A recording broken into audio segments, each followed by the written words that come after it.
Chapter 1. A Salted Fish. The first check-in. Meteor Tears. Outside the Holy Soul Village, the dawn was breaking, shrouded in a thick, white mist that enveloped the modest wooden houses within the village. A young boy clad in simple linen garments emerged from the fog-drenched entrance, running at a leisurely pace. He possessed sun-kissed skin and bright, expressive eyes, breathing steadily as he made his way towards a nearby hillock. Midway through his run, he suddenly recalled something and halted at the foot of the hill, gazing up at a large rock. There, sprawled atop the stone, lay another boy of similar stature. This boy, handsome and appealing, appeared to be rather languid at the moment, reclining on the boulder with one leg crossed over the other, a blade of blue-silver grass a common sight around the village wedged between his lips, chewing contentedly. "Brother Feng, are you up for some exercise today after waking so early?" He called out with a smile toward the boy atop the rock. "Xiao-san, go away. I'm enjoying my rest. Let me doze a little longer. The sun is getting warmer. After you've finished your training, come back to wake me," the boy on the rock replied without opening his eyes, as if he had already anticipated the visitor's arrival. "Brother Feng, could you refrain from calling me Xiao-san?" Tangan sighed in mild exasperation. Brother Feng, whose full name was Wang Feng, was a few months older and notorious in Holy Soul Village for his laziness. While other boys of 5 or 6 generally rose early to prepare for the awakening of their martial souls, or to assist their parents with farm work, Brother Feng often lounged about with a face full of despondency, doing nothing at all. However, Wang Feng's circumstances were rather unfortunate. The village elder had recounted that his mother passed away during childbirth. His father, succumbing to grief and illness, followed suit less than a year later. Thus, the elder adopted him. As the days passed, Wang Feng gradually became aware of his surroundings. Beyond annually paying homage to his parents, he did not remain mired in sorrow over their untimely deaths. Though he was indolent, he possessed remarkable intelligence. Reflecting on this, Tangan gazed at the boy reclining on the rock with a sense of admiration. Over the years, Wang Feng had somehow managed to significantly increase the village's yield of crops and vegetables, transforming the once barren Holy Soul Village into a thriving community. Moreover, he had erected a pillar at the village entrance, claimed to be the legendary imprint left by a soul saint, spinning elaborate tales that suggested anyone who came to touch it might one day become a soul saint themselves. This endeavor attracted visitors from neighboring villages and even from Notting City, swiftly turning the previously remote and impoverished Holy Soul Village into a quaint little town within 2 years. Even Tangan's father remarked that Wang Feng was exceptionally clever for his age. Yet, he was indeed rather lazy. "Not calling you Xiao-san?" Wang Feng pondered for a moment. "Then perhaps I should call you to San?" Tangan could only shake his head in disbelief. "Let's stick with Xiao-san. Brother Feng, I'm off to train now." With that, Tangan waved and nimbly ascended the distant hillock. Though small in stature, he was remarkably agile, scaling the 100-meter-high hill as if it were mere flat ground. In just a few minutes, he reached the summit. As the saying goes, 3 parts fate, 7 parts hard work, and 90 parts reliant on a golden finger. Being the protagonist of Douluo Continent certainly has its perks, Wang Feng mused with a sour expression, watching Tangan's impressive agility. What was displayed before him was far beyond what one would expect from a 6-year-old boy. Unlike himself, who would struggle to catch his breath after a short run, Tangan moved with ease, all thanks to being a reincarnated soul. "Xiao-san, you are the strong one reborn," Wang Feng sighed. "I, on the other hand, am a weakling reborn into the world of Douluo Continent from a mundane life in the 21st century. Not only did I cross over, but I also ended up as a mere supporting character. Not a single golden finger to aid me. How am I supposed to survive?" Indeed, Wang Feng was also a transmigrator, but compared to the protagonist Tangan, he was severely lacking. He possessed no extraordinary background, no helpful systems, and certainly no formidable martial soul. Naturally, Wang Feng yearned for such advantages, but alas. Thus, he had lived like a salted fish for 6 years, utilizing the wisdom from his past life to barely improve the conditions of Holy Soul Village, allowing himself and the villagers to live a somewhat more comfortable existence. In no time, the official plot of Douluo Continent will commence. The tool character Su Yuntao should be arriving soon. If I awaken some scythe martial soul or a home martial soul, I might as well charge headfirst into a block of tofu and end it all, Wang Feng thought, chewing on the blue-silver grass as he watched Tangan, who was practicing his Xian Tiangong and Purple Extreme Demon eye atop the hill. His gaze held an unmistakable envy. Day after day, he watched Tangan train, secretly hoping to steal a technique or two. Unfortunately, he was no genius, and he possessed no special insights. After observing for over a year, he had gleaned little. All the while, he witnessed Tangan grow stronger, feeling like a truckload of lemons had been dumped on him. Those fanfictions I read about Doolwa, where one casually befriends Tang San and receives the entirety of the Tang sect's secret skills, are utterly absurd. Wang Feng grumbled inwardly, cursing the detestable authors. Tang San was not just any 6-year-old, his soul was that of a being who had outsmarted many high-ranking officials of the Tang sect and created the supreme hidden weapon, the Buddha's Fury Tang Lotus, while also mastering the highest internal techniques of the Tang sect. Even his father, Tanghao, had kept the Xiantian Baolu a closely guarded secret, concealed until Tang San turned 6. How could they possibly divulge such information to an outsider? He too had only recently crossed over to Douluo Continent. Even if they were brothers, Tang San might not share his knowledge. I wish I could go back. Without a phone, without a computer, I can't scroll through Douyin, nor can I play games. I have no idea whether S9 won against G2 or FPX, Wang Feng sighed. Over the past 6 years, he had constantly yearned for a return to his previous life. If only he possessed a golden finger, he imagined he would traverse the Douluo Continent with great ambition, battling fiercely, marrying several beautiful maidens, and establishing a legendary reputation. Yet, with nothing in hand, he resigned himself to being a salted fish. Before long, as the sun rose over the horizon, casting brilliant rays of purple across the earth, it seemed to drape the world in a vibrant garment. Wang Feng felt a gentle warmth envelop him. Xiao Sun must be finishing up his training soon, he muttered to himself. Just then, he spotted Tang San descending from the hill, radiating vitality. Brother Feng, why are you still chewing on blue silvergrass? Tang San asked, gazing at Wang Feng, who was basking in the early morning sun atop the rock. What's wrong? Do you look down on blue silvergrass? Wang Feng retorted, continuing to chew. After all, it is merely the most ordinary of grasses, Tang San replied thoughtfully. However, despite being ordinary, its vitality is the strongest and most resilient. Blue silvergrass is anything but trivial. I certainly do not harbor any disdain for it.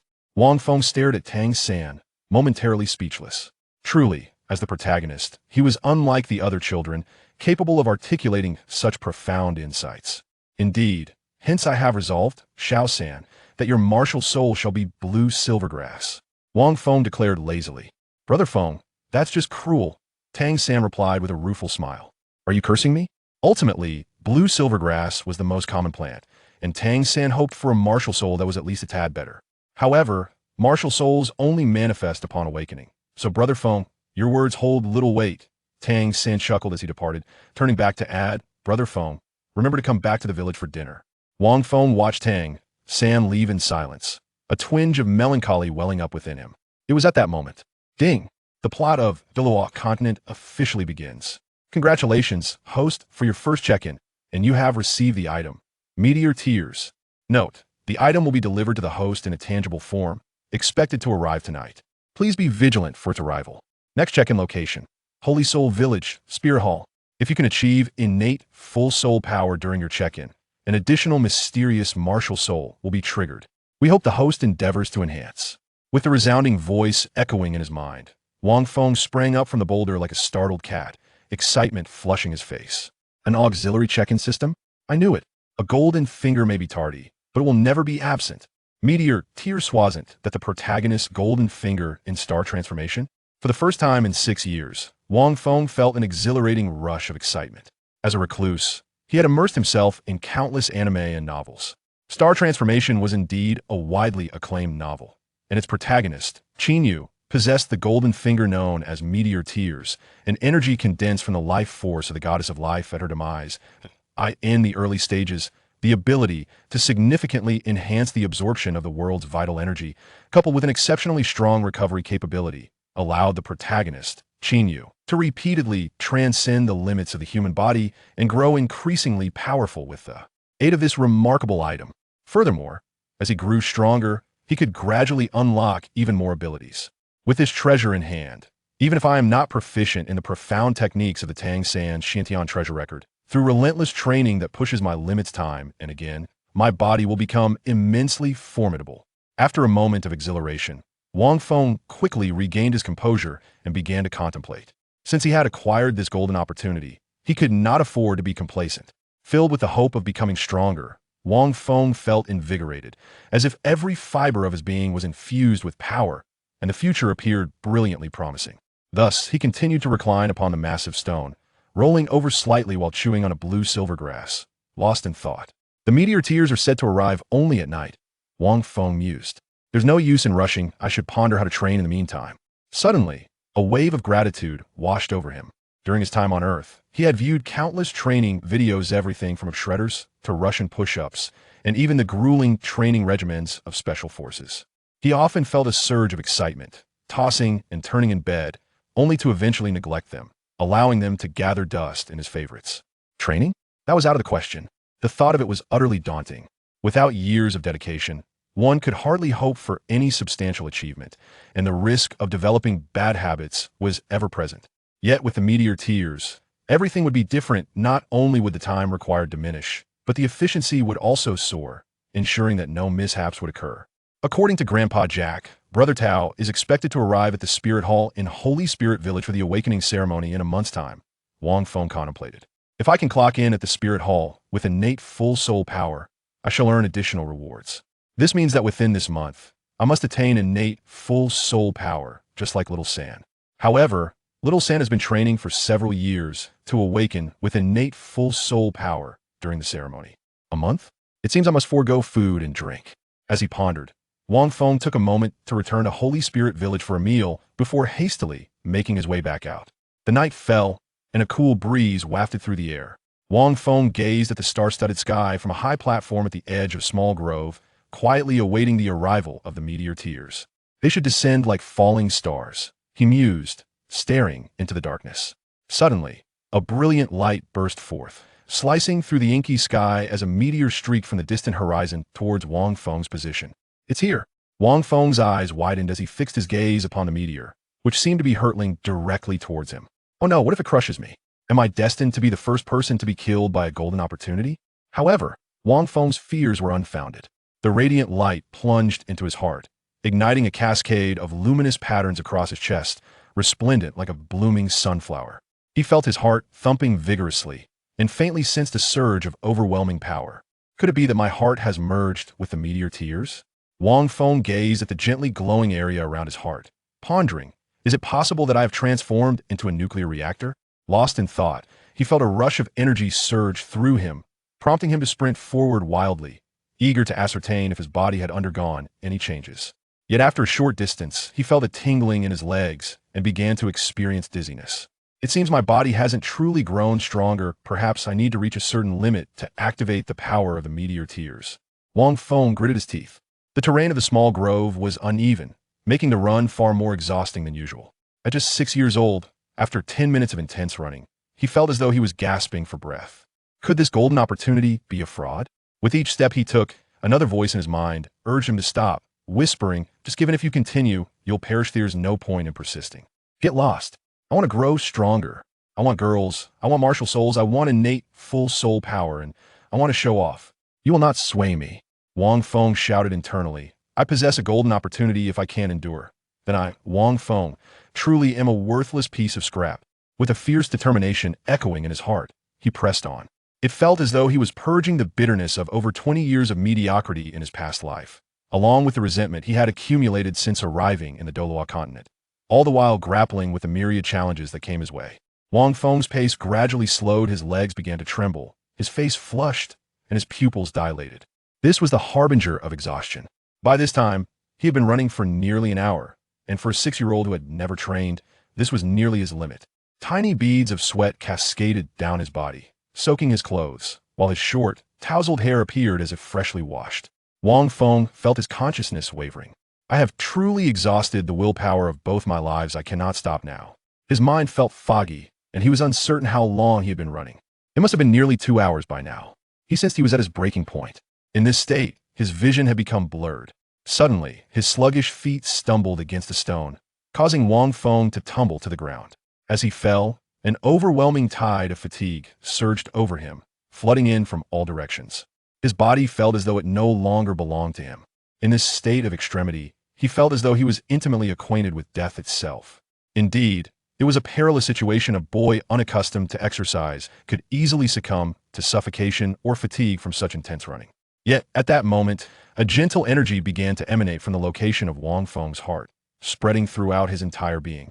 The sensation was 1,000 times more comforting than soaking in a hot spring.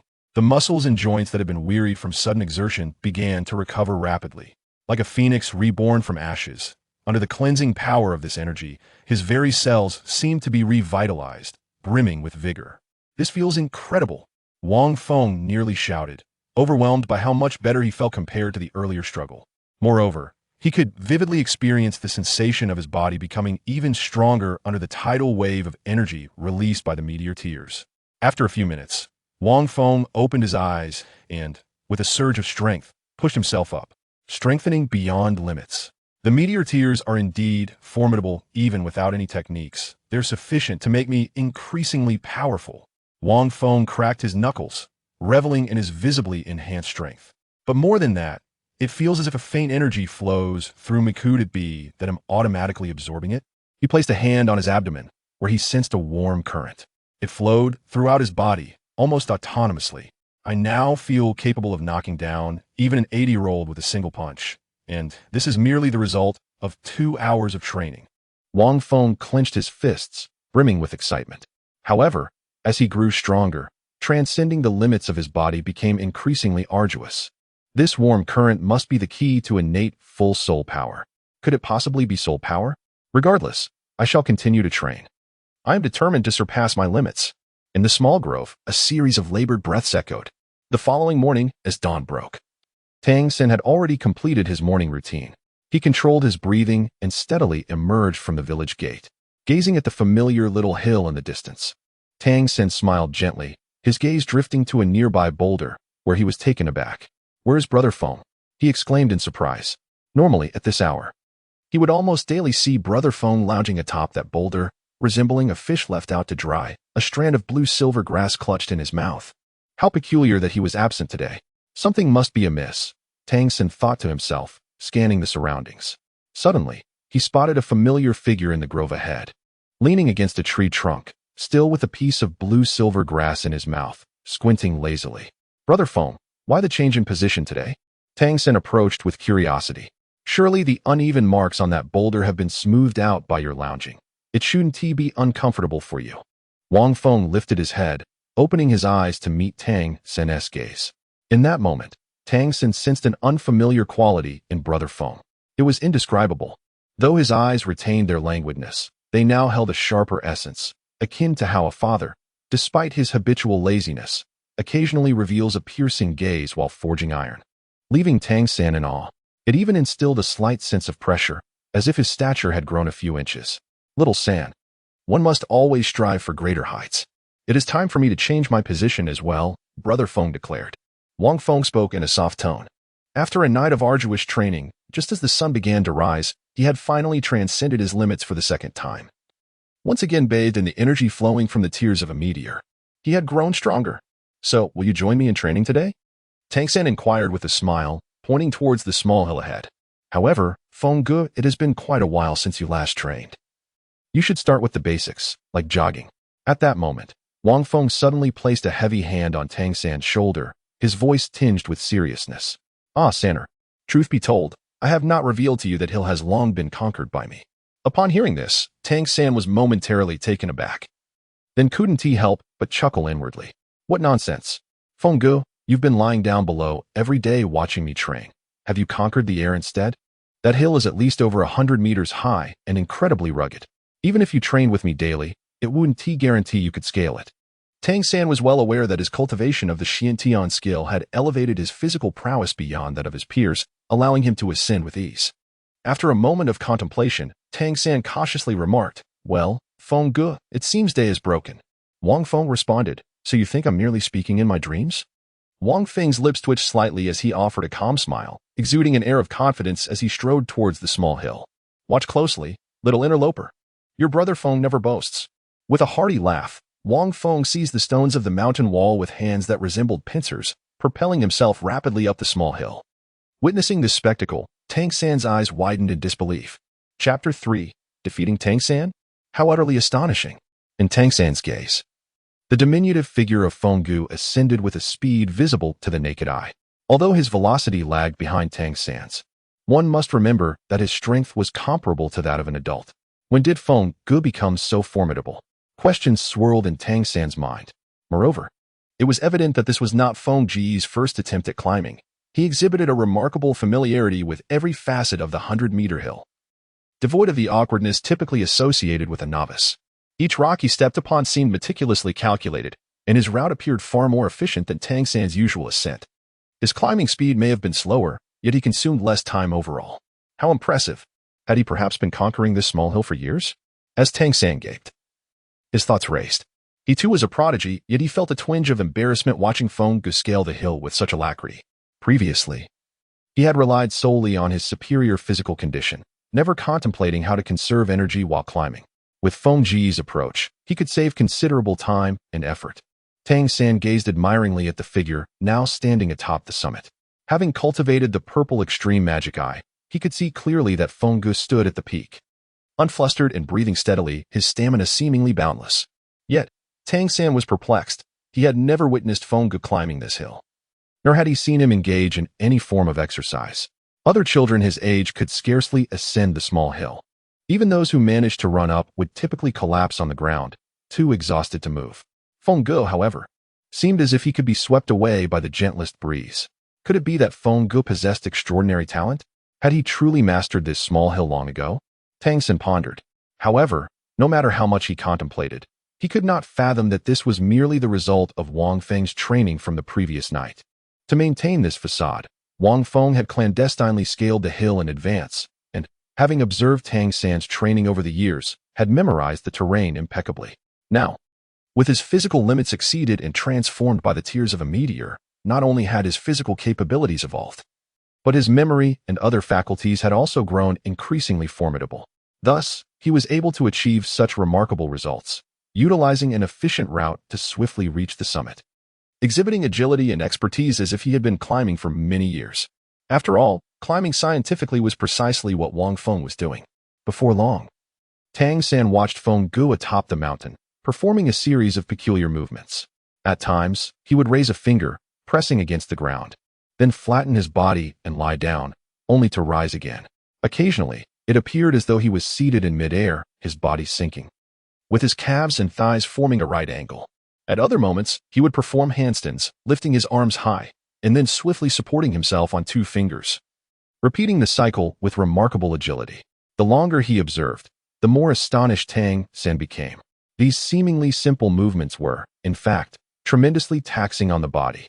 In just a short span of time, he witnessed Feng Gu execute hundreds of these bizarre actions in various sequences. If I were to rely solely on my physical prowess without employing the Xintian skill, I doubt I would surpass Feng Gu by much. Tang San watched in awe, recognizing that these exercises held significant benefits for physical conditioning. Meanwhile, on the mountain, Wang Feng chuckled inwardly, having noticed the astonished gaze of Xiao San. Although you, my dear, have also traversed realms, you are not a modern-day traveler like myself. My explosive Russian twists, which engage the entire muscular system, along with the enhanced deep squats that every man must master, are sure to dazzle your senses. Wang Feng couldn't help but chuckle inwardly. After all, these were various training methods refined through modern techniques. Those who understand, truly understand. In the past, Wang Feng could only envy the masters in the videos, showcasing their dazzling physical prowess with astonishing control over their bodies. Now, in just one night, he could nearly attain that level. Although it was merely the physique of a 6-year-old child, the sense of accomplishment was something Wang Feng had never experienced before.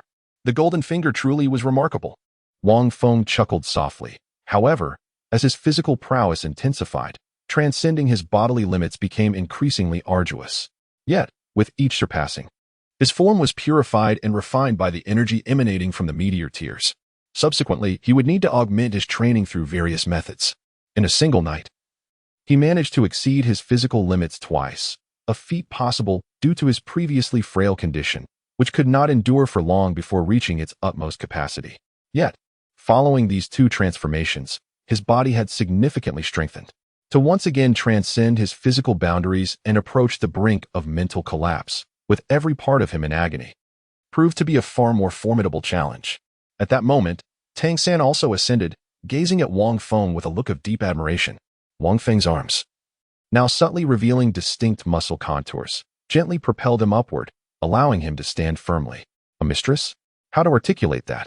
Wang Feng smiled faintly. Impressive, Tangan remarked sincerely, realizing that he had previously underestimated him. It turned out that Feng Ji's leisurely sunbathing upon the massive rock was not mere idleness, rather. It was a testament to his disdain for ordinary training. Wang Feng coughed a few times. In truth, during that time, I was indeed a slacker. However, Tangan genuinely admired Wang Feng, who, without cultivating any particular technique, had managed to reach such an extraordinary level purely through physical conditioning. Such perseverance and innate talent are indispensable.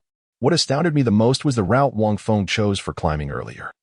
It was something I had never contemplated in all these years. Tangan felt a tinge of shame. It's nothing.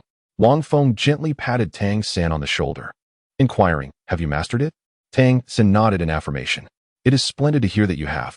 Wang Feng suddenly changed his tone, smiling as he said, Xiao-san, there is less than a month until the awakening of your martial soul. Grandpa Jack must have mentioned it to you, right? I know. Grandpa Jack has brought it up on occasion, but my father seems quite averse to it, so I haven't dared to bring it up, Tangan replied softly. Very well. Let us have a duel 1 month from now, Wang Feng declared solemnly. A duel? Tangan looked at Feng Guo in astonishment. Abruptly, Wang Feng gazed deeply at the sky, his voice resonating with a sense of weariness as he remarked, to be frank, in my years of observation in Holy Spirit Village, I have come to realize that you are the only one among your peers who can truly challenge me. The other children are simply too weak. At times, I feel an overwhelming strength that leaves me feeling isolated and lonely. Do you understand? Tangan looked at Wang Feng, speechless. However, he was aware that Feng Guo was quite astute and occasionally enjoyed speaking nonsensically or sharing grand philosophies. He also had a penchant for boasting. Thus, he did not find anything particularly odd in Feng Ji's tone. Then it settled. We shall have a duel, Wang Feng chuckled. All right, Tangan nodded earnestly, but Feng Guo, you won't be able to defeat me. Rest assured, I will not allow you to feel too lonely. Tangan was well aware of his current strength. He had mastered the ultimate techniques recorded in the Xiantian Baolu and had also cultivated the first level of the Xiantian Gong. Not to mention, even if there were 10 Feng Jis, they would likely still fall short against him. Undeniably, Feng Guo possessed commendable physical attributes, yet they were merely commendable. Very well. It is decided. Wang Feng let out a chuckle before swiftly descending the mountain. Tangan shook his head, pondering the audacity of attempting to surpass a self who had cultivated for several years in just a month. Brother Feng, this is your request. Fear not.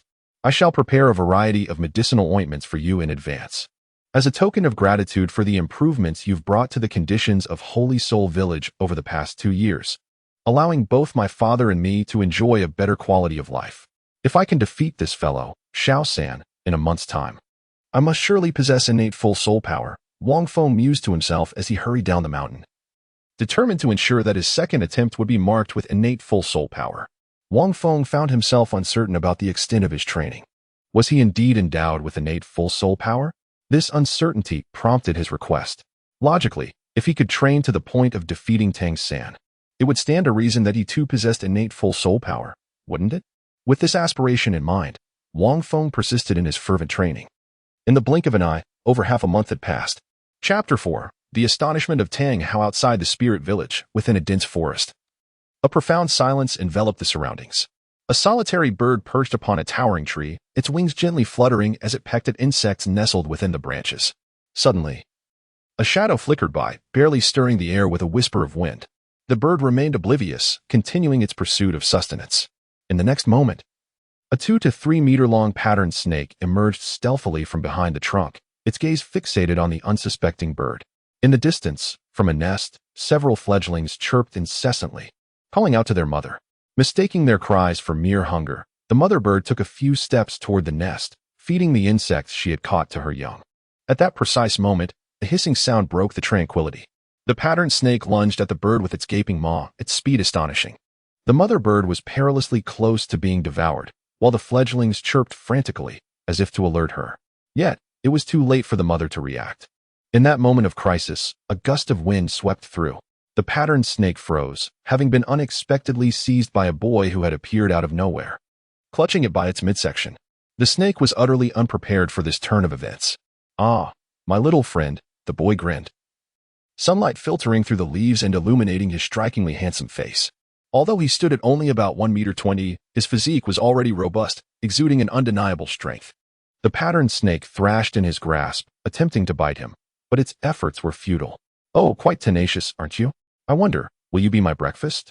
Shall I roast you or stew you?" The boy mused, seemingly unconcerned by the snake's resistance. With a snap, the snake's sharp fang struck the boy's arm. However, it was as if they had clashed against stone, shattering upon impact. The boy's skin bore no more than 2 minor indentations, devoid of any real injury. "If you were a python, perhaps you could have harmed me, but with your petite frame, you stand no chance," he remarked, a smirk playing on his lips. "If you were to reside within me, you would scarcely survive for 3 seconds, yet you dare to threaten me?" Wang Feng gazed disdainfully at the ordinary striped snake before him. It has been over 20 days since the day he made an agreement with the third party. During these 20 days of rigorous training, Wang Feng has pushed his body to its limits nearly 4 times. Each enhancement has been extraordinarily significant. At the very least, he can now sense that even an adult would be effortlessly knocked down by a single punch from him. It is important to note that he is merely 6 years old. However, as he progresses in his training, surpassing his physical limits becomes increasingly arduous. The most recent breakthrough occurred 6 days ago. What is most daunting, aside from the sheer improvement in physical prowess, is the enhancement of his bodily strength. Wang Feng felt an extraordinary resilience in his skin and even in his muscles. A slightly dull knife could not even pierce his skin. Even the fangs of this patterned snake, which were undeniably sharp, could only leave 2 indentations. His sheer strength appeared to surpass that of an average adult male by more than double, yet his physical weight remained remarkably light.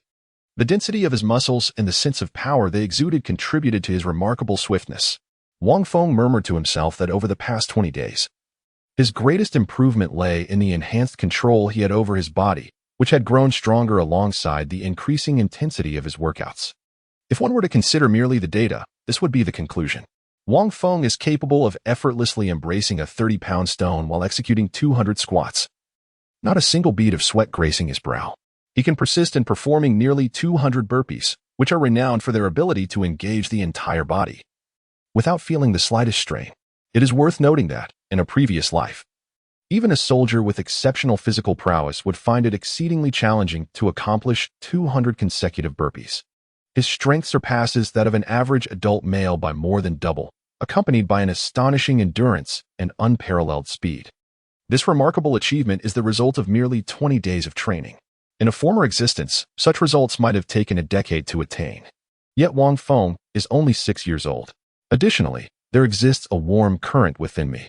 Wang Feng scratched his head, uncertain of how to utilize what should indeed be the key to his innate soul power. He could not ascertain how he would measure up against Tangan until the moment of confrontation arrived. At that time, he would discover the extent of his abilities through battle. Just then, a small bird alighted at Wang Feng's feet, pecking at the ground a few times. "Chirp, chirp. Be careful, little one," he remarked as he took his leave. Wang Feng cast a glance at the little bird, and with a gentle push of his foot, he transformed into a fleeting shadow, vanishing in an instant only to reappear upon the branch of a distant grand tree. Without delay, he leaped again, landing with remarkable precision on the trunk of an adjacent tree. His movements were graceful and elegant. Before long, Wang Feng skillfully skinned and deboned the patterned snake he had captured, delighting in the process of roasting it, treating himself to a delectable morning snack. Wang Feng let out a contented belch before resuming his training for the day. That fellow, Xiaosan, must have already begun learning the chaotic wind hammer technique from his father during these days. Merely engaging in my current training regimen makes it challenging to transcend the limits of my physical form. While I may not necessarily require the chaotic wind hammer technique, I could indeed benefit from forging my strength through the act of hammering. Lost in thought, Wang Feng first circled the small grove, completing 100 laps. Only when his body began to feel a slight warmth did he quietly return to Sacred Soul Village. I recall that in the original narrative, Tanghao had a penchant for napping in the morning. Wang Feng quietly arrived at the blacksmith shop belonging to Xiaosan. At this moment, the village of Shahan was enveloped in tranquility.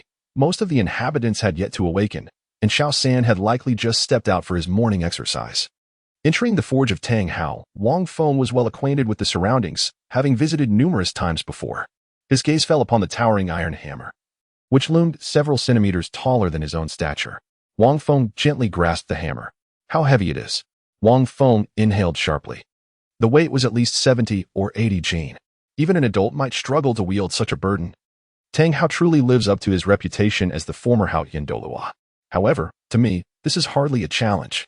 With a single hand, Wang Feng grasped the iron hammer, weighing it thoughtfully and finding it quite suitable for his grip. Training with the usual rocks weighing 20 to 30 pounds had become insufficient.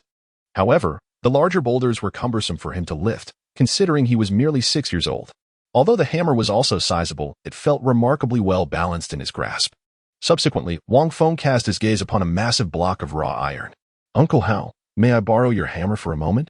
Wang Feng chuckled softly as he took a piece of raw iron and stepped out of the blacksmith shop, making his way outside. He certainly could not wield it within the confines of the workshop. If he were to wake Tanghao directly, given Tanghao's temperament, he would undoubtedly be kicked out without hesitation. However, unbeknownst to Wang Feng, as soon as he departed, Tanghao in the inner room opened his eyes, and a flicker of clarity shone through his murky gaze. "This boy, does he possess the strength to lift my hammer? And he dares to take a piece of raw iron? What could he be up to?" Tanghao rose from his bed, with his keen awareness. Even if diminished from his former self, how could he possibly overlook a 6-year-old boy?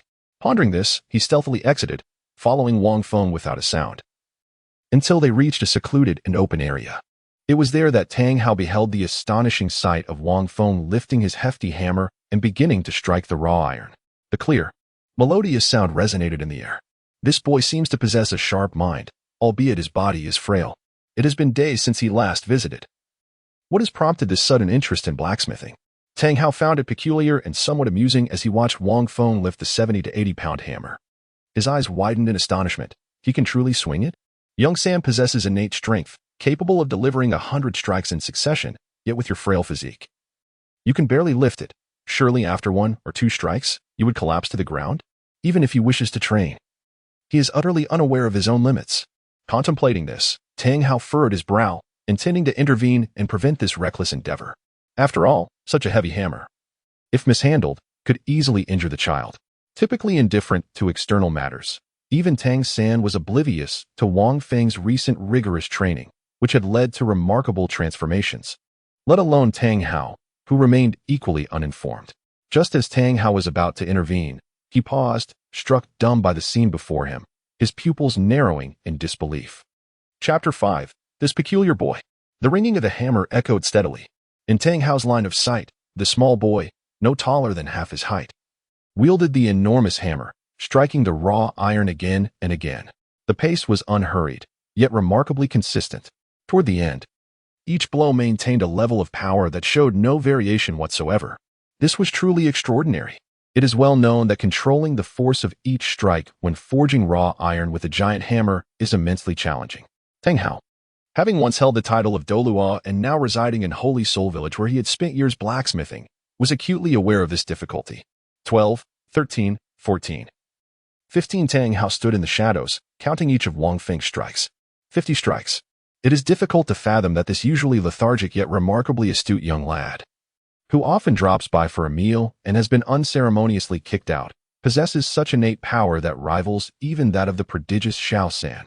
As he gazes upon this little fellow he has watched grow, Tanghao is astounded to discover that this boy seems to harbor an extraordinary talent, perhaps even surpassing that of Xiao San. While Xiao San exhibits considerable intellect, he struggles to wield his strength with the same finesse as this young man. The disparity is striking, and it becomes increasingly evident as time progresses. In the initial 10 strikes, although Feng appeared somewhat unsteady in his execution of the massive hammer, leading to uneven force, from the 11th strike onward, he demonstrated impeccable control over the power behind each blow. The more Tanghao observes, the more he is captivated. This suggests that the boy possesses an unparalleled level of comprehension and control over every muscle in his body, enabling him to swiftly grasp the art of blacksmithing without any guidance. While Xiao San also displays commendable understanding and bodily control, he only began to master the nuances of wielding a hammer after an entire day of practice, and even then, his skills are far from adequate, requiring at least a fortnight to yield noticeable results. Tanghao's gaze flickers, landing squarely on the young lad. He envisions Wang Feng's heart, pulsating with seemingly boundless energy, releasing torrents of vitality akin to primal forces. His feet seem anchored to the earth, and the power emanating from his heart transforms into vibrant energy coursing through his legs, ascending through his thighs, spiraling around his waist, along his spine, and into his arms, ultimately converging in the palm that grips the colossal hammer. With a resounding clang, a strike of unparalleled perfection lands upon the raw iron, producing a harmonious and exquisite sound. I have yet to impart these techniques to Xiao San, as it is still somewhat premature for him, especially the chaotic hammering method, which requires further time for mastery. Tanghao muses, astonished that this young lad has independently discerned such skills. Genius? Tanghao believes that the term genius may not suffice. If someone teaches and the student learns swiftly, that is cleverness. If a student learns immediately upon instruction, that is genius. However, to grasp such concepts independently, without guidance, this is the hallmark of an extraordinary genius among geniuses. With merely 10 strikes of the hammer, one could immediately grasp the techniques I have painstakingly summarized over the years. Tanghao gazed at that diminutive figure, tirelessly wielding the massive hammer. Suddenly, he was overcome by a long-forgotten sensation. In his youth, he too was a prodigy. Yet now, Tanghao felt a subtle sense of disparity, albeit slight and inconsequential.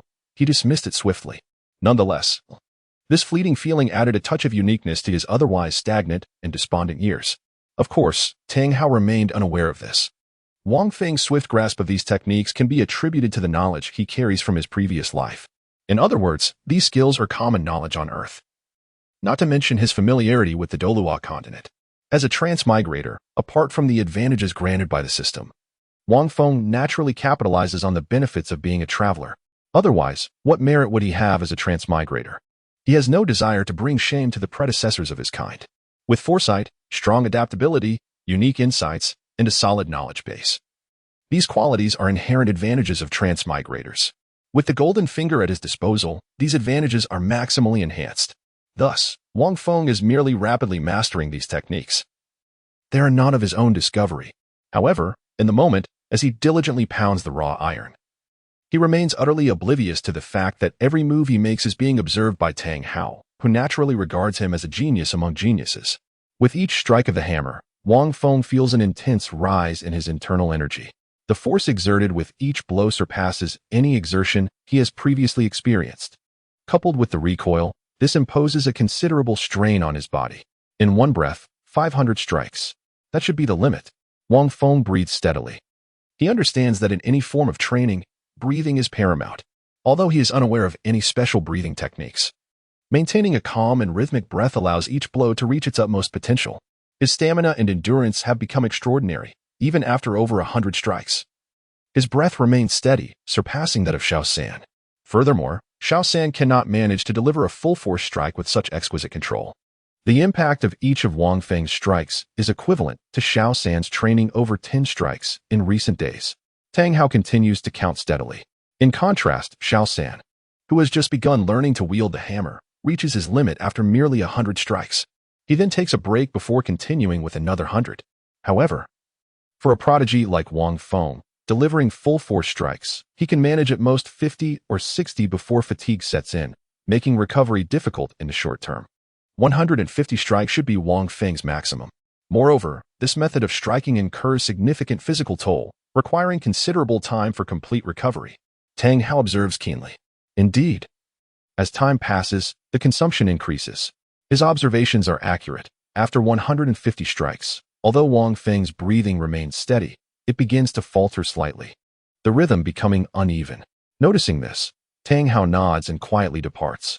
This young lad, though appearing languid and seemingly frail, possesses remarkable strength hidden beneath the surface. Whether in talent or physical capability, he is exceedingly formidable. The villagers have misjudged him, thinking him merely clever, never realizing the depth of his prowess. Tanghao shook his head, for he had no inclination to converse with the villagers. It sufficed for him to possess the knowledge within himself. Even regarding Xiao San, he could hardly muster the energy to intervene, let alone concern himself with Feng. Soon enough, fatigue would compel him to cease his efforts, and he would dutifully return with the hammer and the quarter-refined iron. In his mind, Tanghao mused, I shall simply return and indulge in a brief respite.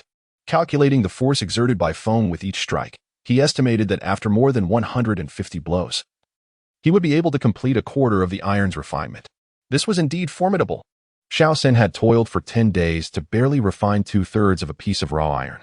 Yet, this Feng, with a single strike, could accomplish a quarter. Given 3 or 4 days, he might very well complete the entire refinement, Such a feat was nothing short of astonishing. However, unbeknownst to Tanghao, after he departed, Wang Feng did not cease his efforts as he had initially intended. Instead, he gritted his teeth and persevered. 150 strikes merely rendered his body weary. Yet his limits were far beyond that number. Had Tanghao witnessed this scene, he would undoubtedly have intervened. Such relentless pounding could lead him to the threshold of physical endurance, risking injury to his body. For, as previously stated, with each strike, Wang Feng was also subjected to a tremendous force. Alas, Tanghao was not present to see it. He had returned to the village, now distanced from that secluded area, unable to hear the subsequent sounds of striking. Clang, clang, clang, clang. 500 strikes. Wang Feng delivered the final strike, his body utterly exhausted, and his consciousness began to blur. Yet, he had not yet surpassed his limits. Wang Feng gazed at the significantly diminished raw iron. It was not scorched by fierce flames, but rather turned a brilliant red solely from his hammering. The fact that the tears of a meteor did not emerge with energy indicated that he had yet to surpass his limits.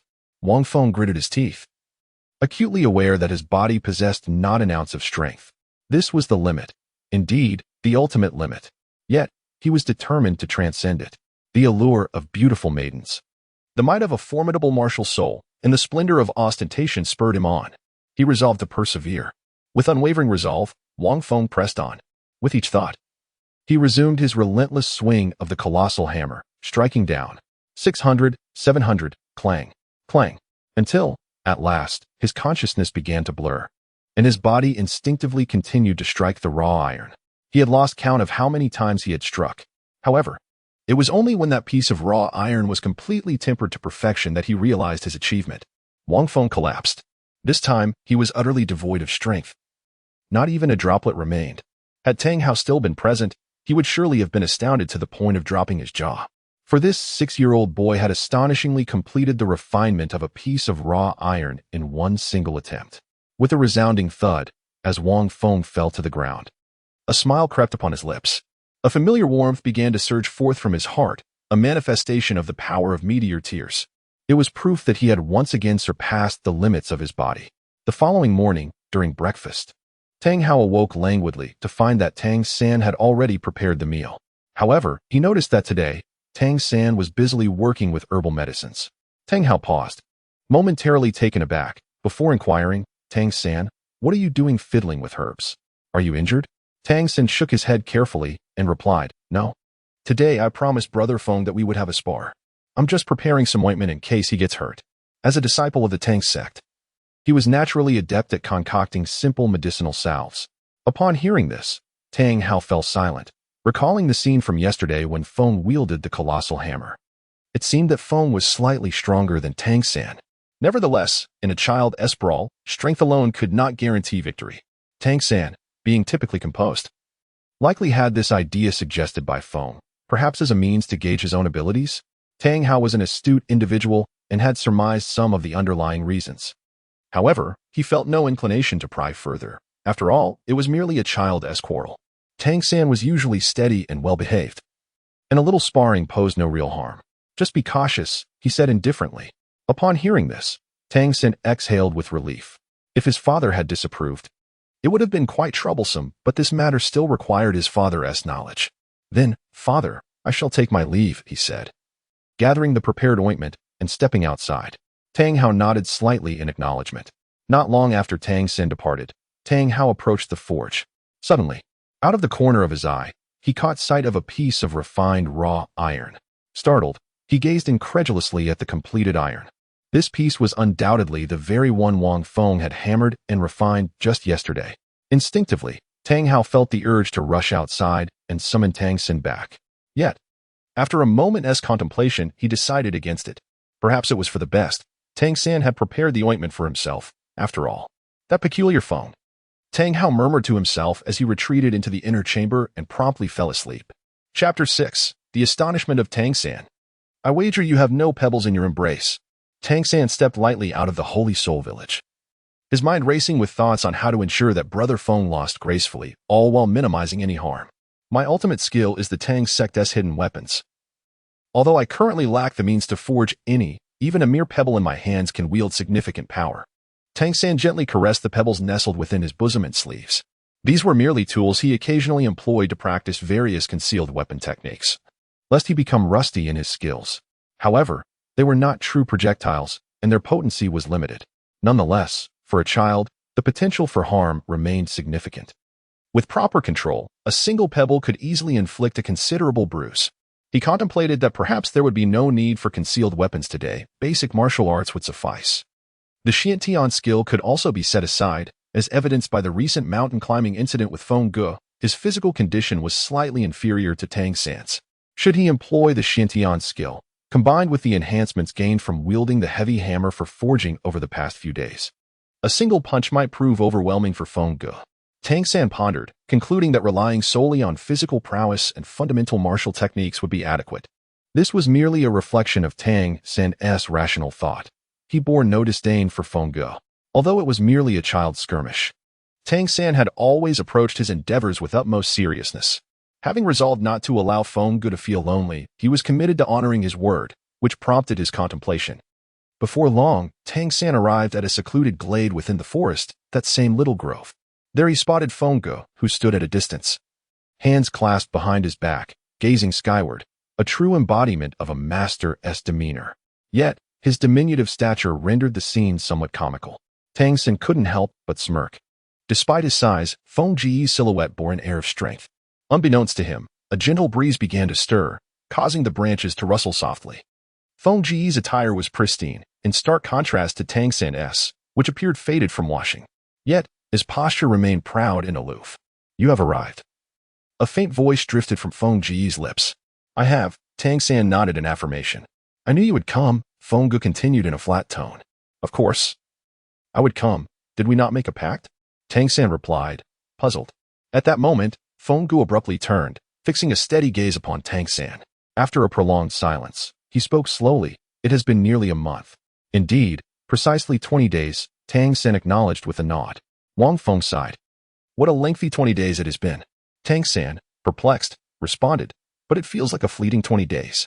Yet, inexplicably." Tang San sensed a rare bitterness in Brother Feng's tone. Coupled with the current atmosphere, it enveloped him in an indescribable heaviness, rendering him momentarily speechless. After all, for him, 20 days was merely a blink of an eye. However, what Tang San failed to grasp was that for Wang Feng, those 20 days felt akin to several years. The arduous trials he endured incessantly eroded his willpower. Fortunately, Wang Feng was aware of the existence of Meteor Tears. Otherwise, he would have succumbed to the relentless training long ago. "Hey, little San, although you have never read Gu Long's novels, your retelling is quite amusing." Wang Feng suddenly erupted into hearty laughter, instantly shattering the oppressive atmosphere. His earlier remarks were a snippet of dialogue from a Gu Long novel, featuring the characters Fu Hongxue and Yin Nefeng. To his surprise, the third party had indeed responded in kind. This laughter prompted a moment of exasperation for Tang San. As a dark line formed on his forehead, Brother Feng was truly an enigma, oscillating between gravitas and levity. "Let us proceed." Suddenly, Wang Feng's tone shifted. As his words fell, Tang San propelled himself off the ground with remarkable speed, charging towards Wang Feng. He delivered a powerful hook aimed at Wang Feng's cheek.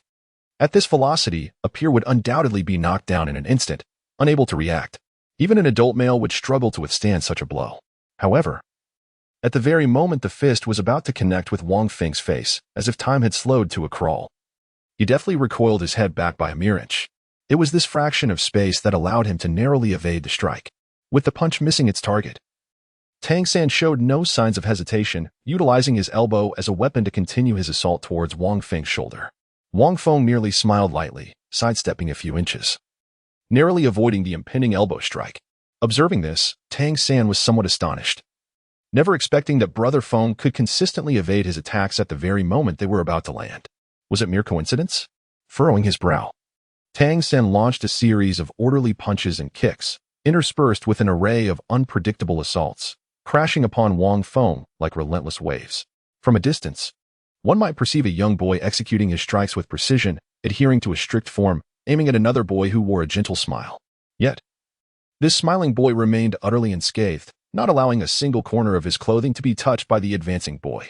10 minutes later, Tang San's punch once again met empty air as he stepped back, gazing intently at Brother Feng, his heart filled with astonishment. If the initial two attacks were mere flukes, The subsequent duration had become rather terrifying. His relentless offensive, which could easily floor two adult men without any chance of retaliation, had failed to land a single blow on Brother Feng. It's as though he can see through all my attacks. There can only be one explanation. His speed surpasses mine by a significant margin. Tang San's heart raced with disbelief. He was acutely aware of his physical prowess. Yet the reality was undeniable.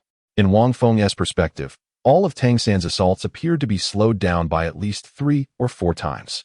Even with his eyes closed, leisurely chewing on blue-silver grass, he could effortlessly evade. To him, Tang San's every attack felt as though it had entered a state of bullet time, allowing him to dodge at will. Consequently, Wang Feng began to grasp a vague understanding of his own abilities. It seems I must utilize the Xiantian skill to enhance my speed and strength, and finish this battle within 3 strikes. Wang Feng's speed ignited Tang San's fighting spirit. Taking a deep breath, Tang San channeled the Xiantian skill within him and charged towards Wang Feng once more. This time, his velocity had increased by at least 2-fold.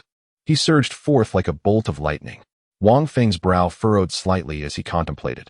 Could this possibly be the Xiantian Gong? Within my own body resides a surge of energy.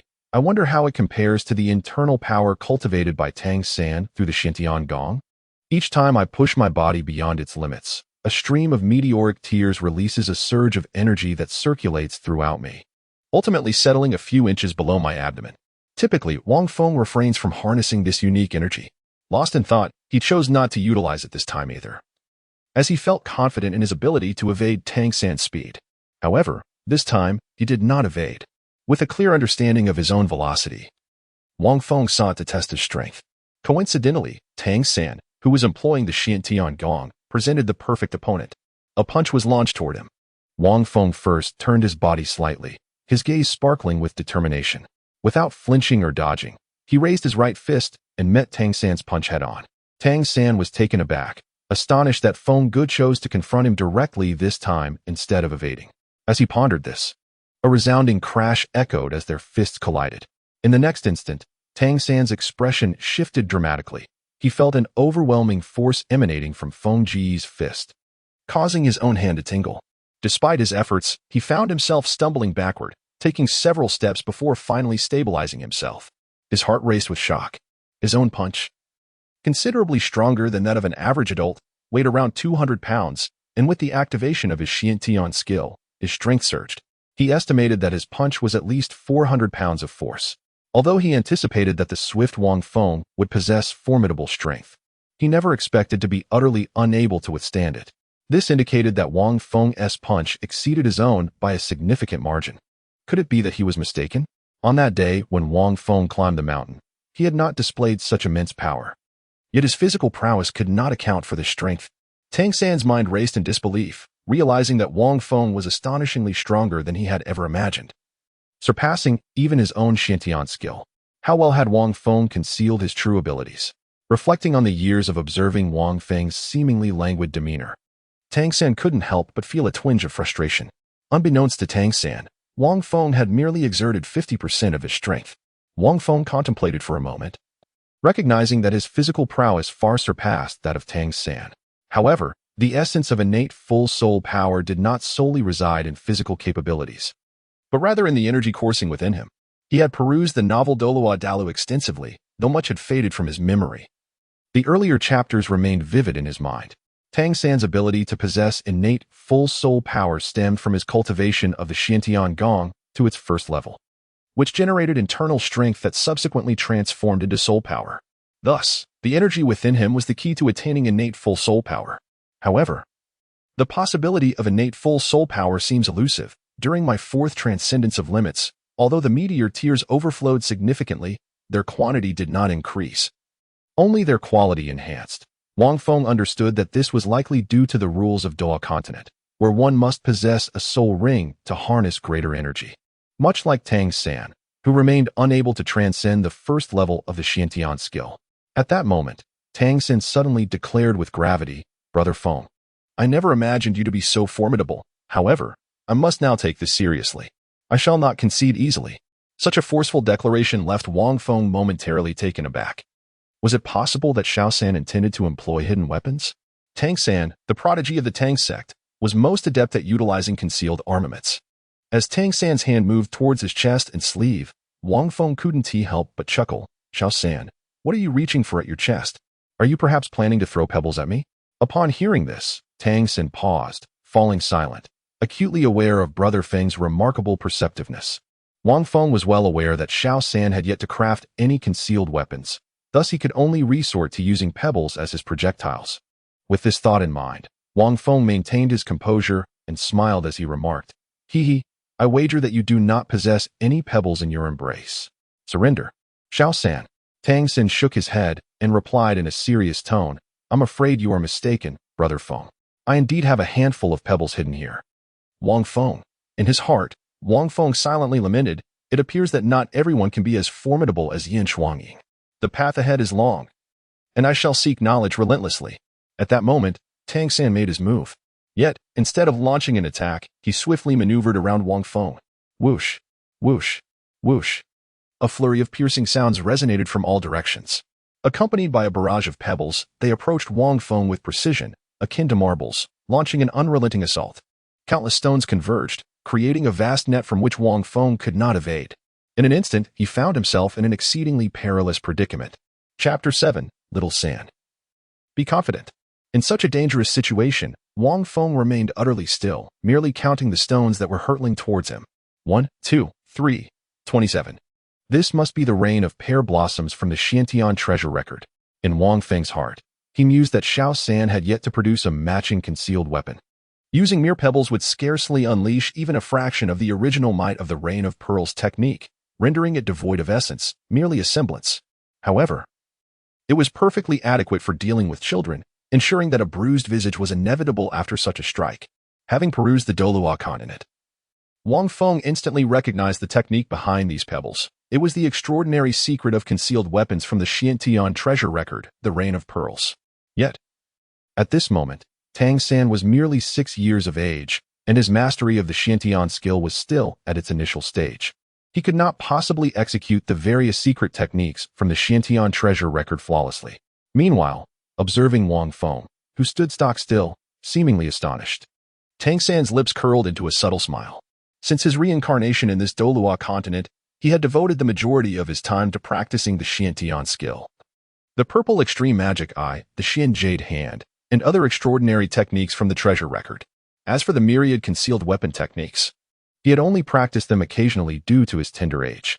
Nevertheless, it was sufficient. Tang San was naturally adept with these concealed weapon techniques. And as his proficiency in the Xiantian skill and Xian Jade hand improved, complemented by the use of various materials for concealed weapons, his capabilities would gradually strengthen. Although he had not practiced for some days, executing the Rain of Pearls with pebbles was still manageable. Tang San thought to himself. While Wang Feng was indeed exceptionally clever and had surmised that he would employ concealed weapons, he could never fathom that these were not mere stones tossed casually. These were pebbles executed through the Rain of Pearls technique. Victory in this challenge was assured. With this thought, even with 2 lifetimes of experience, Tang San could not help but feel a surge of indescribable pride. Perhaps the pressure from Wang Feng was too great. Overcoming him would grant Tang San a long-forgotten sense of accomplishment. Tang San contemplated. Indeed, Wang Feng was formidable, far exceeding his expectations. Alas, he possessed an abundance of hidden cards. Reflecting on Wang Feng's strength made Tang San's scalp tingle slightly. It compelled him to employ the Xiantian skill and even push himself to utilize the concealed weapon technique, the Rain of Pearls. Tang San gazed quietly at Wang Feng, who was motionless in the distance, as if he could already envision Wang Feng's bruised countenance. Subsequently, he could not help but retrieve some ointment, ready to apply it as soon as Wang Feng conceded. However, it was precisely at that moment 27 pebbles shot forth instantaneously, resembling 27 beams of light, hurtling towards Wang Feng. Wang Feng moved. He extended his hands, his expression tinged with seriousness as he began to dance in the air. His rapid hand movements created countless afterimages, a flurry of motion. With each flourish of his palms, a multitude of pebbles shot forth, ensnared between his fingertips. In less than a second, when Tang San finally produced the ointment, he was momentarily stunned, for he beheld Brother Feng still standing in place, merely raising his 2 hands. Those delicate and slender palms astonishingly held 27 pebbles nestled between his 10 fingers. Brother Feng had managed to catch all the pebbles in that instant using only his hands. Tangan was dumbfounded. He was acutely aware of the speed and force of the pebbles he had unleashed. Frankly speaking, even a tree stump, at such a close range, would have sustained dents from the impact. The naked eye of an adult could hardly discern pebbles, let alone projectiles several times their size, let alone catching them all in an instant. Haha, little San, behold my self-created ultimate technique, the fairy scatter flowers. With a hearty laugh, Wang Feng abruptly leaped to his feet, hurling the stone in his palm towards Tangan. However, Wang Feng did not possess the skill of the rain of pear blossoms. He merely tossed it out in a haphazard manner. It was not a calculated attack designed to ensnare. Yet, the speed and force behind it were formidable. Tangan was taken aback. Was this a display of divine artistry? Could Feng also wield the secrets of hidden weaponry? It seemed implausible that this continent could harbor techniques that rivaled those of the Tang sect. But as he observed the stones hurtling toward him, he realized it was merely a ruse. As a master of hidden weapons from the Tang sect, he quickly discerned that Feng's throw lacked finesse. It was simply a careless toss. Nevertheless, whoosh, whoosh, whoosh. Despite being random, the stones flew faster and with greater strength than before. Tangan was filled with astonishment and hastily evaded. He skillfully dodged 23 out of 27 stones. Yet, struck him directly. Indeed, even a casual throw from Feng possessed greater force. Tangan's expression shifted as he felt sharp pain radiating from his left shoulder, right waist, chest, and calf, undoubtedly swelling. His face flushed, beads of sweat forming on his brow.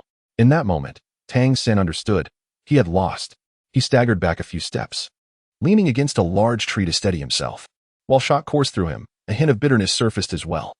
It had been a long time since he had tasted defeat, even if it was merely a child's skirmish. As he observed Feng approaching, unperturbed and glowing with the flush of exertion, he couldn't help but smile wryly. Feng, I concede. It seems you are truly superior. Tangan felt a twinge of disappointment.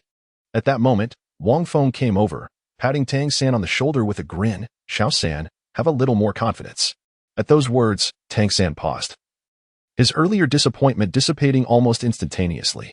What was there to fear in losing? Feng was right. Confidence was key. He was a genius of the Tang sect. There was no need for despondence. Only through failure could he grow stronger. With this thought, Tangan glanced at Feng with a touch of gratitude. Feng was genuinely kind, remaining humble in victory and offering consolation. Yet just as Tangan was about to express his gratitude, he overheard Wang Feng laughing heartily. Be confident, and drop the seams. Tangan's lips twitched, and he suddenly felt an increase in pain. At that moment, Wang Feng picked up the ointment from the ground, expressing his astonishment. Xiao-san, it seems I must commend you. I never anticipated your foresight. You have even prepared ointment for yourself. How could Wang Feng be unaware of this ointment? It seems that this rascal, Tangan, has prepared it for himself out of fear of injury. Tangan couldn't help but twitch the corner of his mouth, laughing heartily as he exclaimed, haha, just teasing you. Wang Feng erupted into laughter. I shall apply the medicine for you. Tangan nodded with a smile, feeling a wave of tranquility wash over him. At that moment, his body ached in several places. Having just evaded the stones, he found himself utterly drained of energy. Reluctant to move at all, Wang Feng applied the medicine for Tangan, allowing him to regain a modicum of strength. Brother Feng, just now, you surely did not exert your full strength, did you? Tangan inquired hesitantly. Nay, I utilized merely around 80%, Wang Feng casually replied. In truth, he had only employed 50% of his capacity. Tangan was momentarily taken aback. If 80% could overwhelm him, what would a full 100% achieve? Instantly, a surge of fervent determination ignited within him. Brother Feng is immensely powerful. How could I, Tangan, be weak? The past decade with the Tang sect, along with these years of rebirth, had been too smooth. I have never encountered failure. Now, Brother Feng has enlightened me that there are indeed greater heights in individuals beyond oneself. I, Tangan, must strive to become even stronger. In that moment, Tangan silently resolved. Wang Feng was unaware of the thoughts occupying Tangan's mind. He merely assisted him back to Holy Spirit Village. Defeating Tangan is assured. With my innate full soul power. Wang Feng pondered silently. Now, all that remains is to await Brother Tao's arrival at Sacred Soul Village. After they parted ways, Tangan limped back to the blacksmith shop. Upon his return, he heard his father's voice. Back already? Rest well. You need not forge today. Tangan was taken aback, for it had been a long time since he had seen his father awake at this hour, as if he had anticipated his arrival. Clang, clang, clang. Tanghao swung the massive hammer, striking the raw iron, without glancing at Tang San. His father, Tang San, opened his mouth and solemnly declared, "I concede. Feng is far more formidable than I had imagined." Tanghao replied curtly. Out of the corner of his eye, he caught sight of the piece of raw iron that had been returned, and he mused, "With a single swing of my hammer, I can shape this raw iron faster than you could in 10 days. If you were to win, it would truly be a miracle. This young man, Feng, is quite extraordinary." Chapter 8, Su Yuntao Sacred Soul Village. As Wang Feng assisted Tang San back to the village, he did not proceed to Tang San's residence but instead returned to his own home. Walking along the ground, Wang Feng surveyed the surroundings of Holy Spirit Village, observing the transformations it had undergone over the past few years. The pathways, once mere dirt roads, were now elegantly paved with stones, contributing to a smooth and even surface. These stones had been transported from Notting City, a considerable expense indeed. What was once an ordinary village has seen a remarkable resurgence in architectural creativity over the past 2 years, with numerous novel constructions springing up. Vibrant flowers adorned the sides of the roads, adding splashes of color to the landscape. At the heart of the village stood a stone pillar, marked with a distinct handprint. This pillar was a suggestion Wang Feng had made to village chief Jack, who had since redecorated it. Surrounding the pillar was a unique array of stone sculptures resembling dragon heads, from which water cascaded in a gentle fountain, creating a miniature garden. In front of the pillar, a sign stood, detailing the origins of this monument. As noon approached, many visitors, intrigued by the charm of Holy Spirit Village, gathered around the central area to admire the pillar and read the sign. The inscription revealed a tale from many years prior. There was a girl named Xiao Sun, full of innocence and vivacity, and a boy named Xiao Yin, who grew up alongside her as childhood companions. However, when the time came for their martial soul awakening, Xiao Yin, the village's hope due to his exceptional talent, failed to awaken a martial soul, rendering him unqualified to become a soul master, while many other children succeeded. He became regarded as a worthless outcast in the village, devoid of any martial soul. Contrastingly, Xiao Sun awakened a formidable martial soul, a rare instance of innate full soul power. The story abruptly ceased at this juncture, leaving many passers-by intrigued yet unsatisfied, only to find an additional line, however. You may not expect that the handprint on this pillar was not left by Xiao Sun, but by Xiao Yin. Curiosity piqued. Visitors expressed their astonishment. "How frustrating. Why not complete the tale?" exclaimed one traveler in indignation. Another noted the inscription on the pillar's handprint: 30 years east of the river, 30 years west of the river. Do not underestimate the youth and poverty. The fervor ignited in their hearts, they speculated whether it was indeed Xiao Yin who left this mark, pondering how he eventually became a soul saint. "I must stay in Holy Spirit Village for a few years to uncover the full story behind this soul saint's handprint." Wang Feng watched with a smile as numerous tourists and passers-by approached from outside the village, pausing before the stone column, and ultimately deciding to linger. In such a remote location as Shanghun Village, reliant solely on agriculture, even an increase in yield would scarcely yield significant profit. Wang Feng chuckled softly to himself. The prosperity of the Sacred Soul Village in the present day is attributable not only to the increased yields of various crops but also significantly influenced by the influx of external visitors. In a previous life, this would equate to the development of the tourism industry. The Soul Saint handprint was an idea Wang Feng had conceived during that time. Subsequently, he crafted a narrative akin to a perfect rendition of Soul Breaks the Firmament set in the Douluo Continent.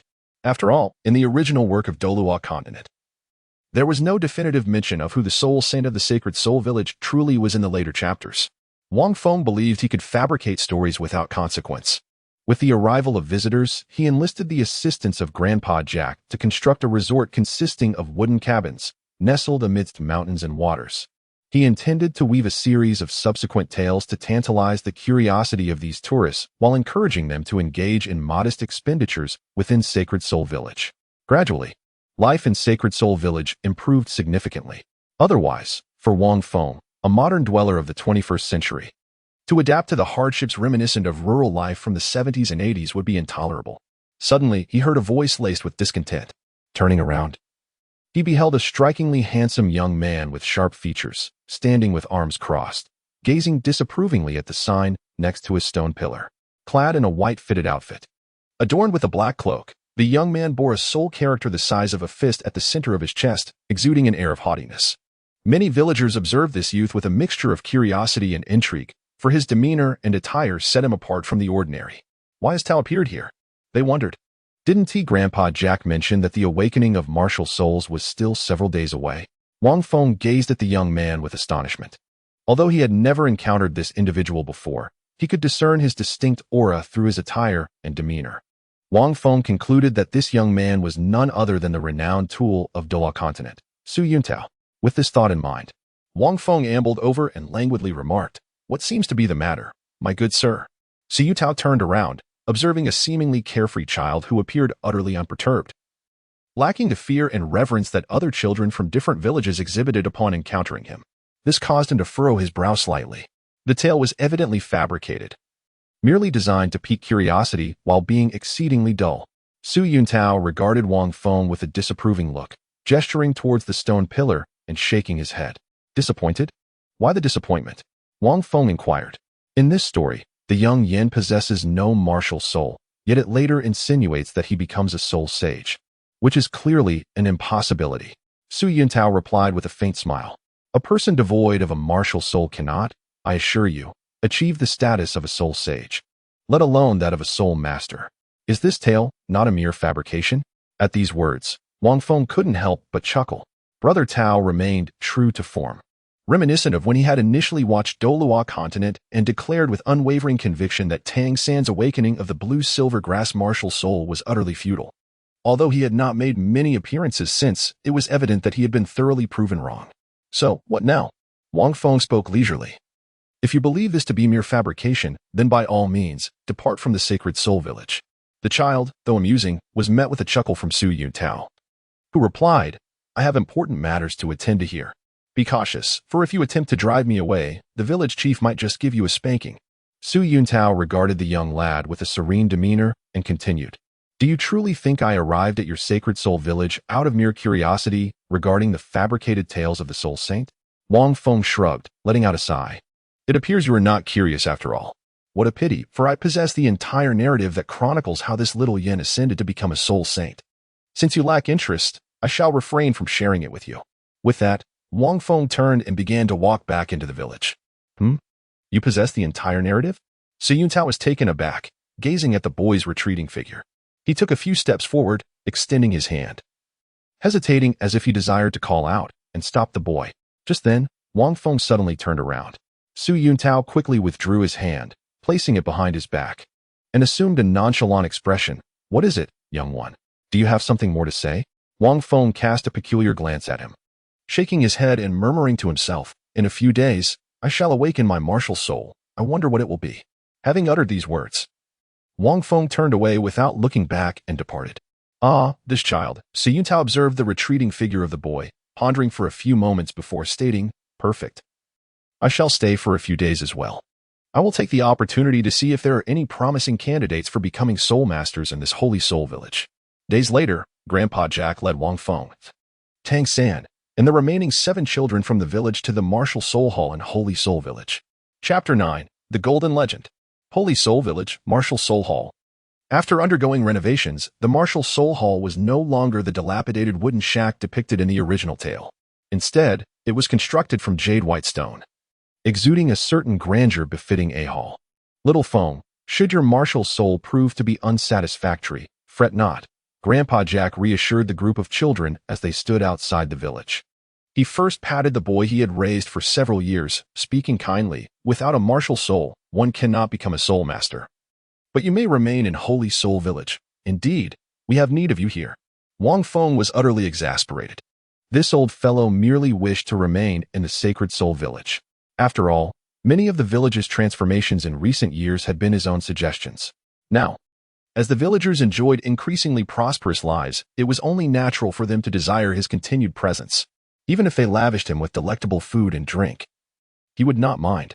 Grandfather, I have yet to awaken, Wang Feng remarked with dissatisfaction. Brother Feng, you laze about every day. Your parents lack martial souls, so you undoubtedly do as well. Fear not. A young boy chuckled while gazing at Wang Feng. You little rascal, do you seek a beating? Wang Feng shot a glare at the boy. The lad shrank back, intimidated into silence. Over the past month, through relentless training and the enhancement bestowed by Meteor Tears, Wang Feng had not undergone a drastic transformation, yet his aura had shifted significantly. Gone was his previous languor, replaced by a newfound sharpness. The village children, who already feared him, would likely be haunted by nightmares after a mere glance from him. I see among you that little San holds the most promise of becoming a soul master, awakening a formidable martial soul, Old Man Jack remarked, eyeing the silent Tang San. He recalled his visit to Tanghao's home days earlier and shook his head in contemplation. That stubborn old fellow, Tanghao. As for you, little Feng, I do not expect you to become a soul master, Jack continued with a smile directed at Wang Feng. If you can awaken an ordinary martial soul, such as blue silvergrass, a hoe, or a sickle, I would be content. They still possess some utility. Wang Feng replied, so you have so little faith in me? However, upon reflection, he understood. The nature of martial souls is typically determined by one's biological parents, often inherited from them. His parents from the Douluo Continent were indeed ordinary farmers, unlike little San, whose parents were extraordinary. Very well, follow me inside. When you meet Master Zhanhuan, do not be afraid, but also refrain from speaking out of turn, lest you provoke his impatience, Jack advised the children before leading them into the Hall of Martial Souls. Before long, they entered the hall and beheld a young man standing at its center. Hearing their footsteps, the young man turned to face them. This individual was the Battle Soul Master Su Yuntao from Nodding City. Jack respectfully addressed the young man, but upon finishing his greeting, he paused, stepping forward with concern. Master Su, have we been inadequate hosts these past 2 days? Why do you bear dark circles under your eyes?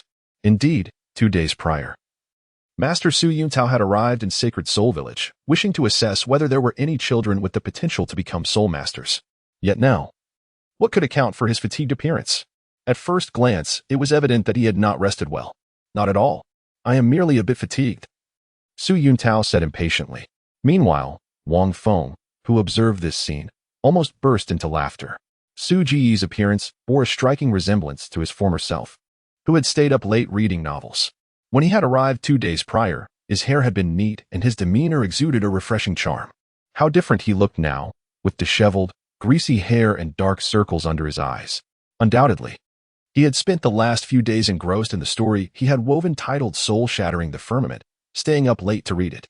Su Yuntao was equally vexed, yearning for the test to conclude so he could return to the captivating tale. It was peculiar, despite being a rather mundane story. He had inadvertently become deeply engrossed in it over the past couple of days. What a strange turn of events. Then there was that little imp who claimed to possess the complete set of stories. Su Yuntao surveyed the group of children, lost in thought, until his gaze landed on Wang Feng, and he paused in surprise. Isn't that the little rascal? Humph. I am Su Yuntao, a 26th level soul master, he stated coolly, hoping to assert some authority over the young boy. Unsurprisingly, upon hearing this declaration, the other children gazed at him with admiration and respect. Even Tang San displayed a hint of curiosity. However, the little imp seemed unfazed, glancing at him nonchalantly and exclaiming, "Wow, a battle soul master. How impressive. Are you ready to begin? Our martial souls are eager to emerge." With that, a few children erupted in laughter, and even Tang San could not help but chuckle. Brother Feng is indeed carefree, unafraid of anything. Su Yuntao felt a pang of annoyance. This little brat. Well, considering you possess the complete set of soul-shattering the firmament, I shall let it slide. Humph. I have traversed 6 villages, and there hasn't been a single soul possessing energy, let alone one with a decent martial soul. Su Yuntao shook his head, clearly unimpressed. He then ceased his chatter, producing 6 dark round stones and scattering them on the ground to form a hexagon. He retrieved a crystal ball and walked from left to right into the formation. Pointing at the hexagon on the ground, a soft radiance emanated from it. The first child stepped forward. Su Yuntao called out, "Lone Wolf." 2 ethereal rings, one white and one yellow, ascended from his being, while simultaneously, Su Yuntao's form rapidly expanded, radiating an aura of immense strength. Many children were left astonished, instinctively retreating a step, their eyes reflecting a blend of fear and admiration. Su Yuntao swiftly approached the hexagonal stone, his hands deftly conjuring several streaks of green light. A flicker of golden brilliance enveloped the children within its glow. Extending his right hand, Su Yuntao uttered a gentle command. The children hastily reached out, revealing a diminutive scythe. However, upon touching the crystal orb, there was no response whatsoever. Su Yuntao shook his head, and the child emerged, his face etched with disappointment. Subsequently, the next child stepped forward in turn. As the line progressed, Su Yuntao's disappointment deepened, until it was Tang San's turn. The golden light emanated even brighter than that of the previous children. A golden legend, Wang Feng murmured, casting a glance at Tang San's left hand. Contemplating that the Haotian Hammer must be nestled within it, it was evident that Tang San tightly clenched his left hand while extending his right, revealing a sprig of blue-silver grass. Upon seeing this, Tang San's expression darkened. "Brother Feng, are you cursed?" he thought, feeling utterly speechless. In truth, the blue-silver grass held little significance, yet Brother Feng had previously declared that his martial spirit was indeed blue-silver grass, leaving Tang San in a state of exasperation. Naturally, Tang San did not believe that one's martial spirit was dictated by Brother Feng. However, it was undeniably a stroke of misfortune. Nevertheless, as Tang San gently squeezed his left hand, he sensed that this very hand seemed to harbor a martial spirit of its own, though he was reluctant to reveal it. Another blue-silver grass. Yuntao shook his head. Yet, in the next moment, his eyes widened in astonishment. As Tang San placed his hand upon the crystal ball, an incredibly brilliant blue light flooded the entire room. Innate full spirit power, Yuntao exclaimed in disbelief. After regaining his composure, he gazed at Tang San, his eyes reflecting a mixture of shock and disappointment. Wang Feng gazed intently at the crystal ball, pondering whether unleashing all the energy within him would cause it to shatter. Chapter 10, The Nine-Star Begonia? The mysterious azure lotus martial soul. Whether it would indeed explode remained uncertain to Wang Feng. However, Tang San's innate, full soul power left Yuntao astounded. Yuntao seemed to perceive the curiosity in Tang San's eyes and sighed as he explained. To become a soul master, possessing soul power is of paramount importance. Even the most feeble martial soul can be cultivated through meditation if one possesses soul power. None of the previous children had any soul power, but you, by birth, possess a level 10 soul power, which is referred to as innate full soul power. The complexity in Yuntao's gaze was evident. Innate full soul power, a talent rarely seen in a century, yet it belonged to the blue-silver grass martial soul. Tang San nodded. Innate soul power signifies your potential as a soul master. The higher your aptitude, the swifter your cultivation. Continuing to observe Tang San, Yuntao elaborated. Instances of innate full soul power are exceedingly rare across the continent. To date, you are the first and likely the last I shall encounter. It is improbable that I will meet another. Upon hearing this, Wang Feng could not help but chuckle. Master, am I transparent? How can it be that there won't be a second one? He mused. Is it too much to ask for you to let me complete my test before making such statements? Xiao Feng, stop fooling around. Before Yuntao could respond, the village chief, Jack, shot Wang Feng a reproachful glance. How can you compare yourself to Xiao San? Just being able to awaken your martial soul is already commendable. Do you think innate full soul power is something commonplace? Wang Feng, witnessing Jack's reprimand of the young boy, could not help but chuckle, shaking his head as Yuntao remarked. Innate full soul power is a rarity, and for Holy Soul Village to produce even one is astonishingly uncommon. The implication was clear. Young one, do not harbor such fanciful thoughts. Yet, Tang San contemplated that it was not merely a matter of rarity. It was due to his cultivation of the Xiantian skill. Otherwise, ordinary children could never possess innate full soul power. How could one have such inner strength without training? Unless one were a true prodigy, endowed with soul power from birth. At this moment, Wang Feng expressed his dissatisfaction. So, Master Yuntao, are you implying that it is entirely impossible for me to possess innate full soul power? Although he was uncertain if the energy within him could provoke a reaction from the energy sphere, being dismissed in such a manner left him feeling quite irked. Tang San stepped forward to Wang Feng, pausing in silence for a moment before saying, Brother Feng, have a little more confidence. Eliminate the word perhaps from your vocabulary. Tang San was acutely aware that he was not a prodigious genius. Rather, his prowess stemmed from his mastery of the Xiantian skill. However, Feng Gu had not cultivated this technique. Feng Gu possessed extraordinary talent and exceptional physical attributes, yet soul power is intrinsically linked to one's internal energy. Moreover, during their previous encounters, Tang San had not perceived Feng Gu employing any form of internal energy. It was purely his formidable physical capabilities that astonished. Therefore, Tang San believed that possessing innate full soul power was quite improbable. Ah, little San, you've made progress. You can now retaliate like me. Wang Feng's lips twitched slightly. Indeed. As the protagonist, his capacity for learning was remarkable. Enough of this trivial banter with you, young one. Come in, and let us first assess your martial spirit. Yuntao shot Wang Feng a glare. Wang Feng let out a soft snort in his heart and walked directly to the center of the hexagon. Ding. Congratulations, host. for successfully checking in and receiving a mysterious martial soul reward. Please close your eyes and feel the enigmatic martial soul. A familiar voice echoed in his mind. Wang Feng was taken aback and promptly closed his eyes. Boom. Instantly, his mind felt as though it had erupted in a cataclysmic explosion, plunging him into an abyss of endless chaos. At the heart of this turmoil, a mysterious lotus flower quietly blossomed, exuding waves of magnificent and ancient aura. What is that? Wang Feng fixed his gaze upon a solitary green lotus. In the hazy distance, he seemed to perceive the ineffable realm beyond. In an instant, the green lotus surged towards him, piercing into his brow with astonishing swiftness. Boom. His consciousness erupted instantaneously, reverberating with endless echoes, rendering him unable to hear or see anything at all. It was not until a considerable time had elapsed that he began to regain awareness. Wang Feng, regaining his senses, heard a tranquil voice beside him. Another worthless martial soul, a nameless wildflower. As the voice echoed, Wang Feng finally opened his eyes, gazing at the martial soul in his hand. It was a mysterious miniature blue lotus, quietly blooming within his palm. The flower bore a resemblance to a 9-star begonia, yet its petals were entirely different in shape, surrounded by 12 leaves that enveloped the 24 petals at its core. It was extraordinarily beautiful, a form of martial soul he had never encountered before. Yuntao shook his head, remarking that it appeared quite lovely. Perhaps it held some utility, though it could hardly compare to blue silvergrass. Tang San, however, was taken aback by the sight of the blue lotus. A lotus? He mused. Brother Feng's martial soul bears a striking resemblance to the lotus I beheld in my past life. Yet, this blue lotus possessed a unique aesthetic charm, which likely explained why Master Su Yuntao failed to recognize it. Tang San pondered silently. In the world of Douluo Continent, he had not come across any flora akin to a lotus. Nevertheless, while it was labeled as a lotus, it was not entirely so. Perhaps it was not necessarily a worthless martial soul, he considered. Indeed, old Jack chuckled. Little Feng, it would be splendid if we could cultivate such flowers in our village in the future.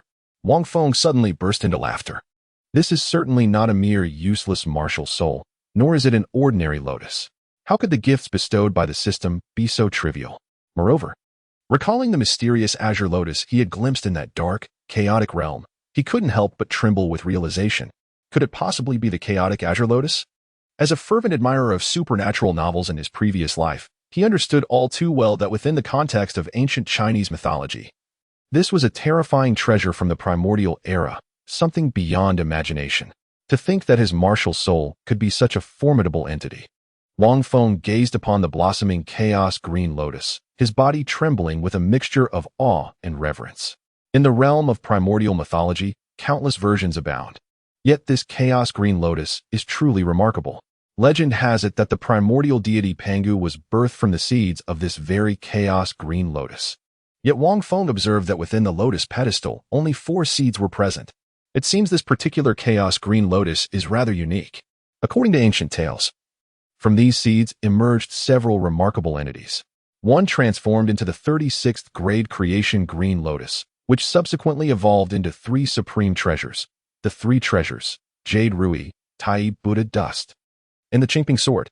The remaining 3 seeds each metamorphosed into the 12th grade Merit Golden Lotus, the 12th grade Karma Red Lotus, and the 12th grade World-Destroying Black Lotus. Each a supreme innate defensive spiritual treasure with distinct functionalities. The 5 expansive lotus leaves transformed into 5 directional flags, the Wajiji apricot yellow flag, symbolizing a myriad of golden lotuses, impervious to destruction, the Qinglian Baos flag, radiating the light of relics, fostering tranquility and serenity, the Lidi Yin light flag, embodying chaos of yin and yang, inverting the 5 elements, the Susei Yun Jie flag, shrouded in wondrous mists, illuminating all realms, and the Zhenwu Zhao Jiao flag, obscuring the heavens and veiling the sun. In essence, these flags possess a myriad of capabilities, including control, dispelling of control, restoration of focus, and inducing confusion, among others. The lotus pot of the green lotus transmuted into the Qian Kuanding, an artifact capable of refining the essence of objects, effectively enhancing their grade. Furthermore, its root and stem absorb the innate aura of slaughter, transforming into the god-slaying spear, capable of inflicting damage upon even the most exalted beings. There is much more to behold. Wang Feng's eyes glistened with a hint of crimson as he gazed upon the enigmatic azure lotus. although uncertain whether it would indeed possess the peculiarities described in legends, and recognizing that it was not a true entity of chaotic azure. Merely a manifestation of his martial soul, he understood that even such a soul could unleash formidable power. Variants like the nine-hearted sea peony and the seven-treasure glazed pagoda were unworthy of comparison to this extraordinary being. Furthermore, it was a comprehensive martial soul. As the rank of the Soul Master ascended, this azure lotus would reveal its unique and extraordinary prowess. Wang Feng's heart burned with an intense curiosity that surged from the depths of his being. He yearned to uncover the enigmatic power of the mysterious azure lotus, questioning whether it truly possessed the exaggerated and extraordinary qualities he envisioned. Imagine if this azure lotus could transform into forms envisioned by Wang Feng, such as the three treasures Jade Rui, the Qingping sword, or perhaps amalgamated into the 36th-grade Pure World Azure Lotus, or even manifesting as the 12th-grade Annihilation Black Lotus, or taking the shape of the Five Directions banner, the Qian Kuan Cauldron, or the Devouring God Spear, each form endowed with distinct capabilities. Each transformation bore unique powers. Who could possibly withstand such a phenomenon? Yuntao, observing Wang Feng's overwhelming excitement, could not help but shake his head. How could a nameless wildflower martial soul incite such fervor? Enough. Are you still testing your soul power? Yuntao inquired with a furrowed brow, contemplating whether to spare the young boy's pride. Forget it. Wang Feng was momentarily taken aback, waving his hand dismissively. Indicating there was no need for formality, he merely wished to test it casually. As he spoke, he nonchalantly placed his palm upon the crystal orb. Suddenly, a resounding explosion of golden light erupted. The brilliance was so intense that it rendered the onlookers momentarily blinded. Yuntao stood frozen in place, utterly petrified. Chapter 11. The Mysterious Human-Shaped Martial Soul. Self-realization? The dazzling golden radiance filled the entire martial soul hall. Yuntao gazed in astonishment, trembling as he managed to utter a few words. Innate full soul power? Simultaneously, within the room, the elderly Jack and Tang San were equally astonished by this spectacle, especially Tang San, who was taken aback by the revelation that Feng Gu also possessed innate full soul power. He was acutely aware that his own attainment of innate full soul power was due to his lifelong practice of the Xiantian skill. It was not something one inherently possessed. Yet, it seemed impossible for Feng Gu to have engaged in any form of cultivation. Over the years, Tang San had observed Feng Gu's remarkable lethargy, hardly even exercising, let alone practicing. He had no means to cultivate it all. Talent. Innate talent. Awe filled Tang San's eyes as he reflected upon his own journey as a transmigrator who cultivated the Xiantian skill to achieve innate full soul power. Yet, Feng Gu seemed to possess an innate gift that marked him as a true prodigy. Otherwise, he could not have surpassed me while also possessing innate full soul power. Although his martial soul may not be superior to mine. A flicker of thought crossed Tang San's mind as he gently spread his left hand behind his back, revealing a small hammer martial soul. It appears I possess two martial souls. However, I am uncertain of this one's nature. Perhaps my father would know. With this thought, Tang San glanced toward Feng Gu, only to find him absorbed in examining his newly awakened mysterious lotus martial soul, seemingly indifferent to the extraordinary innate full soul power. This left Tang San feeling somewhat speechless. Of course, he remained unaware of the deeper significance behind Feng Ji's demeanor. Wang Feng possessed innate full soul power. Yet it was not a result of extraordinary talent, nor was he inherently gifted. Rather, through a month of relentless training that pushed him to the brink of death, he harnessed the energy that surged forth from the Meteor Tears, thus attaining his current level of innate full soul power. However, at that moment, Wang Feng found himself more intrigued by the Qinglian martial soul than concerned about his own abilities.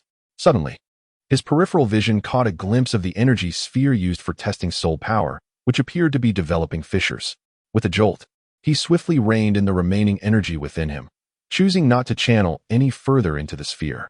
If he did, an explosion would be inevitable. Attaining innate full soul power was sufficient. Should an explosion occur, the consequences could be dire, especially if he were captured for research in the future. Wang Feng pondered carefully, recognizing the need for a measured approach to showcasing his abilities. It was essential to strike the right balance.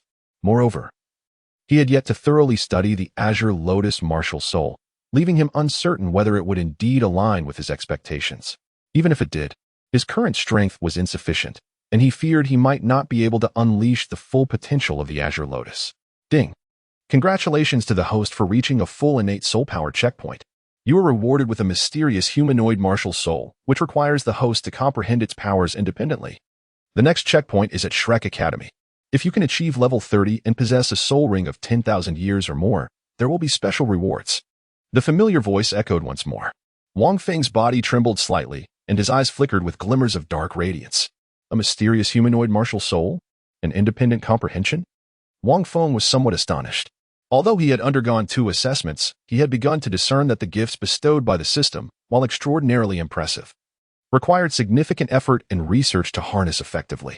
It was by no means as effortless as he had imagined, much like the tears of a shooting star. This celestial blue lotus martial soul was no different. Wang Feng realized that to unleash its true potential, he would need to exert exceptional diligence. After all, this was no trivial matter. However, the notion of self-comprehension left Wang Feng utterly bewildered. Couldn't there at least be a hint? A dual martial soul, no less. A humanoid martial soul at that. Yet there was not a single clue to guide him in his understanding. Wang Feng felt somewhat speechless. Nevertheless, the emergence of the Genesis Blue Lotus martial soul had already brought him considerable astonishment. All right, young one, you too possess innate full soul power. Su Yuntao's face flushed slightly. Recalling his earlier words, he felt an overwhelming sense of embarrassment. Have I exhausted all my luck in this lifetime? In a single village. 2 individuals with innate full soul power have crossed my path? Su Yuntao reminisced about his own humble beginnings with merely level 2 soul power. With a quiet sigh, he turned to old Jack and remarked, these 2 children are extraordinary. Although their martial souls may be lacking, which is somewhat regrettable, they are destined to become soul masters. Well, I must take my leave. Su Yuntao felt his pride being diminished. Suddenly, he recalled the tale of the little yin, inexplicably yearning for the continuation of that story. Lost in thought, Su Yuntao approached the door, only to pivot back, and, gazing at Wang Feng, inquired, young one, do you truly possess the complete story? Indeed. Wang Feng replied with a smile, would you like to hear it? No problem, but you must agree to one condition. Speak. Wang Feng gestured towards Su Yuntao, signaling him to lean in closer. Wang Feng whispered a few words into Su Yuntao's ear. Upon finishing, Su Yuntao was momentarily stunned. Are you certain? He asked, gazing at Wang Feng with an enigmatic expression. Of course, Wang Feng replied confidently. This request is one I wholeheartedly embrace. Su Yuntao smiled and added, in 3 months. The enrollment for the Nodding Junior Soul Master Academy will commence. I shall seek you out then. I hope you will be adequately prepared by that time. Wang Feng nodded with satisfaction. He then retrieved a stack of meticulously prepared papers from his bosom and handed them to Su Yuntao. Upon receiving them, Su Yuntao promptly unfolded the papers, coughed a few times, and cherished the precious documents as if they were a treasure. All right, old Jack, I shall take my leave, he said, waving goodbye to village chief Jack, his face once again adorned with a beaming smile. Old Jack hurried over to see Su Yuntao off. Brother Feng, what request did you make to Master Su that brought him such joy? Tangan inquired with curiosity. Oh, nothing much. I merely mentioned that I would engage him in a duel 3 months hence. Wang Feng casually remarked. After all, one must strive for greater heights. Little San. Engaging with you no longer yields any experience points. You have become irrelevant. Tangan's expression darkened. Over the years of acquaintance with Feng Gu, he had come to understand that Feng Gu occasionally employed words laden with special significance, brimming with whimsical imagination. He could somewhat grasp the essence of what experience points entailed. Tangan let out a soft hum, contemplating that once he commenced his training with the Xiantian treasure record and forged genuine hidden weapons, he would inquire with his father about the nature of his second martial soul. At that moment, Feng Gu might not stand a chance against him. Wait, Feng Gu. What did you say? You intend to engage in combat with Master Su? Suddenly, Tangan recalled something, his surprise evident. Are you certain? He is a level 26 soul master. Possessing the beast martial soul, the lone wolf, you would merely be inviting an unrelenting thrashing. Just moments ago, the formidable aura exemplified by Su Yuntao, embodying the lone wolf, was vividly etched in Tangan's mind. A true soul master. Feng Gu, we are merely 6 years old. Do you truly wish to challenge an adult soul master? Or rather, a 26th level master of combat with a beast martial soul? 3 months. Tangan shook his head. Within that time frame, considering his own abilities, he would be fortunate to exchange a few moves with Su Yuntao. Moreover, in 3 months, his opponent would undoubtedly enhance his strength as well. Recalling the radiant smile that graced Su Yuntao's face upon departing, Tangan silently mourned for Feng Gu for a few moments. It appeared that he truly needed to prepare some ointment for Feng Gu in advance. In Wang Feng's mind, He pondered that Tao Gu would likely have no further opportunities to make an appearance. As a mere tool, it was only natural to utilize him to the fullest. If he could indeed surpass him and subsequently emerge from the novice village, that would be quite sufficient, wouldn't it? Chapter 12. The first form of the Chaotic Blue Lotus Martial Soul. After bidding farewell to Su Yuntao, old Jack returned to the Martial Soul Hall. Observing Wang Feng and Tangan. Wonderful, wonderful, he exclaimed, his kindly visage radiating surprise as he gazed at the two children. One had grown up by his side since childhood, while the other was one he had watched mature. Although their martial souls might be lacking due to environmental factors, the innate full spirit power was indeed a remarkable asset. Setting aside other considerations, it was certain that they would become stable soul masters, right? Reflecting on the fact that two soul masters could emerge from Holy Soul Village today, old Jack couldn't help but beam with delight. I never expected that you, little Feng, also possess innate full spirit power, old Jack exclaimed incredulously, his expression akin to that of a man who had witnessed a monkey spring forth from a stone. Wang Feng, observing Grandpa Jack's astonished demeanor, felt a twinge of discomfort. Nevertheless, it was understandable. According to the original narrative, he should be one of those children, a somewhat clever minor character, whose trajectory was originally quite different from Tangan's. It was no wonder old Jack was so taken aback. With 3 months remaining until the enrollment for Notting Junior Academy, and although their village had only one available spot, it was of little consequence. Old Jack's smile remained unwavering as he looked at the two children. As for you, little Feng, let's go, San. I shall visit your home and speak with your father. Very well, Grandpa Village Chief. Tangan nodded in agreement. With that, old Jack led Tangan outside, headed towards Tanghao's blacksmith shop. Wang Feng chose not to accompany them, for he anticipated that Grandpa Jack would likely engage in a heated argument with Tanghao, leaving him disinclined to witness the unfolding drama. Wang Feng hurried to the familiar grove outside the village. With 3 months remaining, it is exceedingly challenging for me to defeat Brother Tao, a level 26 battle soul master. Given my current strength, Wang Feng contemplated to himself. Considering the prospect of leveraging Su Yuntao to not only test his own strength but also to exert a bit of pressure. However, Su Yuntao was a member of the Spirit Hall. Wang Feng wished to conceal his abilities, understanding that it was not imperative to vanquish his opponent. Merely possessing a talent that surpassed the innate full soul power, should it come to light, could potentially attract the attention of the Spirit Hall. Wang Feng could ascertain that the energy coursing through his body had surpassed the innate full soul power, likely exceeding level 20, or perhaps even higher. The exact extent remained uncertain to him. Should the Spirit Hall discover this anomaly, they might dispatch individuals to apprehend him for dissection. It is worth noting that in the Douluo Continent, only one individual, Qianrenxue, seemed to have transcended the innate full soul power, achieving level 20. However, Qianrenxue is the daughter of Bibi Dong, a formidable figure within the Spirit Hall. As for himself, emerging from a humble village, what grounds did he have to surpass the innate full soul power of level 20? It would be astonishing if they did not seize him for thorough examination. Thus, he could only engage in battle with Su Yuntao while concealing the true extent of his innate full soul power. Wang Feng clenched his fist. Physical prowess is fundamental. The Azure Lotus martial soul must be the key. Reflecting on this, Wang Feng surveyed his surroundings, inhaling deeply as he gently spread his right hand, his consciousness stirring. A blue lotus quietly blossomed forth. Upon witnessing this enchanting bloom, Wang Feng gradually channeled a portion of his internal energy, known as soul force, into the essence of the blue lotus martial spirit. As waves of soul force flowed in, the mysterious and arcane blue lotus suddenly radiated an extraordinary brilliance. At the heart of the lotus platform, among the 4 lotus seeds, a smaller seed quietly unfurled, subsequently emitting an endless cascade of golden light. Wang Feng gazed intently as the energy within him continuously surged forth. A resplendent radiance erupted. The lotus seed appeared to have absorbed some vital essence, rapidly swelling and expanding. And in an instant, it began to unfurl from the lotus pedestal. A golden hue, pure and dazzling. The soft, orthodox golden light enveloped Wang Feng entirely.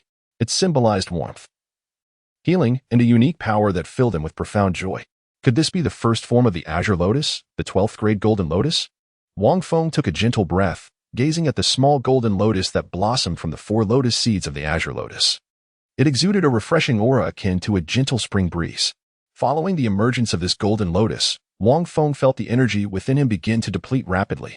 It is conceivable that the soul power required to manifest the first form of this Azure Lotus is beyond imagination. However, this is to be expected. The more formidable the martial soul, the greater the demand for soul power and its utilization. Tangan's Haotian Hammer, given his current innate full soul power, would find it exceedingly difficult to wield for even 20 seconds. He would likely be exhausted after merely 10 seconds. Yet, Wang Feng was certain that the soul power necessary to employ the Azure Lotus martial soul would be even more astonishing.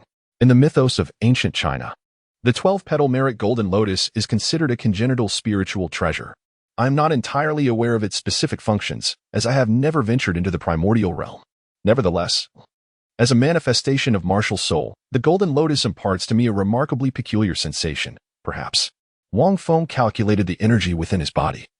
30 seconds had nearly elapsed, reaching his limit. Without further hesitation, he surveyed his surroundings, seeking something upon which to conduct his experiment.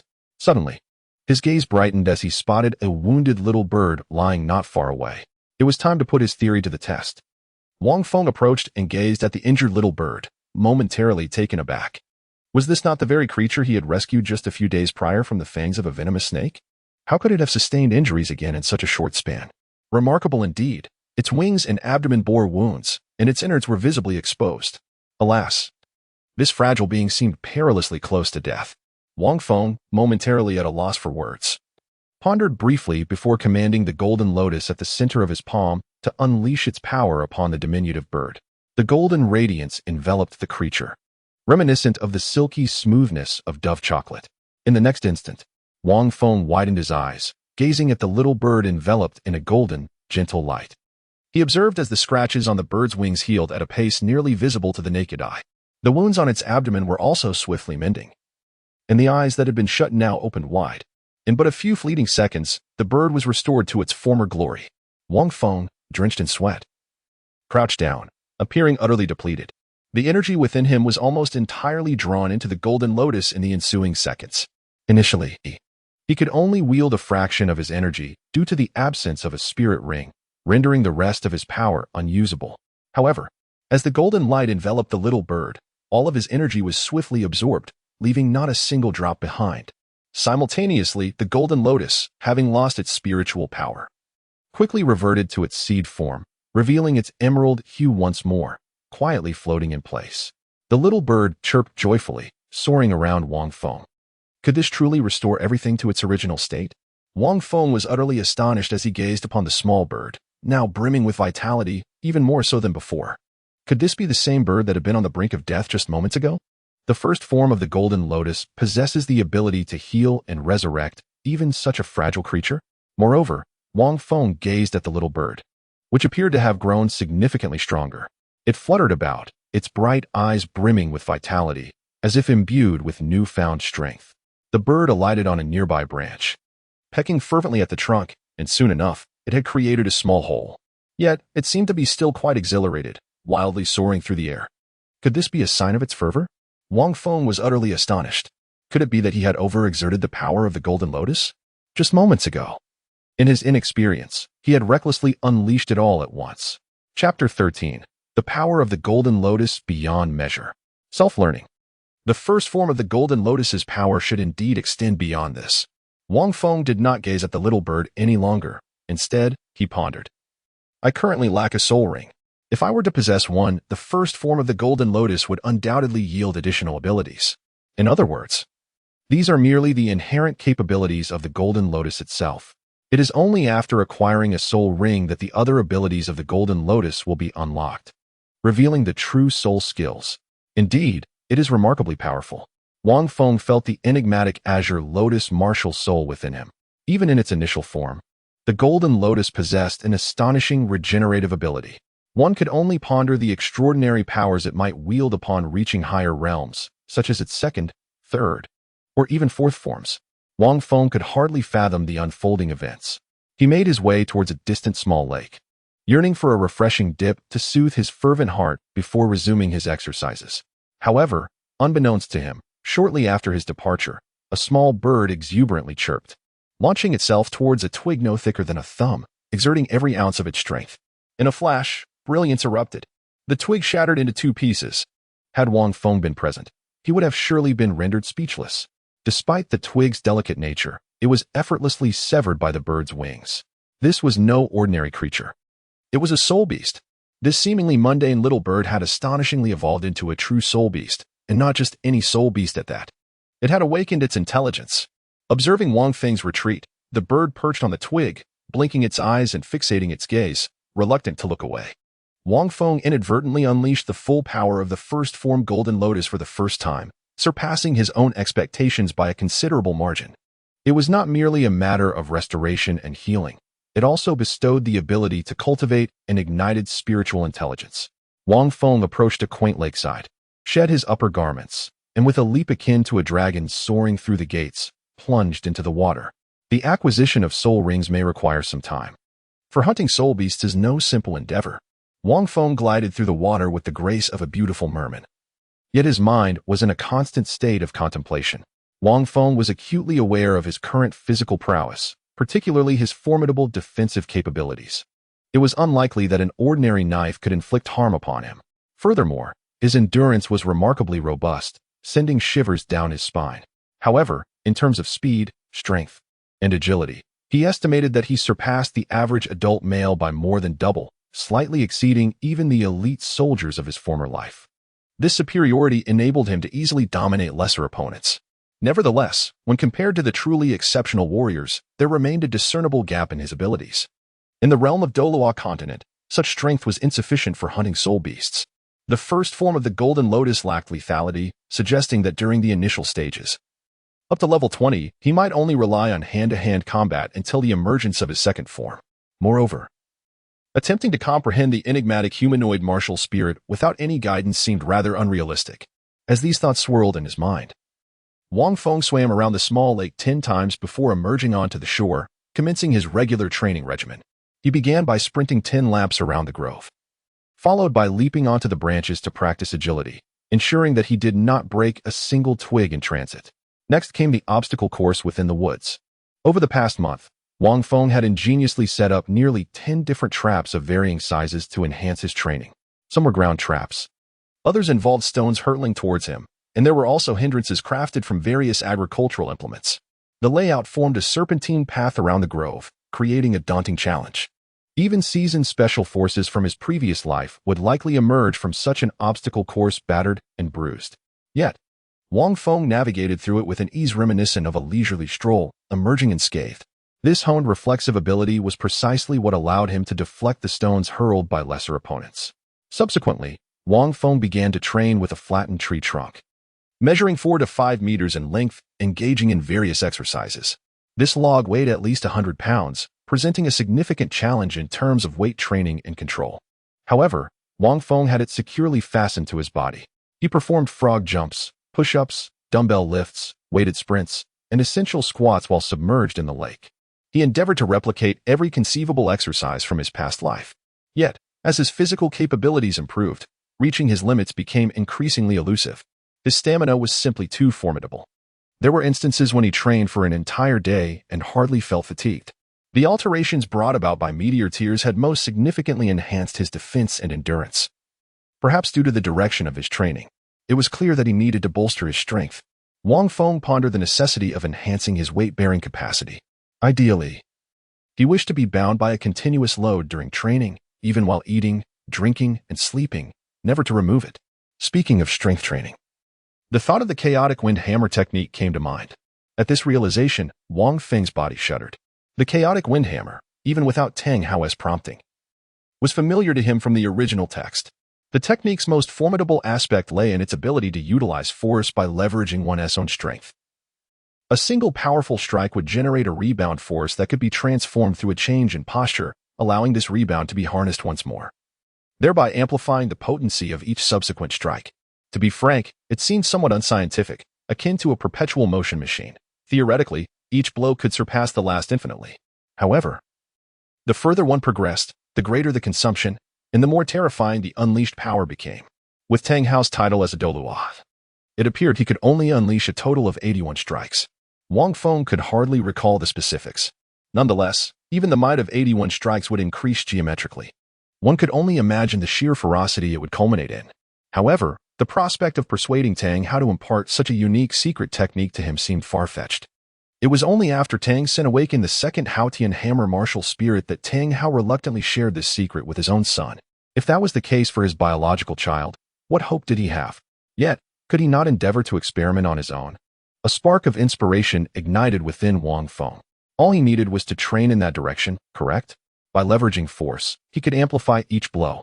After all, he was a transmigrator with broadened horizons and had undergone transformation through the Meteor Tears. Was there not a chance he could achieve self-mastery? The technique of leveraging force was already prevalent in Huaxia. Why should Tanghao alone be credited with such a hammer technique? If he were merely a lazy fish, it would be one thing, but with his golden finger, why could he not give it a try? With newfound determination, Wang Feng swung a tree trunk and leaped with excitement. He then made his way to Tanghao's blacksmith shop to borrow a hammer. Wait a moment, Uncle Hao. Do you have any larger raw iron available? Upon arriving at the blacksmith shop, he noticed Tang San hammering away at a piece of raw iron while Tanghao observed, seemingly offering guidance. Old Jack had likely concluded his discussion with Tanghao after learning that his son possessed the Haotian Hammer as well. Tanghao had imparted the fundamentals of the chaotic wind hammer technique to Tang San. Wang Feng cast a glance at Tang San and surmised that he had likely mastered the skill. What size of raw iron do you desire? Tanghao inquired, briefly meeting Wang Feng's gaze. Approximately 50 pounds, I presume? Wang Feng inquired. It would be best to bring a few more pieces. Wang Feng aspired to forge weight-bearing armor from the raw iron he possessed, which weighed 50 pounds. After the refining process, it would likely yield around 20 to 30 pounds. He intended to utilize this armor for training, knowing full well that the exertion would be considerable. I have some raw iron here, Tanghao remarked. What do you plan to do with it, you rascal? Hee, you will find out in due time, was the playful response. Wang Feng lifted 4 massive pieces of raw iron, each weighing approximately 200 pounds, and with a flourish, he dashed away wielding a hammer. It seems that Brother Feng intends to challenge himself. However, such a heavy burden may not facilitate his training. Moreover, he lacks the skills to forge iron. Tang Sen observed Wang Feng's departure with a sense of curiosity. Beside him, Tanghao cast a sidelong glance at his son, contemplating that while the lad may not possess the ability to forge, he certainly surpasses you by a considerable margin. Even striking directly with a hammer, he could transform a small piece of iron or into raw iron with a single, powerful blow. His endurance is astonishing. One wonders how many strikes he has delivered. Brother Feng has only 3 months before he must contend with Master Su Yuntao. It is perplexing to fathom his mindset. Tang Sen chuckled and remarked, Oh, is Su Yuntao not a 26th level soul master? Does a mere 6-year-old truly aspire to engage in combat with a soul master? Indeed, it is rather unbelievable. Tang San mused. If I were to forge a hidden weapon, perhaps I might have the opportunity to spar with Su Yuntao. A concealed weapon requires stealth to unleash its full potential. Engaging in fair combat diminishes its impact significantly. Had I employed such tactics during my defeat to Brother Feng, perhaps he would not have been able to react in time. How intriguing. When that day arrives, do share your insights, for I wish to witness it. Tanghao casually remarked. Very well, Tang Sen responded, taken aback by his father's unexpected interest in the matter. All right, Xiao San, you need not strike any further. Allow me to demonstrate once more the techniques I previously mentioned. Pay close attention to my posture, Tanghao instructed. Days later, as Tang San wiped the sweat from his brow and set down the hammer, he murmured, The forging method my father taught me is truly remarkable. Being able to strike 8 times consecutively is already my limit. I wonder what Brother Feng has been up to lately. However, recalling the technique of leveraging strength in forging, Tang Sen felt an exhilarating sense of anticipation. I shall seek out Brother Feng. He has been frequently purchasing raw iron. Could it be that he is forging? His curiosity piqued, yet he understood that forging was no simple task. In the village, only his father possessed a forge and bellows. Relying solely on basic hammering would yield little success. Thus, after completing his training for the day, Tang San set off to find Brother Feng at the village chief's residence. To his surprise, Grandpa Jack informed him that Brother Feng was not at home, having been out in the wilderness, returning only at dusk with a silly grin. Could it be that Brother Feng is in that small grove? Tang San pondered and promptly made his way towards the grove outside Wang Village. After walking some distance, he suddenly felt a slight tremor in the ground. Listening intently, he heard the sounds of clanging, clang, clang, clang. The familiar sound of hammering resonated, causing Tang San to pause momentarily before he gradually made his way toward the source of the sound. Before long, he beheld a well-known figure, drenched in sweat.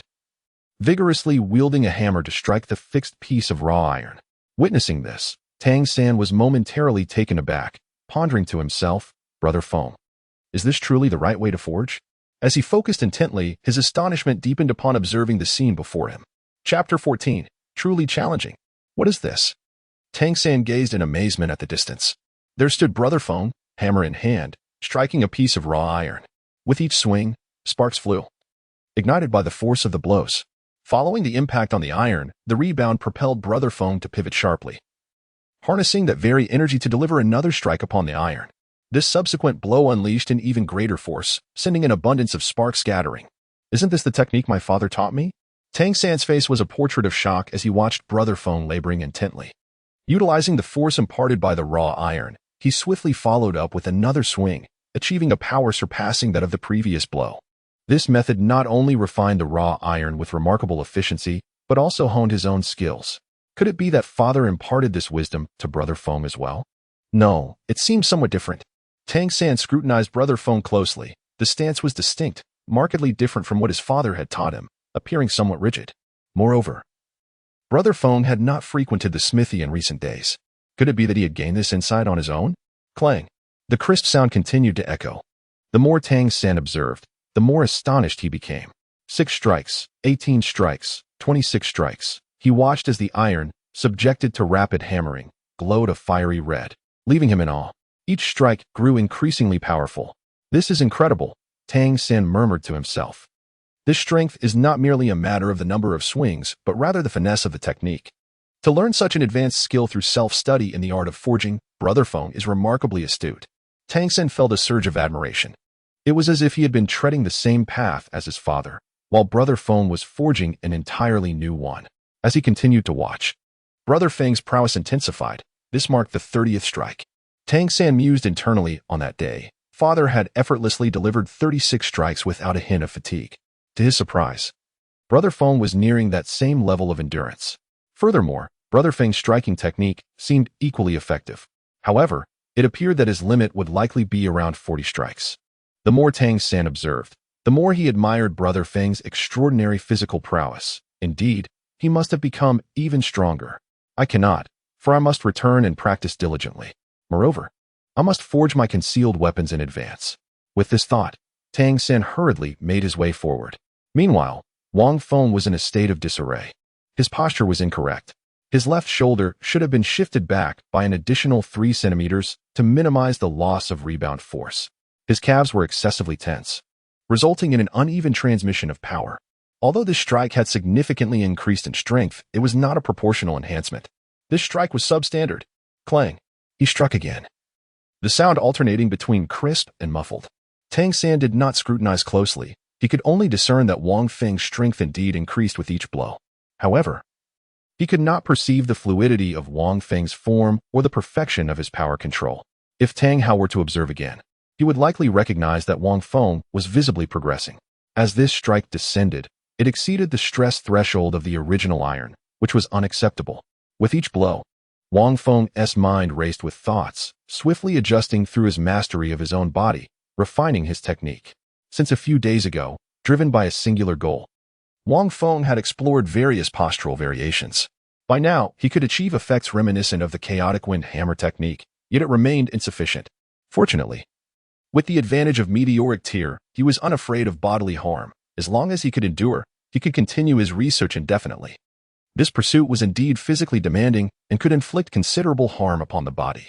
Only Wang Feng, blessed with Meteor Tears, dared to engage in such an endeavor.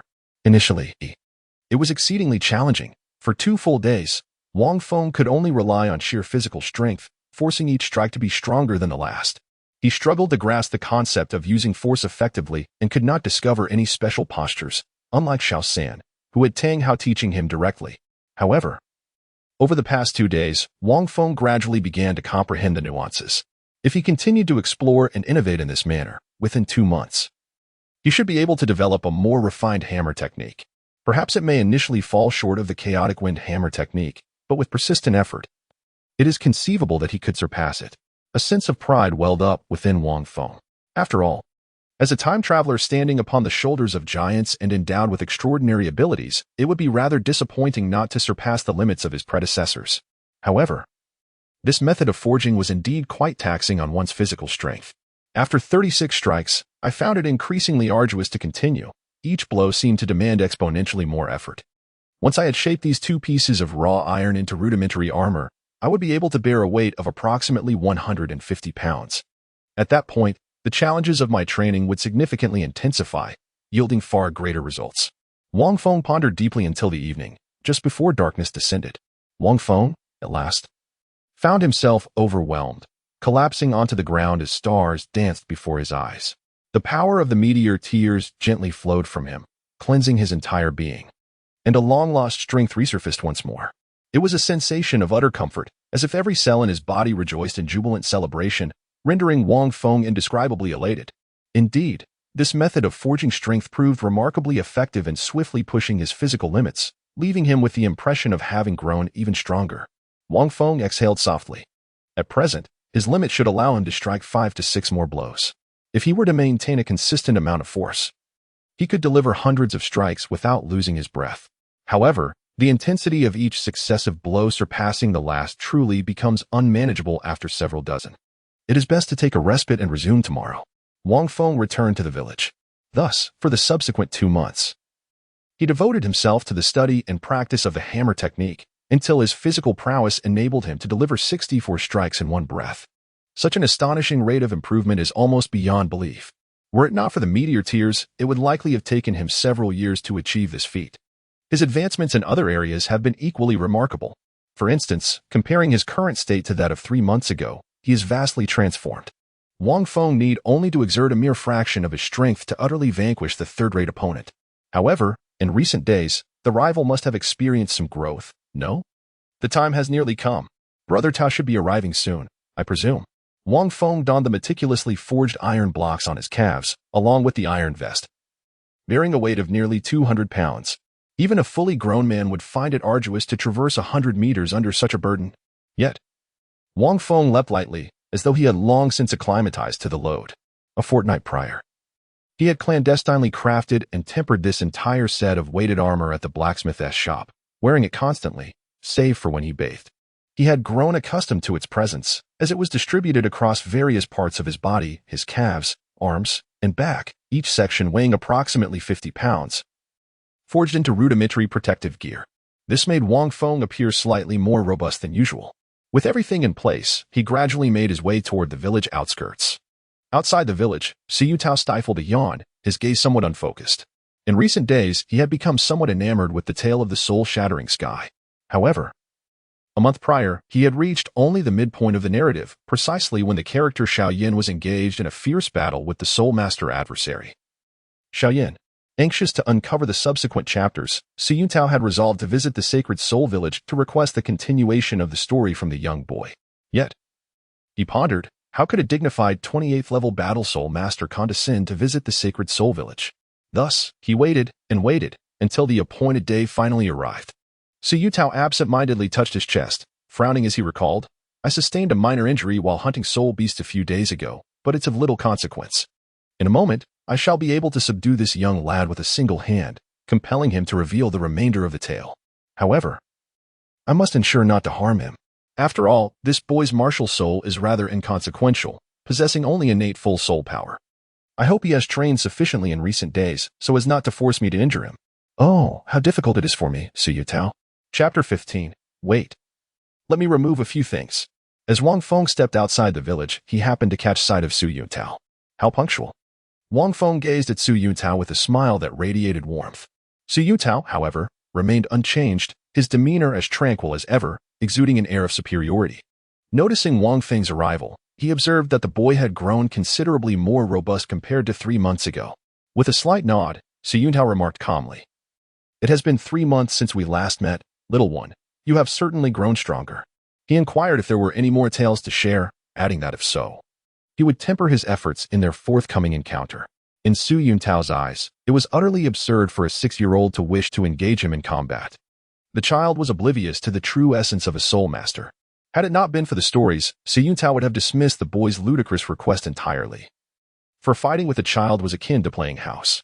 Wait, I shall make you understand the true terror behind your so-called soul that shatters the heavens. Su Yuntao mused to himself, finding a certain fondness for these 4 words, feeling they carried a formidable presence. Oh, Wang Feng cast a surprised glance at him. If you defeat me, then there will be a continuation.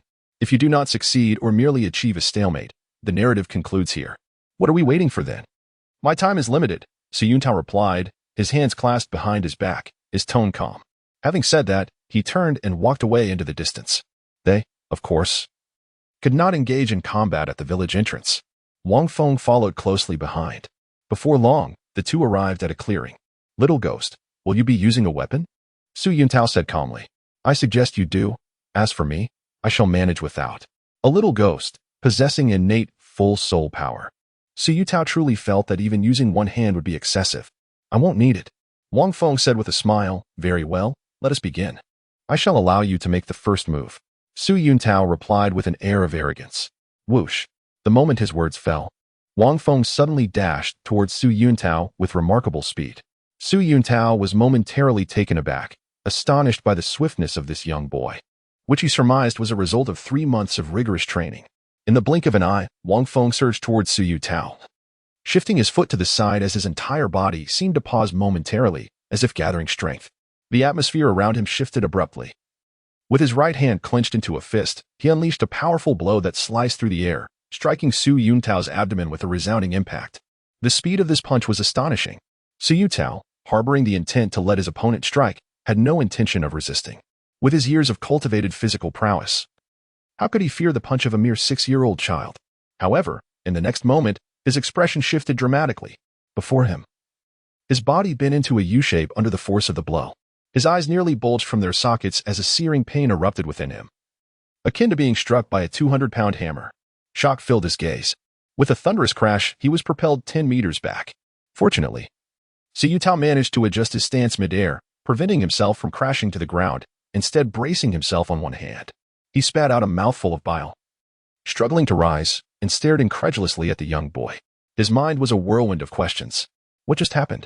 Is this the strength a 6-year-old can wield? Could this be the terrifying force of innate full soul power? Su Yuntao's heart was overwhelmed with astonishment.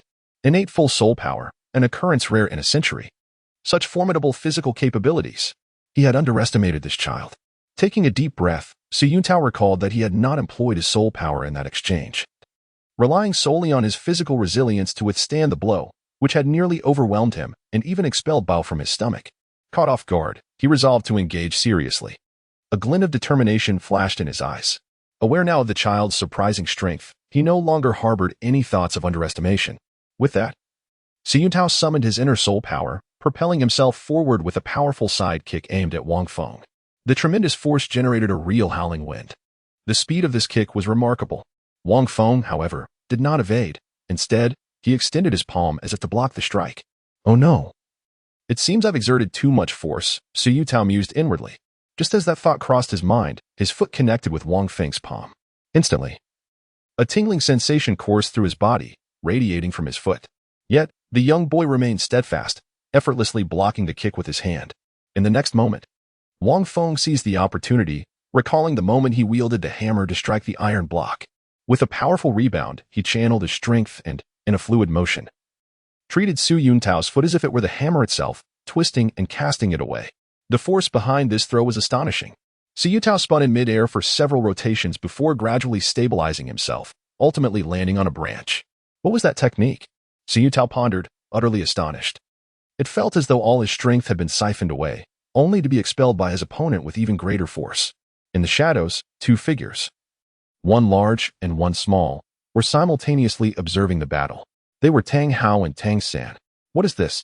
Tanghao's gaze sharpened as he whispered, Little San, did you impart your blacksmithing techniques to that lad, Feng? He is one of the most formidable warriors on this continent.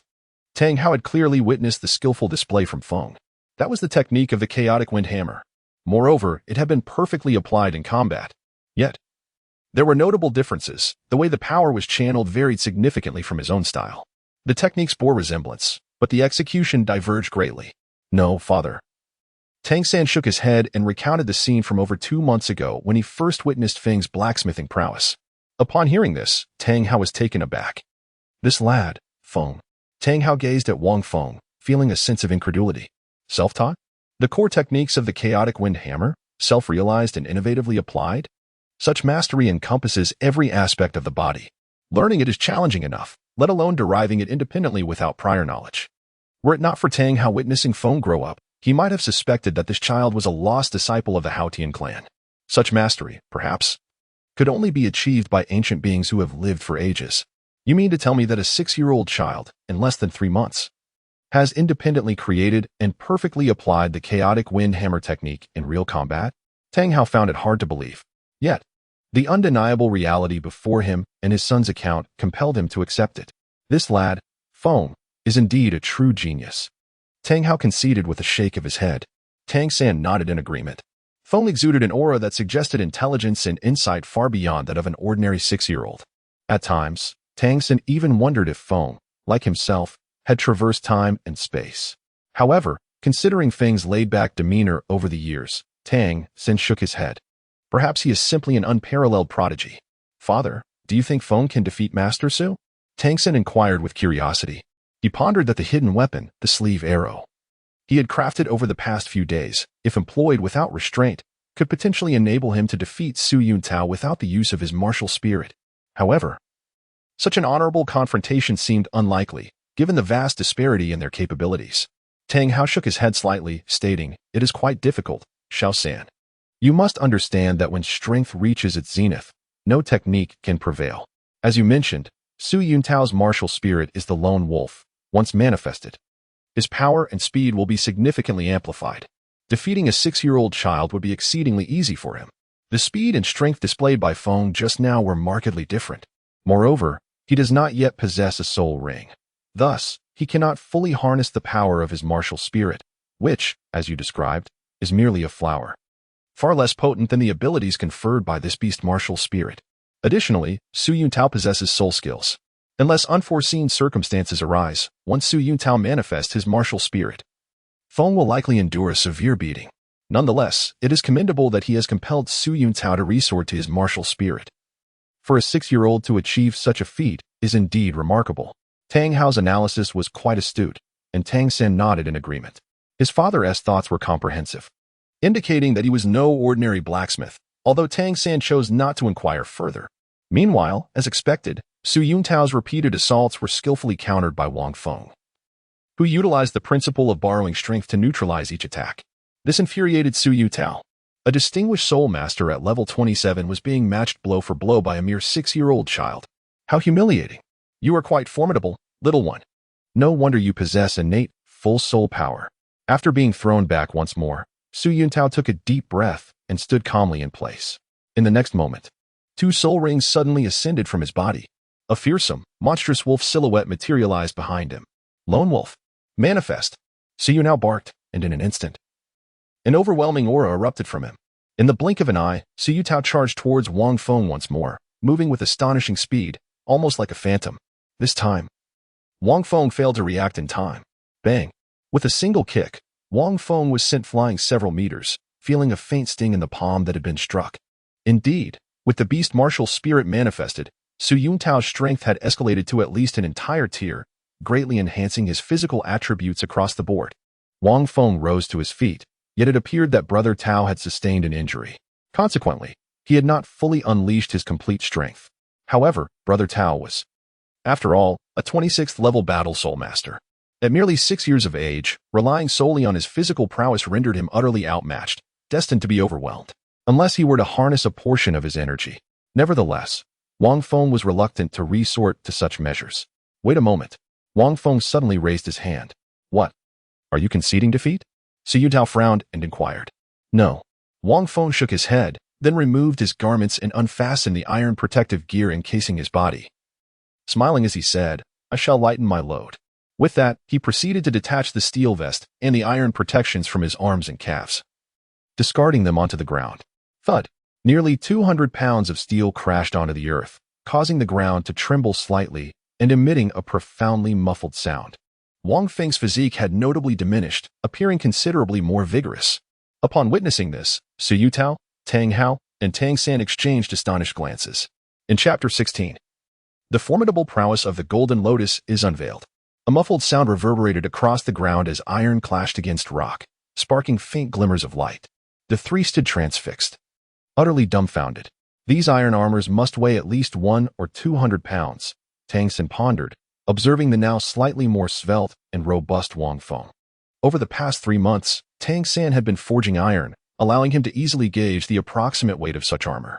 He had initially thought that Wang Feng had merely gained weight during this period. To his astonishment, he discovered that Wang Feng was encumbered by such hefty iron gear.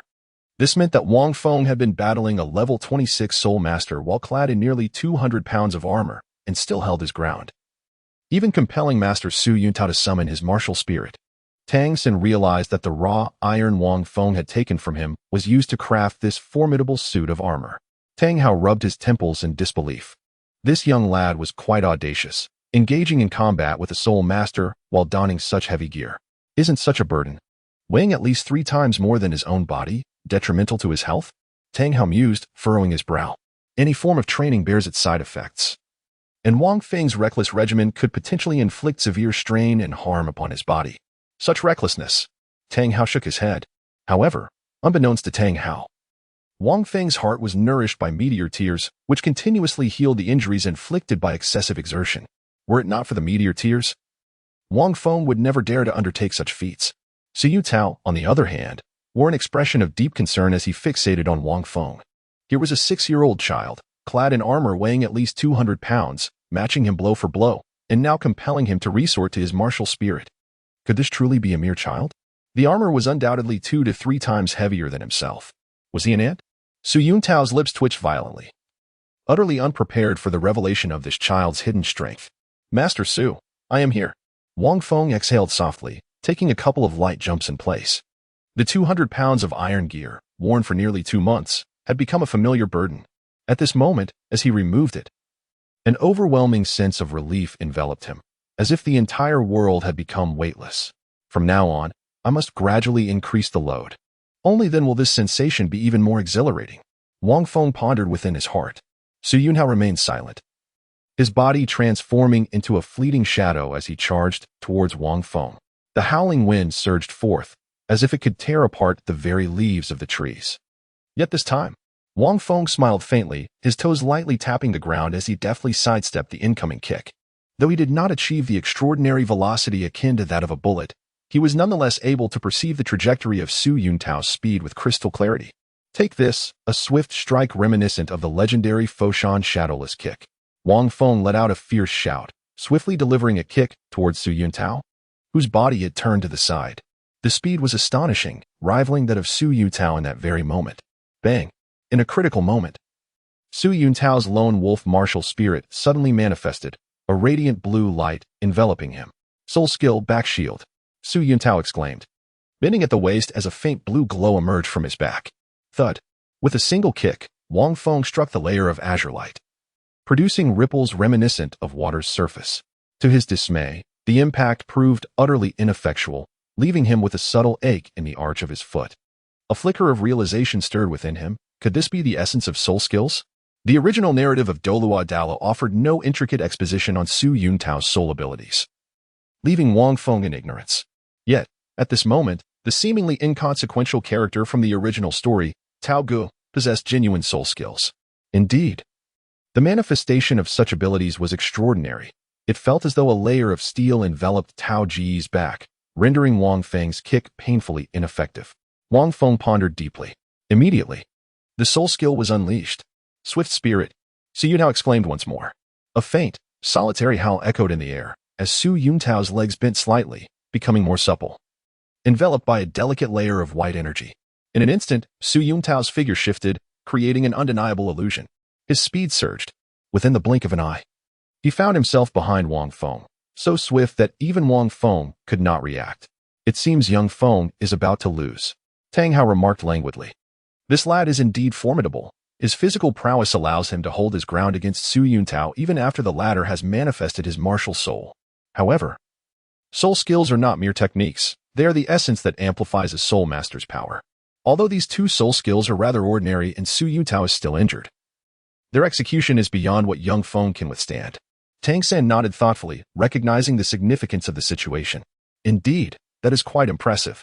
Were I in his place, Master Su Yuntao would likely not even need to summon his martial soul to easily defeat me, let alone employ soul skills. Yet, in that fleeting moment, everything hung in the balance. Wang Feng's palm shimmered subtly as a golden lotus quietly blossomed, gently veiled by his body. Allow me to conduct an experiment. Wang Feng was acutely aware that Su Yuntao's prowess exceeded his expectations. Although he could match him in physical attributes, once the soul skill was unleashed, evasion became futile. However, a faint golden energy swiftly penetrated Su Yuntao's being. In an instant, Wang Feng retracted the golden lotus. Suddenly, a foot, imbued with a piercing wind, came to a halt mere inches from Wang Feng's back. It stopped. Su Yuntai had unexpectedly ceased his advance. Immediately after, his face turned crimson, and the solitary wolf martial soul materialized behind him, as if enveloped in a faint golden glow. Su Yuntai seemed unable to contain himself, letting out a sudden exclamation. The sound echoed as if he were on the verge of bursting forth. Tanghao, Tangan. Su Yuntai felt an exhilarating surge throughout his body, bewildered by the sensation. Then, his aura abruptly intensified, becoming more refined. Was he on the verge of a breakthrough? Tanghao rose in astonishment, remarking that it appeared his soul power had ascended a level. How could this occur at such a moment? It felt rather peculiar. Indeed, it was quite strange. Tanghao observed Su Yuntao, sensing something unusual. At that moment, Su Yuntao was propped up on his hands, trembling with excitement. Could it be the hidden characteristic of the solitary wolf martial soul? Tanghao pondered, intrigued. Did an increase in soul power provoke such a reaction? Suddenly, Tanghao's gaze shifted back to Wang Feng. In that fleeting moment, there had been a hint of an extraordinary power emanating from the lad, vanishing almost instantaneously. Tangan and Su Yuntao were oblivious, yet Tanghao was perceptive enough to notice. Could it be that this young man was responsible? His martial soul? If that were the case, then this young lad's martial soul was certainly extraordinary. Tanghao shook his head, deciding to let it be. After all, it was Wang Feng's own ability, and there was no need for him to interfere. As for Wang Feng, he was filled with astonishment. The first form of the Golden Lotus not only has restorative properties but can also temporarily enhance another's soul power. However, utilizing this Golden Lotus is indeed taxing on soul power. That brief moment cost Wang Feng nearly half of his internal soul power. One must be cautious in its application. Wang Feng, having gained experience, refrained from exerting his full strength. Otherwise, he would have found himself utterly depleted, collapsed on the ground. An all too conspicuous sight.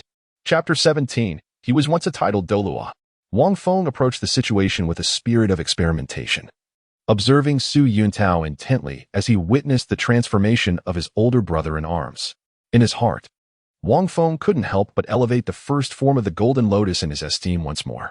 After a few moments had passed, Su Yuntao gradually rose, clearing his throat a few times to alleviate the embarrassment he felt from earlier. A smile broke across his face. Ha ha ha. I never expected to break through and enhance my soul power at this moment. This battle was not in vain, little ghost. Let us consider it a draw. Su Yuntao believed that his temporary surge in soul power was merely a result of their intense battle and did not suspect any trickery from Wang Feng. He could hardly fathom such a notion. Upon uttering the words draw, Su Yuntao felt a twinge of awkwardness. As a distinguished soul master, he had resorted to utilizing his martial soul and even employed soul techniques just to barely subdue this young boy. He realized that, had he not done so, he would surely have been knocked to the ground by Wang Feng. The thought was quite humiliating. No wonder he possesses innate full soul power, even without the martial soul. His soul energy is undeniably substantial. This little ghost must have been training diligently these past days, Su Yuntao mused to himself. After all, carrying that 200-pound iron equipment was a considerable strain for me. I should commend him for his efforts. With these thoughts in mind, Su Yuntao approached Wang Feng, patting him on the shoulder, a hint of a smile gracing his stern face as he remarked, "Little ghost, at just 6 years old, you have managed to draw with a great soul master like me. You should take great pride in that, even if your martial soul seems ineffective. If you continue on this path, you may indeed become a formidable force in the future." Wang Feng, witnessing the confident smile on Su Yuntao's face, felt that he had achieved his own objectives. He feigned surprise as he replied, "Is that so, Master Su? I thought you were merely being merciful because you saw me losing and didn't want to hurt my feelings." Wang Feng's intention in battling Su Yuntao was not to defeat him, but rather to assess his own strength levels and explore the capabilities of the Golden Lotus. He sought to understand how effective the Golden Lotus could be in the context of a soul master battle, especially considering that the little bird he had encountered previously was merely an ordinary creature, while a soul master was decidedly human. "Ah, do keep up the good work," Siyu now said, his face growing more awkward. "I must take my leave now. By the way, you must share the continuation of soul shattering the firmament with me the next time we meet." "Of course," Wang Feng replied with a cheerful smile. After Yuntao finished speaking, he hurriedly departed. Following this battle, he felt that his soul power had indeed risen by a level, and curiously, the injuries on his chest seemed to have healed as well. Though the enhancement felt somewhat mysterious, it was ultimately a source of great joy. Wang Feng chuckled softly to himself. "Brother Tao has been thoroughly utilized by me. My physical prowess should be nearly on par with that of Brother Tao under the spirit possession, akin to that of a great soul master. Should I harness the power of a level 10 soul, I would have no fear of a great soul master. Even if victory eludes me, defeat would be improbable. Moreover, the efficacy of the first form of the Golden Lotus has far surpassed my expectations." Wang Feng sighed inwardly, contemplating the remarkable abilities he had encountered. The power to heal and restore, as well as to elevate one's soul force level, was truly extraordinary. Moreover, there existed a peculiar capability that could be employed both positively and negatively. Just like earlier, had he acted while Yuntao was in a moment of complacency, victory would have been assured. It could be said that he had become terrifyingly powerful. This was merely the innate ability bestowed by the pure Golden Lotus. In just 4 months, I, who was once a mere bystander, have traversed the path that took Taogu over 20 years to complete. That is quite an accomplishment. Wang Feng picked up the iron protective gear from the ground. Subsequently, he intended to depart from Holy Soul Village and head towards the Junior Soul Master Academy in Notting City. After all, one must take life one step at a time. Making hasty strides could lead to missteps. Lost in thought, Wang Feng returned to Holy Soul Village. 2 days later, Wang Feng and Tangan arrived at the village center, bearing a small bundle. Today marked the day of their departure to Notting City. Behind them stood numerous villagers from Holy Spirit Village. "Little Feng, when you reach Notting City, do not forget us. My little Chuyer is still waiting for you," called out a kindly matron, waving her hand. Wang Feng, speechless, glanced at the child cradled in her arms. "Dear child, when you go to Notting City, remember to return home often. Our village is your home." A middle-aged man approached, offering a basket of fruit to Wang Feng and Tangan. "That's enough, Uncle Li," Wang Feng gestured dismissively. "This isn't an arduous journey. Notting City is merely half a day's travel. There's no need to make it seem as if I am venturing far away." In recent years, the village had flourished significantly, largely due to Wang Feng's contributions. Though his role had primarily been to provide ideas, the villagers held immense gratitude towards him. They often extended warm invitations for him to dine with them, and just 3 months ago, following the awakening of their martial souls, a small banquet had been organized in his and Tangan's honor. However, Wang Feng had deemed it too troublesome and declined. "You rascal, always so carefree. As you embark on this journey to Notting City, keep in mind whether you have relatives or friends there. You and Tangan must watch over one another and ensure that no one looks down upon our Holy Spirit Village," a woman admonished as she stepped forward. "Understood, Aunt May," Wang Feng chuckled lightly in response. "Brother Feng, as you become a soul master, do remember to return and visit us." Over the past few years, the villagers had developed a strong bond with him. Though he often preferred solitude, indulging in his thoughts, he was nevertheless well-liked and frequently invited to gatherings. Tangan observed with a hint of envy as he regarded Brother Feng. "Brother Feng truly is remarkable. If it were me, I would not manage as well." These aunts and uncles had primarily come to bid farewell to Brother Feng, with a touch of personal sentiment involved. Before long, Old Jack approached in a hurried manner. "Little Feng, little San, it's time to go," Old Jack said with a somewhat grave expression. Tangan nodded in acknowledgement. "Wait a moment," Wang Feng suddenly exclaimed, "Xiao Feng, do you have something to attend to?" Old Jack inquired. "Hiki." Wang Feng chuckled softly twice before suddenly approaching the stone pillar adorned with the Soul Saint handprint. The onlookers were somewhat perplexed, uncertain of the young man's intentions. In a swift motion, Wang Feng leaped high into the air, landing atop the pillar. And with a delicate yet decisive gesture, he pressed his palm firmly against its surface. A resounding thud echoed as a distinct handprint materialized clearly upon the stone. Wang Feng gracefully descended to the ground and earnestly declared, "From this moment forth, our Holy Soul Village shall be known not only for having birthed soul saints, but also for having given rise to titled Duelos." After speaking, Wang Feng approached Tangan and said, "Little San, You should also leave a mark here. Who knows? When the day comes that we achieve the rank of title Douluo, this place might become a sacred site for countless devotees. The fees, of course, would be considerably higher. Tang-san, visibly exasperated, replied, Brother Feng, your audacity is truly remarkable. You are not even a soul master yet, let alone a title Douluo. Do you even understand what it means to be a title Douluo? A small boy behind them chuckled merrily. Wang Feng cast a disdainful glance at the young boy, exclaiming, You know nothing. The young lad felt a flush of embarrassment creep over him, and old Jack shot Wang Feng a reproachful look before pulling him along, exiting the village. Beneath the gentle sunlight, the silhouettes of the three elongated into the distance. Onlookers couldn't help but chuckle at the small handprint left behind. From afar, in the blacksmith's shop, Tanghao observed the handprint and let out a soft chuckle. This young Feng harbors considerable ambition. Yet, even if he achieves the rank of title Douluo, what does it truly amount to? In the end, he might still be unable to protect the one he cherishes. A profound sigh resonated softly, though it failed to reach the ears of the departing trio. Chapter 18. I have come to acquire knowledge. The Primary Soul Master Academy imparts fundamental knowledge, such as the cultural history of our continent, an introduction to various martial spirits, and a basic understanding of soul beasts. The curriculum spans 6 years. Should one reach the age of 12 without any notable achievements, they risk becoming just an ordinary soul master. Such mundane professions await them. This is inherently linked to the strength of one's martial spirit, yet there is no need for concern. Those endowed with innate full soul power are destined to become soul masters swiftly, even if their martial spirits are somewhat lacking. As they journeyed, old Jack gradually shared details about the Notting City Primary Soul Master Academy with Tang-san, ensuring that these two young fellows were well informed about what to expect. He wished to spare them the confusion of stepping into the academy unprepared. However, the path to graduating from the Intermediate Soul Master Academy proved to be considerably more challenging. Old Jack held up 2 fingers, stating that one must reach level 20 and obtain a second soul ring to earn the title of Great Soul Master. Wang Feng listened attentively. To be honest, while watching Douluo Continent, he generally overlooked such introductions due to a lack of interest, perceiving them as the author's unnecessary embellishments that rendered the narrative tedious. Consequently, much of the exposition had long since slipped from his memory. After all, readers of novels typically focus on the salient points. However, now that he found himself traversing this world, he listened to the descriptions with great interest. Is it true that one can graduate from the Intermediate Academy upon reaching level 20? Tang-san inquired, astonished. That seems rather simple. Wang Feng nodded in agreement, sensing that the energy within him was on the verge of surpassing level 20, albeit without a soul ring to manifest it. Simple, you little rascal. Old Jack chided Wang Feng, tapping him on the head.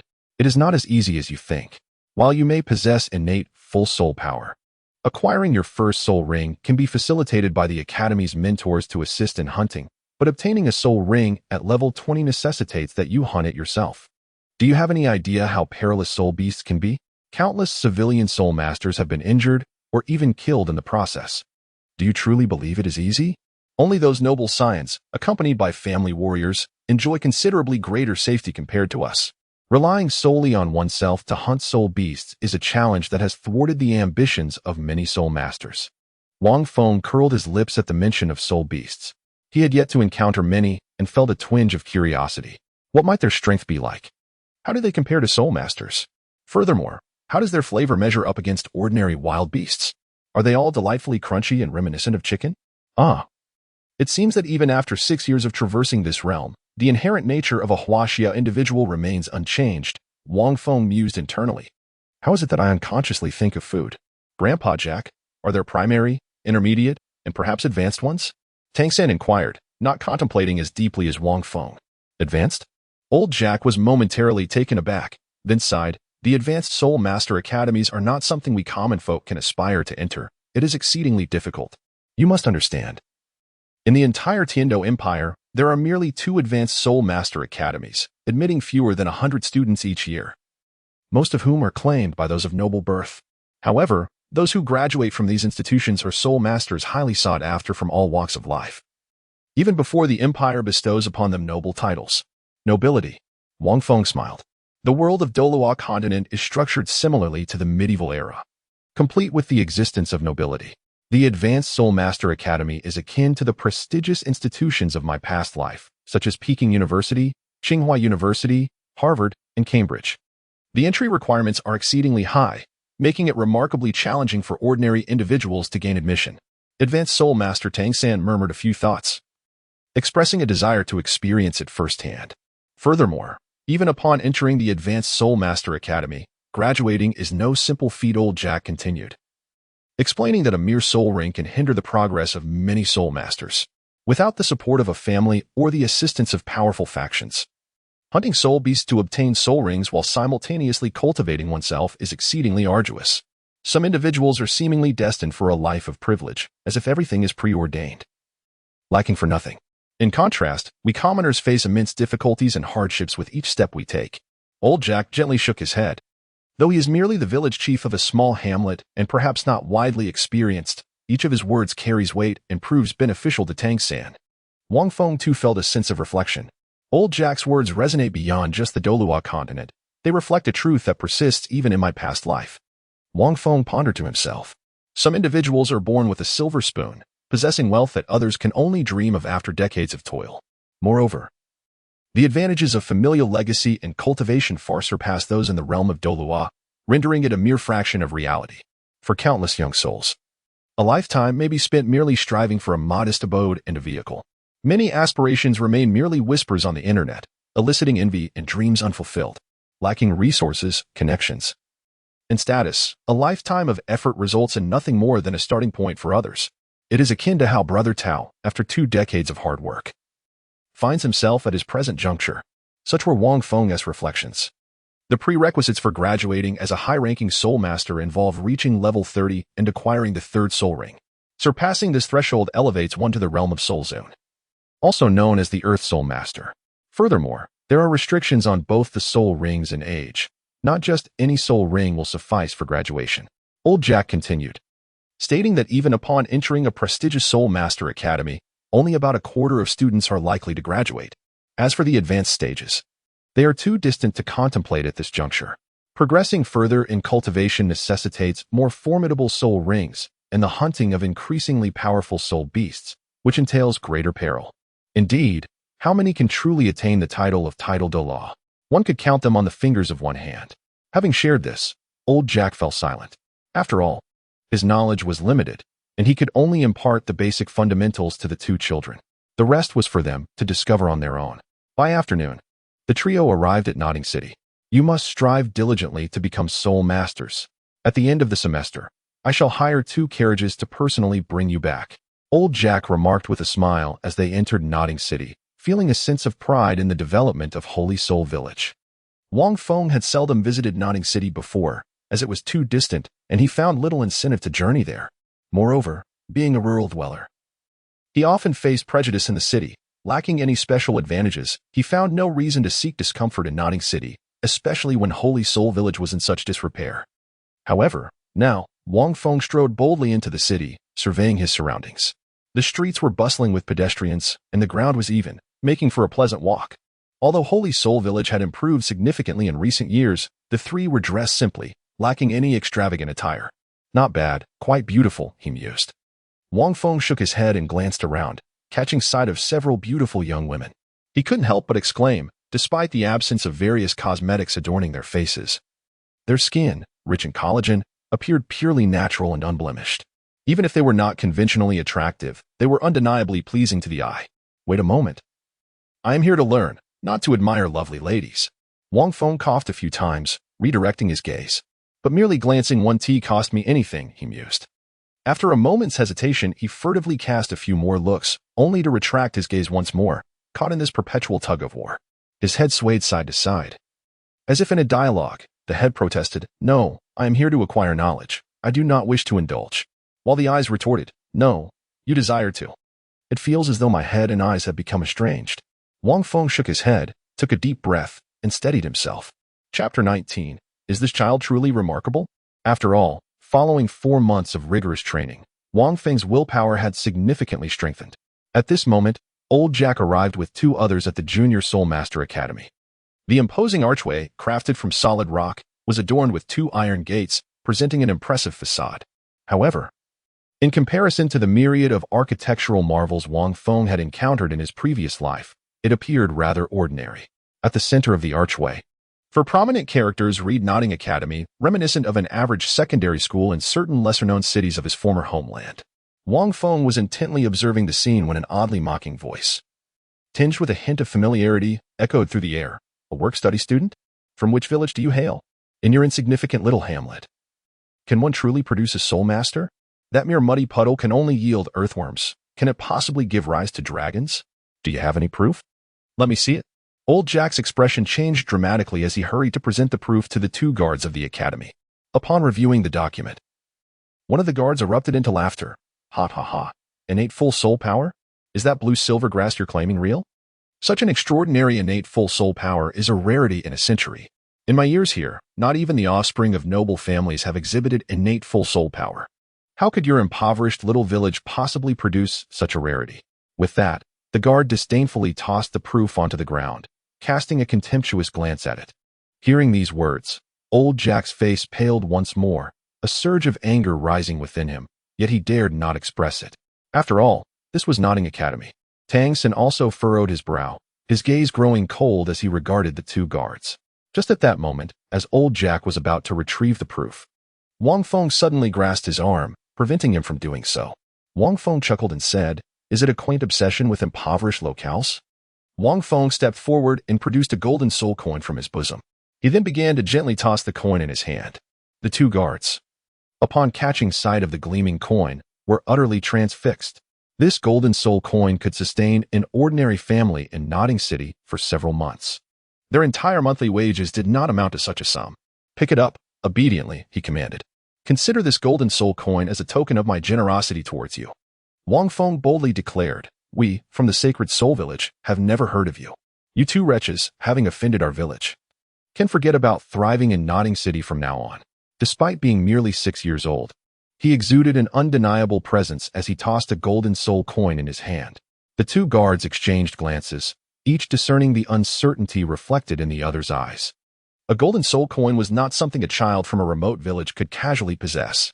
Could it be that these three individuals were of significant stature? Was Sacred Soul Village truly a place of great renown? Coupled with the earlier demonstration of innate full soul power, the guards' expressions shifted dramatically. Yet, they hesitated. At that moment, Wang Feng continued assertively, "You two insignificant academy guards dare to disregard the proof issued by the Spirit Hall? It seems you wish to oppose the Spirit Hall. Goodness. Nodding Academy has become increasingly audacious. Even its mere gatekeepers challenge the Spirit Hall. Perhaps it would be best if we refrained from attending this academy altogether. Xiao San, grandfather, let us seek refuge with the Spirit Hall instead." With that, Wang Feng turned away. His words struck the two guards like a thunderbolt, leaving their faces pale with fear. Opposing the Spirit Hall? Even the mere suggestion of it was terrifying. Wait, did he imply they were originally courted by the Spirit Hall before arriving at the academy? If they were to leave and the academy held them accountable, it would spell disaster. Without a moment's hesitation, the guards quickly bent down to retrieve the proof, plastering obsequious smiles on their faces as they approached Wang Feng. At that moment, both guards felt certain that these three individuals were far from ordinary. The child's demeanor, brimming with authority, surpassed that of many noble offspring. And the golden soul coin. "Young brother, what transpired earlier was indeed our oversight. Please do not take offense.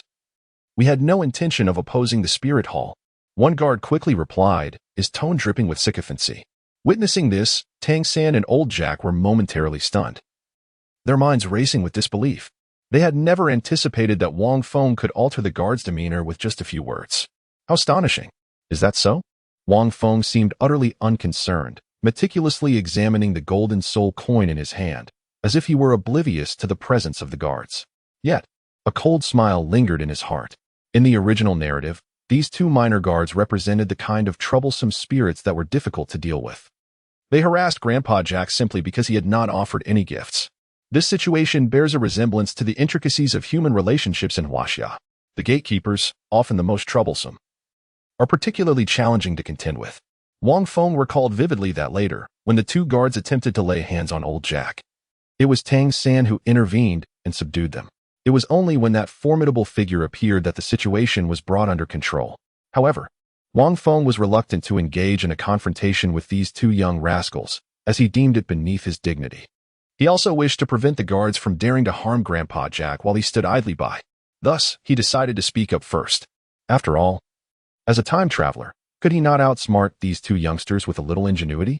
He initially brandished a golden soul coin, ensuring that the young guards would not underestimate him. Subsequently, he crafted a grand accusation against them, instilling a sense of dread that left them trembling in fear, rendering them incapable of harboring any further doubts. Moreover, over the years, Holy Soul Village had developed quite well and could no longer be considered impoverished. Wang Feng had managed to accumulate a modest little treasury for himself, though it was not substantial, merely a handful of gold soul coins. However, old Jack, his grandfather, mostly resided in the village, and the inhabitants of Holy Soul Village were simple and unpretentious, devoid of the intricate schemes found in the city. Wang Feng feigned ignorance, merely gesturing towards old Jack. The guard promptly understood and bowed deeply, expressing an almost excessive apology. Elder, we sincerely apologize for our earlier misconduct. We hope you can find it in your heart to forgive us. Old Jack, having never encountered such a spectacle, found himself in disbelief. As the village chief of a small hamlet, he had adopted a humble demeanor upon entering the city. Now, witnessing the very guard who had moments ago displayed arrogance and disdain, bowing respectfully to him, was utterly astonishing, almost dreamlike. His heart swelled with excitement. And no, it's quite all right, old Jack stammered, his face flushed with embarrassment, overwhelmed by an unexpected swell of vanity. Hearing this, the guard quickly turned his attention back to Wang Feng. Yet, I still feel somewhat displeased. I wish to return to the spirit hall. What shall I do? Wang Feng gazed at the two guards with a cheerful smile. Upon noticing this, the guards felt a shiver run down their spines. Fully aware that Wang Feng had them completely under his control, they exchanged glances, gritted their teeth, and each retrieved a few silver coins from their pockets, offering them to Wang Feng while simpering. What do you think of this? At this sight, Tangan and old Jack gasped in astonishment, their minds swirling with questions. What on earth was happening? These two guards were actually presenting silver coins to Wang Feng? How extraordinary. However, Wang Feng did not even glance at the coins, coldly responding. A few silver coins to brush me off? Do you think I lack such trifles? The allowance I receive in an hour is worth far more than this.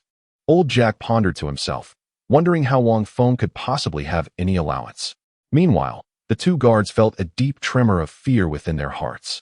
Wang Feng waved his hand at the two individuals and casually tossed a golden soul coin, stating with indifference, "Begone. Consider this golden soul coin as a token of my generosity." Upon hearing these words, the two men were filled with uncontainable joy and hurriedly accepted the coin. In their hearts, they were utterly convinced that this youth was undoubtedly a person of great significance, someone they could never afford to offend. "We are immensely grateful for your generosity, esteemed sir. Should you require anything in the future, do not hesitate to command us." The two guards spoke in unison, their voices laced with utmost reverence, as if they were addressing their own forebear. Their demeanor resembled that of individuals on the verge of kneeling before him. Wang Feng felt a surge of delight within, experiencing the sensation of being a wealthy magnate from a previous life. It is no wonder that so many aspire to such a status. The thrill of wielding wealth to overwhelm others is indeed exhilarating. In any case, this solitary gold soul coin held no significance for Wang Feng.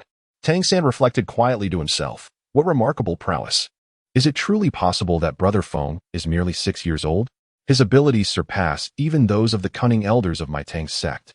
Old Jack scratched his head, still somewhat bewildered by the events unfolding before him. Not far behind, a slender middle-aged man observed the scene, astonished by the child's remarkable skills, muttering to himself, "This child is extraordinarily talented." Chapter 20. Do you know? The middle-aged man approached slowly, his voice grave as he addressed the trio. "Gentlemen, please wait. This incident reflects poorly on Nodding Academy, and I extend my sincerest apologies on behalf of the institution." With that, he cast a cold glance at the two guards. He had witnessed the earlier altercation and had intended to intervene on behalf of the beleaguered trio. However, he was taken aback by the child's unexpected prowess, which seemed to rival that of a man in his 30s. The two guards had initially sought to offer silver soul coins to the young ones, only to be outright rejected by the child, who instead presented a gold soul coin. It was akin to employing both a carrot and a stick to win over the guards. Should any matters arise in the future, these guards would likely treat the child with the utmost reverence. Upon seeing the sudden appearance of the middle-aged man, Tangan and old Jack were momentarily taken aback, while the guards stood meekly, unwilling to utter another word. "No, it's quite unnecessary. They have already expressed their apologies," old Jack replied, observing the middle-aged man. Despite his ordinary appearance and simple gray robe, the man exuded a unique aura, suggesting he was a figure of considerable importance within the academy. He promptly waved his hand dismissively. Tangan scrutinized the middle-aged man, noting the guard's submissive demeanor, grasping the situation with a sense of understanding. The middle-aged man glanced at the admission papers and smiled faintly. "You are here to enroll at the academy, I presume? Allow me to take these two children inside." Old Jack quickly nodded. "That would be most appreciated." He then proceeded to give Wang Feng and Tangan a few instructions. Wang Feng squinted slightly as he gazed at the middle-aged man. Without a doubt, this middle-aged individual must be the master, known in full as Yu Shaojiang, a figure of immense significance to Shaosan within the realm of Douluo Continent. He is also the lifelong mentor to Shaosan, holding considerable importance in his early development. Wang Feng scrutinized the master, who, in turn, was observing him with equal intensity. What piercing eyes, the master thought, a shiver running through him. The child's gaze exuded an uncanny pressure, as if capable of penetrating his very soul. Yet, upon reflection, he considered that perhaps his lack of rest over the past few days had rendered him somewhat disoriented. How could a mere child truly see through him? However, innate full soul power and a blue lotus martial spirit? I have never heard of such a martial spirit. How could a plant-type martial spirit possess innate full soul power? Could it be a twin martial spirit, akin to that child with the blue-silver grass martial spirit? The master pondered deeply. The so-called Blue Lotus martial spirit was named during the proofing session when Yuntao suggested that Wang Feng come up with a name, as the flower was unknown. At that moment, Wang Feng feigned hesitation, unsure of what to name it. Thus, Tangan directly fabricated one. Hence, the Blue Lotus was not named by Wang Feng, but rather by Tangan, a fact that Yuntao naturally approved. After imparting his instructions, old Jack took his leave. Wang Feng and Tangan followed the master inside. "I apologize for the trouble, esteemed teacher," Tangan began. The master chuckled and waved his hand, saying, "I am not a teacher. I am merely a layperson at the academy. You may address me as master, as others do." Tangan was momentarily taken aback, then quickly responded, "You must be an extraordinary individual." "Oh, what leads you to that conclusion?" The master inquired with curiosity. "The title of master is reserved for those of remarkable ability, is it not? Moreover, your role as a representative of the academy indicates your esteemed position within it," Tangan earnestly replied. "Although you may not be a teacher at this academy, you surely surpass the teachers here in prowess." The middle-aged man erupted into hearty laughter upon hearing this. Wang Feng scratched his head. Realizing that the trajectory of history and the fateful encounter were destined to converge, Tangan and the master would ultimately meet. However, Little San's flattery was rather commendable. When expressed with utmost seriousness, he might not even recognize it as flattery himself, which is precisely its brilliance. The term master should not be used lightly. The master chuckled and inquired whether he possessed innate full soul power or, perhaps, dual martial souls. A glimmer of insight flashed in his eyes as he continued.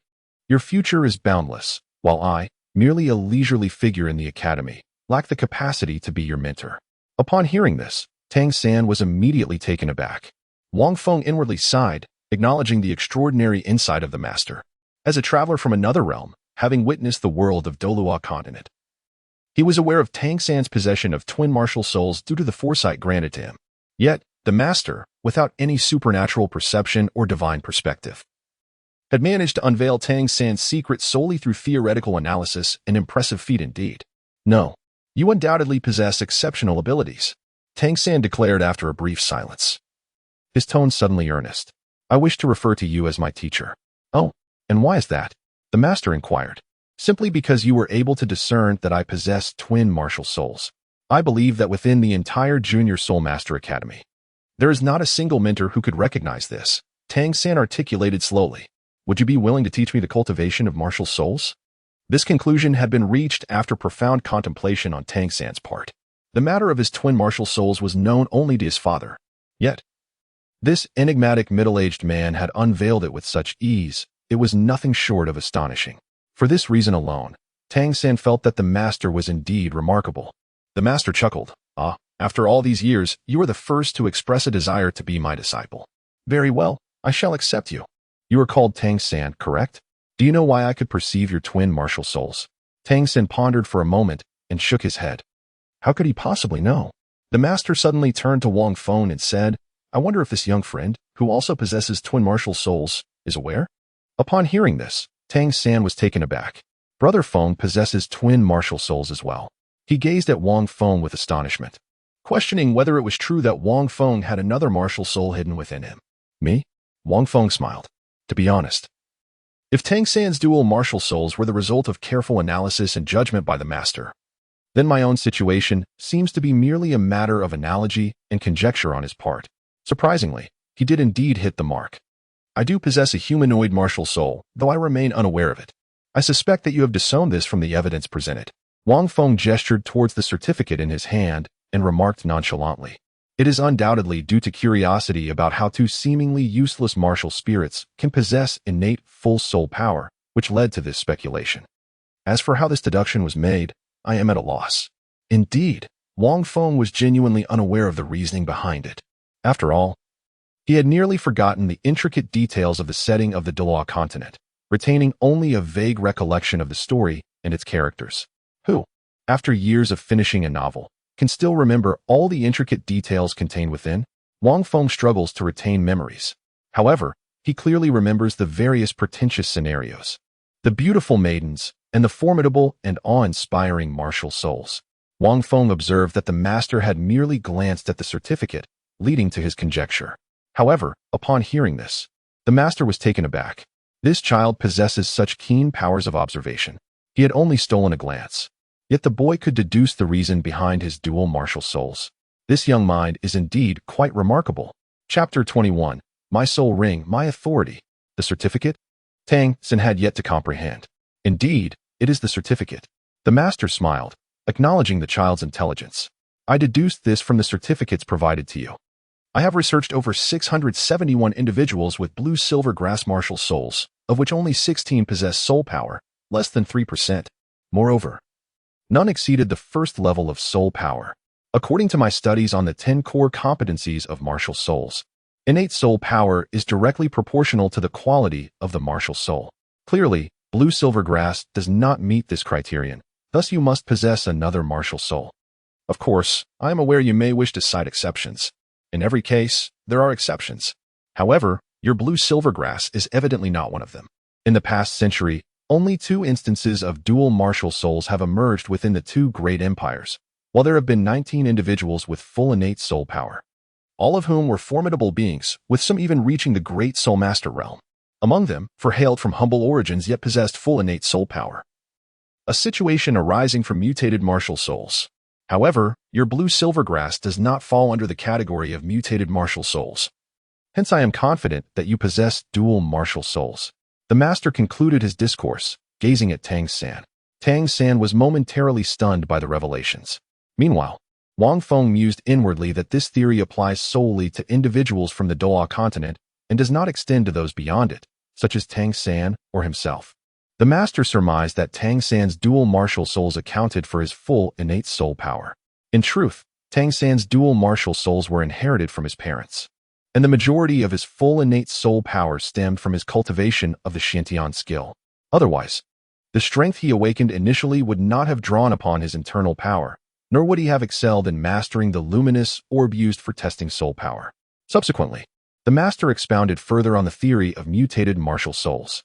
Upon finishing, Tang San knelt on the ground, bowing his head in acknowledgement of his master. Wang Feng observed in silence, neither intervening nor following. The third party had their own path, and the master was indeed his best choice in the early stages. However, he had his own journey to undertake. Brother Feng, do you wish to take the master as your mentor? I believe he can surely assist us in honing our martial spirits. Tang San inquired after being helped up by the master. The master, smiling, gazed at Wang Feng. Yet his heart was filled with curiosity about the enigmatic Qinglian flower martial spirit. He had never subscribed to the notion of a worthless martial spirit. Rather, he believed in the existence of spirits that simply did not align with an individual. No. Wang Feng shook his head and remarked, the master is indeed formidable. Yet he cannot assist me. Upon hearing this, Tang San furrowed his brows, while the master remained unfazed. This child, though exceedingly intelligent, possessed a unique aura that set him apart from both the villagers and the aristocracy. However, when it came to martial spirits, it was improbable that anyone could possess greater insight than himself. In that case, I shall personally introduce you to a mentor, the master said. his gaze still filled with admiration for Wang Feng. The child had his own aspirations, and the master deemed it inappropriate to press further. For they were innate soul power users, and the first soul ring necessitated the guidance of a mentor to vanquish a soul beast. Tangan nodded in agreement, recalling that old Jack had also mentioned the necessity of a mentor for acquiring the first soul ring. Nevertheless, Wang Feng persistently shook his head, stating, "Thank you, master.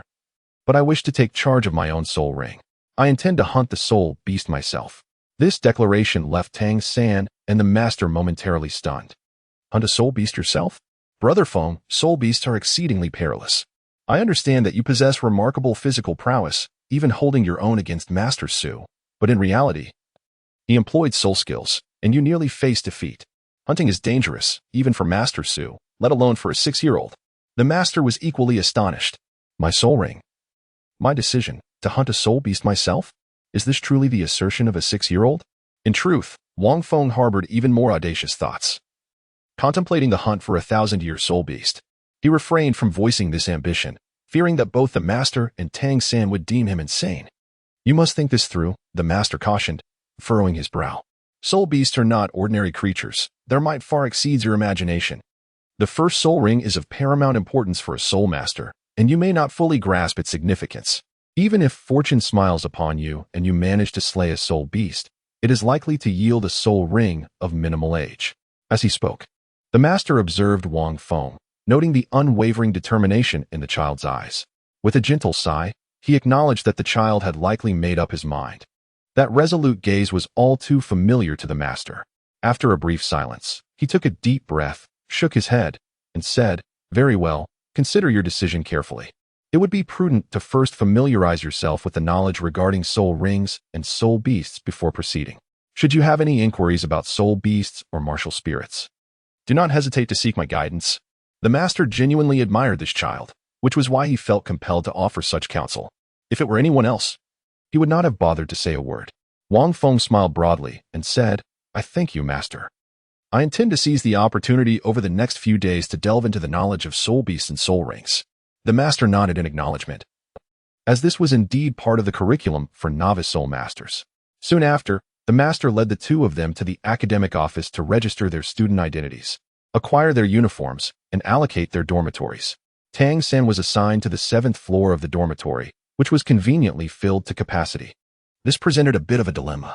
Wang Feng, however, discovered that the rooms in the 7th dormitory were already fully occupied. Director Su of the academic office looked at Wang Feng with a troubled expression. Wang Feng was well aware that the 7th dormitory was designated for working students, and the living conditions were rather poor. Why not arrange for a change? Wang Feng suggested. "Do you think it is as simple as just changing?" Director Su replied, casting a speechless glance at Wang Feng. "The only available beds are in the 6th dormitory, which is reserved for the nobility. How could a working student like you possibly be accommodated there?"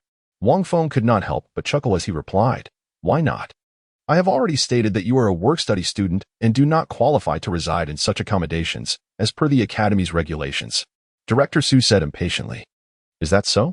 Wang Feng produced a golden soul coin and casually scratched his ear. "Could you repeat that?" Director Su was momentarily taken aback by the sight of the golden soul coin. After a few coughs, he remarked, "Well, it could certainly be reconsidered. Now, that is more like it." Wang Feng tossed the golden soul coin onto Director Su's desk, exclaiming in astonishment, "Director Su, how did a golden soul coin end up on your desk?" Director Su was momentarily taken aback. He couldn't help but take a slight breath, pondering how this young boy seemed more adept than himself. Nevertheless, he swiftly picked up the golden soul coin and, in a serious tone, remarked, "Ahem, very well, young man. You show promise. Head to room 6 in the dormitory building. I will instruct the teachers there to make the necessary arrangements." Wang Feng received the school uniform with a smile and stepped outside. Shortly after his departure, a young man within the room disdainfully remarked, "This child truly invites humiliation upon himself. As a working student, he presumes that a bit of wealth entitles him to aspire to the 6th dormitory? How ludicrous." Furthermore, his companions even go so far as to regard that master as their teacher, proclaiming some invincible theory, utter nonsense. And what are the so-called 10 core competencies of martial souls? It's simply absurd. Director Su glared at the youth and retorted that master is a friend of the dean. Refrain from your judgments. After all, In the realm of martial souls, the master is a figure of great renown, surpassing you in strength. The young man, somewhat embarrassed, continued, yet that child, desiring to enter the 6th dormitory, truly lacks self-awareness. If he goes there, he will surely find himself subservient to those noble offspring who are inherently superior to us working students. He is courting disgrace. And to purposefully offer a gold soul coin for such humiliation, it's beyond comprehension. These little brats. Director Su remained silent, contemplating inwardly. This young rascal, should he venture to the 6th dormitory, would undoubtedly face a severe reckoning. However, outside, Wang Feng and Tangan had already departed, oblivious to the final remarks exchanged behind them. Chapter 22, Make You Call Me Father.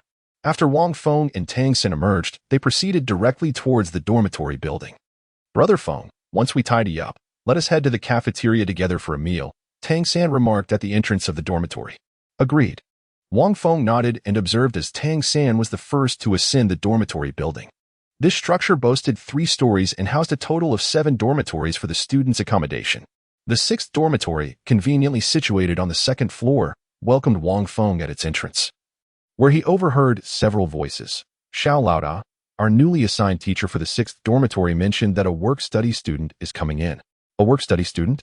Aren't they typically relegated to the 7th dormitory, that shabby place? What gives them the right to be assigned to our 6th dormitory? Isn't it quite fortuitous? We often lack someone to serve tea, do laundry, and clean.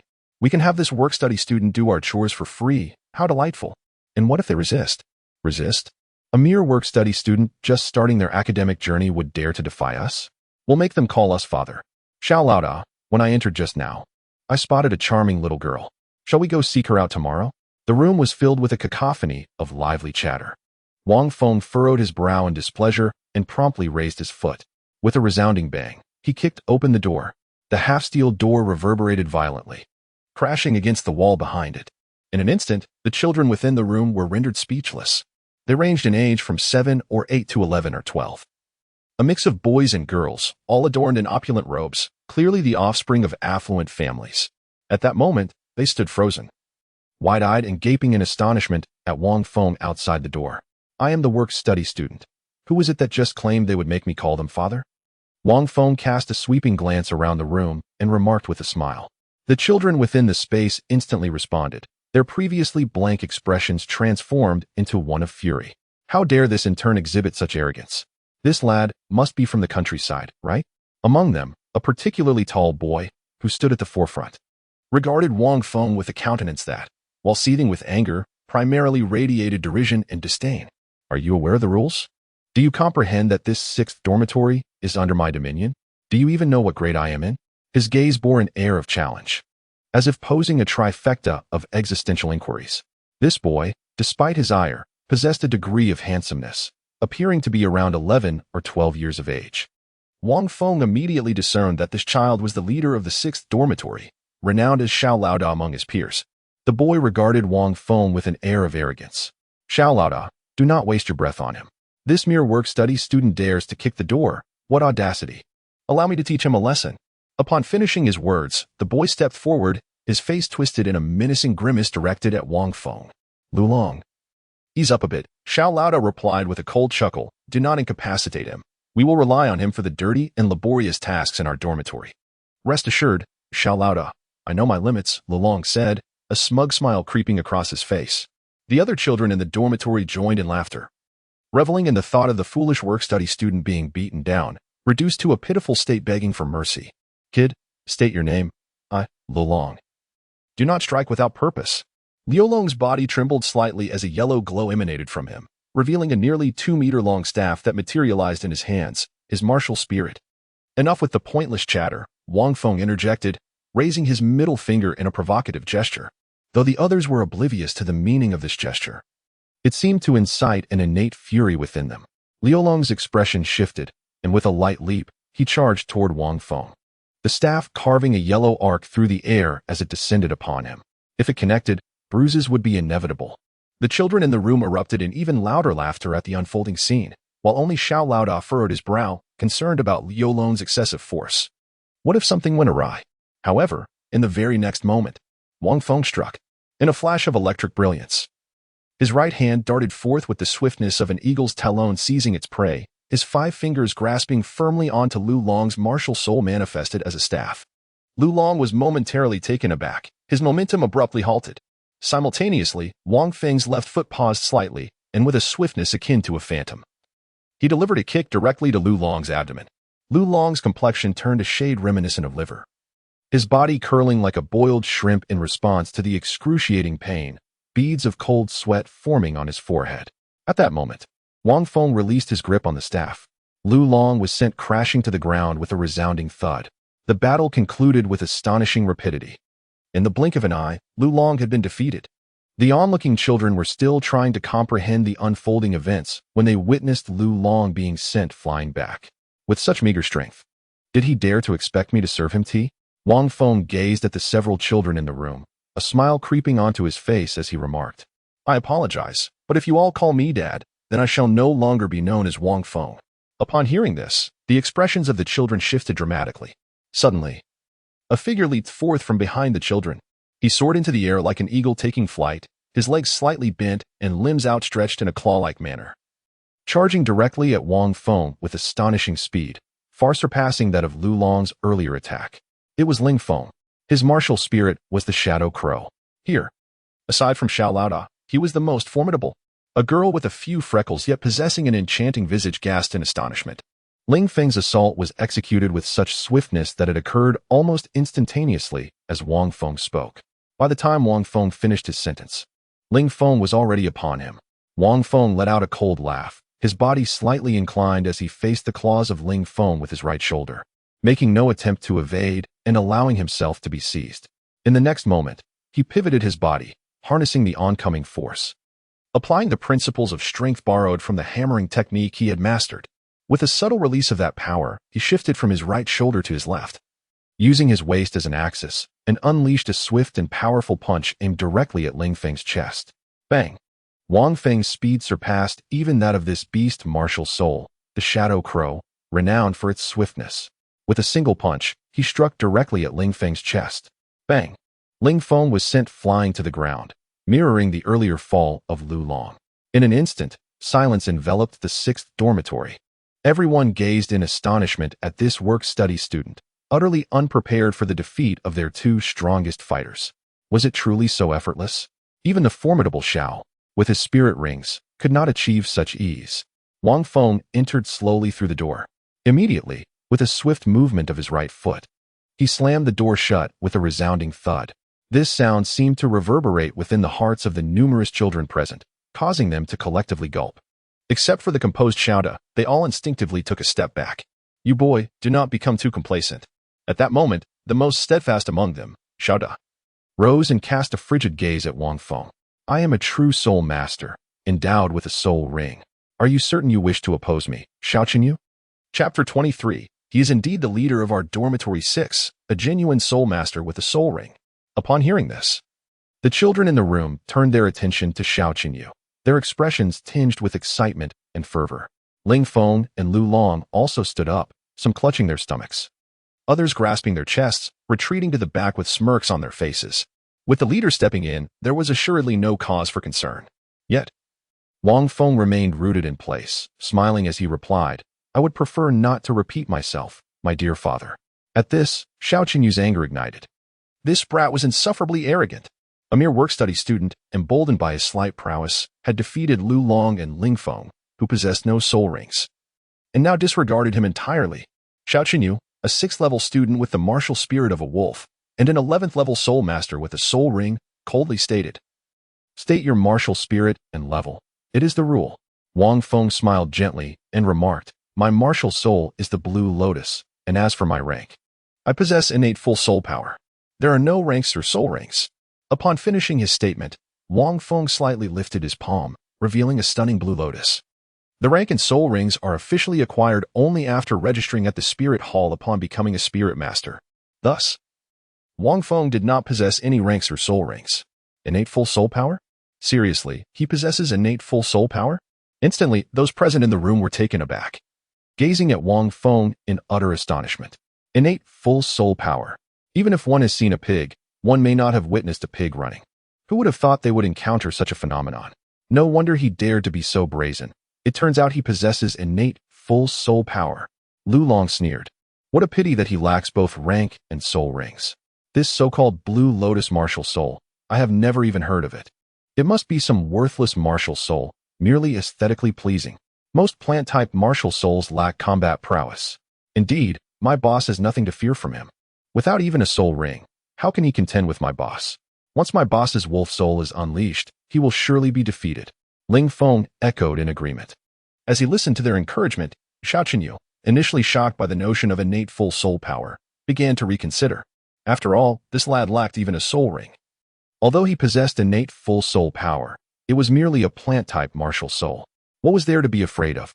As Wang Feng revealed his martial spirit, he seemed to have no intention of employing it, choosing instead to retract it with ease. Observing this, Xiao Qinyu felt an overwhelming surge of confidence. Thinking to himself that this young man surely understood the insignificance of his martial spirit against him, hence his decision to stow it away. Little did he know that Wang Feng was simply too disinterested to engage his martial spirit in confrontation. With a sinister smile, Xiao Qinyu let out a low growl, and beneath his feet, a circle of white soul rings materialized. In an instant, a wolf-shaped martial spirit ascended from his back and merged with him, causing his eyes to shimmer with a vivid green light. His claws began to sharpen, becoming razor-edged. This was the embodiment of his martial spirit. Wang Feng cast a glance, curling his lip in disdain. What a worthless soul ring, merely a decade old. Though most of the lore of Douluo Continent eluded his memory, he retained a semblance of understanding regarding soul rings. He recalled that the most rudimentary of them was the white soul ring, representing the lowest tier. A mere 10 years in age, and indeed the most pathetic. Xiao Qinyu, you, a mere work-study student lacking even a soul ring, dare to mock me? In an instant. Xiao Qinyu was incensed. He concentrated his strength in his claws and lunged fiercely towards Wang Feng, delivering a powerful punch aimed directly at him. Xiao Qinyu was confident that if his strike landed, this brat would surely be knocked down. However, Wang Feng shook his head. This time, he did not employ any techniques. Instead, he slightly bent his legs, resembling a stance of martial readiness, and then unleashed a powerful punch. With a thunderous sound, Xiao Qinyu was instantly propelled backward, crashing against the wall. Fortunately, the quality of the dormitory room was commendable, preventing it from being destroyed. However, the entire dorm shook from the impact. Xiao Qinyu lay on the ground, momentarily dazed, struggling to rise. Just then, a figure approached him, placing a foot beside him, and calmly remarked, "Do you intend to endure another beating and call me father, or will you obediently address me as father now?" Xiao Qinyu shuddered, glancing at his completely weakened fist. He recalled the force of that recent punch, and an inexplicable sense of fear welled up within him. It seemed that this work-study student was not someone he could contend with. Upon concluding his words, Wang Feng turned his gaze towards the others. Instantly, the remaining children were jolted awake, retreating several steps in a flurry, their faces flushed as they stared at Wang Feng. "Never mind. I am not as feeble as your sons." Wang Feng waved his hand and declared, "From this day forth, I shall be the leader of the 6th dormitory. Do you have any objections?" "No, none at all. You are now our new leader," came the unanimous response. "Leader, you look so handsome," a few children chimed in, not daring to voice any dissent. Lu Long and Ling Feng, particularly eager to please, promptly vacated the most desirable beds within the room. This prime location, adjacent to the window, afforded a perfect view of the surrounding campus. "Leader, should anything arise in the future, do not hesitate to command us." Lu Long and Ling Feng chuckled eagerly. Wang Feng shook his head. After all, they were merely children. They would follow whoever appeared most formidable as their leader. Beside him, Xiao Qinyu also stood up, gazing intently at Wang Feng, his piercing stare causing a sense of unease. Finally, Wang Feng spoke earnestly. "I, Xiao Qinyu, am willing to honor you as my leader." Wang Feng was covered in goosebumps, truly a juvenile reaction. "All right, from now on, do not provoke me unnecessarily. Rest assured, I shall not resort to violence against you." Wang Feng yawned, gestured towards the bed, and neatly arranged the quilt before heading to the cafeteria for a meal. After all that commotion, he was indeed quite hungry. With that, he stepped outside, making his way toward the dining hall. "Xiao Gu, our leader seems quite formidable, doesn't he?" Ling Feng whispered. "He defeated us without even using his martial spirit. Perhaps this is the advantage of innate full soul power," Xiao Qinyu remarked. "I just realized how handsome our leader is," exclaimed a freckled little girl, her excitement palpable. Upon hearing this, the other children rolled their eyes, thinking to themselves, I am the most handsome. Indeed, in the hearts of every child, they might believe themselves to be the most attractive. Just then, after Wang Feng left, a teacher and a young man entered the room. Teacher Yu, if that work-study student gets beaten too badly, don't assign him the cleaning duty, the young man sighed. Director Su has truly lost his mind. He dares to let a work-study student enter Dorm 6 for a mere gold soul coin. With those mischievous and arrogant little rascals in Dorm 6, they will surely beat him to the ground. If anything happens, the school will have a hard time explaining it. Understood, Teacher Yui nodded. As the pair entered Dorm 6, the young man glanced around, frowning. Where is that work-study student named Wang Feng? Seeing this, Teacher Yui's expression darkened. Did you all bully him? Where is he? Xiao Chenyu and the others exchanged glances. Not at all. He is going to be our leader from now on, Xiao Chenyu quickly asserted. How could I dare to lay a hand on him? Chapter 24, Xiao Wu's Challenge. Upon hearing this, both the young man and Teacher Yu were momentarily taken aback. Leader? Yes, indeed. We saved the best bed for our leader. Lu Long and Ling Feng chimed in, pointing to the designated bed. The young man and Teacher Yu were even more perplexed. It seemed that this was no mere fabrication. How had he managed such a feat? Teacher Yu looked at the young man, who wore a face of embarrassment and curiosity. I have no idea, he replied, though he was astonished. The abilities and status of Xiao Chenyu and his companions were anything but simple. To become their leader, one must have truly impressed them. Otherwise, how could it be possible? Confusion lingered in their minds, while Wang Feng strolled leisurely into the cafeteria. Just as he arrived at the entrance, he encountered Tangan, accompanied by a charming little girl. The girl's complexion was a healthy rosy hue, her attire simple yet impeccably neat, and her long hair was styled into a single braid that cascaded down to her waist. At that moment, she was engaged in quiet conversation with Tangan. Behind them, several others from Dorm 7 were present. Brother Feng. Upon seeing Wang Feng approach, Tangan immediately smiled and waved. His call promptly drew the little girl's gaze toward Wang Feng. This must be Xiao Wu, I presume. Wang Feng gazed at the charming and adorable little girl, a wave of emotion washing over him. She was so young. As the future wife of the third party. It must be said that in the original narrative, Wang Feng did not harbor any affection for Xiao Wu. The reason was quite straightforward. He preferred those who were more mature. Consequently, he had no desire to pursue Xiao Wu. Moreover, having previously read the novel and watched the anime of Douluo Continent, he felt it would be rather peculiar to engage with Xiao Wu, especially considering she was the wife of another, and that the third party had even fathered a daughter with her. To covet another spouse? Wang Feng was drenched in cold sweat at the thought. In the realm of Douluo Continent, there were countless beautiful single women. He would not stoop to such acts. Moreover, he had a distinct preference for those of a more ample stature, having little interest in those smaller in size. Are you Fengge? Xiao Wu asked with her sparkling eyes, gazing at Wang Feng. Xiao San mentioned you. He said you hail from the same village.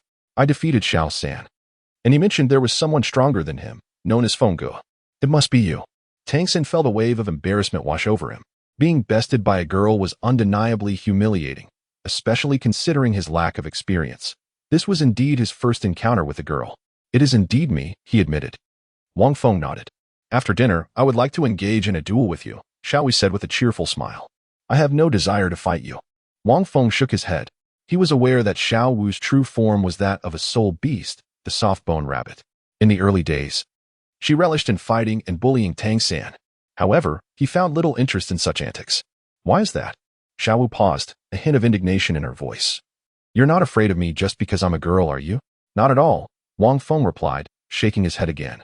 It is primarily because you cannot defeat me. Tangan, eager to interject, quickly added, Xiao Wu, Brother Feng is quite formidable. Even you would struggle to match him. He intended to convey that Brother Feng could hold his own against a 26th level Master Su. Xiao Wu, however, upon hearing Tangan's words, felt an even greater determination to prove herself. You haven't even fought yet. How could you possibly know? She retorted. I don't care. I'm a girl. And I want to challenge you, Brother Feng. You must fight me. Xiao Wu possessed a fierce competitive spirit, a trait not uncommon among children. Indeed. Even someone like Tangan, a time traveler harboring the essence of an adult man, exhibited a similar fervor for competition. Wang Feng smiled and said, All right. Let us have a match once you acquire your soul ring.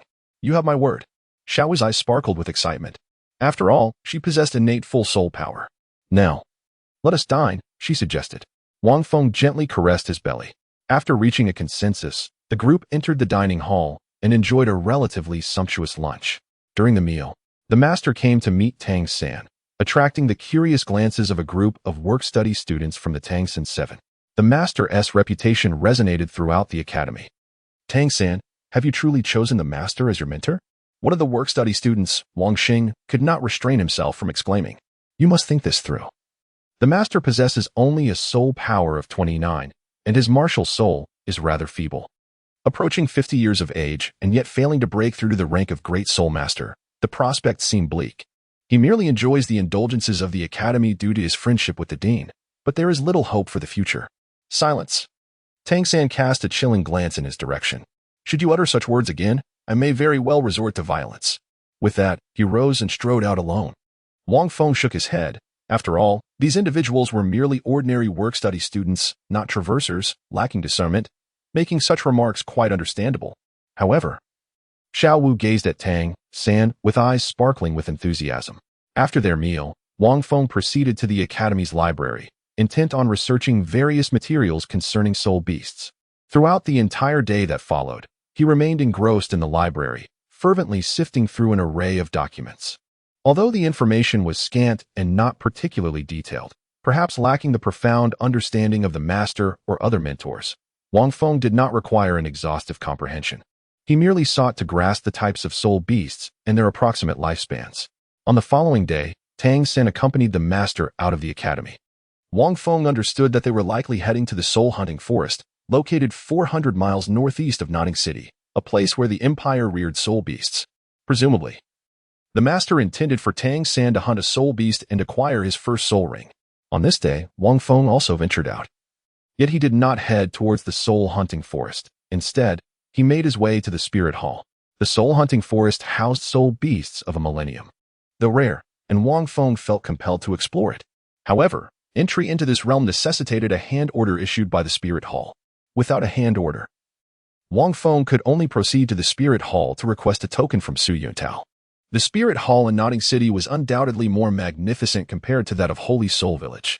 The entire structure was adorned in a rich brown hue, with a grand entrance featuring an imposing engraving of a long sword. It boasted 3 stories. Young one, this is the spirit hall. You cannot wander about recklessly. A guard stated sternly at the entrance. I seek Master Yuntao. Is he present? If so, please inform him that a child named Wang Feng has come to see him. Wang Feng spoke.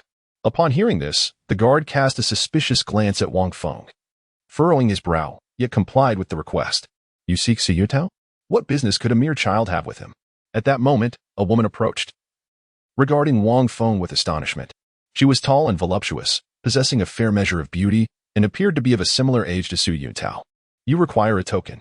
Wang Feng cast a glance at her, unaware of her identity, and casually remarked, I am headed to the Soul Beast Forest to hunt soul beasts. As soon as Wang Feng finished speaking, the woman couldn't help but burst into laughter, exclaiming, You, a mere little one, hunting soul beasts? Surely, you must be seeking Yuntao's assistance, but does he have the leisure to help a small fry like you? With that, she chuckled and walked inside. Shortly thereafter, Yuntao emerged, gazing intently at Wang Feng with a somewhat peculiar expression and remarked, Little rascal, you truly came. Come in, what brings you here? Wang Feng reiterated the words he had just spoken to the young woman. In an instant, Yuntao gazed at him in silence and remarked, I initially wondered who Cici was referring to. It turns out it was you, little rascal. I cannot grant you the token. For hunting soul beasts poses too great a danger for you. With your current skills, you would be utterly insufficient in the eyes of a soul beast. At this point, Yuntao suddenly chuckled and added, However, if you were to join the spirit hall, not only would I provide you with the token, but I could also arrange for someone to assist you in hunting soul beasts. What do you think? Chapter 25. Entering the Soul Hunting Forest. The target, a millennium. Yuntao regarded Wang Feng thoughtfully.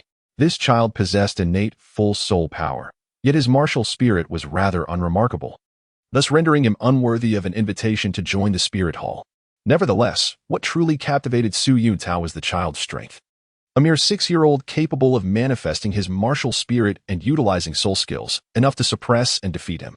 Although he was uncertain whether other possessors of innate full soul power exhibited similar prowess. As he had only encountered this little rascal and another child with the blue-silver grass martial spirit, he had yet to witness others of the same caliber. Nonetheless, the strength displayed by this child of innate full soul power left Su Yuntao in awe. Yet, Wang Feng shook his head, smiling as he replied, "No, thank you. I prefer to hunt soul beasts on my own." Joining the spirit hall, Wang Feng firmly believes that there is no need for assistance.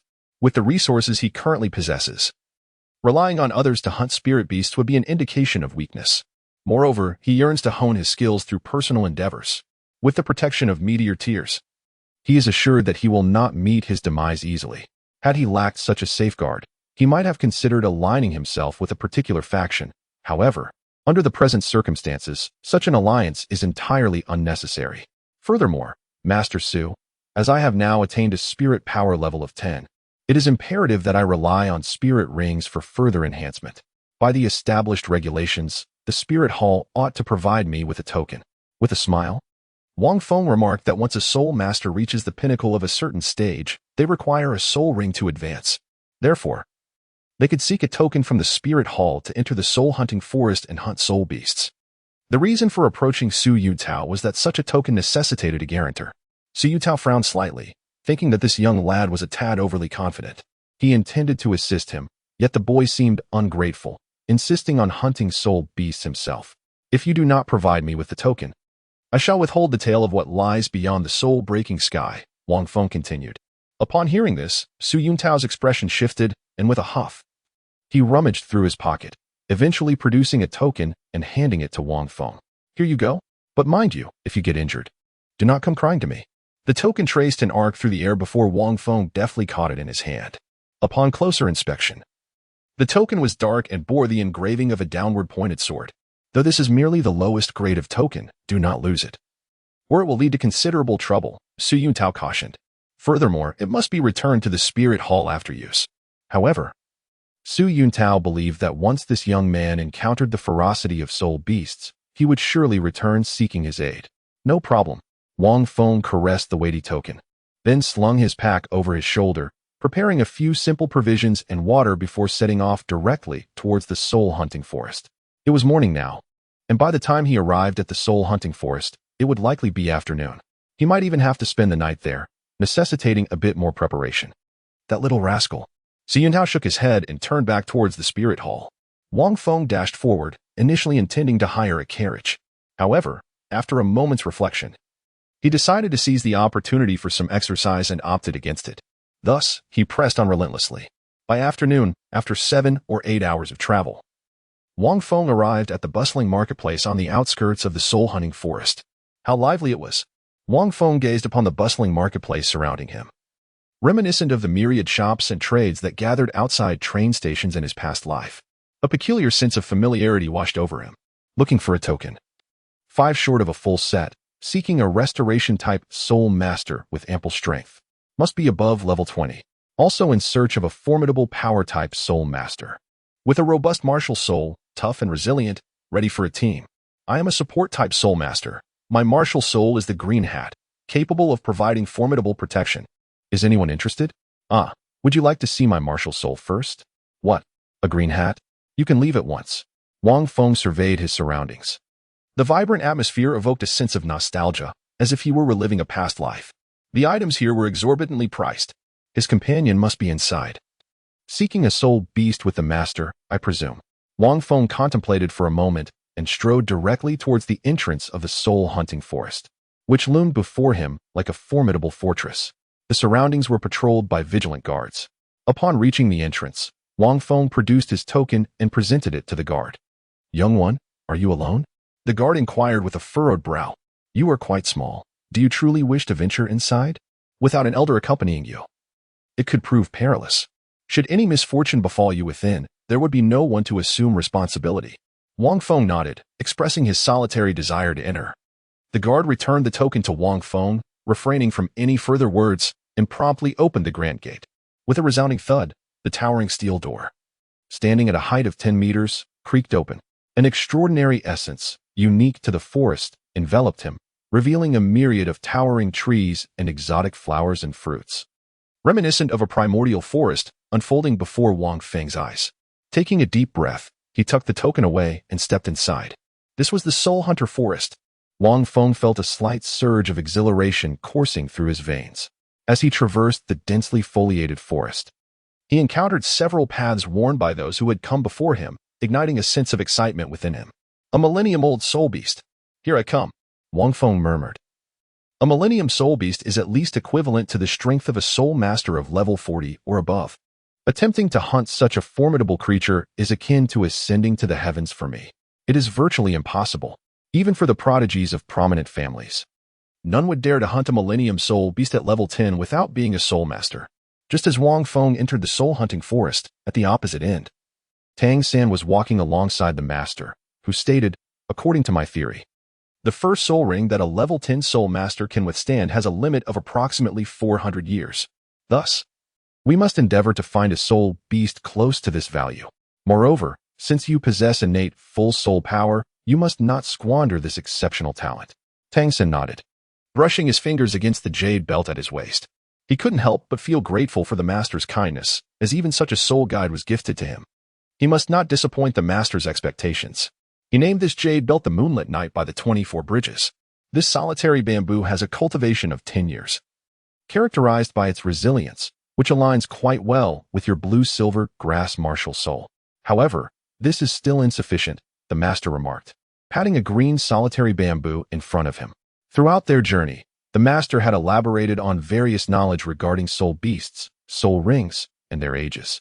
We should search a bit longer. It seems we will need to spend the night here, the master continued. All right, Tangan replied, suddenly recalling something. He inquired, Master, how many years of soul rings can Pangu obtain if he hunts for himself? Upon hearing this, the master paused for a moment, pondering before shaking his head. It would be quite difficult.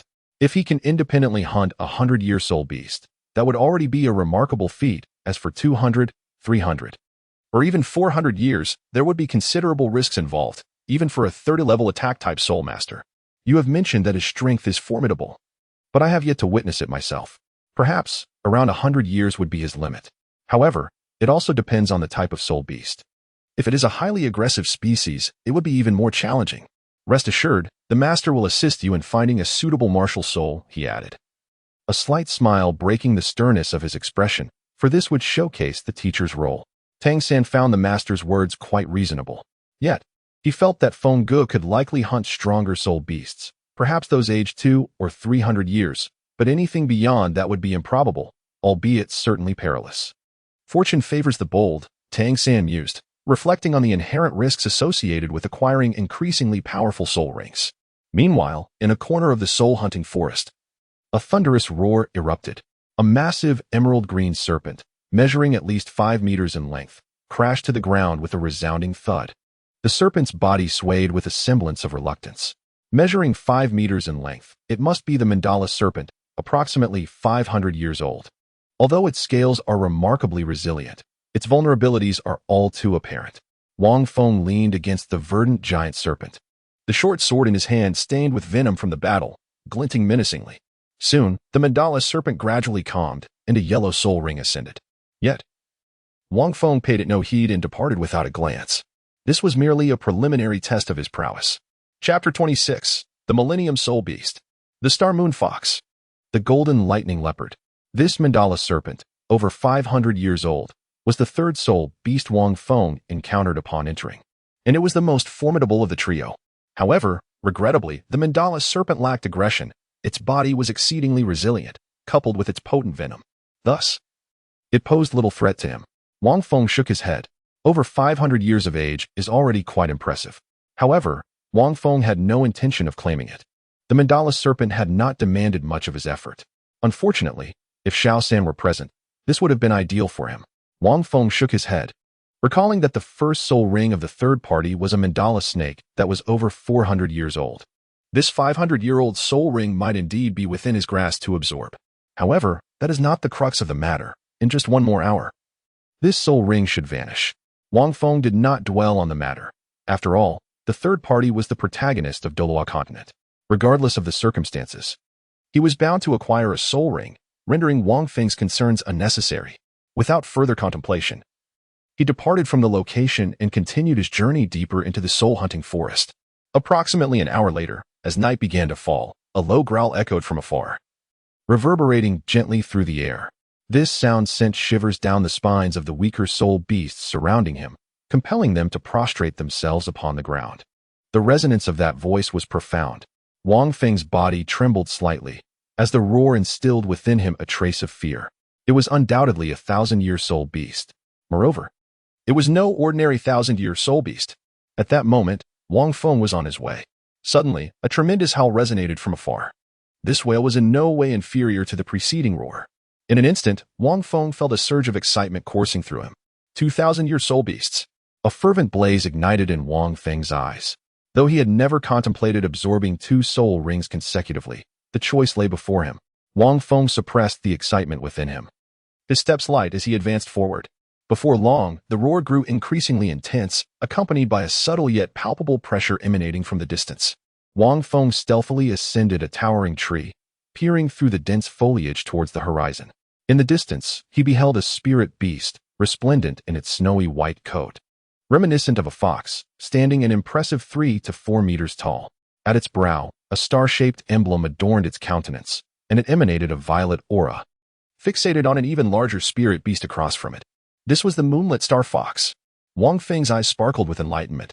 Drawing from the rudimentary information he had gleaned during his immersion in the Academy's library the previous day, he recalled the Star Moon Fox, a millennium-old spirit beast, adorned in a coat of pristine white, with a distinctive purple star-shaped mark upon its forehead, possessing formidable regenerative abilities. However, its other capabilities remained shrouded in mystery.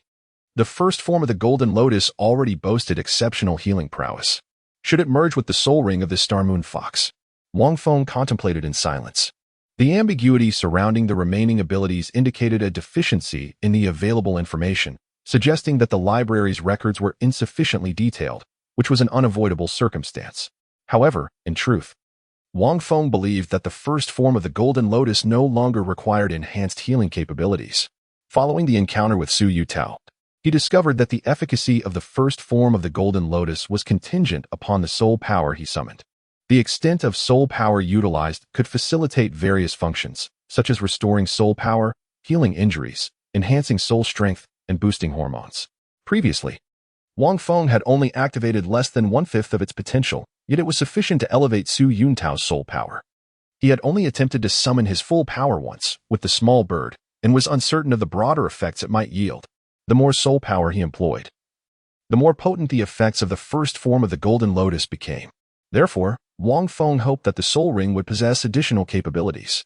For instance, if the Golden Lotus could also enhance a soul master's strength, speed, and endurance, it would be truly perfect, rendering it a genuine, all-encompassing support. Now, let us observe the other side. Wang Feng turned his gaze towards another soul beast. Upon this glance, he was instantly astounded. Before him stood a golden leopard, its entire form resplendent in shimmering gold. Even beneath the moonlit sky, it radiated with a brilliant glow. The soul energy emanating from this golden leopard was a profound shade of purple. The golden thunder leopard. Wang Feng felt a subtle tingling sensation on his scalp. This was yet another soul beast of millennial lineage. The golden lightning leopard, swift as lightning itself, possessed an alarming ferocity in its attacks. What was most terrifying was its ability to unleash bolts of electricity, capable of paralyzing its adversaries. It was an extraordinarily formidable soul beast. However, this golden lightning leopard was, at the very least, a soul beast that had existed for over 5 millennia. Wang Feng gazed at the deep purple soul energy emanating from the golden lightning leopard. A force exceeding 5,000 years. Could he absorb it? No, the question was whether he could conquer this formidable beast. If he could indeed assimilate the soul ring of this golden lightning leopard, then the first form of the Golden Lotus would undoubtedly grant him a myriad of enhancements, making it the most suitable for his needs. As for the starry moon fox, it appeared to possess merely 3,000 years of power, rendering it utterly incapable of defeating the golden lightning leopard. Wang Feng's mind raced with thoughts. The golden lightning leopard, with its current strength, was undoubtedly beyond his capacity to defeat. Let alone vanquishing it, even managing to escape with his life would be a remarkable feat. Although he possessed a unique advantage, neither the Meteor Tears nor the Chaotic Blue Lotus had yet bestowed upon him formidable offensive capabilities, unless the Chaotic Blue Lotus could awaken its other forms. Such a prospect was currently unattainable. Suddenly, the Star Moon Fox emitted a low growl, its wounds rapidly mending. Thus, I must rely on the strength of this Star Moon Fox. Wang Feng narrowed his eyes, already formulating a plan in his mind. According to the records, the Starry Moon Fox is an exceptionally intelligent soul beast. Even if it has not reached the age of 10,000 years, it possesses a certain degree of spiritual awareness, albeit limited. At that moment, a colossal golden thunder leopard, even larger than the Starry Moon Fox, emitted a thunderous roar. The golden horn atop its head suddenly unleashed a lightning bolt the size of a thumb, striking directly at the Starry Moon Fox. The speed of the lightning was astonishing. The Starry Moon Fox appeared to have sensed the impending danger and leapt high into the air to evade, yet one of its paws was still struck. Instantly, a gruesome scene unfolded as the Starry Moon Fox emitted a pained, ferocious cry. Swiftly, taking advantage of its vulnerability, the golden thunder leopard vanished in an instant. Leaping high, its claws glimmered ominously in the night, reflecting a chilling radiance. In a flash, two beams of icy light cut through the air, sending the Starry Moon Fox's violet soul energy into disarray, revealing 3 deep gashes across its abdomen. With a resounding crash, the golden thunder leopard's claw attack sent the creature hurtling away, tracing an arc through the air before it crashed into the branch where Wang Feng stood. Wang Feng cast a glance at the distant golden lightning leopard, a glimmer of apprehension flickering in his eyes. How formidable! The speed of this golden lightning leopard was beyond his comprehension. A soul beast over 5,000 years old, he was utterly no match for it at present. Yet, it appeared that the golden lightning leopard was exhibiting signs of fatigue, likely due to the relentless resurgence of the Starry Moon Fox, which had undoubtedly inflicted some injuries upon it as well. Wang Feng gazed at the Star Moon Fox below, a faint smile gracing his lips. It appeared that an opportunity had finally arrived. Chapter 27. 6,000 Years of Soul Rings. Little fox, muster your spirit. Concealed among the branches, Wang Feng spread his palm, and the lotus seed at the heart of the azure lotus quietly blossomed into a golden lotus. Let me see if my conjecture holds true. Wang Feng took a deep breath, harnessing the power of the golden lotus, and surged towards the moonlit fox beneath the towering tree. Streams of pure golden light flowed into the body of the moonlit fox, which lay sprawled on the ground, its eyes squinting as if they could scarcely open. However, as the force of the golden lotus surged within, it suddenly opened its eyes wide, catching sight of Wang Feng perched upon the branches above, a mere speck of humanity. An expression of incredulity flickered in the eyes of the moonlit fox as the power within it began to erupt forth. In an instant, its injuries healed at a visibly astonishing pace. It gradually rose to its feet once more, its soul power having solidified significantly compared to before. It had grown stronger. It had been augmented. Wang Feng took a deep breath. Indeed, he had anticipated that Jin Lian's abilities could not only enhance a soul master's soul power, but also augment the strength of soul beasts. It appeared that the enhancement was even more substantial. He was exhilarated. This aligned perfectly with his previous conjecture. If it were possible to elevate a soul master's soul power, then could it also extend the cultivation lifespan of soul beasts? The evidence had spoken for itself. What Wang Feng speculated was indeed correct. Although he was uncertain about the exact extent of the enhancement, it was evident that the spiritual energy within the Star Moon Fox had significantly solidified. With a fierce cry, the Star Moon Fox charged once more at the golden lightning leopard, and the two colossal beasts clashed again. However, moments later, a thunderous roar echoed as the Star Moon Fox was once again sent sprawling. Yet this time, the golden lightning leopard appeared more fatigued, letting out a furious roar at the Star Moon Fox. It could not comprehend how this creature, which it had just defeated, was still standing. What was happening? Surely, it could not rise again. Alas, before long, the Star Moon Fox regained its footing, its purple spiritual energy now more robust than ever. The golden lightning leopard, witnessing this, was enraged beyond measure. How could this be? How could it have recovered, and even grown stronger? Wang Feng, with a resounding crash. The two spirit beasts engage in yet another fierce battle. Boom. The Starry Moon Fox is once again hurled against the colossal tree. The towering giant sways precariously, seemingly on the verge of collapse. However, this time, the golden lightning leopard appears to be struggling to maintain its footing, teetering on the brink of exhaustion. Roar. Its crimson eyes fixate on the peculiar Starry Moon Fox. Impossible. If it can still stand, then my years as a leopard were in vain. In a mere moment, the Starry Moon Fox springs back to life, lively and vigorous once more. The golden lightning leopard gazes at this extraordinarily enigmatic creature with a sense of despair. Its aura seems to have intensified again. Although it has not surpassed its own, it is still far from its peak. Yet, it knows it can no longer endure. Upon the tree, Wang Feng also felt somewhat exhausted. He continuously urged the golden lotus to heal this star moon fox, restoring its vitality and enhancing its strength. Wang Feng found himself somewhat overwhelmed, as this marked the third instance. He had reached his limit. If this time, the star moon fox could not vanquish the golden lightning leopard, it would indeed be a testament to its utter ineptitude. Suddenly, with a resounding thud, the towering tree trembled. In a fit of rage, Wang Feng exclaimed, "Damn it! This star moon fox is far too weak. Is it coming again?" However, upon closer inspection, the fury on his face swiftly transformed into delight. To his astonishment, it was none other than the golden lightning leopard that had collided with him. A surge of ecstatic joy enveloped Wang Feng's heart. Without a trace of hesitation, he brandished his short sword and leaped down with fervor. With a swift thrust, he drove the blade directly into the utterly exhausted cranium of the golden light thunder leopard. Boom! In the next instant, an immense surge of energy erupted from the beast, enveloping the surroundings in a cataclysmic explosion. A deep violet soul ring gradually ascended from the golden light thunder leopard. Witnessing this, Wang Feng's heart raced wildly. 6,000 years. A soul ring of 6,000 years. Such a formidable soul ring would be his very first. Could he truly withstand its power? Yet at that moment, Wang Feng's gaze sharpened, and he refrained from hastily absorbing it, for the star moon fox behind him was intently observing his every move. Wang Feng turned around to gaze upon the starry moon fox. It appeared equally weary. The golden lightning leopard was indeed formidable. It had expended the equivalent of 3 lives, each one more powerful than the last, just to barely secure victory. Yet, in this moment, it still possessed ample strength. "Do you wish to confront me?" Wang Feng spoke coldly.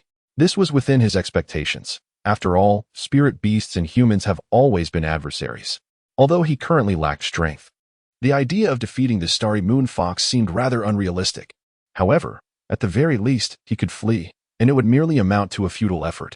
Yet, to his surprise, the starry moon fox crouched down, its eyes reflecting a curious glimmer as it regarded Wang Feng, seemingly with no intention of attacking.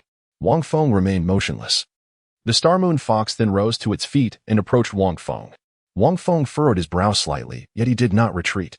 The star moon fox circled around Wang Feng before settling down on the ground, still showing no intention of taking action. Its gaze flickered toward the golden lightning leopard, as if to convey, "Are you not going to absorb the soul ring yet?" Wang Feng was momentarily taken aback as he glanced at the star moon fox. After a brief contemplation, he experienced no further hesitation. He settled into a meditative posture, directing his gaze towards the soul rings adorning the golden lightning leopard, a flicker of fervor igniting within his eyes.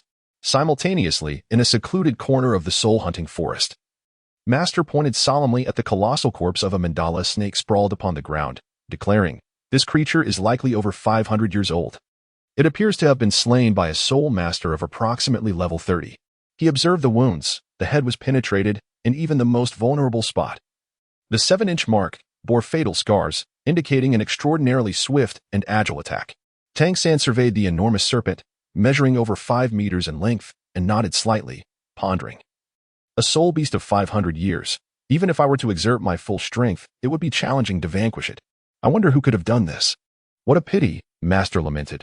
"It seems that the soul master did not absorb the soul ring from this mandala snake.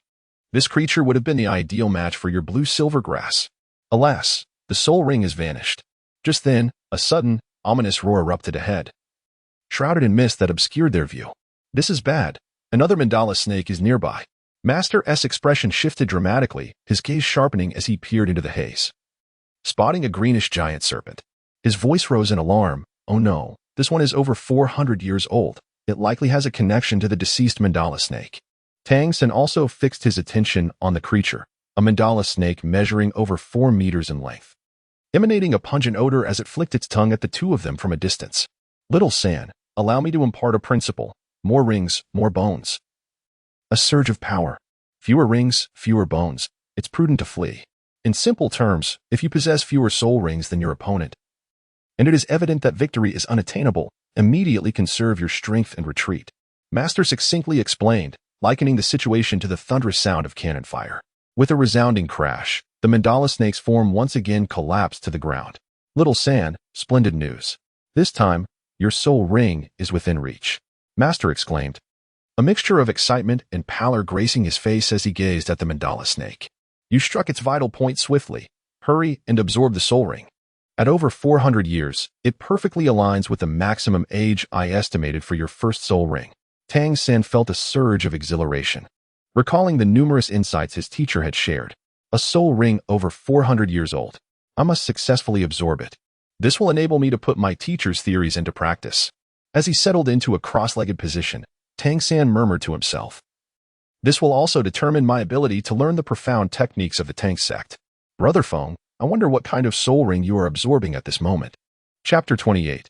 The powerful Meteor Tear, just as Tang San began to absorb the soul ring of the mandala snake. As Wang Feng absorbed the soul ring of the 6,000-year soul beast, the golden lightning leopard, he sat cross-legged, taking a deep breath and concentrating his spirit entirely on the azure lotus of his martial soul within the sea of consciousness. Simultaneously, he directed his soul power with his fingers, gradually guiding the resplendent purple soul ring to rest upon his crown. As the soul ring drew nearer, an overwhelming pressure akin to Mount Tai descended upon him. The weight of the 6,000-year soul ring surged forth like a colossal tsunami, striking against Wang Feng's mind and body even before he had fully absorbed it. It is worth noting that this golden lightning leopard was not slain by Wang Feng himself. Rather, he had employed a rather cunning ruse, using another's hand to deal the fatal blow, delivering the final strike himself. This golden lightning leopard, being a 6,000-year soul beast, possessed a certain degree of sentience and undoubtedly harbored profound resentment towards him. Within the soul ring lay a deep-seated consciousness of vengeance. Wang Feng let out a muffled groan. His face flushed crimson, with droplets of blood trickling from the corners of his mouth. How formidable! A 6,000-year spirit ring, truly astonishing. Even a typical spirit master can only absorb a 5,000-year spirit ring at their fourth ring. It is indeed terrifying. Wang Feng murmured to himself, pondering the immense pressure and resentment emanating from the 6,000-year soul ring and the golden lightning leopard, which were almost overwhelming him. If he were to absorb it, he feared that he might perish from the sheer force. Indeed, such was the reality. Wang Feng could confidently assert that, with his current physical condition, absorbing a 6,000-year soul ring would lead only to a dead end. Even if his physical prowess were to double, it would still be impossible to assimilate such an ancient soul ring. For an ordinary soul master, it might take more than 10 attempts, even at the cost of their lives, to succeed. However, I possess the Meteor Tears. A faint smile curved at the corner of Wang Feng's mouth. This object, transformed from the tears of the life god king in the star transformation, had merged with his very heart. It possessed an extraordinarily potent self-healing ability and, as time progressed, could even enhance the rate at which it absorbed the energies of heaven and earth, among numerous other benefits. In simpler terms, it meant that Wang Feng was exceedingly difficult to kill. Unless his very soul consciousness were to be extinguished, mere physical injuries would not suffice to bring about his demise. Come forth. Wang Feng forcefully suppressed the tumultuous blood surging within him, unfurling his azure lotus martial soul, channeling his soul power. He allowed the 6,000-year soul ring to gradually descend from above, enveloping his form. In an instant, an overwhelming torrent of energy surged into his body, akin to an unrelenting flood. Boom. In an instant, Wang Feng's mind exploded with a tumultuous fervor.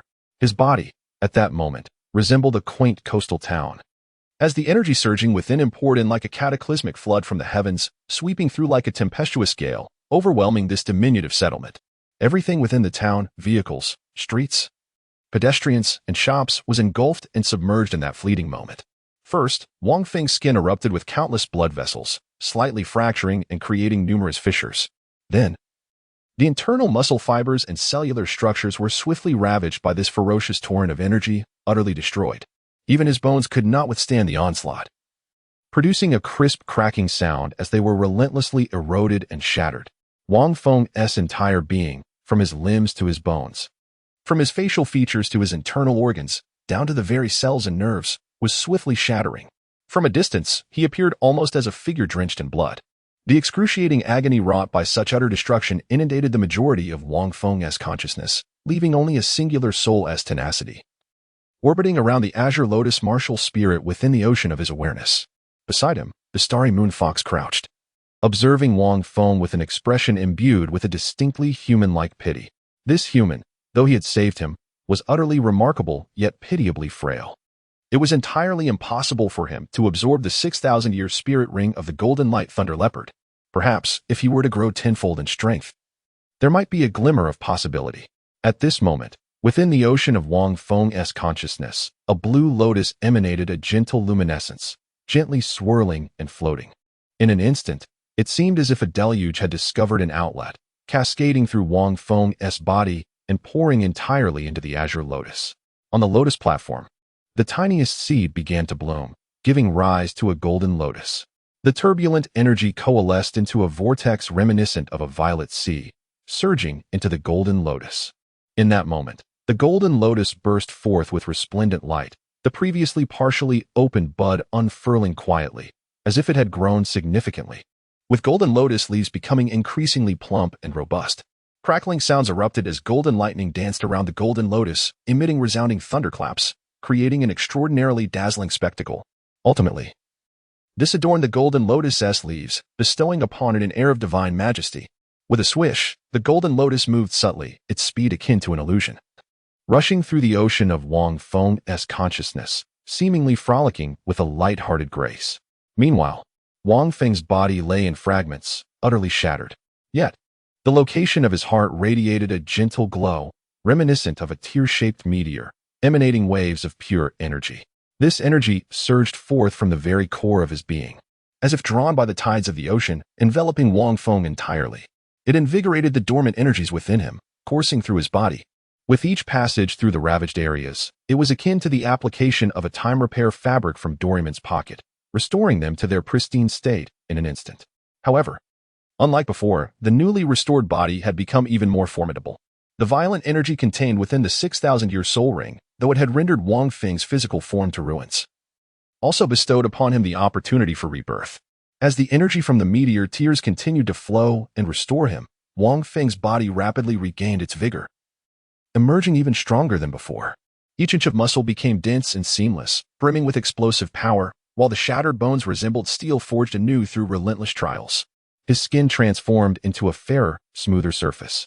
Remarkably, his entire stature grew by several centimeters during this reconstruction, making him appear as robust as a child of 10, despite being merely 6. Outside, the Star Moon Fox gaped with wide eyes, circling around Wang Feng. In that moment, he seemed enveloped in a translucent layer of energy. As if on the brink of a magnificent rebirth, the fox sensed the life-giving force, as if it were mending the fragile form of this young human child. This life-infused energy evoked an overwhelming sense of reverence within the Star Moon Fox. Simultaneously, as Wang Feng's consciousness gradually regained its clarity, the resentment of the golden lightning beast transformed within the sea of his awareness into a black golden lightning leopard, which roared furiously at him, as if intent on devouring the last remnants of his soul. Yet, in that moment, Wang Feng's consciousness suddenly froze.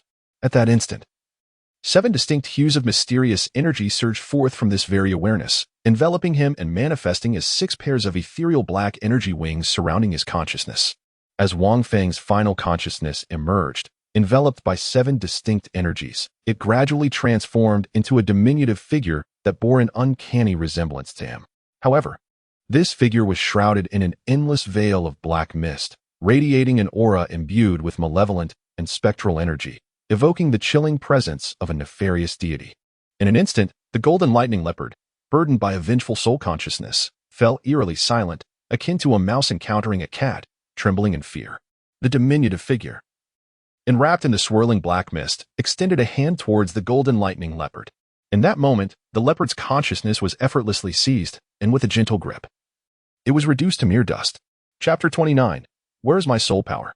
Meanwhile, in the soul-hunting forest, Wang Feng abruptly opened his eyes, and the pupils within transformed instantaneously into a pitch-black hue. A terrifying aura erupted from within him. 6 pairs of alluring black energy wings unfurled from his form. As his physique underwent reconfiguration, his originally robust and bare body became adorned with 7 distinct patterns, radiating from his limbs to his heart, coalescing into a circular design reminiscent of a black sun. In a moment of instinctual release, Wang Feng let out a low growl, as if to vent a pent-up fury. In the next instant, a terrifying aura radiated outward, solidifying into a palpable force that enveloped the surroundings. The celestial fox, once vibrant with life, immediately cowered to the ground. trembling in fear, utterly bewildered by the sudden transformation of the seemingly innocent child into a figure exuding an overwhelming malevolence that struck dread into its very core. At that moment, the entire soul-hunting forest awakened, as all soul beasts, whether conscious or slumbering, were jolted into alertness, prostrating themselves in tremulous submission. Yet, it was the soul beasts alone that reacted in such a manner. The many soul masters within the forest felt an inexplicable chill seep into their hearts, akin to icy tendrils of fear, causing them to tremble, though they could not comprehend the source of this ominous change. Tangan, who had just absorbed a soul ring and undergone a breakthrough, felt a strange sensation coursing through him, instinctively glancing toward a distant point. "Master, do you sense that?" Tangan inquired softly, his gaze fixed on the revered figure beside him. "It's peculiar. There is an aura that feels both chilling and formidable." "Could it be a soul beast?" The master nodded, his brow furrowed in contemplation, equally perplexed by the unfolding events. Neither of them could ascertain the nature of this phenomenon. Meanwhile, far away in the imperial palace of the Tiando Empire, a boy of about 15, adorned in splendid robes, appeared to be deep in meditation. A six-winged angelic insignia marked his brow. Despite his youth, he possessed an extraordinary handsomeness, with a visage that could drive countless women to madness. His skin is fair as snow, hinting at a breathtaking beauty yet to fully manifest. Suddenly, he opened his eyes, and a radiant golden light, imbued with divine sanctity, flashed within them. Behind him, a six-winged angel materialized, casting an unparalleled holy brilliance throughout the grand hall. It was the essence of an angel. Yet why did it carry such a sinister and fearsome presence? In an instant, he retracted his six-winged angelic spirit, a look of disbelief crossing his features. The six-winged angel, a symbol of divine light, represented the voice of the divine in the mortal realm, and he alone had awakened such a superlative spirit. Yet now, he was sensing the presence of kin, one that emanated an aura so malevolent it sent shivers down his spine. The essence of his kin could only be perceived so distinctly by him. This aura felt wrong. It might even surpass my six-winged angel in power. How could that be? He murmured, the astonishment in his eyes deepening. Who could it be? In the palace, a voice like celestial music wafted through the air. Back in the soul-hunting forest, following Wang Feng's roar, the darkness in his eyes swiftly receded.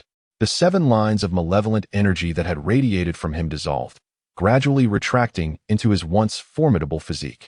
The dual 6 pairs of 12-winged energy wings vanished in an instant. Wang Feng collapsed onto the ground, succumbing to a deep slumber. His startled consciousness, overtaken by an overwhelming fatigue, ultimately left him with but a single perplexing thought. Was that, perhaps, my enigmatic humanoid martial spirit? Yet, what exactly is this martial spirit? The following day, within the soul-hunting forest, Wang Feng was roused by a sensation of dampness. Suddenly opening his eyes, he beheld a snow-white fox, which was delicately licking his face with its soft, pink tongue. Startled, Wang Feng swiftly sat up from the ground and surveyed his surroundings. In his line of sight, there was only the starry moon fox, while the lifeless golden lightning leopard had been reduced to a mere skeleton. Upon noticing that Wang Feng had awakened, the starry moon fox playfully winked at him. "Have you been here all night?" Wang Feng gazed at it, and the starry moon fox nodded in acknowledgement. "Thank you." Wang Feng took a deep breath. Last night, just as he was on the brink of being engulfed by the vengeful consciousness of the golden light thunder beast, it seemed he had awakened the mysterious humanoid martial soul bestowed by the system. This was the humanoid martial soul he received as a reward upon achieving innate full soul power at the Martial Soul Hall in Holy Soul Village. What could it possibly be? Wang Feng was engulfed in uncertainty. He pressed his hand against his chest, pondering the activation of this martial soul, which seemed to be concealed within him. Could it be that it only manifests at critical moments, or does it require a particular method for its emergence? Nevertheless, the profoundly sinister aura was unmistakably palpable to Wang Feng. It felt as though, upon becoming one with this martial soul, he would transform into a being of extreme indifference and cruelty, akin to a deity who commands time and all existence from a lofty perch. Wang Feng felt a shiver run down his spine. No, that is not me. Indeed, my strength. Wang Feng took a deep breath and examined himself. Upon this inspection, he was taken aback. Where is my soul power? Wang Feng felt an overwhelming emptiness within him, as if his very essence had been drained. Countless thoughts surged through his mind, yet he found himself devoid of even the slightest trace of energy. Where, then, was his soul power? He had transcended his limits. Relying on the Meteor Tears, which had surely accumulated a significant amount of soul power, at the very least, equivalent to a 20-level innate full soul power. How could it be that he felt utterly empty now? Moreover, having fully absorbed a 6,000-year soul ring, his soul power ought to have increased even further. Could it be that after his body shattered yesterday, the reformation brought about by the Meteor Tears had consumed every last bit of his energy? Wang Feng stood in a daze. The sensation of being shattered by the force of a 6,000-year soul ring last night was indeed indescribably exhilarating. He would likely never forget that excruciating experience for the rest of his life. Subsequently, as he had anticipated, the Meteor Tears unleashed a surge of life energy that enabled the reconstruction of his body. Terrifying. However, this was truly a predicament. No, my body. Wang Feng furrowed his brow, attuning himself to the formidable strength of his body. It was unparalleled, an extraordinary might. With a gentle leap, he soared. Wang Feng leaped several meters into the air. Hiss, hiss, hiss. Due to his utter unfamiliarity with the newfound strength, he collided directly with a massive tree. Have I become a superhero? Wang Feng cast his gaze upon the towering tree beside him. With a swift motion, he executed a horizontal kick. Crack, crack, crack. In an instant, this massive tree, which would require 2 people to encircle, was cleaved in 2 by a single strike. I reckon that kick must have possessed a force exceeding 6,000 pounds, at the very least, Wang Feng murmured to himself. In his previous life on Earth, it was said that the legendary Master Bruce Lee could exert nearly half a ton, or 1,000 pounds of force with a single kick. At that time, Bruce Lee's physical prowess was considered unparalleled among humanity. Now, he wondered, could his casual kick generate a force of at least 6,000 pounds? What does that even mean? 6,000 pounds is equivalent to 3 tons. He could effortlessly send a small car from his past life flying with just 1 kick. If Tanghao were here, would I inadvertently send him soaring as well? Wang Feng hesitated, contemplating. Should it be so? Chapter 30. Compressing Soul Power. First soul skill, Divine Transformation. Terrifying. Although the soul power was diminished, the transformation in physical prowess was nothing short of monumental. Wang Feng closed his eyes, attuning himself to the world around him. He could perceive the movements of insects and ants thousands of meters away with remarkable clarity. Even the adept Xiaosan, who was currently studying the Xiantian treasure record, could not achieve even a fraction of this level. This transformation must be attributed to the influence of the 6,000-year soul ring, which, after the rebirth of his body, has brought about such profound changes. His physique has truly undergone a phoenix-like rebirth. After being baptized by the life energy within the Meteor Tears, coupled with the formidable pressure of the 6,000-year soul rings, and supplemented by countless prior training sessions that pushed his physical limits, along with the energy reserves within him, he has attained this remarkable state. Haha, at this moment, even based solely on my physical prowess, I could easily overpower most soul masters at around level 40, couldn't I? A smile emerged on Wang Feng's face. At this moment, he had grown considerably taller, approximately 6 or 7 centimeters, appearing to be around 11 or 12 years old. As for his soul power, a faint smile graced Wang Feng's face. He pondered, how many levels might my meditation this morning elevate me? He had not engaged in any cultivation prior, as the several instances of Meteor Tears had released a modicum of energy, complemented by the innate energies of the Azure Lotus martial soul. Thus, his soul power should surpass the innate level of 20. Consequently, there was no necessity for further cultivation. Little fox, keep an eye on me. I wish to meditate for a while. Wang Feng's lips curved into a subtle smile. He caressed the Meteor Tear resting near his heart. This time, he was determined to cultivate personally. The Meteor Tear not only possessed formidable healing properties, but as his body grew stronger, it also offered the remarkable ability to accelerate cultivation and absorb energy. Coupled with his currently impeccable physique, one could only wonder how swiftly he would progress in meditation and cultivation. Would it be to the 10th level? The 20th? Even in the absence of spiritual power, what challenge could possibly daunt me? Wang Feng sat cross-legged, engaging in meditation using merely the most ordinary technique taught at the academy. Yet, in an instant, it was as if the energy of a vast expanse of the soul-hunting forest surged forth with unprecedented intensity, all gravitating towards a singular focal point. Wang Feng's very being. He appeared to be at the epicenter of a tempest of energy. The Star Moon Fox observed him, anxiously pacing back and forth in a flurry. What was happening to this child? Had he truly embarked upon such intense cultivation? Level 1, Level 2, Level 6, Level 7, Level 10. In less than 2 hours, A deep violet soul ring suddenly materialized from Wang Feng's body, radiating a dazzling purple hue, the first soul ring. Immediately following, levels 11, 12, 14, 15, 17, and 18 unfolded until another 2 hours had passed.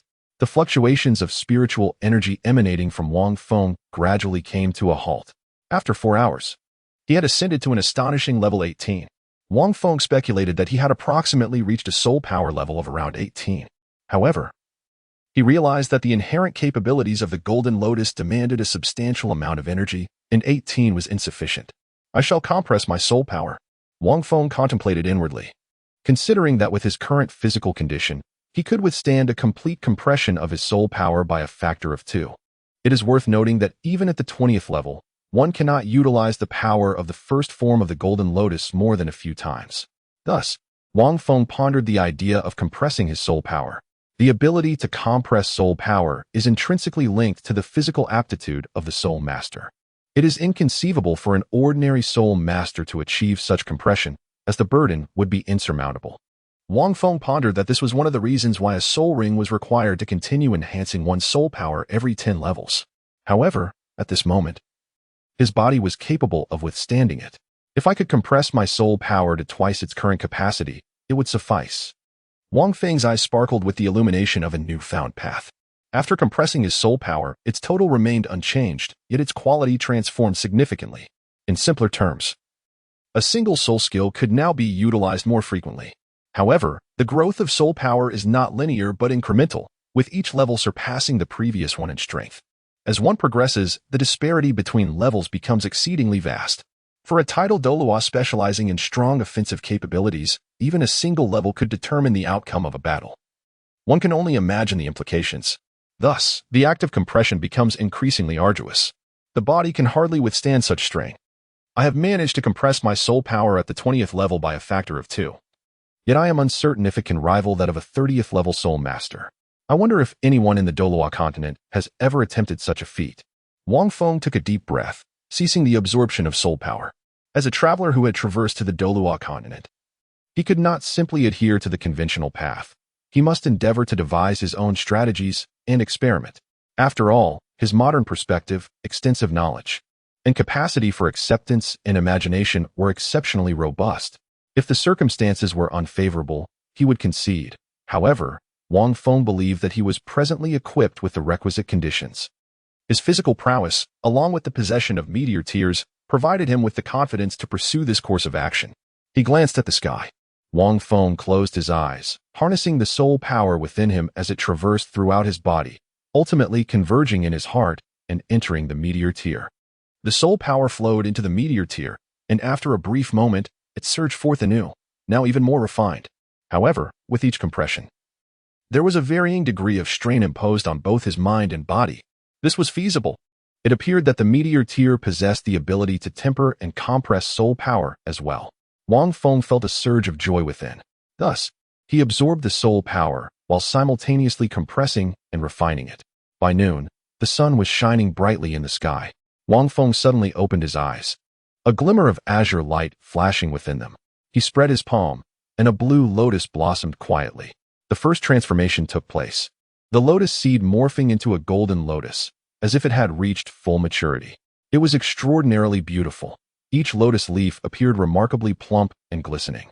The compression of soul power was completed at double its capacity, as he sensed the diminutive yet more refined essence of soul power within him. A confident smile graced his face. Although the quantity was roughly equivalent to that of a 16th level soul master, its efficacy surpassed that of a 26th level soul power. This could be considered a remarkable anomaly achieved by Wang Feng through his innate qualities in the Meteor Tear. For an ordinary soul master, the concept of compressing soul power is non-existent, as upon reaching the 20th level, the amount of soul power can no longer be increased.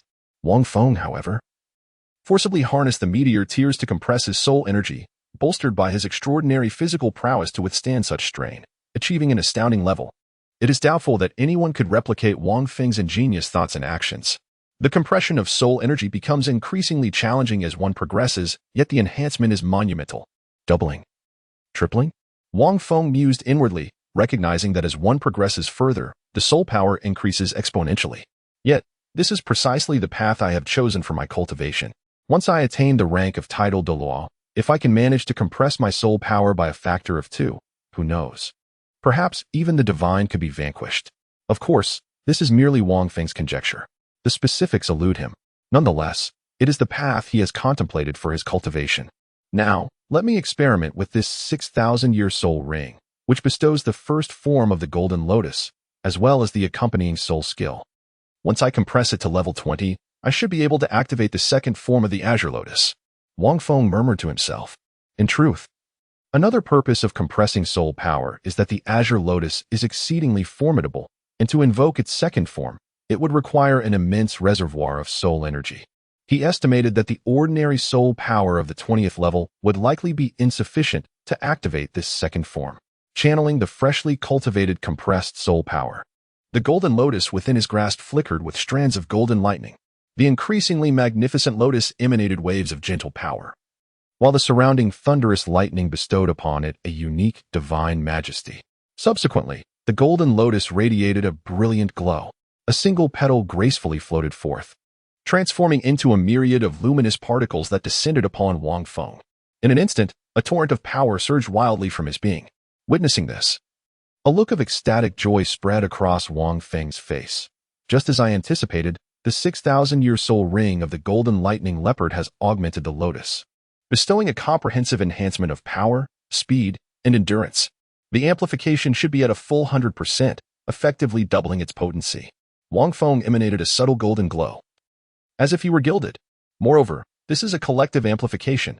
Wang Feng gazed at the newly blossomed lotus petals, feeling a peculiar sense of transformation within himself. He vaguely recalled that in the Douluo Continent, one of the Shrek 7 monsters, Dai Mubai, possessed a first millennium spirit ring with the soul skill White Tiger Titan, which significantly enhanced attributes such as strength, speed, and defense, effectively doubling them. However, that skill could only be applied to himself and lasted merely half an hour. In contrast, his own skill could only be described as a testament to the magnificence of a 6,000-year spirit ring. It seems to last at least an hour. He felt an exhilarating surge throughout his body, a fervent desire to embark on an ambitious endeavor. Wang Feng pondered, contemplating the name for his first soul skill. Should it be frenzy? Too mundane. Perhaps empowerment? That sounds appealing. Such a terrifying amplification of group strength, coupled with a prolonged duration, could indeed be described as divine. And this is merely a soul skill. It does not even account for the unique capabilities possessed by the Golden Lotus itself. The ability to restore soul power, heal wounds, and enhance one's strength is remarkable. However, this prowess demands a significant expenditure of one's own soul power, far exceeding that of the soul skill. Moreover, the soul power restored by the Golden Lotus is slightly less than what one expends, preventing it from serving as a perpetual motion machine. Wait. It seems there are additional effects as well. Wang Feng suddenly froze, his gaze fixed upon his palm, where delicate strands of lightning danced as if woven from hair. Could it be? Wang Feng abruptly turned to the side. His curiosity piqued as he observed the starry moon fox. In an instant, as his hand made contact with it, the creature's fur bristled as if electrified, the pristine white coat standing on end. Its eyes appeared soft and dazed. Could it be that this divine transformation not only enhances attributes, but also inflicts a paralyzing effect? The paralysis seemed rather effective. Wang Feng was astonished. This was excessive. Chapter 31. The Bewildered Wang Feng. The first soul skill was rather formidable, truly leaving Wang Feng in awe. However, such a powerful soul skill also came with significant consumption. With Wang Feng compressing his level 16 soul power to twice its capacity, if he wished to unleash it over a broad area, it would likely leave him utterly exhausted after the effort of 3 to 4 individuals. Moreover, this enhancement could only be fully effective when applied to those of similar rank. Wang Feng pondered deeply. As he spoke, he bestowed divine transformation upon the star moon fox. Instantly, it was enveloped in a radiant golden light, its form slightly expanded. Its fur gleamed with an even more resplendent brightness, and a formidable aura surged forth. Surrounding it were layers of crackling electric currents and thunderous brilliance. It seemed that while I could not double its strength, perhaps I could enhance it by around 30%. Nevertheless, the paralyzing effect of its attack appeared to remain undiminished. Wang Feng felt the absence of 1/3 of his soul power within him. The strength of the starry moon fox seemed to be less than 3,000 years. Ignoring other factors, in terms of level, It was equivalent to a soul venerable of around 35 or 36 levels, and the additional divine effects would significantly diminish. This was quite reasonable. While auxiliary soul masters can enhance various abilities of soul masters, it is contingent upon the circumstances. It is implausible for an auxiliary skill from a soul master of merely over 10 levels to still have an effect on an esteemed soul Douluo of 80 or 90 levels. Wang Feng was uncertain whether such a rule existed in the Douluo Continent. Only through future encounters could he ascertain the truth. However, he presently deemed it highly improbable. Just imagine, if a support soul master of merely over 10 levels could casually augment the attributes of a soul Douluo, the continent would surely descend into chaos. This would imply that a soul master of such modest rank could dictate the battles of those exceeding 80 levels, and even that of a titled Douluo. Such a notion is utterly preposterous. It is inconceivable that effective assistance could be rendered by anything less than a support soul emperor of at least 60 levels. Wang Feng speculated that the effects of his divine transformation would be effective for soul masters around level 45, providing a notable enhancement. However, beyond that level, his soul power was insufficient, rendering the divine skills ineffective for significant amplification. In contrast, for soul masters of a comparable level, the enhancement would be doubled. Most importantly, the paralyzing effect would remain undiminished, which was exceedingly formidable. After a period of research and contemplation, Wang Feng finally grasped the intricacies of his first soul skill. It must be said that this excursion into the soul-hunting forest had proven immensely beneficial for him. With the acquisition of a 6,000-year soul ring, his physical prowess underwent a remarkable transformation. In the first form of the Golden Lotus acquired powerful auxiliary skills, signifying that his capabilities had been fully realized. Wang Feng possesses unwavering confidence that the 12th grade Golden Lotus in its initial form is undeniably the most exquisite auxiliary martial spirit. The divine transformation of its soul abilities has rendered the Golden Lotus capable of fulfilling nearly all supportive functions. It restores soul power, heals injuries, enhances the upper limits of soul power, and amplifies hormonal levels. Furthermore, the divine abilities augment a soul master's various competencies and bestow additional attack effects with control capabilities. What more could one desire? Perhaps the sole drawback lies in its substantial consumption of soul power. Fortunately, he can utilize Meteor Tears to compress and refine his soul energy. At the same rank, as his soul power progresses, it increasingly surpasses that of others at the same level. Very well, little fox, it is time to depart. Wang Feng retrieved a brand new set of clothes from his bundle and donned them anew. For his garments had long been rendered useless after his body had burst apart the previous night. Fortunately, he had prepared a change of attire, sparing him the embarrassment of venturing out in a state of undress. However, as his physique had grown taller and more robust, the clothing fit somewhat snugly, accentuating the intricate contours of his well-defined muscles, presenting a peculiar allure that left Wang Feng feeling somewhat self-conscious. Compressing his soul energy would render his cultivation journey exceptionally arduous. Yet with a body akin to a rebirth in the tears of a meteor, his pace would remain unimpeded. After Wang Feng changed his clothes, he waved at the Star Moon Fox. The fox responded with a couple of calls, as if bidding farewell. Rest assured, I shall return shortly. Wang Feng smiled and remarked that while compressing and purifying soul power indeed slows down his cultivation pace, the rate of decline becomes increasingly pronounced as he progresses. In a single morning, he managed to elevate his level to nearly 16. However, for each subsequent minor level, such as 17, he might require a day or two. Achieving 18 could take him at least 4 to 5 days, while reaching 19 may demand over 10 days, and for the daunting 20th level, he might need more than a month. To reach 21, a span of 2 to 3 months is anticipated. The time required only escalates for levels 22 and 23, as the difficulty increases exponentially. Yet, with each level he ascends, he becomes at least twice as formidable as the average soul master of the same rank. As he advances further, his strength multiplies even more dramatically, a thought that occasionally sends shivers down his spine. Nonetheless, within a year, Wang Feng is confident that he can elevate himself to around level 25, and within 6 years, to approximately level 32. By that time, possessing the strength of level 32 would signify a considerable power in the Douluo Continent, providing him with a modicum of leverage to explore opportunities. This coincides perfectly with his graduation from the academy, allowing him to seek enrollment at Shrek Academy. Furthermore, Wang Feng eagerly anticipates his second transformation. hoping it will bestow him with formidable offensive capabilities to compensate for his current lack of attacking methods. Otherwise, he would have to rely solely on his physical prowess for skillful hand-to-hand combat. Wang Feng waved his hand towards the Star Moon Fox. The next time he ventured into the soul-hunting forest, he might be in search of his second soul ring. His expectations were modest, merely 1,000 years.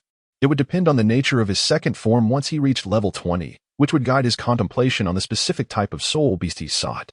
First, he would return to the academy, then proceed to the spirit hall for soul power identification. At that moment, he would truly become a genuine soul master.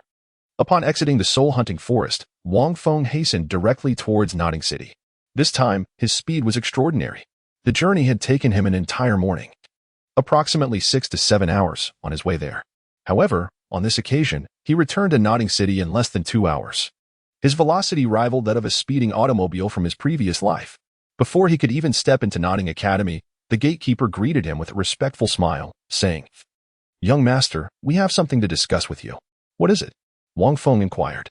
"It appears that the classmate from your village who accompanied you yesterday has just rushed to the wooded area behind the school. From what we have gathered, it seems a senior student has gotten into a scuffle with a work-study student, and they have gone to the woods to fight. Your friend, upon hearing the news, hurried there as well, and there may be danger," the gatekeeper whispered. "The senior student is named Xiaoqinyu, a powerful figure at Nodding Junior Academy, and the son of the city lord, a true soul master. Your friend has gone as well, and he might be at a disadvantage." Upon hearing the gatekeeper's words, Wang Feng realized it must be Xiao San, the work-study student embroiled in the conflict with the senior. "Wait, what did you say the senior student's name was?" Wang Feng asked in astonishment. "Xiaoqinyu." Wang Feng's expression was somewhat peculiar. Wasn't this Xiao Laodao the very same boy whom I had defeated in the 6th dormitory just yesterday? However, he surely should not be able to match the current Xiao San. Last night, Xiao San adventured into the soul-hunting forest with the master, and having returned today, he must have acquired a soul ring. Having realized this, I shall go and take a look. Wang Feng waved his hand dismissively. "Take care, young master." The gatekeeper respectfully bid farewell. Wang Feng smiled. These two rascals have indeed learned their lessons well. If anything arises at the academy or in Nodding City, these two will likely inform me. The fact that Xiaoqinyu is the son of the Nodding City Lord strikes Wang Feng as somewhat peculiar. This character, a mere supporting role in the Douluo Continent, had long been forgotten in the recesses of his memory. Following the narrow path up the back mountain, Wang Feng swiftly entered the forest. Before he could approach, he heard a commotion from an open area ahead. "Little girl, your martial spirit is a rabbit. If you lose, why not become our boss's pet? Our Xiao boss might graciously accept you." "Nonsense. Even if I were to keep a pet, I, Xiaoqinyu, wouldn't dare claim to be the boss. That title belongs to Wang." "Exactly. Our new boss of the 6th dormitory." For some inexplicable reason, upon hearing this, Wang Feng, who had yet to step closer, felt a wave of irritation wash over him. "It turns out I have unwittingly become the boss of these supporting characters with a semblance of importance." Chapter 32, The Hidden Weapon of the Third Wheel. In the clearing, two groups faced off. One group, considerably taller, was clearly composed of upperclassmen, led by Xiaoqinyu. The other group was comprised of work-study students, led by Xiao Wu. At that moment, Xiao Wu was flushed with anger, glaring at Xiaoqinyu as she exclaimed, "Do you really think I am afraid? If you lose, from now on, both you, Xiaoqinyu, and Wang must recognize me as your boss." Instantly, the upperclassmen, led by Xiaoqinyu, erupted in derisive laughter. "Very well." Xiaoqinyu laughed heartily. "You little girl, you truly have no idea where your bravado comes from to challenge us upperclassmen. In this Nodding Academy, do you know who I am? Let me tell you, aside from Boss Wang, I, Xiaoqinyu, walk through this academy unimpeded. Who dares to stop me? Enough with the nonsense." Xiao Wu placed her hands on her hips and huffed, "You upperclassmen are all talk. Let us just fight." With that, Xiao Wu angrily stepped forward. However, Wang Xing, standing nearby, restrained her, whispering, "Sister Xiao Wu, you're strong enough. Wait a moment, let me go first." Xiao Wu hesitated for a moment, then patted Wang Sheng on the shoulder, encouraging him. "All right, Wang Sheng, give it your all." Wang Xingzhong nodded emphatically and strode out. "Is that really Wang Sheng?" Xiaoqinyu questioned as he cleared his ears. "Lu Long, go and bring him down. Let us gain some face." Lu Long, with a beaming smile, stepped forward. Wang Sheng had long been a vanquished foe, utterly inconsequential. He had been defeated by him countless times. Wang Sheng, Upon seeing you, Lu Yi, are you not trembling in fear? Lu Long bellowed. I advise you to cease your struggles. We still have Boss Wang on our side. Let me assure you, our Boss Wang is formidable. Collectively, even with Xiao Gu, we are no match for him. Do you still wish to oppose us? Upon hearing these words, Xiao was filled with skepticism. Wang Laoda? What Wang Laoda? She only inquired about Xiao Laoda. The other work-study students also bore expressions of confusion. Xiao Qinyu inwardly mused. Goodness, after being beaten, that fellow Lu Long directly demoted me from boss to bro. However, he dared not utter much more, for he held a deep respect for that esteemed Wang Laoda. Within the confines of the 6th dormitory, without the use of soul power, just a couple of moves could render him utterly defeated. It was astonishingly formidable. Yet, in such a scenario, it was likely that Wang Laoda would not even need to intervene. Wang Sheng wore a serious expression, remaining silent. However, Xiao Wu, unrestrained and bold, exclaimed loudly, I don't care who you are, Wang Laoda, Wang Sheng. Let's first bring this fallen flower to its knees. As soon as her words fell, Wang Sheng remained unmoved. Lu Long's expression grew cold, a glimmer of cunning flashing in his eyes. With a sudden leap, he conjured a long yellow staff in his hand, charging directly towards Wang Sheng with a fierce strike. Upon witnessing the scene, Wang Sheng appeared to have gathered some experience, as a similar yellow luminescence radiated from him, with his tiger martial spirit manifesting behind him, causing his physique to swell slightly. With a low growl, Wang Xing fearlessly positioned his arms before him in defense. Following a dull thud, a staff struck his arms, leaving a sudden gash. Yet, Wang Sheng boldly seized the staff in return. Wang Sheng, are you truly this foolish? Do you believe yourself to be the mighty Wang Laoda? You wish to capture my martial spirit? Your speed is far too sluggish, jeered Lu Long, a mocking laugh escaping his lips as his martial spirit vanished. With a swift turn of his palm, he appeared in another direction, delivering a flurry of relentless blows akin to a tempest, crashing down upon Wang Sheng. Bang, bang, bang. Instantly, a cacophony of dull thuds echoed as the staff struck Wang Sheng repeatedly, each sound accompanied by fresh bloodstains adorning his body. The situation was overwhelmingly in Lu Long's favor. Xiao Wu, observing with furrowed brows, was incensed by Wang Sheng's inability to retaliate effectively. This won't do. Wang Sheng lacks the experience to confront Lu Long head-on. The staff is a long-range weapon. He must find a way to close the distance to overcome Lu Long. A voice gently resonated. Upon hearing it, Xiao Wu's expression brightened as she turned to find Tang San approaching. Xiao San, why did you arrive so late? She exclaimed in frustration. You should have waited for me. Did you truly rush into this challenge without assurance? Tang San was left speechless. He had spent the previous night absorbing soul rings and only managed to arrive from the soul-hunting forest that morning. Wait for what? They already have the audacity to bully me, he retorted, seething with anger at the thought of being coerced into becoming a pet rabbit for those ruffians. Xiao huffed, then furrowed her brow. Tang San, do you know of another Wang Laoda in the academy? Wang Laoda? Tang San replied, surprised. I do not recognize him. I thought it was Xiao Laoda? Many of my classmates mentioned it on the way. You do not know. Xiao Wu looked at him in confusion. Tang San shook his head, casting a glance at Xiao Qinyu, contemplating inwardly. This Xiao Qinyu is no ordinary individual. Upon returning to the academy, I overheard many classmates discussing him. It seems he is the son of the Lord of Nodding City. Who else in Nodding City could claim to be his superior? Is it Wang Laoda? Could it be Fenggu? Tang San felt a stir in his heart. Yet, he shook his head in disbelief. It was impossible. Fenggu, like him, was a work-study student and had no connection to these individuals. How could he be the leader of Xiao Qinyu and his group? This is bad. Wang Xing is about to lose, Xiao Wu exclaimed anxiously. At that moment, in the central arena, Lu Long leapt high into the air, his staff poised to strike down upon the prone Wang Sheng with the force of heaven itself. Observing this, Tang San stealthily extended his hand, flicking several pebbles towards Lu Long. Bang, bang, bang. Just as Lu Long's staff was about to make contact with Wang Xing, an unexpected wave of pain surged through his wrists, as if he had been struck by something.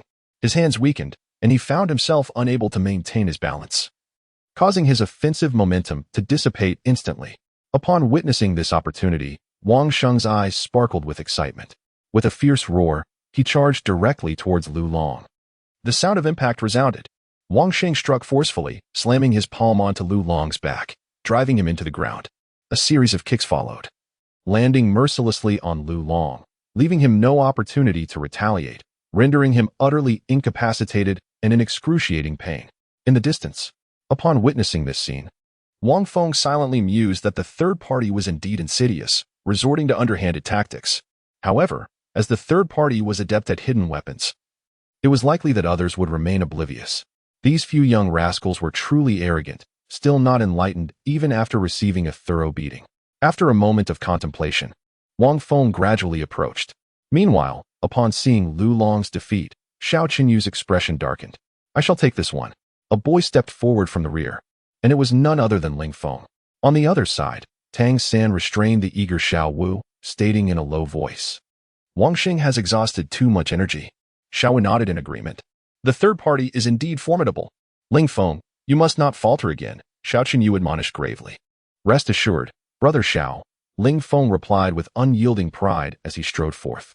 Among the upperclassmen, only Xiao Qinyu surpassed him. And now there was also the formidable Wang Laoda. Ling Feng marched out with great confidence. Yet, in the next moment, boom, a tremendous sound erupted, and before long, Ling Feng was sent crashing back, landing directly at Xiao Qinyu's feet. Chapter 33, Brother Feng, are you there, Wang Laoda? Brother Xiao, this lad possesses considerable strength. It seems he hasn't even utilized his soul power. Just moments ago, Ling Feng had been seized by that boy and, after only a few exchanges, had been kicked away. The current batch of work-study students was nothing short of impressive. Immediately, those behind Xiao Qinyu began to murmur amongst themselves. Xiao Qinyu stepped forward, his demeanor steady as he cast a glance at Tang San. This child appeared to be somewhat extraordinary. Taking a deep breath, Xiao Qinyu announced, "I am Xiao Qinyu, a 6th grade student with the martial soul of a wolf, and I am an 11th level battle soul master." Upon finishing, another white soul ring emerged around him, and a wolf shadow materialized, empowering him and altering his form. Tang San pondered for a few seconds, recognizing that Xiao Qinyu was astute. Directly introducing himself and his martial soul, he recalled Master mentioning this custom. It was imperative to adhere to it, lest one be viewed with disdain and disrespect, potentially inciting enmity. However, with my 400-year-old mandala soul ring, I hold no fear. Even with Brother Feng present, I should possess the capability to contend, Tang San thought, and then spoke with calm assurance, "I am Tang San, a first-year student with the martial soul of blue silvergrass, and I am an 11th level weapon soul master." The instant his words fell, a yellow soul ring emerged around him. Initially, many scoffed at the mention of blue silvergrass, a widely regarded useless martial soul. What use could it possibly serve? It was scarcely fit to be fodder for livestock. The notion of it being viable for battle was unthinkable. Yet, when that soul ring ascended around Tang San, countless faces grew still, astonished expressions overtaking them. A century-old soul ring. Xiao Qinyu was equally astonished. A century-old spirit ring. As the son of the city lord, he possessed merely a 10-year spirit ring, far from 100 years. How could this work-study student possibly have a century-old spirit ring? Was it conceivable that his remarkable talent had attracted the attention of nobility or other factions? Was someone aiding him? Otherwise, how could he possibly possess such a rare spirit ring at merely 6 years of age, and as a first-year work-study student, become a genuine level 11 spirit master? Contemplating this, Xiao Qinyu gazed at Tang San with heightened vigilance. "Brother Xiao, it's merely blue silvergrass, hardly a worthless martial spirit." "We're not afraid," someone exclaimed. "Absolutely. Our leader possesses a formidable beast martial spirit, boasting immense offensive power." Another added, "Brother Xiao, even a century-old spirit ring can't save blue silvergrass. Just one claw from you, and it will be reduced to mere blue-silver broken grass." Hearing the fervent encouragement from behind, Xiao Qinyu snapped, "Silence. Enough." The upperclassmen immediately ceased their chatter. Xiao Qinyu fixed his gaze on Tang San. "Let us begin." Tang San stood resolutely, calmly stating, "Though my words may seem light, I am acutely aware of the gravity of the situation." After all, Xiao Qinyu possessed a spirit ring, a completely different caliber from the previous two opponents. Just as Tang San anticipated, Xiao Qinyu propelled himself forward, leaving 2 deep impressions in the ground, and even before reaching him, Tang San could sense a formidable, oppressive force barreling toward him. Xiao Qinyu's hand, resembling a wolf's claw, lunged directly at Tang San with a straightforward, unadorned assault. Yet Tang San remained undaunted, his mystic jade palm emanating a faint azure glow. With the breakthrough of his Xiantian skill, the formidable techniques of the Xiantian treasure record had also enhanced their potency. "Do you believe yourself to be the king of the heavens, daring to confront me head-on?" Xiao Qinyu scoffed inwardly at this sight, increasing his strength by a third, launching a palm strike that collided with Tang Xin's mystic jade palm. However, the anticipated outcome did not unfold as expected. Tang Xin stood firm, unwavering, absorbing Xiao Qinyu's assault without yielding an inch. In the next moment, Tang Xin transformed his palm into a claw, seizing Xiao Qinyu's wrist, pivoting on his shoulder, and effortlessly flinging Xiao Qinyu away. Fortunately, Xiao Qinyu, being agile, managed to adjust his posture midair, landing gracefully on the ground and retreating several steps. Xiao Qinyu's expression darkened as he regarded Tang Xin, a flicker of astonishment igniting within him. This was the second individual he had encountered who could throw him aside without utilizing spirit power, though lacking the overwhelming strength of the King of the Heavens. It was still a formidable feat. It's time to conclude this. Tang Xin shook his head, even without employing spirit power. He found Xiao Qinyu insufficient to contend with him directly. This realization allowed Tang Xin to swiftly assess that Xiao Qinyu's strength was vastly inferior. With that, Tang Xin's palm trembled, summoning a robust blue-silver grass, half a meter tall, into his grasp. Entwine, Tang Xin gently summoned his soul power, and in an instant, the ground trembled. Thick blue-silver grass roots erupted from the earth, swiftly ensnaring Xiao Qinyu in an unyielding grip. What sorcery is this? Xiao Qinyu struggled, yet found himself utterly immobilized, his heart sinking into despair. There's no use in futile efforts. With a casual wave of his hand, Tang Xin tightened the grasp of the blue-silver grass further. My soul ring, the mandala serpent, has imbued the blue-silver grass with resilience and venom, rendering you motionless while simultaneously poisoning you, paralyzing your body. I have yet to apply the toxin. Would you care to test your limits? Tang Xin held a robust blue-silver grass, towering half a meter high, its wild growth reminiscent of a mandala serpent, intricately patterned, leaving onlookers in profound awe. This spectacle astonished not only Xiao Qinyu, but also the group behind him, including Xiao Wu. It seemed that Tang Xin had become remarkably stronger. A glimmer of intrigue flashed in Xiao Wu's eyes. In just a day, she had not anticipated Tang Xin acquiring a soul ring. However, having been forewarned, her surprise paled in comparison to Xiao Qinyu's. No, I do not wish to test it, Xiao Qinyu hastily declared. I concede. If you concede, what of our agreement? Tang Xin inquired. Agreement? Xiao Qinyu was taken aback, glancing at Xiao Wu. Does this mean I must acknowledge her as my superior? Absolutely not. Xiao Qinyu blurted out. I have already recognized King as my leader. I, Xiao Qinyu, possess dignity. How could I casually change my allegiance? Are you still unconvinced? Xiao Wu, her temper flaring, stepped forward, chin raised defiantly as she gazed at Xiao Qinyu. Allow me to introduce myself. I am Xiao Wu, a first-year work-study student, with the martial soul of a rabbit, a level 12 one-ring battle soul master. Her clear voice resonated.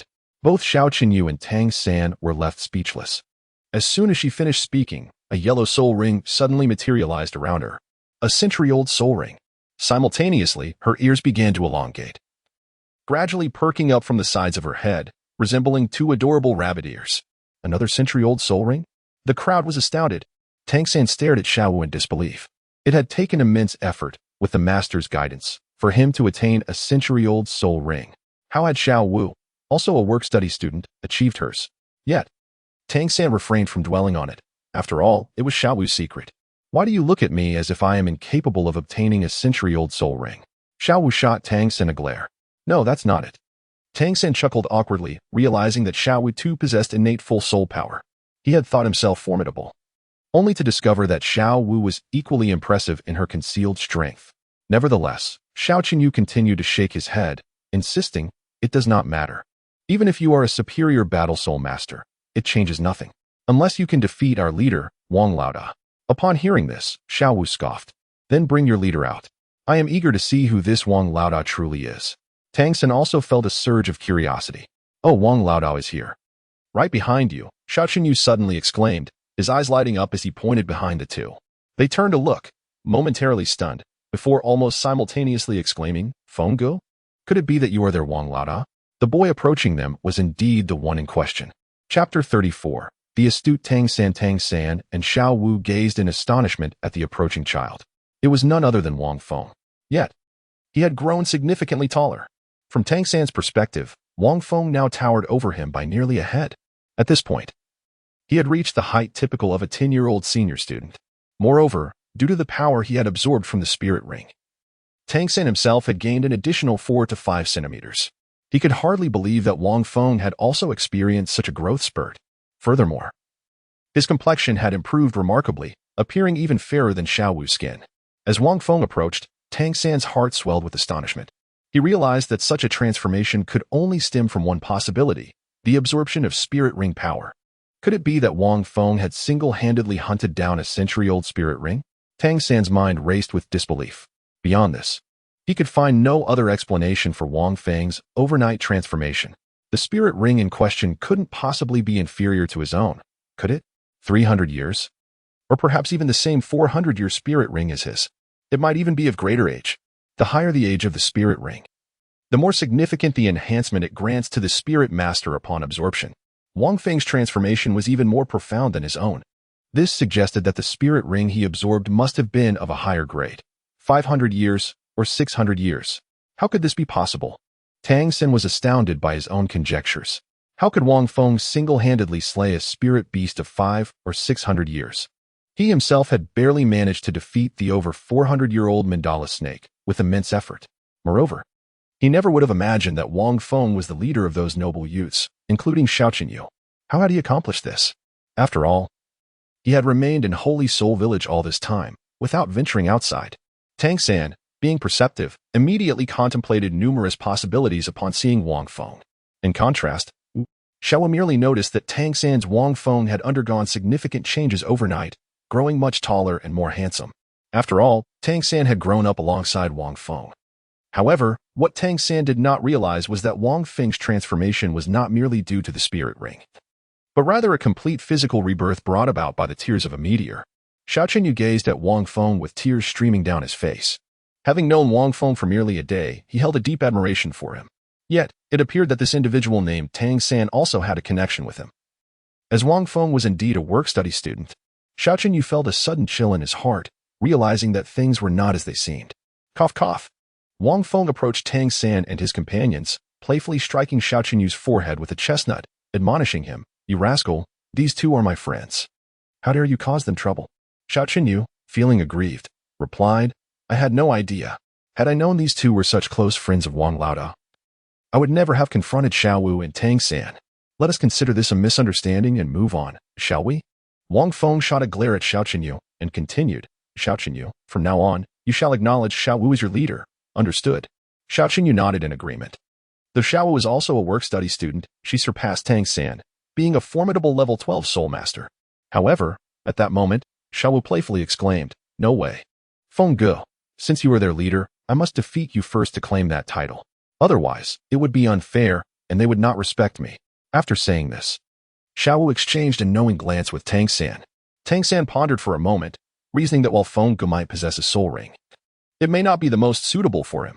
In contrast, his own soul ring was perfectly attuned to him, significantly enhancing his strength, making him capable of challenging Feng Ge, especially with Xiaowu by his side. Perhaps they could indeed defeat Feng Ge. Feng Ge, Xiaowu is right. Why don't we have a friendly match? Tangan concurred. Wang Feng observed the two, noticing a fierce competitive spirit in Xiaowu's eyes, as if she was eager for a duel.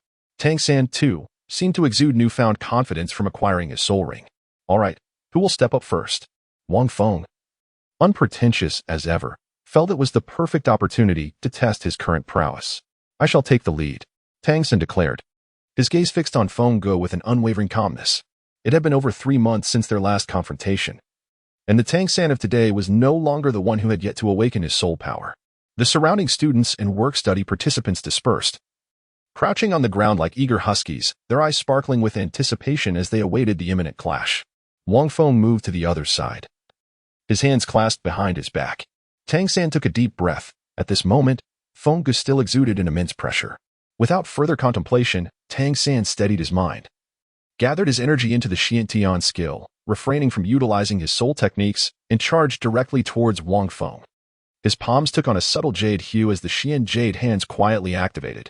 "Be cautious, Feng Ge," he whispered, his figure resembling a drifting leaf, swaying unpredictably and proving elusive, manifesting a remarkable technique of movement. The onlookers could not discern Tangan's form, yet, unbeknownst to them, he had already launched an assault before Wang Feng. With his hands shaped like claws, he struck towards Wang Feng's neck with the ferocity of a lion capturing its prey. This was a distinctive technique of Xiao San. During our encounters, even without employing gentle techniques, he could easily subdue me, Xiao Wu observed. Recalling her own several encounters with Xiao San, which often ended in a stalemate, unless she resorted to her gentle techniques to defeat him. However, once Xiao San employed his peculiar footwork and engaged in guerrilla tactics, evading her attacks, victory seemed increasingly elusive. She could not name the technique. Yet Wang Feng recognized the move Tang San employed. Undoubtedly, it was a capture technique from the Xiantian treasure record, the control crane and capture dragon. With a movement style akin to ghostly shadows, truly extraordinary. Comparatively to 3 months prior, Xiao San had evidently grown stronger after obtaining his soul ring. Wang Feng recalled that in the original work, the character Xiao San, armed with the profound techniques of the Xiantian treasure record, confronted Dai Mubai, who possessed a strength exceeding level 30, with a formidable power around level 27, compelling Dai Mubai to resort to his soul power. Although Tang San had yet to master the techniques more intricately, he was undeniably extraordinary. While others were unable to discern Tang San's figure, Wang Feng could see it clearly. At this moment, his physical prowess had far surpassed Tang San's imagination, rendering the extraordinary techniques of the Xiantian treasure record insufficient. In a flash of insight, Wang Feng slightly shifted his body and, like a bolt of lightning, seized Tang San's approaching wrist. Taken aback, Tang San retracted his hand, bending it slightly, and concentrated his strength, intending to counter Wang Feng's grasp. However, he soon realized that Wang Feng's grip was as unyielding as steel, rendering his finesse ineffective. Such immense strength. With a focused gaze, Tang San suddenly leaped, using his claws as an axis, leveraging Wang Feng's hand to propel himself high into the air. Aiming to land behind Wang Feng and execute a downward strike, seemingly intent on throwing Wang Feng off balance. Wang Feng appeared to have anticipated the situation. A knowing glimmer flickering in his eyes as he swiftly turned his body and, with a flick of his hand, propelled Tang San into the air before he even touched the ground. Tang San was launched several meters skyward. In Chapter 35, the powerful Wang Feng, Tang San was taken aback. Brother Feng's strength and speed seemed to have intensified, despite his own speed being considerable. Brother Feng was able to perceive the situation instantly and cast him away, denying him any chance to react. The ease with which he hurled him to such heights was astonishing. In recent days, Tang San had grown significantly, weighing at least 70 to 80 jin. Yet Brother Feng effortlessly tossed him over 20 meters high. The sheer force required for such a feat was unfathomable. It was not merely a distance of over 20 meters, but a height of over 20 meters. Tang San knew he could not achieve such a thing. Blue silver grass. Tang San called out, and in the next moment, a robust strand of blue silver grass sprouted from the ground, rapidly expanding. It supported him from behind. Tang San firmly stood on the root of the blue silver grass. Unfazed by the forceful throw, his feet springing off the grass like coiled springs. In an instant, he propelled himself toward Wang Feng. The onlookers gasped in astonishment, never having imagined that the blue silver grass could be employed in such a manner. Indeed, Wang Feng was momentarily taken aback. Just now, he had exerted less than a tenth of his strength, and given Tang San's current prowess, being hurled over 20 meters high. Despite his exceptional physical condition and the protective aura of soul power, would likely leave him dazed from the fall. He never anticipated such clever utilization of blue silver grass. How astute. At that moment, Tang San descended with momentum, leaping high along the thick blue silver grass, launching a powerful punch directly at Wang Feng. This blow could surely knock me down, thought Xiao Chenyu silently. Descending from a height of 20 meters, the impact would undoubtedly amplify his force significantly. Wang Feng, however, smiled and, without evasion, launched a punch that met the incoming force head-on. Bang! The two forces collided, producing a faint sound. In the next moment, a figure was sent flying backward, retreating several dozen meters. It was none other than Tang San. Fortunately, he managed to stabilize himself with the ghost shadow misty steps. His gaze filled with astonishment as he stared at the unmoving Wang Feng in the distance. He then glanced at his trembling hand, which had executed the profound jade hand technique, feeling as though he had completely lost his sense of touch. Yet, Wang Feng stood there as if unaffected, not budging an inch. He was extraordinarily powerful. Wang Feng's strength far surpassed his own. A thought raced through Tang San's mind. He could not afford a direct confrontation. The onlookers were equally astonished. Just moments ago, Tang San's strength had been comparable to that of Xiao Chenyu. who was empowered by a beast martial soul. Now, in a bold offensive from over 10 meters in the air, he found himself being repelled several dozen meters back. However, Wang Feng remained utterly still. At that moment, Xiao Qinyu suddenly shouted, "Boss Wang, be cautious. It's Tang San's soul skill entanglement. Once ensnared, it is exceedingly difficult to escape." No sooner had he spoken than Tang San's back erupted with robust blue-silver grass, resembling numerous colossal serpents writhing upon the ground, fiercely advancing towards Wang Feng. Is this the first soul skill of Xiao San? Wang Feng observed the serpentine blue-silver grass swiftly emerging from the ground, coiling around his feet in an instant. Almost within the blink of an eye, it ensnared his entire being, leaving him as if trapped within the confines of a colossal tree. He was bound tightly. Alas, Tang San's soul skill was exceedingly troublesome. Xiao Qinyu sighed, realizing that their leader had fallen victim to this formidable blue-silver grass, which possessed the tenacity of the mandala snake. Although Tang San's binding was merely blue-silver grass, the group had just heard him mention that it was enhanced by the soul ring of a 400-year-old mandala snake, making it extraordinarily resilient. Only a soul master with 2 soul rings, specifically one above level 20, could hope to resist it. Even soul masters of the same soul ring, including those capable of spirit possession, would find it impossible to break free. Strangely, given Wang Feng's earlier speed, it seemed he should have evaded Xiao San's binding, shouldn't he? Xiao Wu felt a hint of confusion. As a speed-type soul master herself, she believed that while the binding was powerful, it could be evaded with sufficient swiftness. Could it be that Wang Feng was considering testing his ability to escape my binding? Tang San, seemingly picking up on Xiao Wu's words, bore a faint smile. Apologies. Wang Feng, I am aware of your remarkable physical prowess. Therefore, I have infused this binding with the toxin of the mandala snake. While not lethal, it will gradually numb your body. Are you feeling a tingling sensation throughout, Wang Feng? This is the might of the mandala snake combined with my martial spirit. The teacher had once stated that the older the soul ring, the greater the enhancement it provides to the soul master. However, the age of the soul ring does not necessarily correlate with the strength of the soul master. Rather, the most suitable soul ring is what truly empowers them. Wang Feng's martial spirit might be 500 or 600 years old, but it may not necessarily align with his soul spirit. Well done, Xiao San. Xiao Wu exclaimed loudly. Wang Feng, if you do not utilize your soul power, defeating Xiao San might prove somewhat challenging. And I am quite formidable as well. Indeed. It appeared that Wang Feng had yet to employ his soul power or soul ring. The onlookers regarded him with curiosity. Would he reveal his soul power and martial spirit?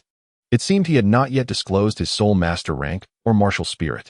At this juncture, if he refrained from using them, defeat was imminent. Ha! Suddenly, Wang Feng chuckled. Xiao San, your toxin is insufficient. It pales in comparison to the 500-year-old mandala snake I encountered in the soul hunting forest. The moment those words left his lips, Tang San was momentarily taken aback. Wait, a 500-year-old mandala snake encountered in the soul-hunting forest? The others were perplexed by Wang Feng's statement, but Tang San's heart raced with astonishment at the thought. Could it be that the 500-year-old mandala snake's corpse that my teacher and I encountered was slain by Wang Feng? If that were the case, at that moment, a resounding rumble echoed. Entwined around Wang Feng's entire being, the blue-silver grass appeared as if it were shattered by an overwhelming force. Countless fragments of azure petals danced through the air, resembling a downpour, evoking an extraordinarily shocking sensation. From amidst the swirling petals, a figure emerged, leaving the crowd momentarily breathless and speechless. Tang San's eyes widened in astonishment. His mentor had once mentioned that one could only break free from such bindings if they surpassed themselves by at least 1 soul ring. Moreover, Wang Feng exhibited no signs of paralysis whatsoever. Indeed, the 500-year-old mandala serpent must have been hunted by him. How extraordinary! Wang Feng, this remarkable figure, was undeniably powerful. Little Wu gazed at Wang Feng with sparkling eyes, marveling at his ability to effortlessly escape Tang San's entrapment without the use of soul power, something even a soul master of over level 20 could not achieve. The crowd was equally astonished. Wang Laoda is truly formidable, Xiao Qinyu exclaimed. He escaped in an instant? I might stand a chance at level 20. But Wang Laoda hasn't even used his soul power. What kind of martial soul does he possess? What level of soul power is he at? Such questions flitted through the minds of everyone present. At that moment, Wang Feng turned to Tang San and Little Wu, the dynamic duo, and chuckled. Tang San, you cannot defeat me alone. Why not join forces? Had his body not been reforged, he might have struggled against the binding. However, after the transformation, the difference was as vast as heaven and earth. There was simply no comparison. The crowd stood in stunned silence. 1 against 2? And with a 12th level Soul Master involved? Yet, as they beheld Wang Feng emerge from the cascade of petals, it seemed there might be a chance. Soul Masters thrive on synergy and teamwork. The power of 1+1 far exceeds 2. Tang San, a control-type Soul Master, and Little Wu, a true attack-type Soul Master, formed a remarkably harmonious duo. Little Wu, Tang San called, aware that he could not possibly defeat Wang Feng on his own unless he resorted to genuine hidden weapons. However, he could never use such weapons against a friend. All right, Wang Feng, be on your guard. Little Wu stepped forward, a golden soul ring illuminating her form as her martial soul manifested. Though it seemed unfair to have 2 against 1, it ultimately depended on the individuals involved. Given Wang Feng's prowess, 2 against 1 felt justifiable, especially since it was Wang Feng who had requested it. Let us begin. Wang Feng waved at the 2 individuals, his demeanor shifting to one of seriousness. After all, these 2 were the protagonists of the Douluo Continent, although their strength was still lacking. Their early collaboration might evoke some extraordinary power. However, it was evident that Wang Feng was overthinking. Suddenly, a pink figure darted in from the distance, swift as lightning. Even faster than Tang San. Huh. Xiao's slightly raised rabbit ears twitched as she launched a punch towards Wang Feng. Wang Feng raised his palm decisively. Bang. His strength appears to surpass that of Tang San. Indeed, as a 100,000-year-old soft-bone rabbit, even though he has only reached the 12th level, his actual power is formidable. Wang Feng silently mused. With one fist thwarted, Xiao Wu's movements were remarkably graceful. With her other hand, she seized Wang Feng's palm and effortlessly ascended his body, exhibiting an unparalleled agility. It was as if her entire form were devoid of bones, contorting at the most exquisite angles. Wang Feng furrowed his brow slightly. Could this be the graceful technique of Xiao Wu? With her lithe and supple physique, she was capable of executing a myriad of intricate and challenging enemy entrapment skills. Quite troublesome indeed. Just as Wang Feng was about to extend his other hand to seize Xiao Wu, he found, to his astonishment, that his moving hand had been ensnared by several tenacious strands of blue-silver grass. It was Tang San. The synergy between these 2 was indeed remarkable. With a sudden jolt, Wang Feng's palm shook, instantly shattering the surrounding blue-silver grass. In that fleeting moment, Xiao Wu's hands had already wrapped around Wang Feng's neck like handcuffs, firmly securing him. Subsequently, her legs touched the ground, leaning against Wang Feng. With a powerful tug, she could effortlessly hurl him away. The neck, being a vulnerable part of the human body, when ensnared in such a manner, would instinctively tilt backward, standing on solid ground.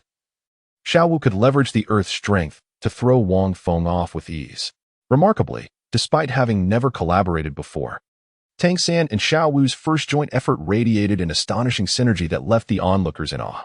However, just as Xiao Wu prepared to launch Wang Feng away with her grip still firmly around his neck, Tang San, from a distance, suddenly shouted, "Xiao Wu, be careful. His neck is not a weakness." Xiao Wu paused, momentarily taken aback. Before she could summon her strength, she witnessed Wang Feng flash a grin. Despite her firm hold on his neck, he effortlessly arched his body forward, propelling Xiao Wu into the air.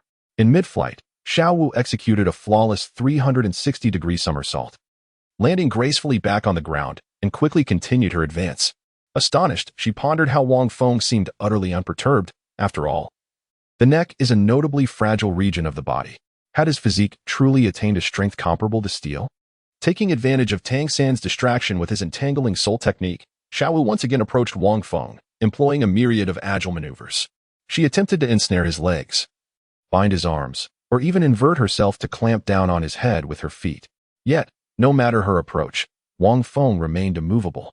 Utilizing the unique leverage he had gleaned from Tanghao's Chaotic Hammer technique to repeatedly toss Xiao Wu aside. From a distance, one could see a pink figure, veiled by the blue-silver grass, ceaselessly striving to reach Wang Feng, only to be flung away time and again.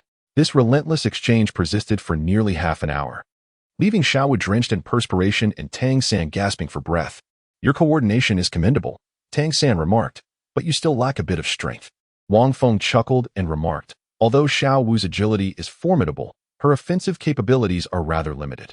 As for you, San, your entanglement skills are impressive, yet they merely serve to annoy me." He spoke as if utterly unfazed, not even a hint of breathlessness escaping him. The crowd responded, "Feng Gu, you are utterly shameless. You do not even lift a finger, waiting for us to strike first." Xiao Wu, bending slightly, was clearly exhausted. "If you possess the ability, why not attack us?" She challenged. "Your body is akin to steel. We cannot harm you, yet you are unable to strike us." Straightening up, she placed her hands on her hips and pouted, declaring, "My speed and evasion skills are exceptionally impressive. Is that so?" Wang Feng smiled. In the next moment, he sprang into action. A tremendous surge of air erupted from the ground, causing the earth beneath his feet to crack in every direction. In the eyes of the onlookers, time seemed to shimmer. Tangan's purple extreme magic eyes suddenly manifested, yet he was unable to perceive Feng Ji's figure, and he couldn't help but shout, "Xiao Wu," quickly. However, he had barely uttered a single word. The words "get out of the way" remained unspoken. Xiao Wu was still in a daze, completely oblivious to Tangan's voice, as if she had not heard him at all. With a powerful punch, Wang Feng charged towards Xiao Wu. In the blink of an eye, Xiao Wu's complexion turned pale. The force of this strike enveloped her in a suffocating sensation. Instinctively, she closed her eyes, hesitating to open them. After what felt like an eternity, she finally dared to peek. To her astonishment, Feng Ji's fist merely hovered before her, a mere 5 centimeters away. Relieved, Xiao Wu couldn't help but chuckle. "Feng Gu, you missed me with that punch." However, as she spoke, an eerie silence enveloped the surroundings. Confused, she glanced at the others, including Tangan, who stared at her with a look of sheer terror, as if witnessing something unfathomable. Taken aback, she felt a pang of uncertainty. Suddenly, a thought struck her, prompting her to turn around. What she beheld left her utterly astounded. Behind her stood a towering tree, approximately 10 meters high, now stripped bare of its foliage. Countless leaves danced through the air. With a crack, the tree swayed slightly before crashing down to the ground, cleaved in two. The sheer force of that punch had traversed through Xiao Wu, shattering the tree effortlessly. In that instant, Xiao Wu was rendered speechless. The atmosphere thickened with silence, enveloping everyone, Tangan, Xiao Wu, and the very air around them. Chapter 37. I shall aid your recovery. This spectacle was nothing short of astonishing, especially for Tangan. The display bore an uncanny resemblance to the martial arts masters he had encountered in his previous life, whose vital energy manifested in similar ways. With a simple strike, a tree was severed in two, and the leaves fluttered down like vibrant petals upon the heads of the onlookers. The numerous children were left bewildered, for they had never witnessed such a breathtaking scene. "Feng Gu, did you employ soul power?" Tangan exclaimed in astonishment. In his understanding, soul power was akin to an inner energy, not solely utilized for summoning martial souls, but for numerous other purposes, such as cultivating the Tang sect's ultimate techniques. Thus, despite his shock, he remained far more composed than the other children. "Indeed, I utilize soul power," Wang Feng confirmed. Wang Feng released his clenched fist. Utilizing soul power, a soul master can wield their martial soul. However, the applications of soul power extend far beyond that. Particularly, when soul power is compressed and purified, it can be projected externally if controlled adeptly, much like Tangan, who, through the cultivation of Xiantian Gong, can unleash various Tang sect's extraordinary techniques. Xiao Wu took 2 steps back, her gaze upon Wang Feng resembling that of a creature from a fantastical realm, as fear flickered within her. It appeared that Brother Feng stood firm, inviting our attacks yet refraining from retaliation. Perhaps he wished to avoid harming us. Xiao Wu pouted, reluctant to admit her trepidation. Nevertheless, the evidence was clear. That punch was a blatant demonstration. If such a blow were to land upon my delicate face, it would undoubtedly mar my beauty and leave me in tears. The mere thought prompted Xiao Wu to hastily cover her cheeks. Tangan, somewhat perplexed, assumed that Xiao Wu was merely frightened and hurriedly approached her to offer consolation. "Brother Feng is very steady. He wouldn't harm you. Xiao Wu, don't be afraid." "No, I'm worried about becoming ugly," Xiao Wu mumbled while shielding her face. Tangan, lacking experience in interacting with girls, was utterly bewildered by Xiao Wu's whimsical thoughts in that moment. "Boss Wang, how did you accomplish that?" Xiao Chenyu approached, his face alight with excitement and fervor. "What an incredible punch! Is that the power of a martial soul? It managed to break that tree even through Xiao Wu. I doubt I could even break it directly. I want to learn." "Boss Wang, I too wish to learn. It's so impressive. Please teach me." Wang Feng gazed at the group, pondering for a moment. In truth, learning is quite simple. First and foremost, if you can achieve one essential point, I shall teach you, and you will swiftly grasp it. Upon hearing this, Xiao Qinyu chuckled a few times and said, "Boss Wang, go ahead and tell us. Let us give it a try." The young ones, Lu Long and Ling Feng, also looked on with curiosity, as did Tang San, who bore a sense of intrigue. It is indeed rather straightforward. Wang Feng surveyed his surroundings before approaching a colossal stone, approximately half a meter in height and 1 meter in length and width. Observing it closely, he thought to himself that achieving this level of strength would suffice. With that, Wang Feng unleashed a powerful punch. Crack! The center of the massive stone suddenly fissured and subsequently shattered into 6 equal pieces. The onlookers, including Tang San, were left astonished. Wang Feng waved his hand to the crowd and said, "Come, who among you dares to try? Whoever can match my strength shall receive my guidance." Tang San's lips twitched slightly. This was a solid giant stone. With a single punch, it would surely weigh at least several thousand pounds. Even a soul master at the 20th rank, even with a powerful beast martial spirit, would likely find it impossible to achieve such a feat. What was most daunting was that the giant stone had shattered into 6 evenly distributed fragments, signifying Wang Feng's exceptional control over his strength. This was the true challenge. What splendid weather we have today. It is the perfect time to return and practice my soul power. Farewell, Sister Xiaowu. Oh, it appears to be mealtime. I am rather hungry. Goodbye, Sister Xiaowu and Boss Wang. If I can't learn it, I shall take my leave. In an instant, a group of children scattered in all directions. How could they possibly master this? If they attempted a punch, they would likely shatter not the stone, but their own arms. Xiao Qinyu, do you wish to learn? Come quickly and give it a try. Wang Feng gazed at the remaining Xiao Qinyu and promptly beckoned him with a wave of his hand. Xiao Qinyu, taken aback, silently pondered to himself, who has learned this? Wang Laoda is truly extraordinary. His physical prowess is unparalleled. Xiao Qinyu speculated in his heart. Could it be that Wang Laoda's Kilianua martial soul is a form of mutated martial soul? Such terrifying strength could only stem from that. Cough, cough, Feng Ge. Once I grow stronger, I shall seek your guidance again. Xiao Qinyu hurriedly waved his hand. Wang Feng sighed and remarked, "You children, I have meticulously devised this new technique to impart to you, yet none of you are willing to learn. What a pity." Xiao Qinyu's lips twitched in response. At that moment, Xiaowu gently called out, suddenly crouching down, her face brimming with tears as she looked at Tang San. "Tang San, my foot was injured during the battle. Will you carry me back?" Tang San was taken aback but quickly nodded in agreement. However, as he approached to crouch down, he stumbled and nearly lost his balance. Had he not reacted swiftly to brace himself, he would have undoubtedly fallen flat on his face. "I exhausted all my soul power just now and now feel rather weak," Tang San said awkwardly. A man must not admit defeat, yet Tang San felt somewhat speechless. After battling with Brother Feng for over half an hour, his already limited soul power had been completely drained. He suspected Xiaowu was in a similar predicament, especially since she had been on the offensive, repeatedly being thrown back by Wang Feng, which had made her more susceptible to injury. Seeing this, Xiao Qinyu's eyes brightened, and he quickly offered, "Sister Xiaowu, I still have strength. I will carry you."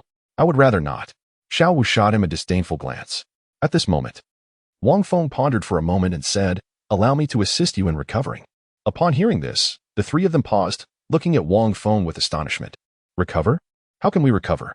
Brother Feng, can you truly restore us?" Tang San asked with uncertainty, his gaze fixed on Wang Feng. Could it be that Brother Feng has hunted a century-old soul beast with restorative abilities? That would be exceedingly rare. Moreover, it might not even align with Brother Feng's martial soul. Xiaowu also gazed at Wang Feng with wide-eyed wonder. "Brother Wang, you must be jesting. Your physique surely possesses a mutated martial soul, categorically a battle soul master. How could you possibly be an auxiliary soul master?" Xiao Qinyu believed that Wang Feng was merely teasing them. Wang Feng smiled broadly at the 3 individuals and said, "If you still do not believe it, allow me to formally introduce myself. I am Wang Feng, a first-year work-study student, with a martial spirit of the Azure Lotus. And I am a level 16 auxiliary spirit master." As his words fell, he spread his palm, and a mysterious Azure Lotus quietly materialized. From the Lotus platform, a single seed instantaneously blossomed into an extraordinarily dazzling golden lotus. The golden lotus was robust and beautiful, resembling a peerless bloom in full splendor. Radiating with golden arcs of electricity and crackling like thunder, exuding an extraordinary aura. "What a beautiful golden flower!" Xiaowu exclaimed. Immediately following this, a deep purple spirit ring began to rise slowly from beneath Wang Feng's feet. The resplendent, mysterious, and noble purple light nearly blinded the trio. Instinctively, they shielded their eyes with their hands, yet they could not fend off the powerful aura emanating from the purple spirit ring. As they beheld this purple spirit ring, the three of them were momentarily petrified. A 1,000-year spirit ring? Chapter 38. The Resolute Spirit Master, a 1,000-year spirit ring? The dazzling purple light left Tangan, Xiaowu, and Xiao Qinyu in a state of shock. The first spirit ring of a level 16 spirit master is supposed to be a 1,000-year spirit ring? The trio stared at the purple spirit ring rising from Wang Feng's feet, utterly unable to comprehend the reality before them, for it was an existence beyond their imagination. Especially Tangan. His teacher had once stated that the maximum age for a spirit master's first spirit ring is 423 years. Beyond this limit, a spirit master would be unable to withstand the power bestowed by the spirit ring. How could Wang Feng possess a 1,000-year spirit ring? Tangan felt an overwhelming sense of confusion. A 1,000-year spirit ring surpasses 423 years by more than double. And judging by the profound hue of Wang Feng's purple spirit ring, it seemed to be even more than a mere 1,000-year ring. Such spirit beasts are exceedingly rare in the soul-hunting forest, and even a soul sovereign may not be able to hunt one. How did Wang Feng accomplish this? Tangan initially believed that Wang Feng's physical capabilities were extraordinarily strong, and even if he absorbed a spirit ring exceeding 423 years, it could be feasible. However, 1,000 years is simply too astounding. According to his teacher's research on martial spirits, only at the third spirit ring can a spirit master choose a 1,000-year ring. 1,000 years? A flicker of astonishment crossed Xiaowu's eyes, yet she remained silent, merely observing. Wang, my goodness, a 1,000-year spirit ring. How did you come by such a spirit ring? Xiao Qinyu gazed at Wang Feng, his face flushed with excitement. It is known that within the entirety of Nodding City, few possess a 1,000-year spirit ring. The Academy's principal, who is about level 40, likely possesses one. Even Matthew of the Spirit Hall, who is merely a great spirit master, does not have a 1,000-year spirit ring, being below level 30. Tangan also looked at Wang Feng with great curiosity, eager to learn the origins of this 1,000-year spirit ring. Wang Feng gazed at the astonished expressions of those around him, reflecting to himself that his act was indeed quite convincing. The Millennium Soul Ring, though one of his aspirations for enhancing his prowess, would hold no significance were it not for the sake of impressing others. As for this Millennium Soul Ring, it could be attributed to sheer fortune on my part. Wang Feng coughed twice and said, I found myself in the soul-hunting forest, where I fortuitously stumbled upon a fierce battle between two Millennium Soul Beasts. As they inflicted mutual devastation upon each other, I seized the opportunity to hunt one of them, purely by chance. Wang Feng spoke mostly the truth, indeed. There had been a fierce battle between 2,000-year soul beasts. However, he concealed the involvement of the Star Moon Fox and his own use of the Golden Lotus's abilities to provide assistance. Otherwise, the 6,000-year Golden Lightning Leopard would have been utterly incapable of achieving such a hunt. Upon hearing Wang Feng's explanation, the three fell into a contemplative silence. Brother Feng, your luck is truly extraordinary. Tangan couldn't help but exclaim. He felt that having managed to hunt the 400-year mandala snake was already an immense stroke of fortune. With both 1,000-year soul beasts having suffered mutual destruction, Brother Feng reaped the rewards. Nevertheless, Tangan was aware that Brother Feng must possess other secrets, otherwise he would not be able to absorb this 1,000-year soul ring. Yet, Tangan refrained from probing further. Everyone had their secrets. Brother Feng had his, Xiaowu had hers. He himself had his, and even his father had secrets of his own. There was no need to dig deeper. Comparing oneself to others can be utterly infuriating. Xiaowu huffed in mild envy. 1,000 years conservatively equates to 100 of my 10-year soul rings. In other words, Boss Wang is equivalent to 100 of me. Xiao Qinyu gazed up at the sky, pondering silently that very few in Nodding City could hunt a 1,000-year soul beast. Wang Feng's assertion should be credible, yet the stroke of luck seemed almost unfathomable. Suddenly, Xiao Qinyu appeared to recall something and continued, Boss Wang, you just mentioned that you are a support-type soul master? If I heard correctly, Tangan and Xiaowu also quickly recalled the same detail. Indeed, I am a support-type soul master. Wang Feng was aware that these three individuals likely harbored their own speculations, yet they chose to remain silent on the matter. Xiao Qinyu gazed at the shattered boulder on the other end, pointing at it and remarking incredulously, Boss Wang, are you certain you belong to the support class?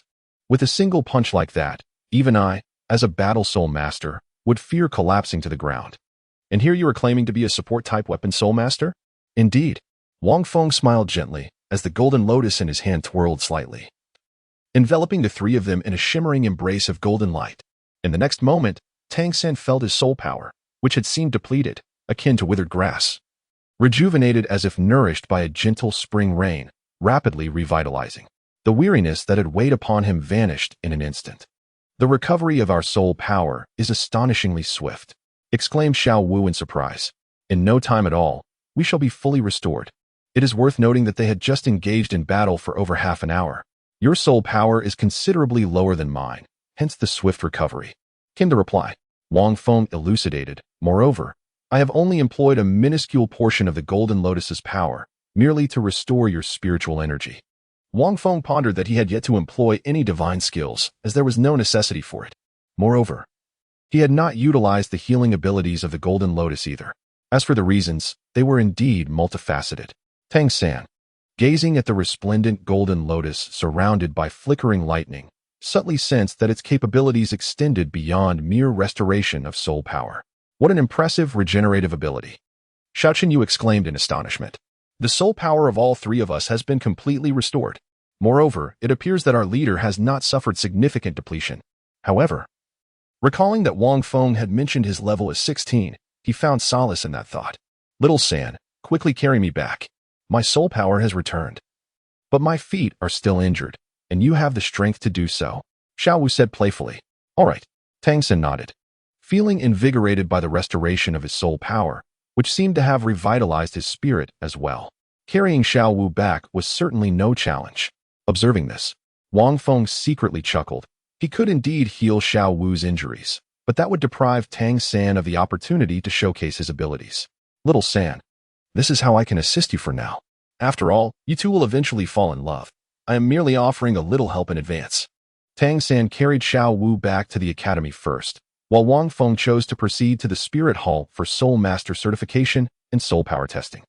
Due to the compression and purification of his soul power, Wang Feng was uncertain about the exact amount within him. 16 was merely an estimation he had made. As he stepped into the Spirit Hall, he overheard several voices. "Yuntao, where is the token? Don't tell me you've given it to that child. If you have, how will you accompany my brother to the Soul Hunting Forest today? Reapplying will take several days. If he encounters trouble in the forest and the token is lost, it will take ages to retrieve it." Honestly, are you foolish? You actually believe a child with a useless martial spirit can hunt soul beasts? Within the hall, a strikingly beautiful woman was reproaching Yuntao with an irritable expression. Yuntao repeatedly apologized to her, adopting a conciliatory demeanor as he replied, "Cici, don't worry, I will borrow a friend's token shortly. The main reason is that our spirit hall has regulations. He possesses innate full soul power and indeed requires a soul ring to advance in level, which is why I provided him with the token." Chapter 39. A face full of frustration, but you cannot use your own token. He is not a member of the Spirit Hall. Forget it. It's impossible to reason with you. If I don't obtain a token today to assist my brother in hunting soul beasts, I will seek another soul master. I want to rely on you. The woman remained somewhat vexed.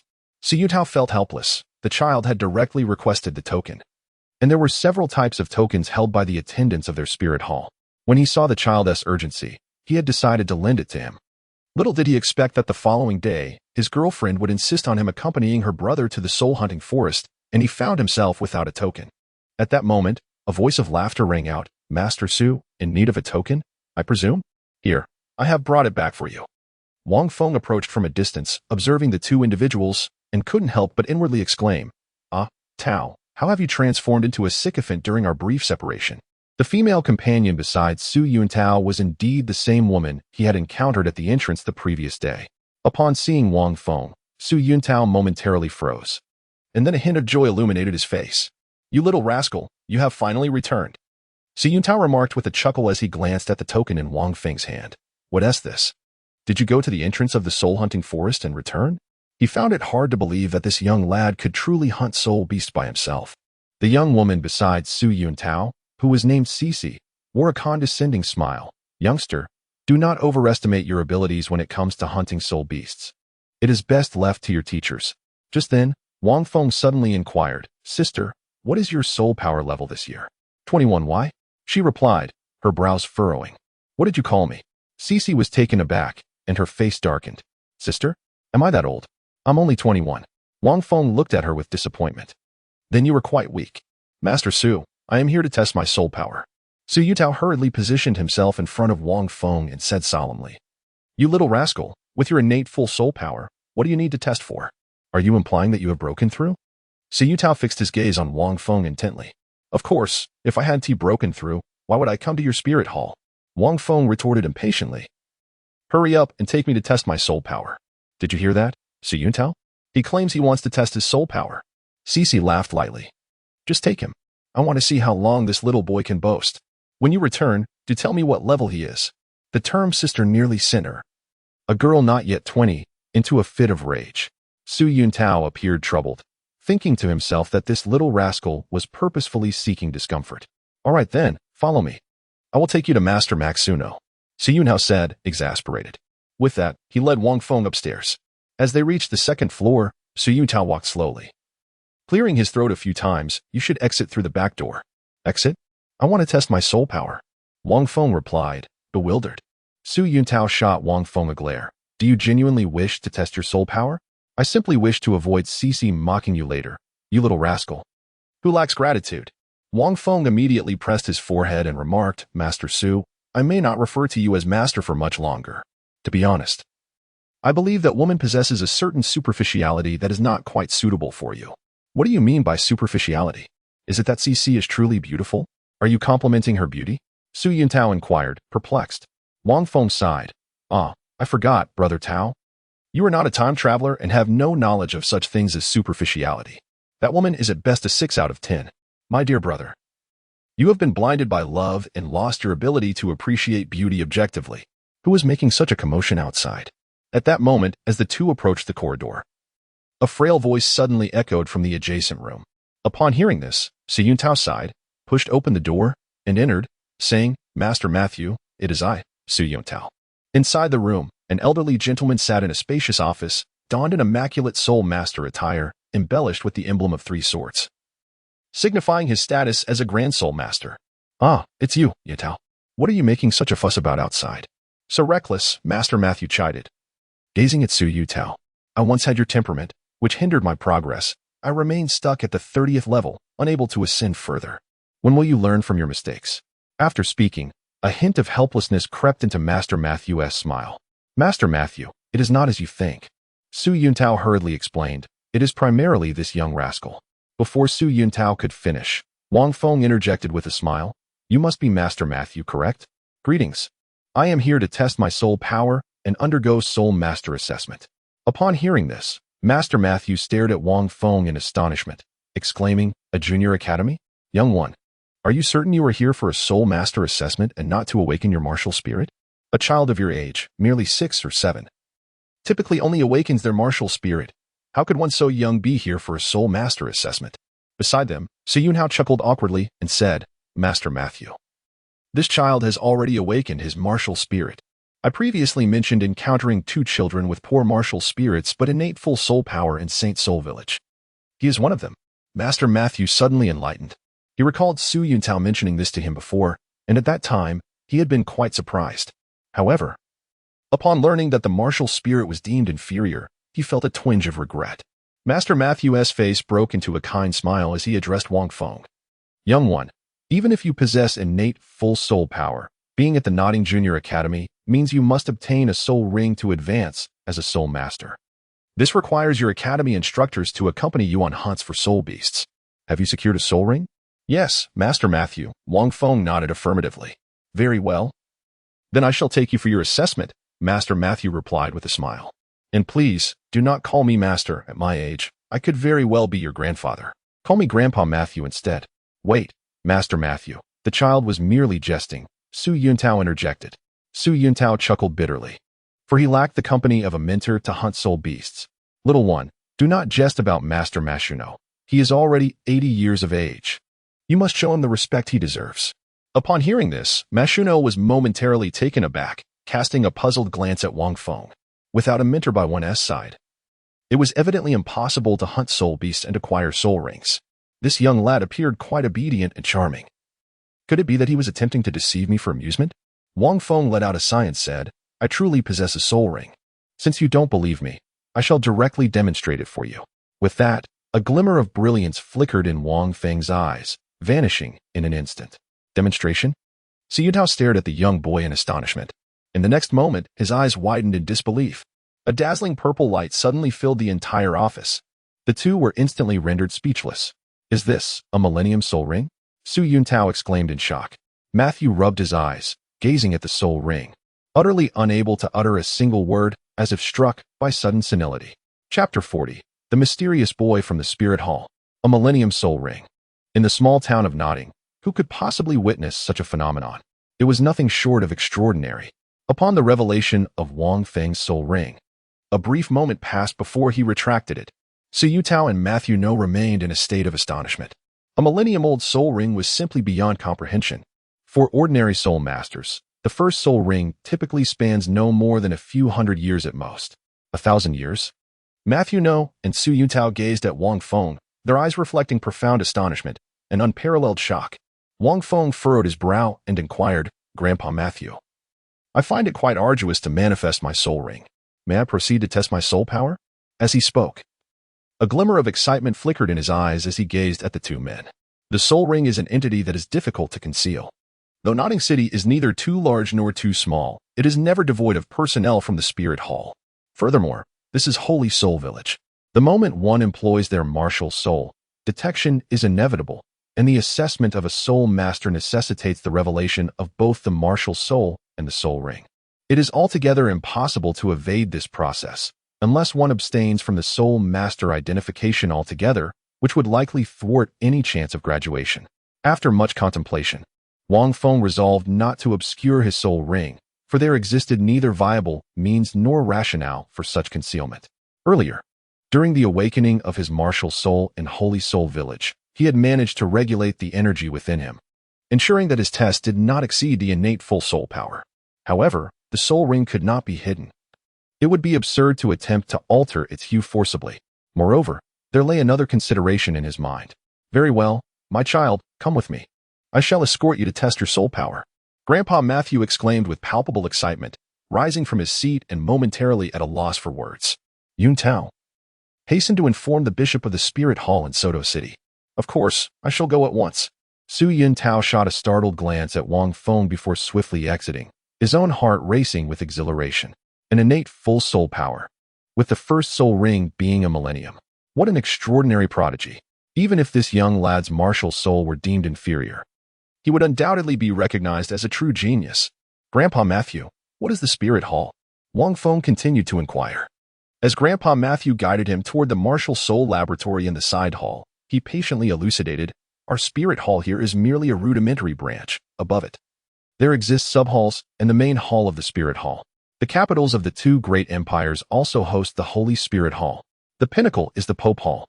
No sooner had he finished speaking than they arrived at the spacious laboratory designated for the soul power assessment.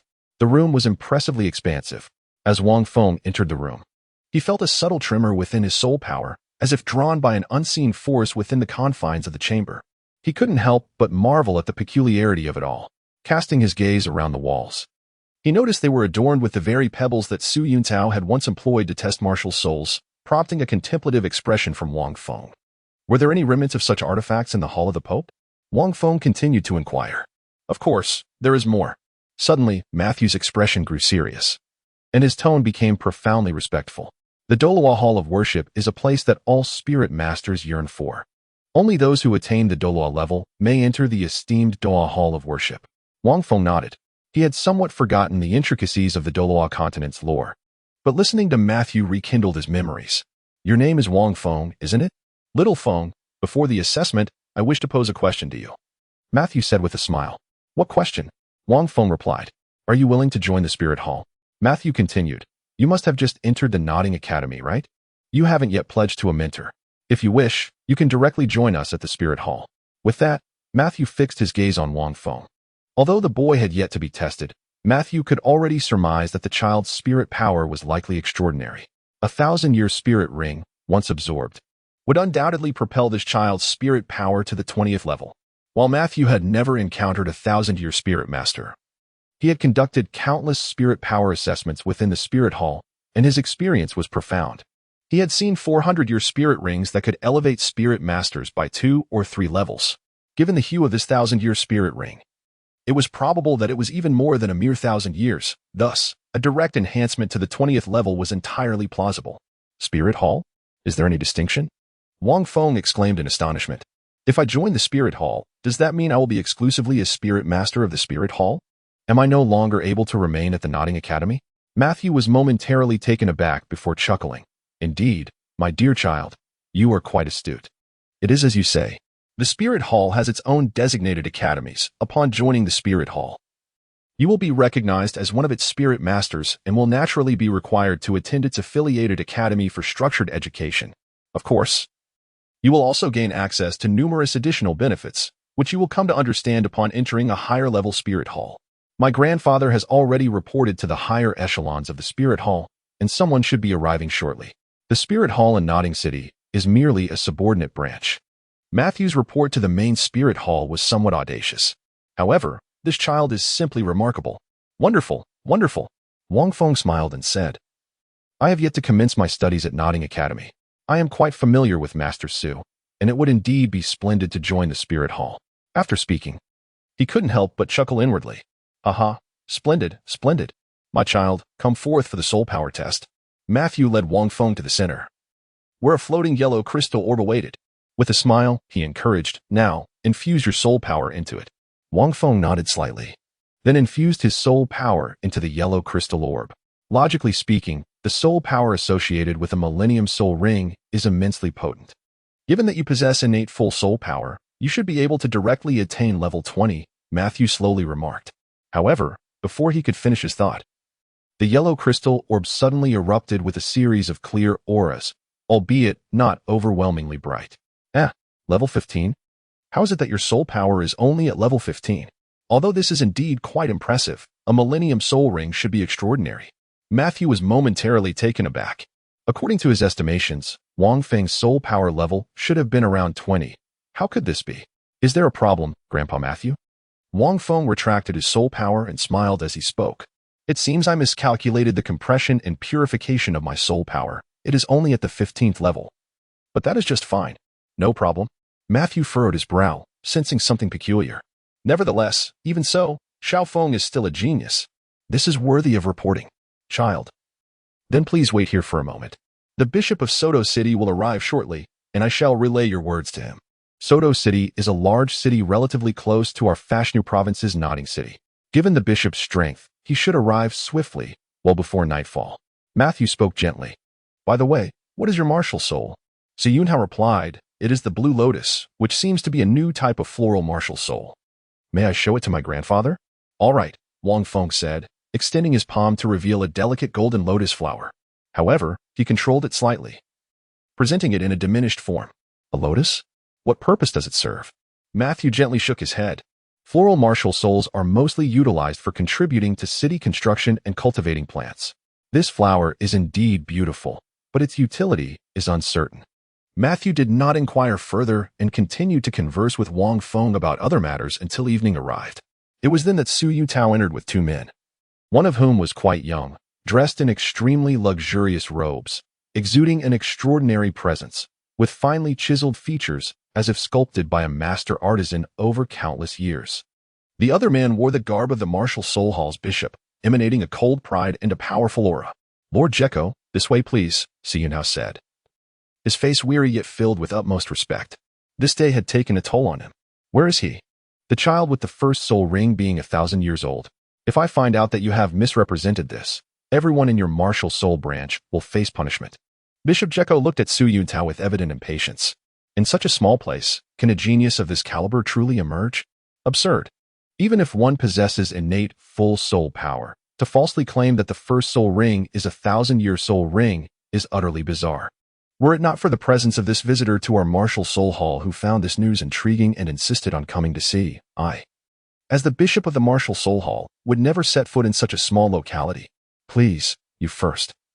Bishop Jekko said with a notable respect towards the mysterious youth beside him. The youth, appearing to be merely 15 or 16, emitted a soft yet exceedingly melodious sound. Su Yuntao mused to himself, not knowing the identity of this youth, who was strikingly handsome. and even the esteemed Bishop Jekko of the Martial Soul Hall treated him with profound respect. It is noteworthy that Bishop Jekko is a soul sage of over 70 levels.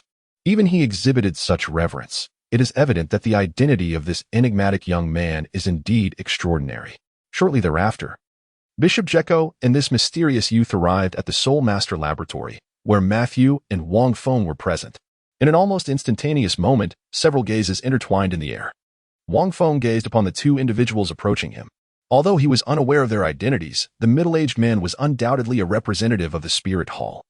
The Spirit Hall must, after all, be affiliated with the Soul Sage, right? As for the youth beside him, he piqued Wang Feng's curiosity significantly. This young man was extraordinarily handsome, surpassing even Wang Feng's own appearance at present. Wang Feng mused to himself. His body had undergone a remarkable transformation. His features, skin, and overall appearance were extraordinary. Yet, the youth before him seemed even more striking, exuding a peculiar charm. After a fleeting glance at the two, Wang Feng lowered his gaze. Master Mathuno, this is Bishop Jekko. Yuntao approached and introduced.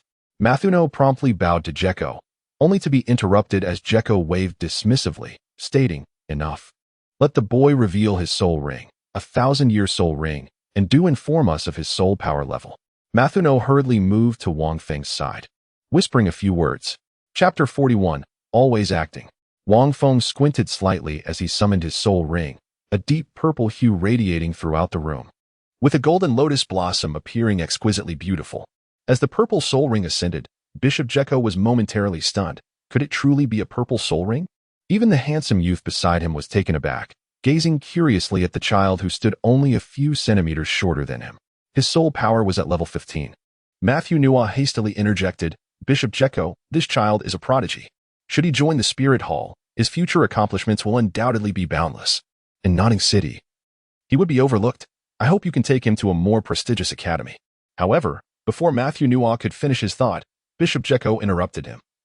Speaking in a deep tone, wait, did you just say his soul power is only at level 15? Matthew Nua nodded. Child, how did you acquire this Millennium Soul Ring? Bishop Jekko continued to inquire. Wang Feng then recounted to the others what he had previously shared with Tang San. The clash of two soul beasts? One being the Golden Lightning Leopard and the other the Starry Moon Fox? It certainly piques interest. The Golden Lightning Leopard is an exceedingly rare Millennium Soul Beast, ranging from 5,000 to 6,000 years old, while the Starry Moon Fox could be anywhere from 2,000 to 4,000 years in age. However, the Starry Moon Fox possesses formidable regenerative abilities, indeed equipping it with the strength to contend against the Golden Lightning Leopard. Bishop Jekko, being a soul sage, is undoubtedly well-versed and experienced. It seems your fortune is truly favorable. In their battle, when one is weary, there is indeed a chance for you to seize an advantage. At that moment, the enigmatic youth suddenly spoke. Why did you choose the Golden Lightning Leopard instead of the soul ring of the Starry Moon Fox? His voice was melodious, akin to celestial music, exceedingly delightful to the ear. Wang Feng cast a glance at him and articulated the response he had long prepared. It is simply because the Golden Lightning Leopard is more formidable. Hence, I did not opt for the Starry Moon Fox. A perfectly ordinary reply for a child. As Wang Feng finished speaking, the youth shook his head, let out a soft sigh, and fell silent. Matthew and Yuntao exchanged puzzled glances. Bishop Jekko, however, sneered coldly. What a pity, what a shame. Matthew and Yuntao were left in greater confusion. On their journey here, this soul master from the branch hall had spoken to me about this child. Bishop Jekko glanced at Yuntao and continued indifferently, this child possesses innate full soul power, with exceptional potential and remarkable physical attributes. He only enrolled in Nodding Academy yesterday. I suppose there are many lessons yet to be imparted to him. In his eagerness, he rushed into the soul-hunting forest. A Millennium Soul Ring is utterly unattainable for a soul master at the first ring. To attempt absorption forcefully would only lead to a catastrophic demise for one so weak. While he possesses innate full soul power and high aptitude, he may have a mere 1% chance of success. Regrettably, had he chosen the soul ring of the Star Moon Fox, he might have had a fighting chance of survival. Bishop Jekko approached Wang Feng, scrutinizing him closely before shaking his head once more. Alas, he naively opted for the Golden Lightning Leopard, whose soul ring is at least 5,000 years old. Even a soul master of level 30 would hesitate to absorb such a ring. Upon hearing this, Master Matthew's expression shifted dramatically. Bishop, do you mean to say you won't live long? The mysterious youth spoke again, his voice akin to celestial music, Innate full soul power grants him extraordinary physical capabilities. Yet if he forcefully absorbs the golden lightning leopard's soul ring, even if he succeeds, his body will struggle to endure. Moreover, with each use of the soul ring, the burden on his body increases, and his soul power will rapidly dissipate, as his physique cannot withstand the immense force of a millennium soul ring. The enigmatic youth stood beside Wang Feng, their star-like eyes locking onto one another. For some inexplicable reason, the child exuded a peculiar allure. Thus, his soul power rests at merely level 15, Bishop Jekko remarked coldly. Had he truly been an unparalleled prodigy, absorbing the golden lightning leopard's soul power intact would have granted him a full soul power of 20. That would be the mark of a true genius, a rarity indeed. But he is not. Pointing at Wang Feng, Bishop Jekko added, his talent is commendable, yet he is tragically foolish, possessing scant knowledge and making poor choices. Had he selected the Star Moon Fox, with its restorative abilities and lesser age, he might have had a glimmer of hope for survival. Now, his soul power will gradually wane, and his body will increasingly succumb to the overwhelming impact of that millennium soul power. Until at last, he will fade away. Bishop Jekko turned to Wang Feng and inquired, Child, do you not experience excruciating pain each time you utilize your soul power? At these words, Master Matthew felt a jolt of shock within. He had heard Wang Feng mention this earlier, yet had not taken it to heart. Could it be? Wang Feng nodded slightly. Upon witnessing this, Matthew's heart sank. Thus, he realized that there was no potential left. Bishop Jack shook his head, lamenting their fruitless journey. Meanwhile, in the room occupied by the master at the Nodding Academy, a sense of disbelief enveloped Tangan as he listened to his teacher's words. What? Master?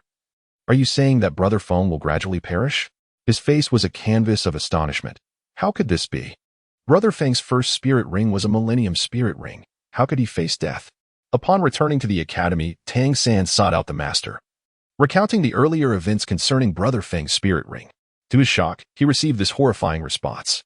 The master sighed, that child, little Feng, is simply too impatient. His fortune is extraordinary, and he possesses remarkable intelligence along with an intense competitive spirit. He should have absorbed the spirit ring of the Star Moon Fox. Only then would he have had a chance at survival. Instead, he chose to absorb the spirit ring of the golden lightning leopard.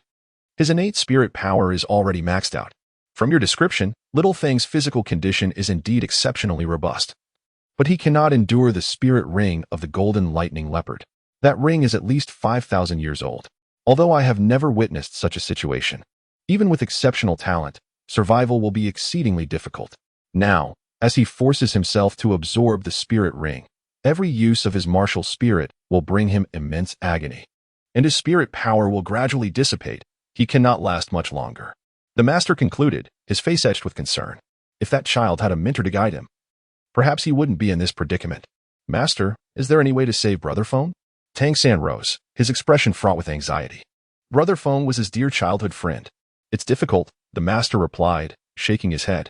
Firstly, employing rare heavenly materials to mitigate the impact of the golden lightning leopard spirit ring is an option.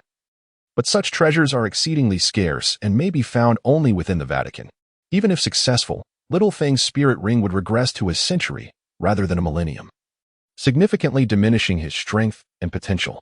The Spirit Hall would never undertake such a thankless task. Secondly, allowing at least a Spirit Sage rank Soul Master to suppress the golden lightning leopard spirit ring is another possibility, yet it too is a thankless endeavor. Even if he were to recover, Little Feng's spirit ring would still regress, leading to a decline in his strength, potential, and upper limits.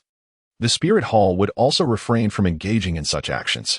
Upon hearing the master's words, Tangan was left in stunned silence. He had not anticipated such a dire situation. How much longer can Brother Feng live? He asked, his voice trembling. The master remained silent for a moment before shaking his head. At most, 6 or 7 years. And that is under the condition that he does not use his martial spirit. If he continues to do so, his lifespan will be significantly shortened, with the potential for sudden death. Tangan stood rooted to the spot. In the Spirit Hall of Nodding City, an oppressive silence prevailed. Matthew looked at Wang Feng with profound anguish, tears glistening in his eyes. Yuntao also gazed at Wang Feng, a sense of sorrow welling up within him. No one had anticipated that the situation would unfold in such a manner.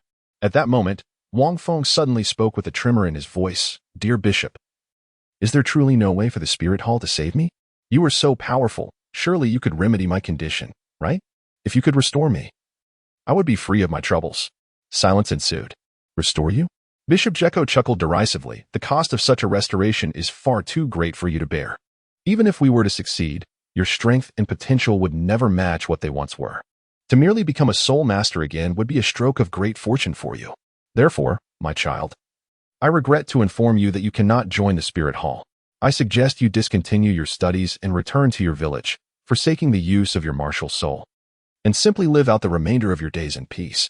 With a dismissive wave of his hand, Bishop Jekko sought to end the conversation. But how can you know without even trying? Wang Feng stepped forward, his face a canvas of desperation.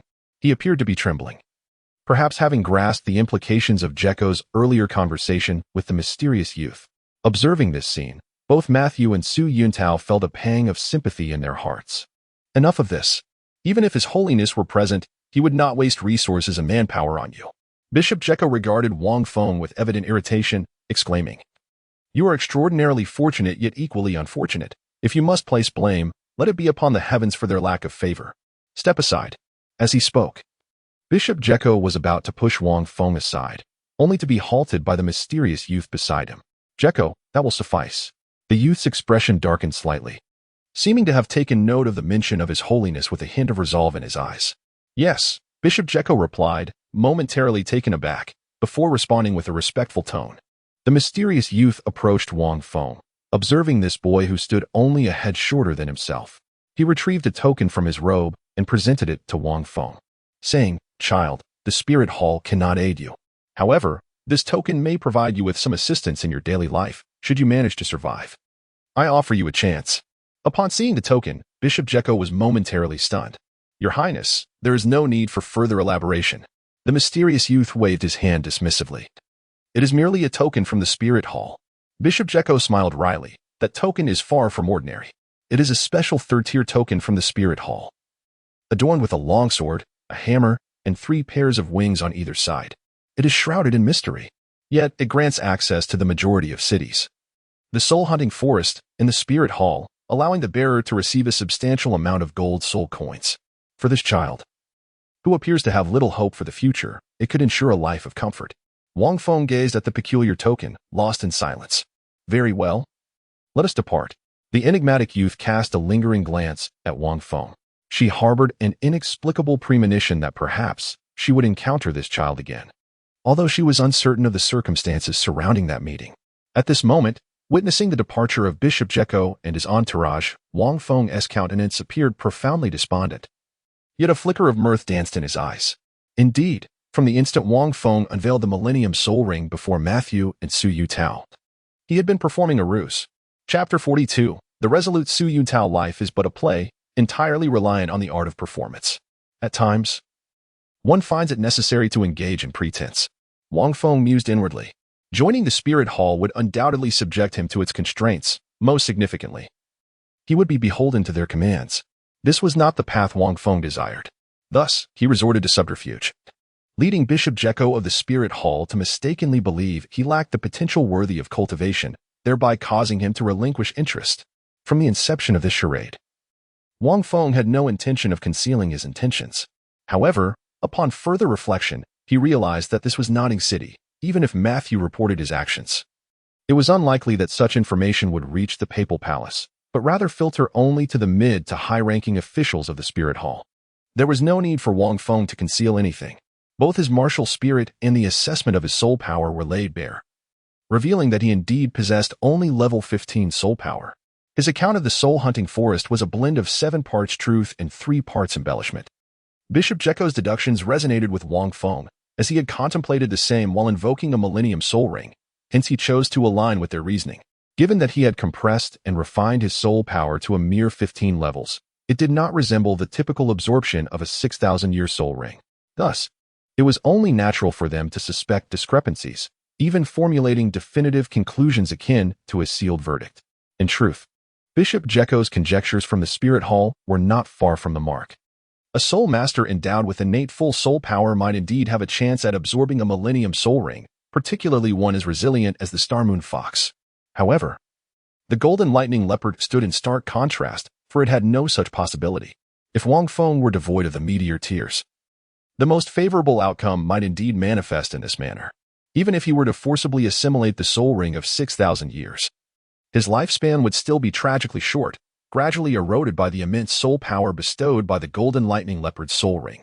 Wang Feng directly responded to Coach Jeko's words, demonstrating an extraordinary skill in acting that was utterly undetectable.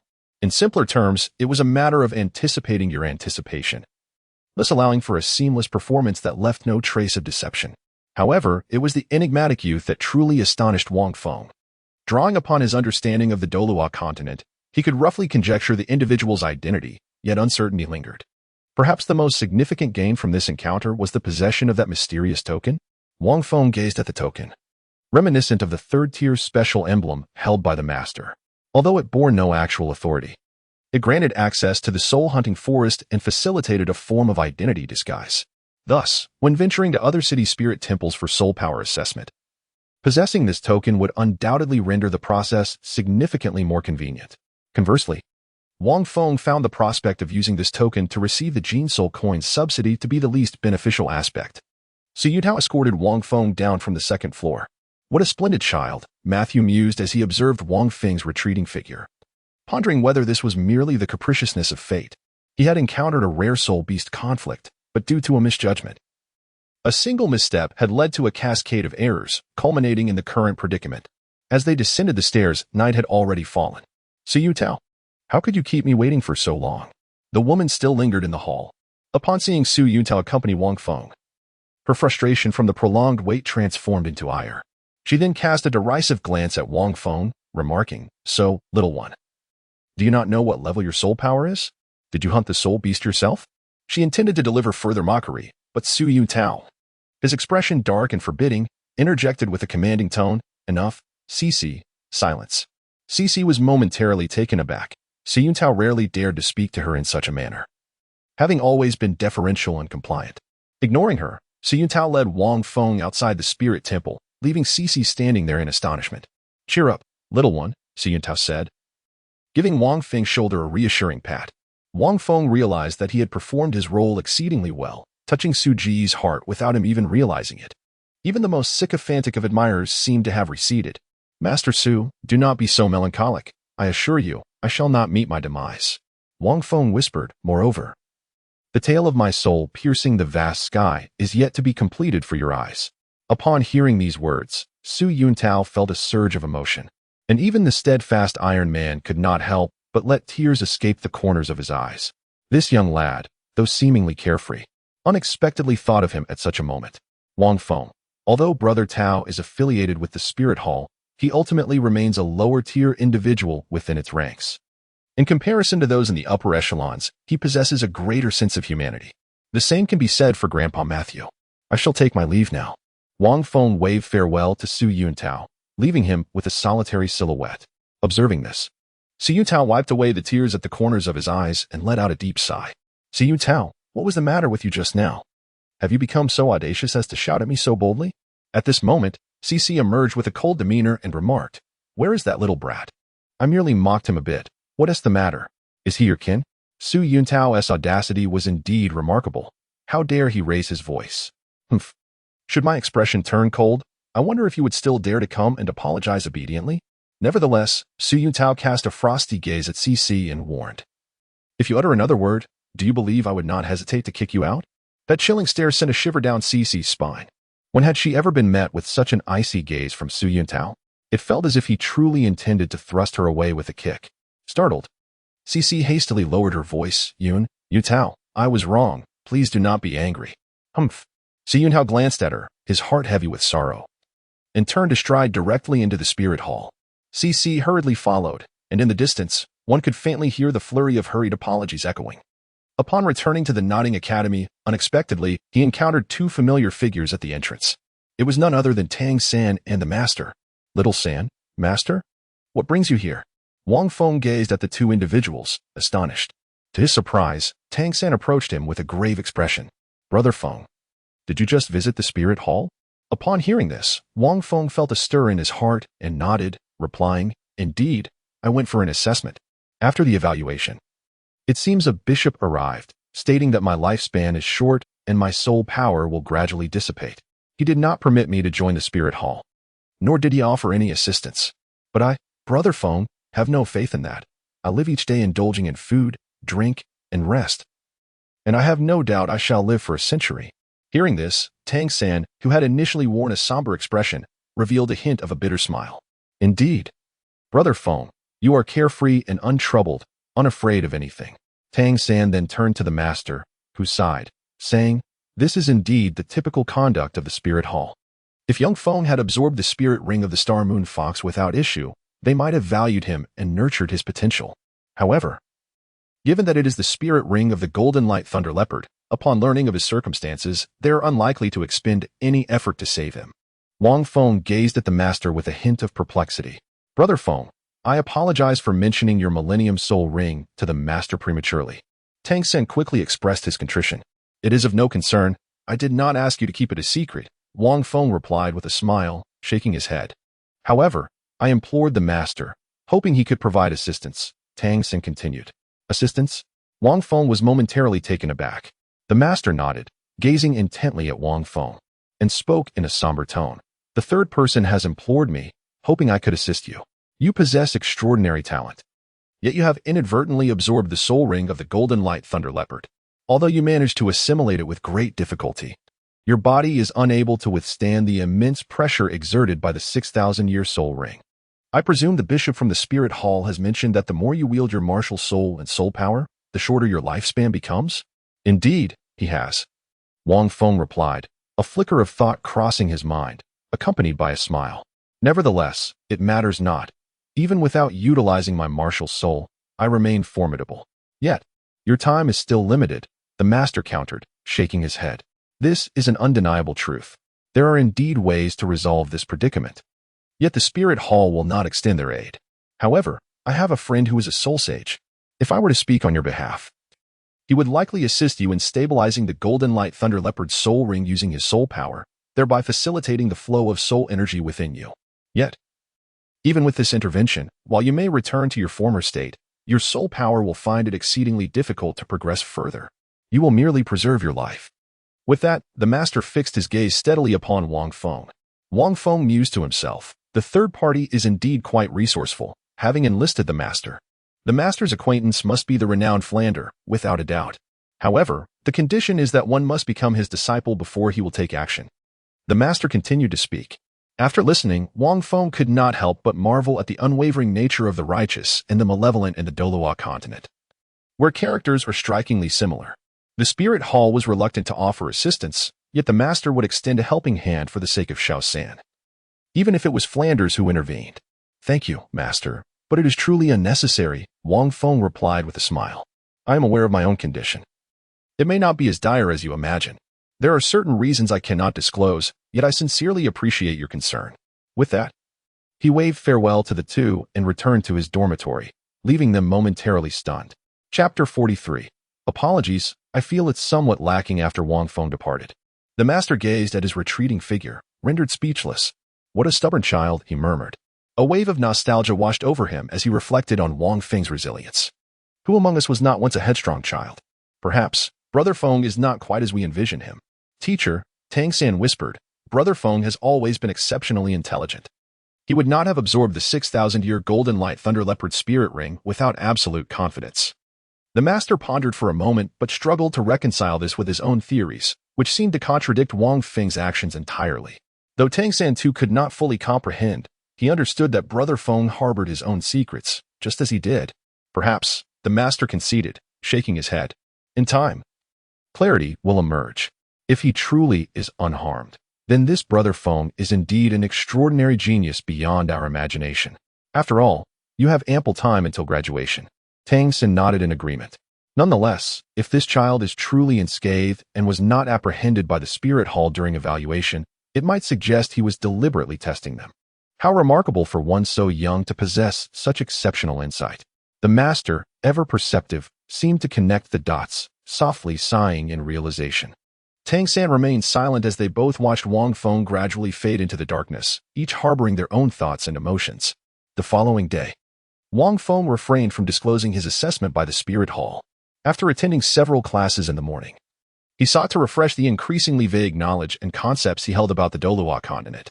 By noon, Wang Feng chose not to remain at the academy, but instead ventured into the soul-hunting forest. Of course, this journey was not for the purpose of acquiring a spirit ring. He aimed to hunt soul beasts. Moreover, he was not alone. Possessing the Meteor Tear, he could absorb the natural energy of the universe into soul power, even without meditation, though the process was rather slow. As Wang Feng pondered along the road, he realized that after compressing and purifying his soul power, his cultivation speed had significantly diminished. He had been in deep meditation since last night until this morning, yet he had not even reached level 16.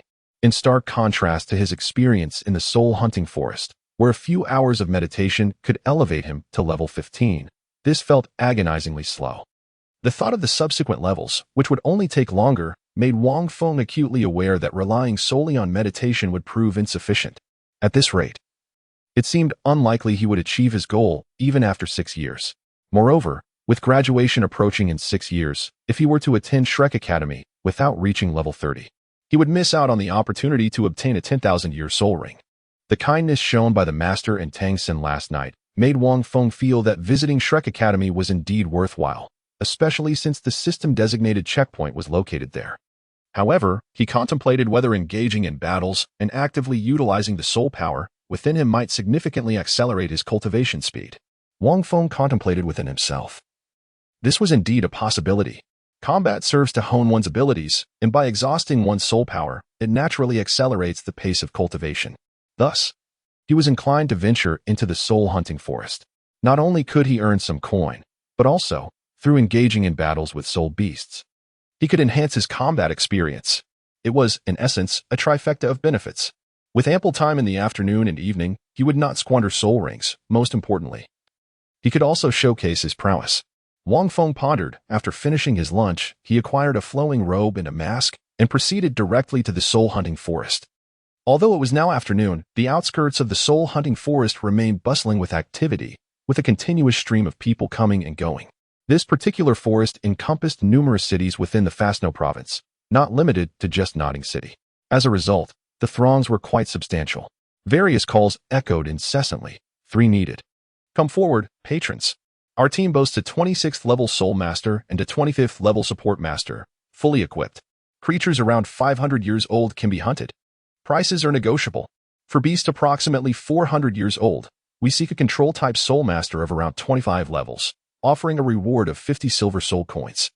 As Wang Feng listened to these voices, he was inevitably reminded of the days spent teaming up with online acquaintances to conquer dungeons in his previous life. These spirit masters, lacking noble lineage and familial support, were compelled to rely solely on their own prowess to hunt, which was fraught with peril, thus necessitating the assistance of others. This was a perfectly reasonable circumstance. Scanning the surroundings, Wang Feng's gaze suddenly fixated on 3 figures in the distance. 2 men clad in black attire and a woman donned in a form-fitting combat suit stood quietly, exuding an air of composure. They did not shout or make a fuss. Instead, they simply stood there, erecting a sign that read, "Seeking a level 25 restoration-type spirit master to assist in hunting an 800-year-old soul beast. Reward, 1 gold soul coin." Upon seeing this, a thought sparked in Wang Feng's mind. A restoration-type spirit master was precisely what he was. These 3 individuals possessed an aura distinctly different from ordinary spirit masters. "I am a restoration-type spirit master. May I inquire if you are in need of my services?" Wang Feng approached, cleared his throat a few times, and spoke in a slightly hoarse voice. Dressed in a black robe and wearing a mask, even those familiar with him might struggle to recognize him. Some secrets are best kept hidden. "How old are you?" Upon hearing the voice, the gazes of the 3 men converged on Wang Feng. One of the sturdier men, sporting a scruffy beard, furrowed his brow and inquired. "This little brat appears to be around 1.50 meters. He must be around 11 or 12, right? Here to amuse us?" Coughing, Wang Feng replied, "I'm about 12. But my martial soul possesses restorative abilities." "You? 12 years old? Do you possess a rank of 25? The other youth, who was sharpening a dagger while idly grooming his nails, laughed and remarked, "At your age, achieving 14 or 15 would be quite impressive. Even with restorative abilities, they would have little effect against us. Now, why don't you run along and play somewhere else, and don't disturb your elders?" The bearded man waved his hand dismissively at Wang Feng. "Wait, I truly only have a rank of 15, but my restorative powers are exceptionally strong." Wang Feng coughed a few times, exclaiming, "Really? Why not give it a try? Try what, you mischievous child? Don't jest with us. We have no inclination to protect a 12-year-old in the soul-hunting forest, one of the men retorted. If you seek to earn some money, perhaps you should stand at the entrance of the soul-hunting forest and assist those newly emerged soul masters in recovering their soul power. Surely, you could earn a considerable sum. The burly man with the beard chuckled. Come on, uncle, let's just give it a shot. After all, there's nothing to lose.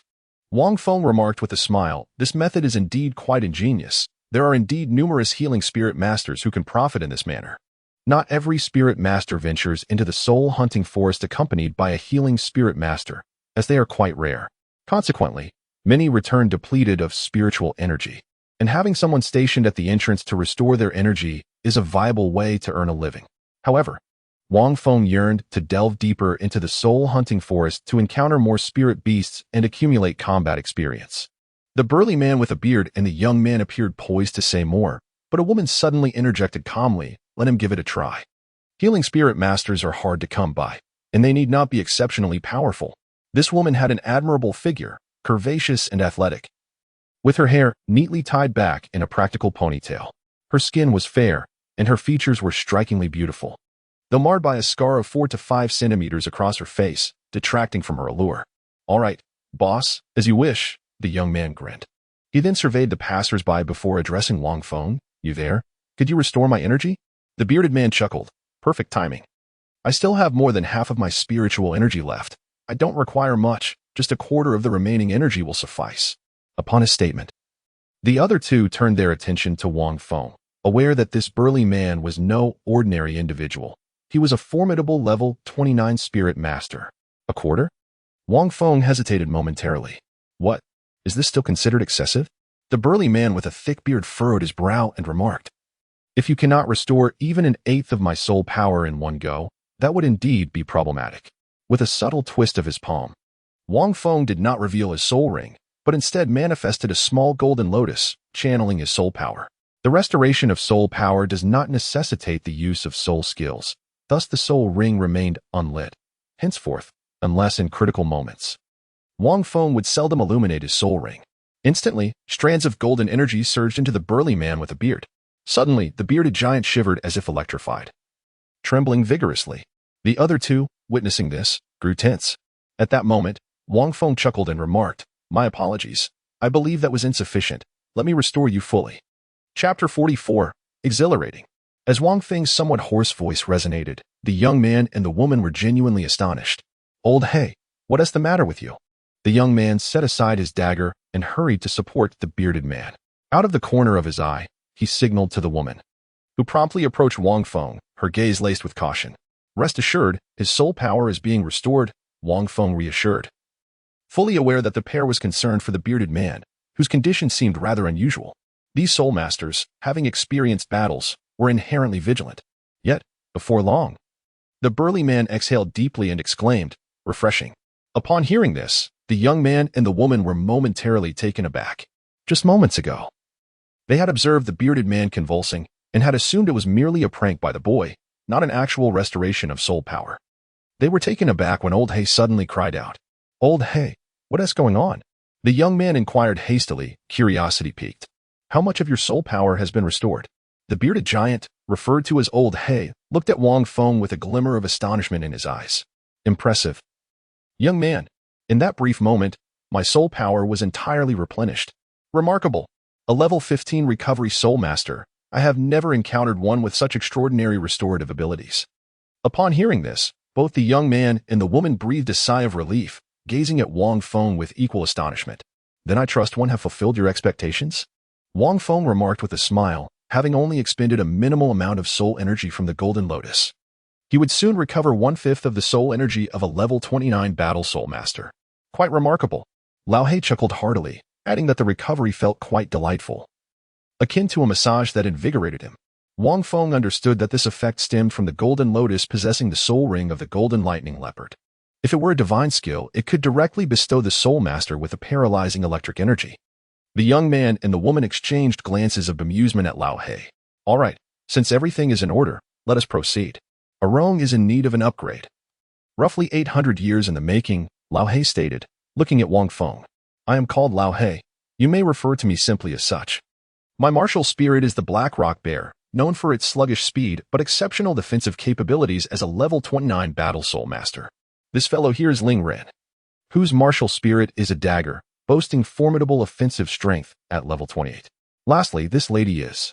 As Lao Hei gestured towards the woman, she introduced herself. I am Si Rong, with a martial spirit known as Iron Toothgrass, possessing significant control abilities as a level 30 control system soul master. However, it does come with substantial consumption. The woman managed a faint smile. After the trio had introduced their martial spirits, they set forth towards the soul-hunting forest.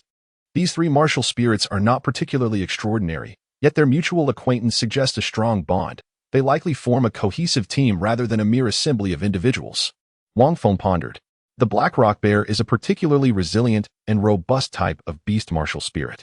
When the martial spirit manifests, its speed diminishes significantly. Yet its body becomes enveloped in a layer of rock, rendering it exceptionally durable, complemented by considerable stamina. The Iron Toothgrass, on the other hand, is an extraordinarily tenacious plant, sturdier than blue silvergrass, akin to the difference between a wooden stick and a noodle, remarkably resilient. It is quite suitable for control-type soul masters. By the way, what is your name? Sirong inquired, gazing at Wang Feng. Oh, my apologies for neglecting to introduce myself. Wang Feng replied with a faint smile. I am called Thanos. Thanos? That name sounds rather impressive, doesn't it? Ling Ren mused, remarking that it resembled a codename rather than a name. Indeed, it is a codename. Many refer to me as Thanos, Wang Feng stated, chuckling as he added. I have almost forgotten my actual name. The three of them exchanged silent glances. But they understood that the young boy likely wished to keep his true name a secret and did not press further. The four of them ventured into the soul-hunting forest. Little Thanos, you are a recovery-type soul master, relatively fragile. After the battle, do not wander off. Stay close to me and see Rong. I will protect you. Lao Hei said with a serious tone. No problem. You all fight to your heart's content. Ensure your soul power is sufficient. Wang Feng replied with a smile. As they walked along the tranquil path, the occasional cawing sound enveloped them, evoking a sense of returning to a primeval forest. Before long, they encountered a 500-year-old chrysanthemum flame hedgehog. Be careful, this chrysanthemum flame hedgehog is highly aggressive. However, judging by its size, it seems to be only 500 years old, Si Rong, who appeared to be the backbone of the group, commanded. Its weak point lies in its waist. The rest of its body is impervious. What a pity, if only it were 800 years old. Listening to Si Rong's description, Wang Feng turned his gaze towards the distant chrysanthemum flame hedgehog. The materials in the library were mostly rather rudimentary. This chrysanthemum flame hedgehog poses a significant threat to me as a plant-type soul master, for when I attempt to control it, the flames upon its body ignite, making my influence quite ineffective. Therefore, Ling Ren, be sure to seize the right moment. A single strike must be decisive. Now, enter stealth mode. Si Rong's experience was evident. No problem. Ling Ren swiftly leaped onto a giant tree, vanishing from the sight of the three. Lao Hei, safeguard us. And be cautious of the fiery needles this chrysanthemum flame hedgehog releases, Si Rong continued. Lao Hei's expression darkened as he activated 2 yellow soul rings. His body swelling as a layer of densely packed rocky particles enveloped his skin, enhancing his rugged appearance. Swish, swish, swish. From a distance, the chrysanthemum flame hedgehog unleashed several fiery, tongue-like spikes, all of which were intercepted by Lao Hei. Yet, upon impact, a clanging sound resonated, affirming his impressive defensive capabilities. Wang Feng pondered silently. The spikes emitted by the chrysanthemum flame hedgehog were of a notably high temperature. He had not anticipated that this old creature could withstand such punishment. Observing that the spikes were ineffective, the chrysanthemum flame hedgehog charged fiercely towards the three, its footsteps resounding against the ground. Ling Ren, Zero suddenly cried out, and 2 yellow soul rings illuminated around her. She summoned her iron toothgrass martial spirit and thrust it into the earth. Instantly, several strands of iron wire surged from the ground, swiftly ensnaring the front legs of the chrysanthemum flame hedgehog. However, the iron wire derived from the iron toothgrass was soon dissolved. Yet, with its front legs hindered, the hedgehog, akin to a speeding vehicle, flipped over from its head, landing on its back and exposing its vulnerable white belly. At that moment, a shadow descended from the towering tree above, swiftly striking down upon the hedgehog's abdomen. Erupting in a spray of crimson, the agile shadow leaped nimbly from the abdomen to avoid the splatter of blood. In the blink of an eye, The 500-year-old chrysanthemum flame hedgehog was dispatched by the trio, showcasing their seasoned experience and seamless cooperation. The creature's blood was scaldingly hot, but fortunately, Wang Feng had evaded just in time. Ling Feng approached from a distance. It was he who had delivered the decisive blow to the hedgehog at the critical moment. However, this strike seemed to have drained a considerable amount of his energy, likely requiring the use of a soul technique. Let us continue. This hedgehog should not be dead. We do not require its soul ring. Let it live for others, Zero remarked calmly. Chapter 45. The struggle for soul rings. Is there such a rule in the soul-hunting forest? Wang Feng queried in surprise. Not exactly. It's just that killing it serves no purpose. It would merely waste a soul ring. Thus, unless we encounter a suitable soul beast, the three of us will refrain from killing most of them. We only need to incapacitate them, Lingren explained with a smile. However, some soul masters are quite bloodthirsty and may hunt soul beasts regardless of their need for soul rings. Everyone has their own pursuits, I suppose. Wang Feng nodded thoughtfully, acknowledging the validity of the point. Indeed, should he find himself without a team in the future, hunting spirit beasts alone might not necessitate their demise. It seems a more effective means of honing one's skills. Allow me to assist in restoring your energy. I shall endeavor to maintain you at peak condition, Wang Feng proposed. Do you possess sufficient spirit power? Zero inquired, casting a puzzled glance in his direction. Our consumption is minimal, yet you are only at level 16. Your spirit power must be quite limited, no? Is it not a bit wasteful to replenish us in such a manner? Not at all, not in the slightest, he replied. Wang Feng longed to harness more soul power, wishing to directly employ it to invigorate the Golden Lotus and replenish the soul energy of the three companions. Moreover, he believed it prudent to maintain their soul power at optimal levels. Should they encounter a formidable soul beast, it would be advantageous for their defense.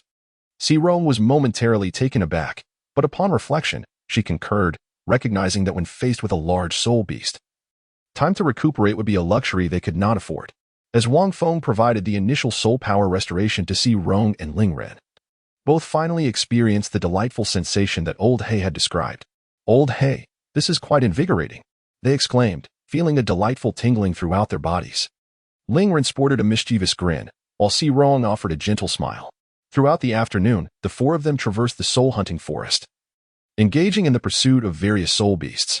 However, most encounters resulted in merely incapacitating the beast rather than defeating them outright, allowing for a gradual recovery. As night fell, they had yet to encounter a suitable 800-year-old soul beast, leading to a sense of disillusionment. Lingren leaned against a tree, visibly fatigued, while Old Hay sat on the ground, his robust figure slumped. Zero's brow glistened with beads of sweat. In contrast, Wang Feng remained spirited, gazing intently ahead. Despite a continuous depletion of his soul power throughout the afternoon, he found that pausing to meditate significantly accelerated his cultivation progress. It appeared that the more he expended, the more rapid his meditation became. Just moments ago, he had battled a 700-year soul beast. Although victorious, all three companions felt utterly drained. Do you three wish to replenish? Wang Feng's voice, full of vitality, echoed. The trio exchanged incredulous glances, exclaiming in unison, Do you still possess soul power? Throughout the afternoon, they had encountered at least 10 soul beasts. Under normal circumstances, after battling 4, they would require replenishment. Yet, this lad, known as Thanos, had managed to maintain peak condition while engaging in 10 consecutive battles. Is it true, Thanos, that you are only at level 15? Old Hay scratched his head in disbelief. I have encountered recovery-type soul masters, even those above level 20, but none have exhibited such endurance as you. Alas, my greatest attribute is indeed persistence, Wang Feng replied, sheepishly chuckling. Although his soul power was compressed and nominally at level 15, it was remarkably durable, bolstered by the effects of Meteor Tears which provided automatic recovery. At that moment, he still retained 1/5 of his soul power, and he sensed that he was nearing level 16. Despite not directly engaging in combat that afternoon, Wang Feng had consistently expended soul power. Old Hay, you young lad, despite your tender years, you seem fond of risk of banter, Lingren remarked, a knowing smile gracing his face. However, your endurance transcends the ordinary. We can scarcely keep up, can we, Zero? Do you still have the fortitude? Bang! As soon as Lingren finished speaking, Zero swiftly delivered a slap to the back of his head. You've grown quite bold, daring to tease even me? Zero glared at Lingren. Wang Feng chuckled a few times. After an afternoon of combat, he found several of them rather agreeable. Lingren's character was somewhat mischievous, and he had a penchant for risky jokes. Do you truly still possess soul power? Xirong inquired, furrowing her brow as she glanced at Wang Feng. She felt a twinge of astonishment. A soul master of merely level 15 had been providing sustenance to those above level 20, which was already a remarkable feat yet. At this juncture, he still possessed enough soul power to offer further replenishment. This was indeed extraordinary. I'm doing all right, I suppose. It should suffice to replenish each of you fully just once more. Wang Feng did not disclose how much he had left. Just then, a rustling sound suddenly emanated from the distance. A pale purple mist swiftly enveloped the view ahead. It was the thorny purple spirit vine. Xilong abruptly rose to her feet, gazing at the ethereal tendrils in the distance, and exclaimed, approximately 800 years. Precisely what I was seeking. Lingren and Old He also stood up, their eyes glinting with delight as they looked towards the horizon. The purpose of this journey was to assist Xilong in finding a suitable soul ring for her breakthrough. The thorny purple spirit vine was undoubtedly the most fitting choice. This vine releases a purple mist that influences the spirit of soul masters, possessing remarkable hallucinatory effects, making it one of the most sought-after attributes for control-type soul masters. Xiaomia, please help us restore our soul power to its full capacity. Xilong urgently called out to Wang Feng. Wang Feng nodded. Approximately 800 years ago, had he not yet reforged his body, he would have needed to take the matter more seriously. The trio had battled throughout the afternoon, even though their soul power could be replenished. Their mental state had significantly declined. However, with their wealth of experience, Wang Feng felt confident that no mishap would occur. After ensuring the trio was adequately restored, Wang Feng assessed the soul power remaining within him, noting that only a small amount lingered. Lingren, remember to utilize that technique. This thorny purple spirit vine is particularly vulnerable to fire, Xirong advised as she turned to Lingren. Lingren possessed a soul skill known as Fiery Strike, which allowed him to imbue his dagger with a faint flame, the ideal method for dealing with such purple spirit vines. Old He, prepare the bitter root, Xirong instructed, retrieving the materials she had prepared from her satchel. It was a pale white medicinal root, approximately the length of a finger, exuding a pungent aroma. Wang Feng gazed intently, observing that the trio was remarkably well prepared, their objective likely being the thorny purple spirit vine. The bitter root is a peculiar herb, serving no other purpose than its extreme bitterness, which can invigorate the senses. Once enveloped by the purple mist of the thorny purple spirit vine, the bitterness stimulates the brain, preventing one from succumbing to hallucinations. This exemplifies the seasoned expertise of the team. Wang Feng realized that this combat experience was far more enriching than the simplistic understanding acquired within the confines of the academy. Wang Feng stood behind Lao He, gazing at the three engaged in combat. In a remarkably short span, the 800-year-old thorn purple spirit vine was severed under the seamless collaboration of the trio. Lingren's fiery strikes nearly severed 10 of the vine's tendrils, rendering it incapable of further movement, poised for the final blow. Exhausted and breathless, the trio beamed with exhilaration at the sight. How splendid! This hunt was nothing short of perfection. An 800-year-old thorn purple spirit vine. Yet, the greatest credit must go to Xiaomia. Let us reward him with 2 gold soul coins later. Lingren exclaimed with enthusiasm. Sister Xirong, swiftly deliver the finishing blow to this purple spirit vine. Certainly. Xirong nodded, brandishing a small sword as she approached the distant vine. However, at that moment, a figure darted swiftly from the opposite direction. In an instant, the unexpected apparition outpaced Xirong and decisively slashed down the purple spirit vine. A deep yellow soul ring illuminated slowly. The three stood frozen in disbelief. From afar, a mocking laughter echoed, apologies, but I spotted this thorn purple spirit vine first. It belongs to me. You folks, it seems, are in a bit of trouble. Chapter 46. Are you not a support-type soul master? The sudden turn of events rendered all four speechless. The figure moved with incredible speed, striking precisely when the three were fatigued. So swiftly that Xirong and the others were unable to react before the vine was slain and the soul ring shone. Only the one who delivers the fatal blow can absorb the soul ring of a soul beast. Lao He, Xirong, and Lingren stood rooted in place. Xirong halted, having taken merely 2 steps, still a considerable distance from the purple spirit vine. At this moment, she could only watch helplessly as a deep yellow soul ring illuminated upon the vine, one she could not absorb. Beside the purple spirit vine stood a young man, his face adorned with a mocking grin, an air of pride evident in his eyes. The youth, perhaps around 20, was dressed in luxurious attire, resembling a student from an academy, exuding a boldness characteristic of the audacious. Young man, Are you aware that stealing another's soul ring is quite despicable? Ling Ren remarked coldly, his gaze fixed on the youth. Xirong observed silently, her eyes filled with a chilling intensity. The timing of the youth's intervention was too critical. He had chosen to strike precisely as they basked in the triumph of vanquishing the thorned purple spirit vine, caught in their moment of victory and devoid of soul power. Is that so? The youth responded, perplexed as he regarded Ling Ren. But we discovered the thorned purple spirit vine first. Alas, you were simply outpaced. This hardly constitutes theft. Had you been the first to spot it, why did you not slay it? Lao He replied in a low tone, why wait until we had made our move? Hearing this, Wang Feng behind could not help but shake his head. Lao He was a simple and honest man, a veritable embodiment of sincerity. And the young lad's words were evidently nothing more than a ruse. To Lao He's surprise, he seemed to believe them. Indeed. The young man burst into a hearty laugh and said, well, I simply intended to wait a moment before striking to regain some of my soul power. It's not my fault that you chose to act first. Upon finishing his words, he remained motionless beside the purple spirit vine. Clearly, he was aware that he alone could never hope to vanquish the thorny purple spirit vine, which was precisely why he had adopted such a tactic.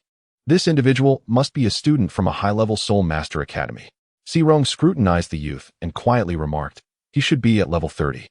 Preparing to hunt soul beasts to fulfill his graduation requirements. Given his demeanor and circumstances, there can be no doubt. Wang Feng nodded repeatedly, feeling that Sister Xirong's insight was indeed remarkable, aligning perfectly with his own thoughts. What shall we do, Sister Xirong? Ling Ren inquired with a gloomy expression. Are we to simply watch him seize your soul ring? After enduring a grueling afternoon of battle to find a suitable soul ring, to relinquish it now would mean an uncertain duration in search of another. Who could endure having their hard-earned efforts snatched away? My soul power is nearly depleted. Old He lamented, shaking his head. What can we do then? Xirong replied with a sigh of resignation, shaking her head. If he kills it first, I won't be able to absorb the soul ring.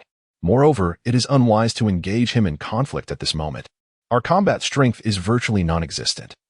And that scoundrel has been lurking nearby, conserving his energy. We are entirely unaware of his true capabilities. Should a confrontation arise, it is we who will suffer the consequences. Although there is still Xiaomia, he is merely a restorative soul master, and his soul power is likely as depleted as ours, rendering him unable to invoke his martial soul to aid us. Engaging in battle would jeopardize him as well. Upon hearing Xirong's words, both Ling Ren and Old He fell into silence. Indeed, what other options did they possess? It was impossible for them to absorb the soul ring. Engaging in conflict would inevitably lead to their disadvantage and could even ensnare the innocent Xiaomia, which would be neither fair nor safe for him. As a restorative soul master, his combat capability was nearly non-existent, and being so young and unprotected, should that young man inflict harm, who would bear the responsibility? At that moment, Wang Feng stepped forward and asked, are you truly going to let this slide? This person is utterly despicable. How can you tolerate this? The three exchanged pained smiles. Indeed, the act of forcibly seizing a soul ring was contemptible, and in this secluded place, there were no witnesses. In this day and age, without any mobile devices to capture evidence of the crime, what recourse did they have? Wang Feng stepped forward a few paces and said, enough with the empty talk. You have seized the soul ring. Surely you must compensate me. Let us not beat around the bush. 1,000 gold soul coins. If you can produce them, the soul ring is yours. If not, you shall not leave this place today. The demand of 1,000 gold soul coins was indeed extravagant. Typically, the expenses incurred from hunting an 800-year-old soul beast would not exceed 100 coins at most. Very well, the young man replied, momentarily taken aback. Before casting a disdainful glance at Wang Feng, you desire gold soul coins, do you? Then catch. With that, he produced a gold soul coin from his pocket and hurled it directly at Wang Feng. The coin whistled through the air, propelled by the young man's considerable strength. Witnessing this, the expressions of the three companions shifted dramatically. Lao He summoned the last vestiges of his soul power, leaping high to intercept the coin with his palm. However, he was left with a vivid red mark on his hand as a consequence. Haha, you, a support soul master, dare to demand gold soul coins from me? The young man scoffed. I truly envy your Navet. Youngster, had you been able to perceive the situation with even a modicum of clarity, you would not have uttered such foolish words. As he spoke, the young man suddenly trembled, and a martial spirit manifested behind him. 2 yellow soul rings materialized around him, illuminating his figure. I am the wielder of the Tsonging martial spirit, now at full soul power and in peak condition. Do you still desire gold soul coins? A powerful aura emanated from him, his presence reminiscent of an eagle poised to take flight, explaining his earlier extraordinary speed. Though the Tsanging martial spirit may not possess overwhelming strength, its swiftness rendered it invaluable for reconnaissance and various other purposes. Seeing this, Sirong and the others sighed in unison. Xiaomie, let it go, Lao He murmured as he hastily bandaged his wound, his voice low. It is not worth it. Wang Feng let out a cold snort. If he refused to provide the golden soul coins, they would remain here, and should he dare to absorb the soul ring, they would retaliate. After all, in an hour, the soul ring would vanish. The act of absorbing a soul ring by a soul master is exceedingly perilous. Should one be attacked during the process, the consequences could be dire. As expected, upon hearing these words, the young man's expression shifted, and he coldly declared, "You truly refuse the toast, and instead seek punishment. Very well, I shall teach you a lesson, you little brat." With that, the young man suddenly leaped high into the air, his claws resembling wings as he dove down at an astonishing speed. "Be careful," Sirong gasped, urgently shouting as she attempted to unleash her soul skill to ensnare the young man, yet she found herself unable to even summon her martial soul. Lingren watched anxiously. Feeling utterly helpless, Wang Feng found himself at a considerable distance as he belonged to the recovery faction, far removed from the battlefield. A span of 20 to 30 meters separating him from the action. Lingren was unable to rush over immediately, left only to watch helplessly as the young man soared like a majestic eagle, poised to seize his prey below. Wang Feng squinted his eyes, neither dodging nor retreating, as he observed the young man rushing towards him with such swiftness that he appeared before him in the blink of an eye. At this sight, the three individuals gasped in astonishment, silently lamenting the dire situation. However, just as the flames of tension ignited, it became evident that the young man's hands had yet to grasp Wang Feng's shoulders. Wang Feng's hands seemed to enter a realm of bullet time, quietly seizing the young man's arm in an instant. Following this, Wang Feng's body twisted to the side, delivering a swift sidekick.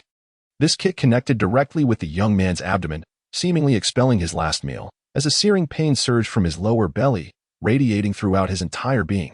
Boom! Wang Feng released his grip, causing the young man to crash into a distant tree, leaving behind a human-shaped imprint. The mighty impact made the tree tremble precariously, producing a thunderous sound. In that instant, Sirong and the others were left utterly astonished. A fragmented voice emanated from the imprint on the tree, exclaiming, "Aren't you an auxiliary spirit master? How can you possess such immense strength?" Chapter 47, Casting into the Clouds. It is well known that auxiliary spirit masters typically lack combat prowess and thus require protection. However, as they gazed at the young man imprinted against the tree, Sirong and her companions couldn't help but twitch their lips in disbelief. Xiaomie reacted swiftly, while Lingren pondered silently for a moment. That kick, propelled by the momentum of the young man's advance, was executed with such speed and force that it is clearly beyond what a mere 10-year-old child could possess. Moreover, he is only an auxiliary spirit master. He evidently did not invoke his spirit and relied solely on his physical strength. In that fleeting moment, Lingren questioned his own capability to respond. Although the kick may not have been overwhelmingly powerful, the speed of the reaction was astonishing. And the execution was exceptionally fierce, completely uncharacteristic of an auxiliary spirit master, he concluded. While it is true that most auxiliary spirit masters do not engage directly in battles with spirit beasts, they do undergo basic training to enhance their physical attributes. Yet, this was remarkably exceptional. Lao He scratched his head, his eyes filled with astonishment. Throughout the afternoon's skirmishes, neither Xiaomie nor even the control-type Sirong had engaged directly with the spirit beasts. Lao He had borne the brunt of the assaults. Hence, the trio had never witnessed Wang Feng in action before, having assumed he was merely a rather skilled healing spirit master, entirely lacking in physical prowess. To their surprise, Xiaomie not only possessed the strength to bind a chicken, but could also effortlessly send a rabid dog flying with a single kick. Their minds were profoundly shaken. At that moment, Wang Feng smiled and nodded, saying, "Indeed, I am an auxiliary spirit master. My current spirit is healing." He spoke earnestly. Yet Sirong and her companions were rendered speechless. The young man, having stumbled out of the imprint, shouted angrily, "Nonsense! How could you, an auxiliary spirit master, possess such rapid reflexes and strength? Do you take me for a fool? There are plenty of auxiliary spirit masters in the academy. Even those with decent physical attributes cannot possibly compare to him.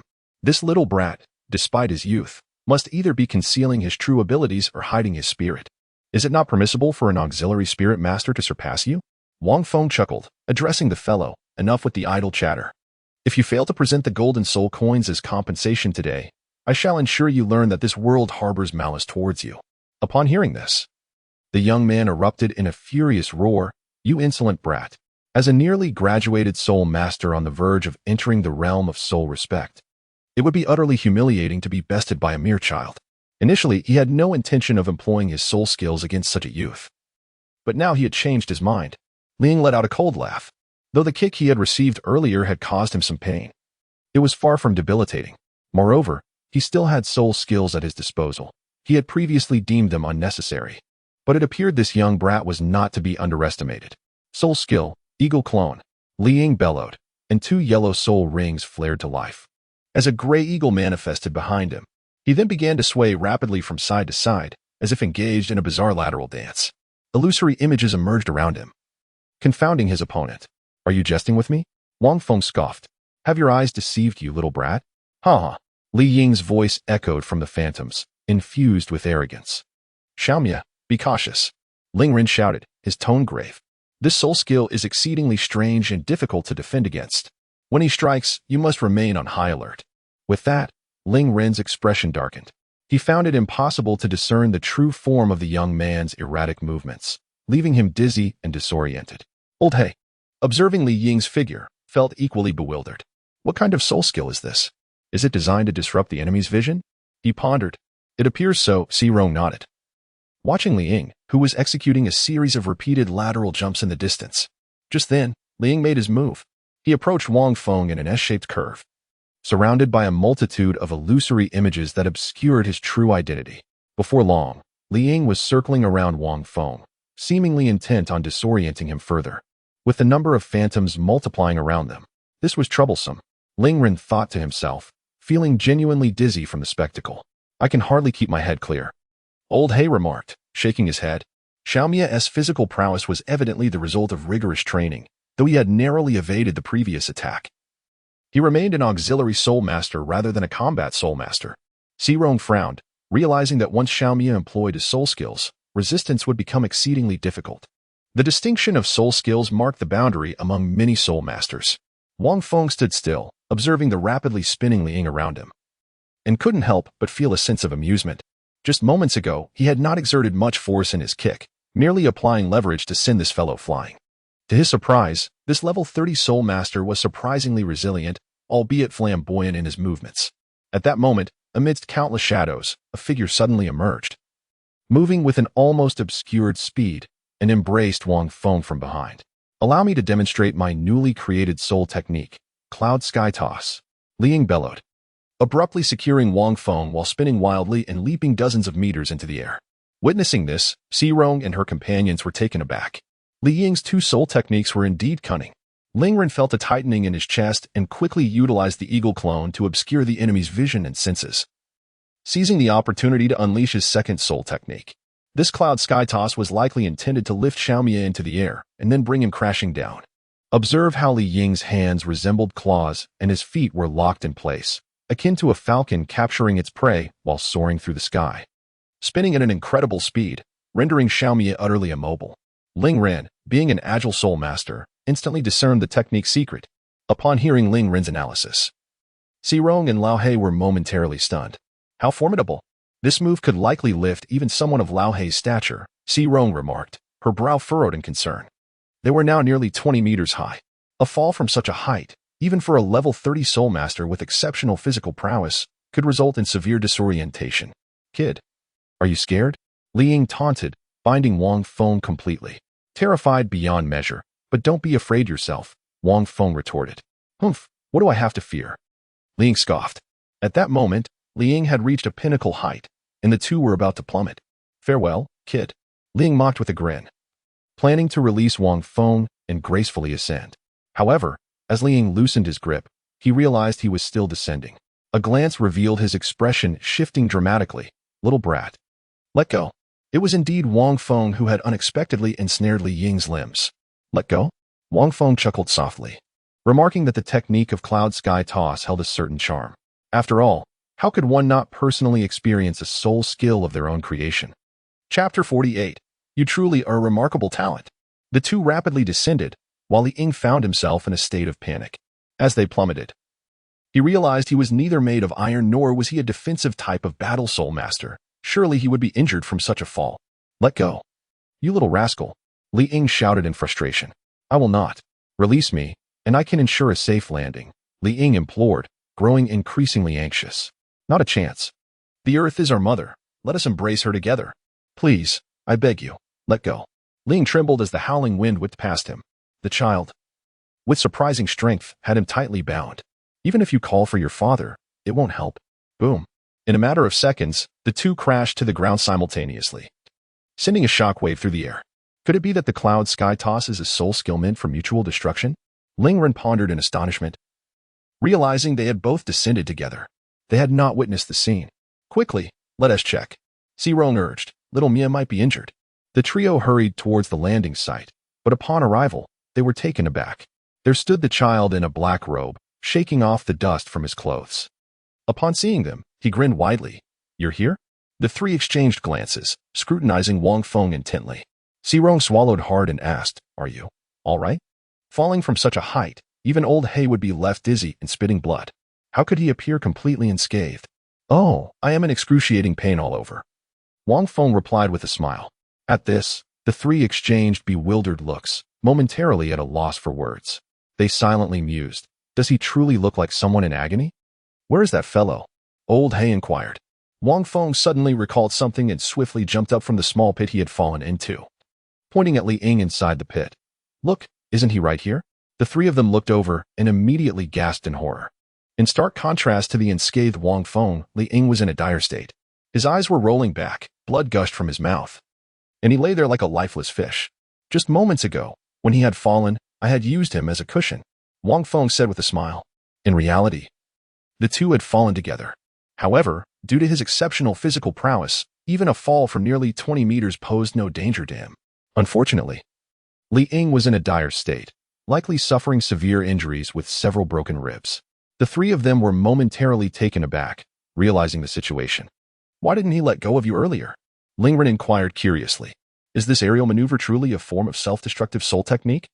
As Li Ying embraced Wang Feng while leaping, both were caught in a rapid spin during their descent, rendering the three unable to discern their movements or overhear their dialogue. Who knows?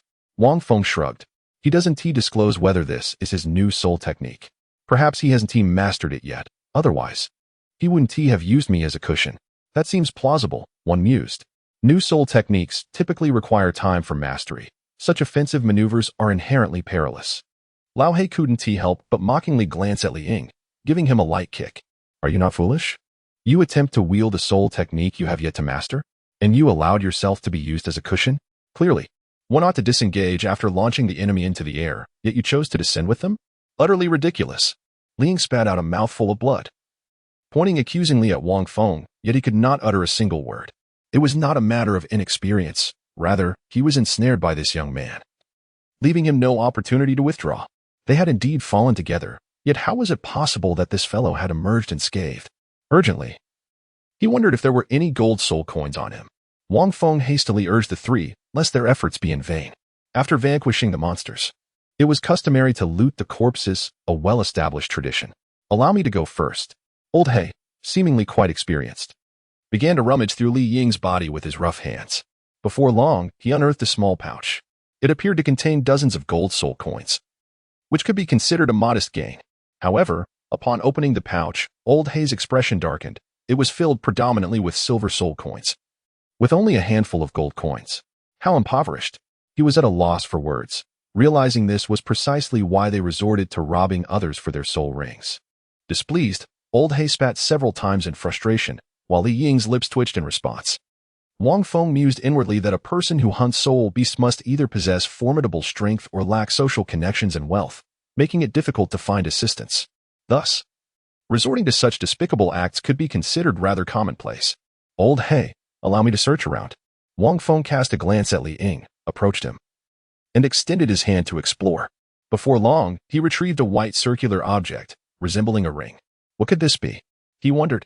Wang Feng was rendered speechless, pondering whether this fellow had indeed tied the knot.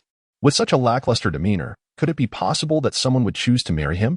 Upon seeing the ring, Li Ying was suddenly overcome with a flurry of emotions, struggling fiercely, yet only managing to twitch in response. No matter how he fought against it, his efforts proved futile. Such intense agitation, could this be a token of their commitment? Wang Feng expressed his confusion. At that moment, Xirong suddenly spoke in a low voice, Xiaomia. This is not merely a ring, it appears to be a soul-guiding device. I never anticipated that this fellow possessed such a precious soul-guiding instrument. Upon hearing the term soul-guiding device, Wang Feng was momentarily taken aback. He was certainly aware of this item. The third party possessed a renowned soul-guiding device. The 24 bridges under the bright moon. It comprised 24 cubes, a divine artifact for spatial storage. It was also quite fashionable to wear. It was a gift from a master. A soul-guiding device? Goodness, could it be that this individual has concealed all his treasures within? Ling Ren exclaimed with excitement. The three of them, having exhausted their soul energy, found Wang Feng directly channeling his soul power into the ring. However, Wang Feng took a glance, and with a flick of his hand, several books bound with threads suddenly materialized in his grasp. Regrettably, these were all he possessed. He lamented, truly a miser. It seemed this soul-guiding device was merely a stroke of fortune for this individual. Were he to purchase it, it was likely beyond his means, given its precious nature. The ring was rather modest in size, only encompassing 2 or 3 cubic units. Compared to the one belonging to Xiao San, it paled significantly. Nevertheless, Wang Feng found it rather intriguing. It proved quite useful for storing miscellaneous items, making travel considerably more convenient. Books? What books? Silky Roan cast a curious glance. Upon seeing them, her face instantly flushed crimson, and she directed an exclamation at Li Ying. Lecherous scoundrel. Wang Feng, Ling Ren, and Old He were momentarily taken aback, gazing at the book with expressions that varied distinctly. Old He's face flushed a deep crimson. Wang Feng and Ling Ren were thoroughly engrossed, for the books before them were unmistakably of the adult variety. Goodness gracious! A soul guide of such rarity, and you dare to use it for such trivial pursuits? Wang Feng exclaimed, laughing heartily at Li Ying, who had been caught in his secret. You truly are a remarkable individual. Chapter 49. A year later. Transformation. The other two companions erupted into laughter as well. All right, let us be off, Xirong commanded. We cannot afford to waste any more time. Xiaomia, this endeavor relies entirely on you, for it was you who vanquished him. Thus, this soul guide rightfully belongs to you. Xiaomia was quite enigmatic. Though he claimed to be at the 16th level, his recovery abilities surpassed those of many at the 20th level. He also possessed exceptional physical prowess, making him a worthy ally to cultivate a friendship with. Then I shall not hold back, he replied. Wang Feng did not decline. This journey would also yield a soul guide device for storage, which was indeed the most significant gain. Wang Feng tossed several volumes of books to Li Ying, remarking, Since these are your treasures, we shall not covet what belongs to others. I shall return this to you. With that, he slapped the books against Li Ying's face. The four then exited the soul-hunting forest and bid each other farewell, after which Wang Feng swiftly returned to Nodding Academy. Outside the soul-hunting forest, an eclectic mix of individuals thrived, with soul masters from various cities of the Fastno province. Cloaked in a robe and adorned with a mask, Wang Feng harbored no concern that Li Ying would recognize him. Even Xirong and the others likely had no inkling of which city he hailed from. This journey proved to be immensely fruitful. It seems that engaging in battles with others or embarking on solo hunts for soul beasts yield significant benefits. Wang Feng caressed the iron ring nestled in his embrace, pondering the material from which it had been crafted. The soul-guiding device, possessing such an artifact, was akin to carrying 2 or 3 suitcases at one's side. Though not particularly large, it offered remarkable convenience for storing items. This was undoubtedly the most significant gain from his journey. He contemplated the possibility of utilizing the soul ring to engage in some opportunistic encounters. Suddenly, an audacious idea struck Wang Feng's mind. He realized he could hunt spirit beasts alone, while keeping a vigilant eye on his surroundings. If anyone dared to appear and snatch the spirit rings, he would let them do so, thus enabling him to rob them without hesitation, a truly shameless yet potentially lucrative scheme. However, he quickly dismissed the thought, shaking his head. Engaging in such antics over the long term could lead to complications and draw unwanted attention. After a period of contemplation, Wang Feng commenced meditation and cultivation, continuing until the dawn of the next day, when he sensed that he had progressed to the 16th level. His speed had significantly improved. It seemed that his daily life would henceforth be both fulfilling and monotonous. Thus, Wang Feng adhered to a structured routine each day. either attending classes to learn the foundational knowledge of the continent or venturing into the soul-hunting forest to battle spirit beasts. Occasionally, he would visit Master to engage in light conversation with Xiao San and Xiao Wu, sharing meals and exchanging various theories. Unbeknownst to Xiao San, Xiao Wu, and the Master, Wang Feng ventured into the soul-hunting forest almost daily. In the afternoons, when Xiao San was occupied with part-time work, they would rarely gather, as each had their own responsibilities. Mornings were reserved for study, afternoons for hunting, and evenings for meditation and cultivation. Through his near-daily confrontations with spirit beasts, Wang Feng developed a profound understanding of the diverse creatures inhabiting the soul-hunting forest, gaining insights into their characteristics, habits, and vulnerabilities, knowledge that surpassed that of many instructors. The increase in combat experience accelerated his cultivation speed. In truth, it aligned closely with Wang Feng's belief that maintaining a high-intensity combat state would enhance the pace of soul power cultivation. During his nightly meditation sessions, he also contemplated the operational pathways of soul power within his body, akin to the internal energy routes known to Xiao San. Initially, he adhered to the meditation methods prescribed by the Academy, but after prolonged practice, he found these methods overly cumbersome. Consequently, he took the daring step of refining these pathways, as he had grown quite familiar with them through daily practice.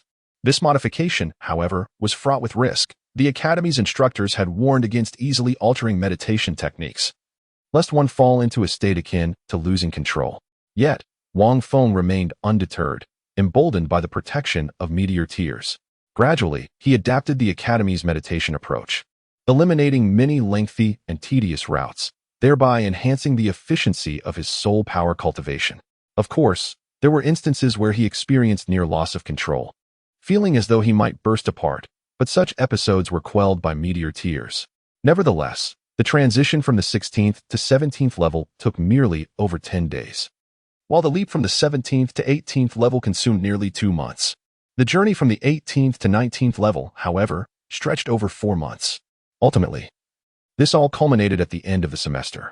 Wang Feng felt he was on the brink of reaching level 20. The path he had chosen, which involved compressing and purifying his soul power, led him to ponder whether he could attain level 30 within the remaining 5 years.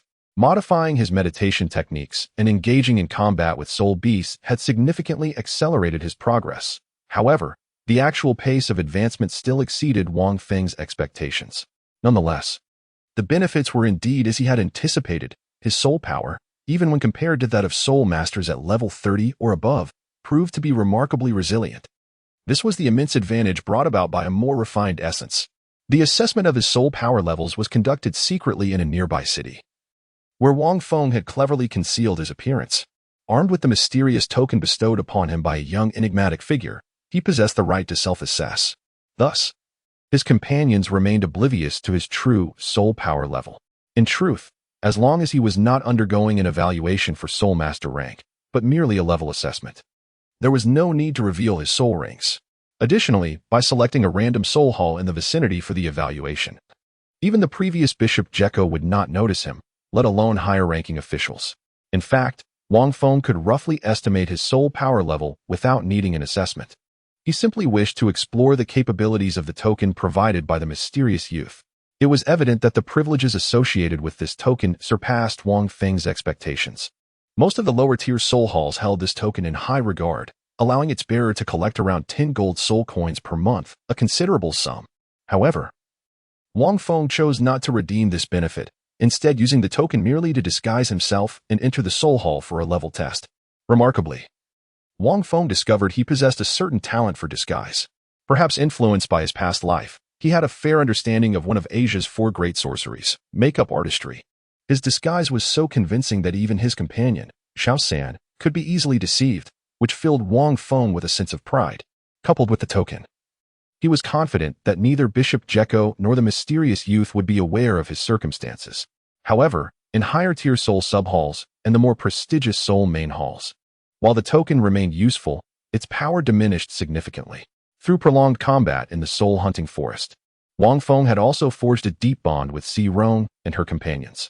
The 3 of them formed an organization akin to a mercenary squad. Due to their lack of exceptional talent, they had not gained admission to advanced soul master academies for study.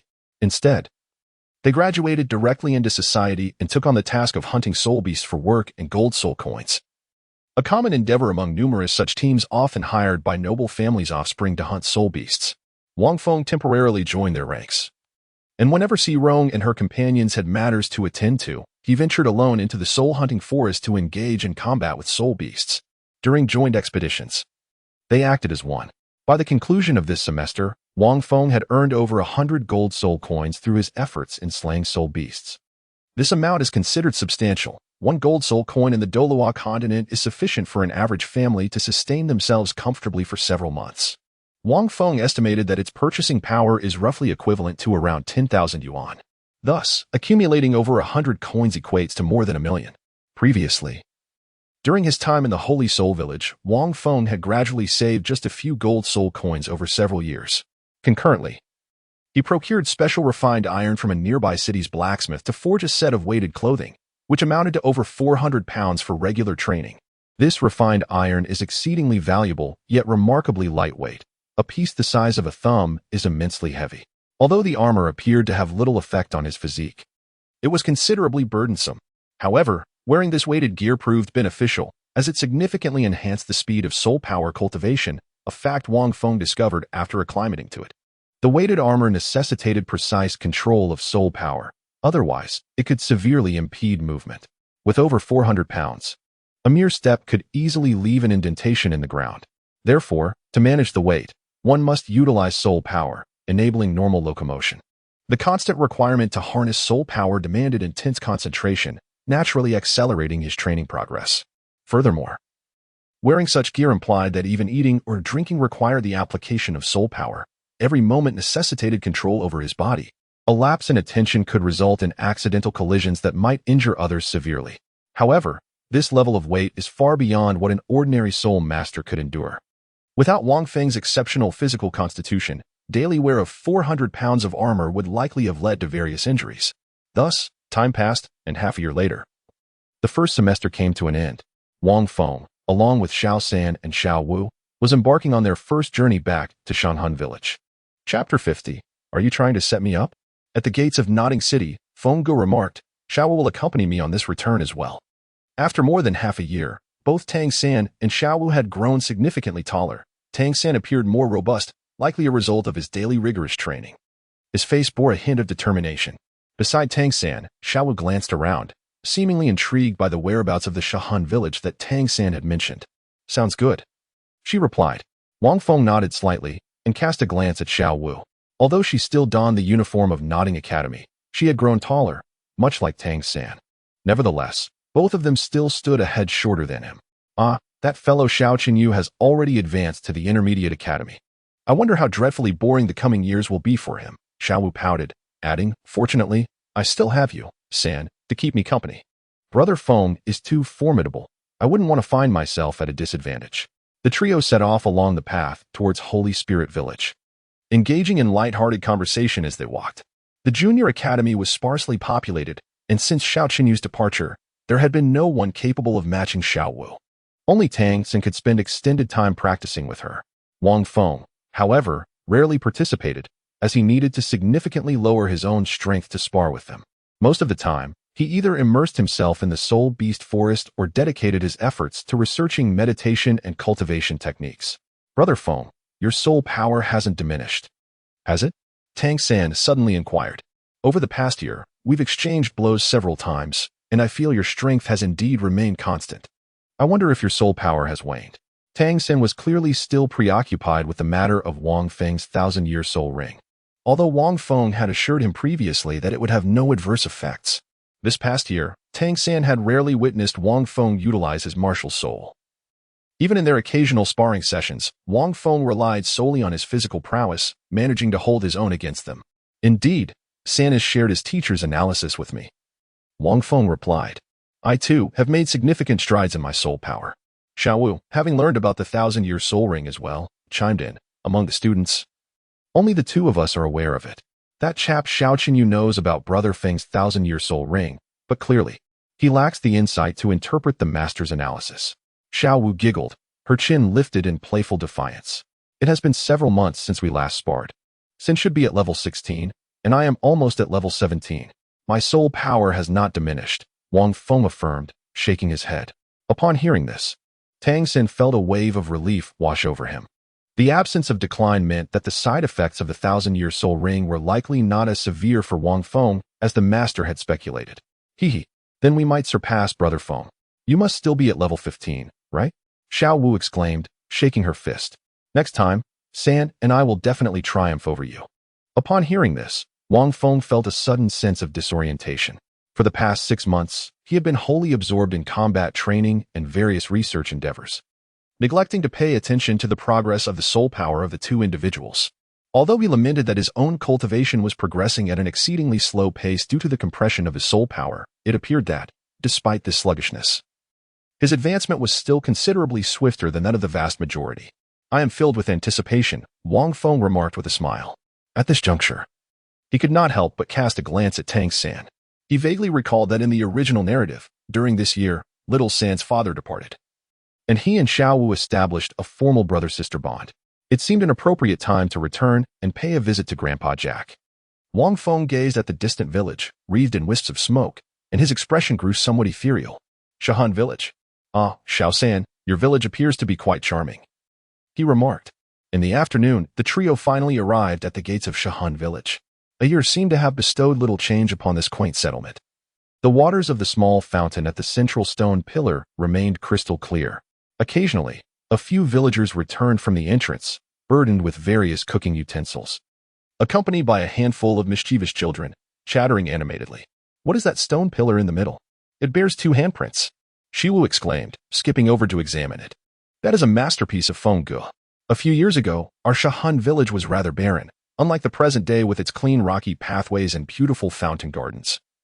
Tangan explained with a smile as he approached. At that moment, familiar voices echoed from afar. Xiao San, Xiao Feng, how have you returned? The aged yet familiar figure of old Jack emerged from the distance. After a year apart, Wang Feng noticed the increased wrinkles on Grandpa Jack's face, a testament to the relentless passage of time. It's winter break, so we returned early.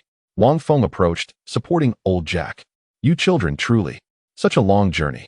Old Jack glared at Wang Feng but added, nonetheless, it's good to have you back. Suddenly, old Jack turned to Xiao San, hesitating momentarily before speaking. Xiao San, your father. Grandpa Jack, I shall return to check on him. Tang San, feeling a surge of excitement, remarked briefly before leading Xiao Wu towards the blacksmith shop. Xiao Wu had initially intended to explore the tales inscribed on the stone pillar, but upon sensing Tang San's rare enthusiasm, she promptly followed him. Uncle Hao must have departed by now, hadn't he? Wang Feng suddenly remarked. He has indeed left. How do you know? Old Jack nodded and instinctively replied, yes. He has departed, Xiao Feng. How did you come to know? Wang Feng did not respond. He merely assisted Grandpa Jack in walking towards the blacksmith shop, where they found Tang San lost in thought. That Tanghao, truly irresponsible, old Jack exclaimed indignantly. After handing me the letter, he departed without a care for Tang San's feelings. I shall deliver the letter to Tang San myself. With that, he stepped inside and presented the letter to Tang San. Wang Feng mused to himself that Uncle Hao must have visited Xiao San. However, given Uncle Hao's character, it was improbable that he would confront Xiao San directly. He was likely observing from some hidden corner. Contemplating this, Wang Feng entered the room and noticed the dejected expression on Tang San's face. He spoke gently, Xiao San. It seems that Uncle Hao has indeed come to Nottingham City to see you. At these words, Tang San was taken aback. Really? I too have caught glimpses of him. He has come several times, always watching you discreetly. At times, it was while you were working, and at others, during your classes. Wang Feng said with a smile, therefore, you need not feel sorrowful. Uncle Hao cares deeply. It is merely that, for certain reasons, he may prefer not to meet you. Upon hearing these words, Tang San felt a slight sting in his eyes. I understand now. Thank you, Brother Feng. Wang Feng waved his hand and said, then I shall take my leave for now. You and Xiao Wu should tidy up your home first. As he spoke, Wang Feng assisted old Jack in walking out. Wang Feng meandered through the village, where most households had prepared small tokens of appreciation. After attending to these matters, he arrived at the long-missed grove. Although merely over a year had passed, he felt an almost dreamlike disconnection from the past. This grove held an abundance of tears he had shed during that time. As he caressed the familiar towering trees, each bearing the marks of various traps he had once set, He tread upon the creaking branches and underbrush beneath his feet. Wang Feng snapped a strand of blue-silver grass, placing it between his lips and savoring its taste with a slight chew, before letting out a deep sigh. Indeed, this is the place where dreams commence. Moments later, he abruptly halted, his gaze fixated ahead. The coarse yet familiar chirping sound enveloped him, evoking a surreal sense of time travel. In the distance, on the ground lay a small azure bird, trembling and convulsing, its body stained with fresh blood. Though referred to as small, it was quite substantial, at least half the size of Wang Feng himself. However, wait a moment, why does this scene feel so achingly familiar? Wang Feng gazed at the little bluebird, utterly astonished. Could it be that you are the very bird I rescued over a year ago? Why do you appear to be gravely injured once more? Are you attempting to provoke me? Chapter 51. Hear how familiar this scene is. Wang Feng felt an overwhelming sense of recognition. More than a year prior, after awakening his Blue Lotus martial soul and initiating its first form, he encountered this very bird, which lay on the ground, gravely wounded. Yet, compared to that time, the little bluebird had grown significantly larger. However, Wang Feng recalled vividly that despite its increased size, the contours of its body had not altered dramatically. Now a year had passed. With a tinge of nostalgia, Wang Feng ventured into the grove, only to unexpectedly encounter the little bird once more. The creature turned its head, gazing at Wang Feng, seemingly taken aback. It then let out a few feeble chirps. Wang Feng approached and beheld the small bluebird, which should more accurately be described as a large bluebird. Compared to a year ago, its stature had notably increased, and its feathers were more vibrant and silky. A long fleshy crest had emerged atop its head, resembling a peculiar pouch, lending it an oddly unattractive appearance. Nevertheless, it was indeed the very bird he had rescued. However, the injuries it bore were severe. These wounds are the result of a soul beast, aren't they? Wang Feng cast a glance at the little bird and furrowed his brows. With his extensive experience from a year of battling various spirit beasts, he could discern at a glance that the injuries on the bird were inflicted by a spirit beast. There should be no spirit beasts in this vicinity. Why would such a tiny creature entertain thoughts of confronting one? Wang Feng felt somewhat perplexed. A mere ordinary bird, under normal circumstances, would pose no more than a trivial challenge, even if it were the most feeble of spirit beasts. Could it be that he inadvertently provoked the spirit beast? Wang Feng examined the situation closely and couldn't help but chuckle. Ah, it seems you were injured by a cloud-patterned sculpture around 700 years old? You certainly possess great audacity. Typically, the spirit beasts of the sculpture variety are exceedingly ferocious, particularly those that soar through the skies. For spirit masters, confronting them can be extraordinarily challenging, unless one possesses a long-range attack capability or is a highly advanced spirit master capable of flight. It is nearly impossible to contend with such formidable foes. The little bird chirped softly, seemingly feeling a bit wronged. Could it be that you've also become a spirit beast? Wang Feng seemed to recall something as he gazed upon the remarkably large azure bird before him. How could a typical small bird grow to such an extraordinary size within a year? Had you perhaps encountered some extraordinary fortune? Wang Feng's imagination ran wild, pondering whimsically. He mused silently. Perhaps this little bird has acquired some extraordinary ability? Or could it be that a human has transformed into a bird? At this thought, Wang Feng suddenly burst into laughter, seemingly amused by his own fanciful notions. He patted the little bird affectionately and chuckled. If that were the case, my friend, you would indeed be quite unfortunate. However, after this moment of levity, Wang Feng fell into a contemplative silence, a touch of loneliness shadowing his expression. He found himself reminiscing about his past life. In this solitary world, the loneliness was overwhelming. Chirp! The little bird gazed at Wang Feng with confusion, entirely oblivious to his musings. No more chirping. I cannot comprehend your avian language. Wang Feng waved his hand, pondered for a moment, and sighed. Well, it seems we are indeed fated to meet. I am not the same as I was a year ago. Saving you, an ordinary little bird, should pose no challenge. Moreover, I truly feel a connection between us. As Wang Feng spoke, he unleashed the first form of his golden lotus martial soul, gradually channeling its power into the small bird. In an instant, a brilliant golden radiance enveloped the creature. Bathed in this resplendent light, the large azure bird emitted an excited chirping sound. Its injuries began to heal at an astonishingly visible rate. Over the past year, Wang Feng had seldom employed the other abilities of the Golden Lotus. This extraordinary healing power demanded immense energy. Even when Si Rong and the others were injured, he refrained from using it, opting instead for ordinary ointments. Furthermore, He did not utilize the temporary enhancement of soul power levels. However, at this moment, Wang Feng felt no reservations. After all, this was merely a small bird, oblivious to everything. As he exerted himself to the fullest, he sensed his soul power surging forth as if a dam had broken. What on earth is happening? Surely, I am much stronger than I was a year ago, Wang Feng murmured, astonished by the rapid depletion of his soul power. A year prior, despite the influence of the Meteor Tears, he possessed a considerable amount of energy and soul power within him. After the reconstruction of his body, he had diligently refined and compressed his cultivation of soul power, and now he was on the verge of reaching level 20. With his reserves significantly more abundant and resilient than they had been a year ago. Back then, saving a dozen nearly lifeless creatures like the little bird had posed no challenge at all. Could it be that this little bird had also grown stronger? Wang Feng furrowed his brow, and until the soul energy within him dwindled to but a mere trace, the little bird finally regained its strength, only to be drained once more. Wang Feng's lips twitched. Could it be that such healing required such immense consumption? Nevertheless, there were still a few drops remaining. Wang Feng's steps were somewhat unsteady, burdened by the weight of 400 pounds of protective gear. If his soul power were to vanish entirely, rendering him incapable of controlling his body, he feared that upon returning to the village, he might forge a path with a mere step. The azure bird took flight, circling above Wang Feng, emitting delightful chirps. Truly, you are a mischievous little sprite. Wang Feng gazed at the azure bird, feeling an inexplicable sense of sentimentality. It was indeed rare to share such a connection with a small creature.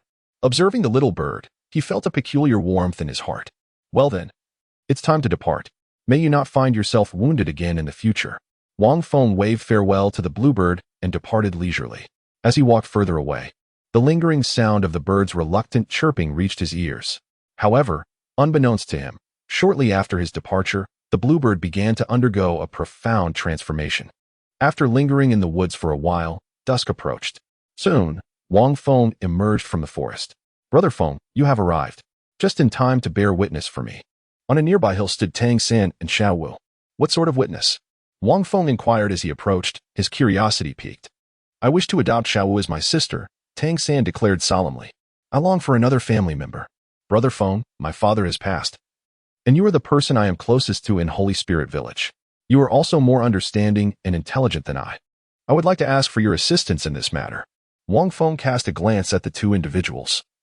Sensing that they must have arrived moments ago and had already engaged in some form of prearranged dialogue, Lian Xing's demeanor appeared somewhat subdued, his eyes reflecting a depth of emotion that was distinctly unique. It was all in order. Wang Feng appeared to have an epiphany, and with a solemn expression, he declared, in that case, I shall act as your witness. At this moment, I must pose two questions to you. The two individuals were momentarily taken aback, but nodded in acknowledgement. Wang Feng chuckled softly and cleared his throat a few times before turning to Tangan. Little San, do you wish to become Xiaowu's brother? From this moment forth and for all eternity? In times of prosperity or adversity, in wealth or poverty, in health or illness, in joy or sorrow. Will you cherish her and protect her forever and ever? Upon hearing these words, the two were momentarily stunned, having never encountered such a unique vow. I do. Tangan replied, his face resolute. Wang Feng nodded slightly and turned to Xiaowu, inquiring, Xiaowu, do you wish to become Tangan's sister, now and forever? Through both prosperity and adversity, in wealth or poverty, in health or illness, in joy or sorrow, will you cherish and protect him for all eternity? Xiaowu was momentarily taken aback by the words, yet she solemnly replied, I do. Wang Feng clapped his hands together and proclaimed, excellent. From this moment forth, you shall be siblings. Upon hearing these words, the two seemed to find the declaration profoundly significant, and they instinctively grasped each other's hands, gazing into the distant sky. Wang Feng gazed at the silhouettes of the two figures, his eyes drifting towards the distance. A year has passed, just like that. Chapter 52, regrettably. You shall never have the chance to know. Months later, deep within the hunting soul forest, a figure moved swiftly, nimbly navigating through the trees. The silhouette was extraordinarily light, landing on branches that merely quivered slightly without producing a sound. As the figure leaped, it appeared to be surveying the surroundings. Moments later, the figure emerged among a crowd in a clearing ahead.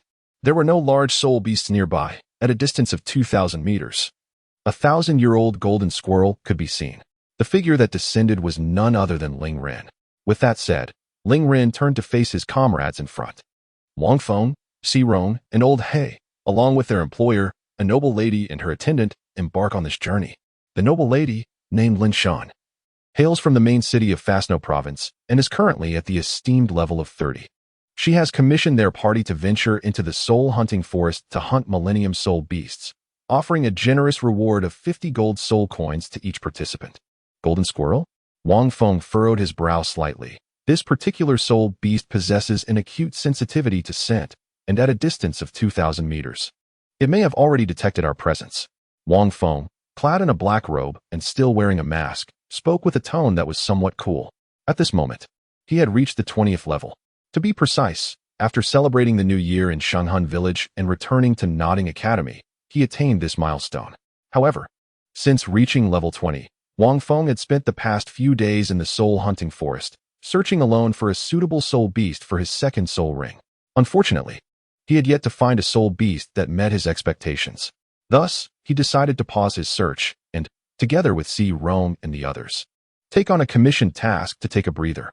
Being discovered by the golden squirrel at night could lead to potential attacks from soul beasts. Wang Feng continued, stating that they were deep within the forest, and it was uncertain whether stronger soul beasts might approach. He suggested temporarily relocating from their current position to camp outside for the night.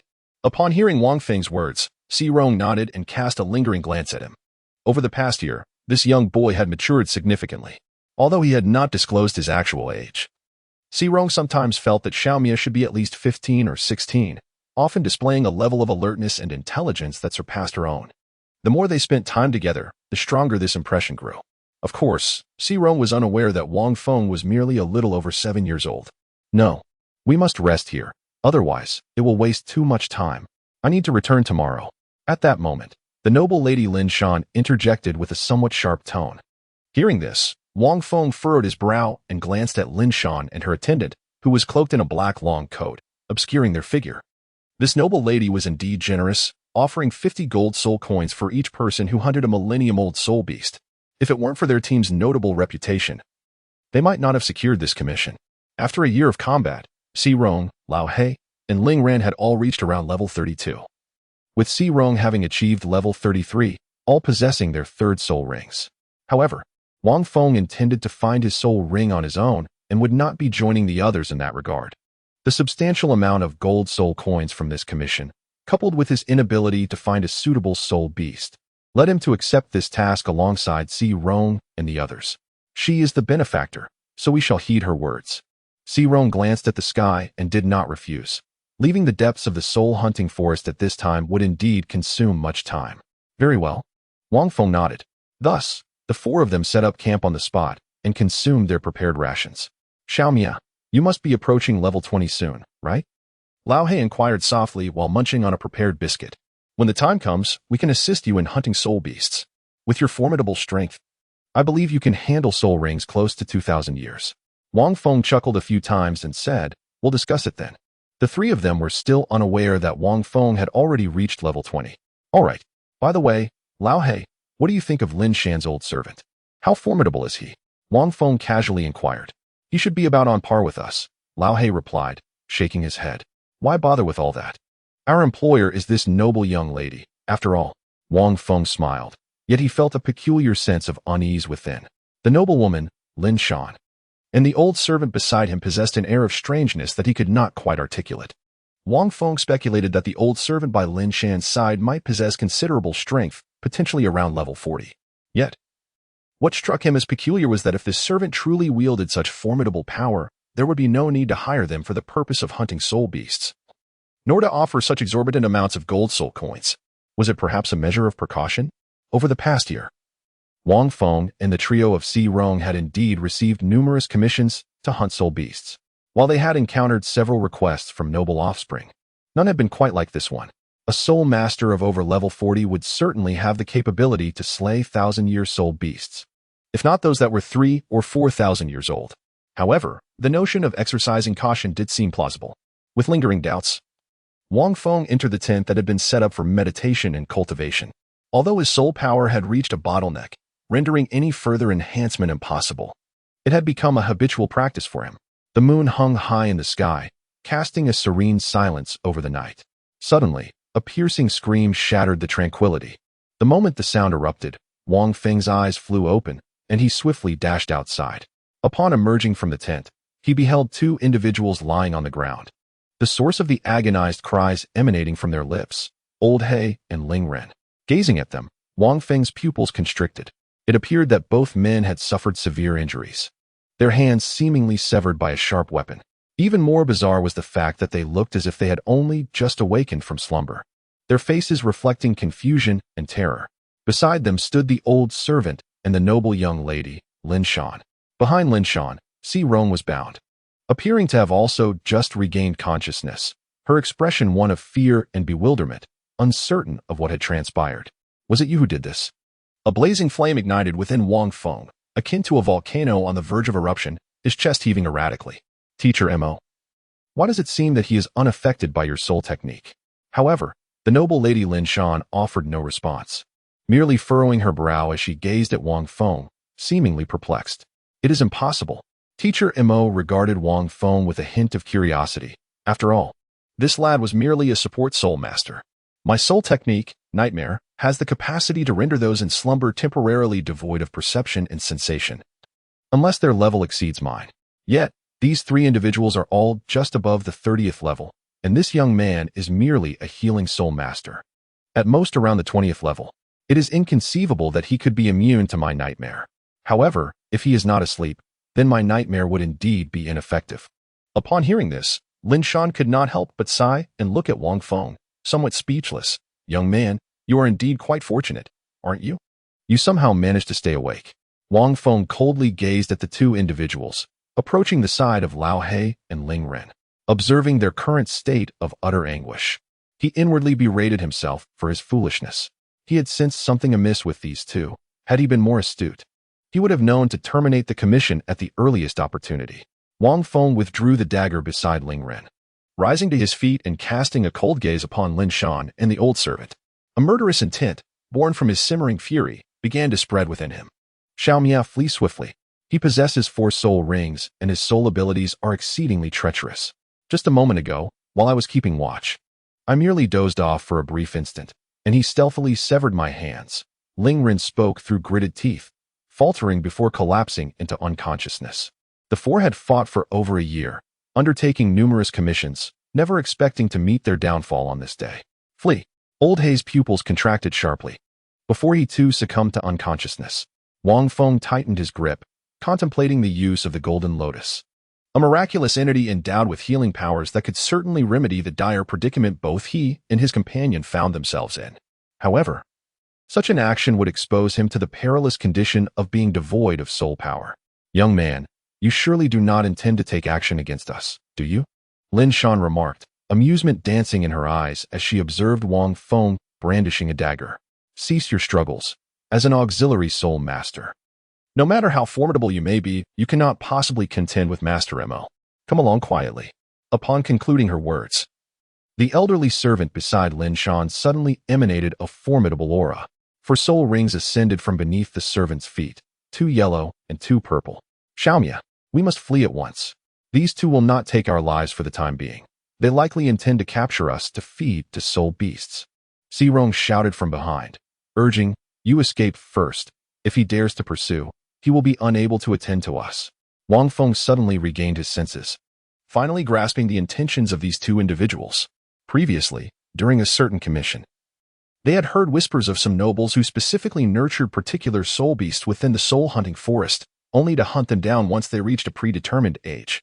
However, the cultivation period for soul beasts is exceedingly lengthy, and without special methods, it is nearly impossible to raise them. Subsequently, a cruel practice known as man-eating beasts gradually gained traction among certain noble circles, where low-ranking soul masters were utilized to nurture soul beasts, allowing them to surpass specific ages. Such a barbaric approach to cultivation is exceedingly rare. At the time, the 4 of them found it somewhat absurd. Even Wang Feng felt a chill run down his spine, paying it little heed. Little did he expect to encounter it in reality. Humph, what does it matter if you know? Lin Shan sneered. I have my eye on you amongst several teams, precisely because your quartet is the most formidable, yet not excessively so, making it just right for Huang to break through. That brat, I advise you not to struggle. If you pledge allegiance to me, I can spare your life. The other 3 should suffice to help Huang attain a millennium. Leaving you redundant. Lin Shan gazed at Wang Feng with a smile. Though she possessed a striking beauty inherited from her noble lineage, her countenance at that moment exuded a venomous quality akin to that of a viper. With that, Lin Shan struck a palm against Si Rong's neck, rendering her unconscious. Young man, do not entertain thoughts of resistance, the old servant remarked nonchalantly. Do not think that, as a mere level 20 auxiliary soul master, you could withstand me. Even a level 40 auxiliary soul master would be a trivial matter for me to eliminate with a mere thought. The young lady speaks truly. If you align yourself with us, you may yet preserve your insignificant life. Wang Feng let out a cold laugh. Lin Shan's words were nothing but nonsense, devoid of any truth. They were merely an attempt to prevent him from fleeing. Wang Feng remained silent, merely illuminating a golden lotus that radiated a gentle glow, enveloping Ling Run and Lao He. This act ensured that the 2 would not succumb to their excruciating pain and excessive blood loss, safeguarding their vital essence. In the blink of an eye, the blood that flowed from their arms congealed, and their injuries healed with astonishing rapidity. Yet, they remained unconscious, seemingly still in a state of stupor. Upon witnessing this, Lin Shan and the old servant's eyes widened with astonishment as they gazed at Wang Feng. Young man, it appears that your martial soul possesses capabilities beyond mere replenishment of soul power? Lin Shan, utterly astounded, observed Wang Feng with eyes shimmering in disbelief. Could it possibly heal injuries as well? And the efficacy is extraordinary. Teacher Mo, have you ever encountered such a martial soul? The old servant regarded Wang Feng with equal astonishment. As a formidable soul master of over 40 levels, he had encountered several healing soul masters. Yet most could only mend minor wounds. The severity of a severed limb seldom saw swift recovery, almost never. Yet, this young boy's martial soul could rapidly heal such grievous injuries? No, it was even more remarkable. Wang Feng surveyed the 2, inhaling deeply, his expression impassive, but his eyes ablaze with murderous intent. Regrettably, you shall never have the opportunity to discover the full extent of my powers. As his words fell, a deep purple soul ring began to rise slowly from beneath his feet. Chapter 53, Second Form, Crimson Lotus incinerates the world. Wang Feng's body trembled slightly with rage. As a violet soul ring ascended slowly from the soles of his feet, he could not help but acknowledge that he had underestimated this world. There existed countless soul beasts, martial spirits, and soul skills beyond his imagination.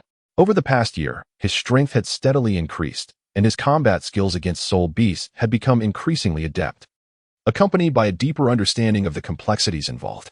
Coupled with his hidden potential, this had instilled in Wang Feng a surge of confidence. Having navigated through the year with relative ease, he never anticipated that such an event would unfold today. Lao He, Ling Ren, and Si Rong had fought side by side for over a year, although he had not fully disclosed his capabilities to them. A profound camaraderie had developed among them during this time. Wang Feng was aware that Lao He had a wife and a 5-year-old child, who would soon partake in the awakening of their martial soul. All the earnings he made were entrusted to his wife, creating a harmonious family atmosphere. Although Ling Ren had a penchant for flattery, he was in fact enamored with a childhood companion who had been his sweetheart for 6 years.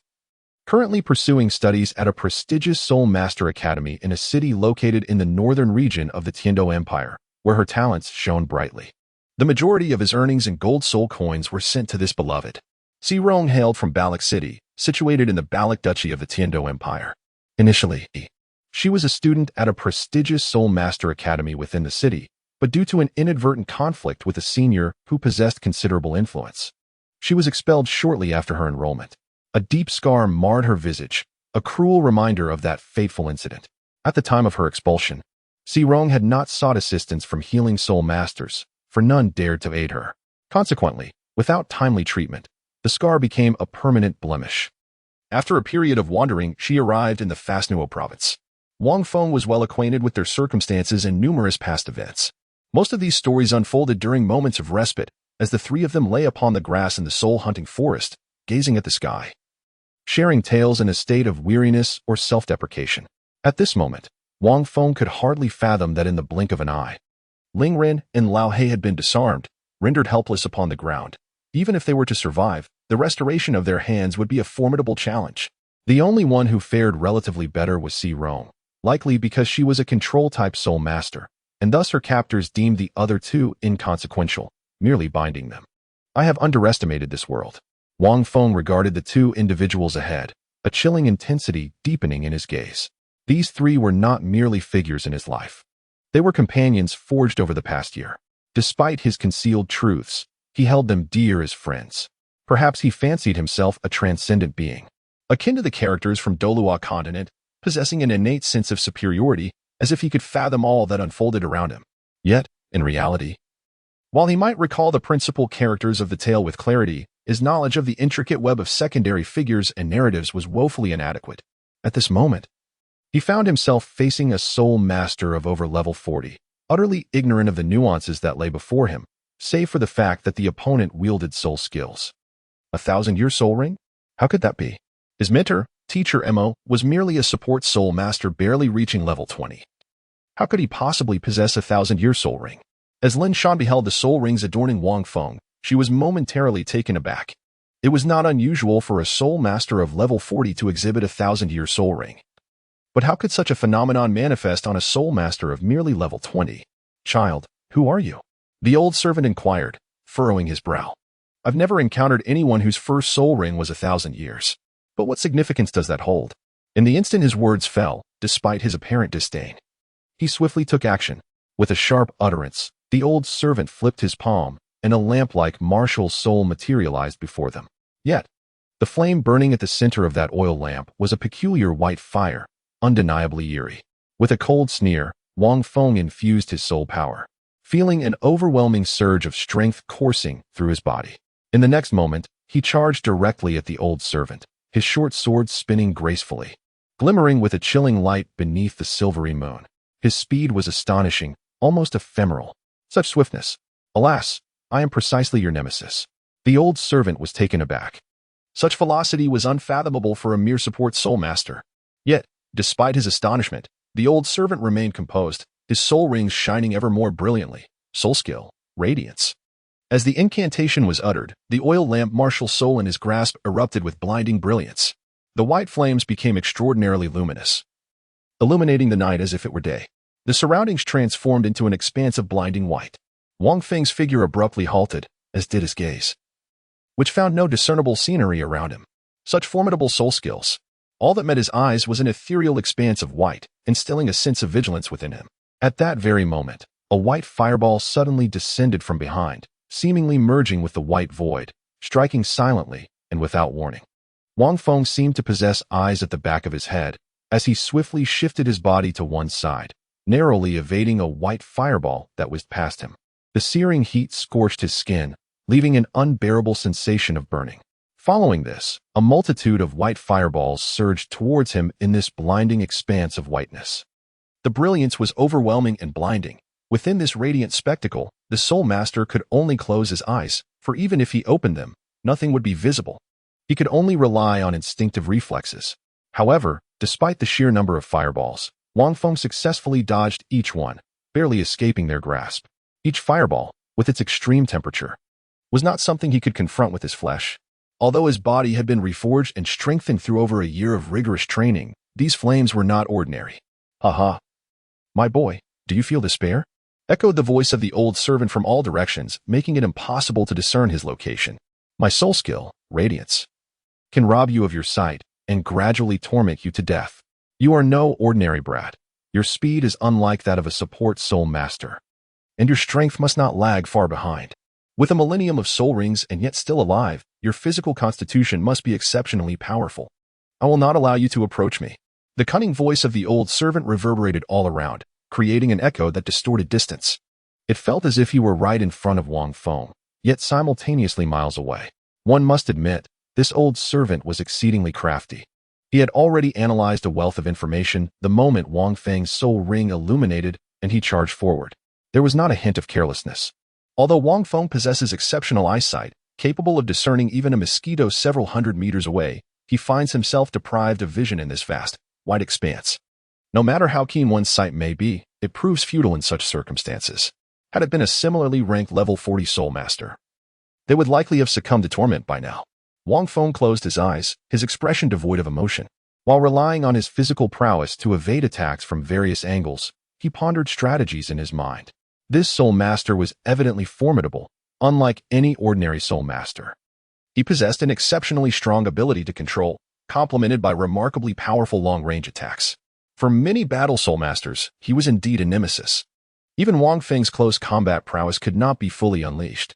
Although this soul master might not surpass certain millennia-old soul beasts in overall strength, he proved to be far more troublesome. Wang Feng moved in every direction, yet no matter how he shifted, he was unable to escape the radiant sphere of light surrounding him, as if it were following his every move. Meanwhile, in the shadows, the old servant could keenly perceive every action of Wang Feng, ensnared by the brilliance. This lad is indeed remarkable, even deprived of sight. He can evade my white flame fireballs solely through his innate combat intuition and reflexes, the old servant murmured, noting that even a level 40 agile spirit master would struggle to achieve such perfection. As he spoke, hundreds of fireballs surged toward Wang Feng, an ever-increasing onslaught. This boy may be more than he seems. Miss, we cannot allow him to live. The old servant spoke gravely, sensing that he still possessed hidden abilities. Beside him, Lin Shan, adorned with a special eye mask, seemed able to perceive the scene within the light. Then let us eliminate him to avoid further complications. His first spirit ring is a millennium old, and he remains unscathed, possessing such formidable physical prowess that an ordinary person could never achieve.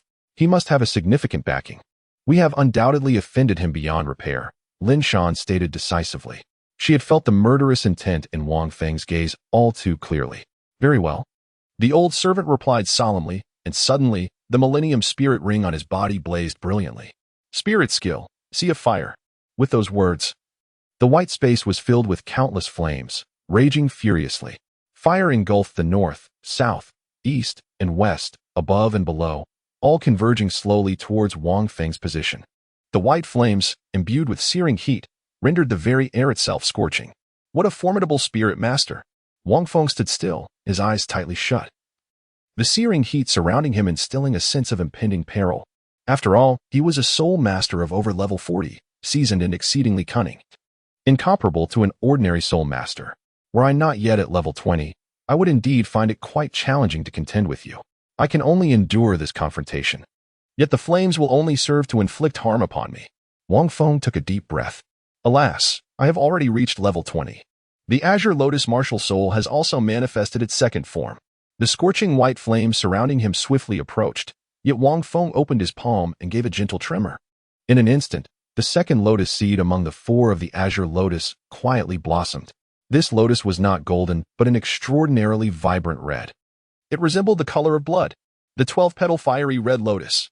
Wang Feng gazed upon the crimson lotus, swiftly channeling his soul power. The second form, which he had only recently attained upon reaching level 20, required the full exertion of his soul energy to barely coax the second seed of the Azure Lotus into bloom. This, indeed, was the current second form. Flames? A cold smile curled at the corners of Wang Feng's mouth. Beneath the raging flames of the red lotus, all fires of the world seemed to pale in comparison to his brother's power. Gather, he commanded. Although Wang Feng had yet to fully harness the capabilities of the red lotus, the moment had arrived to test its might. As he spoke, the red lotus in his hand blazed with intense radiance, its dazzling rainbow light transforming into a towering column of fire that pierced through the luminous world and soared into the starry night sky. Surrounding him, countless white flames swirled like a funnel, converging toward the center of the red lotus in his palm. In the blink of an eye, the sea of white flames was completely absorbed. Simultaneously, a subtle, refined energy surged from the red lotus, nourishing Wang Feng's body. It was soul power. Could it be that absorbing flames could also transmute into pure soul energy? Wang Feng was taken aback. Alas, he currently lacked a soul ring, rendering him incapable of enhancing his soul power. He had never had the opportunity to experiment with the second form of the Crimson Lotus. But now he had finally begun to unearth its potential. As the flames dissipated, a faint layer of flames unexpectedly manifested around Wang Feng, enveloping his entire being. From a distance, he resembled a battle deity bathed in fire, capable of incinerating all that exists in this world. Chapter 54. Who can escape the wrath of heaven? With a single step forward, Wang Feng engulfed the radiant light surrounding him, which was ultimately consumed by the Crimson Lotus. The scenery around him returned to its original state. Simultaneously, he caught sight of Lin Shan and the elder from the Soul sect in the distance, both of whom were filled with utter astonishment as they gazed at Wang Feng, their eyes reflecting boundless shock. How could this be? How could he still be alive? The old servant murmured in disbelief, questioning how he had emerged from the brilliance. Was it possible that he had shattered the light? Absolutely impossible.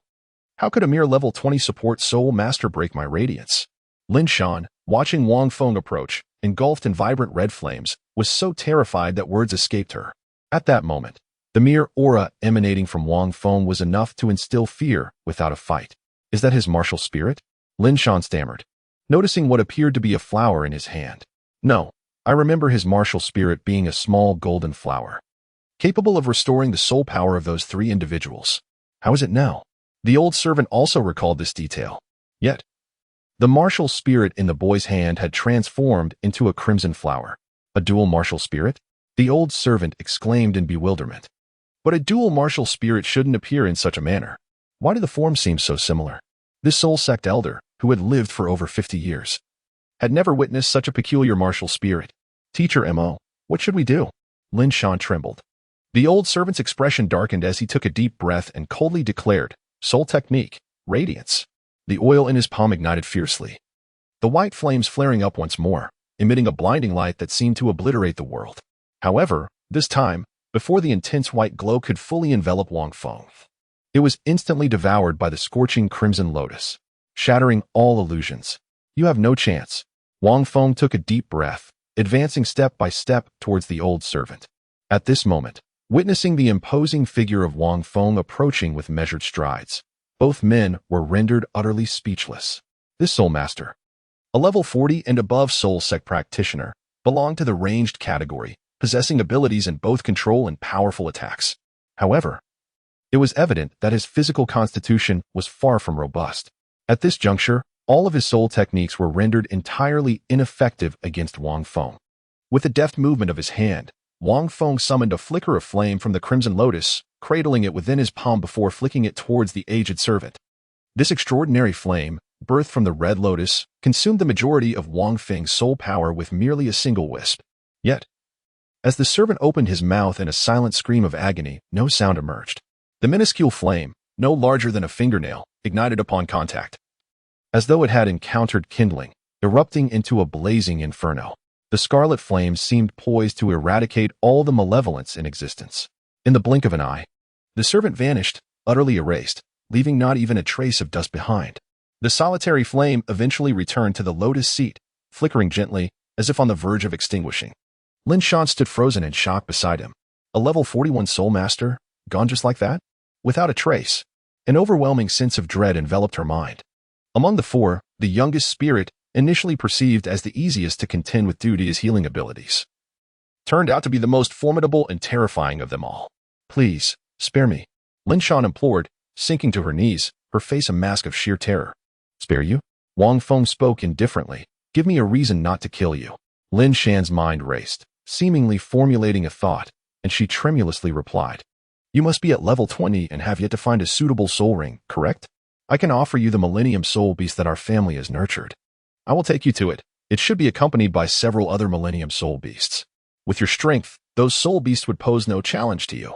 Upon hearing this, Wang Feng cast her a half-smile, saying, Is that so? Then lead me to it. If there truly exists a suitable soul beast, rest assured, this flame of mine shall not be directed at you. Upon hearing his words, a glimmer of joy appeared on Lin Shan's face. Then please follow me, she said. Leading the way, Wang Feng glanced at the temporarily stabilized Ling Ren, Old He, and Si Rong. It was evident that the three would soon awaken. As a precaution, he deftly shifted to the first form, the Golden Lotus, bestowing upon them a divine state and a temporary enhancement of their soul power, thus amplifying their presence and fortifying them against any potential encounters with soul beasts. Having completed these preparations, Wang Feng followed Lin Shan as they ventured deeper into the unknown. After approximately an hour of traversing the terrain, Lin Shan came to a halt. She suddenly whistled softly and murmured, We have arrived. I shall summon it. With the sound of her whistle resonating through the air, a series of tremors echoed from afar, as if some colossal creature was making its approach. The atmosphere thickened with an ominous energy. Wang Feng was momentarily taken aback, as it appeared that this was not an ordinary 1,000-year soul beast. Could it possibly be a 10,000-year soul beast? The soul hunting forest in this area was a relatively advanced hunting ground, known to harbor 10,000-year soul beasts, albeit very rarely. Wang Feng had never anticipated that the second soul ring would be of 10,000 years. he had intended for the third to bear that distinction. Moreover, given his current state, absorbing a 10,000-year soul ring could very well lead to his demise.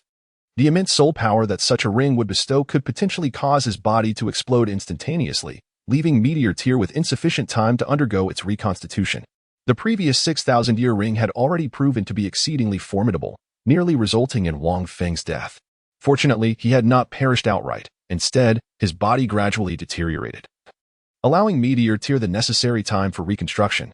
Had the power been even slightly greater, at 7,000 years, Wang Feng would likely have experienced an immediate and fatal explosion of his body. Furthermore, even if his current physique could barely withstand the strain without instant annihilation, the process of bodily reconstitution would lead to the loss of the soul power he had painstakingly cultivated within. It is worth noting that when he absorbed the 6,000-year soul ring, the gradual disintegration of his body had resulted in the complete depletion of the soul power he had previously stored. Wang Feng is not inclined to continue this arduous process each time he absorbs a soul ring. His body undergoes a complete reconstruction with every absorption, necessitating a fresh cultivation of soul power. It is exceedingly challenging. Furthermore, there is an additional reason. He cannot defeat a 10,000-year soul beast. Previously, it was merely a stroke of luck. At that time, Wang Feng was utterly incapable of defeating the 6,000-year-old soul beast.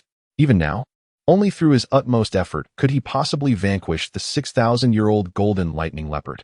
A 10,000-year soul beast is equivalent to a human soul emperor of over 60 levels, marking the beginning of its formidable prowess.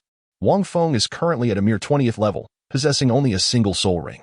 Even with the acquisition of the Crimson Lotus at this juncture, it is implausible for him to contend with a 10,000-year soul beast. Consequently, Wang Feng has refrained from acquiring a second soul ring, contemplating the formidable nature of a millennium. Such fortune, having manifested once, is unlikely to be bestowed again.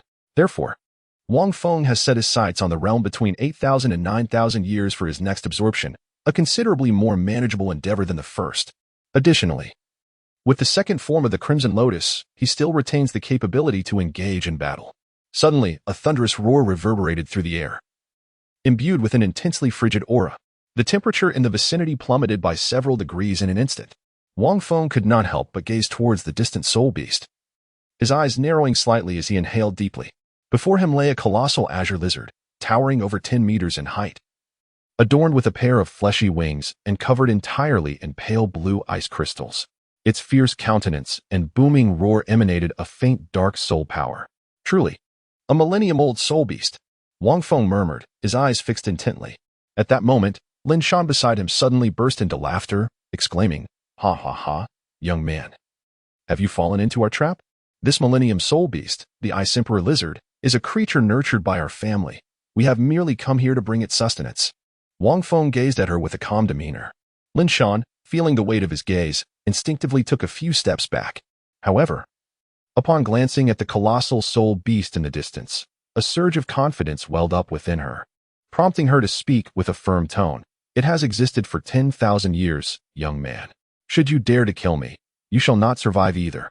Upon hearing these words, Wang Feng smiled.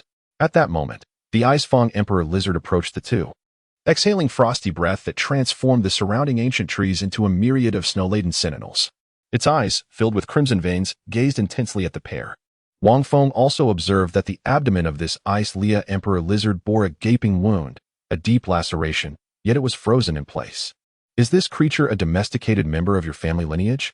Wang Feng erupted into laughter, exclaiming how foolish one could be to believe they could command a millennia-old soul beast. "You imbecile, do you not realize that in its eyes, you are merely food? I alone would not suffice for its appetite." With that, he suddenly approached Lin Shan, grasped her shoulders, and flung her toward the Ice Leah Emperor Lizard. "Good and evil will eventually be repaid. The heavens maintain their cycle of justice. Should you doubt it, look up. Does the sky spare anyone? To kill you? I would not sully my hands. Better to let this soul beast, raised by your family, consume you." Suspended in midair, Lin Shan landed at the feet of the Ice Leah Emperor Lizard, her mind a blank slate. Chapter 55. The heavenly scale flame poisoned Lin Shan, having been cast aside, was bewildered. The lizard's lantern-like eyes fixed upon her, glimmering with a predatory gaze that she recognized all too well, a look she had seen when offering other soul masters to this very creature. Who would have thought it would be her turn? You cannot kill me. If you do, you will have no food left. Lin Shan screamed, her voice trembling with desperation. And what of your offspring? If you wish to avoid their demise, becoming mere soul rings, you had best heed our words. In her moment of panic, the terror of death drove her to shrieks. Upon hearing her plea, the murderous intent in the lizard's eyes intensified as it opened its mouth and roared, dripping with viscous saliva that splattered over Lin Shan. Yet, it did not devour her. Offspring? Wang Feng narrowed his eyes, realizing why Lin Shan's family dared to harbor a millennium soul beast in the soul-hunting forest. It seemed that it was not merely a matter of domestication, but rather a form of intimidation. The millennium soul beast had indeed attained genuine sentience. Go kill him, Lin Shan commanded, wiping away the foul saliva from her body. Her voice resolute. Ice Feng Emperor Lizard, you should be quite astute. The life of your offspring is in our hands. If you wish to spare your child's life, eliminate him.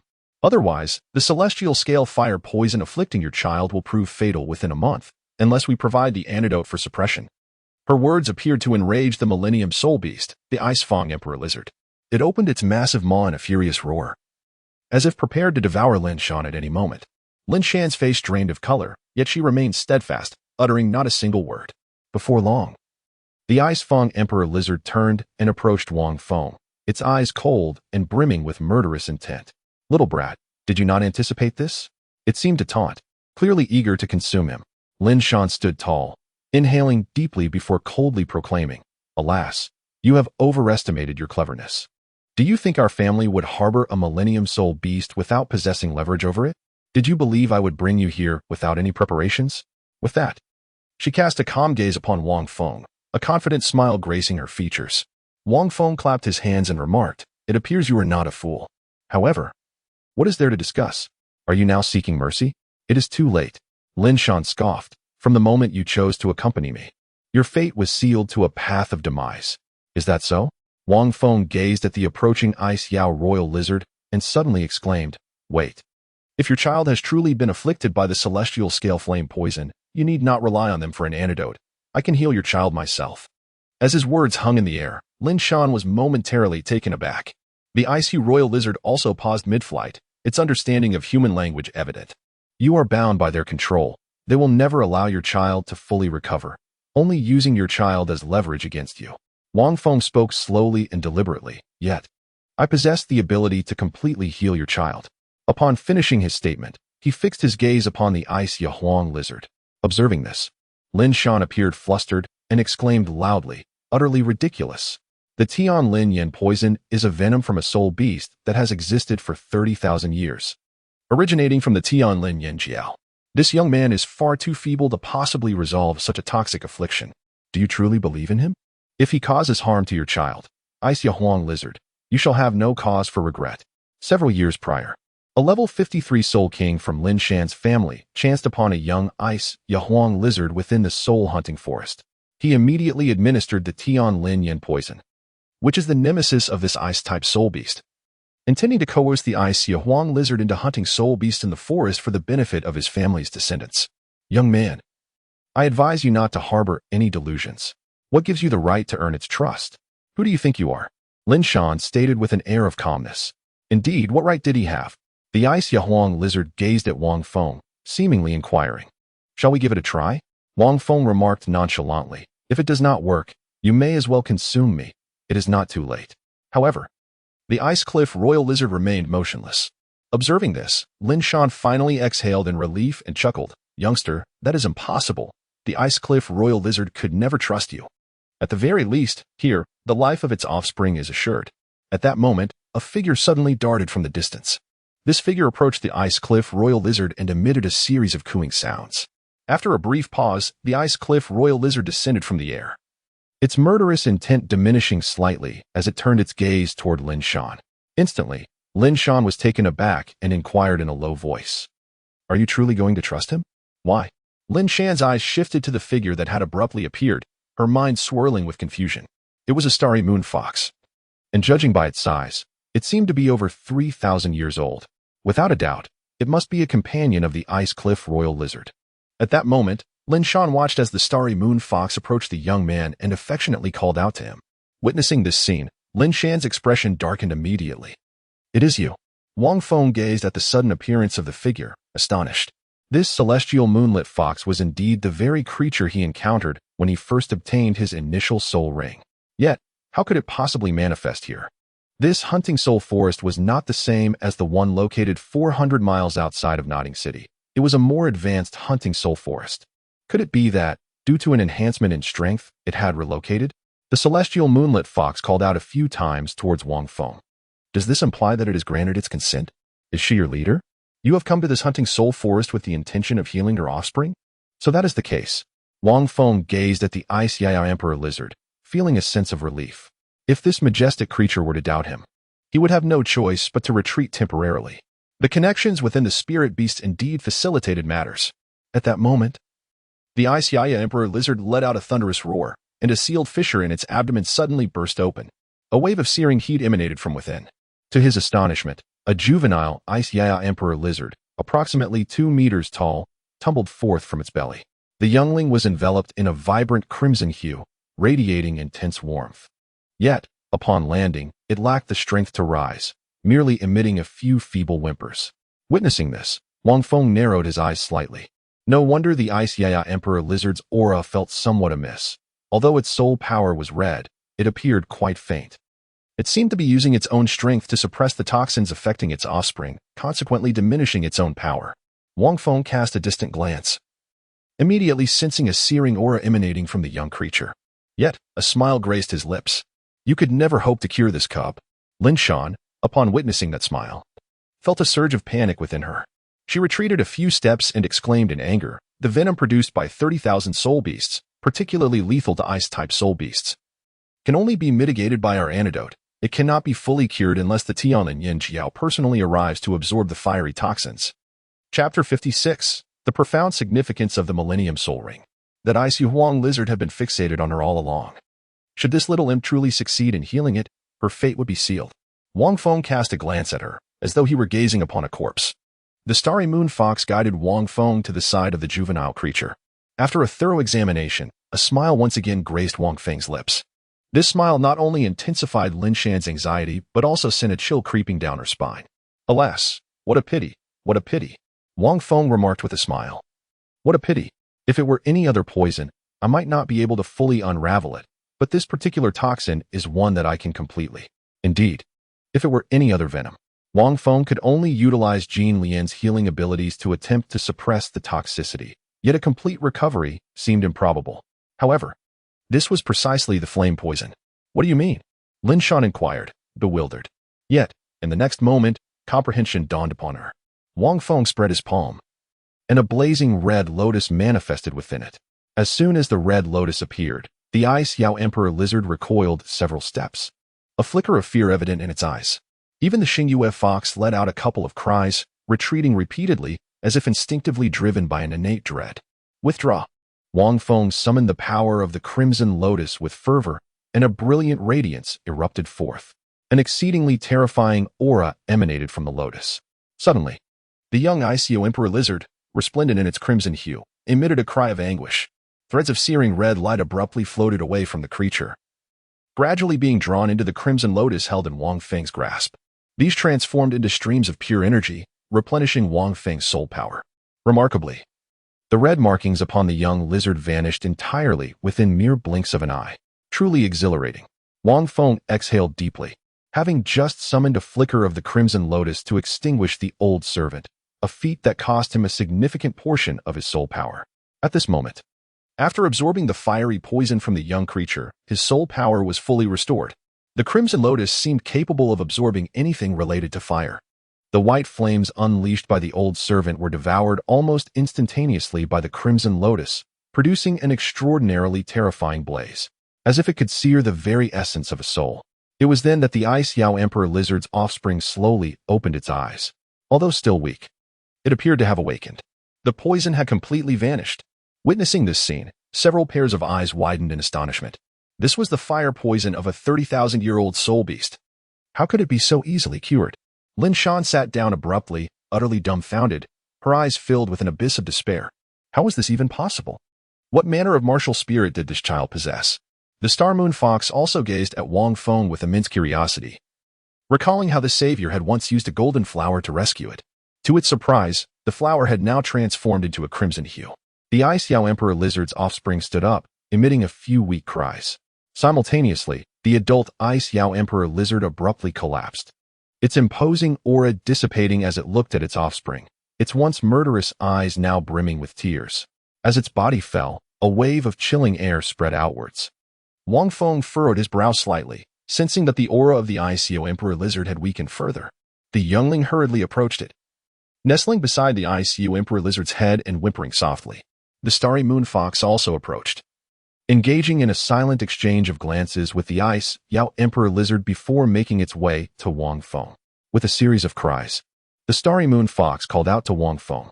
Although he did not comprehend the language of beasts, the fox's vocalizations seemed to convey a peculiar mental transmission, instantly conveying its meaning to Wang Feng. Are you suggesting that this Ice Yao Emperor Lizard is nearing its end? Due to its prolonged efforts to alleviate the suffering caused by the fiery poison for its young, it has expended too much energy, nearly depleting its lifespan? Wang Feng was taken aback. It turned out that the Ice Yao Emperor Lizard had been concealing this youngling within its body to alleviate its suffering. No wonder that the wound, though not substantial, had not healed despite the formidable strength of the Ice Yao Emperor Lizard. It merely crystallized the injury. It seemed that for these years, the creature had kept the youngling within, attempting to alleviate the fiery poison afflicting it with its own power, yet could only ease the pain without curing it. The Starry Moon Fox nodded and continued to vocalize. A few months remaining? Was it planning to capture Lin Shan and, with its final strength, exact revenge? Wang Feng cast a glance at Lin Shan. The Starry Moon Fox vocalized again, and this time, Wang Feng was momentarily stunned. Wait, are you suggesting that it can voluntarily become my soul ring? Yet I must ensure the safety of this youngling? Wang Feng could not help but gaze at the Ice Yao Emperor Lizard. At that moment, the creature's eyes met his. How intriguing, how captivating. The true strength of this Ice Yao Emperor Lizard had likely diminished, perhaps to around 9,000 years. Yet, it remained a 10,000-year soul beast. It seemed to be precisely the most favorable scenario he could have hoped for at this moment. Wang Feng never anticipated such a turn of events. He initially believed that merely escaping unscathed would be the most favorable outcome. Yet, he could hardly fathom that this Ice Yao Imperial Lizard would choose to act in such a manner. One might say that it felt gratitude towards him for having consumed numerous humans. However, it is precisely due to these human sacrifices that it has been able to maintain a continuous influx of sustenance over the years, alleviating the suffering of its offspring. As for humanity, it is only a matter of time before it meets its demise. Wang Feng recounted the message conveyed by the Moonlit Fox. Dying at the hands of another human being is less desirable than becoming my soul ring. At least I, as a human, have saved its offspring. After listening, Wang Feng fell into silence. Indeed, it would eventually meet its end. The spirit hunting forest exists solely for the sake of soul masters. If it does not perish by his hand, it will inevitably fall to another's. Very well. Wang Feng did not hesitate for long, responding calmly, I will ensure the safety of your child. A soul beast that actively reveals a soul ring is far easier to absorb than one obtained through hunting. It is, without doubt, the most advantageous choice. Upon hearing Wang Feng's words, the Ice Yao Emperor Lizard let out a mighty roar, seemingly conveying some message to its offspring. Subsequently, a faint black soul ring slowly ascended from its body, while the eyes of the Ice Yao Emperor Lizard gradually closed. Observing this profoundly significant black soul ring, Wang Feng's expression was somewhat complicated. However, before the absorption, Wang Feng directly summoned the Red Lotus without any hesitation, igniting the flames of the Lotus platform upon Lin Shan, who was distantly positioned. Boom. This time, the rate at which Lin Shan ignited was noticeably slower than that of the old servant. Yet, within less than 10 seconds, she vanished entirely. This left Wang Feng feeling rather perplexed. Not a single ash remained. The flames of the infernal Red Lotus, though inevitable, appeared distinct in nature. Witnessing this scene, Wang Feng maintained a stoic demeanor. He had initially thought that accompanying Lin Shan would lead him to a suitable Millennium Soul Ring before eliminating her. To his surprise, he encountered a 10,000-year soul beast instead. Even more astonishing was his eventual acquisition of a 10,000-year soul ring. Though perilous, how could one obtain such a risk-free soul ring without facing some danger? Had he simply followed Lin Shan, such an extraordinary opportunity would likely have eluded him. Opportunities often slip by. If you do not seize them, they vanish. A flame devoid of warmth. Wang Feng gazed at the crimson lotus at the center of his palm, then shifted his attention to the faintly dark soul ring, a hint of emotion flickering in his eyes. It is time to absorb this 10,000-year soul ring. This absorption should prove considerably easier than anticipated. I never expected my second soul ring to be one of such age. This time, I rely on this crimson lotus. Chapter 57, The Terrifying Second Soul Skill, Ice Flame Fury Lotus. Wang Feng sat in place, a crimson lotus blooming in his hand, drawing in the faintly dark soul ring, which gradually entered his body. The starry moon fox nearby watched Wang Feng with curiosity. This was the second time it had witnessed its savior absorbing a soul ring. The first time, he had nearly perished, his body almost shattered by the overwhelming force of the golden lightning leopard. And this time, he was confronting the power of a 10,000-year soul beast. Could he withstand it? The dark soul ring enveloped Wang Feng, and colossal energy surged into his being. Yet this time, a faint smile graced Wang Feng's lips. The energy from the previous 6,000-year golden lightning leopard soul ring had been ferocious, tumultuous, and laced with resentment. Brimming with destructiveness, it had been nearly uncontrollable, causing Wang Feng's body to disintegrate almost instantaneously upon entry. However, this time was entirely different. The Ice Leah Emperor Lizard bore no ill will towards him, even expressing gratitude. Thus the energy surging from the soul ring, though still destructive, lacked the former's violence and frenzy. Most importantly, it was within his control. Wang Feng pondered inwardly. The distinction between being under his control or not was monumental. He contemplated the sacrifice of soul beasts, yet it was evident that this was not such a sacrifice. The Ice Yasha King Lizard's strength was woefully inadequate for absorption. However, it did grant him the ability to command this energy. The energy surging from the black soul ring, upon entering Wang Feng's body, was swiftly directed by him into the azure lotus within his sea of consciousness. The second lotus seed at the heart of the azure lotus blossomed into a resplendent red lotus as an immense torrent of energy flooded into the crimson bloom. In an instant, the red lotus began its rapid growth. Its petals swelled, its size expanded, transforming from a mere palm's breadth into a magnificent bloom, awakening as if from slumber, becoming a strikingly vivid and radiant red lotus. Subsequently, a delicate layer of frost began to adorn the petals, reminiscent of shimmering ice crystals, adding an ethereal quality to its appearance. Yet, the lotus leaves and flowers remained a deep scarlet, reflecting the crystalline sheen, radiating a brilliant crimson light, exuding a dazzling allure, yet brimming with explosive power. It was as if the red lotus donned an icy crystalline mantle, or like a scarlet flame encased in a shell of ice, containing the terrifying force of the inferno within. As the red lotus completed its absorption, a portion of the power from the soul ring lingered.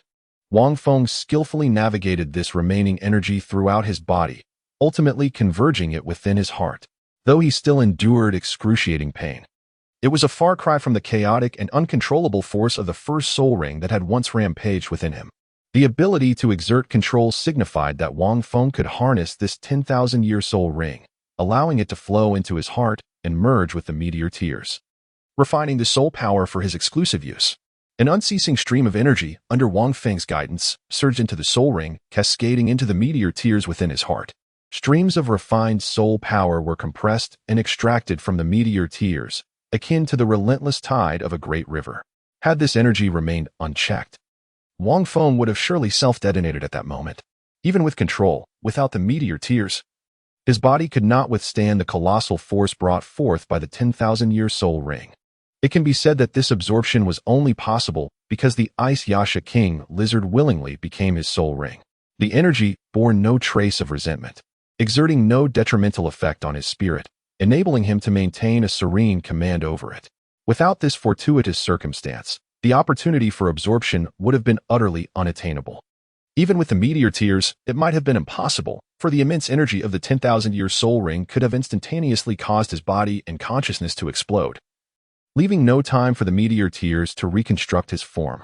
After a considerable duration, Wang Feng opened his eyes, a radiant brilliance flashing within them. Two soul rings gradually ascended from his body, one purple and one black. His soul power level was estimated to have reached 23. Wang Feng took a deep breath. To ascend these 3 levels at a conventional pace would likely require at least half a year of dedicated effort.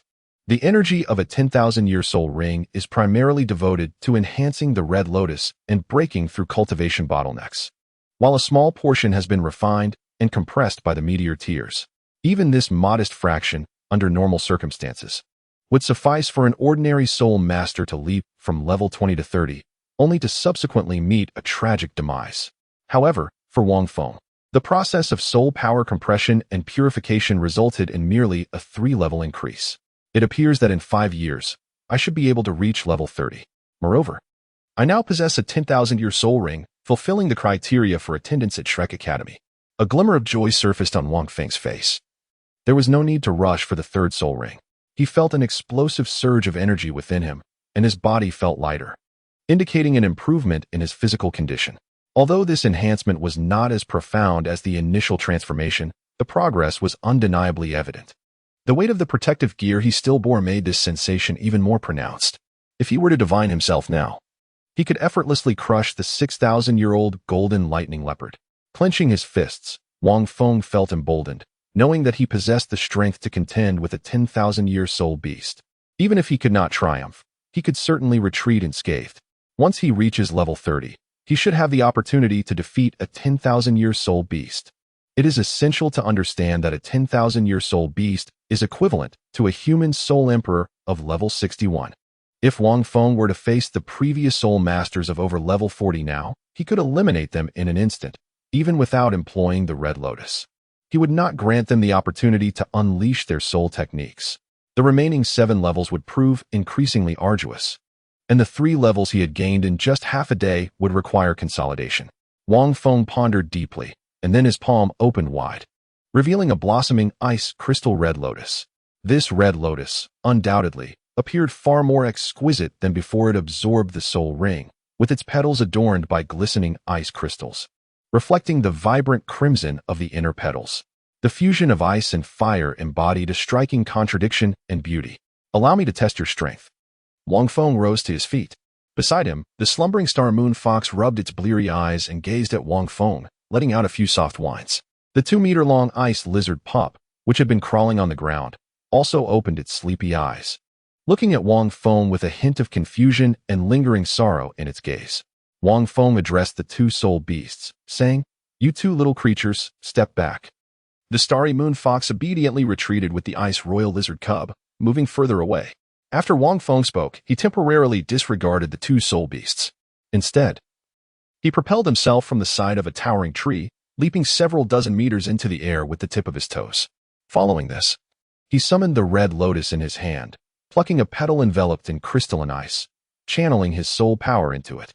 The petals of the golden lotus possess divine soul techniques, capable of providing a comprehensive double amplification, accompanied by a paralyzing lightning strike.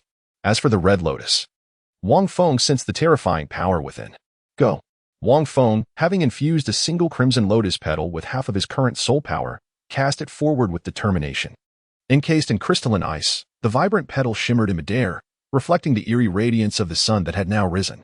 Boom. Wang Feng seemed to sense the terrifying power within the petals. With a mere thought, the next moment arrived. The ice crystal shattered. Horrific flames erupted explosively from the shards of ice.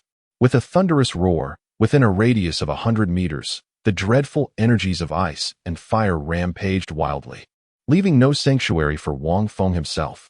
Everything in their path was reduced to ashes. Soon after, it was enveloped by the once thick ice.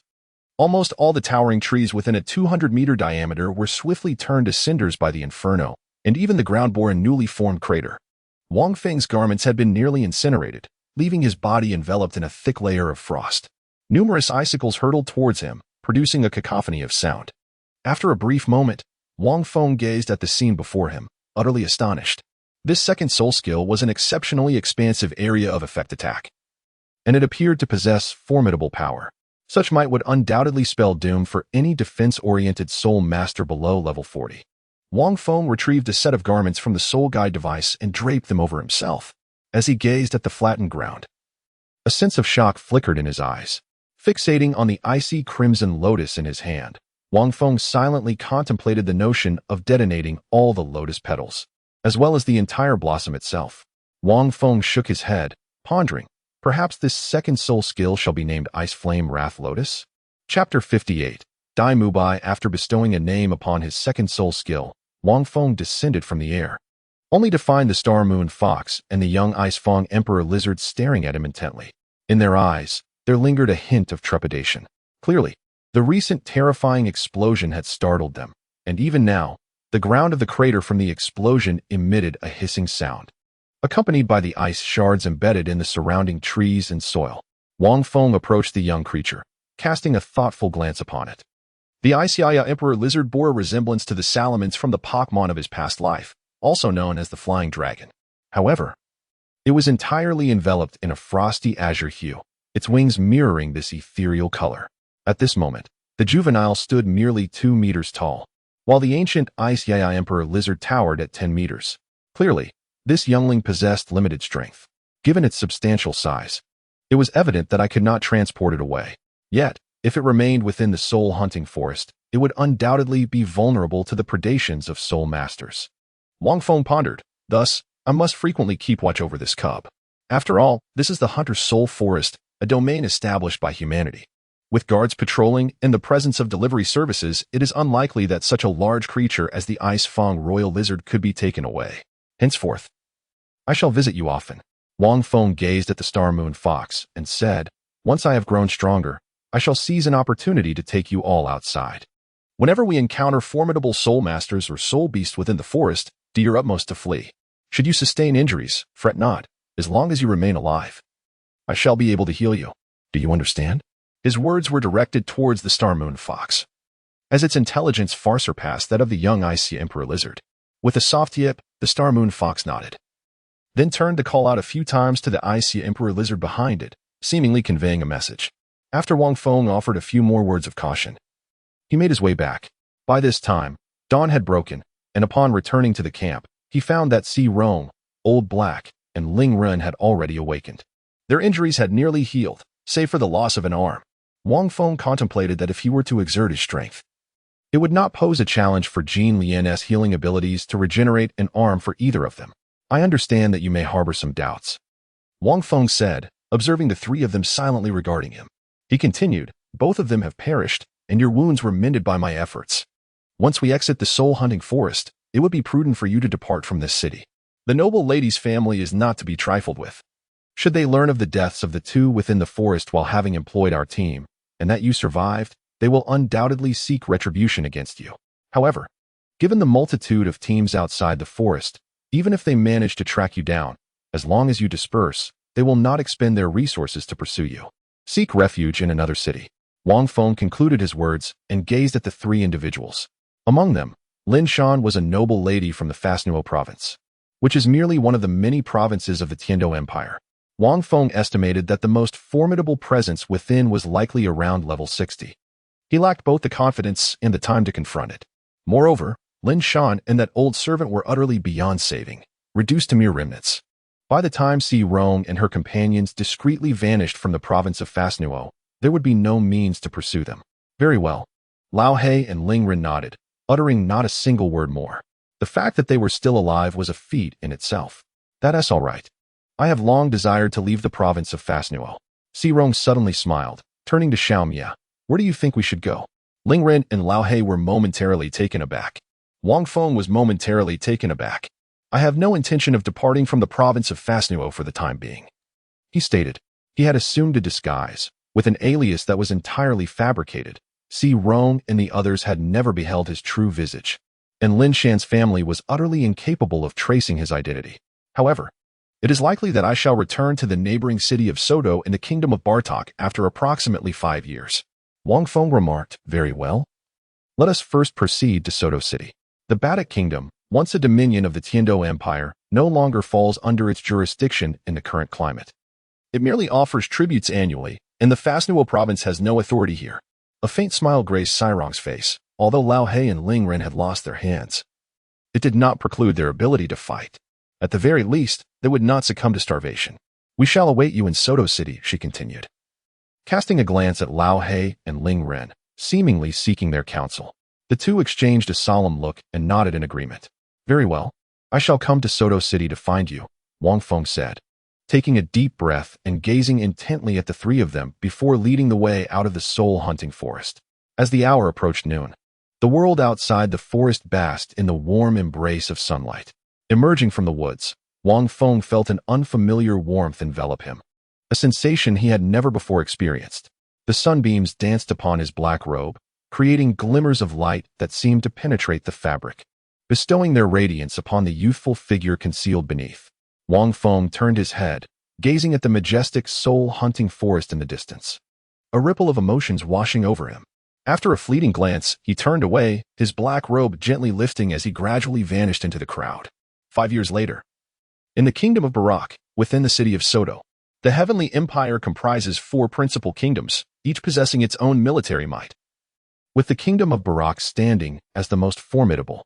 Among its cities, apart from the capital, another city shares equal renown, Soto, the granary of the kingdom of Barak, nestled in the heart of the prosperous Lima plain. At this moment, within the heavily guarded confines of Soto City, in the opulent Rose Hotel, 2 figures clashed in combat. Their movements intertwined in midair, creating an intricate web that rendered the atmosphere exceptionally tense and chilling. "Go, third brother." A girl clad in a pink outfit shouted from beside the counter, her voice loud yet betraying a hint of anxiety in her eyes, revealing her inner turmoil. Before long, the battle appeared to reach its conclusion. One of the men found himself ensnared by countless resilient strands of deep green-blue silver grass, wrapped tightly like a zongzi, rendering him immobile. This man, tall and striking with his golden hair and deep blue eyes, despite being bound, maintained a faint smile. "A rank 29 soul master using blue silver grass could push me, Daimubai, to this extent. One must admit, you are formidable. However, had I been of the same rank as you today, I would indeed have faced defeat." Upon hearing this, the other man, standing opposite him, furrowed his brow and replied indifferently, "What are you trying to convey?" He stood approximately 1.7 meters tall, clad in a blue outfit, his waist adorned with a belt embedded with 24 jade stones. His physique was well-proportioned, and though not conventionally handsome, he emanated an approachable warmth. How unfortunate, the handsome man, self-identified as Dai Mubai, chuckled, but suddenly his laughter was cut short. "White Tiger, Diamond Transformation." The cold voice emanated from Dai Mubai, as a purple soul ring rose from beneath his feet. Almost instantly, his entire being began to swell, his aura intensifying to an overwhelming degree. Even the distant onlookers felt the surge of power, akin to a ravenous tiger ready to pounce. With a gentle tremor of his arms, he shattered all the blue-silver grass that ensnared him into fine powder. The explosive remnants scattered throughout the hall, shrouding it in a misty haze. Witnessing this, Tang San and Xiao Wu, positioned afar, were momentarily stunned. "Is this the soul skill of a Millennium Soul Ring?" Tang San inhaled sharply. At that moment, Daimubai, under the influence of his martial soul, had visibly expanded, exuding an intimidating presence. The absolute perception of strength and level was something your blue-silver grass could never compensate for. Dai Mubai remarked with a hint of indifference. "The White Tiger's transformation can double my strength and speed within half an hour. Under such augmentation, the toxins within your blue-silver grass will be ineffective against me. You cannot defeat me." Tang Sin remained silent, only letting out a slight sigh within his heart. He mused, "Indeed, there are always greater talents beyond our own. No wonder our teacher brought us to Soto City and Shrek Academy. The world is filled with prodigious individuals." Although 5 years of cultivation had significantly advanced his abilities, granting him a second martial soul and elevating his level to 29, he found himself outclassed upon arriving in this city, where even an ordinary person he encountered seemed astonishingly powerful. "What are you so proud of?" At that moment, Xiao approached, supporting Tang San with indignation. "If third brother were at level 37, you certainly wouldn't stand a chance against him." Upon hearing this, Daimubai couldn't help but chuckle. Just as he was about to respond, he noticed 2 figures at the entrance, their eyes suddenly brightening as if they had spotted something. "Brother Feng, over here." Xiao Wu and Tang Sen waved their hands toward the entrance behind Daimubai. The exuberant Xiao Wu called out louder, "We're over here. There's a guy bullying us because of his level and spirit rings. You must teach him a lesson." Daimubai couldn't help but laugh silently, thinking, "These 2 are quite persistent." With that, he turned to see what they were referring to. Chapter 59. "I fear I might knock you down with one punch." As Daimubai turned around, he beheld a young man lazily leaning against the doorframe. Even from Daimubai's discerning gaze, he couldn't help but silently commend. What a handsome lad. Although he was quite confident in his own appearance and physique, this young man instantly diminished his self-assurance. The boy wore a black, form-fitting outfit made of a remarkably unique material, which even Dai Mubai could not identify. Over it, he donned a deep green trench coat with rolled-up sleeves. His hands casually tucked into his pockets, and military boots crossed at the ankles, suggesting he had been there for some time. He appears to be around my age. Dai Mubai furrowed his brow. The young man stood approximately 175 centimeters tall, slightly taller than the two children. His black hair was somewhat tousled but did not appear unkempt. Rather, it exuded an air of nonchalance. However, upon seeing the young man's face, Dai Mubai realized he was far from lazy. The boy's brow held a sharpness, and his deep black eyes resembled swirling depths of the ocean, drawing one in. His facial features were impeccably defined, giving an impression of exquisite balance and a peak of perfection. How strikingly handsome! The guests in the grand hall couldn't help but softly exclaim, seemingly captivated by the sudden appearance of Xiao Wu among them. The two twins accompanying Dai Mubai were particularly mesmerized. Dai Mubai, feeling an unusual surge of competitive spirit, directed his gaze towards the boy at the entrance. As he heard Xiao Wu's call, the boy withdrew his hands from his pockets, a faint smile gracing his face as he approached. "Are you their leader?" Dai Mubai inquired. "Do you wish to challenge me?" "Fenggu, take him down," Xiao Wu declared, raising her fist towards Dai Mubai, but was promptly restrained by Tang San. "This individual is formidable," Tang San warned, furrowing his brow. "At this moment, even if we join forces, we cannot triumph over him. There is no need to put Fenggu at risk." 5 years had passed.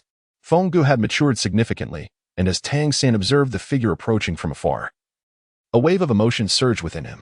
Despite frequent reunions with Xiao Wu and Fenggu over the years, the extent of Feng Ji's abilities remained an enigma. Undoubtedly, his strength had not diminished. This realization had left their teacher astounded as well. For it was evident that Fenggu had not suffered the decline in soul power that the master had predicted due to the Millennium Soul Ring. In fact, Feng Ji's vitality seemed even more robust. Although he could not be entirely certain, Tang San, through his cultivation of the authentic Xiantian skill, faintly sensed that Feng Ji's life force was exceptionally vigorous. Yet, Xiao Wu and I have not witnessed Fenggu utilize his soul power in all these years. In every battle we've engaged in, he has refrained from using it. Tang San pondered silently. This mystery intrigued their teacher profoundly, as he too could not deduce the level of Feng Ji's soul power. The teacher even remarked that this child, Xiao Feng, might be an existence that would forever elude his understanding, one that potentially defied many conventions of the Soul Master realm. "What's there to fear?" Xiao Wu chuckled. "San good. Have we ever managed to defeat Fenggu in the past 5 years?" Tang San lowered his head in contemplation. "It seems there was one time." "Was there?" "I don't recall," Xiao Wu exclaimed in surprise. Cough, cough, Tang San cleared his throat. "Don't you remember that time you played dirty?" Insisting on rolling around on the ground to force Fenggu to concede. Before he could finish, Xiao Wu covered his mouth. Her cheeks flushed as she shot him a reproachful glance. "Be quiet," she huffed. "That was your idea, Fenggu. You were the one who wanted to win so badly. Not me. Don't say such things." Upon hearing this, Tang San couldn't help but cast a wry smile at Xiao Wu. "Indeed, it was I who did it." With that, Xiao Wu's face broke into a radiant smile as she replied, "Though together we may not be able to rival Fenggu, I sense that his strength far surpasses that of this lecherous fellow." After speaking, Xiao Wu waved her hand towards the man in the distance. Tang San fell into a brief silence, for his thoughts were far more intricate. He harbored a vague feeling that every time Fenggu engaged them in battle, he likely exerted no more than half of his true capabilities. Furthermore, Feng Ji's soul power and soul rings remained an enigma. On one occasion, Xiao Wu inquired about Feng Ji's soul power and soul rings, to which he merely smiled and refrained from answering. More alarming was the notion that Feng Ji's comprehension of soul beasts seemed to rival that of Tang San's own master. It is worth noting that his second soul ring, the Ghost Vine, was obtained in his second year with Feng Ji's assistance. At that time, he had just reached level 20, while the Ghost Vine, over 700 years old, was an exceedingly formidable plant-type soul beast, endowed with potent neurotoxins. During its attack, it would also release seeds that could parasitize the human body, transmitting the neurotoxin while absorbing nutrients, exceedingly troublesome indeed. Initially, his master intended to enlist the aid of the director of Notting Academy, a soul master of over level 40, to assist in hunting a ghost vine of approximately 600 years.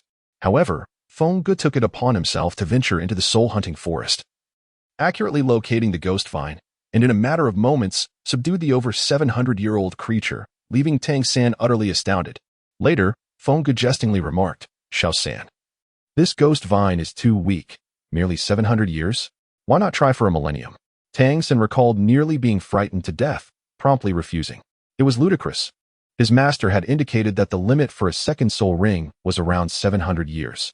The ghost vine was already the best he could hope for. 1,000 years would likely lead to his own demise. As he pondered these thoughts, Tangan felt a myriad of emotions swirling within him. At that moment, the young man approached Dai Mubai and scrutinized him with a curious gaze. "You are Dai Mubai?" Dai Mubai, feeling uncomfortable under the young man's scrutiny, replied coolly, "I am indeed Dai Mubai. What, do you truly intend to spar with me?" "Spar with you?" The young man chuckled, incredulous. "I fear a single punch from me would send you sprawling." His nonchalant remark ignited a fire of indignation within Dai Mubai. In the distance, both Xiaowu and Tangan couldn't help but laugh aloud. Ha ha ha, as expected of Fengge. Xiaowu beamed, her confidence far surpassing that of others. "Then I shall see how you plan to knock me down with a single punch." Dai Mubai forcibly restrained his simmering anger. As the illustrious Evil Eye White Tiger and the leader of Shrek Academy, it was the first time he had encountered someone so audacious as to speak to him in such a manner. "You insolent brat, I am quite irate. Tell me your name and level." Dai Mubai cast a gloomy gaze upon the boy before him. The aura surrounding him intensified, emanating a formidable force that enveloped the area. "My name is Wang Feng. As for my level, if you can withstand a single punch from me, I shall reveal it to you." With that, the self-proclaimed Wang Feng withdrew a hand from his pocket. "Very well." Dai Mubai clenched his fists, and the surrounding energy began to swirl and condense around him. The surging power felt almost tangible. Suddenly, like a coiled spring, Dai Mubai propelled himself into the air. His momentum soaring as he resembled a fierce tiger leaping through the mountains, launching a lethal strike toward his distant prey. The crimson glow in his eyes exuded a chilling, bloodthirsty aura. Enveloped in a soft golden light, his fist descended like a comet crashing to earth, aimed squarely at Wang Feng. The ferocious energy reverberated through the great hall, causing the chandeliers above to sway precariously. Observing this punch, Tangan and Xiaowu felt their expressions grow grave, sensing that Dai Mubai, consumed by rage, was likely to unleash even more power. Yet, in the face of such an onslaught, Wang Feng remained stationary, merely yawning and delivering an ordinary punch in response. Chapter 60. Is he 12 years old? Dai Mubai seemed further incensed by Wang Feng's nonchalant demeanor, channeling the full force of his white tiger martial spirit into his punch. The two forces collided, and in an instant, Dai Mubai's expression shifted dramatically. He felt as if his fist had struck a mountain, leaving him devoid of any confidence of making an impact. Almost immediately, an overwhelming force, far beyond his expectations, surged from Wang Feng's fist. The terrifying strength coursed from his arm throughout his entire body. Dai Mubai was propelled backward, a blast of energy erupting in the air. Boom. Like a baseball struck by a powerful hit, Dai Mubai's body crashed through a stone pillar in the hall, barely landing on the ground, sliding several meters before regaining his balance, leaving a long crack in the tiled floor beneath him. Kneeling on one knee, he braced himself with one hand on the ground, trembling all over as if he might collapse at any moment. The atmosphere grew eerily silent. Meanwhile, Wang Feng remained utterly unmoved, simply shaking his hand. "Are you all right?" "I may have exerted a bit too much force just now," he called to Dai Mubai, though in truth, Wang Feng had indeed unleashed considerable power. He exerted at least 50 to 60% of his strength. Naturally, such a declaration was made to boast. Life devoid of pretense holds no significance. The onlookers, trembling in fear, gazed at Wang Feng with expressions of astonishment. Even Tangan and Xiaowu were left with their mouths slightly agape, staring at Wang Feng. When it comes to sheer power, Brother Feng had never been bested by anyone, Tangan mused to himself.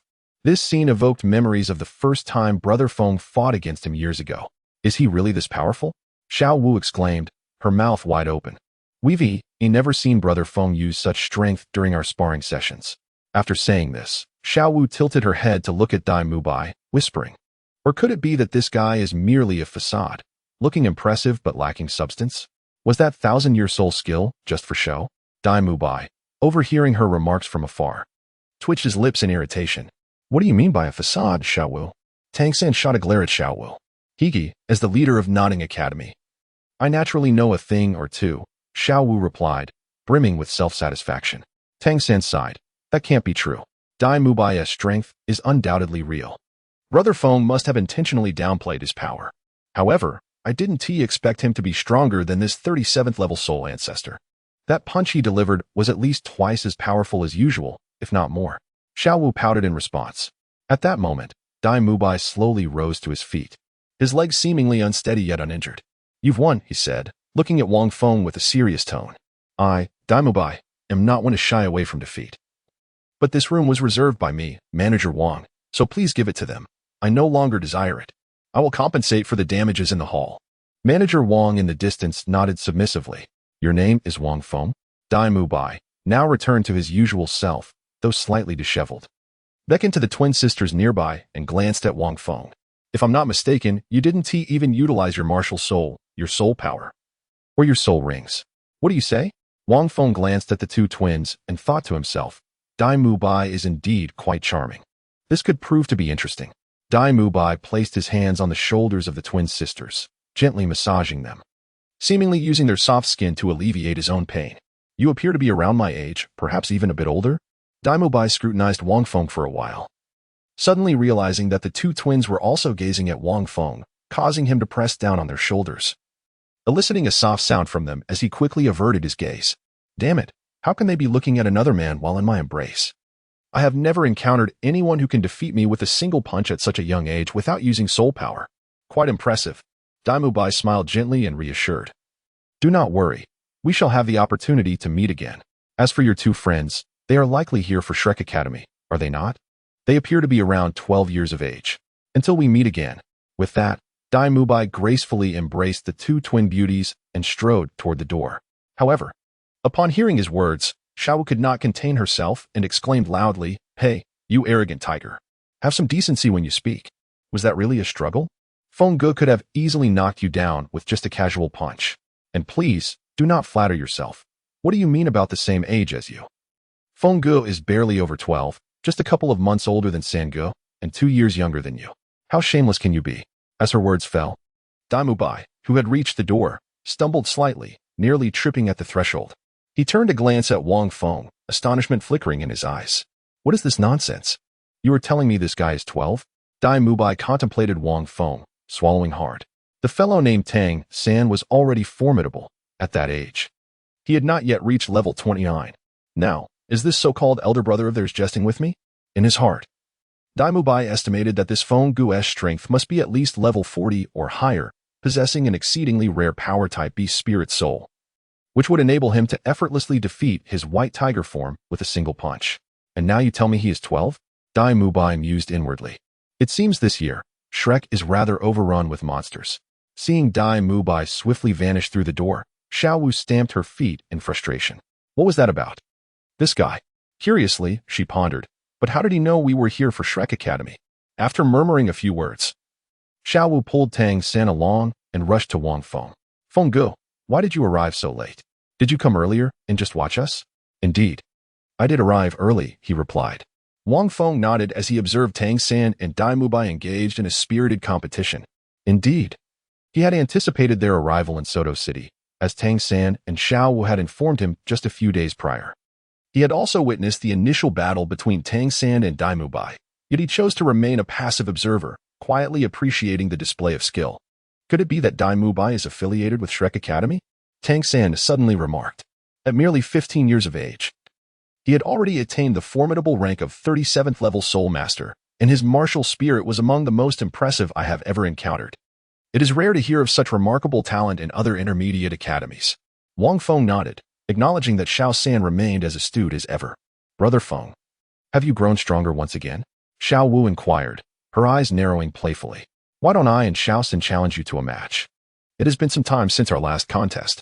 Before Wang Feng could respond, Manager Wang of the hotel hurried over, surveying the chaotic hall with a wry smile. Esteemed Soul Masters, might you spare this humble establishment today?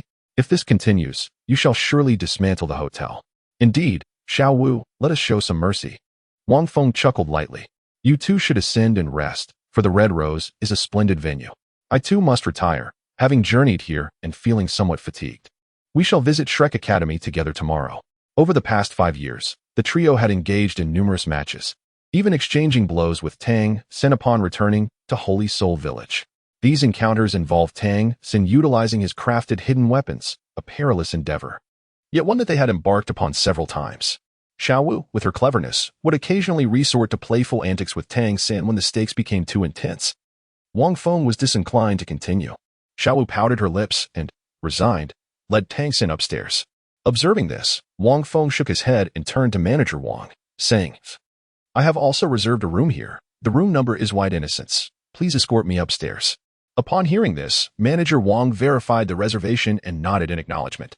At that moment, a young woman suddenly appeared at the entrance. She stepped inside, surveying the lobby with a furrowed brow, seemingly intrigued by the happenings of this place. The young lady then approached the front, glanced at the price list at the counter, and inquired, Manager, are there any rooms available? I would like a White Innocence. Her voice was melodious and imbued with a hint of spirited confidence. She donned a flowing white dress and sported a chic bob, her figure gracefully embodying youthful innocence. Her skin was as fair as snow, yet an air of pride lingered in her expression, subtly concealed from the untrained eye.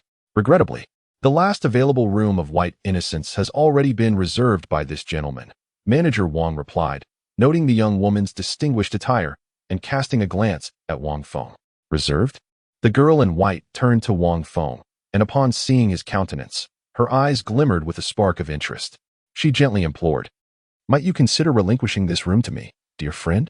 Her voice was exceptionally soft, her features exquisitely delicate, radiating an aura of sweetness and purity that would likely dissuade any ordinary man from denying her request.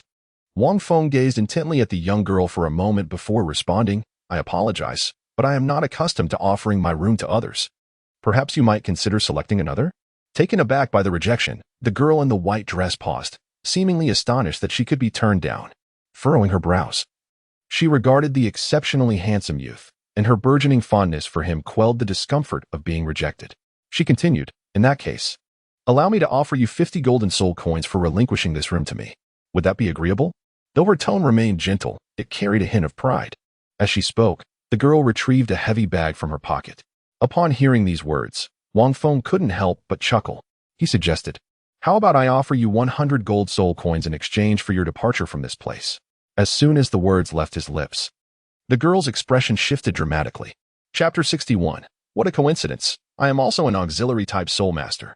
Wang Feng retrieved a weighty bag from the soul-guiding device, waving it before the young girl. Her expression shifted dramatically. For the first time in many years, she faced rejection on her initial outing, an experience that left her profoundly unsettled. Ironically, it was the very same method that rendered her unable to find justification for her feelings. Are you a soul master? She inquired, taking a deep breath to steady the tumultuous emotions rising within her. The substantial amount of gold soul coins you possess indicates that you must indeed be a soul master. The Spirit Hall provides subsidies for soul masters. A level 21 soul master receives 10 gold soul coins each month. Before reaching level 40, these subsidies constitute a significant portion of many soul masters' income. The young man before her appeared to be around 15 years old, likely possessing a level in the 20s. His attire was not extravagant, yet perfectly adequate. The considerable sum of soul coins he displayed could not solely be attributed to familial connections, but rather to the support from the Spirit Hall. You needn't expend 10 months' worth of your subsidies to vie for my favor, the young girl remarked with a frown, suppressing the frustration swelling within her. In a gentle tone, she continued, If you are indeed a soul master, we could become friends. By the way, I am an auxiliary soul master. Generally, everyone seeks to befriend auxiliary soul masters, as whether they possess healing abilities or enhancing skills, they are highly coveted among soul masters. This explains the popularity of the Seven Treasures Glaze Tile School across the continent, which has successfully attracted powerful titled Douluos. Furthermore, the girl was confident that her beauty would suffice to attract the attention of any boy, regardless of her auxiliary status. She regarded this boy, finding him exceedingly handsome and to her liking, prompting her to express such an uncommon sentiment. Had he been unattractive, she would have dismissed him without a second thought, turning away immediately. How fortuitous. Wang Feng could not help but chuckle. I am also an auxiliary spirit master. Why not choose another room? He had likely surmised the identity of the young girl. As the saying goes, like repels like, while the opposite attracts. The abilities of auxiliary spirit masters cannot be conferred upon one another. Otherwise, it may lead to dire consequences. You, a grown man. How can you be an auxiliary spirit master? The girl was momentarily taken aback, gazing at Wang Feng, unable to regain her composure. Nearby, manager Wang silently mused. You claim to be an auxiliary spirit master after delivering such a powerful blow to Dai Xiao. However, he dared not voice this thought. You must be doing this on purpose, the girl said, her irritation evident as she scrutinized Wang Feng's smile. What is your name? With that, she fixed her gaze intently upon him. My surname is Wang Feng replied, and my given name is Shagua. Shagua? The girl furrowed her brows, finding the name rather peculiar.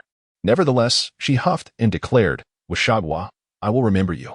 Following this, Wang Feng ascended the stairs. Manager Wang could no longer contain himself and burst into laughter. What are you laughing at? The maiden inquired. Ahem, I simply find that name quite amusing.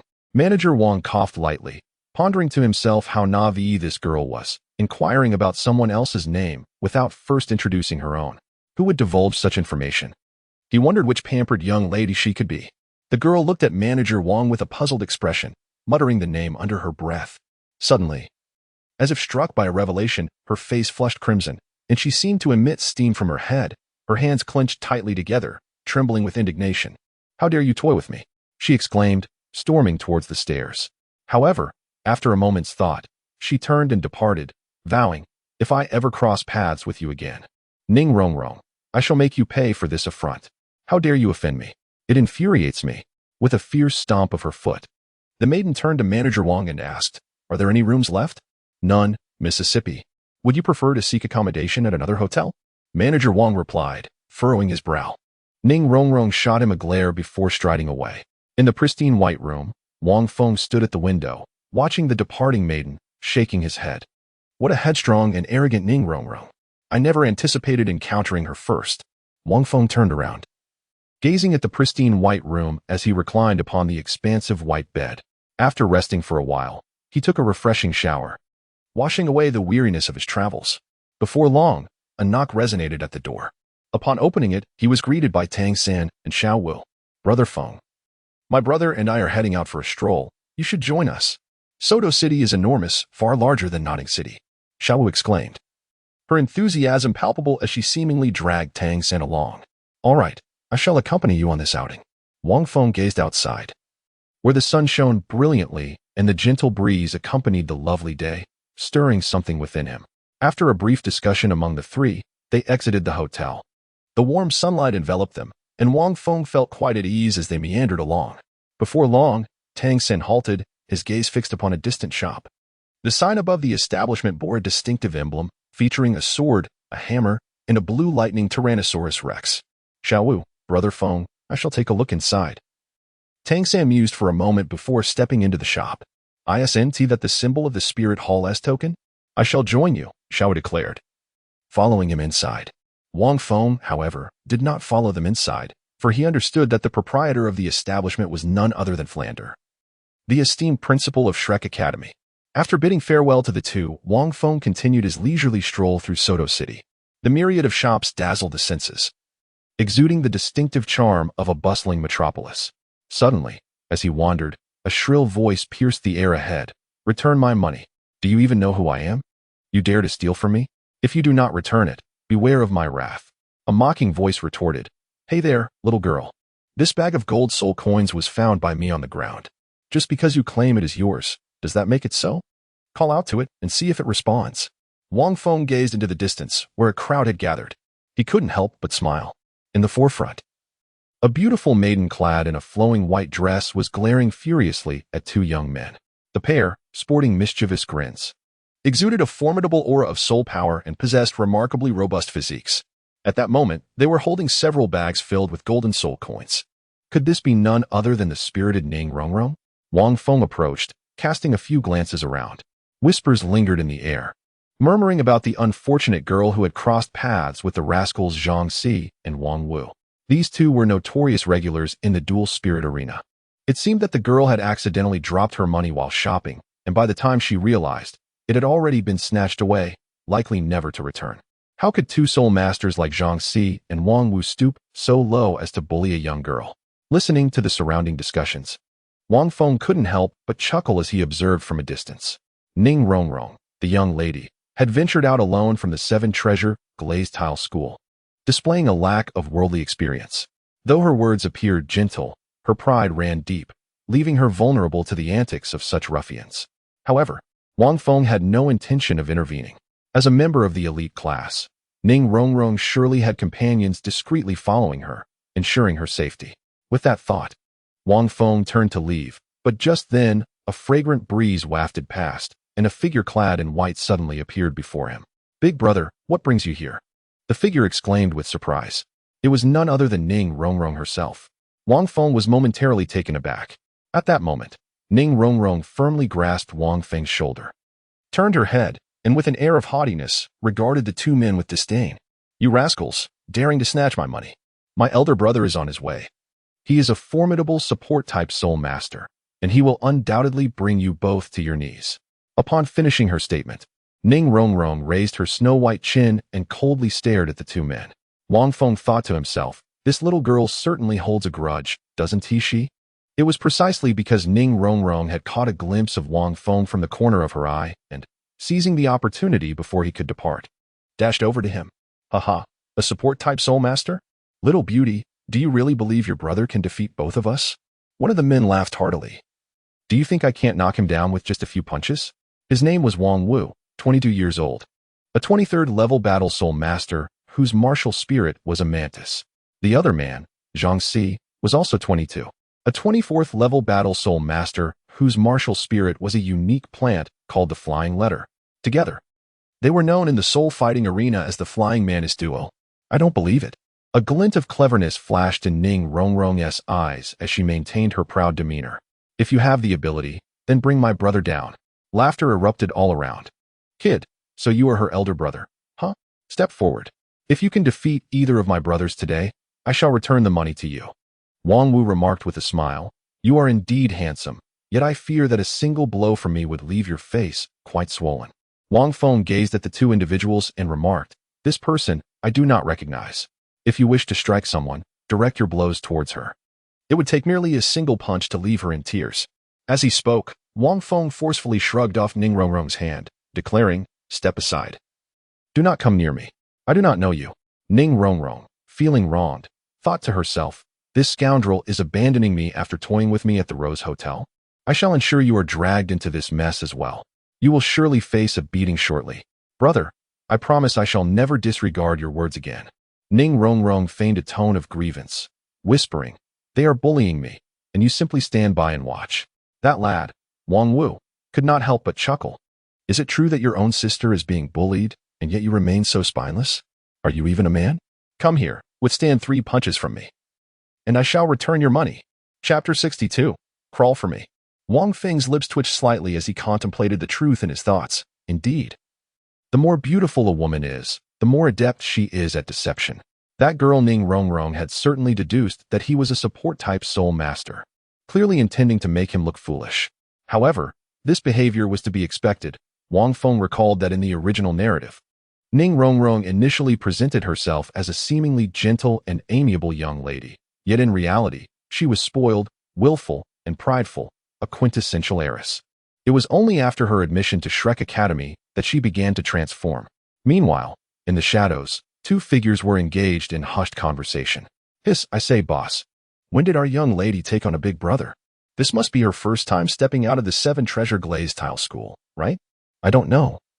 But she is quite clever. Though she can be a bit haughty at times, from my experience, that young man likely has a history with her. And she must be acting intentionally. Should we intervene?" "Intervene?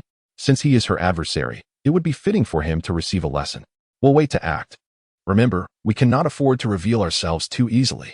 At that moment, as Ning Rongrong's words echoed, the onlookers began to point and murmur about Wang Feng. "Very well. Let them come," he thought, a smile breaking upon his face as he stepped forward a few paces to face the two.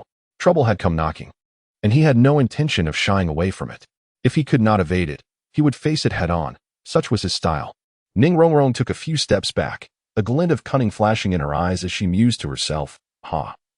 You thought you could bully me at the Rose Hotel? Now you reap what you sow." Yet, upon further reflection, she realized that if this scoundrel were to be beaten, she could not simply walk away. Regardless, witnessing his punishment would bring her a sense of satisfaction. At worst, she could hire someone to tend to him afterward. That would even the score. After all, when had Ning Rongrong ever been one to suffer losses? As soon as Wang Feng's words were uttered, a space was instantly cleared around him. Let it be known that this is a gathering for mutual exchange and learning, not an exhibition of my strength over others. Wang Wu said with a cheerful smile, you desire these bags of golden soul coins, which is why you wish to engage in this spar with us. Enough of the idle chatter, let us proceed swiftly. Wang Feng waved his hand towards the two individuals. He was utterly disinterested in engaging these soul masters, who were merely in their 20s, as they were far too weak. What a bold young man. Observing this, Wang Wu also chuckled, and without hesitation, he unveiled his martial spirit. 2 soul rings, one white and one yellow, gracefully ascended from beneath his feet. A green mantis materialized above his head. Mantis, manifest. Wang Wu let out a soft grunt, and his body began to undergo a gradual transformation.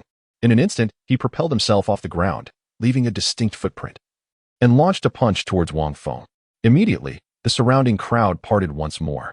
Many gazed at Wang Wu's martial spirit with envy, for he was a true soul master, a rare distinction among the common folk. Upon witnessing the impending strike, Ning Rongrong's expression shifted as a support-type soul master. Her physical prowess paled in comparison to that of the formidable attack-type soul masters. If that punch landed, the scoundrel would surely be injured, but it would serve him right.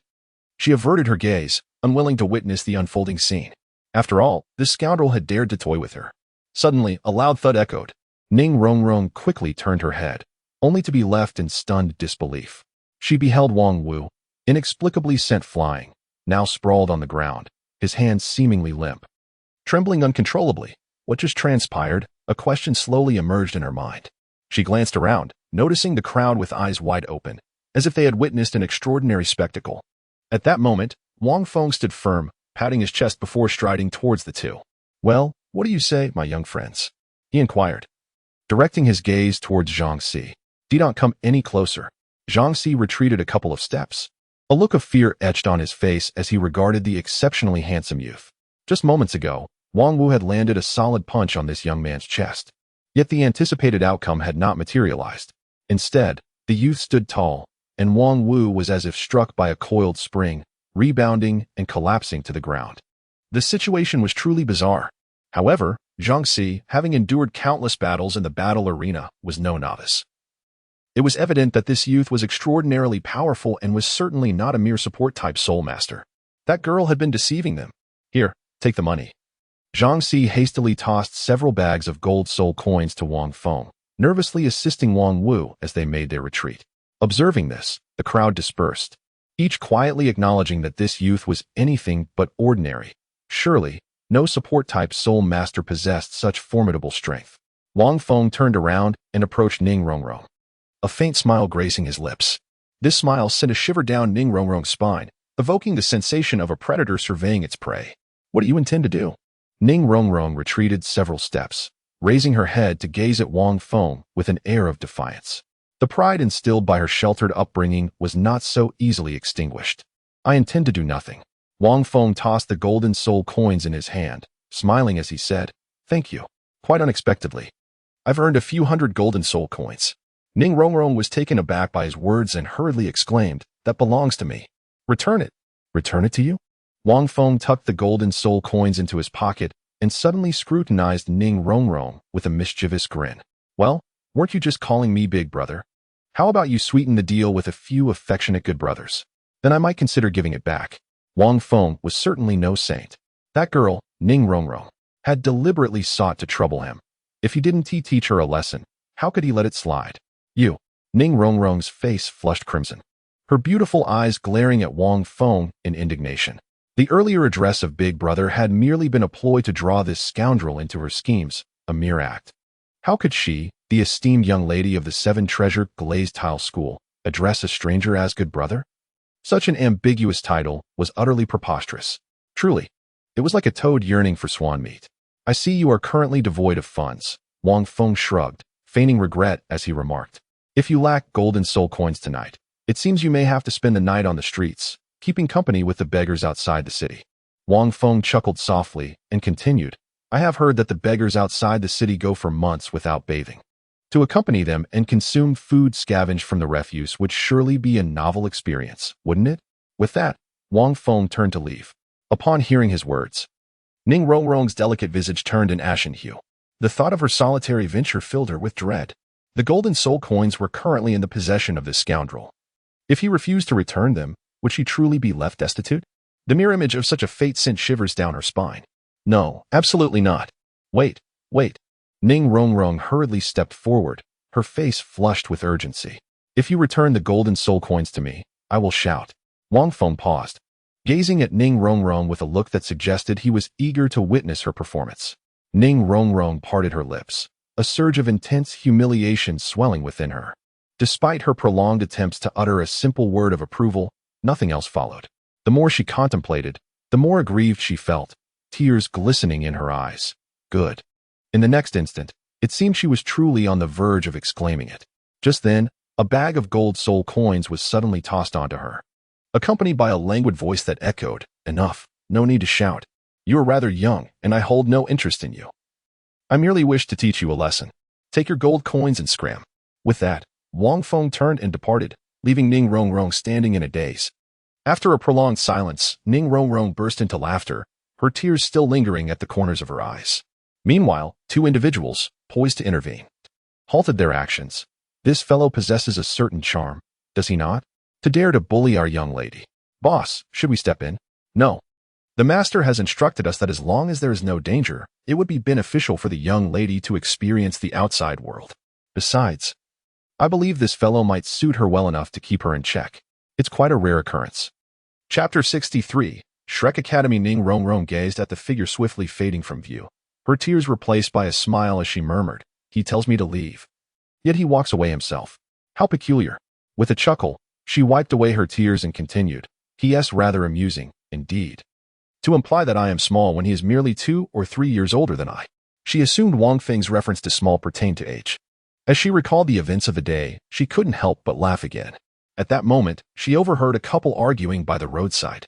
"No, I don't want to break up. Tell me what is wrong with me, and I'll change. Is that not enough? It's not changeable. If you don't express it, how will you know if I can change? Fine, if that's what you wish to hear, I shall tell you. You are too immature. And I have no interest in you. So let us part ways. I'm not immature. You are merely 2 or 3 years older than I. And we were just fine. Please, I'm not referring to your age. I mean, I have no interest in girls with small chests. Can you change that? You cannot. So, let us break up." Ning Rongrong observed the couple, appearing around 15 or 16, their faces flushed from the heated exchange. Suddenly, she grasped the implications of their quarrel. Her fair complexion reddened visibly, and she felt as though her head was ablaze. Angrily stomping the ground, she exclaimed in embarrassment and fury, "Scoundrel! Rogue! How am I small? You're just toying with me." As she spoke, Ning Rongrong lowered her head and straightened her waist, only allowing a glimpse of her toes. Unable to contain her frustration, she exclaimed indignantly, "I am not small at all. This infuriates me. How exasperating." Wang Feng hurriedly departed, only to abruptly halt. It was not that he was disinclined to hear the affectionate term good brother, but rather he sensed that he was being scrutinized by two piercing gazes. Undoubtedly, they belonged to the bodyguards covertly safeguarding Ning Rongrong. The 7-treasure glazed tile school boasts 2 titled Douluos.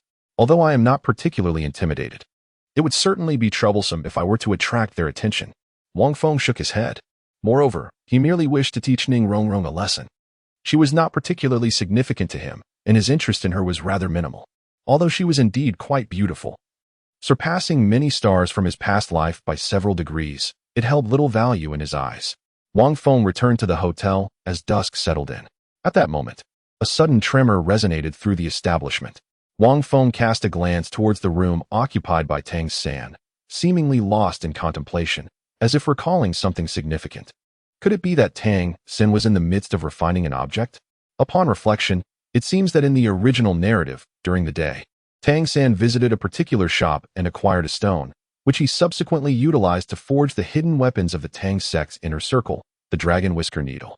This weapon possesses the formidable ability to penetrate the inner strength of opponents, proving exceptionally effective against those battle spirit masters with exceedingly high defenses in the world of Doolwa. As this thought crossed his mind, Wang Feng felt a twinge of astonishment. Over the past 5 years, he had experimented with all the concealed weapons that Tang San possessed. To be candid, as long as one possessed a certain degree of speed, Tang San's external weapons and traps were rather inconsequential. However, the Dragon Whisker Needle Renowned as one of the top 10 weapons in the mystical treasure record, is remarkably formidable. Perhaps it would be worth a try to see if this needle could breach his own defenses. Wang Feng rested his chin on his hand. Contemplating the journey to Shrek Academy scheduled for the following day, he settled into a meditative posture on his bed, engaging in his customary practice of introspection. The next morning, at the break of dawn, Tangan and Xiaowu arrived to rouse Wang Feng, eager to embark on their adventure to Shrek Academy together. Upon exiting Soto City and heading southward, they were greeted by a vast expanse of golden farmland that stirred memories within Wang Feng. Reminiscent of his childhood days spent in the countryside during autumn, surrounded by sprawling rice fields, the master had instructed them to leave through the southern gate and follow the official road straight ahead to reach Shrek Academy. As Tangan gazed at the distant fields, a sense of tranquility washed over him, and he mused aloud about the academy's nature and its peculiar location outside the city. Xiaowu, intrigued, playfully plucked a nearly ripe ear of rice and began to tease the grains. It must be due to poverty, Wang Feng remarked. Indeed, the original narrative indicated that Shrek Academy's external placement stemmed from a lack of resources. Surely not, Xiaowu exclaimed in surprise, while Tangan furrowed his brow in contemplation. Why wouldn't it be? Wang Feng replied with a smile. Otherwise, who would choose to establish an academy beyond the city's confines? We shall discover the truth upon our arrival. Wang Feng felt a tinge of curiosity regarding the Shrek Academy. After all, he had only encountered it within the pages of a novel, never having laid eyes on its reality. After a brief stroll, Xiaowu playfully clung to Tangan's back, insisting that he carry her. It was not until the three of them approached the horizon, where a quaint village came into view, that Xiaowu leaped down. That must be the place. Her eyes sparkled with excitement as she gazed into the distance, though something about it seemed rather peculiar. The trio made their way toward the nearby village. Before they could draw closer, a lengthy queue stretched from the entrance, extending all the way to their location.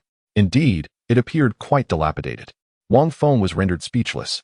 It was inevitable for him to clock in at Shrek Academy and become a part of it. At the entrance, a desk was occupied by an elderly man, who appeared to be verifying the registrations of the students arriving to enroll.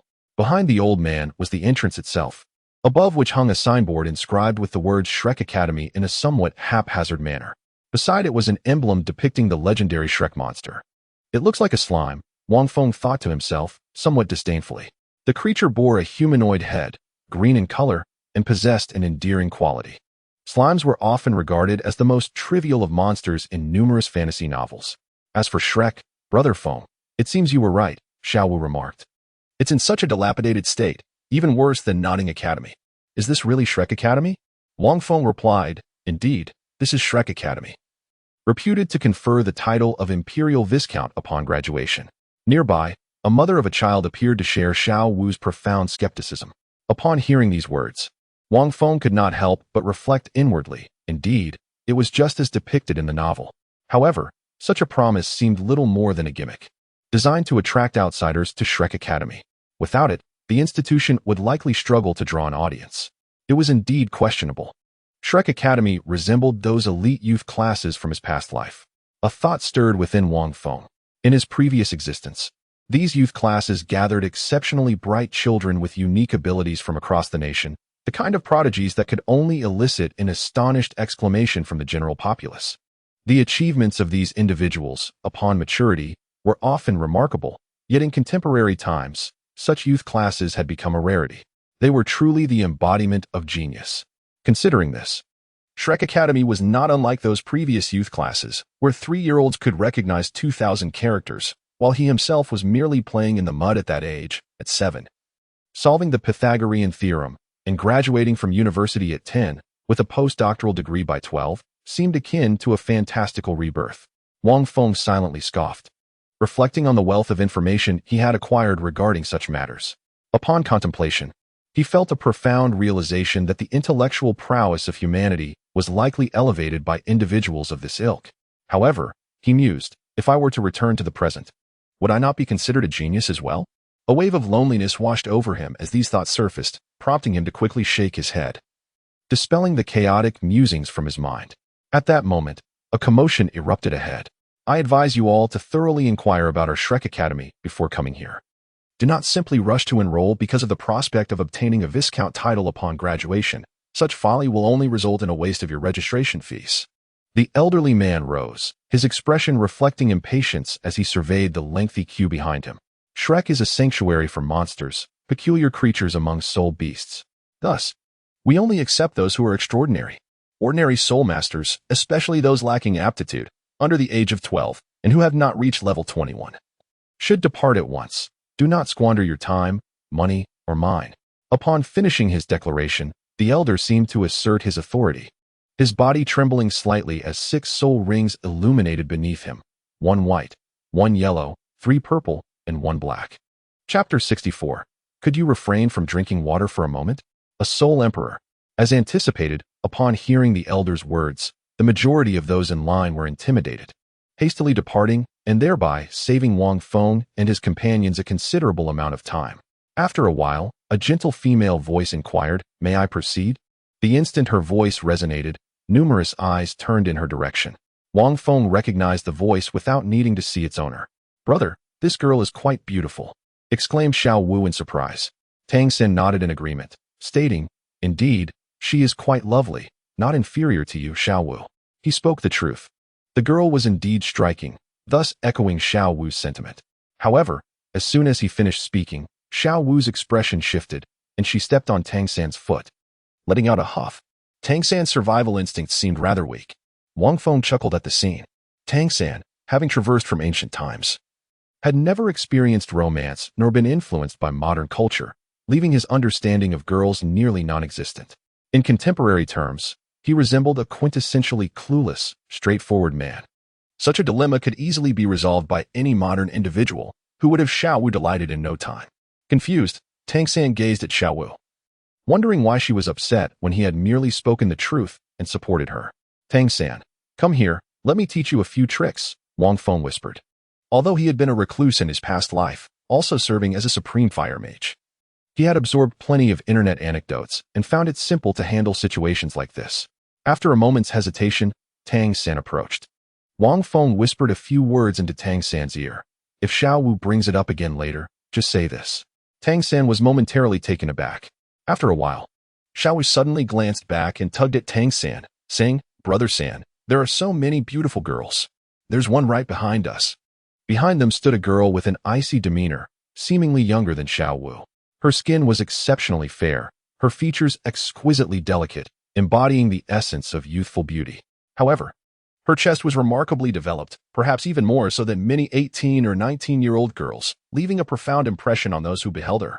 Wang Feng casually cast a glance, then calmly withdrew his gaze, secretly pondering the enormity of what he had witnessed, deeming it utterly outrageous.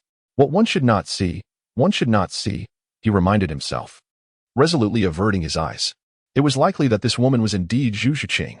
Meanwhile, Tang San, relying on the information provided by Brother Feng, glanced back before turning around, looking somewhat bewildered at Xiao Wu.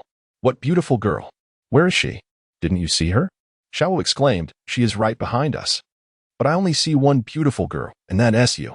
I don't see any other lovely ladies," Tang San replied, somewhat dazed. Regardless, these lines were taught by Brother Feng, and Tang San recited them effortlessly, feeling no hindrance in his delivery. Xiao Wu's face suddenly flushed with embarrassment.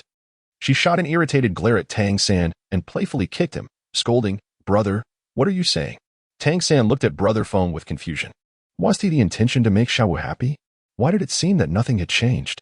"Ah, a wooden block cannot be carved." Wang Feng shook his head.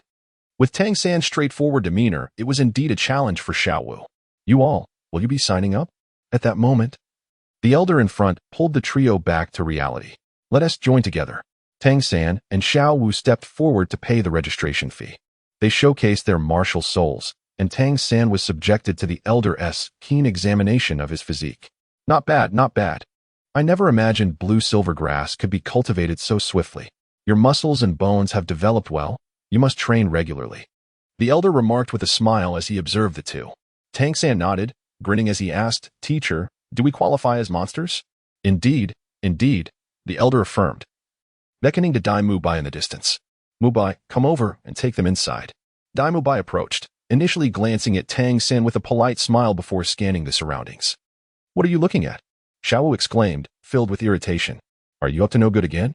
Dai Mubai cleared his throat a few times and whispered, Has he arrived?" You mean Brother Feng? Xiaowu was taken aback, then chuckled. What's this? You, a big cat, are afraid of Brother Feng? Cough. In the matter of soul masters, how could one say fear? I am merely deeply curious, Dai Mubai replied, seemingly haunted by past experiences. After all, the feeling of being sent flying by a punch was far from pleasant. Who are you talking about? Inquired the white-clad girl standing beside Dai Mubai, who had just passed the assessment. This Dai Mubai is a soul venerable of 37 ranks. Earlier, someone attempted to reclaim their registration fee and was frightened away. He must be quite formidable. Could he actually be afraid of others? Curious indeed. Xiaowu chuckled softly, pointing ahead. Isn't it right in front of us? Rest assured. If you ever dare to bully me or Sango in the academy, we shall have Fungus send you flying with a single punch. Dai Mubai glanced forward and, to his astonishment, caught sight of the shadow that had haunted his nightmares the previous night. Ning Rong looked over as well, and upon seeing it, was momentarily stunned. Wang Feng was unaware that at the entrance, a young girl clad in white was squinting her eyes intently at him. Her expression a complex blend of astonishment and indignation, all of which was ultimately replaced by a serene calmness. It is him. Ning Rong tightened her grip. How did he come to Shrek Academy? Isn't the age restriction under 12? Is he truly the Fenggu you mentioned? He appears to be approximately the same age as the one beside me. Ning Rong cast a glance at Dai Mubai. Fenggu possesses a unique physique, maturing rapidly.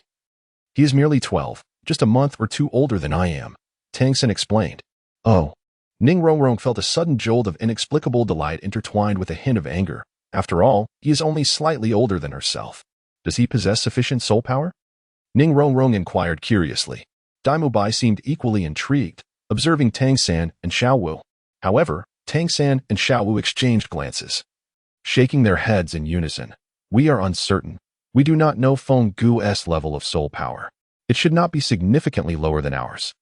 Over the past 5 years, although the trio had engaged in numerous encounters, Tangan and Xiaowu had rarely compelled Wang Feng to utilize his soul power.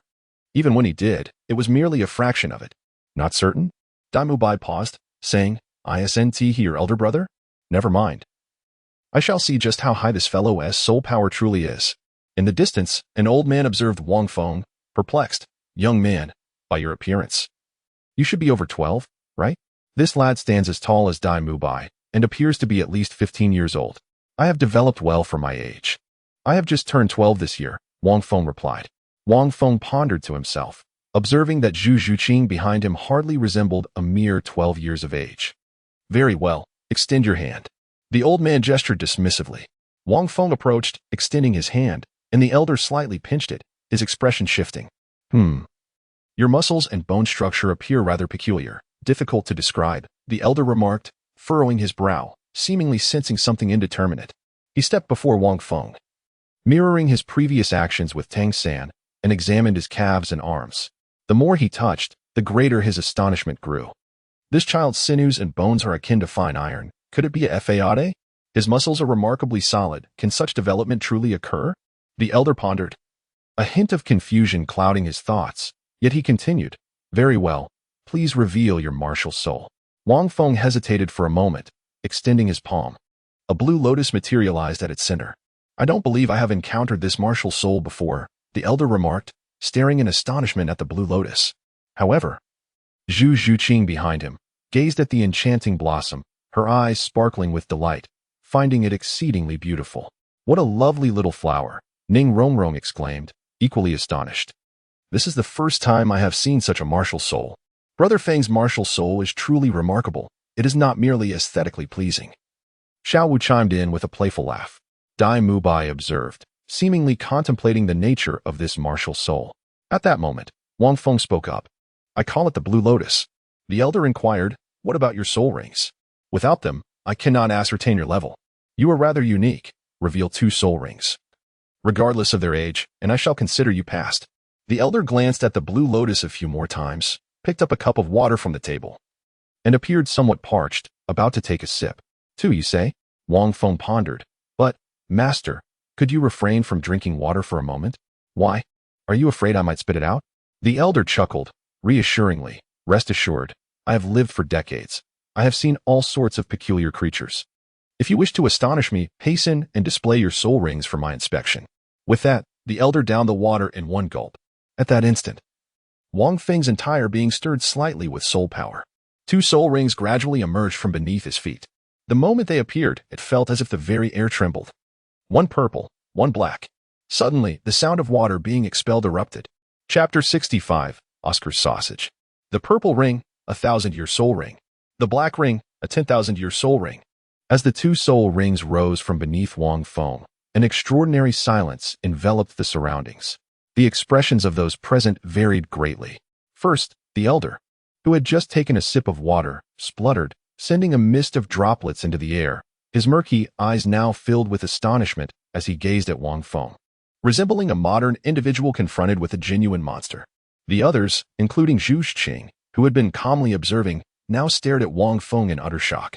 Tang San and Xiao Wu, positioned at the village entrance, looked on, their eyes wide in disbelief. Ning Rongrong, equally astonished, slightly parted her lips, her eyes reflecting an incredulous expression.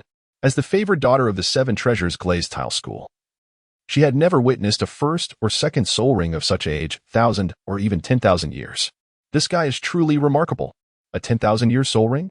Daimu Bai felt his mind short-circuiting momentarily, realizing that he had only two soul rings, the first being 1,000 years and the second 10,000. How could this be achieved? This confusion stemmed entirely from the sheer enormity of what he was witnessing, because Daimu Bai had never encountered a first soul ring that was a millennium old. Typically, a century-old soul ring is already considered rare, and even among those, there are distinctions. To speak of a millennium, Daimu Bai had scarcely seen even a 500-year soul ring. A 10,000-year soul ring for a second ring is utterly excessive. A soul ring of such age can only be absorbed as the fifth soul ring at the very least, right?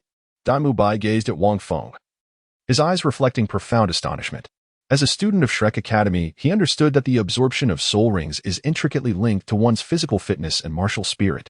However, no matter how robust one's physique, there exists a limit to absorption unless one transcends the bounds of their own body. Yet, recalling the punch from the previous day, Daimu Bai began to grasp the situation. Brother Feng's second soul ring is actually 10,000 years old, Tang Xin quietly remarked. Xiao Wu nodded in affirmation. They both knew the first soul ring was a millennium old. Furthermore, due to the first ring being 6,000 years in age, their teacher had mentioned that Brother Feng would find it challenging to master this 6,000-year soul ring, as his body might gradually weaken under its immense pressure. In reality, however, Brother Feng had not only withstood this strain over the years but had grown stronger, even possessing a second soul ring of 10,000 years. It was truly terrifying. Tang San recalled his teacher's words about Brother Feng's existence transcending his understanding, suggesting that he could no longer be judged by conventional reasoning. I say, teacher, Wang Feng said, retracting his soul ring and smiling at the elder, I have passed, right? I told you not to drink water just yet. The elder scrutinized Wang Feng for some time, wiped his face, then shook his head with a sigh, saying, monsters are indeed becoming more numerous. You have passed. Mubai, take him inside. Wang Feng made his way towards the entrance, and upon seeing Ning Rongrong, his steps faltered momentarily, yet he did not linger. Daimu Bai instinctively took a couple of steps back, clearing his throat as he said, well, you all can follow me for now. There are several more tests to complete. Perhaps the impact of that punch loomed large in his mind, especially after learning about the two soul rings of his counterpart, amplifying his unease.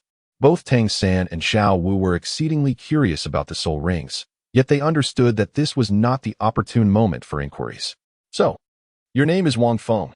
The girl in white attire fixed her gentle gaze upon him, her voice soft and melodic, a serene smile gracing her fair and delicate visage. This smile brought a sense of comfort to both Tang San and Daimu Bai, and even Xiao Wu found herself feeling a kinship with the girl. However, Wang Feng knew all too well that Ning Rongrong was far from the simple person she appeared to be. Hello, I am indeed Wang Feng. He replied with an expression as if he had never encountered Ning Rongrong before, his tone solemn. Ning Rongrong's demeanor momentarily faltered, her hands tightening slightly as she turned away. Whispering, I shall go in first. With that, she stepped inside ahead of the others. Allow me to escort you all inside as well. This village is not complex. Once you enter, you will see the location of the second test and the instructor, Daimu Bai said hesitantly. I must return shortly, as it seems a familiar face has arrived outside. A familiar face? You wouldn't be plotting something nefarious, would you? Xiao Wu regarded Daimu Bai with suspicion, recalling a strikingly beautiful girl who seemed to be following behind. Daimu Bai frowned. What nefarious plot? Do I strike you as that kind of person? It's just that this individual exudes an aura somewhat akin to mine, a resonance with my martial spirit that is rare to encounter. If we cultivate a rapport and join forces, we could potentially unleash some formidable martial spirit fusion techniques. The term martial spirit fusion techniques was not lost on Tang San and Xiao Wu, both having heard of it before. Wang Feng's heart stirred. Indeed, Tang San and Xiao Wu's martial spirits were remarkably complementary. One represented a rabbit, the other grass. Rabbits graze upon grass. Wouldn't it be even more fitting if there existed a martial spirit of a carrot? Dai Mubai led the trio to the village entrance. Gesturing towards a gathering of people ahead, that spot is the one. With that, he hurriedly excused himself, stating he would step out for a moment. The simplicity of this place was striking. Xiao Wu glanced around, and at that moment, a voice rang out from the front. Sausages for sale. Delicious sausages, long and substantial. Versatile and delectable. Don't miss out as you pass by. Oscar's brand sausages are exquisitely sweet, and for just 5 copper coins, you can savor an unparalleled delicacy. Wang Feng gazed into the distance, where a man clad in gray attire, sporting a short haircut and a full beard, approached while pushing a cart. The sight of the cart evoked a strong sense of nostalgia, reminiscent of the street vendors from his past life. He recalled the numerous carts that lined the school gates during his elementary years, peddling an array of fried delicacies. Most vividly etched in his memory was the tantalizing aroma of the spiral potato snacks. Furthermore, these humble vendors and their carts had accompanied Wang Feng through his middle school, high school, and even into university, demonstrating an unyielding vitality. Is this Oscar? Wang Feng gazed at the distant cart and the bearded man. Third brother, I desire it. It smells rather enticing. I shall queue up, and you assist me with the purchase. Xiao Wu cast a few glances, her appetite piqued with delight. Tang San nodded in agreement. I too believe it appears quite delectable. Wang Feng chuckled and walked over with Tang San. At that moment, a figure suddenly emerged from the front of the queue, swiftly approaching Oscar's cart. After purchasing 3 sausages, the figure made her way to Wang Feng. Allow me to treat you, she said. To their surprise, it was Ning Rongrong. With a light laugh, she held the 3 sausages at arm's length. You wish to treat us? Tang San was taken aback, thinking that this girl was quite generous. It was their first meeting, and she was already offering them food. Is that really appropriate? Tang San responded politely. There's no need for formality. Ning Rongrong gently waved her hand, casting a glance at Wang Feng, her eyes sparkling with a hint of amusement. By the way, I owe you a debt of gratitude. He may not have mentioned it, but yesterday, he helped me recover several hundred gold soul coins that I accidentally dropped on the street. I must thank him properly. However, she spoke with a peculiar tone towards the end, as if she were gritting her teeth. Brother Feng, is there really such a thing? Tang San looked at Wang Feng. Chapter 66. Even if I starve, I, Ning Rongrong, shall endure. Wang Feng cast a glance at Ning Rongrong. This girl, though well-intentioned, perhaps had already inquired about the peculiarities of Oscar's sausages, leading her to act in such a manner. After all, why would she purchase only 3? Neglecting to buy one for herself? Certainly, during the second test, there were others who might have also procured Oscar's sausages. Indeed, Wang Feng replied. Then we shall benefit from your generosity. Tang San chuckled as he accepted the 3 grilled sausages Ning Rongrong had purchased, handing one to Wang Feng. Wang Feng gazed at the roasted sausage, which bore a striking resemblance to the hot dogs of his previous life, as well as grilled ham sausages.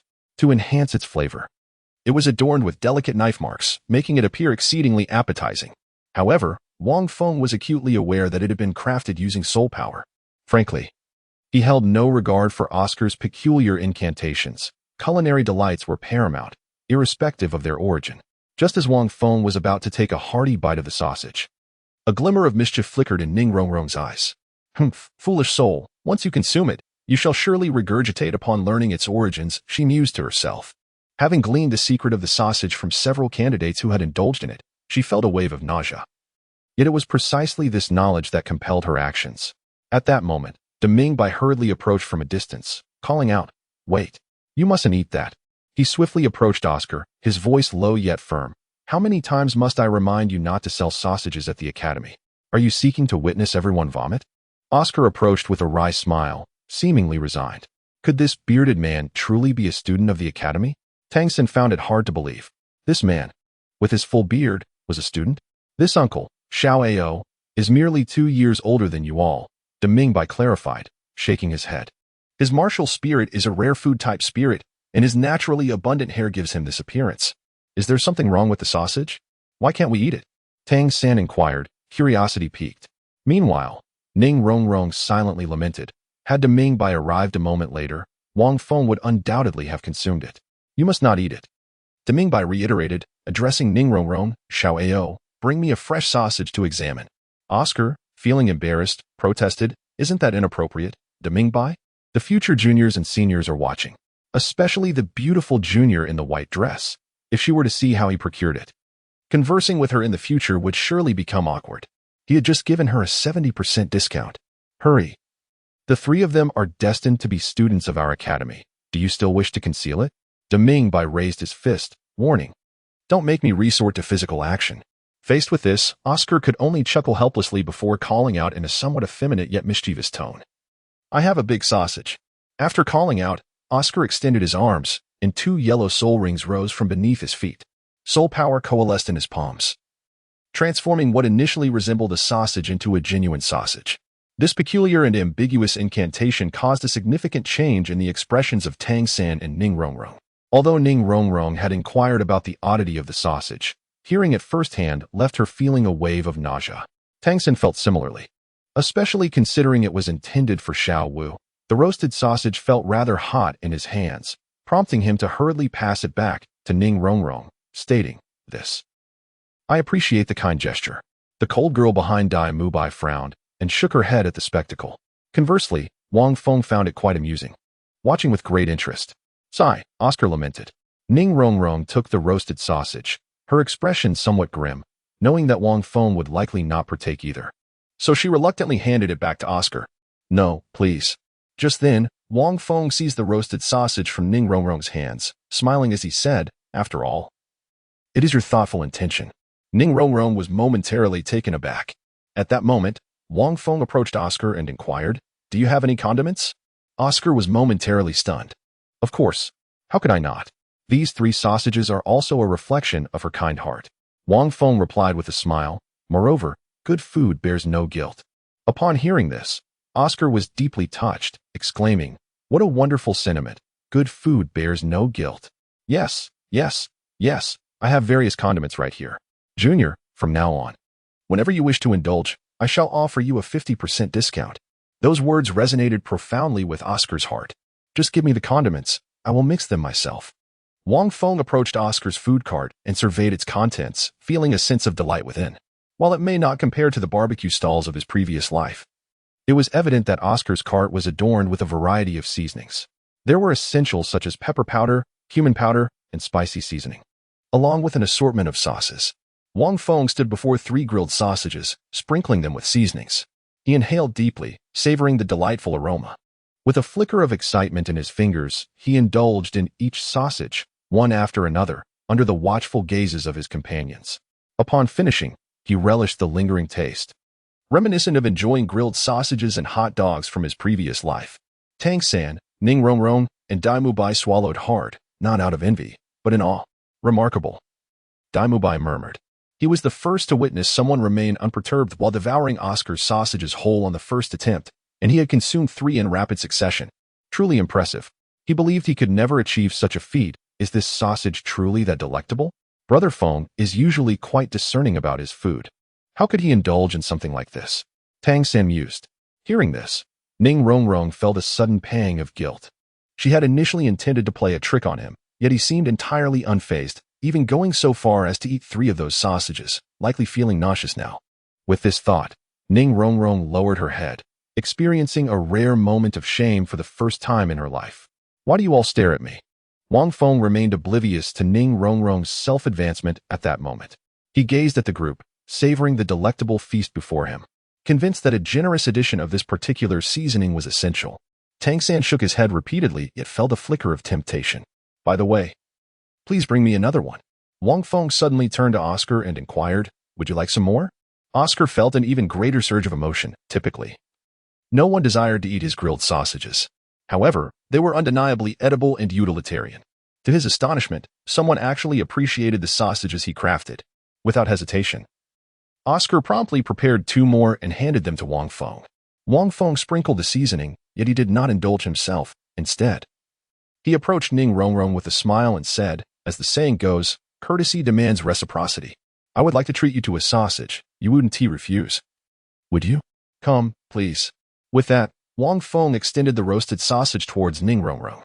However, Ning Rongrong was not so easily deceived. She had likely already uncovered the secret of the sausage and was feigning an invitation to eat it, intending to reveal its unpleasantness afterward, hoping to induce her to retch. Yet, Ning Rongrong did not anticipate that she was utterly indifferent to the sausage, for she was not a person of delicate sensibilities. Wang Feng is now returning the favor in kind. In an instant, numerous gazes turned towards Ning Rongrong. Feeling somewhat flustered, Ning Rongrong took a couple of steps back. What nonsense is this? To make her consume such a thing? It was akin to a fate worse than death. I do not wish to eat it. Thank you. Ning Rongrong managed to force a smile.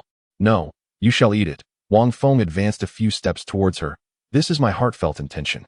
Ning Rongrong shook her head, stepping back resolutely as she declared, no, absolutely not.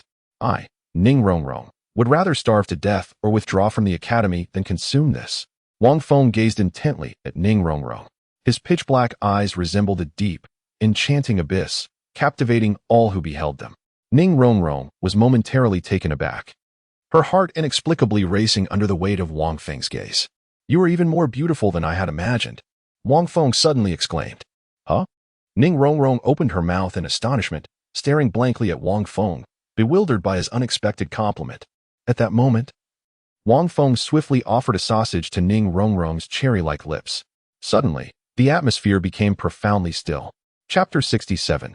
Should I refrain from measuring? The air grew thick with tension as several pairs of eyes widened in disbelief at the sight of the girl in white. Wang Feng's speed was astonishing, leaving Ning Rongrong unable to react. It was not just her. Even Dai Mubai and Tang San found themselves caught off guard. The sausage had already found its way into Ning Rongrong's mouth.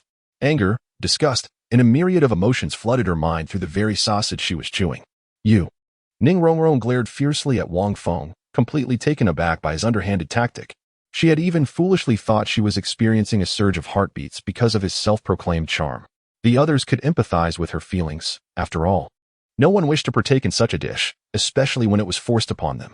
Brother Feng, this is too much. Tang San coughed a few times. Dai Mubai also cleared his throat, saying, Wang Feng, why must you put her in such a predicament? Although this may be your intention, there is no need to press a girl so hard. Yet, his gaze bore a hint of envy towards Wang Feng. Truth be told, he too wished to engage in such playful antics, yet hesitated to do so. Zhu Zhuqing, standing behind Dai Mubai, frowned at Wang Feng. Just then, they were all taken aback by the sound of chewing. Upon closer inspection, they noticed that Ning Rongrong was delicately nibbling on the sausage. Seemingly aware of the attention on her, her cheeks flushed as she chewed daintily and murmured, it seems, quite delicious. Unbeknownst to her, despite feeling quite repulsed inside. The flavor was unexpectedly delightful, spicy, tinged with a hint of sweetness. The others looked on, intrigued. Wang Feng gazed at Ning Rongrong with a hint of astonishment, as he had anticipated that the girl would also divulge her thoughts. To his surprise, she did not. Could it be that she was merely feigning? Wang Feng gazed at Ning Rongrong with a peculiar expression, inwardly reflecting that even the inhabitants of Douluo Continent are not immune to the law of irresistible allure. After finishing her meal, Ning Rongrong gracefully produced a handkerchief to dab at the corners of her mouth. Turning to Wang Feng with a sincere smile as she expressed her gratitude. Thank you. I truly did not expect this sausage to be so delightful. Wang Feng was captivated by her earnest response. Wang Feng found himself somewhat perplexed. Could it be that this young lady had adapted so swiftly? Or was she merely putting on a brave face, unwilling to appear foolish? Perhaps, like himself, she genuinely relished the taste? No need for thanks. Wang Feng remarked with a smile. Next time, we should enjoy some grilled sausages together. Ning Rongrong nodded gently, replying, You've made a promise, and I shall remember it. Let us dine together next time. Wang Feng observed Ning Rongrong's earnest demeanor, perplexed, and wondered what on earth was happening. Wasn't it just a mere courtesy? Did she take it so seriously? At that moment, Xiaowu approached, tilting her head in curiosity. What are you discussing? Brother, where's my grilled sausage? Tang San, feeling somewhat awkward, recounted the events involving Oscar. You men are so lecherous. How could you have such vulgar spells? After hearing this, Xiaowu's cheeks flushed as she muttered under her breath, I won't eat anymore. Witnessing her reaction, Wang Feng thought to himself that this seemed like a rather normal response. All right, Tang San, Xiao Wu, I shall directly escort you to the final test. Dai Mubai clapped his hands, redirecting their attention. Is it appropriate to proceed directly to the final test? Tang San remarked, noticing that several candidates were still queuing for the previous assessments. Rest assured. Dai Mubai replied as he approached the instructor of the second test and whispered a few words. The instructor then smiled and said, no problem. With these two candidates this year, it's worth it. You may take them directly to the fourth test. Upon hearing this, Tang San and Xiao Wu exchanged glances, bewildered by the rationale.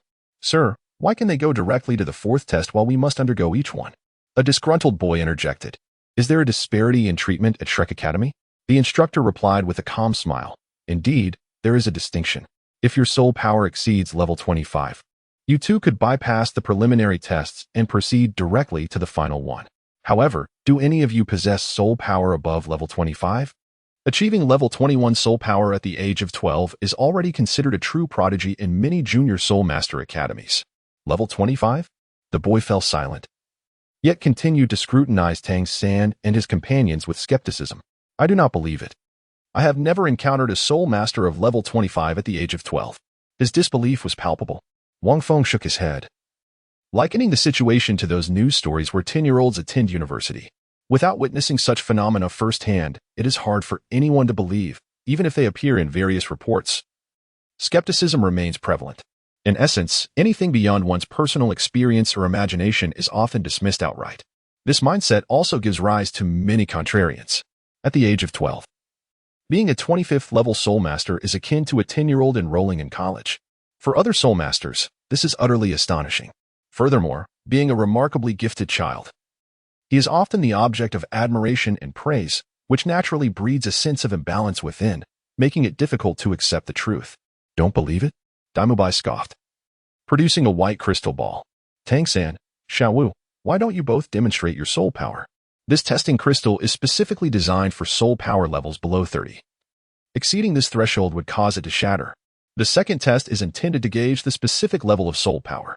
Tang San nodded and approached, channeling his inner energy from the Xiantian skill. Instantly, a brilliant white light erupted, dazzling like a radiant gem. Observing this spectacle, the boy was rendered speechless. The intensity of the light was clearly indicative of reaching level 30, signifying that this individual was at least at level 29. At 12 years old, level 29. The teacher responsible for the testing was equally astonished, expressing his amazement. Following this, Xiao Wu stepped forward to take her turn, cheerfully channeling her soul power, seemingly reveling in the moment. The radiant light continued to shine. Yet another level 29. The boy staggered back in shock. It seemed that I, too, might proceed directly to the final test. Ning Rongrong smiled gently and approached, taking the crystal ball. A clear light emerged. Although it did not reach the heights of Tang San and Xiao Wu, it was by no means low, at least around level 26. Wang Feng, would you like to? Just as Ning Rongrong was about to hand the crystal ball to Wang Feng, a shadow darted past, snatching the crystal ball from her grasp. This figure was none other than the aloof girl trailing behind Dai Mubai. Ning Rongrong glanced over and noticed that this silent, cool girl seemed to possess a soul power level even higher than hers, with a more vibrant glow. It appears that this year, our Shrek Academy is increasingly filled with prodigies, the testing teacher remarked, his eyes reflecting both surprise and joy. All four of you can proceed directly to the final test. Go ahead. At that moment, Dai Mubai quickly interjected, wait, Wang Feng, would you like to test her level? After speaking, Dai Mubai hesitated. He was genuinely curious about the soul power level of someone with first and second soul rings that were 1,000 and 10,000 years old, respectively. As soul masters absorb soul rings to break through their limits, they typically experience varying degrees of level enhancement based on the age of the soul ring. When Dai Mubai transcended with his third millennium soul ring, he ascended from level 30 directly to level 33. He found it difficult to fathom what level a soul master at level 20 would reach upon absorbing a 10,000-year soul ring. Would they leap directly to level 30? Upon hearing Dai Mubai's musings, Tang San, Xiao Wu, Ning Rongrong, and Zhu Zhuqing all turned their gazes toward Wang Feng. Zhu Zhuqing approached and handed the crystal ball to Wang Feng. Perhaps I should forego the test? Wang Feng smiled, acknowledging that everyone had witnessed his soul ring, undoubtedly indicating a level exceeding 25. Brother Feng, why not give it a try? Xiao Wu suggested, playfully blinking her eyes. Indeed, Brother Feng, let us adhere to the procedure. Tang Xin concurred. The testing instructor observed Wang Feng with an amused expression, reassuring him, "Young man, fret not. Testing will not diminish your soul power. Moreover, this crystal ball can accommodate soul power up to and including level 30. At this point, the instructor regarded Wang Feng with a peculiar gaze, inquiring, "Could it be that your soul power surpasses level 30? Are you concerned that this crystal ball might shatter?" The instructor's words seemed to echo the thoughts of Tangan and Mubai as they all turned their attention towards Wang Feng.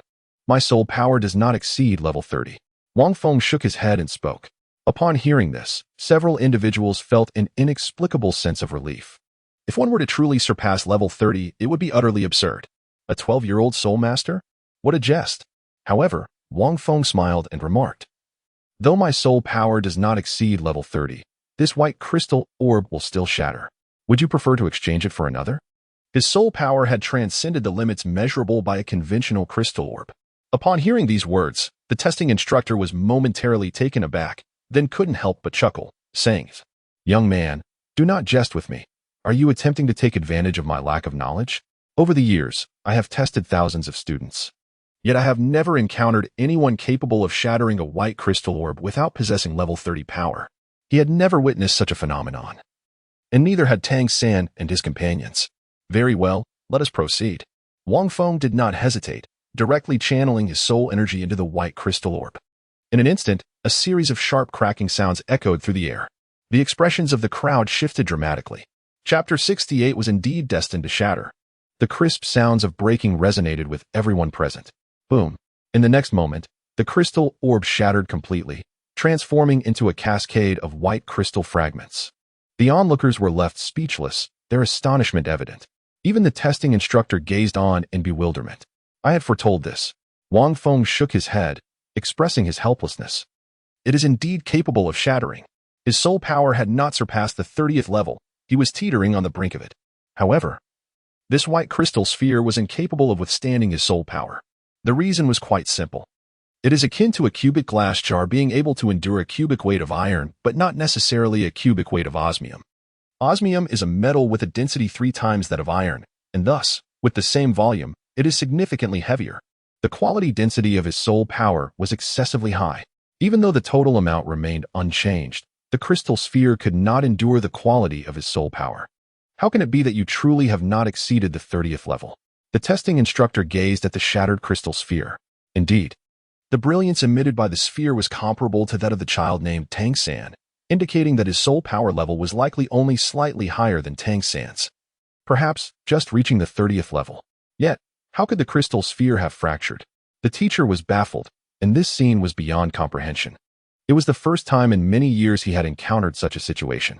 As the testing instructor, he could not fathom it, and the others looked on in utter confusion. Could this be related to the quality of soul power?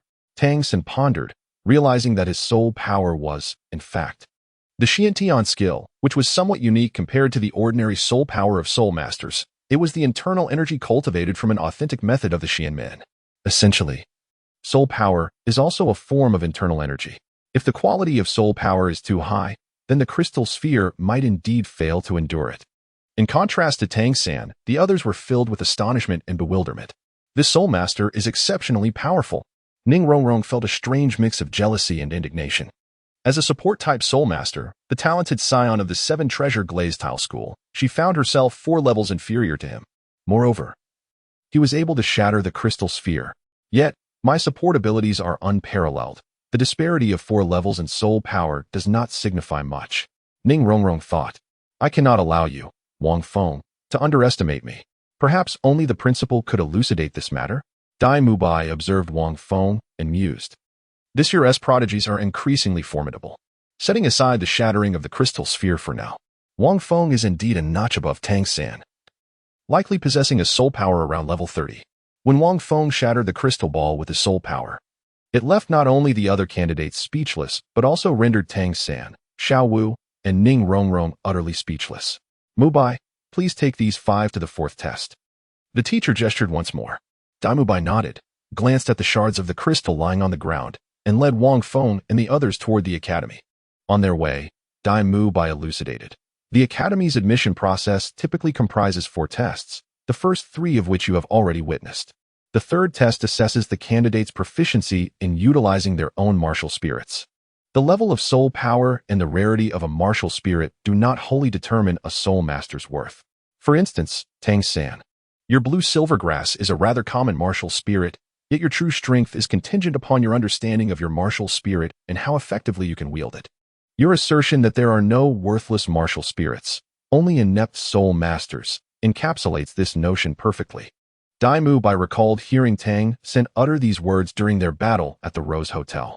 Tang-san nodded, recognizing that the application of martial spirits is indeed the essence of being a soul master. Furthermore, as one ascends in level, martial spirits become increasingly challenging to control. If one solely focuses on soul power levels and martial spirits, the path of a soul master will be fraught with obstacles. Continuing, Dai Mu-bai stated, thus, the fourth test is a comprehensive evaluation, specifically designed to assess your combat capabilities and whether you possess any battle experience. Can you withstand the injuries inflicted by combat? In the ever-changing chaos of battle, how will you harness the power of your martial spirit? Combat often serves as the finest crucible for honing a soul master. This principle applies universally, whether one is of the assault, support, or control type. As they walked, Dai Mu-bai gradually imparted the foundational philosophy of the academy to the five of them. Wang Feng nodded slightly, acknowledging Dai Mu-bai's words and the principles of Shrek Academy, which are considered rather advanced and scientific in the current era of the Douluo world. With such high standards, how many students does your academy enroll in a year? Xiao could not help but inquire. No wonder the academy is merely a small village. As Feng Ge mentioned, is it too impoverished? Dai Mu-bai coughed twice, a hint of embarrassment flashing across his face. However, he quickly composed himself and replied, you are absolutely correct. Our academy does not have many students each year. In the 20 years since its establishment, we have only admitted 42 students in total, averaging just a little over 2 per year. This year, however, we have an unprecedented 5, which is quite a record. Moreover, among these students, only 14 have graduated. Upon hearing this, the group was taken aback. So few? Ning Rongrong exclaimed in astonishment. Are the graduation requirements exceedingly stringent? Indeed, Dai Mu-bai responded solemnly. The conditions for graduation stipulate that one must reach at least level 40 before the age of 20. Excluding many who have perished during their cultivation journey due to hunting soul beasts or those who withdrew early, only 14 have succeeded over the years. Nevertheless, do not underestimate these 14. Upon leaving Shrek Academy, they have all risen to prominence as formidable figures. Among them, the most outstanding has become the youngest elder in the Spirit Hall, with authority second only to that of the Pope. Xiao gasped in awe at this revelation. Wang Feng shook his head. Even for an academy solely dedicated to the collection of monsters, the graduation rate languished at a mere 30%, remarkably low. At this juncture, Dai Mu-bai suddenly chuckled wryly, stating, it is precisely for this reason that the institution suffers from a lack of funding. The Kingdom of Barak initially intended to sponsor our academy, but the offer was declined by our esteemed principal due to the requirement of allegiance to the kingdom. Were it not for my family's financial support this year, the academy would likely face bankruptcy. Nonetheless, the principal has made it abundantly clear that we must adhere to our standards. Better to have quality than quantity. Dai Mu-bai concluded with a hint of reverence in his tone. The academy recommended by our teachers is indeed extraordinary. I am truly fortunate to have arrived at Shrek Academy. Tang-san smiled softly, while the others expressed their sentiments, astonished by the academy's current circumstances and origins. Just ahead, Dai Mu-bai led the five of them to an open space, gesturing towards the horizon. Wang Feng's gaze sharpened as he looked ahead to an expanse approximately the size of 2 football fields. On one side of the clearing, a rugged middle-aged man in his 50s was dozing in a rocking chair. Zhao Wuji. Wang Feng furrowed his brow. A soul sage surpassing 70 levels was indeed a formidable opponent. At that moment, Dai Mu-bai approached and whispered a few words to the middle-aged man. Upon hearing this, the man opened his eyes and stood up, revealing an extraordinarily robust physique. From a distance, he resembled a bear, his body rippling with muscles that exuded an overwhelming sense of pressure, reminiscent of the super strongmen of a bygone era. Wang Feng silently mused about his explosive build. The exposed arms were thicker than the thighs of a girl in her 20s. Ha ha ha, how intriguing. This year there are actually 5 monsters exceeding level 25? Come closer. Let me see. Zhao Wujie gestured for the group to approach. The few exchanged glances and stepped closer. Chapter 69. I am indeed a support-type soul master. Zhao Wujie surveyed the group with a gentle gaze, his expression amiable as he smiled and said, "Not bad, not bad. My name is Zhao Wujie, and I am your instructor for the 4th assessment. In previous years, I have rarely encountered monsters who surpassed level 25 at the tender age of 12, yet this year, 5 have emerged. Let us have some fun together. I shall grant you the duration of an incense stick to get acquainted and discuss amongst yourselves. After this period, the test will commence. If any of you can withstand my attack for the duration of the incense stick, even if it is just one of you who lasts until the end, you will pass." Having spoken, he observed the group, who were momentarily taken aback. At this juncture, Dai Mubai hurriedly stepped forward and remarked, "Teacher Zhao, is this truly appropriate? What? Do you find something amiss? The dean is not present, and I am the authority here. My word is final." Zhao Wujie's tone bore no signs of wavering. "That is not my intention," Dai Mubai replied, moving closer to Zhao Wujie and lowering his voice. "What I mean is that an incense stick is rather brief. Perhaps you could extend it? 2 incense sticks would seem more fitting." With that, Dai Mubai discreetly cast a glance at Wang Feng. If Tang San and his companions were to face Zhao Wujie, lasting through 1 incense stick seemed implausible. However, with Wang Feng included, Dai Mubai felt the situation might differ. After all, here was someone capable of sending him flying with a single punch while in the Diamond White Tiger transformation, boasting 1st and 2nd soul rings of millennial and 10,000-year origins, and able to shatter a crystal ball despite being under level 30. An incense stick's duration, provided Teacher Zhao did not go all out, should pose no significant challenge. Dai Mubai believed he still possessed such judgment. Zhao Wujie regarded Dai Mubai, a question mark gradually forming in his mind. "Are you suggesting that your teacher is past his prime and incapable of wielding his blade? 2 incense sticks? To deal with a mere quintet of children still in their infancy?" His tone remained steadfast, even carrying a hint of coldness. Upon hearing this, Dai Mubai's expression shifted, and he quickly approached without further persuasion. "Elder Dai, is this teacher Zhao truly formidable?" Xiao inquired, her brow furrowed. "All 5 of us are level 25 soul masters. Engaging him for just 1 incense stick seems far too simple, does it not? Teacher Zhao is not merely formidable, he is a rare breed of battle spirit master." Dai Mubai coughed a few times and remarked that Teacher Zhao's martial soul is the powerful golden bear, an exceptionally potent beast martial soul boasting unparalleled defensive capabilities. With no apparent weaknesses, soul masters of the same level find it exceedingly difficult to inflict any significant damage upon him. Naturally, one might assume that bear-type martial souls are generally cumbersome and question his speed, but that is a relative notion. Against you, he will not falter in the least. His formidable offensive power and incomparable defensive prowess render many soul masters of equal rank utterly incapable of contending with Teacher Zhao. Even if he simply stands there, you would struggle to make him budge, regardless of the damage you inflict upon him. Consequently, Teacher Zhao is also known as the unyielding king within the academy. After his exposition, Dai Mubai turned his gaze towards the 4 of them. "He sounds extraordinary. What level of soul power does he possess?" Xiao Wu inquired.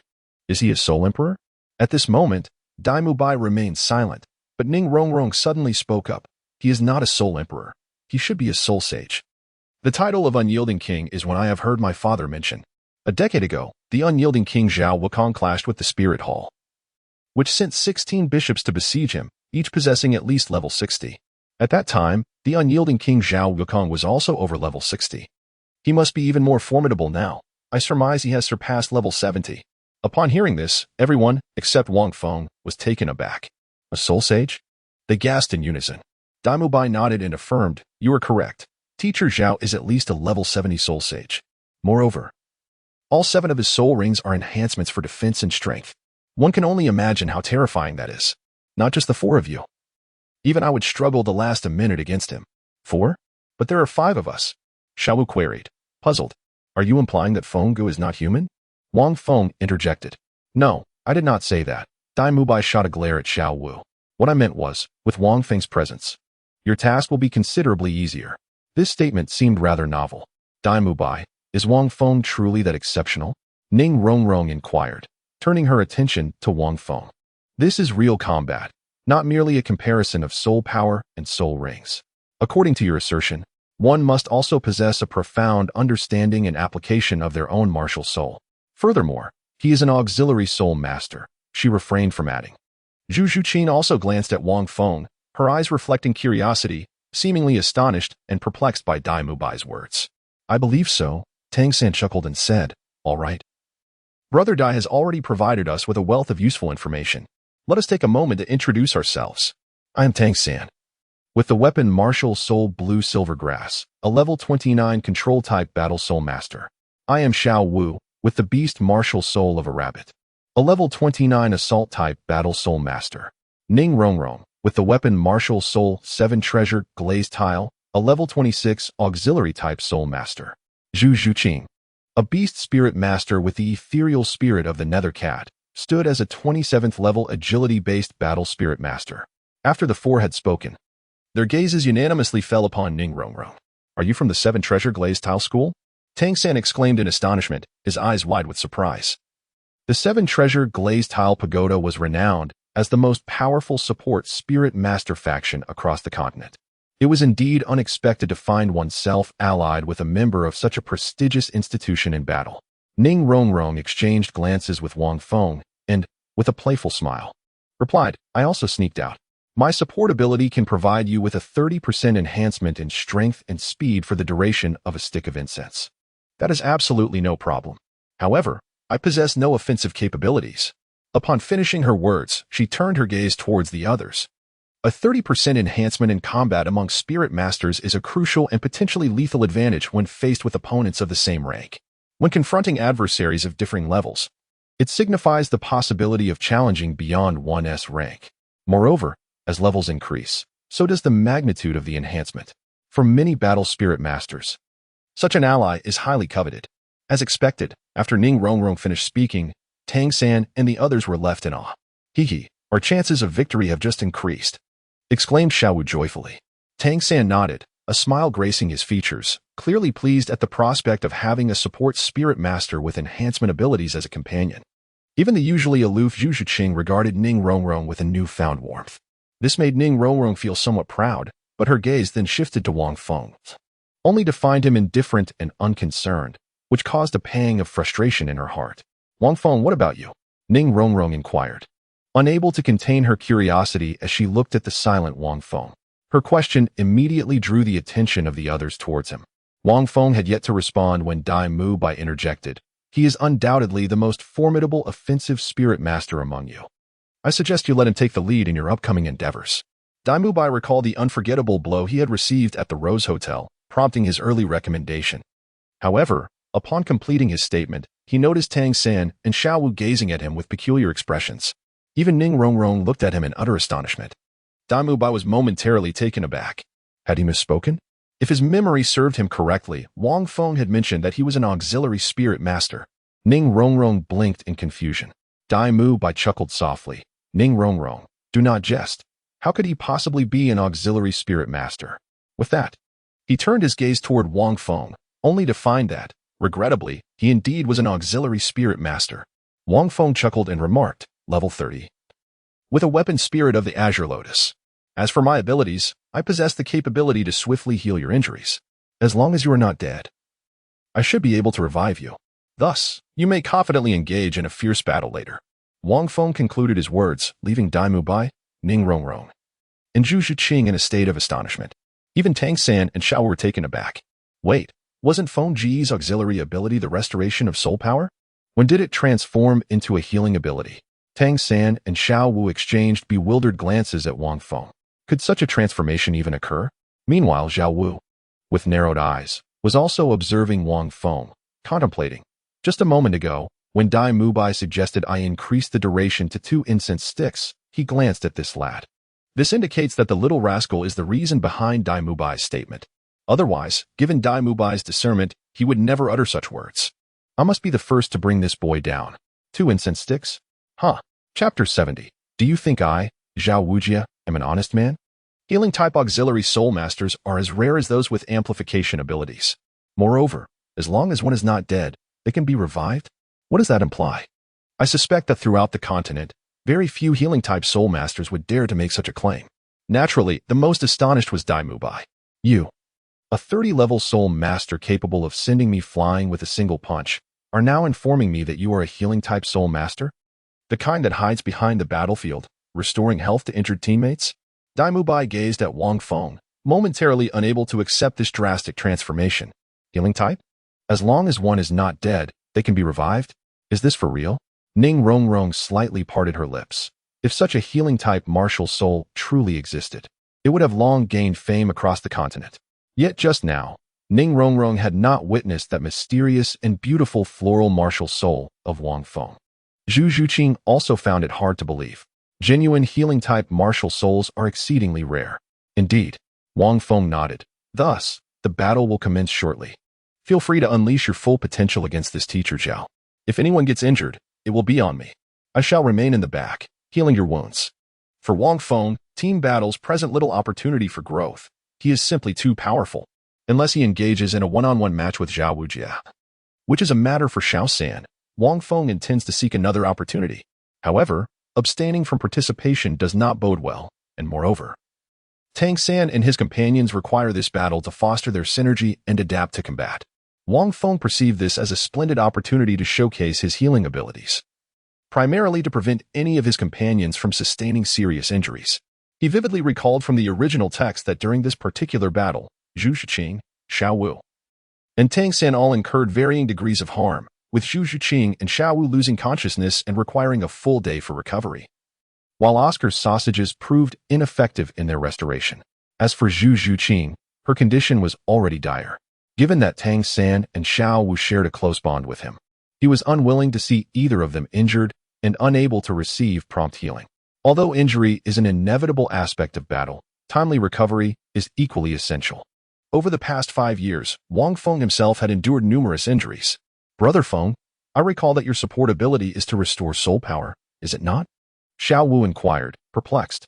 She vividly remembered the incident 6 years ago, when Brother Feng had delivered a powerful blow that struck a small tree behind her, subsequently aiding her and Tang San in recovering their soul power.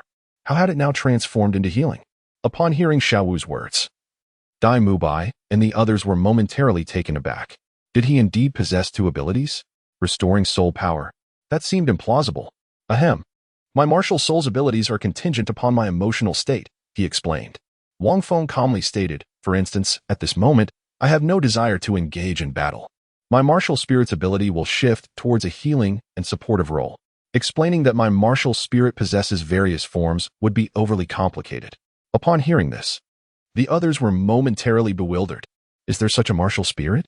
Enough of the trivialities, Wang Feng swiftly interjected. Tang San, quickly devise a combat plan for them. All right, understood. Tang San nodded earnestly.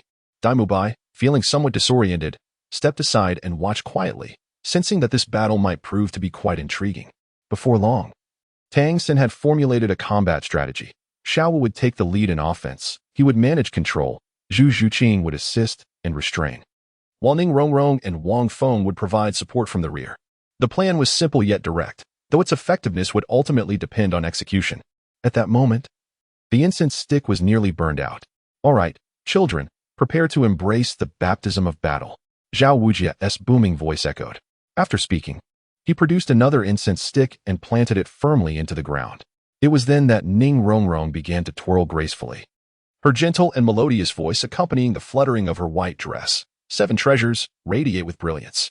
As her words fell, a kaleidoscope of colors emanated from Ning Rongrong, illuminating her figure as if she were a celestial being descended from the heavens. In the center of her palm, a resplendent 7 treasures tower materialized, while 2 yellow soul rings slowly ascended from beneath her feet, spiraling and radiating a soft glow. 7 treasures. First, strength. Ning Rongrong intoned, her first soul ring glowing brilliantly. She then lightly tapped the tower with her fingertip, and 3 beams of light descended upon Tang San, Xiao Wu, and Zhu Zhuqing. 7 treasures. Second, speed. Without hesitation, Ning Rongrong unleashed the radiance of her second soul ring, sending another 3 beams of light cascading from the tower to envelop the 3 of them. In an instant, the trio felt an overwhelming surge of power coursing through their bodies, their frames feeling as light as a feather. The sensation was akin to indulging in ice cream on a sweltering summer day, a delightful and indescribable pleasure enveloping them. Let's go? Ning Rongrong exclaimed in encouragement. Meanwhile, Zhao Wujia regarded Ning Rongrong with astonishment. Well, I didn't expect the 7 treasures glazed tile school to be represented this year. How interesting. I wonder how elated old man Flinder will be upon seeing this. Come on. Just as he finished speaking, Zhao Wujie did not afford the trio an opportunity to initiate an attack and charged directly towards Ning Rongrong. Observing this, Tang San inwardly lamented the situation. Fortunately, Zhao Wujie's speed was not overwhelming. As he approached Ning Rongrong, Tang San's blue-silver grass sprang into action, sprouting dark tendrils from the ground beneath Ning Rongrong, ensnaring her and swiftly pulling her in another direction. Haha, you fell for it, didn't you? Upon witnessing this, Zhao Wujie felt a surge of exhilaration rather than alarm. He swiftly altered his direction and charged towards Wang Feng, who stood beside Ning Rongrong. This lad was undoubtedly suspicious. His inconspicuous demeanor suggested he harbored secrets that must be addressed promptly to prevent unforeseen complications. Zhao Wujie, a soul sage of over 70 levels, possessed an instinct honed by countless battles, coupled with Dai Mubai's prior counsel, which heightened his vigilance. Wang Ge, be cautious. The simultaneous exclamations of Tang San and Xiao Wu filled the air. Tang San could only restrain one opponent and chose to save Ning Rongrong, primarily because the master had previously advised that the soul masters of the Seven Treasure Glazed Tile School must be dealt with at the earliest opportunity. He presumed that Zhao Wujie intended to neutralize Ning Rongrong first, for once she was incapacitated, the auxiliary effects on the trio would cease. Little did they know, Zhao Wujie had cunningly employed a feint, redirecting his focus onto Wang Feng instead. This was remarkably perplexing. Even Wang Feng himself was momentarily taken aback. Wait. Why is Zhao Wujie targeting me right off the bat? This defies logic. I haven't done anything, nor have I made any declarations regarding my soul rings. Logically, Zhao Wujie should know little about his five. Otherwise, he wouldn't have recognized Ning Rongrong as a member of the Seven Treasure Glazed Tile School only after she unleashed her soul skill. Why, then, has he fixated on me? At this moment, Wang Feng was enveloped in a haze of confusion. In the face of impending peril, despite his uncertainties, he opted not to confront Zhao Wujie head-on. Instead, with a powerful tremor of his palm, he swiftly summoned his martial soul. The golden lotus unfurled silently. A strand of golden light surged forth from the lotus, cascading upon Zhao Wujie. Receive my strike. Wang Feng uttered a low exclamation, causing the crowd to gaze at him in bewilderment. Wait, isn't your martial soul meant for healing? Why are you directing it towards Teacher Zhao? However, in the next moment, they were utterly stunned. They witnessed Zhao Wujie charging fiercely toward Wang Feng, suddenly flush with color. Stumbling just 2 steps away from him, his legs weakened, and he nearly collapsed to the ground. Fortunately, Zhao Wujie reacted swiftly, staggering back a few steps. Leaping away to a distance of 10 paces, his expression dark and wary as he scrutinized Wang Feng. The crowd was left in confusion. What just transpired? What on earth was that? Zhao Wujie, with a somewhat grim countenance, questioned, what trickery did you just employ? Moments before, he had been overwhelmed by an inexplicable surge of impulse and desire that proved difficult to suppress, leaving his legs feeling weak and his entire being in a state of unexpected comfort. Yet, it was this very comfort that had rendered him unable to maintain his fighting spirit, causing his control over his body to plummet. Had it not been for his resolute will, he might have inadvertently let out a sound of pleasure, which would have been utterly embarrassing. This young man is indeed peculiar. Teacher Zhao, allow me to heal you, Wang Feng said with a cheerful smile. Nonsense. I am not injured at all, Zhao Wujie retorted. What kind of soul technique did you just use? It is utterly bizarre. It feels akin to having ingested some special sedative. Do you think I, the indomitable Zhao Wujie, am some fool who knows nothing? Zhao Wujie's expression conveyed a sense of experience, as if he were saying, you won't deceive me. Upon hearing this, the crowd seemed to grasp a fragment of understanding, staring at Wang Feng in utter astonishment. I am genuinely attempting to heal you, Wang Feng insisted. Wang Feng waved his hand and said, however, my healing ability does have certain side effects when applied to foes. Would you like to give it a try, Teacher Zhao? Upon hearing this, everyone suddenly realized the implication. Could it be that Wang Feng's healing prowess genuinely restores his allies while inflicting adverse effects on his enemies? This is truly remarkable. It entirely resolves the vulnerability typically faced by healing soul masters during combat. Just moments ago, even Teacher Zhao could not evade its consequences. Zhao Wujie cast a dark glance at the young boy, sensing that perhaps even a mere incense stick restoration might not suffice. Chapter 71. The Great Battle Against Zhao Wujie. Noticing Zhao Wujie in deep contemplation, Wang Feng shouted, what are you all waiting for? Let us make our move. This exclamation jolted everyone back to reality. As the main attacker, Xiao was the first to charge at Zhao Wujie.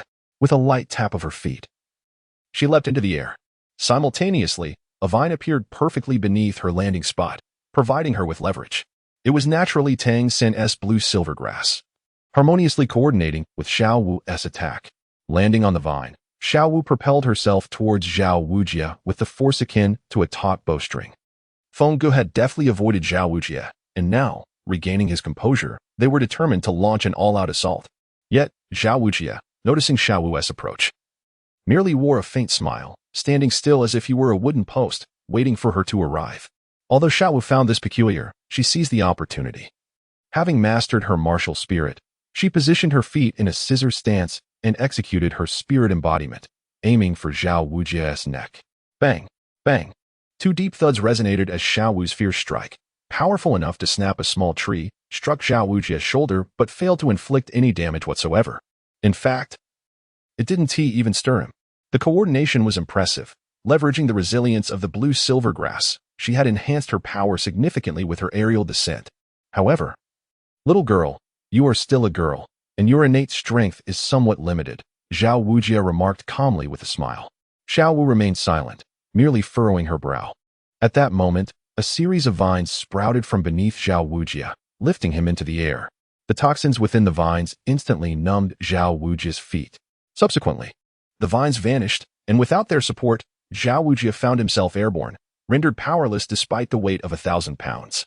Nevertheless, Xiao Wu's feet remained firmly planted on Zhao Wujie's shoulder. With a slight arch of her back, Xiao Wu spread her arms, and two vines appeared instantaneously, gripping her hands and bending her body into an extreme arc. Get down, she commanded, with a swift pivot of her feet. Xiao Wu seized the moment while Zhao Wujie was suspended in midair, utilizing the strength of her legs, aided by the vines, to send him plummeting downward. What a remarkable display of synergy. This instantaneous occurrence took Zhao Wujie by surprise. Such coordination could not possibly have been achieved without years of practice. Unbeknownst to Zhao Wujie, Tang San and Xiao Wu had engaged in countless battles alongside Wang Feng. Over the past 5 years, their encounters in combat had been rare, with most instances involving joint efforts against Wang Feng, resulting in a level of harmony that far exceeded Zhao Wujie's expectations. As he was about to make contact with the ground, Zhao Wujie attempted to brace himself with his hands. A direct impact could prove quite detrimental. However, just as his palms began to spread out, an elusive figure appeared behind him, seemingly out of nowhere. Silently, it was Zhu Zhuqing.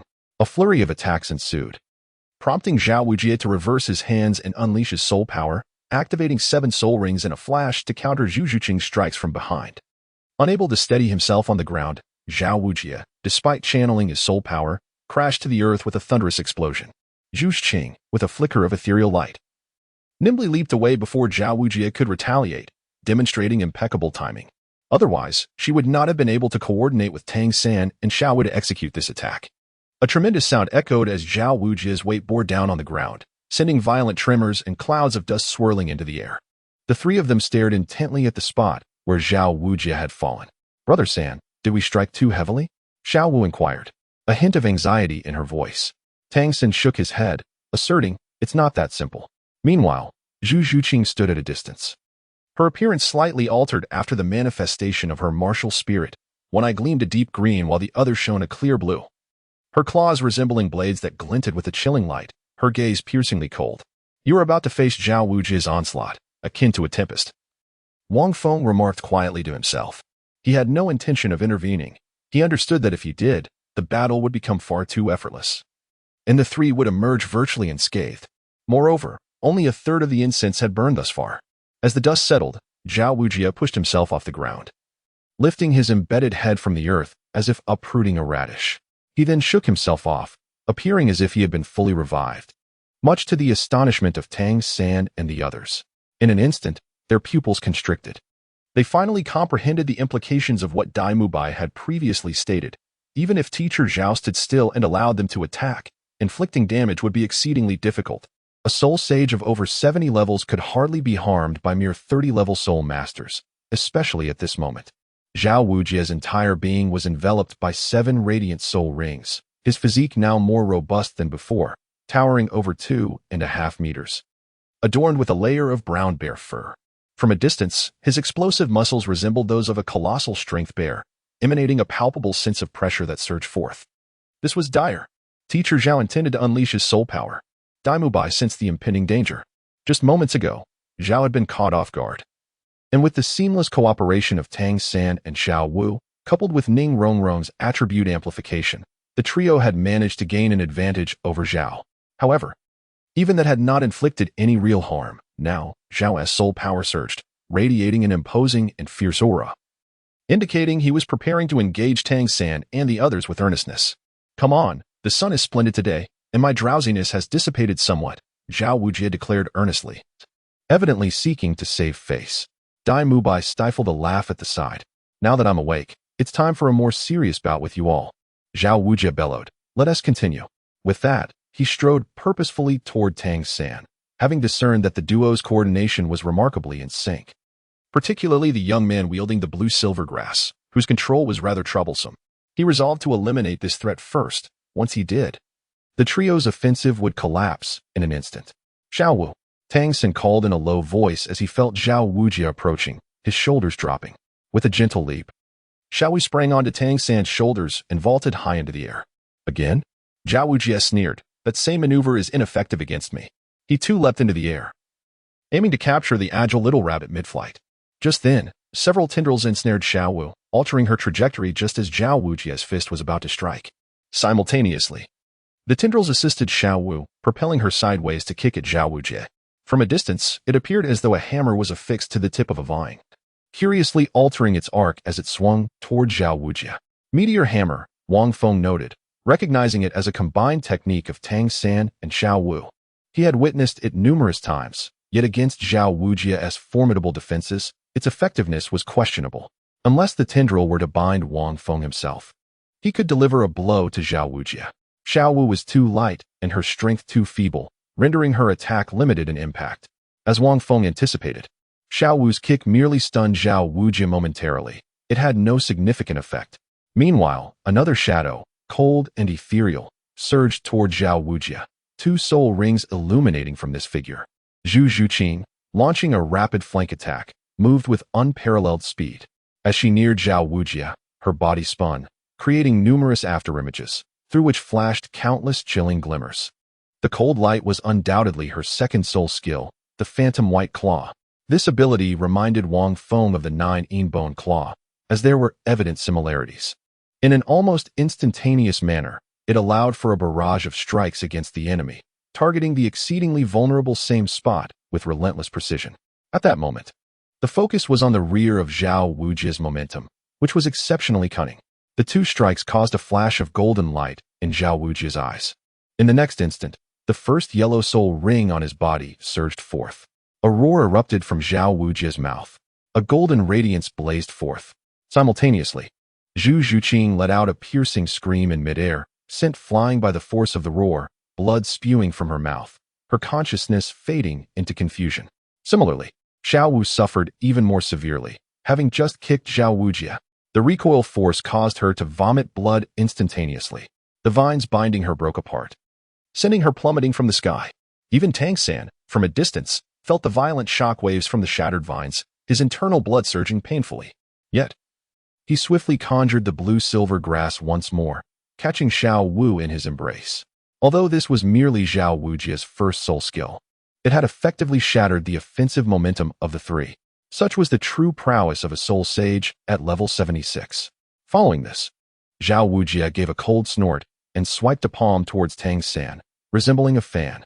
In this critical moment, with only a fragment of consciousness remaining, Xiao Wu opened her eyes, a glimmer of crimson flashing within, gazing at Zhao Wujie. A charm-type soul skill? Zhao Wujie was momentarily taken aback, but felt elated instead. He met her gaze with golden light flashing in his eyes. Almost instantly, upon connection, Xiao Wu succumbed to unconsciousness. Seizing the fleeting opportunity that Xiao Wu had so arduously gained, Tang San executed a ghostly shadow maneuver, narrowly evading Zhao Wujie's palm strike. Zhao Wujie did not pursue further, remaining stationary. Xiao Wu. Tang San called out anxiously several times. However, at that moment, Xiao Wu had already fainted, and he was unable to rouse her. Meanwhile, in the distance, Dai Mubai held Zhu Zhuqing, his expression somewhat grim. Clearly, Zhu Zhuqing had also fallen unconscious. Do not worry, she is fine. It is merely a backlash. The disparity in soul power between us is vast, and my martial soul, the great strength diamond bear, is particularly effective against such charm-type soul skills. Let her rest for the night. She should recover by tomorrow, Zhao Wujie remarked with a smile. I suppose my intervention is no longer necessary? Even with the addition of that little girl from the Seven Treasures Glazed Tile School, you would not endure even a single incense stick's duration against me. However, at that moment, before Zhao Wujie could finish his words, 3 beams of golden light suddenly descended from the distance, precisely enveloping Xiao Wu, Tang San, and Zhu Zhuqing. The resplendent radiance enveloped the trio, momentarily stunning everyone present. Almost instantaneously, Xiao Wu's voice rang out. Third brother, you're holding me a bit too tightly. I'm fine now. Just a moment ago, I felt wonderfully warm all over. The entire open space fell into silence. Chapter 72. Zhao Wujie's frustration. Meanwhile, Zhu Zhuqing gradually regained consciousness. Upon realizing she was cradled in Dai Mubai's arms, her expression immediately turned frosty. Put me down, she exclaimed, then gracefully leaped to her feet, landing steadily on the ground. Dai Mubai remarked, I've barely held you for a few seconds. He cast a glance toward Wang Feng. What need is there for tomorrow's recovery? With a smile, Wang Feng remarked, Xiao San, Xiao Wu, Zhu Zhuqing, continue on. Zhao Wujie interjected, brother, stop looking at me. I'm fine now. Xiao Wu waved her hand, wiped the blood from the corner of her mouth, and cheerfully declared, I feel invigorated. Tang San gazed at Xiao Wu, incredulous. Are you truly all right? Although it wasn't a fatal injury, it was certainly severe. How could she have healed so quickly? Even the turbulent energy within Tang San had calmed. Though he was too concerned for Xiao Wu to notice, this remarkable healing ability is simply astounding. In the distance, Ning Rongrong stood with her mouth agape, having almost resigned to the belief that their battle was lost. Yet now, the 3 seemed to be rejuvenated in an instant. Zhu Zhuqing's gaze fell upon Wang Feng, her eyes reflecting gratitude, yet her look towards Zhao Wujie was decidedly frigid. Xiao Wu also directed her attention to Zhao Wujie, saying, Teacher Zhao, we are already aware of your first soul skill. This time, you shall not easily catch us off guard. Furthermore, that incense stick is 2/3 burnt. Come on, Teacher Zhao. Let us continue. She echoed Zhao Wujie's earlier words with a hint of sarcasm. Zhao Wujie stiffly turned to Wang Feng. This little rascal. Upon discovering that the opponent merely possessed healing abilities, coupled with their strange effect on him, he had not focused his attention on Wang Feng. Little did he know, this imp was the most formidable of them all. This extraordinary healing power nearly restored the 3 to full vitality. If Tang San and his companions were to endure for the remaining third of the incense stick, it would be rather effortless. Moreover, judging by the carefree demeanor of this little rascal, it seemed his soul power had not been significantly depleted. This implied that unless he truly incapacitated the 3, they would perpetually revive to full strength. Yet he could never genuinely harm them to that extent. The previous injuries he inflicted upon 2 of them would surely have earned him a scolding from the Dane. Indeed, I underestimated you, little rascal. Zhao Wujie regarded Wang Feng, shaking his head. Then let us proceed. If we can battle until the final moment, then you shall have won this contest. It was evident that 1 incense stick was utterly insufficient. Had he listened to Mubai, he would have requested several sticks. At this juncture, Wang Feng turned to Tang San. Wait, teacher. Tang San's expression darkened. What is it? Zhao Wujie inquired. If possible, I would like to challenge you once more. This time, I shall fight alone. If I can endure for an entire incense stick, then we shall pass the examination. What do you think? Upon hearing this, everyone except Wang Feng was taken aback. Brother, how can you do this alone? Xiao Wu exclaimed anxiously. Tang San shook his head and replied, Xiao Wu, although Feng Ji's healing abilities are remarkable, I cannot bear to witness you getting hurt again. Every time he saw Xiao Wu in pain, Tang San felt a profound sense of distress, as it was a reflection of his failure to protect her. He could no longer allow such occurrences. Upon hearing this, Wang Feng couldn't help but marvel at Tang San, who was truly a devoted husband, unable to tolerate even the slightest injury to Xiao Wu. He believed that in battle, injuries were inevitable. Only through wounds could one gain profound insights and enhance their combat experience. Over the past 5 years, he had fought against numerous soul beasts, enduring countless injuries and shedding much blood. Tang San's protective mindset towards his beloved surpasses my comprehension. After all, I am merely a single man and cannot fully grasp such sentiments at this moment. Wang Feng gazed quietly, aware that Tang San sought to reveal his full strength. Are you certain? Zhao Wujie observed Tang San, his courage commendable, indeed. It seemed as though Zhao Wujia, had aged. Tang-san, we are a team, comrades. It would not be prudent to leave you to face this alone, Ning Rongrong interjected, frowning as she approached. Therefore, I must trouble you to enhance my capabilities. Tang-san smiled reassuringly. Do not worry. Even if I were to falter, you would still pass the examination. This is merely my battle. Ning Rongrong nodded thoughtfully before asserting. My father has always said that a team must embody the essence of teamwork. If you fail, none of us can be deemed successful in this test. Tang-san was momentarily taken aback by her words. Zhao Wujia burst into hearty laughter. The little girl speaks wisely. Zhu Shiqing and Dai Mubai remained silent. Understanding that Tang-san's resolve stemmed from his feelings for Xiao Wu, they found it challenging to voice their thoughts. Yet, Ning Rongrong's statement held merit. Wang Feng found himself intrigued by the girl, sensing that she was concealing a certain arrogance beneath her current demeanor, which was indeed extraordinary. Having made his decision, Tang-san rejoined Zhao Wujia on the plaza. Wang Feng, feeling a touch of boredom, moved aside, fully aware of the outcome, which would not deviate significantly unless he were to bestow Tang-san with divine soul abilities. However, this would not alter the final result. It merely facilitated a smoother attack for Tang-san. The disparity in soul power between him and Zhao Wujuan was immense. Even doubling or tripling various attributes would be of little consequence, especially given that Zhao Wujuan had yet to unleash his full strength. Almost the instant Tang-san made his move, the expressions of everyone present, except Wang Feng and Xiao Wu, shifted dramatically. The square erupted in a cacophony. Tang-san's hidden weapons emerged in a seemingly endless array, raining down upon Zhao Wujuan from countless angles. Despite unleashing 5 soul techniques in rapid succession, Zhao Wujuan found himself unable to fully restrain Tang-san. Bone-piercing nails, floral crossbows, crane-controlling dragon captures, ghostly shadows, and the mystifying Xinyu hands, along with various toxins from the esoteric tome of the Xianmin, were wielded with unparalleled skill by Tang-san. The onlookers, including Dai Mubai, were left in a state of awe. Ultimately, Tang-san executed his second martial soul, the Haotian Hammer, delivering a staggering blow that left Zhao Wujuan dizzy and disoriented. In turn, Zhao Wujuan retaliated, sending Tang-san flying with a powerful palm strike.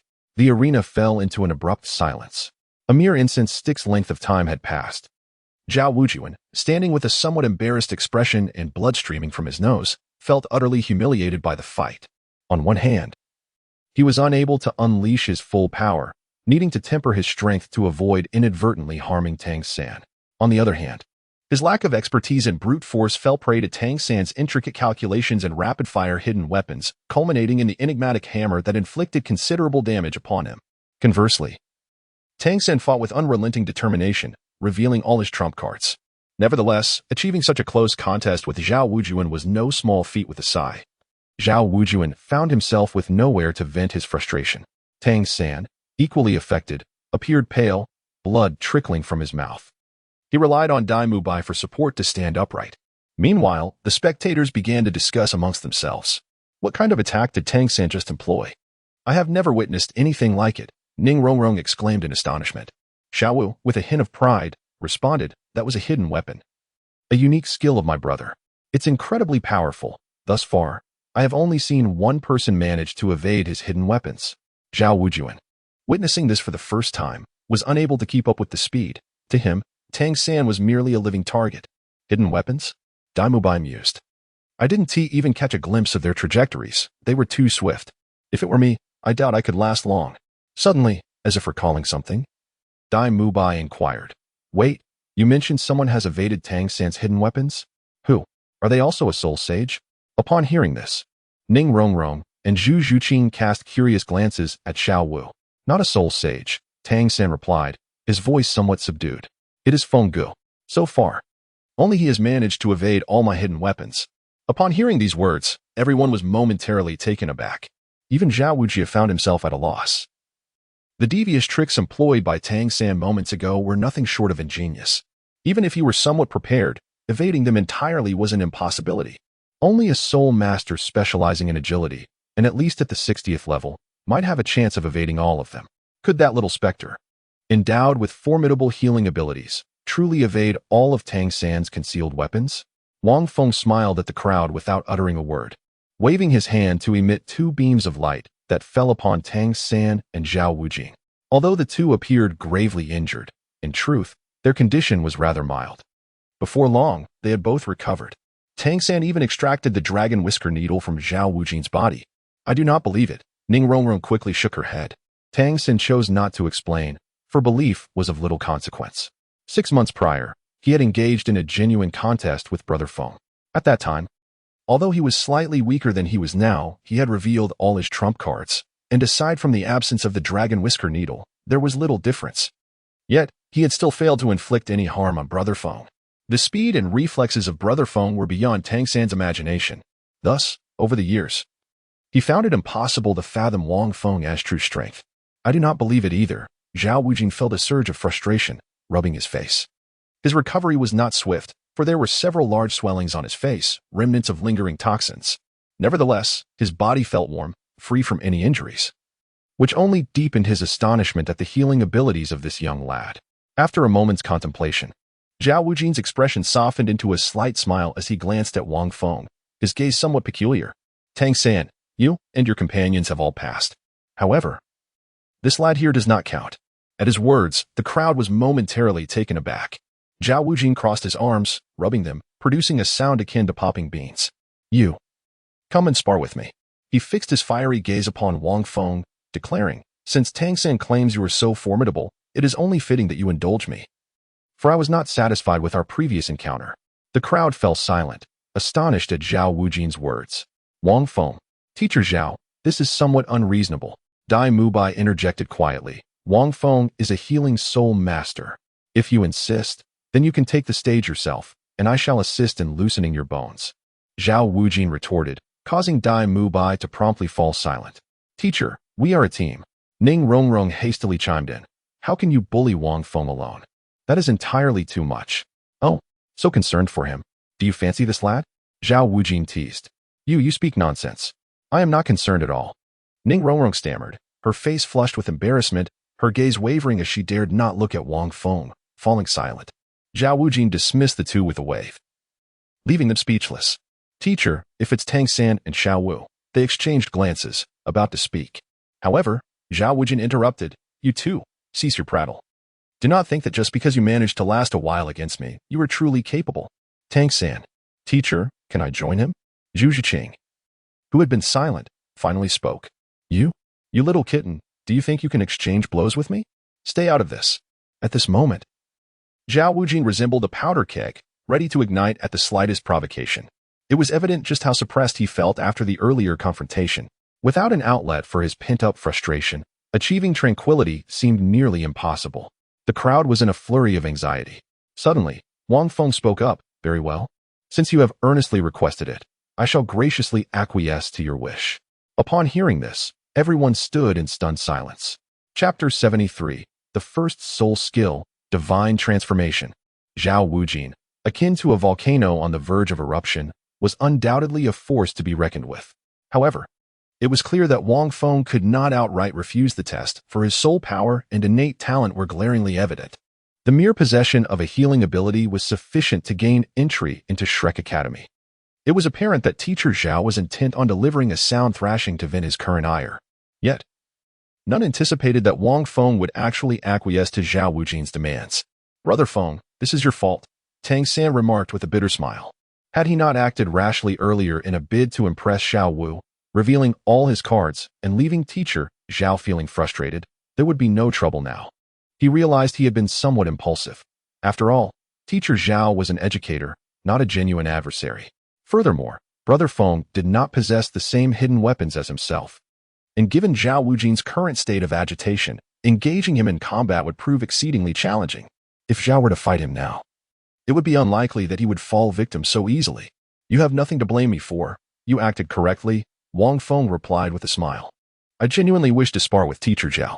If I were to receive a beating, I wouldn't be afraid, for my martial spirit possesses healing capabilities. He truly harbored no fear, for Zhao Wujin would not strike with lethal intent, and he himself was not easily subdued. Wang Feng, as a healing support soul master. Do you truly wish to engage in combat with Teacher Zhao? Ning Rongrong suddenly turned, her blush fading slightly. Do not overestimate your abilities. Even if you can evade Tangan's hidden weapons, it does not guarantee you can escape Teacher Zhao's assaults. Only through combat will one truly understand. Wang Feng cast a glance at her, surprised that Ning Rongrong, the girl, could actually show concern for others. All right, if you need not speak further. Zhao Wujie raised his hand to silence Dai Mubai and Zhu Zhuqing, who were still eager to interject. If she is unafraid of receiving a thrashing from me, why do you continue to chatter? Dai Mubai, you shall take them to arrange their accommodations. Upon hearing this, the group fell into a momentary stupor. Wang Feng was equally taken aback, perplexed by the situation. What on earth was happening? Allowing them to leave. Who was he trying to impress? He could not let them depart. Wang Feng hastily cleared his throat. Teacher Zhao, let us finish watching, Tang San remarked, in case you lose control later and an accident occurs. We would be able to intervene promptly. Indeed, I must enhance Wang Feng's state, Ning Rongrong quickly added. After pondering for a moment, Zhao Wujie nodded and smiled. Very well, you may proceed. My intention was merely to prevent you from harboring any psychological shadows. The group chuckled. This lad possesses formidable healing abilities, even surpassing Oscar's sausages. I shall indulge in a little fun later, Zhao Wujie mused to himself. Upon arriving at the plaza, they found it in disarray. Wang Feng, wait a moment. I shall amplify your status, Ning Rongrong called out eagerly. However, Wang Feng waved his hand and replied, Thank you, but I do not require it at the moment. Ning Rongrong felt a surge of indignation. Do you look down upon my 7-treasure glazed tile? Seemingly aware of her thoughts, Wang Feng clarified. I simply wish to spar with Teacher Zhao in a normal manner, without any other intentions. Upon hearing his explanation, Ning Rongrong's irritation subsided somewhat, though she still huffed. Then be cautious. Young man, speak up. Where do you wish for me to strike? Zhao Wujie stood confidently. Having recovered significantly from his previous injuries and energized from the recent battle, he felt in excellent condition. I want to hit you. Wang Feng broke into a grin and charged directly at Zhao Wujie with astonishing speed, almost erupting from the ground in a tempest of energy. Daimobai and Tang San and the others barely caught a glimpse of him. Feng Ji's movements were not particularly intricate, rather. The essence of any movement lies in sheer velocity. With the purest form of speed, all sophisticated techniques seem like mere illusions. Tang San took a deep breath, his eyes shimmering with a violet light as he activated the purple extreme demon eye, allowing him to faintly perceive Feng Ji's figure, which appeared as a series of afterimages. This was the very reason his hidden weapons proved ineffective against Feng Ge. The latter's reflexes were simply too swift. Occasionally, Tang San pondered whether, if Feng Ge were to master the intricate hidden weapons from the Xiantian treasure record, he might surpass his own achievements. Yet, such thoughts were fleeting. The Xiantian treasure record was the sacred scripture of the Tang sect, and unless he could establish the Tang sect, he could never allow its secrets to be disseminated. Wang Feng's swiftness resembled a gust of wind, stirring up wisps of smoke. This young lad excels in speed? It is no wonder he can evade Tang San's various insidious hidden weapons. Zhao Wujie pondered this, yet remained as steadfast as a mountain, rooted in place. Excelling in speed? He, Zhao Wujie, possesses formidable defensive prowess. To speak candidly, had he been adequately prepared against Tang San's concealed projectiles, he would not have suffered such a significant setback. Even without employing his soul power, standing here and striking this young man, what could he possibly do? Just moments ago, he stood firm, delivering a flurry of blows to Tang San and his companions, and what was the result? Merely a bit disheveled, yet utterly unscathed, just as he thought. The moment arrived swiftly. In the blink of an eye, Wang Feng surged towards Zhao Wujie, his tremendous momentum generating an air current reminiscent of a tempest. With a straightforward yet powerful punch, devoid of any flamboyance, he aimed directly at Zhao Wujie's abdomen. Kid, just moments ago. The three of them exerted their utmost efforts and failed to harm me. Do you think a single punch will suffice? A glint of amusement flickered in Zhao Wujie's eyes. I am eager to witness just how much strength your flowery techniques possess. With that, Zhao Wujie stood his ground, not flinching or evading, and did not even summon his soul power. The onlookers held their breath, captivated by the scene. Only Dai Mubai's gaze held a hint of peculiarity. Teacher Zhao, aren't you being a tad overconfident? Just then, with a smile, Wang Feng delivered a powerful punch to Zhao Wujie's abdomen. In the next moment, a dull thud echoed through the air. Boom! Zhao Wujie was sent hurtling through the air. His body contorted like a bent steel pipe, his eyes bloodshot as if they might burst from their sockets. He was propelled dozens of meters away, crashing into the dust and raising a cloud of debris, a sight both astonishing and overwhelming. The onlookers gasped in disbelief. This was far more dramatic than their earlier combined efforts against Zhao Wuji. Dai Mubai felt a twitch at the corner of his mouth, contemplating that Wang Feng must have held back at the Rose Hotel, for otherwise, that punch would not have merely sent him flying. Wang Feng indeed held nothing back, channeling his spirit power and exerting all his strength. There was no other intention but to strike him. Could it be that he is truly a healing-type support spirit master? Ning Rongrong gazed at Wang Feng with bewilderment. All of us are support spirit masters. How can there be such a disparity? Zhu Zhuqing's expression also reflected her frustration. As a swift attack spirit master, her forte lies in speed, yet just moments ago, she could scarcely perceive Wang Feng's velocity. Such terrifying power is the most unadulterated strength. Tangan murmured. Just now, the three of them had exerted every effort, leveraging the advantages of the air, and collectively, they could barely inflict some damage upon Teacher Zhao. Yet now, Brother Feng, with a straightforward punch, sent Teacher Zhao flying. When Brother Feng usually sparred with us, did he hold back? Xiao Wu said, a hint of fear in her voice. This is undoubtedly the case. Just then, from the distant haze, a figure rose with an exclamation. What a lad! As the words fell, Zhao Wujin emerged from the mist. 7 spirit rings ascended from beneath his feet, shimmering in the air, and at that moment, the first spirit ring suddenly blazed with brilliance. It was evident that this was Zhao Wujin's first spirit ability, Immovable King's True Body. It was precisely this ability that had just instantaneously defeated Tang San, Xiao Wu, and Zhu Zhuqing as combined assault, severely injuring 2 of them and rendering them incapacitated. Any close-range attack was entirely countered. Kid, your strength is formidable, but it ends here. Zhao Wujin regarded Wang Feng, his eyes sparkling with excitement. The punch just now had indeed made him feel the pain brought about by pure power. However, as long as he utilized his spirit power to activate the first spirit ability, Immovable King's True Body, if this lad dared to launch another punch, he would not suffer any harm. Instead, this boy would sustain severe injuries. Is that so? Wang Feng stood rooted in place, gazing at Zhao Wujie, and slowly remarked, since you have resorted to using soul skills, I shall do the same. In his current state, it was indeed improbable for Wang Feng's single punch to inflict any significant harm on Zhao Wujie. Soul skills? Is your soul skill not a healing ability? Zhao Wujie scoffed. The disparity in our soul powers is far too great. It is unlikely that the side effects of your healing can pose any trouble for me at this moment. The onlookers were left in a state of perplexity. Wang Feng smiled faintly, unfurling the golden lotus in his hand. Taking a deep breath, he slowly pronounced, first soul skill, divine transformation. As his voice fell, an unparalleled golden radiance enveloped his entire being. Chapter 74. Zhao Wujie versus Wang Feng. 2 soul rings gradually ascended from beneath Wang Feng's feet, accompanied by his words. The first deep purple soul ring erupted with brilliance. Simultaneously, the golden lotus in Wang Feng's palm burst forth with an endless stream of golden light, encasing him in a magnificent glow. The golden luminescence pierced the eyes of the onlookers, causing them discomfort.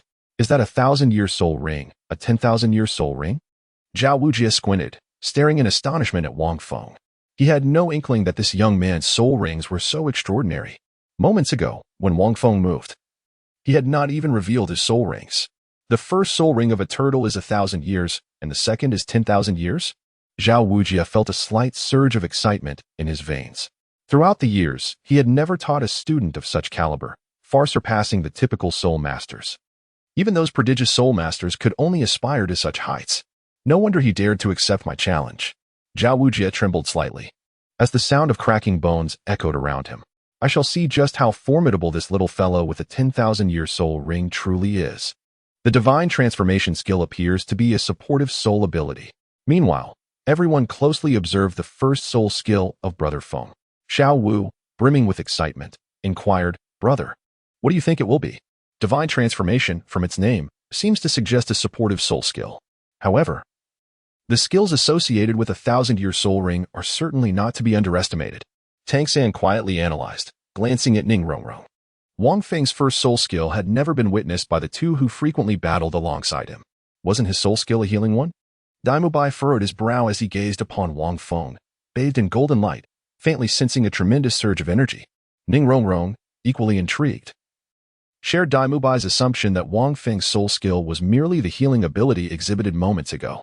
Yet now, it appeared that Wang Feng's first soul skill transcended healing. Was it an auxiliary skill? Could it perhaps grant additional effects?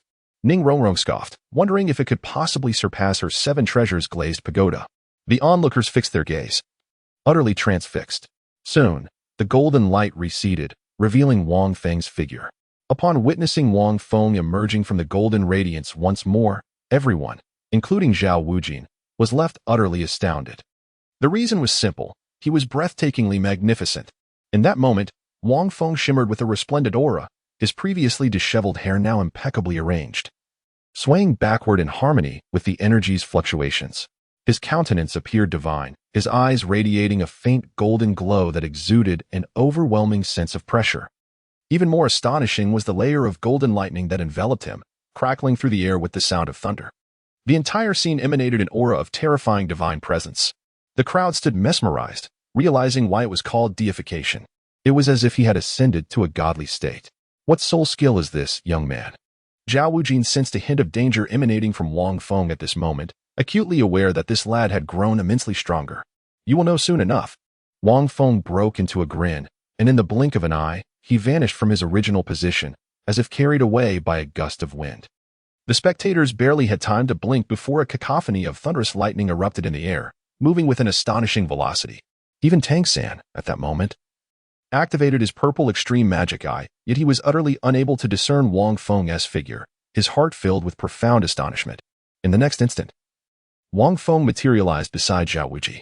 Immovable king, Zhao Wuji bellowed, his first soul ring shimmering with golden light, his body seemingly transforming into an indomitable form, exuding an aura of invulnerability. Taste my fist. A voice echoed from an unseen source. Boom. The sound resonated like a wooden stake colliding with an ancient bell. Zhao Wuji's expression changed dramatically as he felt an overwhelming force, several times stronger than before, strike his chest, inducing a sharp pain even in his current state. Strangely, his body then succumbed to a numbing sensation, rendering his chest devoid of feeling. What is that lightning surrounding the boy? What on earth is it? Zhao Wuji's heart raced with terror. It was crucial to note that in his current form, the immovable king, he was immune to most forces and damages. Yet this young man managed to inflict upon him a degree of excruciating pain, even paralyzing his body. A colossal force surged forth, accompanied by the paralyzing effects of the lightning, leaving Zhao Wuji unable to remain stationary, forcing him to stagger back several steps with each punch. Bang, bang, bang.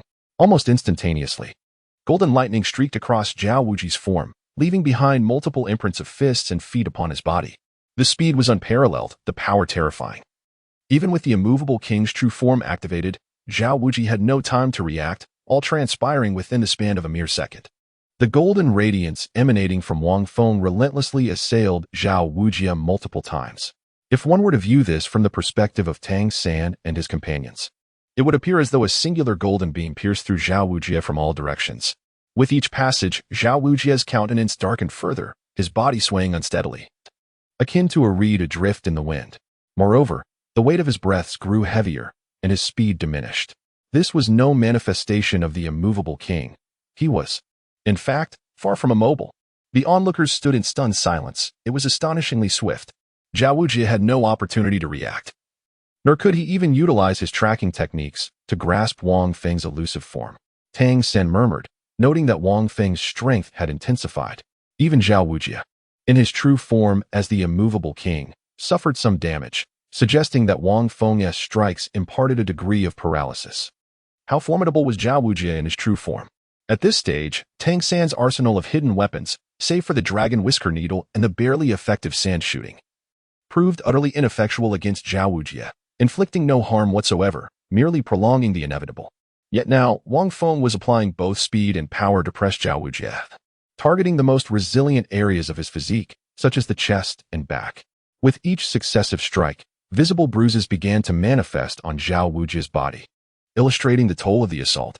The spectators were aghast. The situation had transcended their wildest imaginings from the outset. From a distance, Zhao Wuji appeared ensnared within a golden tempest wrought by Wang Feng's overwhelming speed. However, Zhao Wuji was, after all, Zhao Wuji. Mere seconds later, the gravitational force intensified. With a fierce shout, he activated the third Millennium Soul Ring, causing the surrounding air to become palpably dense. The speed of that boy was so extraordinary that Zhao Wuji struggled to discern his silhouette. If he didn't reduce his opponent's velocity, he would have no opportunity to strike back. As the soul skill was unleashed, Wang Feng's movements indeed slowed marginally, allowing Zhao Wujie to perceive him just enough. Chapter 75, Soul Skill Combo. Turning the Tide. Air Realm. Target Tracking. Zhao Wujie recognized that he could not afford to engage in a methodical exchange as he had with Tang San. This boy's speed was preposterous, and any opportunity would be fleeting. If he allowed himself to be pressed in such a manner, he would have no chance to respond. The tracking feature of his fourth soul skill instantly locked onto Wang Feng's figure. Seizing this moment of increased weight, Zhao Wujie bellowed with fury. In an instant, the air within 100 meters around him was compressed by a terrifying force, centered on Zhao Wujie himself. Wang Feng was instantly compressed into the fray. Once tracked, Zhao Wujie could follow him, significantly diminishing his speed advantage. The gravitational pressure left him with no opportunity to escape whatsoever. This is a continuous combo. Zhao Wujie truly lives up to his reputation. Wang Feng felt a twinge of astonishment. Just moments ago, during his confrontation with Tang San, although Zhao Wujie had unleashed those soul skills, they were executed in intervals, allowing Tang San numerous opportunities to employ hidden weapons. Yet now, he unleashed them all at once. Several soul rings illuminated sequentially from Zhao Wujie, akin to a fighting game where one seizes the moment, employing a series of ultimate combos to annihilate the opponent without granting any chance for retaliation. It was not merely a simple A or B or A. This was the true essence of Zhao Wujie's prowess. He had revealed his genuine strength. Had Zhao Wujie employed this tactic against Tang San earlier, Tang San would have had no opportunity to wield his hidden weapons. Great strength diamond palm. As Wang Feng was drawn closer, Zhao Wujie bellowed with fervor. It was as if, following the 8 divine techniques of the Kusanagi, he was about to execute the lethal 8 young girls. Of course, this was merely a comparison in Wang Feng's mind. He hadn't anticipated that Zhao Wujie could wield his soul skills with such exquisite perfection, seamlessly intertwining them. Suddenly, Zhao Wujie's hands expanded to the size of fans, and he struck towards Wang Feng, who was being pressed towards him. In an instant, Zhao Wujie's series of moves dazzled the onlookers. The transitions and connections of the soul skills were nothing short of breathtaking, ensnaring the enemy completely. All of this transpired in the blink of an eye. Zhao Laoshi is formidable. Xiaoyu swallowed hard, contemplating that he was likely just toying with them moments ago. A hush fell over the group. Tang San, with a grave expression, regarded the scene, feeling a surge of relief. Zhao Laoshi had indeed not held back, revealing none of his true capabilities. Had he unleashed 4 soul skills in rapid succession against him, Tang San would have stood no chance. With the enhancement of gravity, he could instantaneously release targeted tracking, using the gravitational force to draw Zhao Laoshi closer. Finally, with a swift approach, he would execute the great strength diamond palm, capable of dispatching him in a single blow. Just then, Zhao Wujie swung his palm towards Wang Feng, and in those fleeting seconds, it seemed as if the tide of the battle had been reversed. Engaging in a contest of strength? Then let him experience the might of his own power. As that palm approached, Wang Feng's eyes glimmered with golden light, and he seemed to enter a wondrous realm. In that moment, Zhao Wujie's movements appeared to slow down in Wang Feng's perception. Over the past 5 years, Wang Feng, day and night, tirelessly engaged in rigorous training and battling countless soul beasts, occasionally even clashing with unfamiliar soul masters. In terms of richness, his experiences far surpassed those of Tang San and Xiao Wu. Throughout these 5 years of intense combat, Wang Feng has occasionally sensed himself entering a profound state of enlightenment. In this state, his perception significantly heightens, enabling him to execute various techniques that are ordinarily difficult to perform. He can discern the trajectories of his enemy's attacks. His mind becomes extraordinarily sensitive, effortlessly detecting even the slightest movements, allowing him to evade numerous seemingly unavoidable assaults. Just as it is now, within a mere 2 seconds, Zhao Wujie, leveraging his extensive combat experience, unleashed a series of soul skill combos without reservation, leaving Wang Feng no opportunity to react.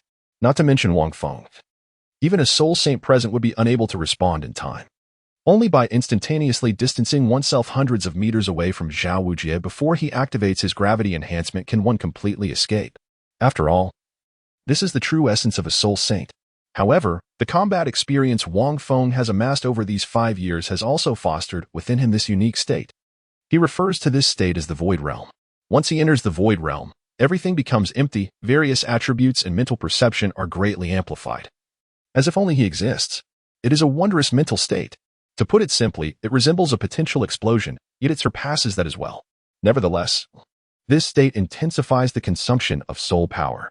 With Wang Feng's current soul power, he can maintain it for only a few minutes at most. However, that is more than sufficient at this moment. There is no need for even a few minutes. Once he enters the Void Realm, Wang Feng's body plummeted for a few moments, barely escaping the hand that sliced through the air just in front of his nose. Immediately, he placed a hand gently on Zhao Wujia's elbow, feeling an ominous energy concealed within. It was evident just how formidable that strike could be. However, a smile graced Wang Feng's lips. In a peculiar posture, his body remained suspended in the air as he deftly redirected Zhao Wujia's strike, causing it to veer back towards his own face. A sharp crack echoed through the air as the slap resonated. Zhao Wujia was sent spinning in place, rotating several times before finally landing on the ground. Wang Feng stood quietly in place. Just moments ago, his posture embodied the core technique of the chaotic cloak hammering method he had initially borrowed from Tanghao in the Sacred Soul Village, harnessing strength through leverage. Over the years, he had continuously refined and modified this technique, which had long transcended its original purpose of merely hammering iron. It had become applicable in various combat scenarios. Thus, he had entirely evolved from the chaotic cloak hammering method, forging a path of his own.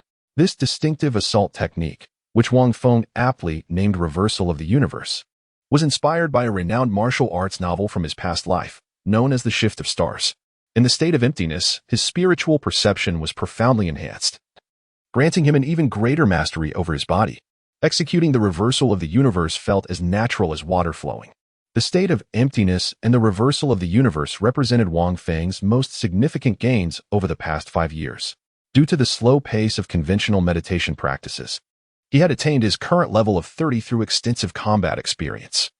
These numerous battles not only led him to the state of emptiness, but also allowed him to develop the reversal of the universe. After all, as a man of modernity, Wang Feng had to create something of his own. He could not rely entirely on soul techniques. Much like Tang San, who possessed his unique hidden weapons and the Xiantian treasure record, Wang Feng, lacking such resources, had to gradually cultivate his own innovations. Wang Feng was acutely aware that relying solely on his divine soul technique would be utterly insufficient to contend with the true power of Zhao Wujin. Even if Zhao Wujin unleashed nearly 70% of his formidable 76th level soul power, Wang Feng would be unable to withstand it. To the spectators, it appeared as though Zhao Wujin's hand was destined to strike Wang Feng, yet it unexpectedly altered its course. Instead, the blow landed upon his own face, propelling him backward and crashing to the ground, stirring up a cloud of dust. In that moment, the onlookers were left in stunned silence. After a brief pause, Zhao Wujin's fragmented voice gradually broke the stillness. "Young man, what was that technique you just employed?" Chapter 76, The Mighty Diamond Roar. The technique Zhao Wujin inquired about was the very maneuver Wang Feng executed by using Zhao Wujin's own mighty diamond palm, performing a reversal that sent Zhao Wujin sprawling to the ground. Not only did Zhao Wujin voice his curiosity, but the others present were equally intrigued. How bizarre. Did I just strike myself? From a distance, Zhao Wujin slowly rose from the dust, his face slightly swollen. That last strike, delivered with approximately 70% of his strength, had nearly harmed the young man. To his astonishment, not only had he failed to strike Wang Feng, but he had also become a victim of his own actions. He mused that had he exerted his full strength, the outcome would have been far worse for him. It was inconceivable. His soul techniques, when enhanced by gravity, should have rendered any counteraction impossible. Yet, this young man had somehow evaded the blow and utilized Zhao Wujin's own mighty diamond palm to redirect the strike back to its origin, amplifying its force in the process. An extraordinarily perplexing turn of events. Wang Feng stood calmly in place, stating, "The technique is called Reversal of the Universe. It is not a soul skill, but rather a form of technique." Upon hearing this, the crowd was momentarily taken aback. "Reversal of the Universe," Zhao Wujia murmured. What a remarkable concept. The strike he had just unleashed was intended to strike Wang Feng, thereby concluding the battle, yet it had rebounded upon himself, inflicting harm instead. To alter the course of the situation once more, was that not the very essence of Reversal of the Universe? However, what intrigued Zhao Wujia further was how Wang Feng had managed to evade his series of soul skill attacks. Yet, he refrained from probing further. "Did your teacher teach you this?" Zhao Wujia inquired with a smile, brushing off the dust from his attire. Such a technique was exceedingly sophisticated. The phrase reversal of the universe resonated with grandiosity, suggesting a significant origin. Upon hearing this, Tang San and Xiao Wu exchanged bewildered glances. Does Brother Feng have a teacher? They wondered. Wang Feng then shook his head and replied, I have no master. I devised it myself. Instantly, silence enveloped the surroundings. You devised this on your own? Zhao Wujie swallowed hard. How could a mere 12-year-old child invent such a formidable technique? Unless, as a thought flickered through Zhao Wujie's mind, his pupils constricted slightly. To deduce such an extraordinary technique, there could only be one explanation. Through countless battles and exceptional wisdom, this boy is remarkable. Meanwhile, Tang San pondered. This seems to have evolved from the core technique of the chaotic wind hammering method, utilizing borrowed strength. I recall that during the first confrontation between Brother Feng and Su Yuntao, he seemed to employ a similar technique, and later during battles with me and Xiao Wu, he occasionally used it as well. I never imagined that over the years, Brother Feng had developed a unique set of techniques. Moreover, it is not limited to the chaotic wind hammering method. It can be applied in numerous combat scenarios. If placed in my previous world, he could already be regarded as a pioneering martial arts master. Tang San felt a profound shock within. In his previous life, he was merely obsessed with the Tang sect's hidden weapons, yet he had also studied various martial arts. He understood that creating a unique martial art was no simple feat. Furthermore, this particular technique gave Tang San a sense that transcended the realm of martial arts. It is worth noting that what Zhao Wujie had just executed was a soul skill, not an ordinary technique. The ability to reflect even such a soul skill with reversal of the universe was truly remarkable.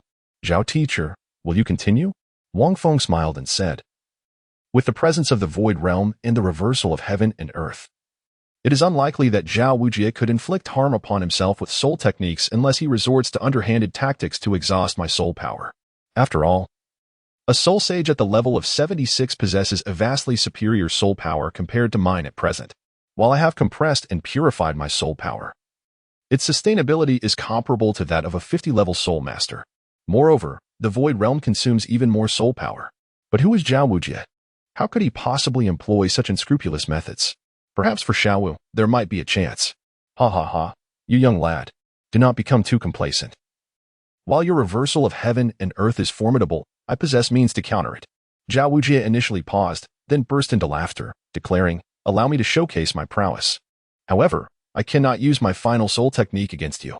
His last soul technique, the true body of the martial soul, once activated, would render their strengths incomparable, leaving Wang Feng with no chance of victory.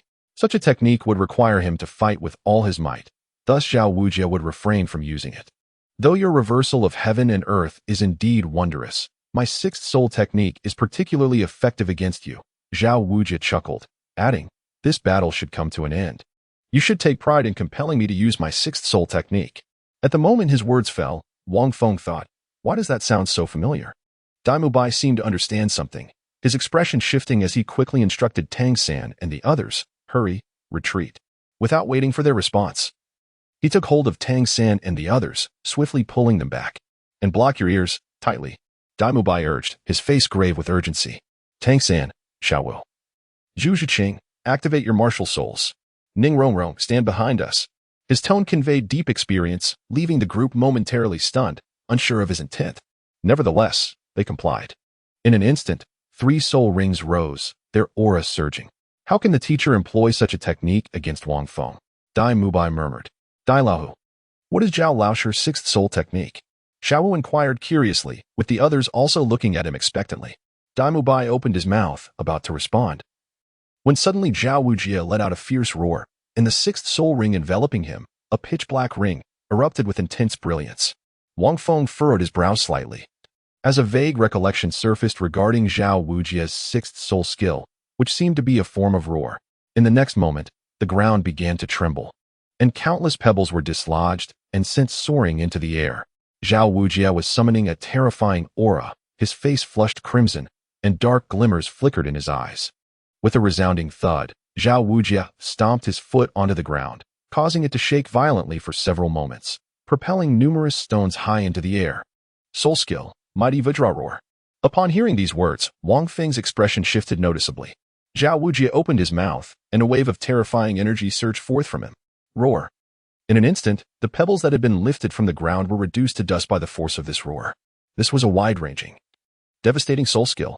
It required no physical contact with Wang Feng to render him incapable of combat through the sheer power of the sound.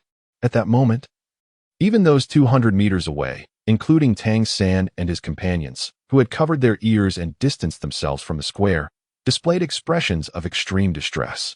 Ning Rongrong, with a weaker constitution, had completely collapsed against Xiao Wu's shoulder.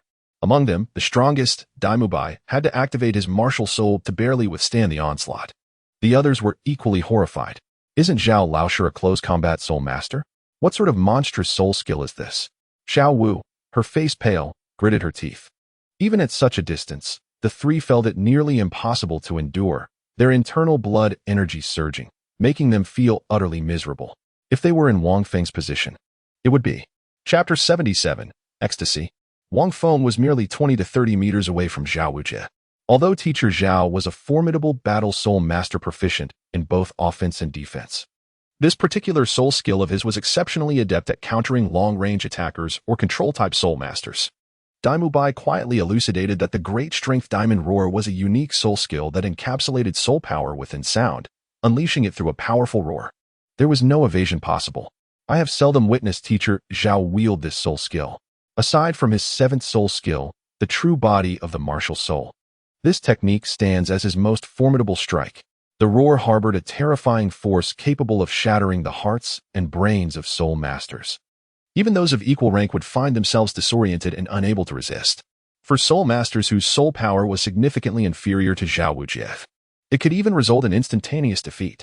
Merely covering one's ears would not suffice to completely escape its effects. Thus, I urged you to summon your martial souls for resistance. Tangan's complexion turned pale. Had Teacher Zhao unleashed this soul skill just moments ago, even if he had held back, he would have been rendered unconscious on the spot. One strike was sufficient to obliterate his combat capability. Even before unleashing his myriad hidden weapons, he would have had no opportunity whatsoever. But what about him? The usually silent Zhu Zhiqing suddenly inquired, referring to Wang Feng. The group fell silent. This battle was nearing its conclusion. Daimubai shook his head and sighed. Teacher Zhao possesses an abundance of experience, Tangan murmured, clearly perceiving that Feng Ji's reversal of the situation required him to take the initiative to attack. In other words, as long as he did not engage with Feng Ge, Zhao Wujie would maintain absolute control and would never again face the same counterattack. Zhao Wujie's Great Strength Diamond Roar reminded Tangan of a certain esoteric Buddhist technique from his past life, the Lion's Roar. They bore considerable resemblance. Yet, given that Teacher Zhao was a soul master with both offensive and defensive capabilities, it was difficult to conceive that he could possess such a terrifying long-range area of effect soul skill without engaging in close combat. On the battlefield, he would undoubtedly be the nemesis of countless support-type soul masters. Tangan's analysis left Xiao Wu and Zhu Zhiqing in a state of realization. Meanwhile, Ning Rongrong, who was beside them, had nearly fainted. She was merely a support soul master. So, there was such an interpretation. The reason Zhao Wujie was so powerful lay in the comprehensiveness of his soul skills. He possessed the offensively oriented Great Strength Diamond Palm, the defensively inclined immovable King Body. Skills that countered agile attack-type soul masters, gravitational enhancement, and tracking abilities, along with area of effect crowd control techniques like gravitational compression, and even the long-range, wide-scope offensive soul skill. Great Strength Diamond Roar. He was unafraid of one-on-one or group confrontations. Just now, whether against Tangan, Xiao Wu, Zhu Zhiqing, or even alone with Tangan, Zhao Wujie had barely exerted 2 or 3/10 of his true power, all the while restraining himself to avoid inflicting grave injuries on the others. If he were to unleash his full strength, as he might now, it would spell disaster for anyone who dared to face him. It was uncertain if Feng Ge could withstand such might. The group gazed slowly toward the center of the plaza. Truly impressive, truly impressive. Indeed, it is no wonder that Zhao Wujie, the immutable king, enjoys immense popularity in the original work. Wang Feng stood rooted to the spot, his feet seemingly embedded in the very earth, as the roar resonated with a force that exceeded his expectations. Although he was aware that Zhao Wujie's sixth soul skill manifested as a roar, he had not anticipated its sheer terror. Furthermore, being in such close proximity to Zhao Wujie amplified the roar's potency. If Tangan and the others were present, they would likely succumb to a state of unconsciousness. blood oozing from their orifices, and perhaps even face life-threatening danger. Moreover, given its extensive and far-reaching nature, his abilities of reversal of heaven and earth and the void realm could not provide any refuge. It was evident that Zhao Wujie had discerned his vulnerabilities, acknowledging that his speed was far inferior and that he was at a disadvantage due to the reversal of heaven and earth. Zhao Wujie had decisively opted against engaging in close combat, opting instead to unleash this sixth soul skill with the intention of incapacitating him in one fell swoop. But could this not also be my opportunity? Wang Feng's lips curled into a faint smile as he summoned all his soul power to fiercely resist the terrifying sound waves. However, he soon felt his soul energy plummeting at an alarming rate. The roar persisted, and after several seconds, the group of Daimubai, hundreds of meters away, had completely collapsed onto the ground. They were utterly unable to rise, but fortunately, they were not in the center of the square and had not suffered significant harm. They were merely exhausted, having depleted their soul power. At this moment, the roar gradually subsided. Wang Feng's complexion was pale, yet a spark of excitement glimmered in his eyes. His entire body trembled slightly. However, he did not falter. "You still haven't fallen?" In the distance, Zhao Wujie gazed at this scene, incredulity flashing across his features. How could this young man, so close to him, possibly still be standing? Even a soul king above level 50 would struggle to endure for such a duration. Zhao Wujie had confidence in his control, considering that this boy was merely at level 30 and he had not fully unleashed all his soul power. Yet, after those several seconds, even a soul king above level 50 would have been unable to persist. Was this boy truly so resilient? Was he genuinely a level 30 great soul master? "Teacher Zhao, is there more to come?" At this moment, Wang Feng stood his ground, a faint smile gracing his lips. His face was somewhat ashen, yet his tone remained composed. "I wonder how many times you can unleash this soul skill?" Upon hearing this, Zhao Wujie snorted coldly, scrutinizing Wang Feng for a few moments before replying slowly, "Little brat, while you may still be holding on, I suspect your soul power is nearly depleted. Am I right? My soul skill, though immensely taxing, could be unleashed 2 more times without issue. The Great Strength Diamond Roar, a soul skill of wide-ranging destructive capability, certainly could not be used repeatedly. Then let us dispense with the pleasantries. Hurry up," Wang Feng exclaimed. "Teacher Zhao, it would be best if you unleash your full power without holding back." Zhao Wujie was momentarily taken aback, then chuckled in exasperation. This boy was truly reckless. "If I unleash my full power, and you are still standing, I shall concede my defeat." What a stubborn lad. Though amused, Zhao Wujie had no intention of genuinely unleashing the Great Strength Diamond Roar at full power. He cherished this little monster. How could he allow things to spiral out of control? However, at that moment, Wang Feng smiled and challenged, "Teacher Zhao, if you have the guts, unleash the Great Strength Diamond Roar with all your might."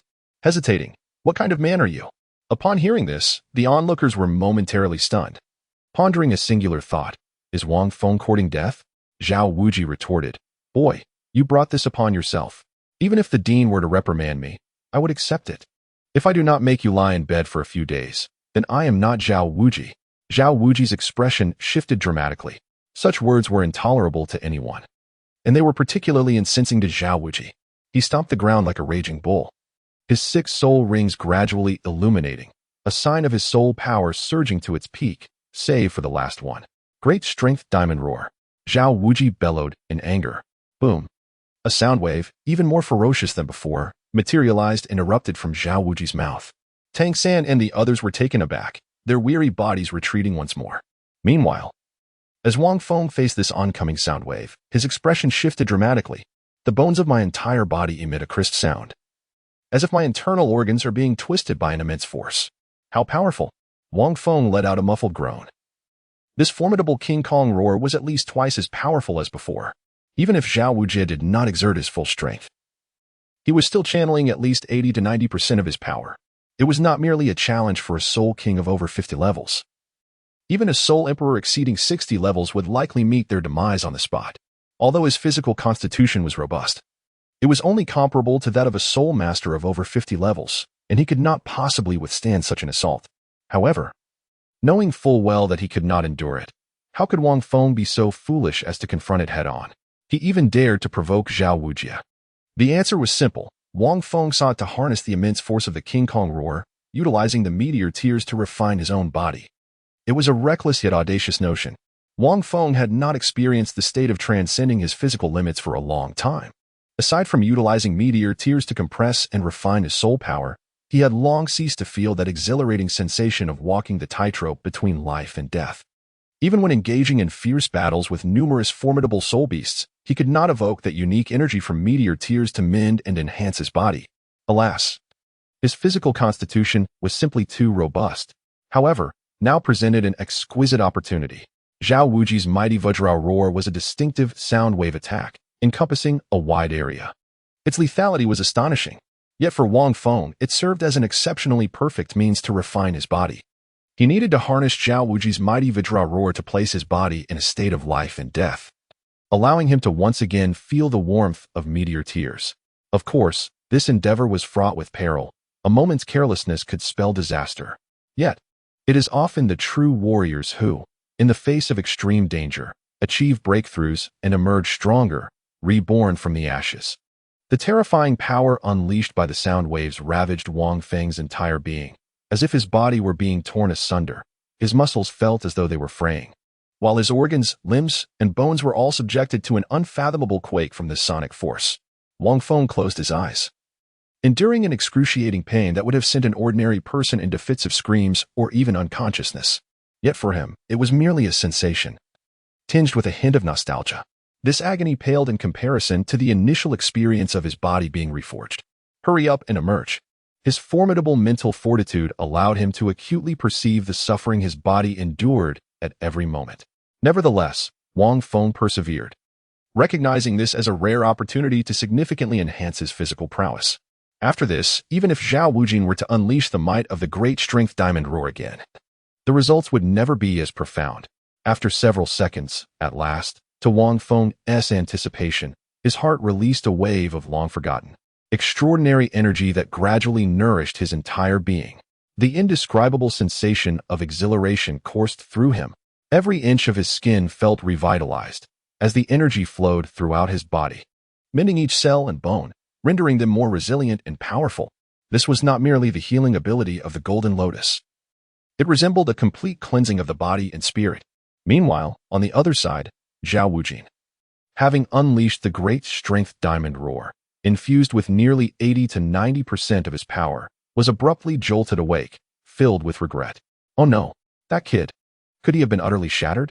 The fiery rage within Zhao Wujin seemed to be doused by a sudden wave of cold water. The boy's physical constitution was unnaturally strong, comparable to a level 50 soul master.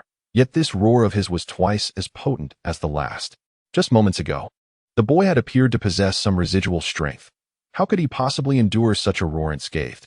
As these thoughts raced through his mind, Zhao Wujin focused intently, only to behold Wang Feng with his eyes closed, blood streaming from his features, his body trembling uncontrollably, a clear sign of nearing his limits. This sight sent a chill coursing through Zhao Wujin's heart. Meanwhile, further afield, Tang San and the others, witnessing this scene, were equally shaken with alarm. They silently lamented. Brother Feng has overstepped. Simultaneously, Zhao Wujin was engulfed in self-reproach, preparing to gather his soul power, to shut his mouth and retract the great strength diamond roar. However, at that moment, Wang Feng suddenly opened his eyes, a glimmer of brilliance flashing within, and he bellowed with exuberance, refreshing.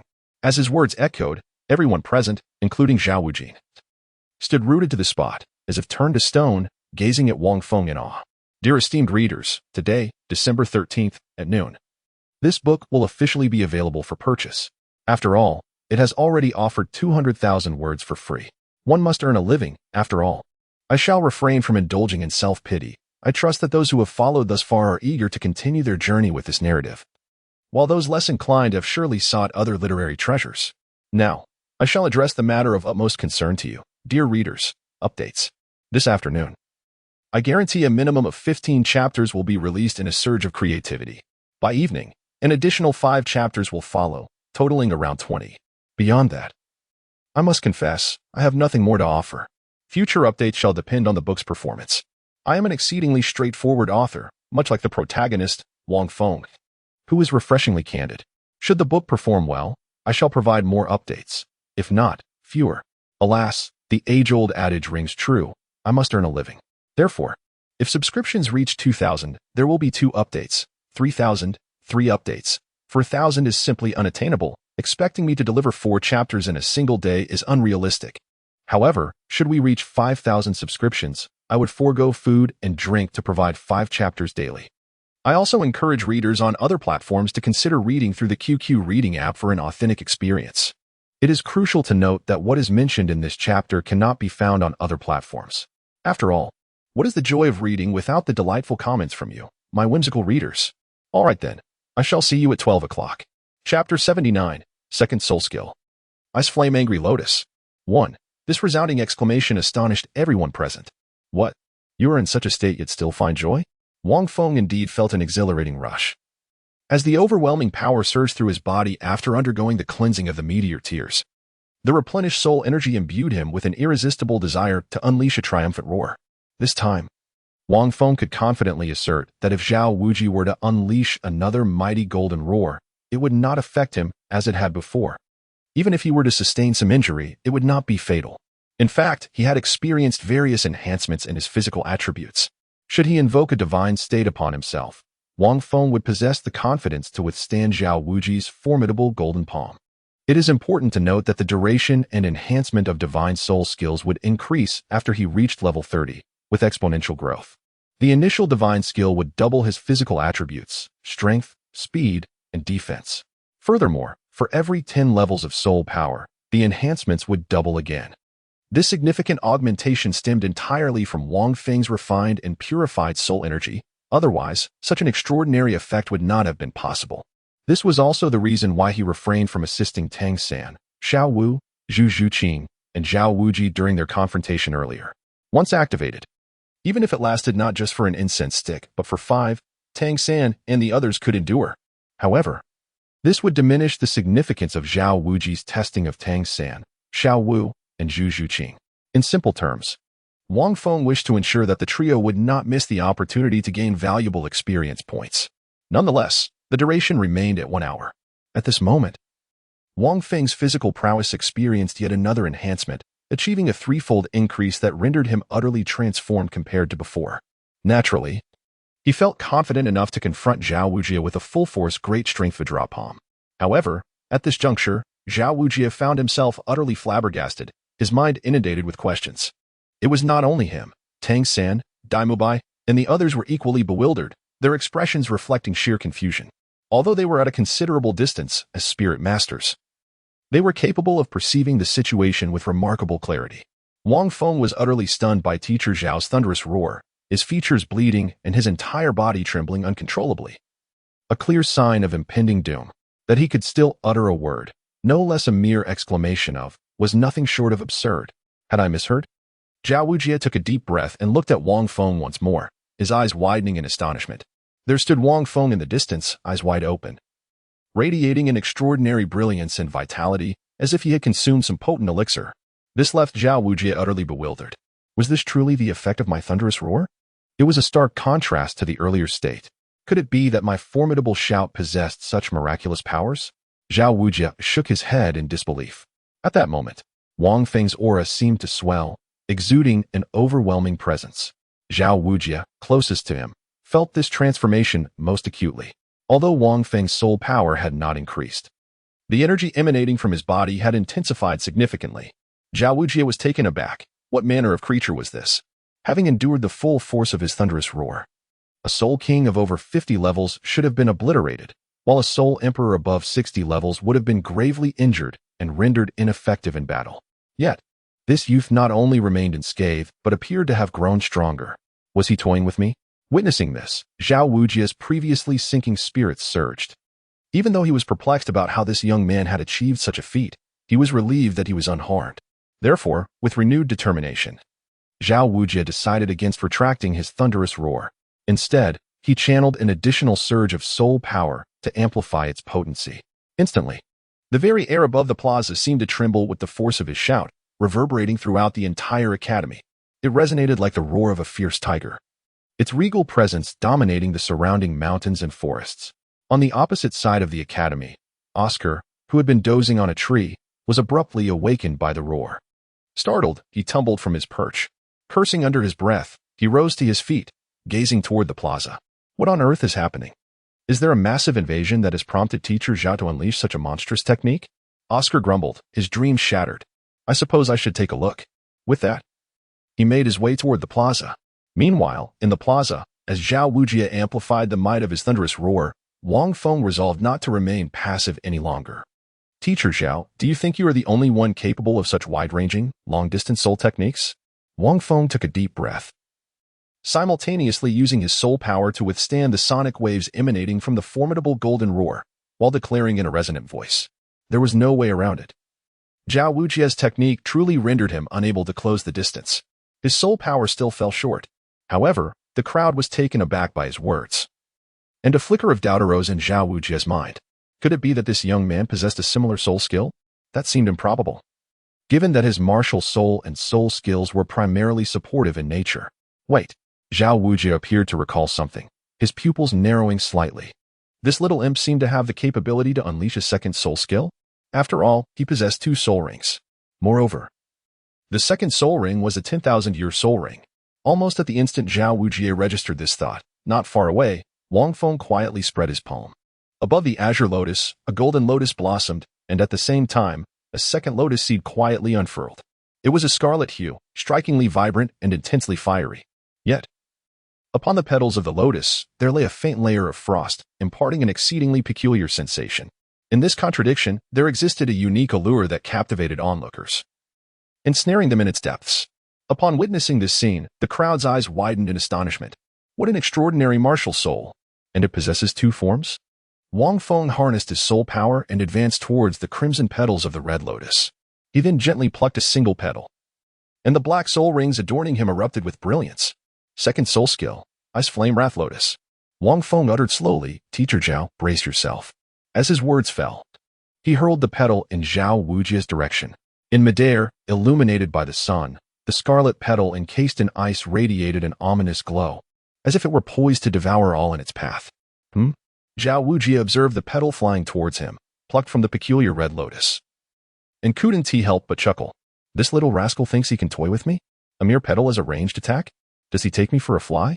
Zhao Wujie, both amused and irritated, retracted his powerful golden roar, intending to snatch the petal and crush it to dust. Just then, as his hand reached out to grasp it, the petal, speeding closer, suddenly altered his expression. Wait, there is something unusual about this petal. But it was too late. Boom. A soft voice escaped Wang Feng's lips, and the next instant, a thunderous explosion erupted, akin to a blooming ice fire red lotus, radiating outwards from Zhao Wujie at the center of the square. The deafening blast rattled Tangan and the others in the distance, leaving them aghast as they gazed towards the epicenter. From the center, a tempestuous wave of energy surged forth, obliterating everything in its path. Ice Flame Wrath Lotus. Second soul skill. When Wang Feng had first unleashed it at level 20, it had decimated everything within a 100-meter radius in an instant. Now, at level 30, its reach had expanded to 200 meters, and its power was terrifyingly amplified. Wang Feng estimated that even a soul king of over 50 levels would be utterly incapable of withstanding it. The flames and ice within the explosion would inflict grievous harm upon any foe, marking it as Wang Feng's most formidable move to date. Moreover, over the past 5 years, he had conducted extensive research on this skill, discovering that simultaneously detonating 2 or 3 petals produced varying levels of destruction. He even pondered the consequences of igniting the entire red lotus. What colossal force would that unleash? The ultimate version of Ice Flame Wrath Lotus, aptly named Ice Flame Wrath Divine Lotus. However, Wang Feng had no intention of unleashing it here. Its devastating power would surely result in fatalities. He could only reserve it as his trump card.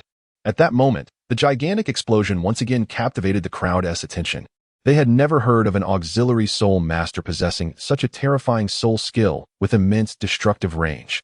The tremendous power caused Dai Mubai to tremble. Even if he were to activate the White Tiger's diamond transformation, he would likely be left half dead from within its grasp. Yet, Wang Feng is merely at the 30th level, and this is merely his second soul skill. As a 37th level battle soul master, his words carried weight. Tangan and Xiaowu's faces drained of color. Just how much strength has Fenggu concealed when he fought alongside us? Xiaowu lamented, tears welling in her eyes. He must have hidden a substantial portion. Such a formidable soul skill is truly terrifying. Tangan shook his head. The power unleashed by this move inflicted damage that exceeded that of most of his hidden weapons by several magnitudes. Moreover, the area of effect was extensive. Nearly half the plaza was engulfed, leaving no place to evade. His martial soul is quite peculiar, murmured Zhu Zhuqing in a hushed tone.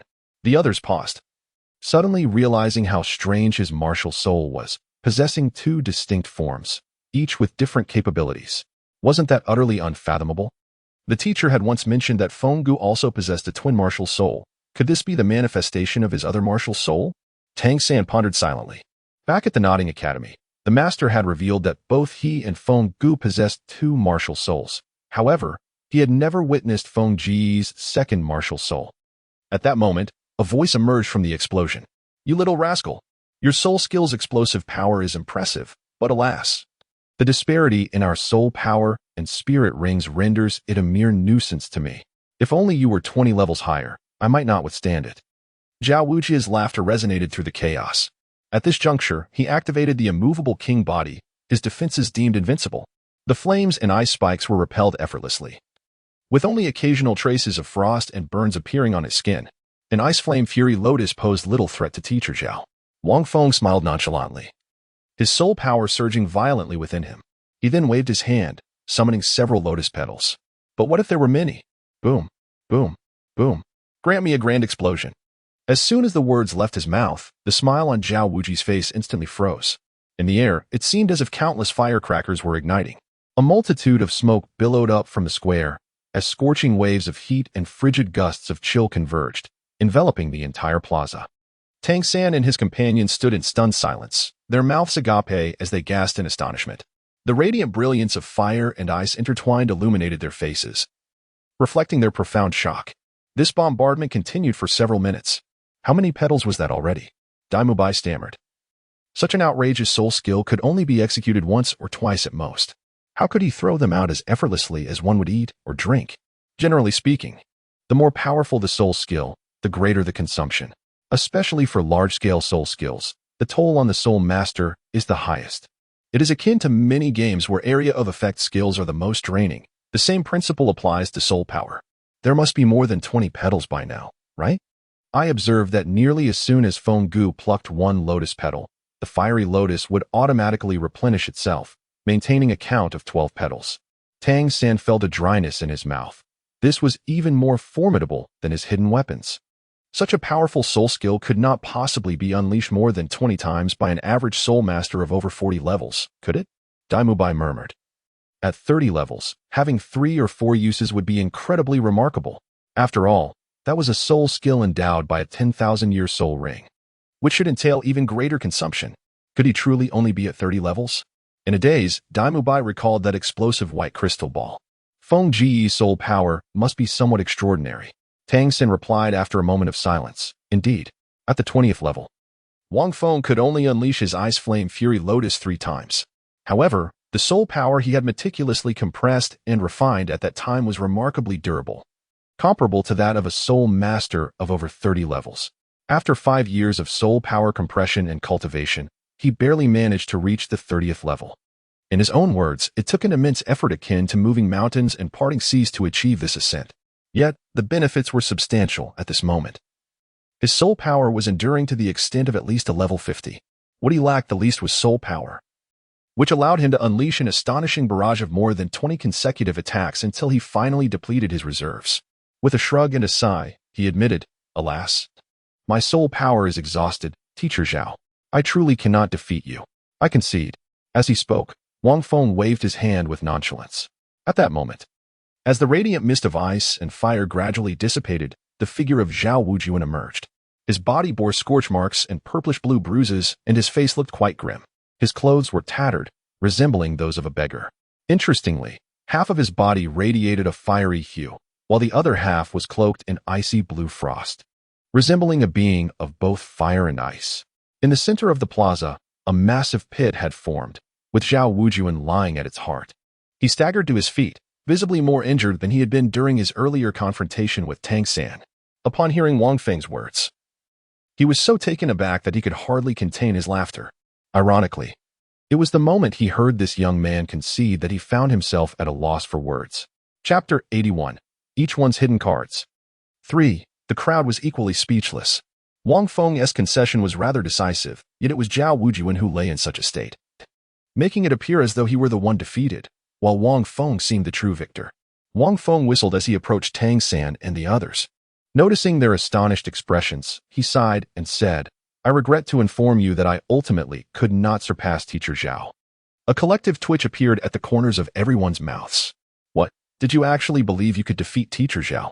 At that moment, Ning Rongrong, who had been resting her head on Xiao Wu's shoulder, seemed to awaken upon hearing Wang Feng's words. Earlier, during Zhao Wujia's first demonstration of the mighty diamond roar, she, being a support-type soul master with average physical attributes, had fainted and missed the spectacle entirely. Now, upon regaining consciousness and hearing Wang Feng's statement, she was momentarily taken aback and hastily offered words of consolation. "Wang Feng, do not lose heart. Even in failure, Teacher Zhao would not cast you aside. Even if he did, there are numerous other commendable soul master academies to consider." Wang Feng scratched his head, realizing that his attempt to boast had backfired, as Ning Rongrong remained oblivious to it all, leaving him at a loss for words. The others, upon hearing his words, could no longer contain their laughter, erupting in hearty chuckles. Even Zhu Zhuqin shook her head, smiling gently. Meanwhile, Ning Rongrong gazed at them in confusion, wondering why her kind-hearted attempt to console them had elicited such mirth. "You little rascals, what are you laughing about?" No laughter allowed. Zhao Wujia's irate voice rang out. Ning Rongrong turned to see Zhao Wujia's woeful appearance, prompting her to exclaim in surprise, "Teacher Zhao, didn't Wang Feng lose? Why do you look like this?" Zhao Wujia's face twitched slightly. Xiao Wu stifled her laughter, pulling Ning Rongrong aside as she recounted the events of the recent battle. "Mubai, hurry and call Oscar. I'm both hungry and exhausted. This lad should be out of soul power to heal me," Zhao Wujia remarked. Despite his injuries, Zhao Wujia felt a sense of exhilaration from the fight, having even utilized his sixth soul skill.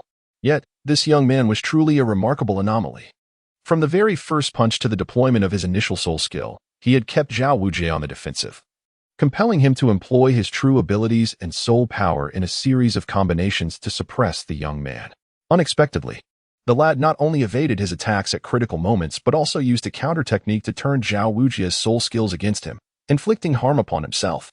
Ultimately, Zhao Wujia had to unleash his sixth soul skill twice, the second time nearly subduing the young man entirely, leaving him drenched in cold sweat. Fortunately, this strange lad had somehow revived, emerging even stronger, and with his second soul skill, he overwhelmed Zhao Wujia, rendering him powerless. This battle was nothing short of spectacular and bizarre. As a formidable soul sage at level 76, Zhao Wujia had, aside from his martial spirit's true form, withheld much of his strength, and yet he had been decisively defeated by this young man. However, reflecting on the sight of the young man with closed eyes, blood streaming from his features, trembling yet gritting his teeth to persevere, Zhao Wujia's anger dissipated significantly.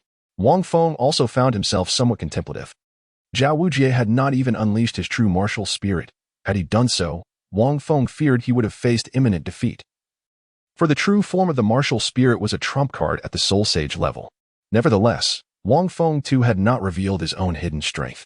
Firstly, he bore a burden of nearly 1,000 pounds that he had not discarded. 2 years prior, he had expended over 1,000 gold coins to forge a set of specialized armor, compact yet extraordinarily heavy, made of unique refined gold. Having grown accustomed to it, Wang Feng had momentarily forgotten to remove it.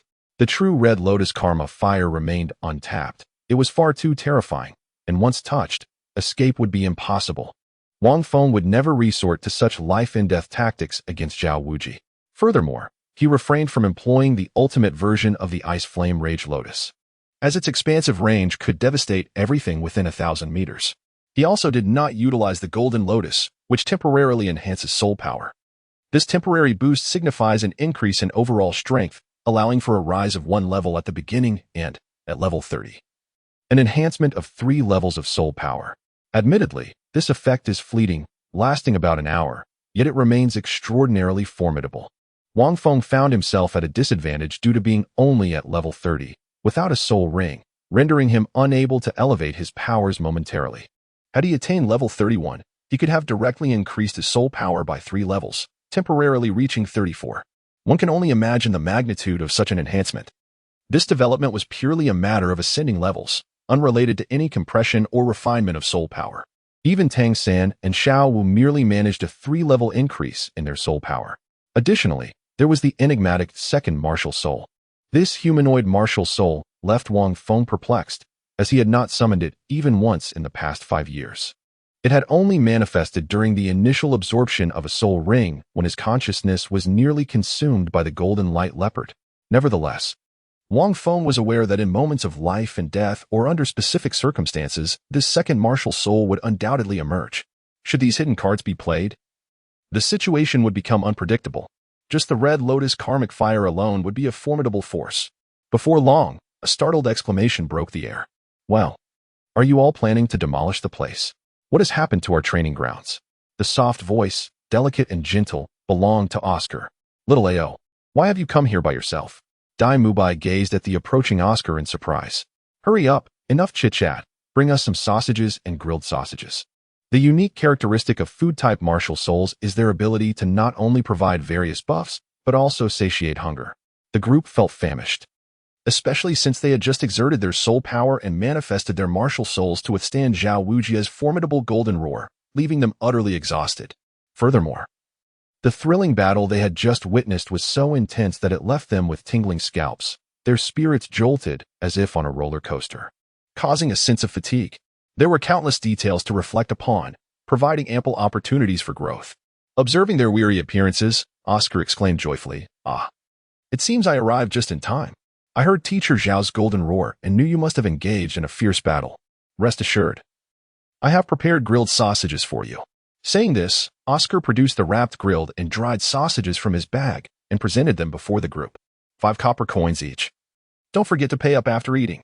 Upon hearing these words, Wang Feng couldn't help but cast a discerning glance at Oscar, recognizing the astuteness of his business acumen and his foresight to prepare in advance. However, Dai Mubai had consumed 2 of the sausages and remarked, "Though this fellow's incantation is rather distasteful, the restorative effects of this sausage are genuinely remarkable, and it can satisfy one's hunger. Would any of you care to try?" Chapter 82. A Clash of Ice and Fire. 4. Tang Sen promptly shook his head, feeling somewhat reluctant to partake, stating, "I'm fine.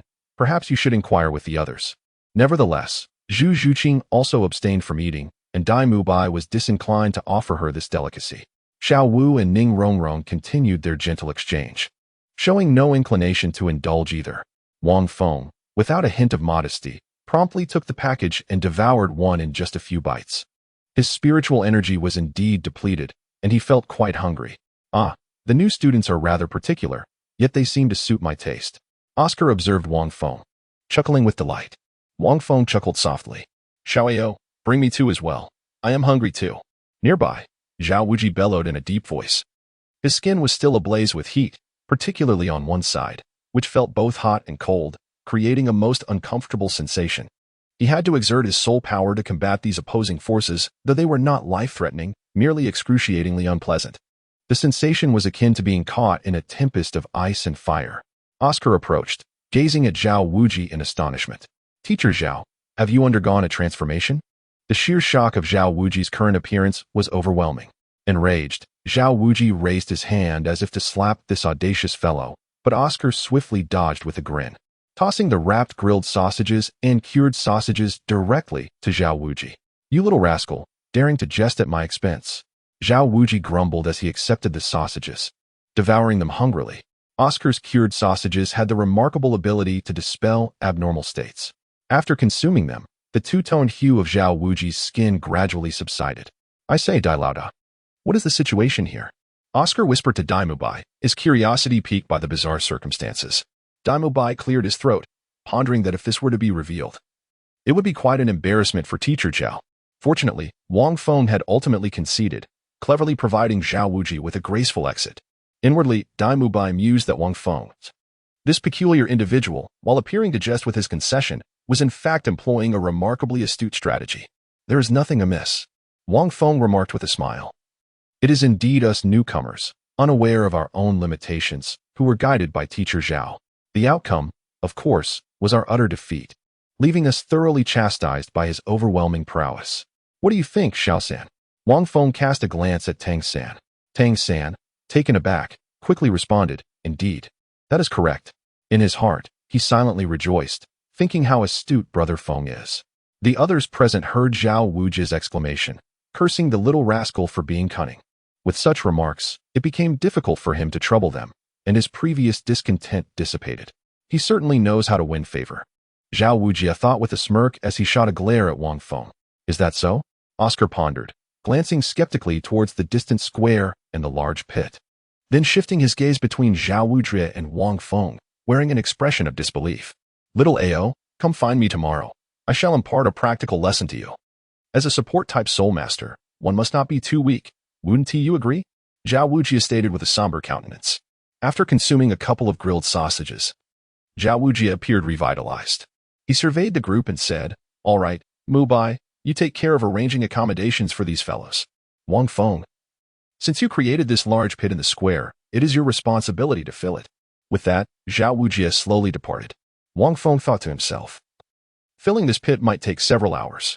Wang Feng was at a loss for words. However, there was little to articulate, as this was indeed a situation of his own making.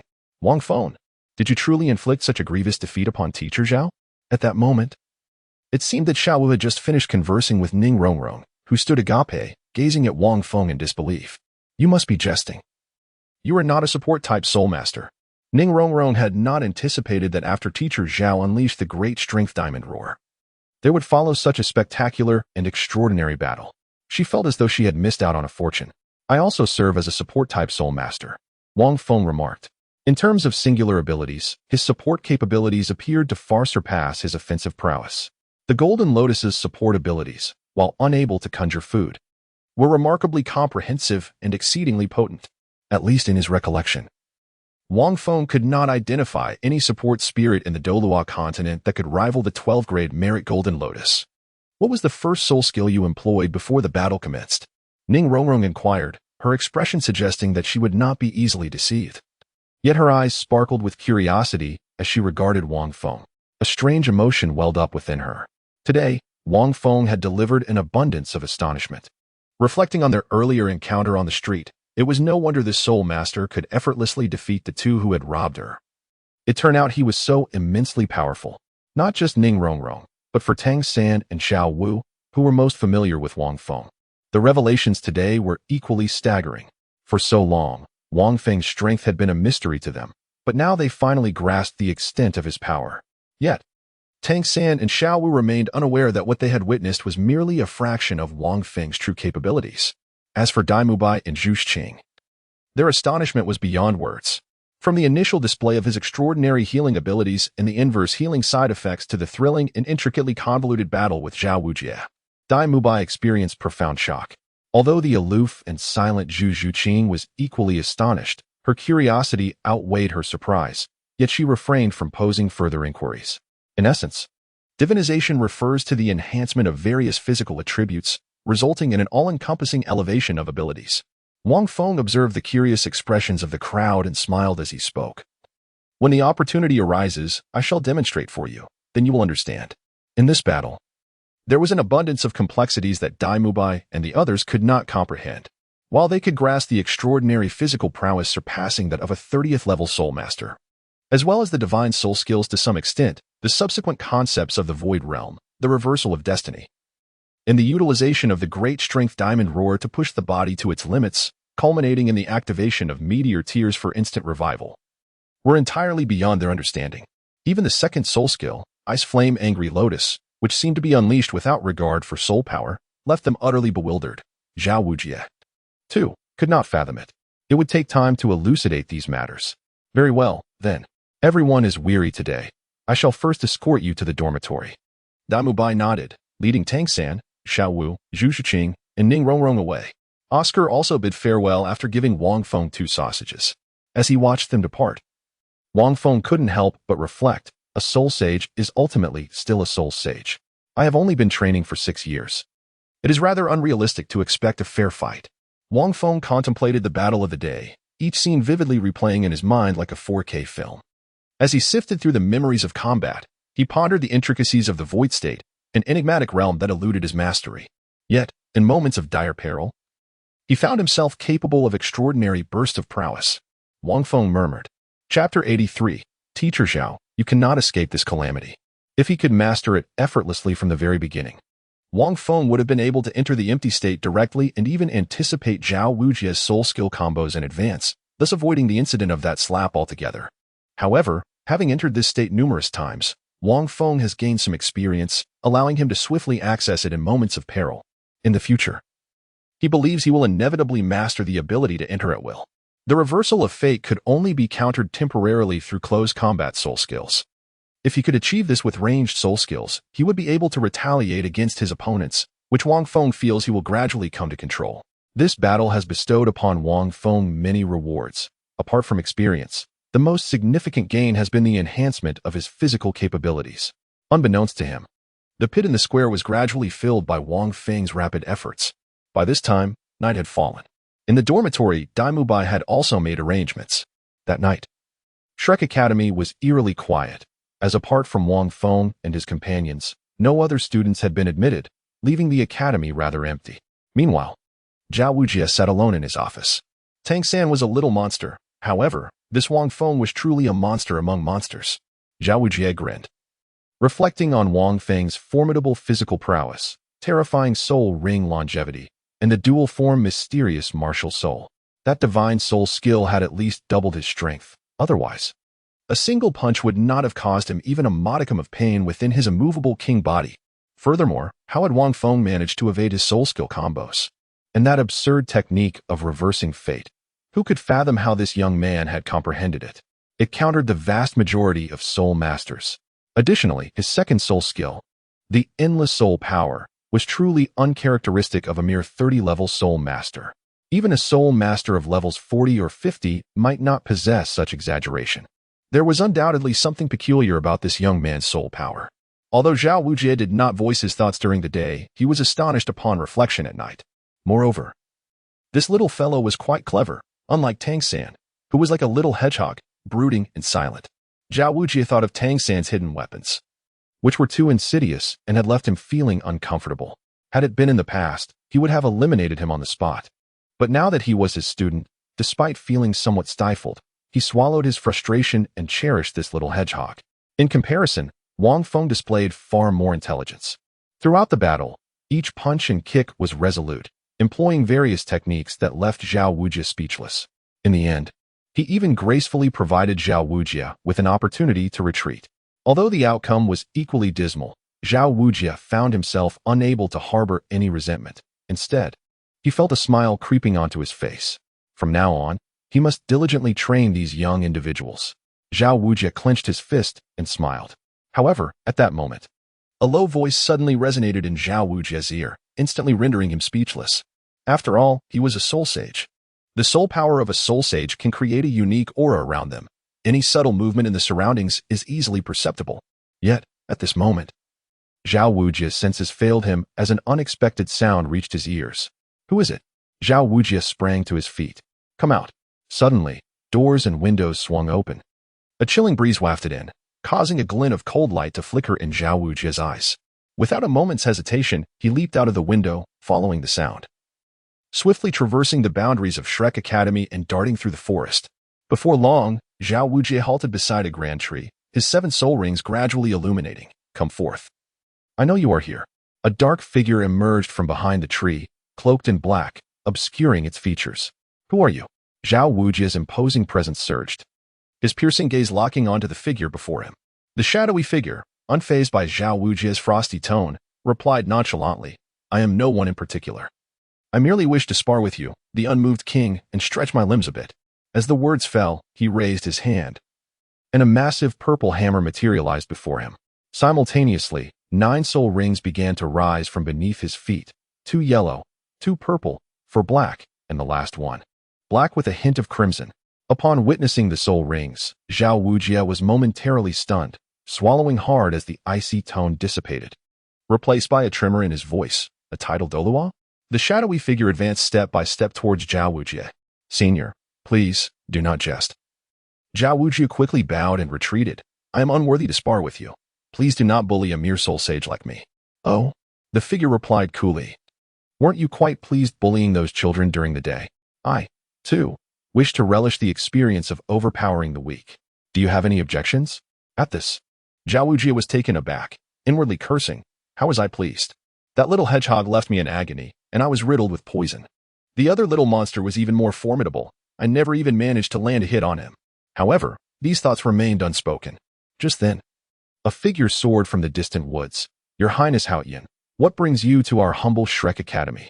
I am unaware of how Zhao Wujie has offended you. I, Flinder, am willing to offer my apologies. Might I request a favor from you? As the voice resonated, the figure landed steadily on the ground, also revealing 7 soul rings, identical to Zhao Wujie's. Upon hearing the title Your Highness Haotian, Zhao Wujie gasped in astonishment, bewildered as to why one of the continent's most powerful beings would grace this place. Enough with the pleasantries. Golden Iron Triangle, Cat Eagle Martial Soul Flinder. I know who you are. Step aside, or I shall deal with you as well. Flander's gaze darkened, and beside him, Zhao Wujie hastily cast a pleading glance. Your Highness, you must at least clarify the reason, Flander murmured. The reason? The figure in black paused momentarily, then replied indifferently, having dealt with the lesser ones. It is only natural for the elder to emerge and seek justice. Let us proceed. At these words, the two instantly grasped the unspoken implications. Zhao Wujie's complexion turned pale as he hurriedly protested. Your Highness, I am wronged. Surely, you have witnessed the events of the day. While I may have struck a few of the lesser ones, my blows were not severe, and I have already endured 2 beatings myself. That is lamentable enough. Zhao Wujie's expression of despair was profoundly moving, a testament to his fierce will to survive. Flander and the figure in black remained enveloped in profound silence. They were evidently aware of the previous day's occurrences, especially regarding the little monster, Wang Feng, who had left Zhao Wujie in a pitiful state without sustaining a scratch himself. The figure in black appeared to find the situation somewhat peculiar. After a moment, he coldly declared, while a death sentence may be averted, lesser transgressions cannot escape punishment. I offer you a chance, 1 instance stick's worth of time. I will not employ my martial spirit against you. If you can endure until the incense burns out, I shall depart without a word. Should you fail, you must undertake a task for me. With that, the figure in black swiftly appeared beside Zhao Wujie. Bang! Bang! The air was filled with anguished cries echoing through the forest. In the square, Wang Feng seemed to possess a premonition, having tidied up the surroundings early. He stepped out from Shrek Academy and observed the distant commotion and the faint cries that reached his ears. He could not help but shake his head. Initially, he had thought that after giving Zhao Wujie a beating, Uncle Hao would surely let him off. It seems that fate has its own design. Teacher Zhao, I fear you cannot escape this calamity. Chapter 84, Check-in. The Third Martial Spirit. The Pangu Axe. 6. The following morning, Wang Feng slowly opened his eyes from his meditation practice. His soul power was currently in a state of incompletion. Typically, a soul master reaches a plateau at level 30, unable to progress further. However, Wang Feng was different. He had compressed and refined his soul power to achieve level 30, yet it remained unsaturated. In simpler terms, he had attained level 30, but his experience bar was not full, leaving room for further compression and refinement. Nevertheless, after yesterday's battle, Wang Feng sensed that his soul power at level 30 was nearing its limit. Just then, a melodious voice resonated in his mind. Shrek Academy check-in successful. Congratulations on obtaining a special mysterious weapon soul. The host now possesses a 10,000-year soul ring and has received an additional reward. The soul ring limit has been increased to 2,000 years. Please choose. First, the Golden Lightning Leopard Soul. Second, the Ice Royal Lizard Soul. The moment the voice echoed, it captivated his attention. Wang Feng was taken aback. Upon arriving at Shrek Academy, it was expected that, having joined the institution, he would hear the system's voice, yet he had not encountered it until now. To his surprise, it manifested precisely as his soul power approached saturation at level 30. This indicated that level 30 soul power was the pivotal point for unlocking the system, whereas the 10,000-year soul ring served merely as an additional reward. The upper limit of the soul ring must undoubtedly pertain to the Golden Light Thunder Leopard soul ring. The notion of 2,000 years seemed somewhat exaggerated for such an extra reward. After Wang Feng made his choice, he felt the purple soul ring, surrounded by azure lotuses, deepen in color. The maximum limit of the soul ring should confer some enhancement to the soul skills.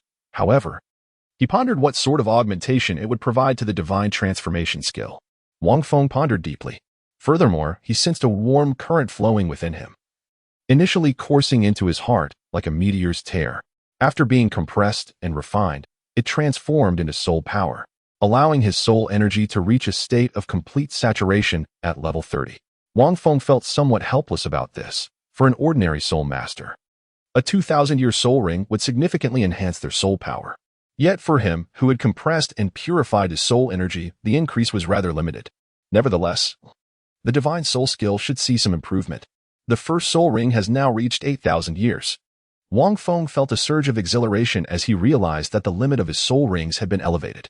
In the realm of Douluo Continent, such an opportunity typically arose only in the later stages. To his astonishment, this enhancement had occurred now, coupled with his remarkably robust physical constitution. It was indeed a delightful addition. It seemed the system had also underestimated him, had he not utilized the compression and purification of his soul power. This 2,000-year limit elevation would have bestowed upon him a significant augmentation. By the way, what is the mysterious weapon spirit? Wang Feng furrowed his brow. Just as he pondered thus, suddenly, a jolt of energy coursed through him. His vision began to blur, and the surroundings transformed into an ethereal haze in an instant. Wang Feng's spirit seems to have entered a mysterious realm, akin to the moment he awakened the Chaotic Blue Lotus martial soul. Where's this? What has become of my martial soul? Wang Feng took a deep breath, surveying his surroundings, which were enveloped in an impenetrable darkness, devoid of any presence. Time seemed to lose its meaning as he continued his relentless march through the abyss. Suddenly, the entire expanse trembled as if something terrifying had begun to awaken. Almost immediately, a ferocious roar echoed from an unimaginable distance, a sound so horrifying it sent chills down his spine. A chilling sensation surged through Wang Feng's heart, and in that fleeting moment, he felt as though death was imminent. It seemed as if there was a glimmer of light ahead. Wang Feng suddenly gazed into the distance. Where the light reached, terrifying thunderous sounds echoed, as if something was being cleaved apart. Tilting his head to face the radiant beam, a sense of dread surged within him, as if he had vaguely grasped a notion. Time seemed to stretch infinitely. With a thunderous roar, the darkened world revealed a widening rift in the sky. As light flooded in, Wang Feng finally discerned the scene before him. He beheld a colossal figure, standing shoulder to shoulder with the heavens and the earth. Wielding an ancient axe, rhythmically striking the ground. With each swing of the axe, he cleaved through the chaotic firmament. Could this be Pangu, the creator of the universe? Wang Feng was taken aback, utterly astonished to witness such a scene, unsure whether the surreal was indeed real. After a prolonged moment, as the giant delivered its final strike, the chaotic and darkened sky was cleaved asunder from a distance. Suddenly, it seemed the giant sensed Wang Feng's presence. It turned around and hurled its colossal axe directly at him. Faced with the ancient and imposing axe hurtling towards him, Wang Feng was rendered speechless. The axe descended towards his forehead, yet instead of cleaving him in two, it became embedded within his brow. In a sudden jolt, Wang Feng lost consciousness once more. The final image that lingered in his mind was that of the giant, who had hurled an axe towards him, slowly collapsing. The breath he exhaled transformed into wind and cloud. His left eye morphed into the sun, while his right eye became the moon. His limbs and body turned into the 4 cardinal directions in the renowned mountains of the earth. His blood flowed as rivers, his muscles became fertile soil. His hair transformed into stars scattered across the heavens, and the fine hairs on his body blossomed into an array of extraordinary flowers and grasses. His teeth, bones, and marrow were transmuted into various precious treasures, and even the sweat that dripped from him became pure dew and nourishing rain. In that final moment, as Wang Feng lay unconscious, clarity dawned upon him. Could it truly be Pangu? Was that axe, just now, indeed the legendary Pangu Axe that split the heavens? This enigmatic weapon spirit, could it be the very axe of creation? Wang Feng fainted. When he regained consciousness, he found himself drenched in sweat. In this room, he was utterly alone, with no one else present. Wang Feng's complexion appeared somewhat pallid, exuding an air of utter exhaustion, a manifestation of mental fatigue.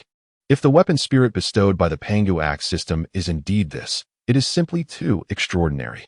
Wang Feng felt a sense of incredulity. Meanwhile, the voice of the system resonated once more. Ding. The next check-in location is deep within the Stardo Forest, where one must possess a soul power of level 40 and a soul ring exceeding 30,000 years to receive additional special rewards. Wang Feng hardly registered the system's announcement. His mind consumed entirely by thoughts of the legendary Pangu Axe. Wang Feng, with his eyes closed, immersed his mind in the sea of consciousness. Where above the central chaotic azure lotus, a mysterious and ancient axe hovered gracefully. Indeed, Wang Feng suddenly opened his eyes. with his left hand spread wide. A tremor coursed through his inner soul power, revealing an ancient axe that emanated an aura of primordial grandeur before him. Although it existed merely in the form of a martial spirit, it still transported Wang Feng back to the moment of creation itself. As he clenched his hand, the axe vanished, leaving his complexion a shade paler. Little did he expect that his third martial spirit would be such a terrifying entity. Wang Feng shook his head, feeling utterly absurd. Just moments ago, as he summoned his soul power to manifest his martial soul, he sensed that more than half of his internal soul energy had dissipated. This heaven-cleaving axe was not something that could be wielded lightly. It was a divine artifact capable of creating worlds, even in its mere martial soul form. Wang Feng could hardly fathom its devastating power. Chapter 85, The Infernal Phoenix.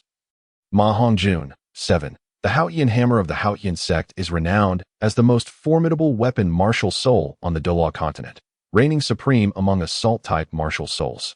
One cannot help but wonder how it measures up against this heaven-cleaving Pangu Axe. A flicker of fervor ignited within Wang Feng's heart. The formidable power of the primordial axe, an instrument of creation, may far surpass his wildest imaginings. However, to wield it effectively would likely demand a soul power of at least level 40. It seems improbable that even other soul masters, whose levels might reach 60 or 70, would be able to harness the might of this axe. In comparison to the intricately unlocked Chaotic Blue Lotus, the primordial axe appears overwhelmingly terrifying. Could it be that his recent vision of the primordial creation has influenced this perception? Perhaps it is time to take a bath and venture out in search of sustenance. Wang Feng felt a stir within his heart. Outside the village, there lay a possibility of encountering Ma Hongjun, and he contemplated visiting.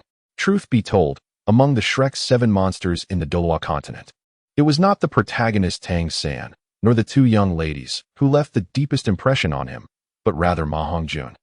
The primary reason was that his martial soul's design embodied the dreams of countless men. Amusingly, he only managed to escape the shackles of bachelorhood as the narrative approached its climax. After a refreshing bath, Wang Feng emerged from Shrek Academy, meandering along the village path, his gaze sweeping over the surrounding farmlands.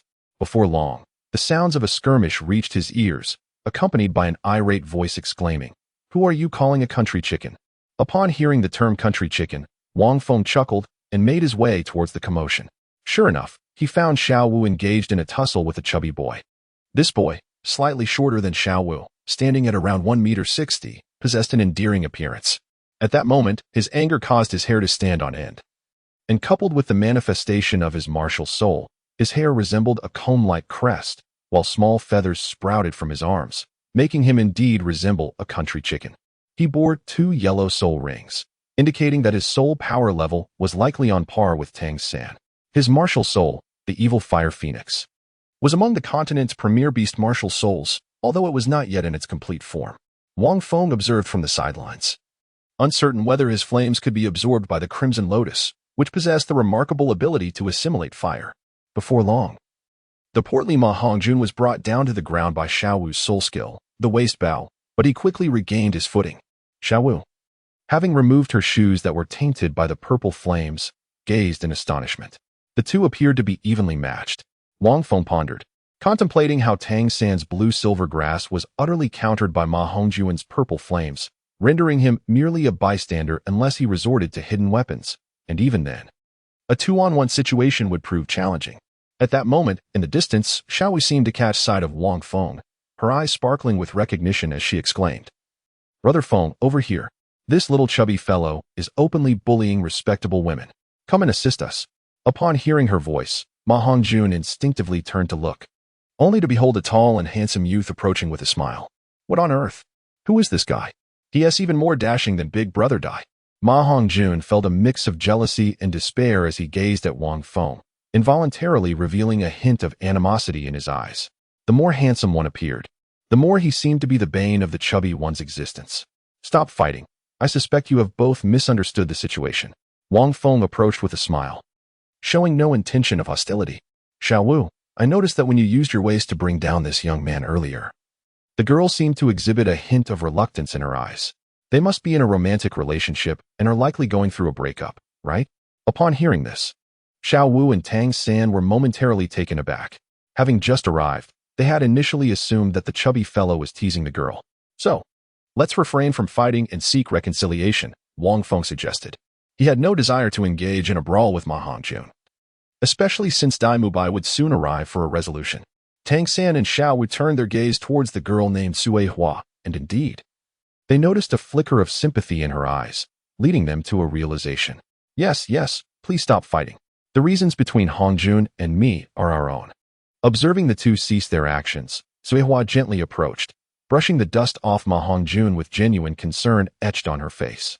Upon hearing her words, Tang San and Xiao Wu felt a wave of embarrassment wash over them. It seemed they had truly misjudged the situation. Reconciliation? After you struck me, you expect to make amends? Move aside, Ma Hongjun retorted, refusing to relent. The earlier humiliation of being knocked to the ground by this girl ignited a surge of anger within him. Given the circumstances of their breakup, his temper flared, and he was far from willing to agree to any truce so easily. If you wish to reconcile, you must first defeat me. Pushing Sui Hua aside, he cast a haughty glare at Wang Feng. Wow, you little chubby one. Even if you are in a relationship, you cannot bully her. I was initially inclined to apologize. Yet you persist. Xiao Wu exploded with indignation, exclaiming, Brother Feng, teach him a lesson. If you don't give him a proper thrashing, he won't behave. Beat me? Huh. Then come at me. Ma Hongjun scoffed, igniting his martial spirit, the evil fire phoenix, in a sudden flare. Phoenix possession. I held back earlier because I perceived her as a girl. But you are a man, and I shall show no mercy. He bellowed, activating his second soul skill, the bathing fire phoenix. Yellow soul rings illuminated around him as his entire body became engulfed in a layer of purple flames, forming a phoenix-like shape, albeit appearing rather comical due to his corpulent figure. Brother Feng, be cautious. This chubby fellow's flames are exceptionally troublesome. Once they latch on, they are exceedingly difficult to extinguish. Tang San urgently warned, recalling how Ma Hongjun had indeed held back, allowing Xiao Wu a chance to engage. Otherwise, that very fire would have been a formidable challenge to contend with. Yet, Wang Feng remained stationary, showing no signs of movement. So calm. Does he look down on me? Ma Hongjun's anger surged. After all, he was one of the 3 esteemed students of Shrek Academy, personally taken under the wing of the dean, and naturally, he carried a sense of pride. Just as he was sparring with Xiao Wu, he exhibited a hint of tenderness, deliberately restraining his strength, for he did not wish to truly harm her. However, the situation had since transformed. This youth, possessing such striking handsomeness, sought to act as a mediator. But who was Ma Hongjun? Did he think reconciliation could be achieved so easily? With that handsome visage, Ma Hongjun had no intention of letting him off the hook. The flames of fury ignited within him, seemingly awakening Ma Hongjun's soul power as he unleashed a scorching violet flame towards Wang Feng. In an instant, Wang Feng, caught off guard, found himself completely enveloped by the violet fire. I'll make you scream. Ma Hongjun was momentarily taken aback, surprised at how easily this youth had succumbed. Pondering to himself, that little beauty referred to him as Brother Feng. His strength should not be underestimated. Could he possibly be a mere Fayade? Striking in appearance, but lacking substance? Simultaneously, Tang San and Xiao Wu instinctively gasped in shock. Yet, at that moment, from within the violet flames, a voice emerged. The temperature of the flames is commendable, but if you think you can make me scream, you still have a ways to go. Upon hearing the voice, everyone was momentarily stunned. What followed was an extraordinary spectacle. Wang Feng, seemingly transformed into a fiery figure surrounded by violet flames, suddenly manifested a hand, and a vibrant crimson lotus quietly blossomed forth. In the next instant, all the violet flames spiraled and were drawn into the heart of the red lotus. Indeed, it can absorb. Wang Feng smiled as he gazed at Hong Lian, confirming his earlier conjectures. However, the sight before him left Ma Hongjun utterly astonished. His mouth agape as if witnessing something entirely unprecedented. His own flames? How could they possibly be absorbed? Was this not a cosmic betrayal? Ma Hongjun lamented internally. Brother Feng's martial spirit is truly formidable. It can even absorb that little chubby fellow's unique flames, exclaimed Xiao Wu with palpable excitement. Tang San silently mused. Brother Feng's martial spirit is indeed extraordinarily enigmatic. With its dual forms, it possesses boundless mysteries. It can even absorb flames. Little chubby one, you may have restrained my martial spirit, but who would have thought that yours could also be subdued? Tang San shook his head and chuckled, reflecting on the cyclical nature of fate. Brother Feng is indeed your nemesis. Ma Hongjun, in disbelief, rubbed his eyes, struggling to accept the reality before him. As his soul ring illuminated, he prepared to unleash his first martial spirit, the Phoenix Fire line. Yet at that very moment, whoosh, a figure darted forward, and a colossal fist suddenly loomed in front of Ma Hongjun. The force of the punch sent a gust of wind that tousled his hair in disarray. Gulp. Ma Hongjun froze, taken aback, unable to release his soul skill in time. Cold sweat trickled down his forehead. How swift. I can barely discern the figure. Is my fist large? Wang Feng inquired with a playful smile. Yes, it's somewhat large, Ma Hongjun replied, nodding like a chick pecking at grain. Are we at peace? He stammered, eager to placate. Yes, of course. He hastily responded with a nervous grin. Wang Feng finally withdrew his fist. Xiao Wu let out a soft chuckle. This little chubby fellow was truly timid. Tang San was equally speechless. Ma Hongjun cast a sidelong glance at Wang Feng, his astonishment beyond words. Where did this monster come from? Not only could he restrain his own martial soul, but his speed was also astonishing. Just a moment ago, he hadn't even had the chance to unleash his soul skill. A shiver of fear ran through Ma Hongjun at the thought of a single punch from him. Hey! Tang San, Wang Feng, what brings you here? In the distance, Dai Mubai, impeccably dressed, with his golden hair slightly tousled, approached with an air of elegance. As he surveyed the battlefield, he caught sight of Ma Hongjun. Dai Hu, this guy was just bullying my girlfriend. Can you believe it? Brother Feng stepped in to mediate. But he still wasn't convinced. Now, I suppose he is terrified after being taught a lesson by Brother Feng, Xiao Wu teased, making a face at Ma Hongjun. Dai Mubai let out a grunt, seemingly piecing together the events that had transpired, and shook his head. Actually, you all misunderstood. Let me clarify. Fatty, don't hide behind me. He pulled Ma Hongjun forward and explained, this is Ma Hongjun, a student from our Shrek Academy. Tang San, do you recall I mentioned yesterday that there are only 3 of us at Shrek Academy? Could it be that he is one of them? Tang San gazed at Ma Hongjun in astonishment. Dai Mubai nodded and continued. What just happened was actually due to Ma Hongjun's rather mediocre martial soul, the Phoenix. With that, he shot a glance at Ma Hongjun, struggling to suppress a smile. To be precise, it is called the Evil Fire Phoenix, a mutated martial soul. Ma Hongjun interjected. Mutated? Both Tang San and Xiao Wu exclaimed in surprise. Mutated martial souls were indeed rare. Moreover, mutations could manifest in either a strengthening or weakening direction. Clearly, this chubby fellow possessed a mutation that rendered his martial soul significantly more powerful. The Phoenix martial soul was exceedingly rare. Wang Feng, being aware of the situation, was not particularly surprised, although it was a mutated beast spirit, immensely powerful. The term evil in the Evil Fire Phoenix indicated that this spirit would instigate a surge of wicked flames within the soul master. These flames would heighten a man's urges, becoming exceedingly intense. If not properly channeled, they could lead to dire consequences. Dai Mubai shook his head in resignation, reasoning that Sui Hua must have been unable to tolerate Ma Hongjun's excessive desires, which likely led to their breakup.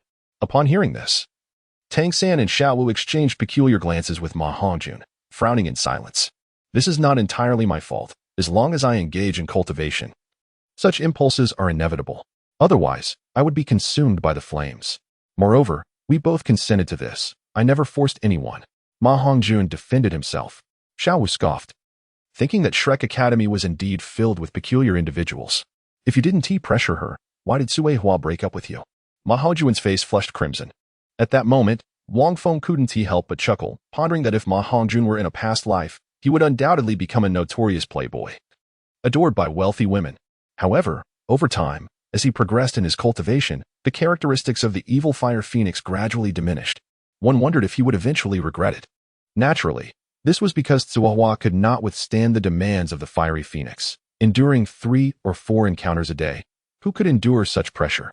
Consequently, Ma Hongjun found himself in multiple breakups throughout the year, as no girl could bear it. This explained the current scene. Dai Mubai burst into hearty laughter. Xiao Wu's face turned red with embarrassment.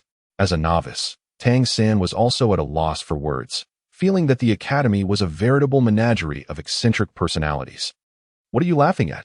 Ma Hongjun glared at Dai Mubai, retorting, aren't you the one dating 3 different girls in a day? If I had your looks, I wouldn't be in this predicament. What nonsense are you spouting? Dai Mubai exclaimed, glancing around and whispering, Fatty, keep your voice down. Why are you making such a fuss over this trivial matter? Let us not speak of this again. After all, one must embrace youth and its romantic escapades. Dai Mubai too was a youthful libertine. Wang Feng recalled the moment at the Rose Hotel when Dai Mubai departed, embracing two beautiful twin girls. It is not unusual. Which man or woman has not experienced a flirtation in their youth? Even in a past life, one could casually inquire who hasn't had a few romantic encounters? Even if one hasn't been in a relationship, surely there are a few unforgettable individuals etched in one's heart. Even Wang Feng, a self-proclaimed recluse, occasionally reminisced about his previous life. Hey, boss Dai, have you turned over a new leaf today? I must commend you, Ma Hongjun jested. Dai Mubai let out a cold snort and replied, follow me. I will take you to the cafeteria. After we finish eating, gather immediately at the academy. Chapter 87. Capable of fighting, enduring, and escaping. 9. The Shrek cafeteria was rather modest, constructed from earthen bricks, evoking a sense of rural nostalgia in Wang Feng's memory. The villagers employed their still-utilized traditional clay stoves, and the meals prepared in large iron pots were quite satisfactory, offering ample portions to satiate hunger. At that moment, Zhu Zhuqing and Ning Rongrong were present in the cafeteria. Upon noticing Tang San and his companions, Ning Rongrong cheerfully waved to Xiao Wu, revealing their close bond as they shared a room. Zhu Zhuqing offered a slight nod to the group, acknowledging their presence. The group swiftly finished their meal and hastened toward the academy. Ahem, while we have a little distance to cover, allow me to introduce everyone, Dai Mubai said, leading the way and pointing at Ma Hongjun. This is Ma Hongjun, the final member of our Shrek team. And here we have Tang San, Xiao Wu, Zhu Shiqing, Ning Rongrong, and Wang Feng. Dai Mubai indicated each individual in turn.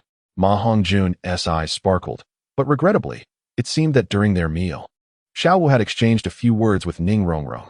One was cold and aloof, while the other didn't even glance at Ma Hongjun, leaving him with a wry smile of resignation.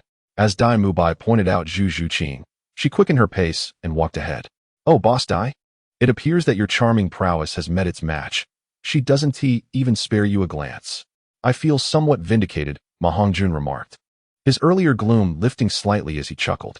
Dai Mubai's expression grew somewhat awkward, yet he merely offered a few bitter smiles without retorting. Zhu Zhuqing and Dai Mubai had been betrothed since childhood, officially engaged, and others had no right to meddle in their affairs. Before long, the group arrived at the academy's Grand Plaza, lining up in formation. After a brief moment, Oscar, now clean-shaven, strolled over leisurely, munching on a sausage. One must admit that the clean-shaven Oscar did possess a certain charm. However, the girls did not divert their attention towards him, as the sight of him with a sausage in his mouth was far from appealing. Moreover, a middle-aged man appeared at the forefront, capturing the attention of several individuals present. Wang Feng focused his gaze. The individual before him was none other than Flinder, the esteemed headmaster of Shrek Academy, the architect of its avant-garde and transcendent philosophies. Flinder, in his 50s, possessed a robust physique and walked with a steady, powerful gait. His appearance was quite distinctive, characterized by square black crystal glasses, a somewhat protruding chin, and deep-set eyes that imparted a shrewd demeanor. A cunning merchant, perhaps? Xiao Wu exclaimed in surprise. What merchant? This is our headmaster, Flinder, the four-eyed cat eagle. A soul sage of level 78, even more formidable than teacher Zhao. Lower your voice. If he hears you, you will be in for it, Oscar cautioned. Xiao Wu let out a sigh of relief upon realizing Flinder's stature.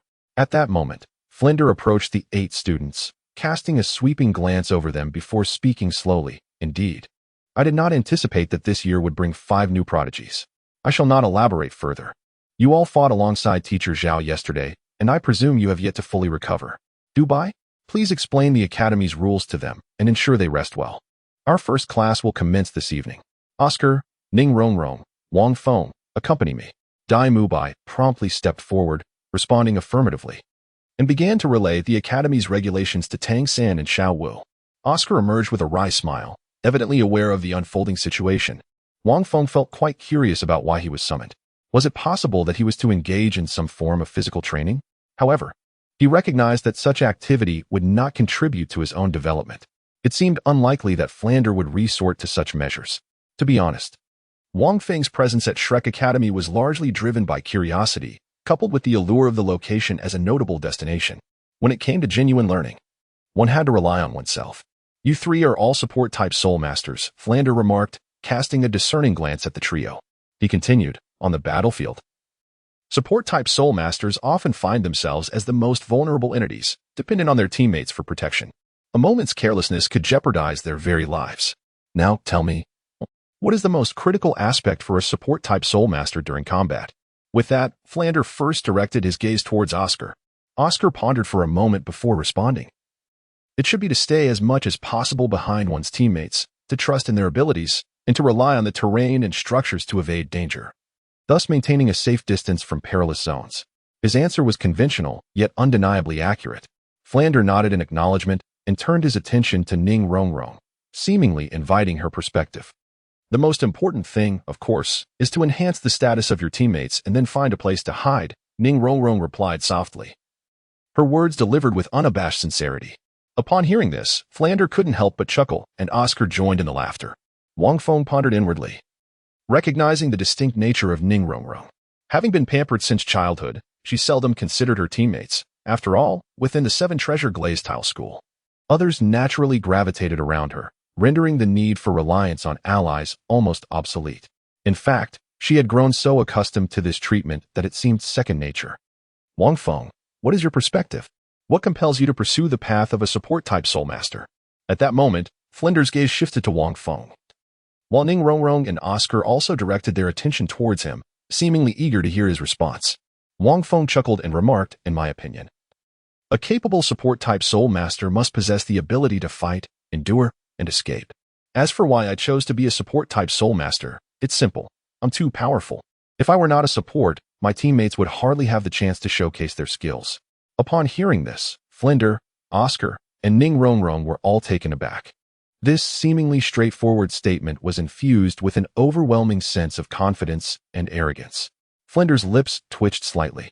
What does it mean that without him as support, his teammates wouldn't even get a chance to act? How audacious. Yet, upon reflection, this young man indeed had the audacity to back it up. Flinder broke into a grin, then erupted into hearty laughter. This lad was truly to his taste. At last, he understood why Zhao Wujie held such admiration for him. This boy was even more boastful than Zhao Wujie himself.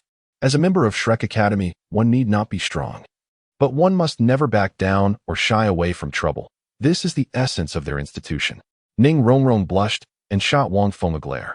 Although his words seemed to carry a hint of boasting, it was the first time she had heard someone define a support-type Soul Master in such a manner, and she found it both novel and rather arrogant, yet she felt no aversion. Instead, there was a flicker of delight within her. Chapter 88, The Cunning Flinder, 10, Impressive. Oscar thought, casting a glance at Wang Feng. He could not help but marvel at the notion Wang Feng expressed, which must embody the ultimate essence and dream of a support-type Soul Master, right? Cough, cough. Flinder cleared his throat and continued, indeed, the ability to fight, endure, and escape is succinctly encapsulated in those 7 words. To master these 3 abilities is truly to be a qualified support-type Soul Master. Among these, the ability to escape is of paramount importance. Therefore, today, Oscar and Ning Rongrong, you two shall run 20 laps around the village. If you fail to complete it by noon, you shall forego lunch. Wang Feng, you are responsible for overseeing their training. Flinder's eyes gleamed with a hint of cunning as he spoke. Upon hearing this, Wang Feng was momentarily taken aback, pondering whether the course of history was destined to change because of him. Flinder had actually assigned him to supervise the two. After Flinder departed towards Tangan, Wang Feng reflected for a moment and seemed to recall something, inwardly cursing, that cunning old fox. What are you waiting for? Hurry up and start running. Wang Feng cast an annoyed glance at Oscar and Ning Rongrong, speaking bluntly. In response, Ning Rongrong let out a delicate huff and was the first to dash out, with Oscar following closely behind. Meanwhile, after a discussion with Tang San, Flinder returned to the office, where Zhao Wujie happened to be present. Flinder, why did you send Wang Feng to keep an eye on those two? What scheme are you concocting? Zhao Wujie inquired with curiosity, having witnessed the earlier events in the office. Guess? Flinder replied. I guess you're just being ridiculous. Speak up. Zhao Wujie retorted with a laugh, their camaraderie evident. However, at that moment, Zhao Wujie remained unaware of the cunning intentions of this old fox. Ning Rongrong, the young lady of the 7 Treasure Glaze Tile School, had been raised in luxury and was unaccustomed to hardship. She would undoubtedly struggle with the training. Flinder observed the sky and chuckled, if she fails to complete it, I shall have to teach her a lesson later tonight. Given her temperament, it will surely be a significant blow to her, but it is a necessary course of action. Otherwise, she will never shed the arrogance instilled by her upbringing at the 7 Treasure Glaze Tile School. So, you fear that the seven-treasure glazed tile school will cause us trouble? Zhao Wujia seemed to grasp part of the situation. Flender shook his head and produced a letter from his pocket. Not quite. This is a letter from Ning Fengxi, instructing us to properly discipline this girl. What are you afraid of then? Zhao Wujia scrutinized the letter. This is a royal command. What do you know? Flender shot him a glare. While Ning Fengxi has indeed asked us to discipline her without interference, have you forgotten that the seven-treasure glazed tile school has two titled Douluo? One of them, the sword Douluo, dotes on her immensely. If he finds out we have severely punished Ning Rongrong, he might hold back due to Ning Fengxi. But what if he comes after me personally? Have you forgotten how the Haotian Douluo dealt with you? Upon hearing this, Zhao Wujia's expression changed dramatically. He was well aware of the sword Douluo's reputation. The memory of last night in the woods caused his face to twitch in distress. Flender feared a similar fate. If they went too far with this girl, the sword Douluo would surely come for them, not to mention the trouble it would bring to the academy. Most certainly, he would take out his anger on Flender himself.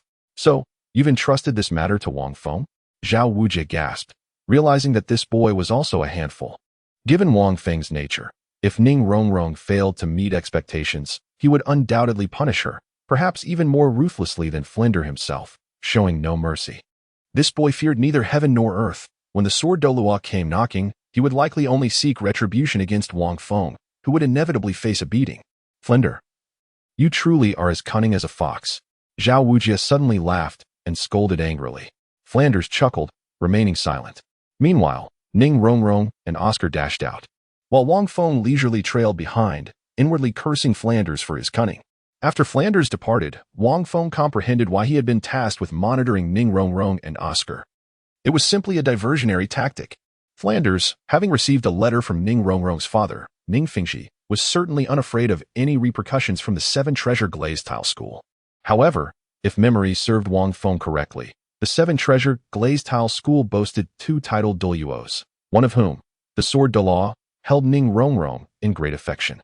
Should he learn that Ning Rongrong had been bullied, though he might not trouble the academy, he would undoubtedly retaliate against whoever mistreated her. Much like Tanghao did in the past, Flanders was surely aware of the events from yesterday's battle and understood Wang Feng's character. Hence, he assigned him to watch over Ning Rongrong. If she failed to meet expectations, he would undoubtedly take it upon himself to discipline her. Should he chastise Ning Rongrong?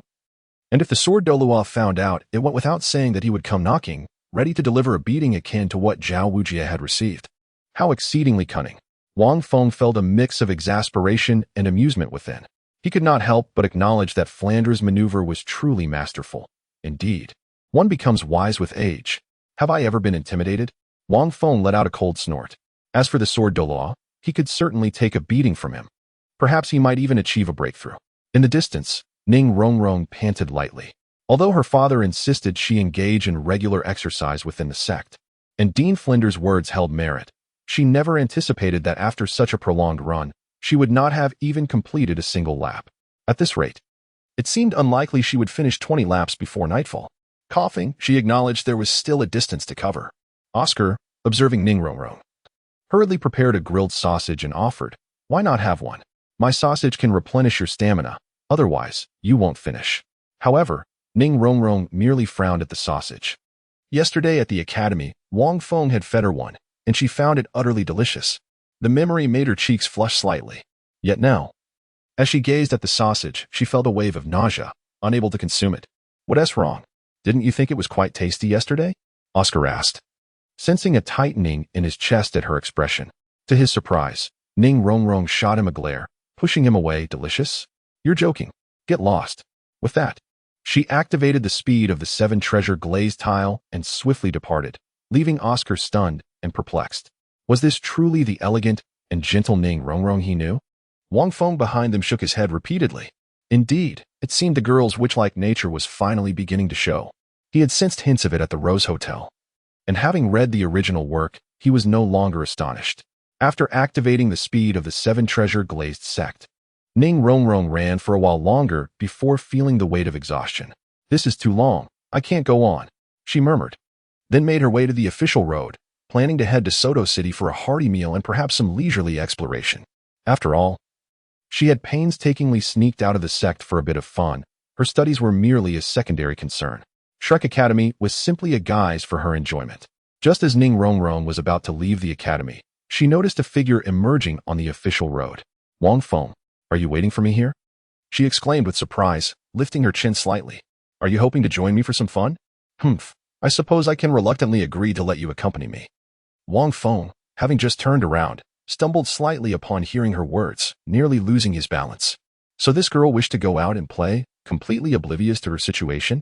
Ning Rongrong, have you forgotten something? Wang Feng inquired. What? Forgotten what? My memory is excellent. I haven't forgotten anything. Ning Rongrong gazed at Wang Feng in bewilderment. After a moment of contemplation, her expression suddenly darkened. Are you suggesting that I should return and continue running? She had initially believed that Wang Feng intended to accompany her for a delightful outing, which filled her heart with joy. However, upon hearing his words, her demeanor shifted dramatically. What do you think? Wang Feng replied, somewhat exasperated as he looked at Ning Rongrong. Her countenance grew even graver. Wang Feng, I advise you not to meddle in matters that do not concern you. If you wish to join me, I welcome you wholeheartedly. However, if you intend to send me back, that is simply out of the question. With that, Ning Rongrong took several steps forward. Then let me tell you. If you can manage to take a step out from behind me, I will acknowledge your capabilities. Wang Feng languidly remarked, I do not resort to violence against young ladies, but I can certainly use my feet. Ning Rongrong, if you wish to avoid being knocked down by me, it would be wise for you to return obediently. Wang Feng continued to speak leisurely. Ning Rongrong, her face turning a deep shade of anger, glared at Wang Feng and exclaimed, On what grounds do you presume to control me? This is merely an academy. Wang Feng, if you truly dare to kick me, the consequences are yours to bear. Accustomed to being spoiled, who in the Seven Treasure Glazed Tile School does not cater to her? Wang Feng, this individual, has repeatedly sought to create trouble for himself. Although initially there was a semblance of camaraderie, and I found him somewhat endearing, his audacity in obstructing me has become intolerable. Naturally, the authority bestowed upon me by the dean permits me to monitor your actions. Wang Feng stated matter-of-factly, if you perceive this merely as a school, disregarding any rules, then you are free to depart. As for the consequences, do you truly believe I, Wang Feng, am daunted by your Seven Treasures Glazed Tile School? His calm demeanor belied a formidable presence, compelling Ning Rongrong to retreat several steps. Indeed, to assert, I am not a support, is to deny one's teammates the opportunity to act. Such brazen arrogance and unyielding confidence render him seemingly fearless. Wang Feng, do not intimidate me. I will not leave the academy. Step aside at once. I am hungry. Ning Rongrong, a true heiress, remained undeterred, lifting her chin defiantly and exclaiming, Very well then. I shall inform the dean that you are unfit for the academy, and I will arrange for your departure, he replied. Wang Feng stepped aside. You. Ning Rongrong's expression darkened once more. Wang Feng, do not overstep your bounds. You are merely a soul master of level 30, no matter how formidable you may be. You are still just a soul master at this moment. Wang Feng replied. That phrase sounds quite familiar. Indeed, it was meant for Flander. Yes, I am indeed just a soul master at present. Wang Feng, displaying not a trace of anger, remarked with a gentle smile, yet, as a formidable soul master, I would not hesitate to kick you should you dare to pass by me. I could easily send you sprawling to the ground. Ning Rongrong, with her head held high and her chest out, showed no fear towards Wang Feng and boldly walked past him. She could not believe that this fellow would truly dare to kick her. Step by step, Ning Rongrong gracefully approached Wang Feng, the sweet fragrance of youth wafting into his nostrils. Without mercy, Wang Feng delivered a light kick, sending her tumbling onto the ground. A sharp intake of breath echoed through the air, a sound made by two members of the Seven Treasure Glazed Tile School who had been covertly guarding and observing Ning Rongrong. Like a startled cat, Ning Rongrong scrambled to her feet, her pristine white dress now soiled with dirt, and her delicate, fair face marred by smudges. The elegant beauty she possessed was utterly diminished. You. Ning Rongrong's eyes brimmed with tears as she placed her hands on her hips, her face flushed with indignation as she glared at Wang Feng. It was the first time in her life that anyone had dared to treat her in such a manner, an unprecedented occurrence. Cry? Wang Feng gazed at Ning Rongrong with a frigid demeanor and remarked, What is there to weep about? Do you believe you possess any significance? Without the Seven Treasure Glazed Tile School, you are merely a pretty young girl, perhaps lost in some corner. You may be gifted and come from a distinguished background, yet you lack diligence, content to revel in comfort. Indeed, you have a choice. You may choose to live as you please. However, since you have chosen to enter Shrek Academy, you must abide by its rules. This place is not your Seven Treasure Glazed Tile School. Wang Feng spoke calmly. The Seven Treasure Glazed Tile Pagoda is the most esteemed auxiliary martial soul on the continent, yet you are currently bringing shame upon it. Do you realize that? I do not. Ning Rongrong retorted, her voice a mix of urgency and anger. Ultimately, she was merely a 12-year-old girl. The Seven Treasure Glazed Tile Pagoda was a source of pride for her sect and for her personally. Not so? Then tell me, within this academy, apart from myself, who do you believe you can surpass? Wang Feng chuckled coldly, stating, Tangan and Xiao possess a higher soul power level than you, and their combat experience is far more extensive. As for Tangan, he is a paragon in his own right. Daimubai, at the tender age of 13, had already achieved the esteemed rank of Soul Master at level 30. Can you boast of such an accomplishment at your level? As for Mahongjun, he wields a supreme beast martial spirit. Despite its flaws, he currently boasts a soul power of 29. He is undoubtedly superior to you. Zhu Zhuqing, while only slightly above you in soul power, possesses an unwavering determination. If challenged to run 20 laps, nay, even 100, she would crawl to the finish line. Do you believe that? Can you match such tenacity? Ning Rongrong's chest heaved in agitation. I am an auxiliary soul master. How can I possibly be compared to them? She stifled her tears, seeking solace in her own rationale. Only in battle can I make a more significant contribution than they ever could. Indeed, your reasoning is quite sound. Wang Feng laughed heartily. However, allow me to impart another truth. On the battlefield, only the survivors are entitled to reinforce their comrades. No. They are the ones who can truly provide assistance. With your disposition, if I were to pursue you in combat, do you think you could escape? With your impetuous and arrogant nature, could you find allies willing to genuinely protect you, allowing you to unleash your soul skills without fear? You will not find them. Thus, you would be forsaken, ultimately falling victim to the enemy. Chapter 90. Young man, take care. 12. Upon concluding his words, Wang Feng fell into a contemplative silence, gazing intently at Ning Rongrong. This marked his inaugural attempt at imparting a lesson to a young lady, and he found himself woefully inexperienced, almost faltering in his delivery. Nevertheless, he reassured himself, there was still Oscar. Surely he could surpass him. Ning Rongrong, dabbing at the corners of her eyes, spoke as if seizing a lifeline. I apologize, but I have learned from the Dean that Oscar may possess the most formidable talent among you all. Wang Feng could not help but chuckle. He was a Fu-type soul master with innate full soul power. Have you ever encountered anyone like him? Ning Rongrong gazed at Wang Feng, lost in thought. Although she was reluctant to believe it, she also recognized that Wang Feng would not utter such fabrications. As an auxiliary soul master, Ning Rongrong had long since delineated herself from battle soul masters and harbored no thoughts of comparison. Yet now, upon hearing Wang Feng's words, a chilling realization gripped her heart. Even Oscar surpassed her. It is worth noting that the ascension of Fu-type soul masters is notoriously arduous, and one had never before witnessed innate full soul power. Furthermore, in my estimation, Oscar, upon reaching maturity, may very well eclipse the status of your Seven Treasure Glazed Tile Pagoda across the continent. With a single sentence, Wang Feng struck like a sharp sword, delivering the final blow to Ning Rongrong. All his words shattered her pride, leaving it in disarray. With a cry, Ning Rongrong fled in tears. Wang Feng, I despise you, came her sobbing voice. Wang Feng responded, Ning Rongrong, do not blame me. You must overcome this obstacle. At present, it is just the two of us, and no one else is watching. If we wait until nightfall when others gather, the humiliation you would face would be far greater. Wang Feng shook his head, seemingly recalling something, and walked into the academy. In the shadows, a series of gasps pierced the air.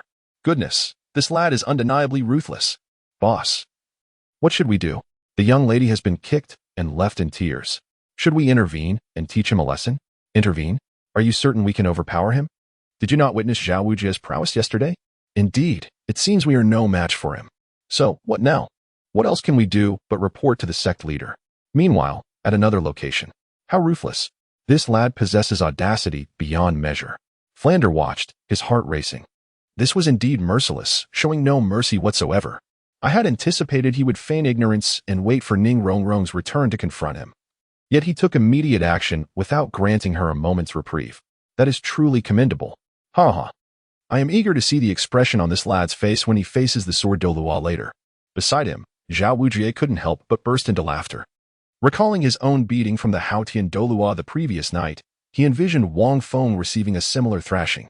Wang Feng, my boy, I fear you cannot escape this calamity. At the same time, in the Seven Treasure Glazed Tile School's council hall, in the center of the hall stood a finely carved wooden chair.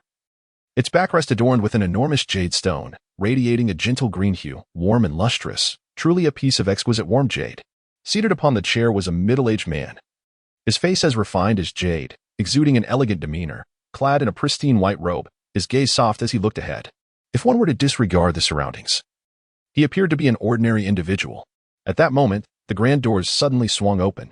A gust of fresh air swept into the hall, causing the porcelain tables and chairs to sway precariously. Fengji, do you truly trust Rongrong to fend for herself out there? A mere academy with just 2 soul saints cannot possibly provide better guidance than us. No, I must go fetch Rongrong. The voice resonated as if emanating from all directions, reverberating through the hall and causing it to tremble. Soon after, an elderly man with snowy hair and youthful features soared into the hall, his feet resting upon a brilliantly shining, mysterious sword. The foremost figure, Ning Fengji, shook his head, resigned, and remarked, Uncle Jian, you and Uncle Long have spoiled that girl far too much, fostering her current haughty and unruly disposition, rendering her beyond control even within the Seven Treasure Glazed Tile School. It would be better for her to venture out alone and experience the world. The elder, referred to as Uncle Jian, frowned in discontent and retorted, who says we have spoiled her? Rongrong is quite well behaved. As her father, you are inadequate, unable to comprehend your own daughter. Upon hearing this, Ning Fengji let out a bitter smile. That girl Rongrong, of course, behaves obediently in front of you too, but before us, she is nothing short of a little demoness. After all, you are a titled Doolwa. This elder is none other than one of the continent's most formidable powerhouses, the titled Doolwa, the sword Doolwa. Uncle Jian, regardless of what you say this time, you must not seek her out. You need not worry about her safety, Ning Fengji resolutely stated.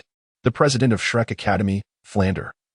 The four-eyed cat eagle from the legendary Golden Iron Triangle possesses sufficient strength to ensure Rongrong's safety. But what if she is bullied? The sword Doolwa exclaimed with anger. Uncle Jian, Ning Fengji was at a loss for words. Given Rongrong's temperament, it would be a miracle if she did not bully others, who would dare to bully her.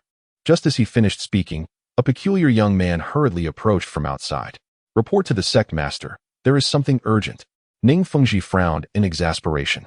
Yes, it concerns the young lady, the young man said cautiously. What has happened to her? She has bullied anyone in the academy again, has she? Is Flander coming to complain to me? Ning Fengji inquired. No, no.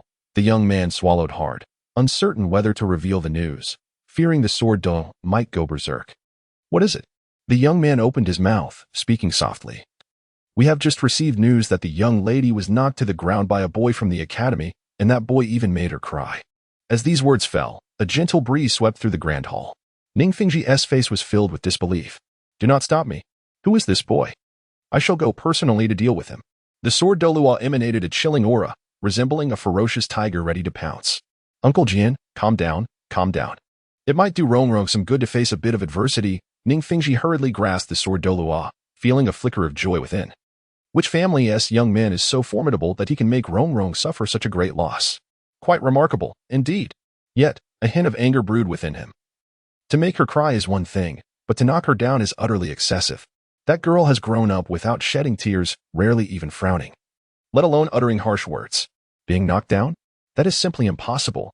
Who would dare lay a finger on her without facing a double assault from 2 titled Dueluos? You seem to have it all, don't you? What do you mean it might do her good to face some adversity? Stand aside, do not hinder me. The sword Doolwa coldly declared. Do not worry, I want to truly harm him. I will just loosen his bones a bit and give him a kick. With that, the sword Doolwa disregarded Ning Fengji and transformed into a streak of light, rushing out. Young lad, take care. Ning Fengji's gentle voice echoed through the grand hall. Chapter 91. A New Perspective. 13. The sword Doolwa should be arriving soon. As Wang Feng murmured to himself, he stepped into the academy. The scene he had just enacted outside was undoubtedly witnessed by those covertly safeguarding Ning Rongrong, who would promptly report to the Seven Treasure Glazed Tile sect.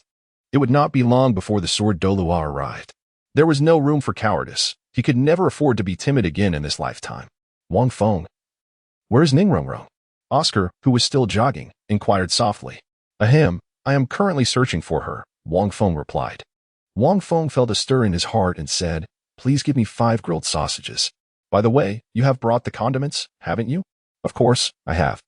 Are you hungry? Here you go. Oscar handed the seasonings he carried with him to Wang Feng and then proceeded to prepare 5 grilled sausages. After Wang Feng had completed his task, he wrapped it up and handed it to Oscar, which contained 25 copper coins, before making his way towards the distant dormitory. "Brother Feng, what happened?" asked Xiao Wu, who stood at the dormitory entrance, her eyes fixed on Wang Feng as he approached. Rong Rong suddenly returned in tears. "And no matter what I said," she wouldn't respond. "Oh, it's nothing serious," Wang Feng replied. "She simply tripped and injured herself while running. I possess healing abilities, so I came to assist her in recovering." Wang Feng replied with an unwavering expression. "I see. Then you should hurry." Xiao Wu gestured towards the dormitory, where faint sounds of sobbing could still be heard. "No problem. I will help her recover shortly." Wang Feng ascended the staircase and pushed open the door, only to find Ning Rongrong sprawled upon the bed, her head concealed beneath the covers, leaving only a small opening for her breath. Wang Feng stealthily approached, producing a roasted sausage and placing it over a small opening in the blanket, allowing the enticing aroma to waft inside. Before long, Ning Rongrong slowly extended her little head. However, upon recognizing Wang Feng, her expression immediately shifted. "What are you doing here? Leave. I do not wish to see you." Ning Rongrong exclaimed with anger. "This scoundrel! How dare he treat me that way and chastise me so? I shall never forgive him," she thought through gritted teeth. Wang Feng remained silent, picking up a skewered sausage generously coated with spices and took a hearty bite. The aroma was delightful. As he savored each morsel, he showed no inclination to mention the earlier incident, as if it had slipped from his memory.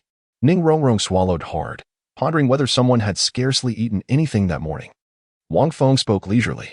Indeed, Ning Rongrong had scarcely eaten anything in the morning, as she found it difficult to adapt to the village's cuisine.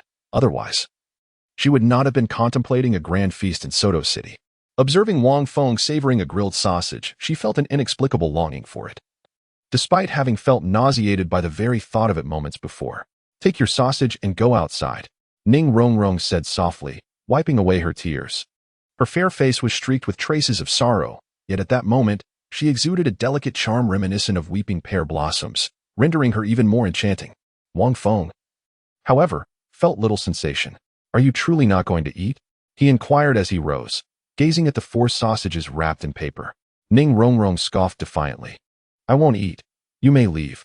Almost before she had finished her emphatic leave, Wang Feng swiftly thrust a sausage into her mouth. Ning Rongrong's eyes widened as she stared at him, wishing to spit it out, yet her stomach betrayed her, emitting an insistent rumble. Her cheeks flushed with embarrassment. At that moment, Wang Feng placed the remaining 3 sausages on a nearby table and gracefully exited the room. No sooner had he stepped outside than he heard the faint sound of chewing emanating from within. It was a delicate noise, as though someone were stealthily nibbling on rice, akin to a little hamster. After a brief interval, the door creaked open, and Ning Rongrong emerged with a blank expression, as if she had done nothing at all. "Have you made up your mind? You have 19 circles remaining. Continue," Wang Feng indicated towards the outside. Ning Rongrong huffed, seemingly unperturbed, and proceeded down the path. "Wait." Wang Feng approached her, offering a piece of paper, and couldn't help but chuckle. "Even if you wish to ignore others, you ought to clean your mouth. Don't you think?" As he spoke, he pointed to the corner of Ning Rongrong's mouth, which was smeared with condiments from the grilled sausages. At his words, Ning Rongrong's face flushed with embarrassment, and she shot him a glare, taking the tissue and hastily wiping her mouth before dashing away. Observing this, Wang Feng finally exhaled in relief. He had successfully dealt with Ning Rongrong. It seemed that his words had indeed made an impact. No one is perfect.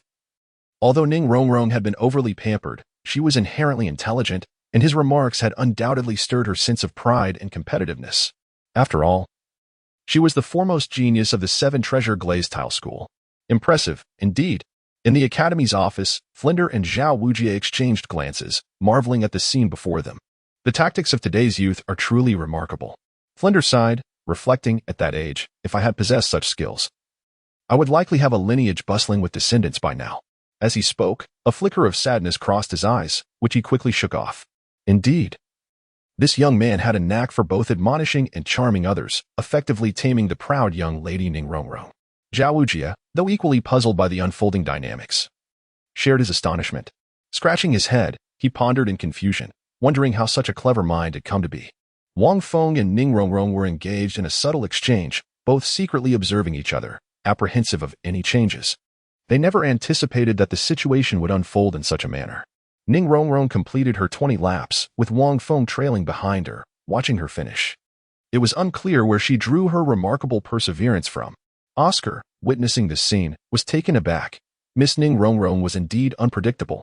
She had only just stepped out and, before long, returned obediently, gritting her teeth to complete the 20 laps, utterly exhausted and drenched in sweat. Ning Rongrong squatted on the ground, her face flushed and steam rising from her head. Indeed, I am impressed, Wang Feng remarked with a smile. Humph, now you are impressed? I fear your eyes may not be sufficient for the task, Ning Rongrong replied coolly as she stood up. At that moment, night fell, and evening had arrived. Tang-san, Xiaowu, Daimubai, and the others gathered together, full of energy. Flinder approached but did not direct his gaze towards Tang-san and the others. Instead, his attention was fixed on Oscar, Ning Rongrong, and Wang Feng. It seems you have completed 20 laps? Flinder's keen gaze fell upon Oscar and Ning Rongrong. Oscar nodded affirmatively. Flinder's eyes then focused on Ning Rongrong, who, feeling a surge of confidence, proclaimed loudly, I completed it as well. The others looked at her in astonishment. While it was understandable for Oscar to finish, being a male endowed with natural physical advantages, it was surprising for Ning Rongrong, a girl who likely had never endured such rigorous training at home, to accomplish the same feat. Feeling the curious stares around her, Ning Rongrong's confidence swelled further, and she held her head high. Well done. Truly, you are the pride of the Seven Treasure Glazed Tile School, bringing honor to your father and your sect. Flinder exclaimed with hearty laughter, his gaze subtly shifting to Wang Feng. Upon hearing this praise, Ning Rongrong felt a pang in her heart. Such commendation would have meant little within the confines of her sect, but at this moment, it bestowed upon her an unparalleled sense of happiness and fulfillment. Wang Feng, observing this scene, could not help but let out a gentle sigh. In the original narrative, Ning Rongrong had been utterly humiliated by Flinder, losing all dignity. Wang Feng initially harbored no particular thoughts, yet unexpectedly, a change instigated by Flinder subtly altered the original trajectory, compelling Wang Feng to adapt. Now, I shall escort you to your first lesson. Rongrong and Oscar, you both have expended considerable energy. Merely observe for now. This will serve as your formal introduction to the curriculum, and should you fail to meet my expectations, do not blame me for my sternness. Follow me. Flinder cast a sweeping glance over the group and led them toward the direction of Soto City. Before long, they arrived at their destination. Although night had fully descended, the night market of Soto City thrived with exuberance, with myriad street vendors bustling through the streets and shops that dazzled the eye. The group surveyed their surroundings with varied expressions, particularly Xiaowu and Ning Rongrong, who exhibited immense curiosity. In contrast, Zhu Zhuqing remained notably silent, trailing closely behind Flinder, her focus unwavering. Suddenly, Flinder halted, gazing at a distant edifice. Director, you wouldn't intend to take them to that place, would you? Demubai's countenance shifted slightly.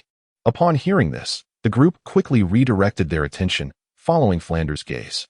Before them stood an extraordinarily magnificent structure, towering over 100 meters high, still shimmering with radiant light against the night sky. Naturally, if not here, where else would they go? Flinder remarked nonchalantly. Monsters must possess a training regimen befitting their nature. If one were to proceed in a mundane fashion, why would they even come to Shrek Academy? Tang-san and the others felt their curiosity piqued by his words. Only Wang Feng, gazing at the distant building, murmured, could this be the Soto City Great Spirit Arena? Flinder turned to the group, elucidating.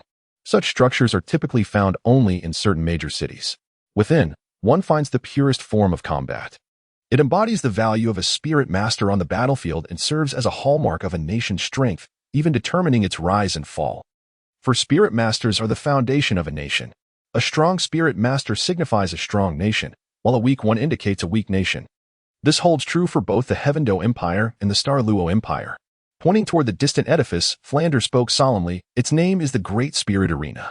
Spirit masters battle against heaven, earth, and each other. To become strong, one must engage in combat. Here, you will experience countless spirit masters, various combat styles, and the myriad confrontations between them. This is where a spirit master can truly demonstrate their value and prowess, without exception. Enough of my explanations for now. Mubai, please introduce them further. With that, Flinder fell silent. Demubai nodded and said, the Great Spirit Arena features 3 types of combat: individual battles, team battles, and group battles. The latter is not currently required due to varying levels of spirit power.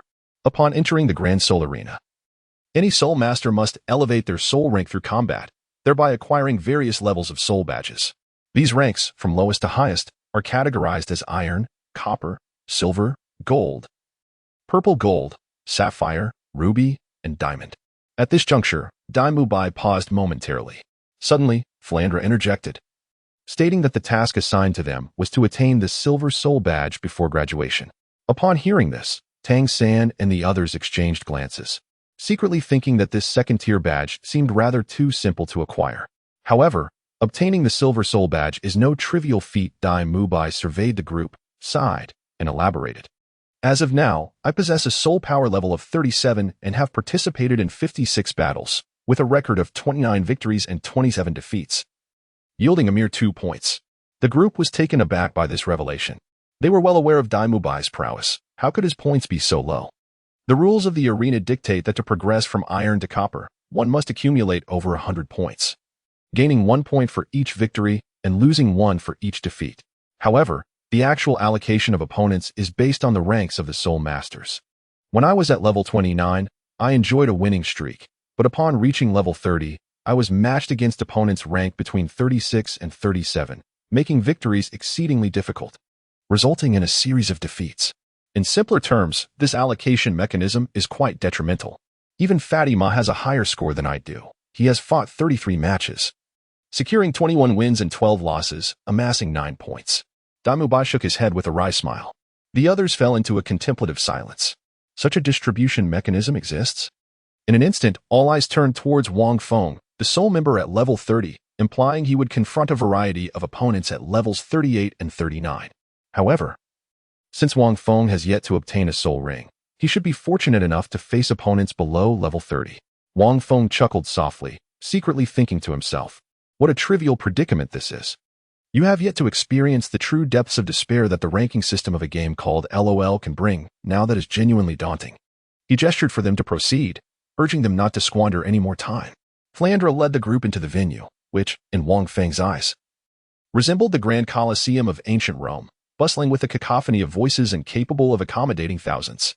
There were numerous VIP seats, and at the entrance stood a stone tablet inscribed with the names of the deceased.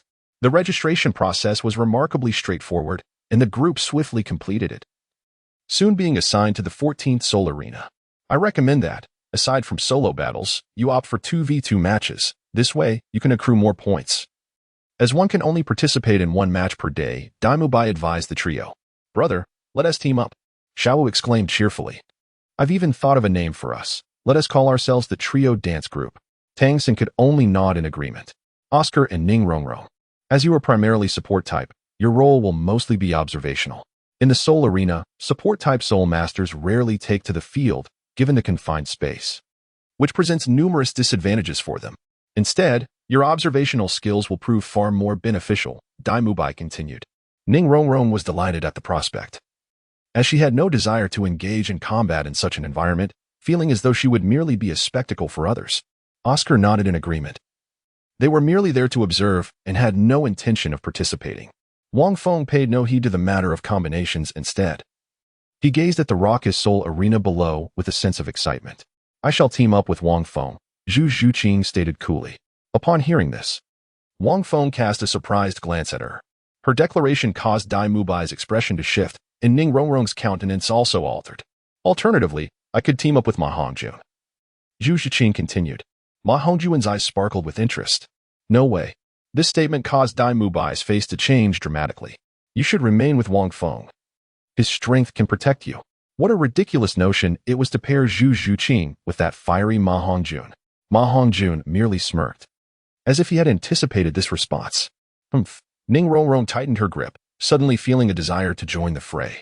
She was perplexed as to why such thoughts would arise within her. What shall we name our combination? Zhu Zhuqing inquired. Let us call it the Qifeng Duo. Inspired by the azure blade of 3 feet, Wang Feng replied. After finishing his statement, Zhu Zhuqing promptly approached the counter to finalize the arrangements. In no time, she returned with remarkable efficiency, devoid of any unnecessary delay. Very well, we shall now patiently await our turn, Dai Mubai mused, feeling somewhat unsettled yet remaining silent. The Qifeng Duo, doesn't that carry a hint of wordplay? Nevertheless, it is indeed a splendid name. Before long, the group took to the stage one after another. Concurrently, in a luxurious room within the Grand Soul Arena, a remarkably handsome young man observed the scene below with a detached demeanor. Flanking him were two enigmatic and formidable figures, standing vigil at his sides. After a brief interval, the door to the room swung open, and an elder clad in the robes of the Spirit Hall's Pope entered. Speaking respectfully, Your Highness, arrangements have been made for Li Jian to participate in the competition. He is the most talented individual we have discovered in recent years at the Spirit Hall, possessing innate full spirit power awakening, coupled with a formidable offensive spirit weapon, the Blood Duel Sword. Now 13 years old, he stands at level 30, boasting a flawless record of 10 consecutive victories. Upon hearing this, the young man nodded slightly and inquired, what about his soul rings? The first soul ring is from a 600-year-old blood serpent, and the second is from an 800-year-old spectral sparrow, both exceptionally rare century-old soul beasts. The Pope hastily affirmed. The young man seemed to ponder momentarily before frowning and asking, by the way, Pope Jekko, the child I instructed you to observe in secret, he should be 12 years old now. What is the status of his strength? Upon hearing this, Bishop Jekko was taken aback. He suddenly recalled that 6 years prior, he had accompanied the prince before him on a journey to the extremely remote city of Notting. The master of that branch had also been misguided, claiming there was a prodigious talent, only to discover that it was merely a soul master devoid of any further potential. A day's time was squandered, and the prince, feeling pity, had bestowed upon him a special third-tier token from the Spirit Hall. Bishop Jekko hesitated. His subordinates had been preoccupied with pressing matters lately, and he had not attended to such trivialities in a long time. How could a bishop of his stature concern himself with a worthless soul master from a remote town? You. The young man's brows knitted together as he glared at Bishop Jekko. Jekko quickly knelt, begging for forgiveness. Enough. The young man sighed, his mind wandering back to the child he had encountered so long ago. At this moment, the image of that child's clear eyes and youthful yet uniquely charming visage remained vivid in his memory. With a first spirit ring, he was a 6,000-year-old soul master. At the tender age of 6, endowed with innate full soul power, he possessed a remarkably beautiful golden flower as his martial spirit. However, due to an erroneous absorption of the spirit ring, he was doomed to suffer backlash, his strength gradually waning, ultimately risking descent into mediocrity and a significantly shortened lifespan. If he refrained from utilizing his martial spirit, perhaps he would endure a while longer. Perhaps he was still alive now? Yet, Bishop Jekko proved to be a pragmatist. He had instructed him to discreetly observe that child, and yet he had failed to do so. The young man shook his head. Lacking the inclination to watch the soul battles below, they were merely a source of tedium for him. Were it not for hearing Bishop Jekko mention the discovery of a genius, he would not have even ventured to this kingdom of Balak. At that moment, on the soul fighting stage below, a middle-aged man, holding a large microphone, proclaimed loudly, "Now, we present the fourth match of the one-on-one soul battle at our 14th soul arena. Entering the stage are two 30-level great soul masters, both at the pinnacle of their level. They are the support-type soul master, Soul, wielding the weapon spirit Crimson Lotus. Facing him is the assault-type soul master, Li Jian, who has achieved 10 consecutive victories with his weapon spirit Blood Sword. Wow, Soul is indeed a rare support-type soul master, yet has a record of 0 wins. Despite being at level 30, he must contend with the formidable Li Jian, who is on a winning streak. This promises to be a challenging battle. Who will emerge victorious?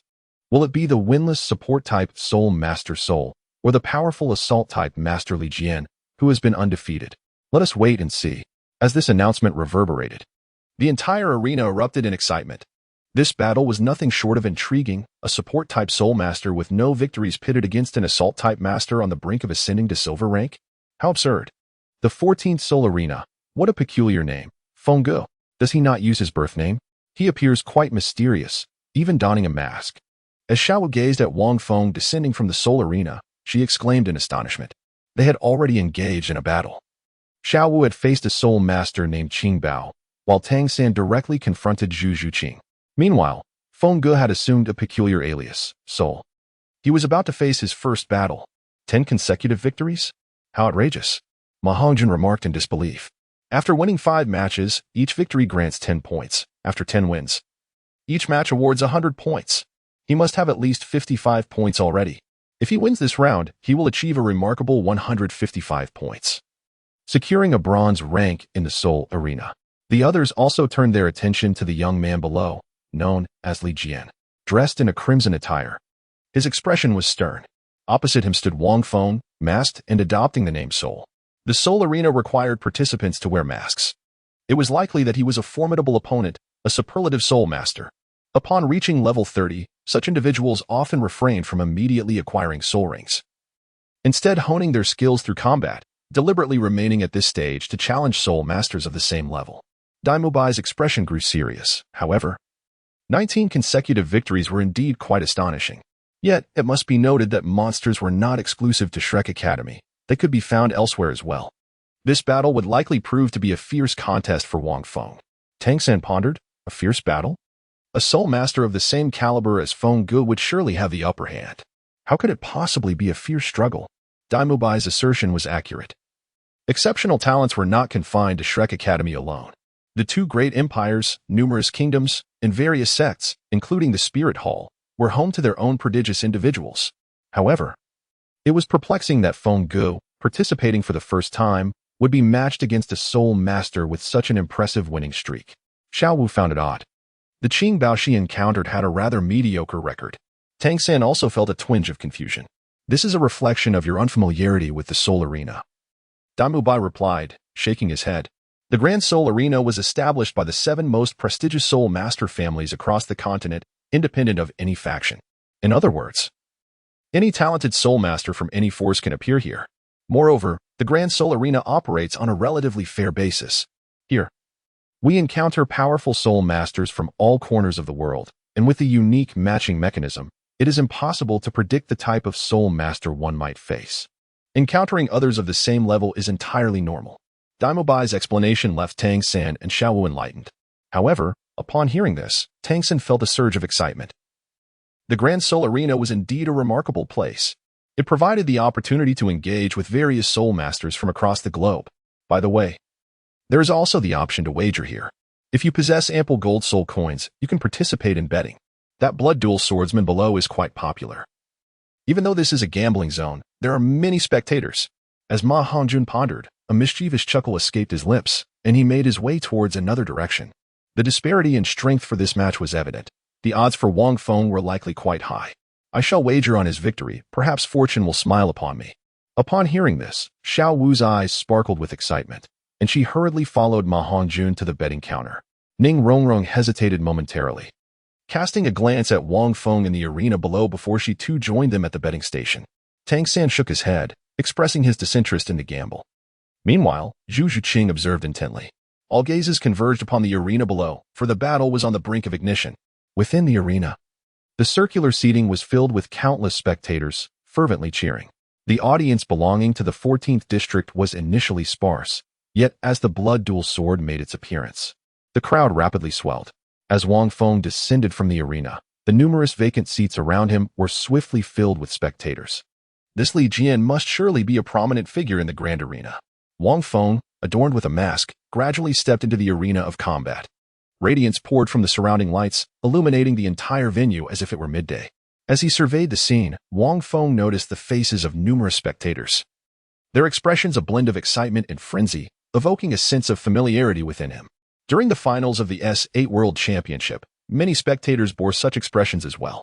Wang Feng sighed softly. Although he had arrived in this world of Douluo, many aspects of it evoked memories of his past life. Amidst the cacophony of fervent shouts, waves surged one after another. In the VIP chamber, the Bishop Jekko smiled and remarked, "Your Highness, this must be the simplest battle that Li Jian has ever encountered. I did not expect to meet a level 30 support-type Soul Master. In such a soul-fighting arena, none would engage in one-on-one combat. This has certainly favored Li Jian. I shall arrange another match shortly, allowing you to witness Li Jian's prowess." The young man furrowed his brow in silence, observing the masked boy below. In a vague sense, the boy's figure stirred a feeling of familiarity within him. I estimate that within 3 moves, Li Jian should be able to defeat this support-type Soul Master. Bishop Jekko stated with a hint of pride. Li Jian was the most gifted and talented Soul Master the Spirit Hall had recruited in the vicinity of Soto City over the past few years. From the very first battle, Bishop Jekko had meticulously arranged various opponents for Li Jian to hone his skills. Is that so? The young man murmured, his brow furrowing deeper. At that moment, the soul-fighting arena fell suddenly silent, and both turned to see what had caused the stillness, only to be taken aback. The level 30 support type Soul Master? The boy named Li Jian, with a cold and piercing gaze, spoke calmly, "Surrender now. You are no match for me. Though this is merely a gambling zone, my sword shall draw blood." His demeanor was extraordinary, exuding an impressive presence. The youth's face was as refined as jade. Clad in a crimson robe, with long hair braided, embodying the essence of an ancient style, Wang Feng let out a sigh, astonished that someone would dare to put on airs in his presence. There was no remedy for this. He had just exhaled a breath of resignation. When the next moment unfolded, Wang Feng abruptly vanished from his original position. In an instant, the Soul Arena fell into an eerie silence. Boom. Swift. Utterly swift. It seemed as though the ground could not withstand the force exerted by Wang Feng's leap, fissures emerging across its surface. The once raucous arena was instantly hushed. Thunderous. In the next moment, the youth named Li Jian's expression shifted dramatically. Two deep, yellow 100-year soul rings ascended around him. Yet they had barely materialized when he appeared to be hurled away as though struck by a 1,000-pound hammer. He transformed into a streak of crimson light, violently propelled from the arena. Upon landing, he left behind a long indentation, crashing against the wall and stirring a cloud of dust. In that instant, the venue was enveloped in utter stillness. A complete silence reigned. The battle had concluded. Even the referee stood in stunned disbelief for a prolonged moment. Wait, what just transpired? Countless spectators felt as if their vision had blurred.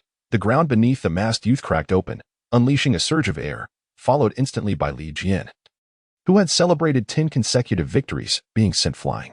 He hadn't even had the chance to summon his martial spirit. The soul rings had only just emerged.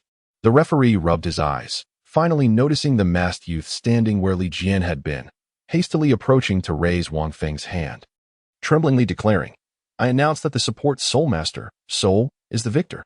Record, 1 win, 0 losses. Li Jian's record, 10 wins, 1 loss." As these words echoed, an enigmatic atmosphere settled over the arena. In the VIP section, a young man squinted at Bishop Jack, a smirk playing on his lips. 3 moves? Bishop Jack was drenched in a cold sweat. He never anticipated that the situation in the Soul Arena would shift so dramatically, resulting in an outcome he could not have fathomed. Bishop Jack found himself momentarily speechless, daring only to cast sidelong glances at the masked youth on the field. How could he possibly be merely a support-type Soul Master? Such naivety. The young man scoffed, believing that once on the field, one should strike fiercely and decisively. Yet Li Jian appeared to be urging surrender? Was he seeking to steal the limelight, driven to madness? Witnessing the response of the masked youth, who without hesitation defeated Li Jian in a single move, exemplified the essence of a true powerhouse, regardless of whether he was a support-type Soul Master. His combat attitude was something Li Jian ought to learn from. What kind of genius had he managed to find? Chapter 95, the Chi Feng Combination versus the Samwa Combination. 17. The young man rose, casting a disapproving glance at Bishop Jack. The talents we seek at the Spirit Hall, their innate gifts and qualities, are merely one aspect. Talent alone is insufficient. After 10 matches in this arena, this is the level you present? Were all your opponents arranged by you? The esteemed Bishop Jekko found himself at a loss for words. Very well, go investigate this soul. This auxiliary Soul Master possesses a certain intrigue. His strength undoubtedly surpasses that of Li Jian, and he is no simple adversary. If he returns to the Soul Arena tomorrow, I wish for him to be matched against me. I long to engage him personally, the youth declared, his back turned to Bishop Jekko. Startled by the proclamation, Bishop Jekko exclaimed, "Your Highness, given your nobility, how could you possibly set foot in this Soul Arena? Moreover, your power far exceeds the 30th level. I shall merely suppress my own rank. Enough of this idle chatter. I take my leave," the youth said, departing without a backward glance. Bishop Jekko's complexion fluctuated between crimson and pallor, and he could only sigh and nod in acquiescence. How astonishingly swift was this decision. In the resting area, Daimubai and his companions watched in stunned silence. Li Jian is exceedingly careless, even attempting to persuade someone to concede. Such pretentiousness. If you possess true strength, it would be one thing, but what merit is there in feigning it without the capability? Daimubai shook his head. Even if the opponent is an auxiliary Soul Master, one should exert their utmost effort. How have those 10 victories been achieved? It appears that he is a favored child of some powerful faction, with each match meticulously arranged for him. Alas, he has encountered the anomaly that is Wang Feng. I had anticipated at least a fierce battle. Turning to his companions, Daimubai stated, "Observe closely. Li Jian serves as a glaring example. Remember, in this Soul Arena, one must never feign strength. for we can never ascertain what hidden prowess our opponents may possess. We must always give our all. Tang San nodded in agreement.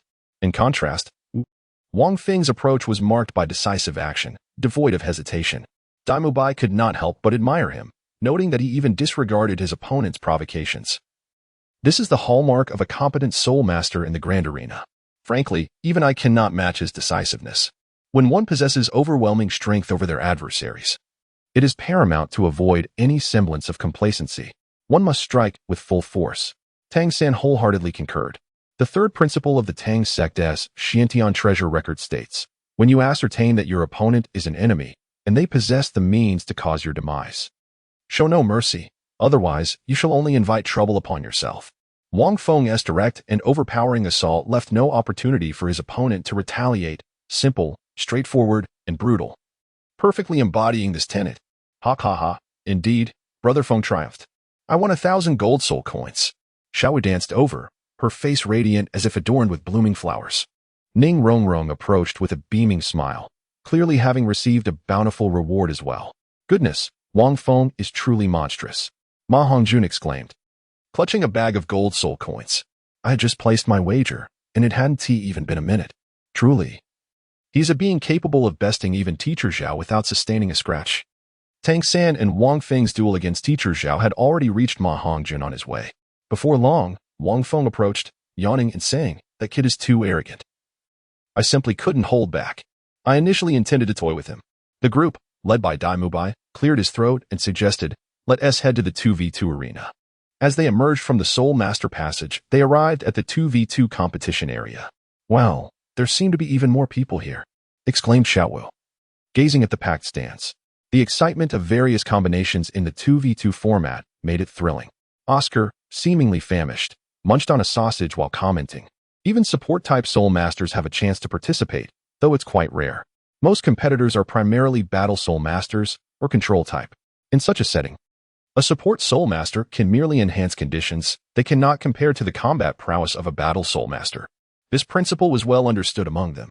It was akin to Ning Rongrong granting a companion a 30% boost in strength and agility. It simply could not match the advantage of having an additional Battle Soul Master on the field. Hee, wouldn't my brother's combination be perfect then? I'll take the lead in offense, while he can assist and control the enemies, Xiaowu cleverly thought. Tang San was somewhat unique. Dai Mubai cleared his throat and added, moreover, with his hidden weapons, his strength is not inferior to that of a Battle Soul Master. As long as you don't encounter an overwhelmingly strong combination, victory should not be too difficult. However, just as Dai Mubai finished speaking, the announcer on the battle platform declared, next match, the Qi Feng combination versus the Sanwa combination. Suddenly, the group fell silent. Ha ha ha, another internal battle. Oscar couldn't help but laugh. Xiaowu, Tang San, this time you're up against Wang Feng and Zhu Shiqing. Xiaowu's expression stiffened as she exclaimed, how can this be? We absolutely cannot win against Brother Feng. Tang San also felt somewhat speechless. Just Wang Feng alone posed a significant challenge. Zhu Shiqing glanced at the two, momentarily at a loss for words. This is unacceptable, Brother Feng. You are a support-type Soul Master and cannot engage in combat. Xiaowu approached Wang Feng, playfully insisting. You can only use one type of support ability in this match. The group exchanged glances as Tang San covered his face with his hand, feeling a bit embarrassed. Wang Feng chuckled softly and said, very well, I shall refrain from making a move and will simply remain in place. I will only employ a single auxiliary ability, utilizing merely my first soul skill. Is that acceptable? Upon hearing this, everyone was momentarily taken aback. Wait, he actually agreed? Exclaimed Xiaowu with a hearty laugh. If Feng doesn't engage and only uses one soul skill, Zhu Shiqing alone cannot possibly defeat us. Brother, our chances of victory are exceedingly high. Zhu Shiqing, seemingly intrigued, turned her gaze towards Wang Feng and remarked, I have already faced defeat once. The implication was clear, she was not keen on experiencing another loss. Wang Feng smiled in silence. Xiaowu, my first soul skill is truly extraordinary. It is time for you to witness its power firsthand. I doubt you will dare to throw a tantrum and demand that I concede in front of so many spectators. This prospect intrigued him, and he found himself eagerly anticipating the forthcoming battle. Ma Hongjun observed the two pairs and felt certain that the ensuing events would be quite entertaining. Ning Rongrong huffed, somewhat displeased at the sight of Zhu Shiqing and Wang Feng teaming up, yet she too looked forward to the impending contest. Using only the first soul skill and refraining from making any offensive moves meant that Zhu Zhiqing would have to contend with two opponents simultaneously. Daimu Bai deemed Xiaowu's request excessive. How could they possibly secure victory under such conditions? The arena was inherently disadvantageous for agility-based soul masters, as evidenced by Zhu Zhiqing's previous defeat against Tang San in a one-on-one duel, where she was thoroughly suppressed. Hee, I don't care. Fengge has already agreed. Xiaowu exclaimed cheerfully, bouncing with enthusiasm. Brother, it's our turn now. Zhu Zhiqing and Wang Feng proceeded from the passage to the arena below. I want to win. Zhu Zhiqing stated quietly as they walked. We will definitely win, Wang Feng replied with a nod. But how? Zhu Zhiqing inquired, gazing at Wang Feng. This youth possessed myriad astonishing abilities, shrouded in mystery and power. However, if he acquiesced to Xiaowu's request to rely solely on his first soul skill without engaging, it would mean she had to confront two opponents alone. Just facing Tang San under such restrictive conditions posed a significant challenge, let alone contending with Xiaowu, who was no less formidable. It's simple, Wang Feng declared. I will lend you my first soul skill, and you shall overwhelm them. Zhu Zhiqing's responses were brief, which amused Wang Feng, prompting him to mimic her succinctness. Zhu Zhiqing fell silent. Impossible, she thought. No matter how potent the supportive soul skill, it could not enable her to face two adversaries simultaneously. Even if Ning Rongrong's abilities were combined and doubled, it would still be a formidable task. Overwhelm? Had he misspoken? They walked in silence toward the arena, under the scrutiny of countless gazes. Fengge, don't say we're bullying them. Let us showcase your first soul skill. Xiaowu chimed merrily. For reasons unknown, as he observed Xiaowu's exuberant demeanor, Tang San felt an unsettling premonition. Wang Feng exhibited no restraint, as a dark purple soul ring illuminated around him. Upon witnessing this purple soul ring, many spectators gasped in astonishment. This young man possesses a 1,000-year soul ring? Could he possibly be a soul master? Despite wearing a mask, he appears quite youthful. 1,000 years, only the most elite students of our academy can boast such an achievement. Wang Feng did not reveal both of his soul rings, but merely showcased one, leaving the onlookers unable to discern its order among his soul rings. Brother Feng's 1,000-year soul ring appears to be a shade darker. However, Tang San observed the soul ring with an expression of grave concern. While others failed to perceive its significance, he, as a disciple of the master, possessed an unparalleled accuracy in assessing soul rings. Could it be that Brother Feng's soul ring's age might increase? Tang San felt a surge of astonishment within him. For such an occurrence was beyond anything he had ever heard of. Soul skills, divine transformation. At that moment, the golden lotus in Wang Feng's palm radiated brilliance, and a petal shattered into golden light, instantly surging into Zhu Zhiqing's body.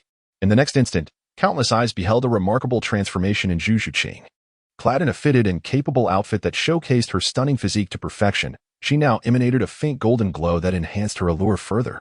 Her eyes, previously a blend of colors, were now suffused solely with golden light, imparting an aura of utmost sanctity. Yet, as she was the embodiment of the nether cat martial spirit, her visage bore an enchanting coldness. The juxtaposition of these contrasting qualities merged seamlessly in that moment. Breathtaking, utterly breathtaking. What was most astonishing was the faint layer of lightning that enveloped her entire form, crackling with energy. Even her flowing black hair appeared to be bathed in a golden sheen. Wow, is this Wang Feng's first soul skill? Without a doubt. The sheer beauty of this transformation would likely captivate countless young women. Ma Hongzhun gazed on enviously. Indeed, when Wang Feng had bestowed divine transformation upon himself, he too had undergone a change, not in his features, but in his essence. So beautiful. Ning Rongrong watched this scene with a pang of envy, feeling a bittersweet ache in her heart at Zhu Zhiqing's enhanced beauty. Beside her, Dai Mubai's eyes widened in astonishment. He had never anticipated that Wang Feng's first soul skill would possess such additional effects. Not only they, but even Wang Feng himself was taken aback. Xiaowu, attack? Tang San, undistracted by the spectacle before him, immediately called out as Wang Feng's words fell. All right, but next time, I want Brother Feng to grant me divine transformation as well. It's simply too beautiful, Xiaowu murmured, and without hesitation, she activated her martial spirit and charged towards Zhu Zhiqing. Blue silver grass. Tang San inhaled deeply, his hand striking the ground, causing countless vines to surge upwards, forming an inverted bowl shape that enveloped Zhu Zhiqing in an instant. Zhiqing, I'm coming. Xiaowu leaped gracefully into the air, treading upon the vines formed by the surrounding blue-silver grass, deftly advancing towards Zhu Zhiqing. However, at that moment, Zhu Zhiqing's eyes shimmered. and a golden wave of energy erupted from her center, radiating outward. Unaware of her own appearance and indifferent to it, her sole concern lay in the strength coursing through her body. Zhu Zhiqing cast a deep glance at Wang Feng beside her, her golden eyes reflecting profound astonishment. With her hands transformed into claws, Zhu Zhiqing's figure vanished in an instant. Xiao Wu paused momentarily, but the next instant, a chilling sensation surged behind her. From a distance, Tang San's voice thundered, "Xiao Wu, be careful. She is right behind you. Her speed has increased. Do not underestimate her." Just as the warning fell, Xiao Wu did not turn around. Instead, she tilted her head backward. In a flash, a golden radiance, tinged with a hint of thunder, barely missed her nose. Seizing the opportunity, Xiao Wu grasped Zhu Zhiqing's calf with both hands, intending to utilize her agility to climb onto Zhu Zhiqing and ultimately execute her signature move. However, the moment her hands made contact with Zhu Zhiqing, an intense tingling sensation surged through her. The electric shock-like feeling compelled Xiao Wu to instinctively release her grip. As her hands lost all sensation, a wave of panic surged within her. Swiftly, Zhu Zhiqing's claws latched onto Xiao Wu's neck, her voice a mere whisper, "Xiao Wu, you have lost." A series of electric jolts coursed from Zhu Zhiqing's hands through Xiao Wu's neck, spreading throughout her body in mere seconds. During this fleeting moment, several vines from the wall of vines above ensnared Zhu Zhiqing's hands and feet. Yet, as Xiao Wu fell limp to the ground, devoid of strength, she resembled a rabbit that had gorged itself on carrots, yearning only to lie on the ground, occasionally twitching her fingers.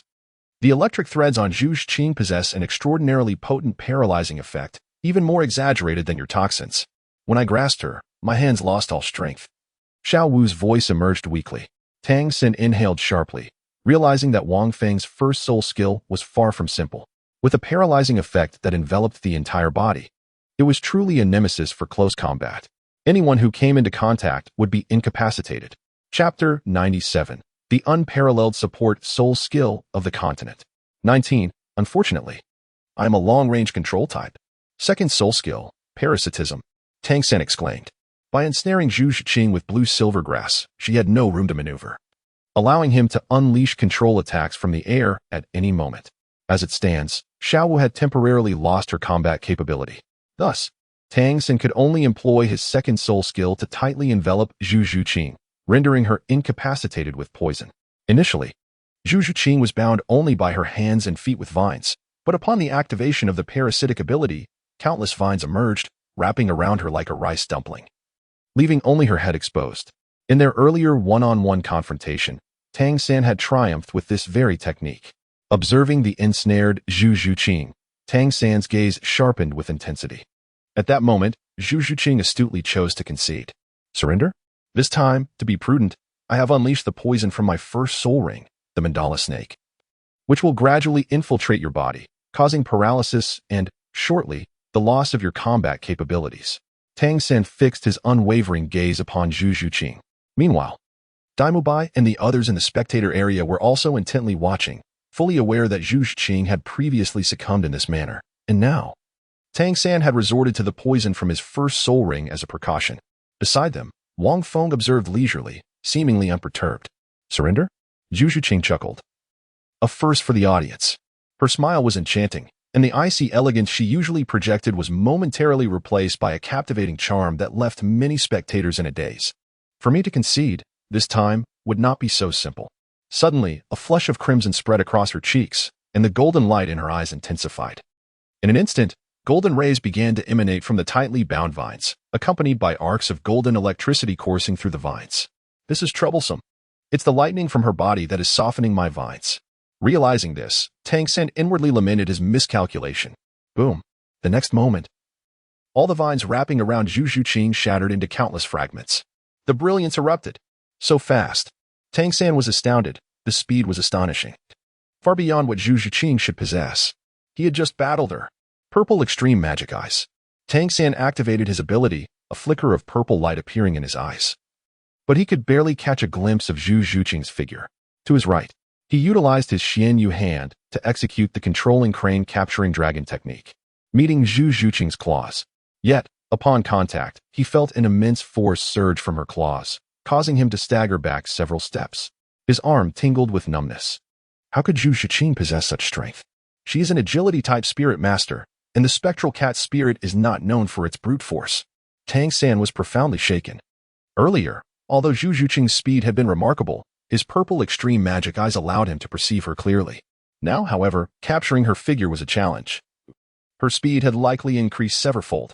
Moreover, even the Xianyu hand could not entirely resist the paralyzing effect of the opponent's formidable power. Bang, bang, bang. Tang San and Zhu Zhuqing exchanged several blows in an instant, during which he employed the blue-silver grass to ensnare Zhu Zhuqing once more, unleashing the toxins embedded within. However, an astonishing phenomenon occurred. Zhu Zhuqing's speed remained utterly unaffected. It was as if she were impervious to her own poison. No, no, no. Cold sweat beaded on Tang San's forehead. Could it be that she has developed an immunity to my toxins? How could that be possible unless it were a soul skill from Fengge? Could that divine soul skill truly confer immunity to toxins? Tang San was left in a state of uncertainty. Wang Feng, at this moment, was unaware of certain truths, yet he had come to a realization. The enhancement of the Soul Ring's age would undoubtedly yield a significant improvement in soul skills.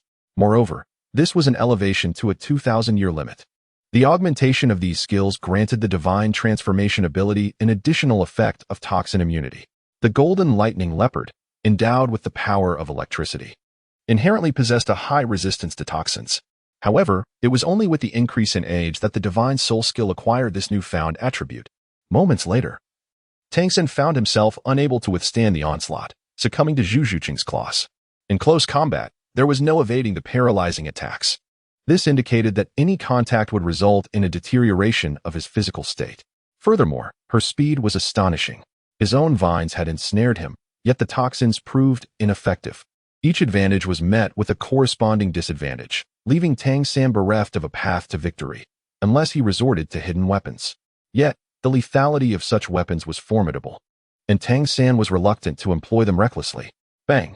Half an hour later, Tang San lay sprawled on the ground, a wry smile on his face as he conceded. All right, I admit defeat. After a protracted 30-minute battle, Zhu Zhuqing's golden aura remained undiminished, indicating that her condition was still intact. With Tang San's admission of defeat, the square erupted in cheers. Did she really win? Ma Hongjun marveled, bewildered by how the victory had come to pass. Xiaoyu seemed to have exchanged but a few moves with Zhu Zhuqing before becoming utterly incapacitated. It must be the crackling electricity enveloping her, Ning Rongrong speculated. I surmise it grants a paralyzing effect to her opponents, and judging by Zhu Zhuqing's demonstrated speed and power, her enhancements are substantial. As a support-type soul master, she is highly attuned to amplifying effects. Furthermore, it appears that Zhu Zhuqing can also render herself immune to the toxins in Tang San's blue-silver grass. Oscar added. I can't help but wonder if Zhu Zhuqing had consumed my sausage beforehand to avoid the toxins. His sausage was renowned for its detoxifying properties. That's unlikely.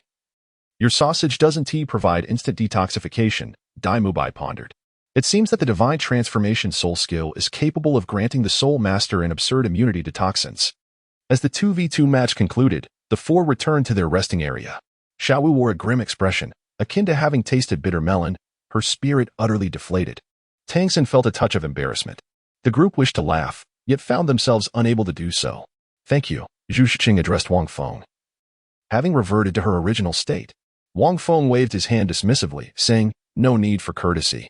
At last, I understand why you, Fengge, continuously refer to yourself as a support-type soul master.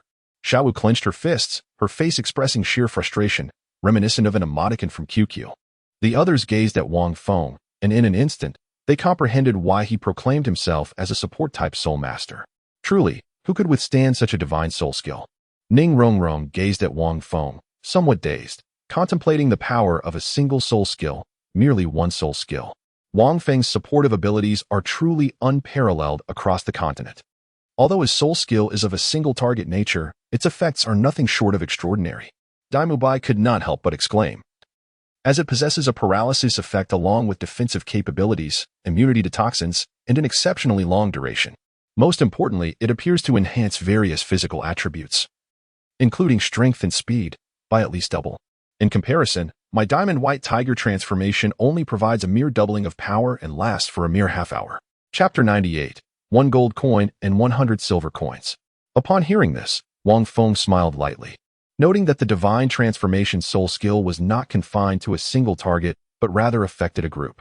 It merely required a greater expenditure of soul power, though he could not deploy many of them. Unlike the 7 treasures glazed tower, which covered a vast area, each skill possessed its unique attributes. Zhu Zhiqing's lips moved. Yet she remained silent. Dai Mubai and the others merely observed from the sidelines. In truth, only Zhu Zhiqing was fully aware of the extent of her enhancement. Threefold. Indeed. At least a threefold increase in her overall physical capabilities. Upon experiencing the effects of the divine skill for the first time, she had not even utilized her full strength. Thus, Tang San might not fully perceive the magnitude of her augmented power. It was utterly terrifying. The overwhelming sensation made Zhu Zhiqing feel incredibly empowered. I believe the most remarkable aspect of your first soul skill, Wang Feng, is its ability to enhance one's physical appearance, Ma Hongjun chuckled heartily. When will you grant me such a boon? Ma Hongjun was distinctly dissatisfied with his own appearance. This simply won't do. Wang Feng scrutinized Ma Hongjun with a look of palpable difficulty, remarking, in your current state, it appears you might need a complete overhaul. Even my divine skills cannot salvage you. Upon hearing these words, the onlookers erupted in laughter. Ma Hongjun, such a piercing truth, he continued, rest assured. I believe your martial spirit will surely transform after its evolution. This statement brought some solace to Ma Hongjun's heart, as he recalled the original narrative where his character underwent a remarkable change. All right, let us return. The dean has already left ahead of us, he concluded. Dai Mubai cleared his throat and added, reflect on today's battle thoroughly upon our return. The group exited the arena. Cough, Mubai. I must pay a visit to the teacher, Ma Hongjun stated mysteriously. Are you going? He inquired, gesturing subtly.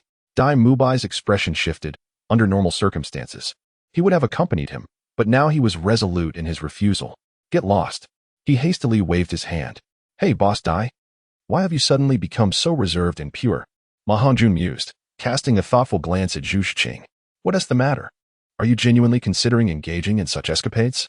Don't be absurd. Do you think my taste is as low as yours? Dai Mubai retorted, unable to contain his ire. Ma Hongjun merely shook his head in disdain.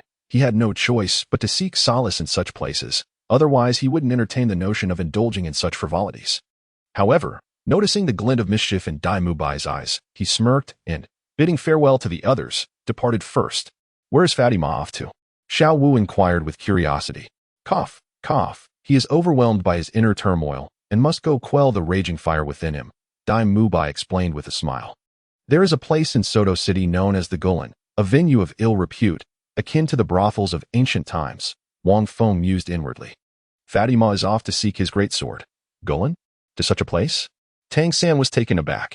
He had certainly heard of it. Dai Mubai shrugged and remarked. This is an unavoidable predicament. Ma Hongjun must release his pent-up energy, or he will be unable to cultivate further. Common women cannot withstand such intensity, so he has no choice but to resort to such establishments. We certainly cannot allow him to explode from the pressure, can we? Wang Feng found the conversation intriguing. It was a blatant pursuit of the great sword. Disgraceful, murmured Zhu Zhiqing. I too find it distasteful, Ning Rongrong concurred. Wang Feng smiled. The matters between men and women cannot be deemed filthy. In the previous life, many couples faced situations where the husband had to suppress his desires due to his wife's pregnancy, which was detrimental to his health. They often sought alternative means to alleviate their urges, as it is merely human nature. However, a persistent attachment to such venues of pleasure certainly reflects a lack of self-respect. Ma Hongjun was an exception. Dai Laohu, just now Ma Fatty pulled you in. Do you often visit as well? Xiao Wu inquired with a mischievous glint in her eyes. Dai Mubai's expression changed. Although he did not frequent such places, it was merely due to his refined taste, as he usually sought companions of a higher caliber. In Wang Feng's words, he was akin to an elite patron of pleasure. Contemplating this, Wang Feng shook his head. Realizing he was venturing into unfamiliar territory, in his previous life, he had been a simple recluse, never having visited such establishments. How could I possibly go often? Dai Mubai quickly retorted, my taste is far superior to Ma Fatty's. At this moment, Zhu Zhiqing's gaze turned frosty as she coldly remarked, you think your taste surpasses his? How laughable. It is merely a gold coin versus 100 silver coins. What difference does it truly make? This peculiar analogy left Wang Feng bewildered, as did the others present. Dai Mubai paused, suddenly aware that he had misspoken. In essence, there was no substantial difference, only a distinction in nature. Dai Mubai, you truly disgust me. Zhu Zhuqing's eyes brimmed with disdain and contempt before she turned to leave. Upon her words, the atmosphere around them grew tense. Tangan and the others were oblivious to the nuances of their relationship, but Wang Feng understood that they were bound by a marriage contract. Daimubai felt a surge of blood rush to his head upon hearing her words, an uncontrollable anger erupting from deep within. This fury clouded his judgment, causing his aura to swell as he rushed toward Zhu Zhuqing, shouting, "Stop right there." With that, he unleashed a radiant energy from his palm, aimed at her. The group was taken aback by this spectacle, astonished that the esteemed Daimubai of Shrek Academy had lost his composure so dramatically. Just then, a figure abruptly appeared before Daimubai, seizing his descending hand. A low voice resonated, "Daimubai, I have no desire to meddle in your personal affairs. But we are in public. Do not act recklessly. Do you wish to disgrace Shrek Academy? To bring shame upon us?" The crowd turned to see that it was Wang Feng who had intervened just in time. A collective sigh of relief swept through them. A confrontation would indeed be quite embarrassing. At Wang Feng's words, Daimubai abruptly regained his senses and was about to retract his hand. Unbeknownst to him, Zhu Zhuqing had turned around, slightly raising her chin as she coldly commanded, "Wang Feng, release your hand and let him strike." Wang Feng thought to himself, "These girls are exceedingly stubborn." Recalling Ning Rongrong, Wang Feng could not help but feel that, in essence, girls seemed to be quite similar. Wang Feng contemplated for a moment before finally releasing Daimubai's hand. "You." Daimubai glared at Zhu Zhuqing, but ultimately sighed in resignation and withdrew his hand. Now that he had regained his senses, it was indeed impossible to continue the altercation. Fortunately, Wang Feng had intervened in a timely manner. Otherwise, a conflict would have surely ensued. "Humph," Zhu Zhuqing scoffed coldly, turning away without glancing back. Daimubai's expression darkened considerably as he too turned to leave, the two parting ways as if they were drifting further apart with each step. Observing this, the onlookers were filled with confusion, while only Wang Feng shook his head repeatedly. As night deepened, the darkness thickened, leaving no indication of when dawn would break. Chapter 99. What nonsense am I hearing? The group returned to the academy, and due to the numerous events of the day, everyone fell silent as they retreated to their respective rooms. "Ning Rongrong, why do I feel that you seem somewhat different today?" In their dormitory, Xiaowu remarked as she loosened her outer garment, addressing Ning Rongrong. "Earlier, both my brother and I thought you would struggle to complete 20 laps." Ning Rongrong, casually draping her outerwear over a hanger, momentarily stiffened at this comment. "My brother mentioned that you, as the young lady of your illustrious family, might be a bit spoiled and could struggle to persevere." Xiaowu approached, wrapping her arms around Ning Rongrong's waist and playfully tickling her, exclaiming, "Yet you actually finished. My brother and I were utterly astonished. By the way, didn't Fengge come looking for you? He mentioned that you fell while running, which made you cry, and he came to help you. Does the spot where you fell still hurt?" "Fell?" Ning Rongrong was taken aback, her heart swelling with anger. "It was you, you soul-blasted fool, who kicked me." This was the first time she had ever endured such humiliation, and to think he would claim she had fallen on her own. How infuriating. It's all better now." Ning Rongrong forced a smile, resolving to ignore Wang Feng the following day. "How vexing. That's good. Let's go take a bath. After 2 matches tonight. I'm drenched in sweat and rather odorous." Xiaowu released her hold on Ning Rongrong, raised her arm to sniff, and her expression instantly soured. I'm going too." Upon returning to his dormitory, Wang Feng reflected upon the day's battle and found it quite intriguing. Although the divine transformation skill does not offer extensive coverage, its power significantly amplifies the strength of just a few individuals to an extraordinary degree. Take Zhu Zhuqing, for instance. She was originally unable to contend with Tangan. However, after acquiring the divine transformation skill, even in such a disadvantageous terrain, she managed to triumph over the duo of Xiaowu and Tangan consecutively. The combination of surpassing levels, a 1v2 scenario, and an unfavorable battlefield renders the enhancement of her strength immeasurable. Furthermore, the effect of toxin immunity only adds to her formidable prowess. At this juncture, I find myself in need of a defensive-type soul skill. Wang Feng pondered deeply. Should he encounter someone akin to Zhao Wuji, who possesses long-range soul skills with extensive coverage capable of reversing the tide, it would necessitate the acquisition of defensive soul skills. In a couple of days, his soul power should reach a complete saturation at level 30, beyond which further enhancement would be impossible. Thus, he must seek out a soul ring. Once his soul power is fully saturated, he would be confident in manifesting the third form, which should allow the Qinglian to bloom. Wang Feng murmured. Each form of the Azure Lotus is remarkably unique, endowed with enigmatic abilities. However, as one progresses further, the energy required to cultivate new forms of the Azure Lotus increases significantly, demanding an immense amount of soul power. The chaotic Azure Lotus necessitates a level of soul power that far exceeds Wang Feng's imagination. At times, he feels a profound sense of gratitude. Had he not thought of compressing and purifying his soul power midway, he would likely find himself struggling to activate even the second form now. Moreover, Wang Feng's palm lay open, a small axe slowly floating at its center. The Pangu Axe, a chaotic treasure, exists on par with the chaotic Azure Lotus, possessing terrifying destructive power capable of splitting the heavens and the earth. Wang Feng gazed upon the quaint little axe. Though it was not a tangible object but merely a martial soul, it still bestowed upon him waves of profound resonance from within. To wield such a martial soul, it seemed that his soul power was woefully insufficient. Without the means to compress and refine his soul power, he could scarcely fathom when he might be able to utilize it. Wang Feng sighed. Although each item obtained through clocking in is remarkably exceptional, truly harnessing their potential proves to be quite challenging. It requires considerable effort, otherwise, one can only gaze upon them in vain. It is akin to possessing a mountain of treasures without any tools for extraction. The system may bestow upon one countless treasures, yet it remains imperative for one to gradually unearth their value. To expect to reach the pinnacle in a single leap is utterly unrealistic. According to the narrative, either tomorrow or the day after, Zhao Wuji is anticipated to lead the team into the Stardo Forest to assist Oscar in acquiring his soul ring. Wang Feng sheathed the Pangu Axe. The original storyline should unfold in this manner. What he truly desired were soul rings exceeding 10,000 years in age, preferably around 30,000 years, enabling him to venture into the depths of the Stardo Forest at the age of 40 and successfully mark his presence to receive additional rewards. 30,000 years may seem somewhat exaggerated. However, given his current physical capabilities, it is not entirely beyond the realm of possibility. He would address that when the time comes. As Wang Feng pondered upon this, he gradually drifted into a state of meditation and slumber. The following morning arrived. Early in the morning, Wang Feng arrived at the Grand Square, where Ning Rongrong stood gracefully in place. "Where's Oscar?" Wang Feng inquired with curiosity. Ning Rongrong and Oscar's daily regimen consisted of running 20 laps around the village. His role as a monitor was primarily to keep an eye on Ning Rongrong. Ning Rongrong turned her head away, remaining silent, and upon noticing Wang Feng's arrival, she immediately began to run.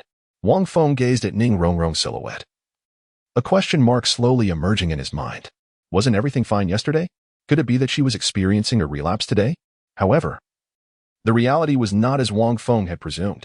With gritted teeth, Ning Rongrong obediently completed 20 laps, her entire being enveloped in warmth upon finishing. The circumference of this village was no trivial distance, measuring at least 2,000 meters. Thus, 20 laps amounted to nearly 40 kilometers. This was akin to running a marathon. After nearly 4 hours of continuous effort, her progress was undeniably significant compared to the sporadic attempts of the previous day, which had extended into the evening. Indeed, her condition had markedly improved. Truly impressive, Wang Feng remarked sincerely, noting the power behind her stride, which exceeded even his expectations. Humph. Ning Rongrong closed her eyes, resting, seemingly disinclined to engage in conversation with Wang Feng. Was her anger still unresolved? Wang Feng mused that when a girl becomes angry, it seems her favorite tactic is to engage in a silent treatment, refusing to speak to you. One must wait for you to coax her back. Coax her? Not a chance. Wang Feng was not in the mood to console Miss Ning, and remained standing in place, awaiting the arrival of the other students. However, after a short while, Ning Rongrong seemed unable to contain herself any longer. She turned to Wang Feng and finally spoke. "Wang Feng, please demonstrate your divine soul skill." Wang Feng cast a glance at her and inquired, "What is the matter? Are you about to engage in a brawl with someone?" "No," Ning Rongrong replied, surveying her surroundings. "Hurry up. Stop asking so many questions. If you perform your technique for me, I promise not to be angry with you for the time being. If you don't disclose its effects, I shall refrain from performing it," Wang Feng responded, shaking his head. "You." Ning Rongrong stamped her foot. "I'm telling you plainly. I simply wish to see myself transformed into a more beautiful version." Wang Feng's lips twitched inexplicably. "What the hell? You're treating my soul skill as if it were a beauty filter? What kind of thought process do these girls possess? You're asking me to utilize my formidable soul skill merely to enhance your appearance? Very well. If you agree to heed my instructions, I shall perform it for you," Wang Feng said, his expression remaining impassive as he nodded. Upon hearing this, a hint of a smile finally appeared on Ning Rongrong's face. Yet, a moment later, an unsettling realization struck her. Wait, I sense something amiss. I, Ning Rongrong, cannot converse with this scoundrel. I'm still upset with him. Why on earth am I smiling? With this thought, Ning Rongrong turned her head away, her expression returning to one of cold disdain. Wang Feng was truly bewildered. Chapter 100. Wang Feng, are you going? However, at that moment, one by one, Tang San and the others arrived at the square. Before long, Flander also made his way to the square. His sharp gaze swept over the group, momentarily lingering on the still steaming Ning Rongrong, who had just finished her run. Excellent, Flander remarked with a smile. By the way, Wang Feng, where's Oscar? I haven't seen him this morning. Wang Feng replied, Dean, it seems Oscar has been engrossed in his training. I didn't wake him. Tang San hastily added, he just said that. Suddenly, from a distance, Oscar approached, stretching lazily. Upon seeing Flander, his expression changed, and he quickly exclaimed, Dean. It's not that I'm trying to shirk my duties. I've just broken through to level 30 in soul power. The crowd paused in astonishment. You've reached level 30? Flander's eyes lit up. Wonderful. You are now the third person in the academy to achieve this. And with a food-type martial soul, no less. Food-type martial souls are indeed rare in Douluo Continent. Individuals like Oscar are exceptionally uncommon due to the arduous nature of their training. Moreover, he possesses an innate full soul power in a food-type martial soul. Little Oscar, you've done well. What has awakened your potential to reach level 30? Dai Mubai remarked. His expression seemingly much improved today, smiling as he spoke. Oscar scratched his head and chuckled. It just came naturally. It's nothing remarkable. It's something everyone should get used to. The crowd responded in kind. Wang Feng cast a few glances at Oscar. In the original narrative, Oscar seemed to advance to level 30 amid the sorrow of unrequited love. Unfortunately, it appeared that due to Flinder's intervention, he inadvertently altered Ning Rongrong's fate. And Oscar did not engage in any romantic endeavors with her. At most, it was merely an admiration for the beauty of young ladies. Yet, could he still be putting on airs? Is he perhaps emulating my mannerisms? Wang Feng pondered deeply. Wang Feng, if I recall correctly, your soul power has also reached level 30, hasn't it? Flinder inquired, his gaze fixed on Wang Feng. He was well aware of the incident involving the crystal ball explosion that transpired upon their enrollment 2 days prior. You must be nearing saturation at level 30, he continued. Wang Feng nodded in affirmation. Very well, we shall conduct a lesson today. Tomorrow, I will have Teacher Zhao lead you into the Stardo Forest to acquire soul rings. Flinder expressed, clearly exhilarated. Soul rings, Wang Feng mused inwardly. Can Zhao Wujie really hunt a 30,000-year soul beast? Perhaps if the Dean and Zhao Wujie collaborated, they might succeed. If only I could activate the Pangu Axe and harness its power, perhaps I could indeed slay a 30,000-year soul beast, he contemplated. The Pangu Axe, a treasure capable of cleaving the heavens and earth, filled Wang Feng with immense anticipation. Moreover, he had not considered that he must rely solely on Teacher Zhao and the Dean for assistance. Upon arriving at Shrek Academy, he found it liberating and unrestrained. Unlike other institutions bound by numerous regulations, freedom, this was perhaps what Wang Feng cherished most about this place. Today's lesson, Oscar. You shall step forward and utilize all your soul power to create roasted sausages and cured sausages, Flinder instructed Oscar, specifying that each of them should produce at least 3 to 4 pieces. Whoa, Dean, you can't be intending for us to eat Uncle Sausage's sausages, can you? No, Xiao Wu exclaimed, raising her hand like a schoolchild, her face contorted in dismay. The expressions of the group shifted as well. Ma Hongjun and Dai Mubai seemed to take it in stride, their expressions relatively calm, but Tang San, Zhu Zhuqing, and Xiao Wu appeared considerably distressed. Indeed, Flinder nodded, his expression turning serious. You shall become comrades in arms. Oscar's roasted sausages not only serve to satiate hunger, but also grant the Soul Master's restorative capabilities, including healing and rejuvenating physical strength. In the face of dire circumstances where food is scarce, this will be your sole means of survival. While this was a sound rationale, as Oscar began to chant the incantation to conjure the sausages, the group exchanged glances. Allow me to take the lead. Wang Feng was the first to step forward, seizing a few roasted sausages and savoring them with great delight. Among the group, he seemed the least apprehensive about Oscar's peculiar incantation. I joined him in indulgence. The second to emerge was, unexpectedly, Ning Rongrong. Almost immediately after Wang Feng finished his feast, she approached, her gaze fixed upon a sausage, her eyes glimmering with an unusual intensity. Oscar regarded Ning Rongrong with surprise. This young lady had abstained from eating during their earlier run.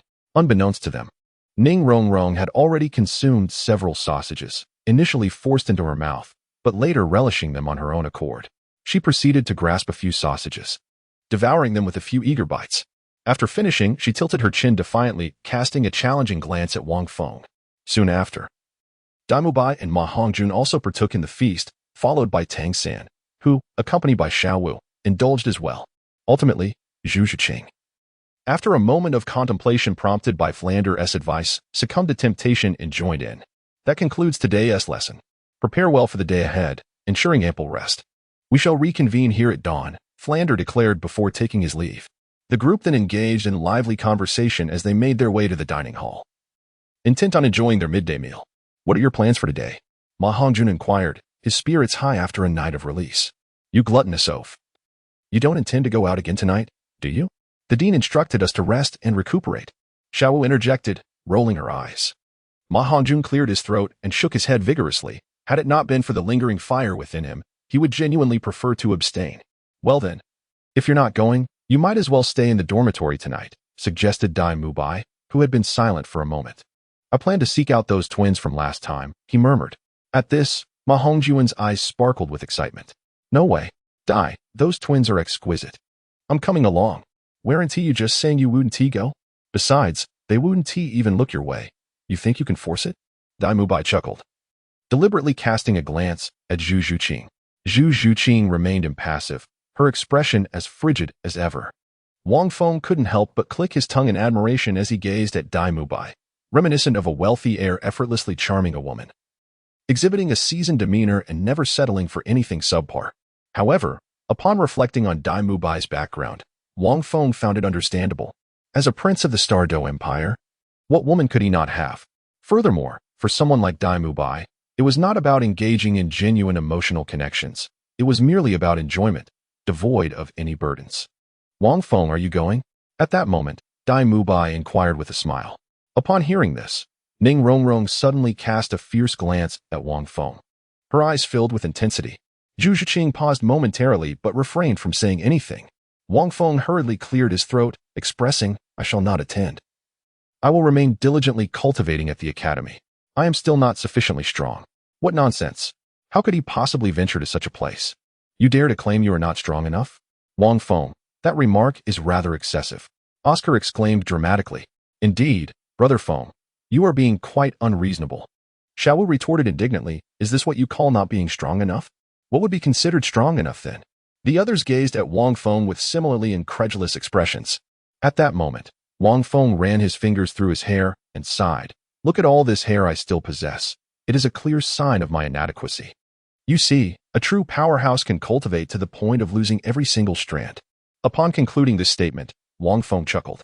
The others, though unfamiliar with the jest, found it amusing nonetheless. Then, Dai Mubai, with a smile, announced, very well, I shall take my leave. He stood and swiftly exited the cafeteria. This Dai Tiger seeks to lead Brother Feng astray, Xiao Wu remarked with a laugh. Brother Feng's mind must be consumed with spirit beasts at this moment. Back at Nodding Academy, countless girls confessed their feelings for him, yet he remained indifferent. He is certainly not the type to be so frivolous. The others nodded in agreement. Wang Feng's expression darkened. What did it mean to have one's mind filled with soul beasts? Such ambiguous statements should be avoided. My thoughts are entirely occupied by soul rings. Nevertheless, the final remark was astutely observed. I, Wang Feng, am indeed not one to be frivolous. Oh, at that moment, Ning Rongrong casually inquired. Do you hold no interest at all? You must possess quite discerning tastes. Could it be that you do not fancy girls? Wang Feng interjected, not at all. Xiao Wu chuckled mischievously. Oh, Brother Feng, he prefers the mature ones. He claims the girls at the academy are far too young. Before she could finish her sentence, Tangan hurriedly stood up, covering Xiao Wu's mouth. It's nothing, nothing at all. Xiao Wu was just speaking nonsense. Cold sweat trickled down Tangan's face as he glanced at Wang Feng, whose expression darkened further and swiftly stifled Xiao Wu's words. Wang Feng found himself somewhat at a loss for words. The three of them shared a deep bond, and in the past, during their conversations, Wang Feng had jokingly remarked that it was sufficient. Occasionally, he playfully inquired if Tangan harbored feelings for Xiao Wu. These were hardly secrets. As graduation approached at Notting Academy, it was indeed the case that several young women from the academy had confessed their affections. Wang Feng was entirely consumed by thoughts of cultivating strength, scarcely inclined to pay attention to anything else. Humph. Upon hearing this, Ning Rongrong stood up, her expression frigid as she departed.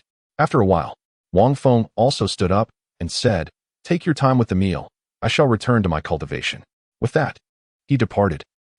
With my extensive romantic experience over the years, I sense that Ning Rongrong might have a slight affection for Wang Feng. Ma Hongjun suddenly remarked with a grin. How can that be? I feel that Rongrong's standards are quite high. And she has always had a bit of a conflict with Brother Feng, Xiao Wu exclaimed in surprise. Indeed, perhaps Ning Rongrong herself is unaware of her feelings. It is merely my intuition, Ma Hongjun nodded in agreement. Xiao Wu tilted her head, pondering that it could indeed be a possibility. Gradually, everyone finished their meal. But there lingered a sense of unease. Upon returning to the dormitory, Wang Feng was suddenly struck by an ominous feeling. Shaking his head, he swiftly dismissed the sensation, dedicating the day to his cultivation while also gathering information about the Stardo Forest as it was relevant to their next destination. The depths of the Stardo Forest. This was no ordinary soul-hunting forest. It was teeming with countless ancient soul beasts. The dangers were immense, and the depths were even more perilous. Wang Feng was aware that only the Azure Bull Python and the Titan Giant Ape had appeared in the original text. However, it is entirely possible that there exist formidable soul beasts that are 100,000 years old or even 10,000 years old. On the following day, the crowd gathered in the square, eagerly awaiting Zhao Wujia's arrival. When they finally beheld Zhao Wujia's battered visage, they were momentarily stunned before bursting into laughter, covering their mouths in amusement. Only Tang San was profoundly astonished. Logically, Zhao's injury should have healed by now. How could he possibly present with new wounds?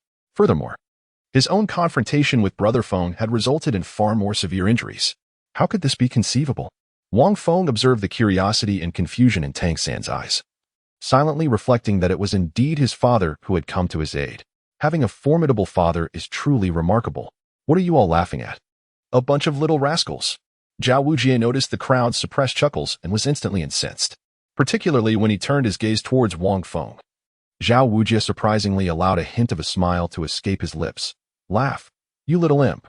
Once you return from the Stardo Forest, we shall see if you can still muster a smile. He had already received word that the Sword Douluo had set off from the 7 Treasure Glazed Tile School yesterday and would arrive in Soto City within 2 or 3 days at most. Likely as soon as tomorrow. At that moment, it seemed Zhao Wujie envisioned the sight of this lad with a bruised and battered visage, a flicker of amusement glinting in his eyes. Why not call him the little bear cub? Xiao Wu muttered somewhat reluctantly. Upon hearing this murmur, Wang Feng couldn't help but chuckle, for he was fully aware that Xiao Wu was akin to a mere rabbit. All right, everything is ready, Wang Feng. You shall lead the team, Zhao Wujie remarked. Wang Feng was momentarily taken aback. Was it not Dai Mubai? How had he become me? However, after a moment's contemplation, Wang Feng stepped forward and spoke. The Stardo Forest is exceedingly perilous, constantly beset by the attacks of soul beasts. Nearly all soul beasts exhibit a formidable aggression towards us humans, so we must exercise utmost caution. Thus, Dai Mubai shall take the lead, with Oscar and Ning Rongrong following closely behind. Tang San and Xiao Wu will flank us on either side, while Ma Hongjun occupies the central position. Zhu Qing will trail at the rear, tasked with scouting the surroundings, and I will bring up the rear. Does anyone have any objections? The group shook their heads in unison. No, your arrangement is quite reasonable, Dai Mubai replied with a smile. It's fitting for me to be at the front. Wang Feng, how is it that your experience seems even more profound than mine? You must frequently engage in battles with soul beasts, don't you? He felt a slight aversion to encountering Zhu Qing, whose strength was only slightly inferior to Wang Feng's, and who happened to be positioned ahead. Zhu Qing's role as a scout placed her at the farthest distance from him. If they were to find themselves together, it might lead to an altercation. No objections here. Tang San quietly nodded in agreement. Dai Mubai was only second in strength to Brother Feng, making him an ideal pathfinder. As his martial spirit was balanced in both offense and defense, it was best for him to occupy the front of the formation. As a control-type soul master, he would ensure safety on the flanks, with Xiao Wu performing a similar role. Meanwhile, Ma Hongjun, Oscar, and Ning Rongrong, positioned centrally, would guard against any aerial soul beasts that might descend from above, thus preventing disruption of the formation and providing an additional layer of protection for Oscar and Ning Rongrong.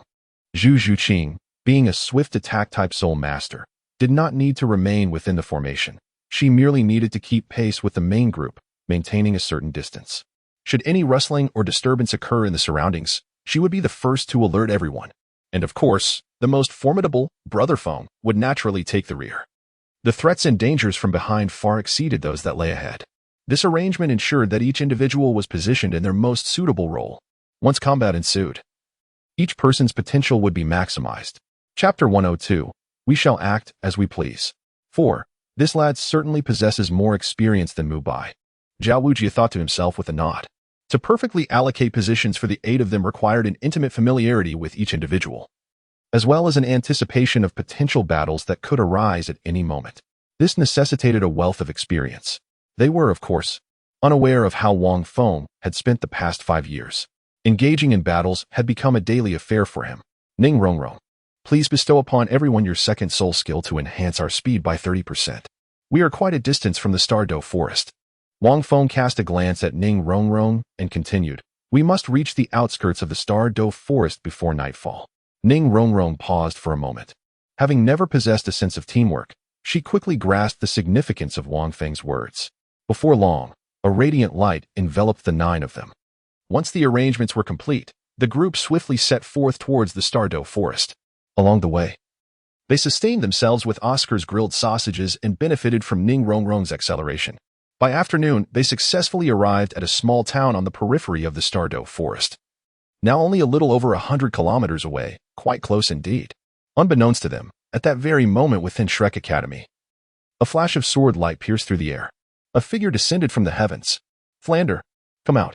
The figure landed within the academy, his voice resounding with authority. Flander, still occupied within his office, was propelled out of the window.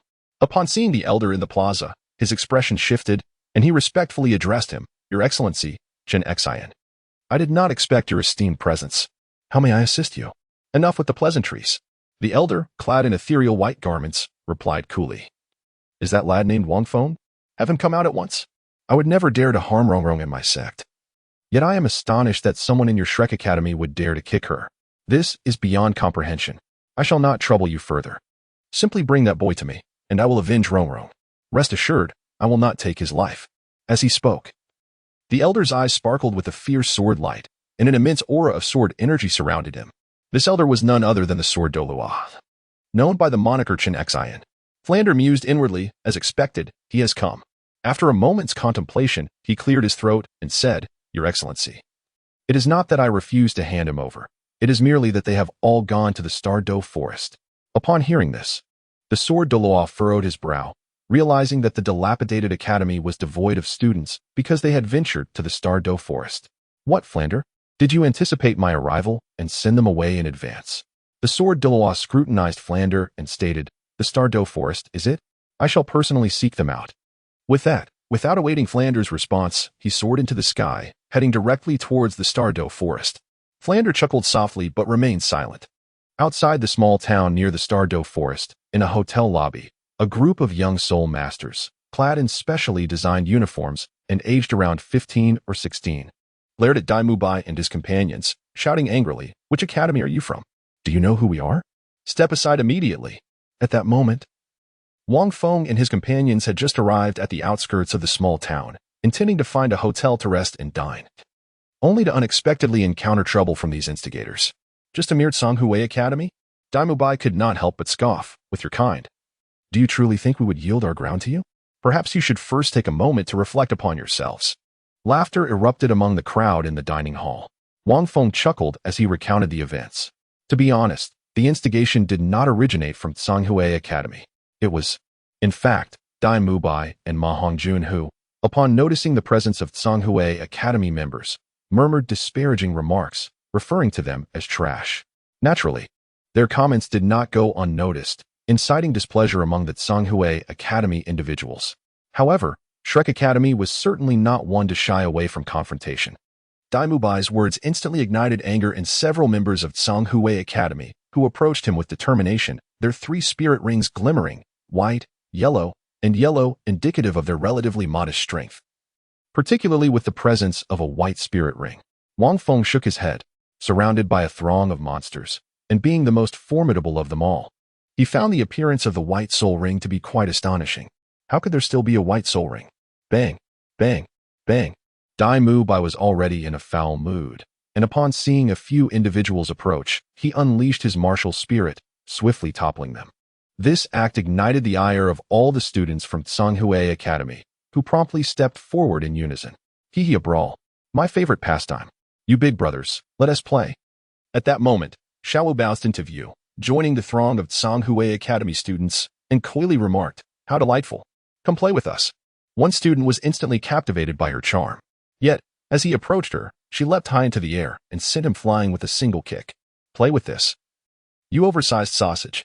Xiao charged toward the others, her movements graceful and her agility remarkable, effortlessly executing a variety of complex maneuvers. In an instant, she brought several of them down, ultimately piling them together in a heap on the ground, rendering them unable to escape. "You have gone too far."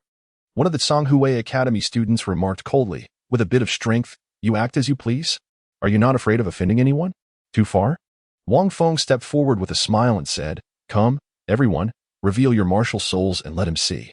Let them know that we shall act according to our desires."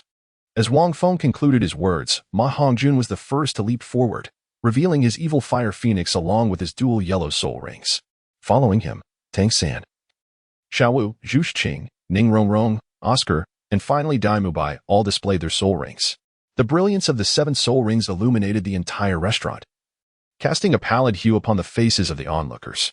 All the rings were of a century's worth, with one notably purple ring, radiating an intense brilliance. Their Tsanghui Academy was considered a prestigious institution for advanced soul masters, and they had come to assist a 30-level soul master in acquiring their 3rd soul ring. However, they were taken aback by the formidable prowess of these youthful individuals. Some of them were even soul emperors, possessing 1,000-year soul rings. "Enough. Which academy do you belong to?" At that moment, a middle-aged man stepped forward, scrutinizing Wang Feng and his companions, pulling the student behind him, and with a composed demeanor inquired, "I am Yu Zhiqiu, the director of the Foreign Affairs Department." Dai Mu Bai appraised the middle-aged man and replied calmly, "Shrek Academy." "Shrek Academy? I've never heard of it." Yu Zhiqiu frowned, feeling a sense of unfamiliarity. Indeed, a small academy with only a few members rarely garnered recognition beyond Soto City. Yu Zhiqiu shook his head with a cold smirk, gazing at the group as he said, "Since you choose to intimidate, do not blame me for what follows." Xian Gui manifest. Suddenly, a colossal tortoise emerged from Yi Zhiqiu's form, while 5 soul rings ascended from beneath his feet, 1 white, 2 yellow, and 2 purple. He was unmistakably a soul king of over 50 levels. In an instant, the radiance of Yi Zhiqiu's 5 soul rings overshadowed the intimidating presence of the 7. They staggered back, their expressions filled with astonishment as they regarded Yi Zhiqiu, realizing that Tsanghui Academy had such a powerful soul king. "Call your teacher out." Yu Zhiqiu stated indifferently, "I have no desire to engage with mere children like you." "Teacher? With someone like you, we can handle it ourselves. Besides, what authority does a soul king have?" Ma Hongjun scoffed, his confidence unwavering. "Very well." Yu Zhiqiu paused and chuckled. "Then allow me to impart a lesson upon you today. Follow me outside." With that, he led the students of Tsanghui Academy outside. "Are we truly going to fight?" Tangan pondered. Given the defensive prowess of a Xian Gui martial spirit, it would be exceedingly difficult for us to inflict any damage. However, opportunities may yet arise. He is a disciple of a master and is quite familiar with various martial souls. Moreover, his martial soul is defensive, which means his offensive capabilities are not particularly formidable. Compounded by his slow speed, this is reminiscent of our initial encounter with Teacher Zhao. Tangan continued, stating that the most effective strategy would involve me, Mu Bai, and Zhu Zhuqing providing distraction, while Xiaowu takes on the role of support. Ma Hongjun will serve as the primary attacker. Given that his evil fire phoenix possesses the element of fire, while the Xian Gui is associated with water, creating a natural conflict between water and fire. Additionally, we can utilize Oscar's sausages to prolong the battle and wear him down over time. Upon hearing this, the others nodded slightly, finding the plan to be quite reasonable. What are we afraid of? Ma Hongjun exclaimed as he strode out, declaring that even in the absence of an opportunity, they must fight. Their Shrek Academy could not afford to show weakness. Besides, wasn't Wang Feng still with them? The group then turned their attention towards Wang Feng. Tangan thought to himself that he had not mentioned Brother Feng because with him, it was as if the 7 of us combined forces, should he take action, victory would be assured. After Wang Feng had finished speaking, he remained at the table, nibbling on some snacks. Noticing the attention of those around him, a peanut he was holding inadvertently dropped to the floor. "Why are you all staring at me?" Wang Feng queried, perplexed. "However, I can offer you some analysis."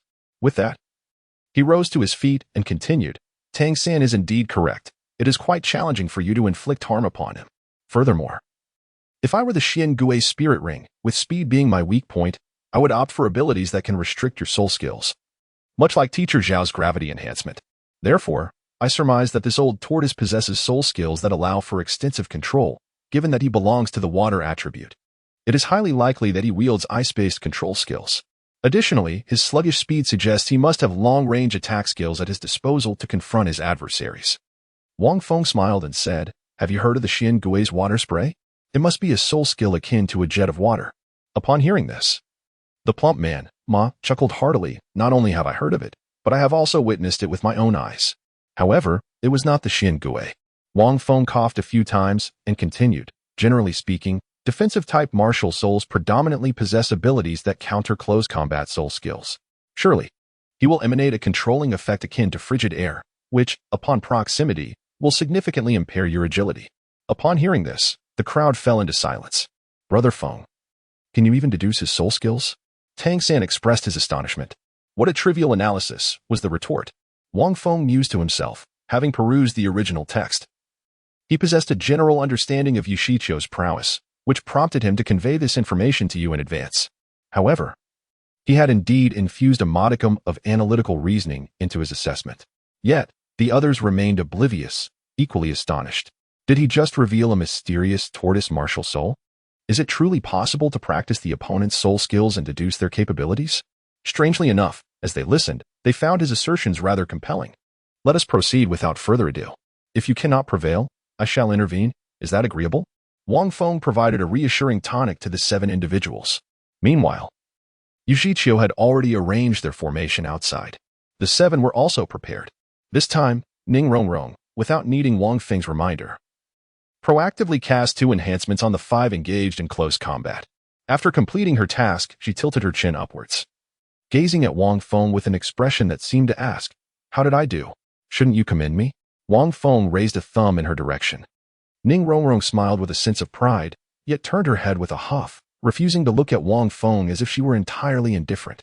Meanwhile, the 5 engaged in battle with Yushichio. As the clash commenced, they were filled with profound astonishment. They beheld Yushichio, enveloped in an icy mist. Any slight approach would instantly evoke a chilling sensation. Following this, a column of water erupted from Yushichio's mouth, unleashing a torrent of black cold that surged towards them. Clearly, it was an offensive soul technique of a long-range nature. The more they fought, the greater their shock grew. This was scarcely different from what Wang Feng had described. Consequently, they were mentally prepared and sustained no significant injuries. However, they found themselves utterly incapable of inflicting even the slightest harm upon Yushichio. The disparity in soul techniques was too vast, and Yushichio's defensive capabilities were formidable. In terms of defense, Yushichio's Xian Turtle was not inferior to Zhao Wujia's Great Strength Diamond Bear, and perhaps even superior. Nevertheless, its offensive power was considerably weaker. After a while, the 5 suffered varying degrees of frostbite and hastily consumed Oscar's sausages to quickly recuperate. "You all exhibit excellent teamwork and considerable strength, yet you remain far from my level," Yushichio remarked with a sense of pride, surprised by their capabilities. "I now grant you an opportunity to concede while there is still time." He spoke the truth. Prolonging the battle posed no disadvantage to him. After all, as a soul king of over level 50, it was not a daunting task to suppress a few soul masters around level 30. The 5 furrowed their brows in unison. "Feng Ge, come assist us." Xiao cried out in anger, her delicate hands rendered numb by the cold. "Very well." Wang Feng observed the fierce battle among the crowd, estimating that they must have gained a considerable amount of experience. He slowly stepped forward. "With Brother Feng's assistance, your defeat is inevitable," Xiao declared vehemently to Yushichio. Yushichio furrowed his brow and turned his gaze towards Wang Feng. Just a moment ago, it appeared that this young man had not revealed his soul rings. He had assumed he was merely a companion tasked with carrying burdens and luggage. However, upon hearing the girl's words, it seemed that this young man, "Xiao, I shall not assist you." Wang Feng stepped outside, glancing at the sky, and declared, "I wish to conclude this battle swiftly, so I shall go alone." Xiao Wu and the others were momentarily taken aback. You alone? Brother Feng, do not jest, they exclaimed, astonished as they gazed at Wang Feng. At that moment, Wang Feng slowly activated the soul rings adorning his figure and smiled, saying, Old Wang, let me see if your shell is sufficiently robust. As his words fell, 2 soul rings ascended from beneath his feet. The deep purple and black hues emitted a blinding radiance, causing Yu Shiqiu and the others from Songhui Academy to squint in discomfort. Chapter 104. A single punch to overthrow Yu 6, an 8,000-year soul ring. It had already taken on a deep purple shade, tinged with hints of black. The truly black soul ring remained dazzling even against the backdrop of the night sky. The members of Songhui Academy were rendered speechless. Yi, teacher? That must be a 10,000-year soul ring. A student from Songhui Academy stammered. They had initially thought that the previous 7 were already exceedingly formidable. It turned out that this seemingly unassuming lad, who appeared to be merely enjoying some vegetables, was the most powerful of them all. My eyesight is intact. Yu Shiqiu inhaled sharply, muttering softly, what exactly is Shrek Academy? The 7 young men possessed a diverse array of martial souls, each more powerful than the last, with all their soul rings exceeding a century in age. The youth before him was simply beyond exaggeration. As a teacher at Songhui Academy, he had never encountered anyone with a first or second soul ring that was a millennium or even 10 millennia old. Do not fret, Yu Shiqiu narrowed his eyes, observing Wang Feng. While a soul master's strength is indeed linked to their soul rings, he only possessed 2, and his level could not surpass 30. Now, he dares to challenge me alone? The students finally regained their composure, their thoughts settling slightly as they reasoned. So what if he has a 10,000-year soul ring? Ultimately, he possesses only 2. At most, he is level 30. Just then, Wang Feng surged forward. A fleeting shadow glided past like a wisp of light. Hey! Yi Shiqiu's vigilance soared as he exclaimed, Xian Gui protects the body. With the invocation of his soul skill, a thick layer resembling a tortoise shell enveloped him, akin to that of an ancient tortoise. Brother Feng, his Xian Gui protective barrier boasts formidable defense, Tangan shouted from a distance. Wang Feng paid little heed to the surrounding commotion, his figure swiftly darting forward to deliver a powerful punch towards Yi Shiqiu. With a resounding thud, the protective shell adorning Yi Shiqiu quaked violently, releasing an aura of chill that dispersed in all directions. Yi Shiqiu's expression altered slightly, his pupils constricting as he felt an unsettling prickling sensation emanating from his shell. Such formidable strength. The force behind this youth's punch surpassed that of the previous attacks by several fold. Profound water ice seal, Yi Shiqiu exclaimed, as he observed the fist striking against his shell. His body suddenly emanated an intensely frigid aura, which rapidly spread from Wang Feng's fist up through his entire arm. Wang Feng retracted his fist, gazing at the frost enveloping his arm, which instantly crystallized into ice. Little brat, my defensive prowess is unparalleled. Do you understand? You wish to strike me with your fist? That is utterly unrealistic. Now, your right arm is encased in ice, Yu Shiqiu remarked with a faint smile. Wang Feng remained silent, his arm quivering slightly as the ice shattered into fragments from top to bottom. Yu Shiqiu, truly a cunning old tortoise. Wang Feng gently blew away the frost on his arm, contemplating that the attempt to freeze him was utterly insufficient. At this moment, his physical prowess was extraordinary, surpassing even the soul masters possessing beast martial spirits at level 50. Such feeble freezing abilities were laughably inadequate. Do you believe I could fell you with a single punch? Wang Feng suddenly proclaimed. The crowd was instantly taken aback. Not just Yu Shiqiu, but even Dai Mubai and others were left in astonishment. This fellow had a penchant for boasting.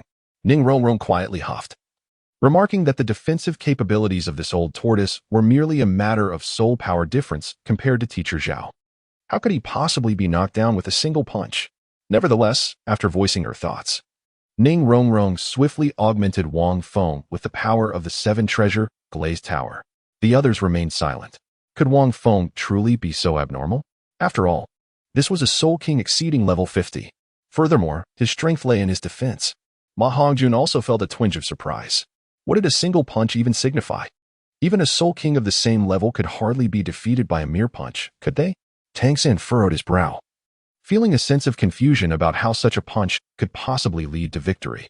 If Brother Feng unleashed the full strength he had demonstrated against Teacher Zhao, perhaps he could overcome this old tortoise retreating within its shell. However, the notion of a singular punch baffled even Tang San. Brother Feng, I believe in you spiritually.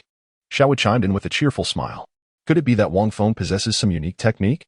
Daimubai inquired with curiosity. Yet, no matter how unique the technique, it could not bridge such a vast gap in soul power unless. Tangan shook his head. Suddenly, at this juncture, Tangan froze. Unless what? Oscar asked. Intrigued, Tangan recalled the master's teachings and murmured, unless it is a natural restraint of martial spirits. Just like Ma Hongjuan's evil fire phoenix is a natural nemesis to my blue silvergrass. No matter how resilient my blue silvergrass is, it cannot ensnare the hefty fellow unless my soul power significantly surpasses his. Ma Hongjun nodded in agreement, acknowledging the logic. But he is an old tortoise. How can this old tortoise, possessing a beast martial spirit, be countered? Oscar pondered, stroking his newly grown beard thoughtfully. Tangan's eyes suddenly sparkled with understanding. Lightning. Almost simultaneously, Zhu voice resonated softly. The group stood momentarily stunned. Just then, Yujichio could not help but burst into hearty laughter. Kid, if you can fell me with a punch, I'll eat this tree right here on the spot. As his words echoed, Wang Feng unfurled the golden lotus in his hand. Activating his soul skill, divine transformation, an imposing aura descended, illuminating Wang Feng in resplendent golden light. In the next instant, Wang Feng, enveloped in a tempest of lightning, charged towards Yujichio, delivering a gentle yet forceful blow. The electric energy that crackled around his fist seemed to surge forth the moment it made contact with the icy mist cloaking Yujichio's shell-like armor, instantly spreading throughout his entire being. A series of sizzling sounds echoed as the electricity coursed through him, rendering even the formidable shell utterly incapable of resisting the rapid dissemination of the current through the aqueous vapor that enveloped him. As a member of the Xin Gui lineage, Yujichio was shrouded in a veil of mist, allowing Wang Feng to concentrate all of his electrical might into a single punch, effectively incapacitating him with minimal effort. Tangan, brimming with excitement, remarked that this phenomenon was entirely unrelated to defensive capabilities. Had Yujichio possessed a different defensive spirit, Wang Feng would not have achieved such an overwhelming effect. It was precisely because he was a bearer of the Xian Gui spirit that this transpired. Unbeknownst to Tangan, the principle behind this penetration was remarkably simple. Water conducts electricity. This fundamental understanding elucidated the very reason Wang Feng was able to incapacitate Yujichio with a mere punch, all without exerting significant force. The paralyzing effect of the divine soul skill maximized the impact of his blow, penetrating the protective shell enveloping Yujichio. As Yujichio was lightly struck by Wang Feng's punch, he collapsed to the ground, his body trembling uncontrollably as if afflicted by a seizure. Within moments, he lay still, intermittently flashing with arcs of golden electricity. Yujichio stammered, looking at Wang Feng, utterly speechless from the paralysis that had overtaken him. Chapter 105, The Stardo Forest 7. Witnessing this, the students from Songhui Academy were left in stunned silence. Here lay a soul king of over level 50. Fell by a single punch. It seemed your shell was not quite as resilient as you had thought. Wang Feng laughed heartily and commanded, someone, go and fell that tree nearby, so that this old turtle can enjoy himself properly. Hee, Wang Feng, I have brought it. At that moment, Ma Hongjun approached, grinning while carrying the small tree. It was merely a few meters tall, not very imposing. The onlookers stifled their laughter as Ma Hongjun tossed the tree at Yujichio's feet. Just then, a tall figure emerged from within. It was Zhao Wujie. He struggled to suppress his amusement, clearly having observed this scene in secret. Otherwise, how could a soul sage of over 70 levels remain oblivious to the commotion and quarrel before him? He merely wished to see how these younglings would handle the situation. Indeed, he was not disappointed. Everyone, back to sleep, Zhao Wujie declared, not even glancing towards the Songhui Academy, as if nothing had transpired. Meanwhile, Yujichio trembled as he stood up, coldly stating, hold on, you Shrek Academy have insulted us at Songhui Academy. Shouldn't we receive an explanation? Although that punch had knocked him down, he had not sustained any real injuries, merely paralyzed for a brief moment. After all, he was a soul king of over 50 levels, with remarkable recovery capabilities. An explanation? Zhao Wujie chuckled. You think your Songhui Academy is worthy of that? Fine. If you can eat this tree, I shall provide you with one. He pointed at the tree at Yujichio's feet. The seven behind him burst into laughter once more. Yujichio was thoroughly humiliated. Let us go. Yujichio glanced at Zhao Wujie, his face slightly pale. That little brat-ass punch was exceedingly strange. He had only regained a fraction of his strength, and seeing how formidable these little monsters were, their teacher must be equally powerful, certainly not weaker than himself. Considering they were to hunt soul beasts tomorrow, there was no need to linger any longer. Not being foolish, Yujicho analyzed the situation and, begrudgingly swallowing his pride, led the Songhui Academy students away. Zhao Wujie felt an itch in his hands, thinking to himself, this old turtle is leaving? I wanted to have a bit more fun. Turning to the others, Zhao Wujie jested, truly useless. 7 against 1, and you still cannot win. Can't you think a little? Look at Wang Feng. He didn't even exert himself, and yet he managed to take down that old turtle so easily. Zhao Wujie had not anticipated that Wang Feng could actually fell the old turtle. Based on his estimations, even if Wang Feng exerted himself fully, defeating the old turtle would be a considerable challenge. He had not expected it to be so simple. Didn't you also get knocked down by Fenggu earlier? Little Wu murmured from the side. Zhao Wujie's expression darkened. Am I, a dignified soul sage of 76 levels, to have my dignity compared to this old turtle? Amidst a muffled chuckle from the crowd, Zhao Wujie cast a sharp glare at Xiao Wu, exclaiming, You little rascal, dare you to spin tales about me? He then turned to Ning Rongrong, his tone softening. Well done. You proactively provided timely enhancements to your teammates without needing reminders. This is commendable. Remember, in the face of such challenges, never falter. You are a collective. When you truly cooperate, overcoming formidable soul masters is far from impossible. Though Ning Rongrong appreciated the additional praise, it failed to elicit the same joy she felt earlier when Wang Feng had given her a thumbs up. Now, everyone, take a break. Zhao Wujie declared with a wave of his hand, prompting the group to return to the hotel and rest. The following day, as dawn broke, Zhao Wujie aroused the 8 companions and they set forth towards the Stardo Forest, located 100 miles away. Before long, they stepped into the verdant expanse of the forest, positioned at the border of 2 great empires and a sanctuary for myriad soul beasts. The Stardo Forest is a realm coveted by countless soul masters, yet it is fraught with peril, vastly more dangerous than the hunting soul forest. Upon entering the Stardo Forest, Wang Feng was immediately struck by its extraordinary nature. The pristine air and towering ancient trees that seemed to pierce the heavens transported him to a primal wilderness. As far as the eye could see, a vast sea of green stretched out, offering a refreshing vista. Yet, upon closer inspection, the overlapping shadows of trees were shrouded in a faint mist, obscuring the interior from view. Even the fringes of the forest exuded an aura of danger, though the air within was undeniably invigorating, a testament to the richness of the natural energy present. Pause for a moment, Zhao Wujie instructed. Let me make this clear, the soul beasts within are exceedingly perilous. At any moment, you may find yourselves facing attacks from soul beasts that are 1,000 or even 10,000 years old. His expression turned grave. Remember to maintain your formation and do not stray too far from me. I will not intervene with soul beasts under 1,000 years. For those above that threshold, I will act based on the situation. Moreover, unless absolutely necessary, we must refrain from initiating attacks on soul beasts. In this realm, a careless strike against even a seemingly weaker soul beast could provoke a retaliatory assault from a horde of them. Do you understand? The group nodded in comprehension. Let us proceed. With that, the 9 ventured deeper into the Stardo Forest. Both Wang Feng and Tang San, who had never before visited this legendary forest, were filled with curiosity at the prospect of encountering the many wondrous soul beasts within. Wang Feng closed his eyes and inhaled deeply. The essence of the soul beast seemed to reach him from afar. Unknowingly, his thoughts wandered back to those 3 little creatures. The great azure bird had indeed become a soul beast. However, each time he returned to Sacred Soul Village, he would find that majestic azure bird, battered and bruised. Until a year ago, when he returned, he no longer caught sight of the azure bird and was left wondering where it had flown off to. In retrospect, he found himself rather missing it. Aside from that, there were the 2 little creatures in the soul-hunting forest, a starry moon fox and an ice jade emperor lizard. Over the past 5 years, Wang Feng frequently ventured in to check on them.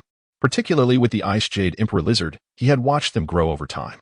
2 years ago, he had resorted to employing a disguise technique to transform these 2,000-year soul beasts into mere century-old ones, allowing them to mask their presence. He then slipped them out of the soul-hunting forest with the help of several hundred gold soul coins, as the forest was perilous. On multiple occasions, he had discovered these 2 soul beasts, grievously injured and on the brink of death, evidently pursued by mid to high-level soul masters. Each time, he had rejuvenated them, filling them with vitality, which made them quite affectionate. However, it remained too hazardous, had he not sensed the danger that those 2 soul beasts might have perished. Thus, he had no choice but to use this method to smuggle them out. returning them to Sacred Soul Village as companions for the Great Azure Bird. Yet, unexpectedly, after the disappearance of the Azure Bird, these two creatures also vanished. Where could these three beings have gone? Might they have ventured into the Starry Forest? Wang Feng mused quietly to himself, lamenting that the Stardo Forest was simply too vast. Even if he truly arrived, finding his way would prove impossible. Nevertheless, it was certain that this place was significantly safer than the soul-hunting forest. The group continued to advance gradually. Along the way, they encountered several packs of soul beasts. Yet they managed to evade them. In addition, they faced a few hundred-year-old soul beasts that initiated attacks, but these were swiftly dealt with. Wang Feng did not make a move. Even when confronted by a soul beast over 1,000 years old, with the strength of Dai Mubai and his companions, they could swiftly vanquish it. However, it was not what Oscar required. Xiao Wu appeared listless, perhaps weary from the excessive hunting of soul beasts, and she was likely concerned that her elder brother and second brother might come looking for her. Wang Feng gazed at Xiao Wu, contemplating within his heart. He was well aware of the challenges that awaited him in the Stardo Forest. The Titan Great Ape, one of the sovereigns of the Stardo Forest, loomed before him, a formidable presence heralding his third transformation. Wang Feng took a deep breath and murmured, perhaps it could indeed serve a purpose. Last night, his spiritual energy reached full saturation, seemingly triggering the third transformation, which was precisely what he required. Just then, Wang Feng suddenly gazed in a particular direction, having caught a whiff of the aura emanating from a soul beast. In terms of sensitivity to soul beasts, few present could rival him, not even Zhao Wujia. Wang Feng was exceedingly familiar with various soul beasts. Although the phoenix-tail coxcomb serpent was rare, he had encountered it in a high-level soul-hunting forest. Its aggression not particularly formidable, yet its essence remained etched in his memory. In almost the next moment, Zhao Wujia and Tang San also turned their attention towards that direction. However, before they could speak, Wang Feng had already voiced, "Zhu Qing, please check ahead to see if there is a soul beast." The statement left everyone astonished. Zhao Wujia and Tang San exchanged incredulous glances with Wang Feng. "How did you perceive that?" Zhao Wujia asked in disbelief. "I possess a keen sensitivity to the essence of soul beasts," Wang Feng replied with a smile. "This has nothing to do with strength. It is merely a heightened awareness of their aura.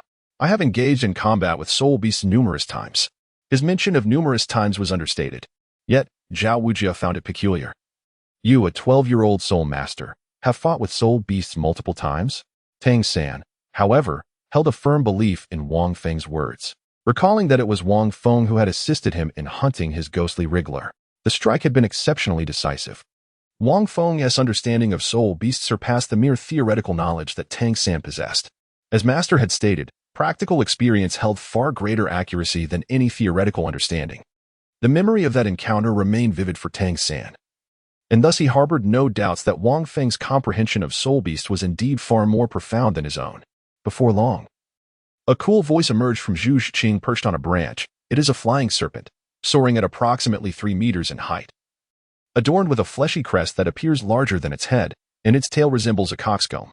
As soon as Zhu Qing finished speaking, Tang San and Zhao Wujia exclaimed in unison, "It is the phoenix-tail coxcomb serpent." Zhao Wujia cast a glance at Tang San, his eyes brightening. "This serpent is quite rare. Its fleshy crest serves many purposes. Oscar, you are in for a treat. Yet, I wonder how old this phoenix-tail coxcomb serpent is." At that moment, Tang San inquired, "Zhu Qing, what is the length of the serpent, and what color are its wings?" Zhu Qing replied, "The wings are a pale red, and its length is approximately 7 meters. Upon hearing this, Tang San calculated briefly and smiled. This must be a millennium-old phoenix-tail coxcomb serpent. The pale red wings signify its evolution, and with its length, it likely falls between 1,300 and 1,700 years. This serpent is perfectly suited for Oscar. Furthermore, this species is non-venomous and relies on a singular form of attack, preferring to ensnare its foes with its body. However, its speed is remarkable. The nutrients stored in its fleshy crest can offer a unique acceleration effect in times of crisis. If you were to acquire this serpent's soul ring, Oscar, your next soul skill should pertain to enhanced speed. At this moment, it seemed to be the most suitable for you."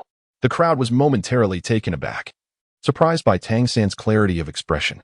"Xiao San, your master must be truly formidable," Oscar exclaimed sincerely. "He is nothing short of an encyclopedia of the spirit master world." Zhao Wuji mused inwardly, recognizing that this little hedgehog's status as a disciple of a master was certainly well-deserved. Noticing the attention directed towards him, Tangan did not indulge in pride. Instead, he turned to Feng Gu beside him and inquired, Feng Gu, do you have anything to add? Tangan was aware of Feng Ji's extensive knowledge regarding soul beasts and was concerned he might have overlooked something. Wang Feng shook his head and said, Xiaosan, you are indeed correct in your assertions, yet I have a query. Zhu Zhuqing, when you observed that phoenix-tailed coxcomb snake, did you happen to notice any injuries on it? Perched upon the branch, Zhu Zhuqing was taken aback and shook her head. Wang Feng remarked, your observation is somewhat lacking. Do take heed next time. Remember, when observing a soul beast, it is imperative to check for any injuries. If it bears wounds, it suggests that it may have been hunted and is currently fleeing. It could also be injured from a struggle with another soul beast. These can be discerned through the nature of the wounds. It is essential for us to be prepared in advance. If there are no injuries, that is undoubtedly the best scenario, indicating a soul beast that is unclaimed. Zhu Zhuqing found this reasoning compelling and nodded in agreement. The others were momentarily taken aback, surprised by this perspective. You're quite cautious for a young one. Zhao Wujing could not help but exclaim, I am beginning to believe you have hunted many soul beasts. While Tang San's earlier insights were purely academic, Wang Feng's words conveyed genuine experience, knowledge acquired through numerous battles. Clearly, Wang Feng had encountered such situations before. Over the past 5 years, he had indeed faced many such circumstances. In fact, the phoenix-tailed coxcomb snake had sustained injuries, a fact Wang Feng was aware of.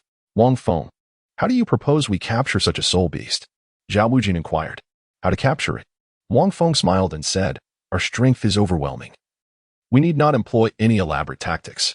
Teacher Zhao, simply reveal your 7 soul rings. When the serpent approaches, unleash your soul skills in a continuous sequence, just as you did when you defeated me. In other words, a direct and forceful approach is the most secure and effective method.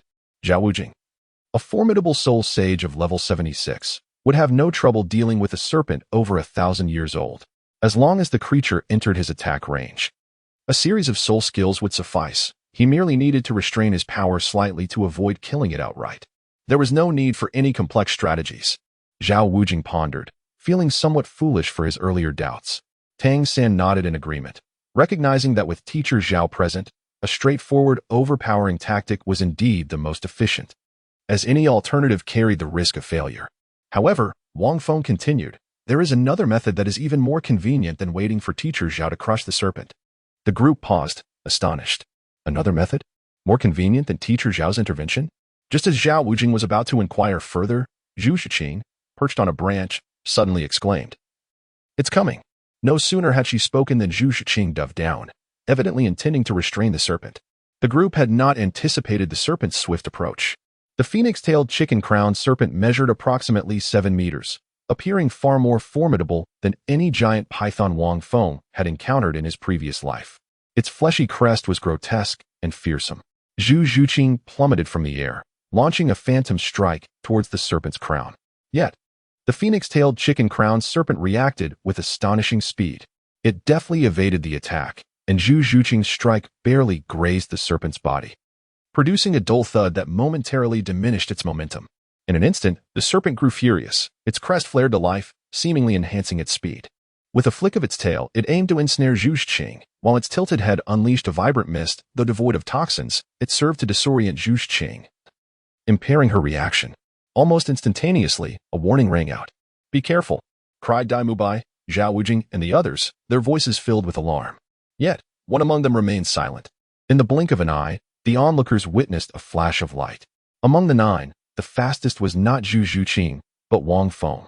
Wang Feng remained silent, opting instead to act with remarkable swiftness. His speed was such that onlookers could scarcely perceive more than a fleeting shadow. His rapidity was so extraordinary that even Ning Rongrong failed to react in time to bestow any enhancements upon him. Wang Feng approached the phoenix-tailed chicken-crowned snake, then leaped gracefully, delivering a powerful punch directly into the gaping maw of the creature. Boom! This strike obliterated the snake's mouth along with half of its head. Its massive form collapsed to the ground before it could ensnare Zhu Zhuqing. Seizing this moment to catch her breath, Zhu Zhuqing deftly altered her position in midair, landing safely on the ground, casting a wary glance at the defeated snake. Simultaneously, Wang Feng pressed his foot firmly on the snake's vital point, preventing any chance of escape, and grinned at the onlookers, proclaiming, there is another method. My lightning-fast strike can eliminate it in an instant. The crowd murmured in agreement, recognizing it as a most reliable approach. Zhao Wujie fell into contemplative silence, acknowledging that among the 9, Wang Feng indeed possessed the swiftest speed, surpassing even him. Judging by the rapidity of his recent attack, it was evident. Brother Feng's punch was impeccably timed, Tang Sen remarked with a smile. The snake's weakness lies in its mouth. When it exhaled that colorful mist earlier, it was the perfect opportunity to strike. Brother Feng's speed is astonishingly swift, and his timing was simply flawless. Otherwise, we might have startled the beast and allowed it to escape. The crowd nodded in understanding and quickly approached. Only Dai Mubai wore a complex expression. Having intended to intervene but realizing too late that Wang Feng had already dispatched the creature without even attempting to rescue Zhu Qing, choosing instead to defeat the phoenix-tailed chicken crown snake. What a tragic fate, Ma Hongjun mused, giving the snake a critical glance, unable to suppress a shake of his head. Wang Feng had executed his punch with remarkable control. Zhao Wujie stepped forward to inspect the snake, noting that its fleshy crown remained intact, signifying no defects. Oscar, hurry and finish it off. What are you dawdling for? Just then, Zhu Qing approached, examining the serpent's body closely, and softly remarked, Wang Feng was right. I did not observe closely enough. The snake's abdomen is injured, and it appears to be by human means. The group paused in astonishment. If this were true, it implied the snake had a hunter. After a moment of silence, Zhao Wujie waved dismissively. What is there to fear? The snake's strength has not diminished significantly. It was defeated by Wang Feng's single blow. Even if someone were to come seeking trouble, we need not worry. Oscar, quickly finish it and absorb the soul ring. Zhao Wujie, fearless by nature, urged them to act swiftly. Oscar nodded, drawing his dagger, prepared to strike. At that moment, a hoarse and chilling voice rang out, Stop! 2 figures swiftly emerged from the front, one old and one young, both female. The elder appeared to be in her 60s or 70s, her hair entirely white. Yet her demeanor remained spirited. Her eyes sparkled with brilliance as she scrutinized the phoenix-tailed coxcomb snake. In her grasp was a serpent-headed staff, with 6 soul rings pulsating rhythmically around her. It was evident that this staff was her martial spirit, emanating a faint green luminescence. The girl from years past was a striking young maiden, sporting a bob of short hair, seemingly around 16 years of age. Clad in a form-fitting outfit that accentuated her well-developed physique, her bright brown eyes were also fixed upon the phoenix-tailed coxcomb snake. In her hand, she wielded a somewhat shorter serpent-headed staff, adorned with 200-year soul rings glowing vibrantly. Wang Feng scrutinized the 2 individuals before him, inwardly reflecting that they must be Ming Yiran and the serpent matriarch, Chao Tianxiang.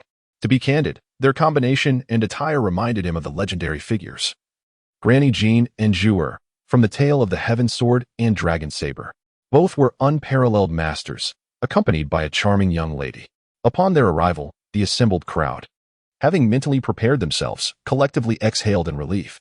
After all, Teacher Zhao possessed 7 soul rings. Zhao Wujie gazed at the pair and jovially remarked, You 2 must be the previous owners of this phoenix-tailed coxcomb serpent, am I correct? The serpent matriarch and Ming Yiran were momentarily taken aback. The serpent matriarch quickly regained her composure and replied, Indeed, it is my granddaughter and I. We have been hunting this phoenix-tailed coxcomb serpent for quite some time, but it managed to escape. Now that my granddaughter has reached level 30, she seeks to break through, and this serpent is particularly suitable for her. Might I implore this esteemed soul sage to grant her this opportunity? By the way, I am called Chao Tianxiang. I have been honored with the title of Serpent Matriarch by friends within the Soul Master community. My husband, Ming Shu, is known as the Dragon Lord. With that, she turned her gaze towards Zhao Wujie. Upon hearing this, Zhao Wujie's expression shifted, yet he burst into hearty laughter, saying, Ah, it is indeed the renowned dragon and serpent. I have also heard of your husband's esteemed name. I am Zhao Wujie. This serpent was vanquished by my student here. I too have students who require this phoenix-tailed coxcomb serpent for their soul ring breakthrough. I regret to inform you that I cannot yield it. Upon hearing this, the serpent matriarch and Ming Yiran were left astounded. Could it be that I am in the presence of the illustrious, immovable king, Zhao Wujie? What did you say? This serpent was defeated by your student? The serpent matriarch, initially astonished by Zhao Wujie's identity, was now rendered speechless by the revelation. That is absurd. The young lady, Ming Yiran, cast a glance at Wang Feng, who was currently standing atop the serpent's body, and furrowed her brow, exclaiming, This serpent is 1,500 years old.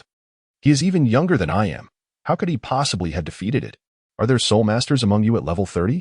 The serpent matriarch also regarded the 7 individuals behind Zhao Wujia with skepticism. Zhao, my dear fellow, are your disciples truly so formidable at the tender ages of 12 or 13? I find it hard to believe. A normal 12 or 13-year-old would hardly reach level 30. Such talent is exceedingly rare. My granddaughter is quite gifted, yet at not even 16, she has only just reached level 30. Hearing this, Wang Feng smiled. As did Zhao Wujia. Very well. We shall allow the esteemed serpent matriarch to witness for herself. Children, come forth and showcase your martial souls to this venerable serpent matriarch. A smile graced Zhao Wujia's face. As soon as the words left his lips, the eager crowd promptly illuminated their soul rings. Wang Feng merely observed as he stepped upon the phoenix-tailed coxcomb snake. The multitude of soul rings illuminated the eyes of both Granny Snake and Ming Yiran, causing a flicker of astonishment. This individual, a student who had already attained the 30th level, was pointed out by Zhao Wujia, who remarked to Oscar and Granny Snake, "Now, do you believe it?" Granny Snake's expression grew somewhat grim. Such exceptional talent among these children, is it not? She pondered. Granny, shall we simply concede? Ming Yiran stated with a hint of defiance. Steeling herself, Granny Snake responded in a grave tone, "Zhao, instead of allowing this to escalate, let us allow the 2 children to decide. You are aware of the customs within the realm of soul masters, are you not? The victor shall claim the phoenix-tailed coxcomb snake. In the soul master community, it was a common practice that when both parties valued a soul beast and had invested effort, the outcome would be determined through combat, thus securing the soul ring." Zhao Wujia chuckled lightly, Granny Snake. My disciple is a food system soul master and cannot engage in battle. Granny Snake paused, taken aback by the notion of a 30th level food system soul master. She couldn't help but cast several glances at Oscar. Her interest piqued as she contemplated recruiting him. At that moment, Tangan interjected, "If that is the case, might I take Oscar's place? I am a 29th level weapon soul master, esteemed teacher." From Tangan's observation, he deduced that the young lady's strength would not surpass his own. With his possession of hidden weapons, he felt confident of a favorable outcome. Very well, Granny Snake nodded in agreement. However, Ming Yiran then piped up, "No, I refuse to battle you. You are merely at the 29th level. I do not wish to bully you." The crowd fell silent at her words. Ming Yiran pointed at Wang Feng, who was idly watching the spectacle, and declared, "I wish to fight him.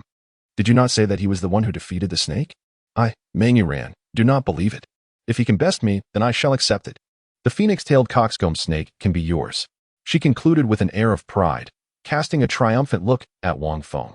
Wang Feng wore a look of utter disbelief. Could it be a mistake? I have not uttered a single word. Yet you are ready to engage in a fight with me? Wang Feng was aware of the unfolding narrative, knowing that Tangan would engage in combat with Ming Yiran, using the blue silver grass to ensnare her, leaving her attire tattered and her form exposed. He intended to take a glimpse, indulging in the visual pleasure. For Ming Yiran was indeed quite stunning, albeit not quite reaching the allure of Zhu Zhuqing, Xiao Wu, or Ning Rongrong. Nevertheless, she could still be classified as a first-rate beauty. Although Wang Feng harbored little interest in her, he, aware of the unfolding narrative, sought to indulge his senses, lest his mind persistently protest. Thus, as the two ventured out, he languidly observed the spectacle in silence. To his astonishment, she chose to challenge him. However, Tangan and his companions regarded Ming Yiran with expressions of bewilderment. They silently pondered, "Why must you select this peculiar individual? Is this not a path to your own demise? Ahem, dear lady, might you reconsider your choice?" Wang Feng pointed at Tangan and whispered, "This serpent was not slain by me. It was he who dealt the fatal blow. My only role was to subdue this creature." Wang Feng genuinely had no desire to engage in combat with Ming Yiran. He was merely awaiting the spectacle. Furthermore, Ming Yiran's demeanor rendered him utterly disinterested in taking action. Tangan, perplexed, wondered if perhaps Fenggu was reluctant to strike this young lady, possessing a tender-hearted nature instead. Such a notion seemed implausible to him. He remained unaware of Wang Feng's true thoughts. Could it be that this lad feared the snake woman? Or was he concerned about injuring Ming Yiran? Zhao Wujie couldn't help but chuckle, shaking his head in disbelief. It was inconceivable. After all, he had the audacity to kick Ning Rongrong. So how could he possibly be afraid? What scheme was he concocting? The others shared in this confusion. Yet, the young lady Ming Yiran could not suppress a smile. As she gazed at Wang Feng, she found him undeniably handsome, which softened her expression. With a light laugh, she remarked, "I shall spar with you. Rest assured, little brother. I will be gentle." Is that acceptable? Wang Feng let out a sigh. Alas, he had intended to indulge his eyes, but it seemed that opportunity had slipped away. Clearing his throat, he prepared to proceed. Zhao Wuji cast a significant glance at Wang Feng and murmured, "Be gentle." This remark did not escape the attention of Snake Lady, who regarded Wang Feng with a mixture of curiosity and skepticism. She pondered. This young man had not revealed his soul ring and had remained silent until now. He does not seem particularly remarkable among these individuals, aside from his appearance. Could it be that he is the most formidable among Zhao Wuji's students? However, she quickly dismissed the notion. Despite Zhao Wuji's arrogance, he would not act recklessly, even if this lad had not yet manifested a soul ring. His soul power could not exceed a certain threshold. After all, the advantage of possessing a soul power level of 30 would render it illogical for him to be outmatched. Wang Feng, feeling rather listless, wandered over and, after some contemplation, picked up a few leaves from the ground. "Little brother, you are quite intriguing. What purpose do those leaves serve?" Meng Yiran inquired with curiosity. "Could it be that your martial spirit is comprised of leaves?" Wang Feng shook his head and cast a glance at Meng Yiran, remaining silent. At that moment, both parties took their positions.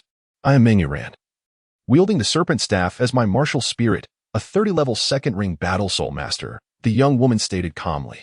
Wang Feng, standing nearby, was able to observe Meng Yiran's beauty and figure in greater detail, and he couldn't help but shake his head in a moment of wistfulness.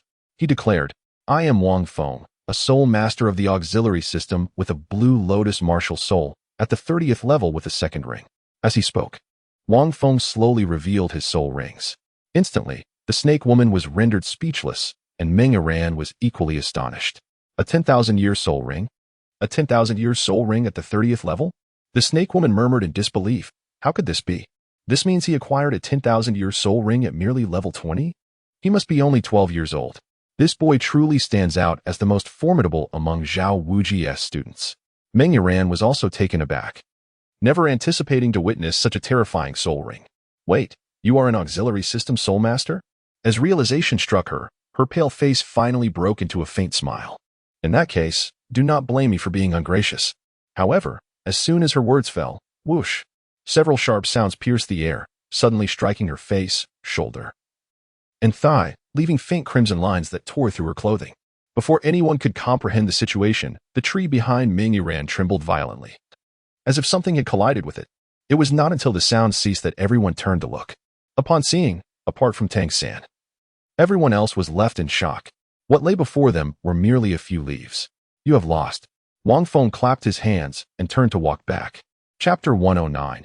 Is it not exceedingly simple? Silence.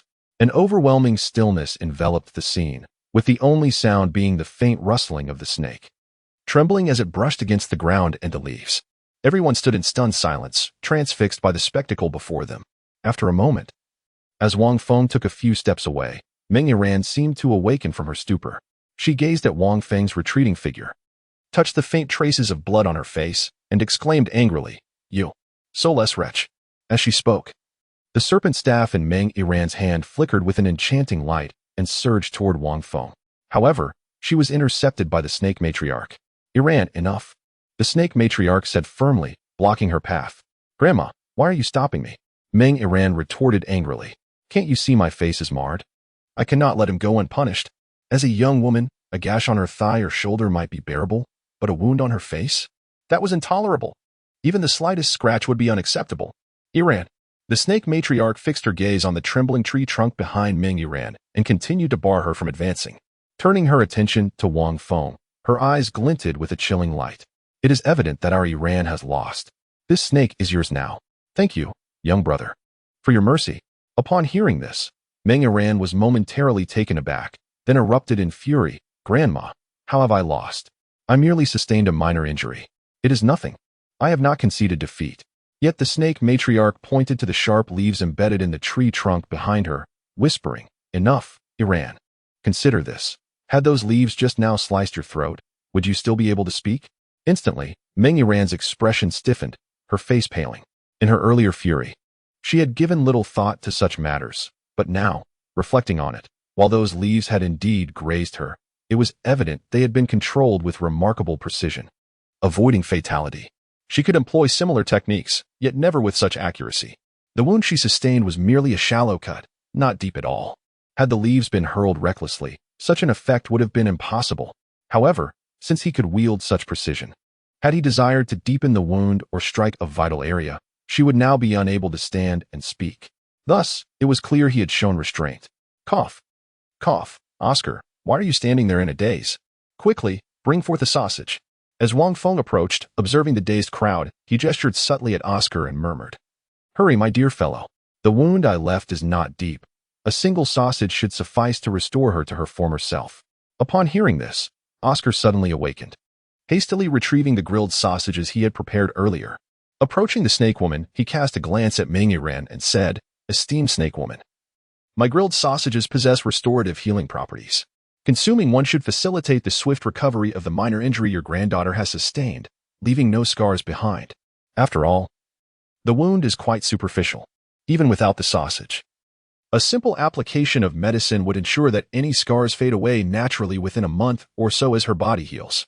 Fortunately, Oscar did not need to recite any incantations, as the sausages were readily prepared. The snake woman and Meteor, unfamiliar with Oscar's spells, accepted the sausages without hesitation. In her panic to avoid any damage to her appearance, Meteor devoured it immediately. Trusting in the absence of toxins due to her grandmother's expertise in poisons and her own immunity to various toxins. Soon after consuming the sausage, her facial wound began to heal rapidly, and it wouldn't be long before it scabbed over and fully healed, with her complexion improving significantly. She shot a fierce glare at Wang Feng. Zhao Laudi, you have an exceptional student. I also extend my gratitude for your student's sausages, the snake woman remarked, casting a deep glance at Wang Feng before nodding slightly to Oscar and saying, The mountains remain unchanged. The waters continue to flow. We shall meet again. With that, she turned and departed with Meteor. Oscar, still somewhat captivated, stood on tiptoe for a few lingering glances. Meteor, slightly older than him and quite beautiful, had caught his attention, especially as she had glanced at him after finishing the sausage, stirring his emotions. Once they had left, Zhao Wuji let out a sigh of relief, grateful that only the snake woman had come and not her husband, for that would have rendered the competition unnecessary. Meanwhile, the remaining 7 quickly surrounded Wang Feng, erupting in excitement. Wow, Wang Feng, that move was incredible. I want to learn it. How did you do that? Exclaimed Ma Hongjun, his eyes sparkling with excitement. He mused that if he could master such a technique, he could effortlessly tear the clothes of the girls around him. It seemed reminiscent of Tang San's hidden weapon techniques. Mingbai pondered, stroking his chin. A knowing smile exchanged between him and Ma Hongjun spoke volumes. Indeed, Feng Ge, it bears some resemblance to my hidden weapons. But they were merely leaves. How did you achieve that? Xiao Wu, who had been listless, suddenly found herself intrigued and picked up a few leaves from the ground, tossing them with a swift motion. Yet, the leaves merely floated aimlessly in the air for a few moments. Humph, Wang Feng, you must not use such attacking methods against us in the future. Ning Rongrong huffed, then suddenly narrowed her eyes with a smile, adding, You did quite well. I must admit, I am impressed. I never expected you to be so ruthless as to mar a girl's face. In his heart, Wang Feng silently mused. This girl is already exhibiting double standards. Zhu Qing, however, merely gazed at Wang Feng, remaining silent, her eyes flickering with intrigue. Just moments ago, she felt that the move could have been evaded, yet that girl was not a soul master. Hurry up, Wang Feng. Is it acceptable if I call you brother? Ma Pengzi looked at Wang Feng eagerly, saying, Brother Feng, please enlighten us on your methods. I am incredibly eager to learn. The others also turned their attention to Wang Feng. Wang Feng smiled gently, delicately pinching a leaf between his fingers, and remarked, Do you wish to learn? It is, in fact, quite simple. The leaf is supple. First and foremost, we must discern the intricate patterns upon its surface. These patterns can be categorized into parallel veins, reticulate veins, cross veins, and trifoliate veins, among others. Once we have comprehended these designs, we can channel our soul force along them, ensuring we do not disrupt the leaf's surface structure. After the soul force is infused, meticulous control is required, for the leaf's interior can be broadly divided into the epidermis, mesophyll, and veins. It is crucial to remember that the primary points for infusing the soul force are the mesophyll and mesophyll. Within the mesophyll resides a substance known as chloroplasts, which are specifically tasked with the process of photosynthesis. These entities are capable of absorbing light energy. In simpler terms, they absorb energy. Hence, the soul force can be stored within them, rendering the leaf extraordinarily resilient. This demands a certain finesse in controlling the soul force. A moment's carelessness may damage the chloroplasts, causing the soul force to dissipate, making it arduous to harden the leaf. The veins, on the other hand, dictate the internal pathways of the leaf and are essential for maneuvering the soul force, allowing us to project the leaf with precision. Once we have identified the veins, we can exert our fingers, propelling the leaf forth with the force of our soul, striking precisely where we intend. As he spoke, Wang Feng gently infused the leaf with his soul force. Then, with a sudden flick, he sent it soaring through the air. It struck a branch 10 meters away, causing it to quiver slightly.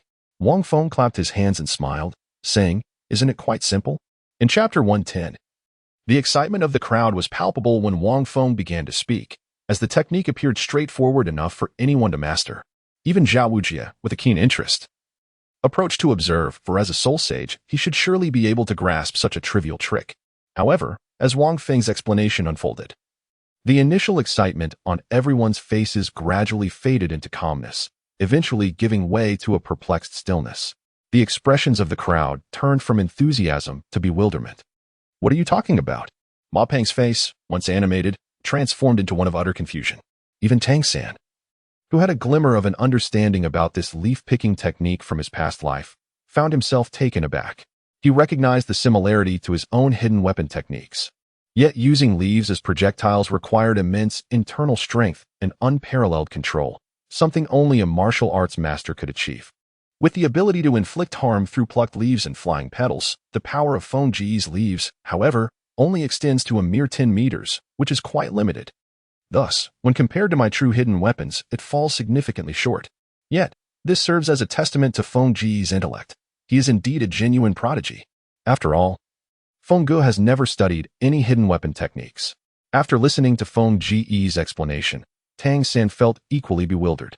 Wait a moment, how is it that I, a master of hidden weapons from the Tang sect, am unable to comprehend a few simple phrases? Leaf green body? Absorbing energy? What on earth is that? This left Tang San in a state of confusion regarding the essence of genius. The minds of the crowd were rife with questions, each person wearing a look of bewilderment directed at Wang Feng. Observing their expressions, Wang Feng sighed. "It seems you have all grasped it. Truly, you are the remarkable individuals of Shrek Academy, leaving me in awe. I remember practicing for a long time before I learned this. Who would have thought that merely sharing it with you would lead to your understanding? Teacher Zhao, would you be so kind as to demonstrate for them?" Wang Feng handed a leaf to Zhao Wuji. Gazing up at the sky, Zhao Wuji suddenly remarked, "Cough, cough. Today's weather is quite pleasant. Xiaoyao, hasten to absorb the soul ring, lest we waste time. By the way, this snake is rather lively. I shall keep an eye on it to prevent its escape." With that, Zhao Wuji proceeded towards the phoenix-tailed coxcomb snake, all the while glancing upwards and murmuring, "Indeed, the weather is splendid." The others looked up at the sky. "What a sight to behold!" they exclaimed. Towering trees with dense branches obscured any view of a single cloud. Ha ha. The group could not help but burst into laughter. Wang Feng chuckled as well. He had indeed practiced the art of plucking flowers and scattering leaves for a few days, primarily due to Tang San's concealed weaponry. Wang Feng, unable to craft the concealed weapons himself, longed to indulge in the thrill reminiscent of the martial arts masters from his previous life's novels. Thus, he resorted to using leaves as his makeshift projectiles. The method of control, as he had previously mentioned, was fraught with failures. However, within a few days, he had mastered it. Essentially, it was merely a matter of exquisite control over his spiritual power. In practical terms, though, its effectiveness was limited. The leaves had a restricted strength, capable of inflicting harm at close range, similar to the distance of approximately 10 meters he had just shared with Mangyuran. Yet, beyond that range, their utility diminished significantly. Moreover, against battle soul masters capable of soul manifestation and possessing even a modicum of defensive capability, they would struggle to inflict damage. Agile attackers could easily evade them, rendering them vastly inferior to Tang San's true concealed weapons. In summary, they could serve as a temporary means to catch an opponent off guard, but were impractical for genuine combat. The sole advantage lay in their use for honing control over spiritual power. Amidst the laughter and playful banter, the group recognized that mastering this leaf-based attack would take time. So they turned their attention to protecting Oscar as he began to absorb the soul ring from the phoenix tail coxcomb snake. Before long, under the guardianship of his companions. Oscar completed the absorption. 3 soul rings gradually ascended from beneath his feet, and he exhibited subtle changes, appearing more spirited, with a faint 7-colored glow flickering in his eyes, reminiscent of the colorful mist emitted by the phoenix-tail coxcomb snake. In the midst of their frolic, Oscar unleashed his 3rd soul skill, I possess a mushroom sausage. While laughter erupted, the potency of this mushroom sausage was undeniably formidable, enabling one to soar through the air for a full minute. Even if it was just a minute. The effect was remarkably powerful, especially given the speed of the phoenix-tail coxcomb snake. As the crowd marveled at this revelation, Ning Rongrong felt a twinge of discomfort. Renowned as the foremost support of the continent, the 7 treasures glazed Tao Pagoda, she realized that Oscar's supporting capabilities were indeed not inferior to hers. However, reflecting on Wang Feng's divine soul skill, a sense of balance washed over her, filling her with an inexplicable pride. Having resolved the matter of Oscar's soul ring, the group paused to rest. With Oscar's soul ring now acquired, the focus shifted to Wang Feng's turn. Zhao Wujie called out, pulling everyone from their jovial atmosphere. Wang Feng, approximately how many years will your 3rd soul ring require? The group turned their gazes towards Wang Feng. Upon finishing his statement, Zhao Wujie felt a hint of trepidation. He was a soul sage at level 76. Wang Feng, this little monster, possesses a 2nd soul ring that is of 10,000 years, thus, it is only reasonable to assume that the 3rd must also be of a similar age. If the soul beast exceeds 10,000 years, as long as it is not excessively powerful, it should be manageable. When facing a soul beast of 20,000 years, provided it does not possess overwhelming strength, there remains a chance to engage in a fierce struggle. However, against a 30,000-year-old beast, the most prudent choice is to flee. At levels between 40 to 60,000 years, the challenge becomes exceedingly formidable, bordering on impossible. Beyond that, there is no opportunity. One would not even dare to consider it, as escape would be futile. Although soul beasts of the 10,000-year caliber correspond to soul emperors and soul Duos, it is imperative to assess according to the specific type of soul beast. Therefore, Zhao Wujie intends to seek out beasts around 20,000 years, or perhaps those nearing 10,000 years for optimal safety. As for me, I shall not rush. Shaosan must have reached the 30th level by now, so I shall address him first. Wang Feng, smiling, chose not to respond but instead turned his gaze toward Tangan. He required a soul beast of approximately 30,000 years, given Zhao Wujie's strength. It would undoubtedly pose a considerable challenge, if not an impossibility. Furthermore, it would also depend on fortune. Zhao Wujie was taken aback, glancing at Tangan. Master, I truly did reach the 30th level just now, Tangan declared, clenching his fist as he felt the surging soul power within him, a smile gracing his lips. Upon hearing this, the others were momentarily stunned. Wonderful. 2 12-year-old soul masters. You two have certainly shattered the record of our Shrek Academy. Zhao Wujie erupted into hearty laughter. Xiao Wu joyfully wrapped her arms around Tangan, while the rest looked at him with expressions of astonishment. Wang Feng had previously tested at approximately level 30. And to his surprise, Tangan had also swiftly reached the same level. 2 12-year-old soul masters. Was there a mistake? I, at 14, had just become a soul master and hadn't even had time to rejoice. Oscar looked at the two with exasperation and remarked, You two are about to break Dai Lao Da's record. Damu Bai shrugged, equally speechless, yet he felt no discomfort. Records are meant to be broken, Wang Feng said with a smile. Otherwise, what purpose do they serve? Sooner or later, our records will also be surpassed. His words left everyone momentarily stunned. Records are indeed meant to be broken, Tangan mused, nodding in agreement. Brother Feng makes a valid point. Indeed, we are from the Monster Academy. We are all extraordinary beings. Such records are merely customary, Oscar chuckled. Xiao Wu, excited, clung to Tangan's arm and, upon hearing this, whispered playfully, I will also strive to catch up with you and Brother Feng. Tangan nodded. Despite her seemingly playful demeanor, Xiao Wu's training pace was not at all slower than his own. At this moment, after everyone had tidied up, they began the search for Tangan's soul ring. Zhao Wujin was particularly cautious. To prevent the Snake Lady and Dragon King from following their trail, he concealed their tracks while only searching in the outer forest. They did not venture deeper. Thus, from morning until dusk, they had yet to find a suitable soul beast for Tangan. Although they encountered several thousand-year soul beasts along the way, none were the kind Tangan required. Wang Feng was acutely aware of the nature of Tangan's 3rd spirit ring. Yet he remained oblivious to the precise location of the man-faced demon spider and was unable to swiftly aid Tang San in acquiring it. Furthermore, this opportunity was inherently Tang San's own, one that could not be forced. If the time was right, destiny would unveil it. The day's battles had fostered an increasingly profound camaraderie among the seven, allowing them to effortlessly confront weaker thousand-year soul beasts, and even without Zhao Wujia's assistance, they could resolve conflicts with ease.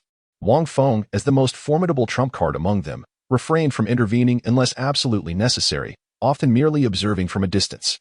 His extensive combat experience enabled him to offer valuable insights to the group regarding various soul beasts, his knowledge surpassing even Tang San's theoretical understanding.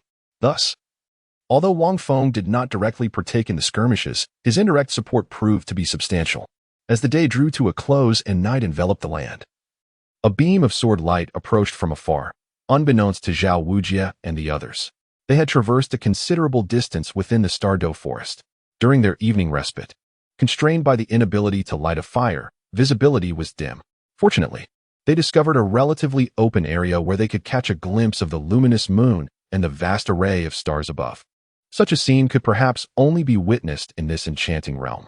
Wang Feng gazed at the sky adorned with a myriad of twinkling stars and sighed softly. Although his homeland was bustling, such a celestial display was a rarity, even in the countryside. Meanwhile, the others had already set up their tents and, after enjoying their evening meal, had settled down for the night. Before long, Wang Feng overheard a conversation between Tang San and Zhao Wujia from a distance. The spirit beast forest of today was far less vibrant than it once was. Previously, one could encounter thousand-year spirit beasts at every turn.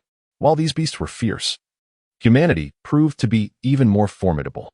The number of spirit masters may be few, yet each one must hunt several spirit beasts to thrive, and as humanity grows stronger, the demand for spirit rings increases. With the rise of the powerful, the spirit beasts dwindle, leading to a stark imbalance. Thus, the presence of thousand-year spirit beasts becomes increasingly rare. My mentor advised that we should strive to minimize the hunting of unnecessary spirit beasts, but alas, how much can we truly accomplish? During this conversation, both individuals fell into a contemplative silence. Inside the tent, Xiao Wu, having listened in, felt an overwhelming sense of melancholy. Wang Feng shook his head. The soul beasts are indeed constrained by the spirit hall, yet regrettably, such measures yield little effect.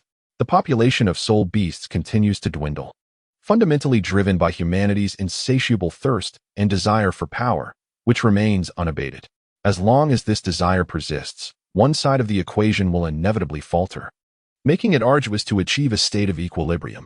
I recall that in Douluo too, the emergence of soul spirits slightly altered the dynamics of the Douluo world, alleviating the brutal conflicts between soul beasts and soul masters.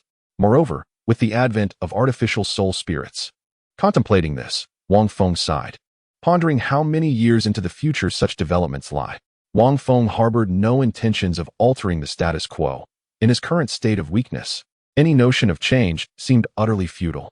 Suddenly, he rose to his feet, gazing into the distance, and murmured, "It appears to be approaching." With his keen sensitivity to the soul beasts, he detected an extraordinarily terrifying presence even before Zhao Wujia, an ominous force drawing near. The Titan Great Ape. Wang Feng understood that he had come to take Xiao Wu away, and shortly, he would engage in a fierce battle with the others. Wang Feng had no desire to disclose the matter concerning Xiao Wu to others. Even if he did, they would hardly believe him. Moreover, it was indeed prudent for Xiao Wu to accompany the Titan giant ape for a while, as she would be in no danger whatsoever. Furthermore, had it not been for this circumstance, Tangsan would not have ventured out alone at night to acquire the soul ring and soul bone from the faceless demon spider. This was Tangsan's fortuitous opportunity. Wang Feng naturally paid no heed. His sole intention was to safeguard the safety of his companions, ensuring they remained unscathed amidst the tumult of the Titan giant ape's battle. His purpose was unmistakable. Just then, the distant conversation abruptly ceased. Zhao Wujia rose abruptly, taking a few steps forward, and pulled Tang San behind him. 7 soul rings emanated brilliantly from Zhao Wujia's form, his martial spirit, the powerful diamond bear, exuding an aura of chilling ferocity. "Everyone, leave the tent, quickly," Zhao Wujia bellowed, his voice resonating instantly through several tents. Simultaneously, in response to his command, the group swiftly emerged. Their speed was remarkable. Wang Feng also approached. As the crowd emerged, They exchanged puzzled glances, utterly bewildered by Zhao Wuji's words and the events that had transpired. "I do not have the time to explain," Zhao Wuji said, his expression grave as he gazed intently ahead.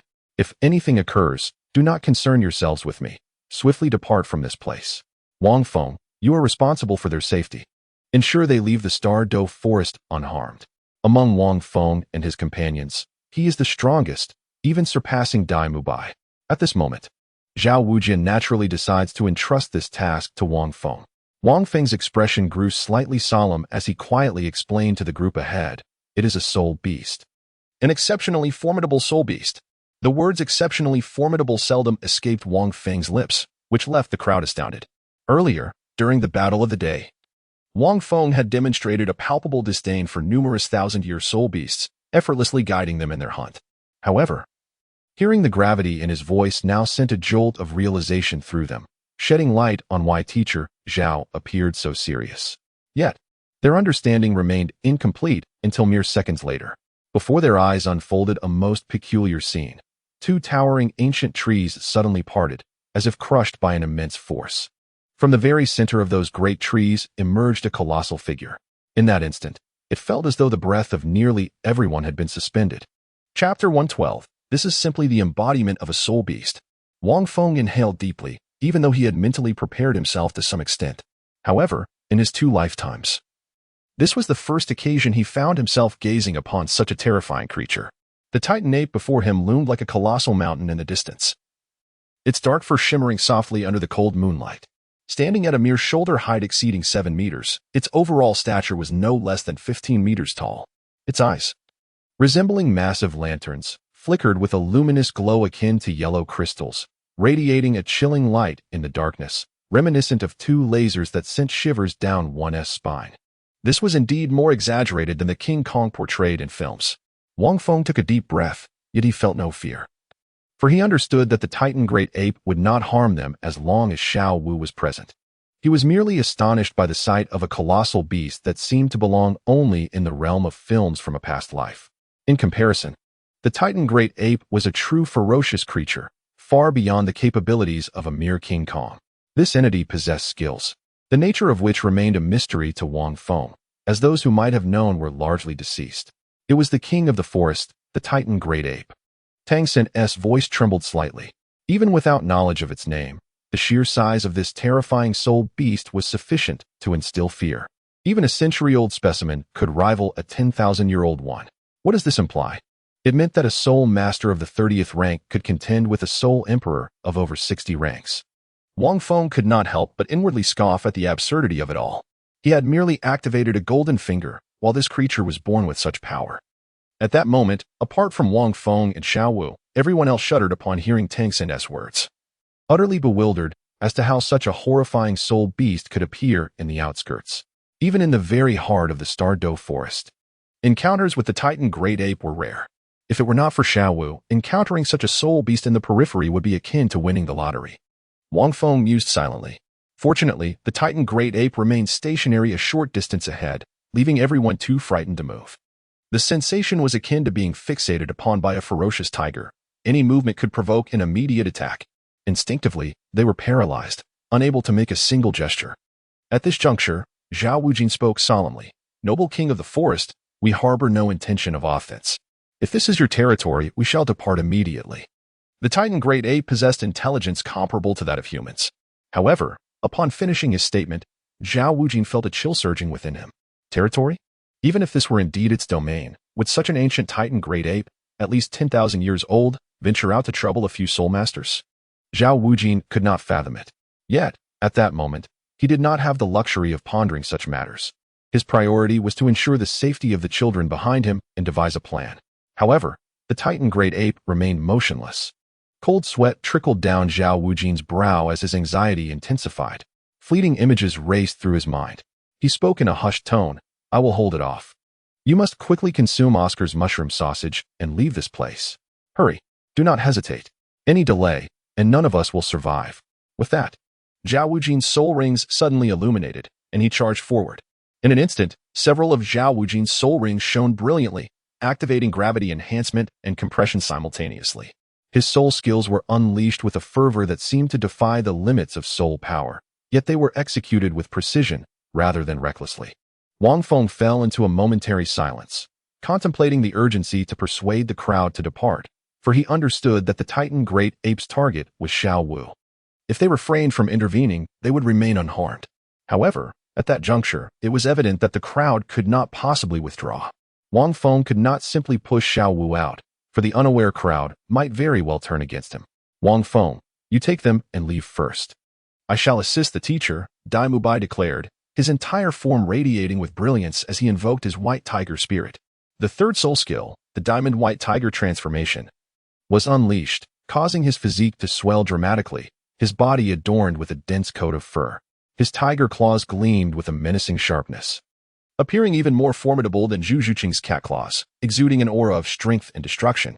With that, Dai Mubai charged forward. Witnessing this, Wang Feng could only sigh internally. At that moment, the others gazed at him with unwavering resolve. As members of the Shrek Academy, surrender was simply not an option. The thought of abandoning their teacher was utterly inconceivable. I will not leave. Ning Rongrong's gentle voice resonated softly. Wang Feng, are you planning to depart? As she spoke, 2 soul rings illuminated around her, and the 7 treasure glazed tile appeared in her hands. Renowned for its prowess, the 7 treasures offered: the first, strength; the second, speed. 2 radiant beams enveloped their companions, including Zhao Wujin and Dai Mubai ahead of them. With this enhancement, Zhao Wujin unleashed a palm strike towards the Titan giant ape. His speed and power augmented to a terrifying degree. Wang Feng closed his eyes and spoke solemnly. Xiao-san, do not attempt to control the Titan giant ape. Instead, utilize the blue silver grass to assist Teacher Zhao and Dai Mubai. Refrain from using your hidden weapons, for they will not inflict any harm upon the Titan giant ape. In fact, they may provoke it to an even greater extent. Remember, do not engage the Titan giant ape. Consider the immense strength of the Titan. While Tangsan's hidden weapons might potentially harm its vulnerable areas, such as its eyes, the Titan's reflexes render such attempts futile. Should it become enraged, even with Xiao Wu present, it would likely result in severe consequences. Fatty, you two should refrain from rushing forward and avoid using the Phoenix Fire. Once flames are unleashed, they will undoubtedly attract other soul beasts. At that point, we would face more than just one Titan giant ape. Your task is to protect Xiao Wu and Oscar, preventing any intense battles that might incite an assault from other soul beasts. Although Ma Fatty's flames possess strong burning properties, they will prove ineffective against the Titan giant ape. Furthermore, once the fire ignites, even in the humid air that minimizes the risk of spreading flames, it will still attract other soul beasts during the night. Coupled with the chaos of battle, we would be confronted with even more formidable foes, especially those that only emerge at night. Zhu Zhuqing, do not move either. Survey the surroundings for any other soul beasts. If you notice anything amiss, report it immediately. Oscar, prepare the mushroom sausages as a precaution. Having spoken, Wang Feng slowly advanced. The others were momentarily taken aback. Does this mean we do not need to fight? Yet each person had their own assignment. And Wang Feng's words indeed carried a weight of reason. Wang Feng found himself in a predicament, as Zhao Wudre and Dai Mubai had already charged ahead.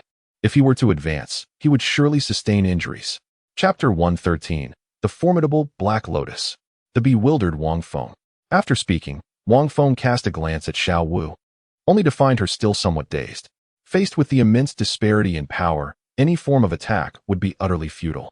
At that moment, a scene that sent shivers down everyone's spine unfolded. In the distance, Zhao Wujia's formidable golden armored palm struck the Titan Great Ape, only to be repelled like a cannonball by the brute's colossal form. Enraged by the assault, the Titan Great Ape let out a thunderous roar. A surge of terrifying black energy erupted around it, akin to a hurricane, bending and snapping countless towering trees in its wake, creating a breathtaking spectacle. Heeding Wang Feng's warning, Tangsan refrained from attacking the Titan Great Ape. Instead, he swiftly summoned numerous vines from the ground, catching the flung Zhao Wujie. However, the rebound was too powerful.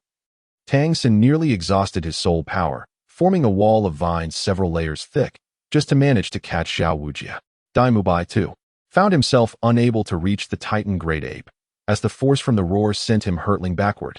Fortunately, Wang Feng arrived just in time, bracing against Dai Mubai's back to halt his retreat. In that instant, after the Titan Great Ape's roar, it lunged directly toward Xiao Wu's position. With a ghostly speed, The Titan great ape's figure eclipsed the moon, bearing down upon the group, casting a shadow that filled their hearts with dread, leaving their faces ashen. In that moment, a sense of impending doom washed over Ma Hongjun, Oscar, Zhu Xing, Ning Rongrong, and Dai Mubai. Thankfully, Tang San reacted swiftly, releasing Zhao Wujie. He activated Ghost Shadow Perplexing Track and propelled Xiao Wu away. It seemed that even at the cost of his own life, he could not allow Xiao Wu to perish. No. From a distance, Zhao Wujie suddenly surged with determination, activating his martial soul's true form and charging toward the Titan great ape. The true form of a martial soul could only be unleashed by a beast martial soul at level 70, significantly amplifying one's strength. For half an hour, he could unleash any soul skill below rank 7 without restriction. It was indeed a life and death core soul skill. Zhao Wujie's formidable golden armored bear could even enhance his defense by 200%. At that moment, he was uncertain how many he could save. But every life mattered. Although a single person's strength was limited, Zhao Wujie could not stand by and witness the demise of all his students. What face would he have to return home? Yet, saving everyone was an impossibility. Just then, a figure suddenly appeared in the midst of the crowd. It was none other than Wang Feng. The Titan great ape's massive form rendered the 7 of them no more than an insignificant handspan, let alone its entire body charging toward them. The sheer force of that terrifying aura alone could obliterate the lives of many. Black Lotus. Wang Feng let out a low growl, his entire being resonating with soul power, surging wildly into the azure lotus within him. In an instant, the third lotus seed blossomed silently, a hue of purest black, from the palm of Wang Feng's hand. An exquisite wave of profound darkness erupted, revealing a pitch-black lotus. This is the third form of the 30-level chaotic azure lotus, the 12th grade black lotus. The stage is set for you. Wang Feng poured his 30-level compressed and refined soul power directly into the Black Lotus, without the slightest reservation.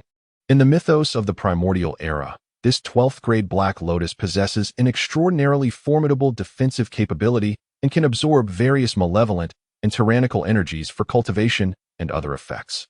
Wang Feng had not experimented with the 12th grade Black Lotus in its martial soul form and was uncertain of its precise utility. However, he could surmise its potential functions.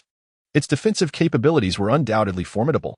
The reason he refrained from utilizing the divine transformation skill on Zhao Wujie was precisely to conserve soul power, intending to activate the Black Lotus's abilities. Moreover, even if Zhao Wujie were to receive a threefold enhancement, he would still stand no chance against the Titan Great Ape. Only with the soul Douluo's divine soul skills might Wang Feng have a glimmer of hope in vanquishing the Titan Great Ape, but even that possibility was exceedingly slim. Suddenly, a pitch-black radiance erupted from the Black Lotus. Several beams of dark light surged forth from the lotus, enveloping the 9 individuals as if cloaking them in a thick, ebony armor. Subsequently, the Black Lotus ascended into the air, transforming into a colossal lotus platform. It emanated a luminous barrier, shrouding all within its protective embrace. The onlookers were momentarily stunned by this spectacle, sensing an ominous chill emanating from the Black Lotus that was profoundly terrifying. Even Zhao Wujie, who had been charging forward, was momentarily taken aback. In the next instant, the Titan Great Ape lunged downwards. All these events transpired in the blink of an eye. Bang! Almost the moment the Titan Great Ape descended, the inky barrier surged with vigor, managing to withstand its assault for 2 or 3 breaths. Hurry! Move! Don't just stand there. As Wang Feng unleashed the Black Lotus, he suddenly let out a resounding shout, seizing the fleeting moments that followed. The crowd jolted back to reality and swiftly dispersed in all directions. It was at this very instant that a thunderous explosion echoed. The luminous barrier forged from the Black Lotus shattered into fragments, and the essence of the Black Lotus surged back into Wang Feng's being. The barrier, having withstood only a mere few seconds, practically just the blink of an eye, collapsed under the immense force, causing Wang Feng to violently spit out a mouthful of blood. The Titan giant ape was indeed formidable, launching itself with such ferocity that even before employing any additional powers, Wang Feng found himself utterly unable to bear the brunt of its might. Wang Feng's complexion appeared somewhat pallid. After the Titan giant ape breached the barrier, it seized the airborne Xiaowu, who had been struck away by Tang San, with one hand, and then crashed down onto the ground. A tremendous rumble ensued. The earth surrounding them fissured in response. A colossal shockwave surged forth, yet fortunately, everyone had already distanced themselves from the danger zone, avoiding being crushed by the Titan giant ape. They were merely propelled backward by the force of the shockwave. and with their bodies enveloped in the dark light descended from the Black Lotus, they effectively mitigated the impact, allowing them to be flung away without sustaining any injuries. Upon witnessing this, Wang Feng let out a sigh of relief. Although he had sustained injuries, they were merely a result of his soul power being depleted, compounded by the fact that it was his initial use of the Black Lotus. The shattered barrier had inflicted a backlash upon him, but it could hardly be deemed a grave injury. Nevertheless, the capabilities of the Black Lotus had certainly provided Wang Feng with a profound insight, its formidable defensive prowess. Not only was there no soul ring involved, but the intrinsic ability of the Black Lotus offered extensive defensive coverage. Even the colossal body of the Titan giant ape could be held at bay for 2 to 3 seconds. Do not underestimate those fleeting moments. Such a span is indeed extraordinarily formidable. Even if Zhao Wuji, in his martial soul true form, were to withstand the assault for 3 seconds, he would either be gravely wounded or worse. Furthermore, this was a defense of a wide-ranging nature. Wang Feng cast a fleeting glance and beheld one of the Titan giant ape's hands firmly grasping Xiao Wu's body, a sigh of relief escaping him. Allowing this Titan giant ape to take Xiao Wu was, perhaps, the most fortuitous outcome. The others sustained minimal injuries, with only teacher Zhao appearing somewhat worse for wear. Yet it was still the best possible resolution. With this thought, Wang Feng intended to retreat into a nearby depression, plotting to quietly distance himself from the Titan giant ape. However, at that moment, a colossal hand seized him, thwarting his escape. With a thunderous roar, the Titan giant ape clutched Wang Feng. Casting a glance at Xiao Wu in its grasp, and then at the human who had momentarily obstructed its path, it disregarded the onlookers, turning to flee. Vanishing from their sight in mere moments, Wang Feng was left in bewilderment, questioning, "Why are you grabbing me, little brother?" Almost simultaneously, several voices erupted in shrill cries. Xiao Wu, Wang Feng. Chapter 114. Is this still humanity?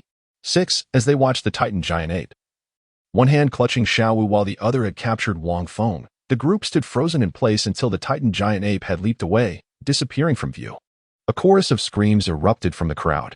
Although the force of the Titan giant ape's presence was formidable, the radiant glow emanating from the Black Lotus enveloped them, mitigating part of the impact, and their timely evasions meant that, for the most part, they had emerged unscathed. Yet, none could have anticipated that Xiao Wu, who had just been flung away by Tang San, would be seized by the Titan giant ape, along with Wang Feng. The group scrambled to their feet. Teacher Zhao's expression was grim. The battle concluded and his martial soul's true form dissipated, yet he gazed into the distance, lost in contemplation. Turning back, Zhao Wujie regarded the remaining 6, who bore only minor injuries, feeling a profound sense of shock and overwhelming guilt. He was astounded that Wang Feng had indeed protected them, managing to hold off the Titan giant ape for several seconds, though the means by which he achieved this remained a mystery. He felt remorseful for his own inadequacies, for not being stronger. Teacher Zhao, Ning Rongrong insists on going to find Wang Feng and Xiao Wu. At that moment, Zhu Zhuqing, her face pale, tugged at Ning Rongrong's arm. The expressions of the others were equally grave, with Oscar being the one to speak. Tang San stood nearby, his hands clenched tightly, veins of crimson threading through his eyes.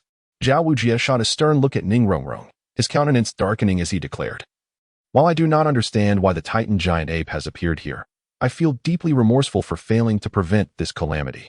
However, Ning Rongrong, you must not venture forth in your grief. What absurdity is this? To seek out the Titan giant ape at this juncture?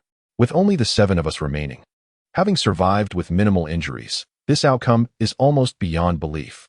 Are we to collectively march towards our demise? I shall not allow such a fate to unfold." The group fell into a profound silence. None were foolish. They all understood the implications of their potential actions at this moment. Ning Rongrong's eyes were reddened, brimming with tears. Zhu Zhuqing, who obstructed her, wore a grim expression, her fingers clenched tightly, revealing her evident unwillingness to accept the harsh reality. "Must we truly surrender? Must we abandon our comrades?" Oscar murmured.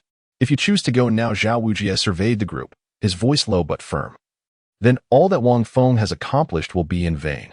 Do you understand? If he hadn't held off the Titan giant ape for those few crucial seconds, you would all be gravely injured, or worse, face the peril of death. Do not let his sacrifice go to waste. I trust you comprehend this logic. Now, listen to me. We must first rest and calm ourselves, then strategize. Surrender is not an option, but neither can we act recklessly." His voice was resonant and serious.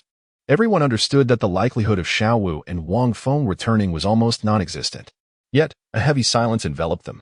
At this juncture, Tangan turned to Oscar and whispered, "Oscar, earlier, didn't Pangu ask you to prepare some mushroom sausages? Could you spare one for me?" His voice was exceedingly faint. Oscar was taken aback. Wang Feng had indeed instructed him to prepare 7 mushroom sausages earlier. But how could he possibly give one to Tangan at this moment? Xiao Wu is my sister, my kin, and Wang Feng is my dearest friend. If your loved ones and friends were captured, would you be able to walk away easily? Tangan continued, his voice laced with desperation. Wang Feng sacrificed himself to shield us from harm. He has been taken, and his fate is uncertain. Oscar, I cannot convince myself to leave like this. Tangan's voice carried a haunting intensity that resonated within Oscar's heart. Could he truly walk away with ease? To leave is unthinkable. Oscar quietly handed a sausage to Tangan. In the midst of this stillness, Zhao Wujie immediately sensed their subtle exchange. However, it was too late. Tangan consumed the sausage, and ethereal wings reminiscent of butterfly patterns unfurled from his back, propelling him into the sky. Teacher Zhao, I'm sorry, but I cannot leave. I must find Wang Feng and Xiao Wu. Even if it leads to my demise, I must see their bodies with my own eyes. Forgive me. With that, he soared away. I shall also go. Ning Rongrong stepped beside Oscar, her martial spirit, the 7 treasures glazed tower, ascending to empower Tangan, and then herself. Yet, she was evidently a moment too late, as Zhao Wujie intercepted her. Enough. This is sheer madness. Zhao Wujie's face darkened as he gazed at the resolute Ning Rongrong and the others, letting out a long sigh. Teacher Zhao? Just now Tangan expressed that he could not persuade himself to leave like this, and I find that I cannot either. Oscar stepped forward, asserting, Teacher, Oscar is right. None of us can simply abandon our comrades. Dai Mubai stepped forward. Indeed, Wang Feng was captured while protecting us. If we simply leave now, can we still call ourselves human? Ma Hongjun took a step forward. Zhu Zhuqing remained silent, but also stepped out. Enough is enough. What nonsense. Zhao Wujie grumbled, exasperated by the recklessness of these youngsters. Fine, if you all fear nothing, let us go find him. If we can't find him, we shall all accompany him to the grave. Surely that's acceptable? Oscar, hurry up and bring out your sausages.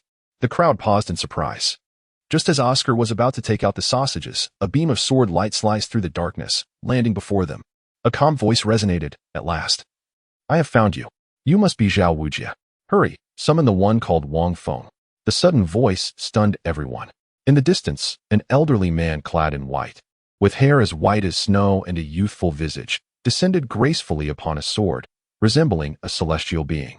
At that moment, Ning Rongrong was taken aback, her surprise magnifying as she rushed forward, tearfully embracing the elder, exclaiming, Grandpa Jian, how did you come here? Grandpa Jian? The title Douluo? Zhao Wujie's pupils constricted. The sword Douluo, upon noticing the weeping Ning Rongrong, instantly erupted in fury. Rongrong, why are you crying again? Tell me, who has bullied you? Was it that Wang Feng again? Do not worry. Grandpa is here today to help you settle the score. How dare he kick you? I will bind him and let you take your revenge. The sword Douluo was incensed, witnessing his beloved Rongrong, drenched in tears, causing his heart to ache unbearably. How outrageous. With that, 9 spirit rings illuminated around him. 2 yellow, 2 purple, and 5 black. The crowd was left in awe. T-title Douluo? The sword Douluo of the 7 treasure glazed tile school. Dai Mubai whispered, deducing from his status as a prince of the Star Luo Empire. However, wait. When did Wang Feng kick Ning Rongrong? You are Lord Qinshin? Zhao Wujie inquired cautiously, leaning forward. Zhao Wujie, how does your Shrek Academy discipline its students? The sword Douluo glared coldly at him, incredulous that Rongrong had endured such humiliation. Zhao Wujie opened his mouth, momentarily at a loss for words. While he was aware of the situation between Wang Feng and Ning Rongrong, he had not anticipated the sword Douluo's arrival at this juncture. At that moment, Ning Rongrong wiped her tears and hurriedly whispered, No, it's not teacher Zhao's fault. It's about Wang Feng. Oh, Grandpa Jian, let us not discuss this now. You must help me rescue Wang Feng. Hurry. Sword Douluo? What? Rescue that kid? Sword Douluo gazed at Ning Rongrong, puzzled. What is the matter with this girl? Someone has bullied you and even brought you to tears, yet you still want me to rescue him? Has she undergone a change of heart? Ning Rongrong hurriedly recounted the earlier events in a few brief sentences. Upon hearing her, Sword Douluo fell silent. How intriguing. He glanced into the distance, a flicker of unusual light dancing in his eyes. A mere 30th level soul master managed to withstand the Titan giant ape for 2 or 3 seconds at a critical moment, safeguarding all 6 of you. With Sword Douluo's presence, Zhao Wujuan and the others felt a surge of confidence, allowing them to breathe a sigh of relief. Nevertheless, a sense of optimism still eluded them. Meanwhile, the Titan giant ape, having seized Xiao Wu and Wang Feng, charged forth. Yet, at that moment, no one could perceive the scene before them. Xiao Wu was not merely held in its grasp, but rather perched upon the shoulder of the Titan giant ape. Wang Feng remained oblivious, ensnared within the grasp of the Titan giant ape. The tumultuous journey rattled him to the core, akin to an egregious disparity in treatment. The Titan, moving swiftly on all fours, rendered his experience akin to a harrowing ride on a death-defying roller coaster. Compounding his plight, he had suffered internal injuries from a recent backlash, and the relentless jostling caused him to lose consciousness. Quickly release Brother Feng, Xiao Wu implored from her perch on the Titan's shoulder, her voice laced with urgency. He has fainted. Why are you holding him? Let him go immediately. The Titan responded with a series of peculiar roars, shaking its head in refusal. It simply could not accommodate a human upon its shoulder. You are curious as to how he managed to thwart you, causing you discomfort? Xiao Wu continued, her brow furrowed. You captured him intending to consume him, which is rather peculiar. Brother Feng is my friend. If you dare to harm him, I shall disown you. Release him quickly. We must return together, she insisted. At that moment, the Titan giant ape suddenly glanced back, halting its movement, and emitted a low growl. This sound startled Xiao Wu, who pondered aloud, are there powerful human beings, perhaps titled Douluo, approaching from behind? Xiao Wu's expression darkened as she contemplated the situation. Then leave Brother Feng here. They should be able to find him shortly. You and I must return to Deming's side for now. Once the titled Douluo departs, we can emerge and simultaneously enhance our soul power. With a mighty fling of its hand, the Titan hurled Wang Feng into the branches of a nearby tree. Diming. What are you doing?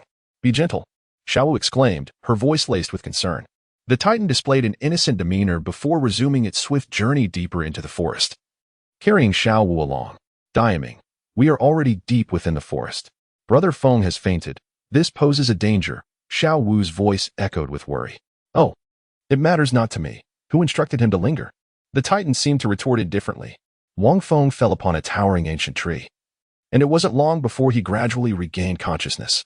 His injuries were not severe. However, the relentless jostling endured at the hands of the Titan ape had taken a toll, akin to a feverish patient embarking on a roller coaster ride.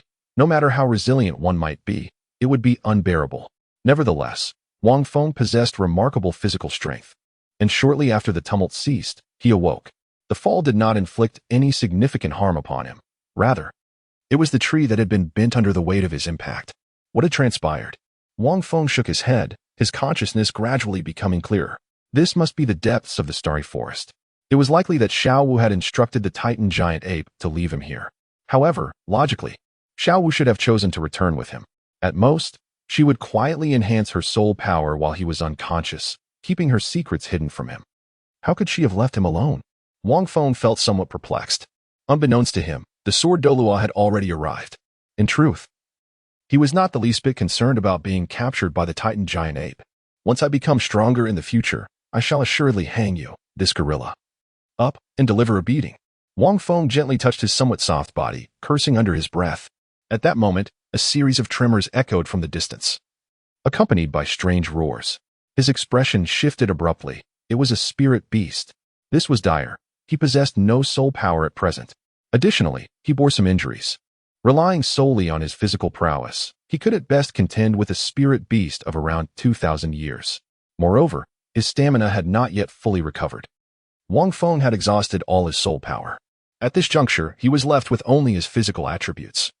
But his insufficient stamina and injuries limited him to a fraction of his capabilities, rendering the situation perilous.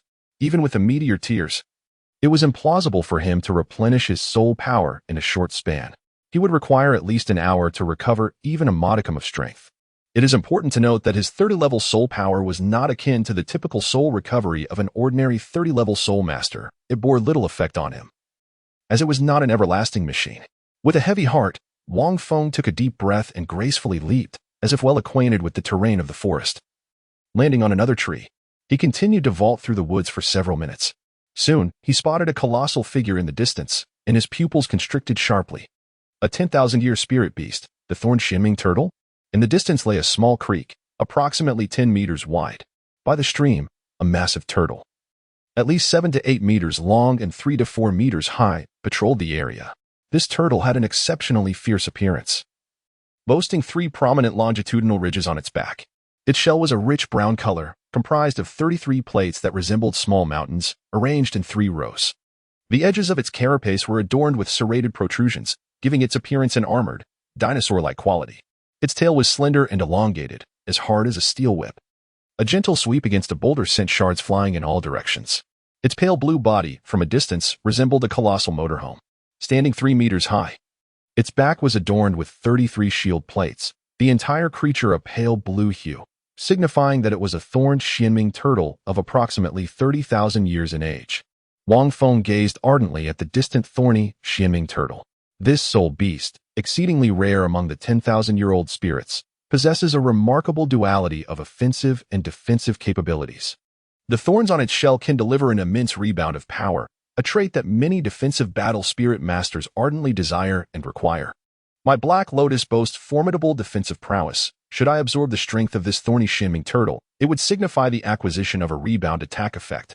For numerous soul techniques that cannot be evaded through reversal of fate, this would create a perfect complement. Chapter 116. A stroke that shakes the heavens.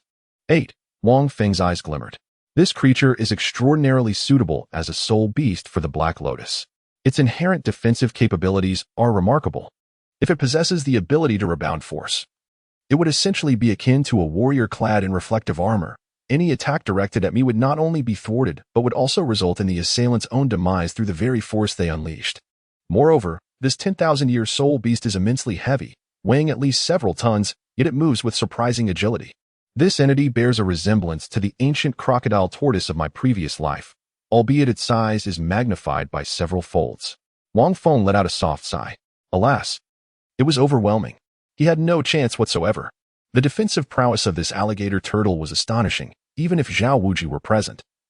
Utilizing his martial spirit's true form and enhancing it with divine skills, fully powered, he would likely struggle to penetrate the defenses of this formidable creature, let alone vanquishing it. Must he simply concede? Yet, what alternative remains if he does not? He possessed not a shred of soul power. Should he merely approach, offering himself as a mere morsel? Wang Feng gazed at the distant thorned Xianming turtle. At that moment, the creature turned its head, and the thorns on its back shot directly towards Wang Feng's position. Startled, Wang Feng leaped swiftly away from the towering tree. With a resounding crash, the colossal tree, standing several dozen meters tall, was uprooted by a single strike from the thorny Xianming turtle. Simultaneously, the Xianming turtle let out a furious roar, unleashing a pale blue jet of water from its mouth. This water exhibited an extraordinary corrosive power. Upon mere contact with the tree trunk, it began to dissolve the mighty tree with a hissing sound, and before long, it was completely melted away. Wang Feng nimbly maneuvered behind the trunks of the trees in the jungle, narrowly evading danger. The formidable spirit of Yushiqiu, the Xin Gui, appeared almost trivial in the presence of this thorn Xianming turtle. Even in peak condition, it was evident that I would stand no chance against such a formidable creature. It is best to retreat. Wang Feng took a deep breath. This rare soul beast, which had existed for 30,000 years, possessed astonishing defensive capabilities while also exhibiting formidable offensive prowess. It seemed impossible to breach its defenses. In fact, Wang Feng was uncertain of any weaknesses that this Xianming turtle might possess. It appeared that the only recourse would be to employ a martial soul with overwhelming offensive strength to confront it directly. Wait, overwhelming offensive strength? Wang Feng concealed himself within a thicket, distancing himself from the gaze of the mysterious dark turtle. Wang Feng contemplated the Pangu Axe. Perhaps, just perhaps, this axe held a glimmer of hope. What am I thinking? At this moment, I possess no soul power. Can I even unleash a mere fraction of the Pangu Axe's formidable might? Wang Feng found himself amused by his own naive thoughts. Surely, consuming a single peanut would not lead to such inebriation. However, at that moment, an overwhelming surge of energy erupted within him. This force instantaneously permeated every fiber of his being. Wait, where did this soul energy come from? Wang Feng was momentarily taken aback, and then he spread his palm, sensing that the source of energy emanated from the third form of the Black Lotus. Just moments ago, that overwhelming energy had surged forth from within it, ceaselessly. Could it be that the hissing sound was a result of the Black Lotus absorbing the furious essence of the Titan giant ape when it had pounced down? Wang Feng was both astonished and delighted. He never anticipated that the Black Lotus possessed such abilities, a delightful surprise that was nevertheless within the realm of possibility. In the myths of the primordial era, the power of the 12-grade annihilation Black Lotus was to absorb the essence of various ferocious and wrathful energies, transforming them into an abundance of energy for its master's cultivation. An overwhelming amount of energy. Wang Feng felt the burgeoning energy within him, and an unexpected surge of confidence blossomed in his heart. I cannot simply walk away. The Titan giant ape has departed, and having encountered this 30,000-year-old thorn dark turtle, I am resolute. Not even the azure bull python can hinder me. I, Wang Feng, declare this. Even if it means risking my life, I must seize this opportunity. A bicycle could very well transform into a motorcycle. Is there truly anywhere in this world that is devoid of challenges? The tumultuous soul power surged forth from the Black Lotus. Though the Black Lotus had just begun to bloom, having absorbed only a fragment of the Titan giant ape's wrath, it was more than sufficient for Wang Feng at this moment. Wang Feng stepped outside, and the soul rings adorning his body began to glow gradually. The Pangu Axe. Wang Feng let out a muffled groan, and with a subtle tremor of his other hand, an ancient axe gradually materialized, slowly absorbing the essence of his soul power. With one hand holding the Black Lotus and the other wielding the Pangu Axe, Wang Feng acted as a conduit for energy. He dared not squander a single fragment of his soul power, for the Pangu Axe demanded an immeasurable quantity. He could only estimate its needs at a higher threshold, thus refraining from employing the other two forms of the Azure Lotus, as he was unable to do so. As the soul power steadily flowed in, the Pangu Axe's form became increasingly solidified. The ancient patterns on the axe's blade began to radiate a brighter luminescence. Suddenly, a terrifying aura began to ripple through the surroundings.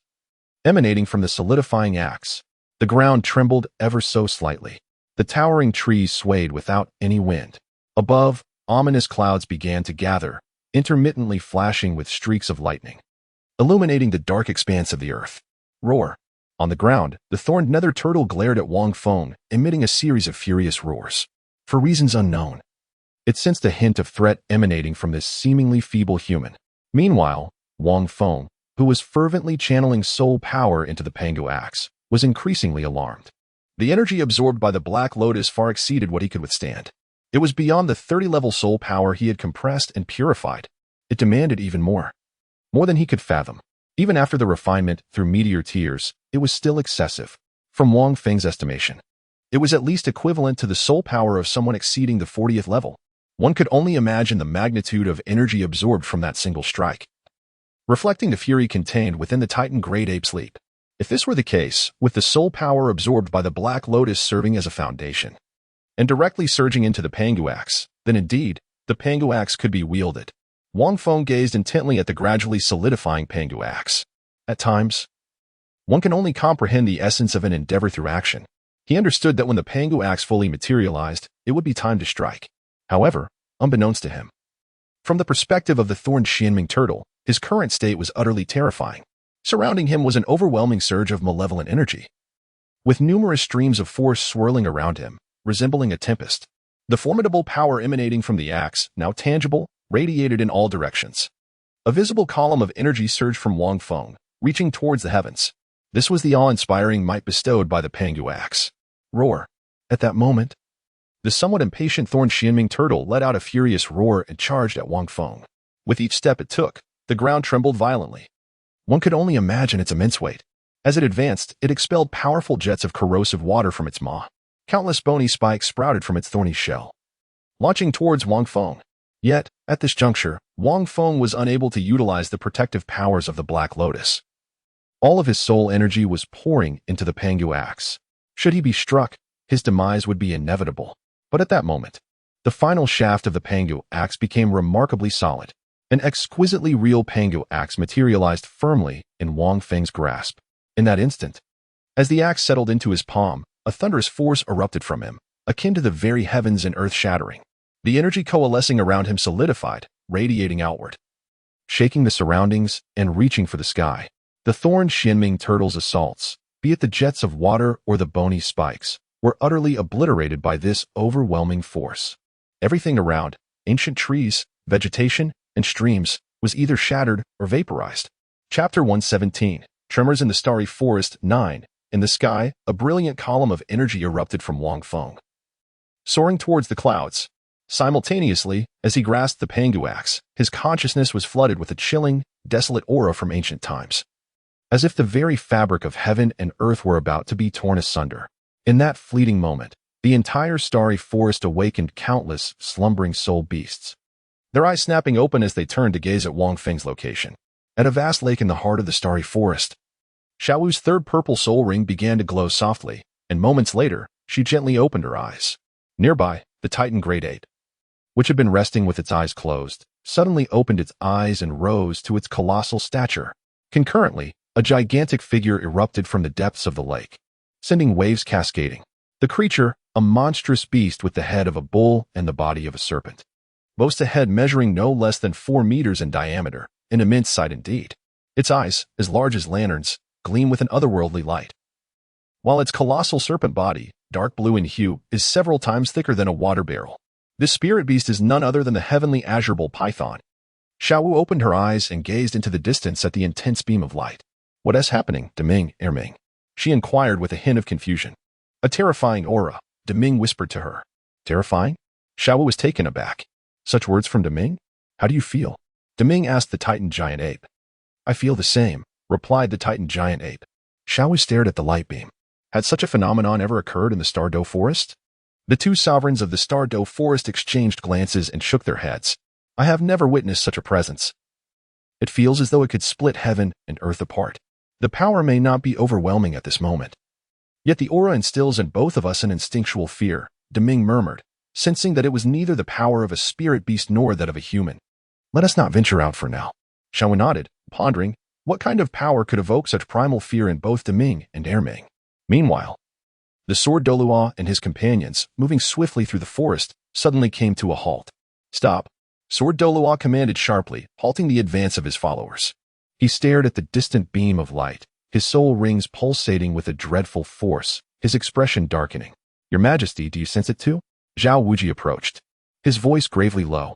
"Grandfather, what is wrong? Has something happened in the distance? We cannot afford to waste time." Ning Rongrong exclaimed anxiously. Yet, Sword Douluo remained silent. At that moment, a terrifying wave of energy erupted from the far-off light beam, causing everyone to shudder involuntarily. "What is that?" Daimubai asked, craning his neck to peer through the dense foliage at the distant light. "Hold on, we shall proceed later." Sword Douluo inhaled deeply. "There is a strange power ahead. Do not move." Upon hearing this, the group complied obediently. "Such a peculiar force. It resembles neither a spirit beast nor a human," Zhao Wuji remarked, gazing apprehensively towards the Stardo Forest. When had such an extraordinary power ever manifested? It felt as if it could bring about devastation on a cosmic scale. Sword Douluo furrowed his brows, surveying the distance. His experience far surpassed that of Zhao Wuji, granting him a deeper understanding of the Stardo Forest. Yet, he too had never encountered such a terrifying presence. What could it be? A human? A spirit beast? Or something entirely different? The dread and long-lost fear within his heart rendered Jian Douluo hesitant to lead his companions forward. Over the years, such trepidation had seldom gripped him. Yet, this instinctual fear was so profound that it deterred him from approaching that location. Meanwhile, in another part of the Stardo Great Forest, Tangan was engaged in a fierce battle with a humanoid spider demon. At a critical moment, the spider let out a piercing scream, and its body suddenly froze. Seizing the opportunity, Tangan was momentarily taken aback, unsure why the creature had become immobile. He advanced, channeling the power of the Haotian Hammer along with various concealed weapons, and swiftly struck down the humanoid spider demon. Unbeknownst to Wang Feng, the moment he grasped the Pangu Axe, it seemed as though the entire starry forest trembled. Countless soul beasts turned their gazes towards the distant column of light, their diverse eyes reflecting an instinctual terror. This fear was palpable, whether in humans or soul beasts alike. At that instant, the fabric of Wang Feng's clothing began to tear away, revealing his robust physique, with myriad blood vessels pulsating vividly, as if they were on the verge of bursting. His muscles, too, throbbed violently, as though they were moments away from exploding. From a distance, he appeared as a figure enveloped in a torrent of crimson threads, an image both terrifying and awe-inspiring. It seemed that the energy absorbed by the Black Lotus, though sufficient to shape the Pangu Axe, was inadequate for his physical constitution. Wang Feng's consciousness lingered precariously in his mind. He had never anticipated that wielding the Pangu Axe would demand an even more formidable physical constitution. He initially believed that a certain level of soul power would suffice to activate it. To his astonishment, the pressure exerted by the martial soul, the Pangu Axe, was utterly immense. He was no deity, and thus could not foresee such a reality. However, upon reflection, it was indeed the very artifact that Pangu employed to create the heavens and the earth. How formidable was Pangu's own physique, with a body so frail? How could he possibly withstand the might of the Pangu Axe? The overwhelming force surged within him as if it threatened to explode, prompting Wang Feng to take a step forward. Crack, crack, crack. A terrifying fissure suddenly appeared in the ground. Before I am obliterated by the power of the Pangu Axe, I shall first vanquish you, the Xianming turtle. Behold my strike. Wang Feng's crimson eyes glowed with an intense fervor, his visage adorned by a myriad of pulsating veins that coursed from his neck throughout his entire being. Each breath he exhaled was imbued with an unbearable heat. With his feet firmly planted upon the earth, Wang Feng leapt into the air, his aura akin to that of a divine being. The sky flickered ominously with distant thunder, as if this mighty axe had summoned a cosmic phenomenon. Old tortoise, with this strike, it is either your demise or mine. Come forth and embrace destiny. Wang Feng leapt from the heights, his body contorted into a terrifying arc, muscles contracting violently, emitting a crackling sound. With the force of a mighty strike, he aimed directly at the roaring yet visibly terrified Xianming turtle. This blow shattered his once indomitable bones, splintering them piece by piece, while the steel armor adorning him was reduced to mere fragments. Blood gushed forth in torrents, a veritable river of crimson. A horrifying radiance accompanied the descent of his axe. With a resounding thud, the Xianming turtle recoiled into its shell, gripped by an abject terror.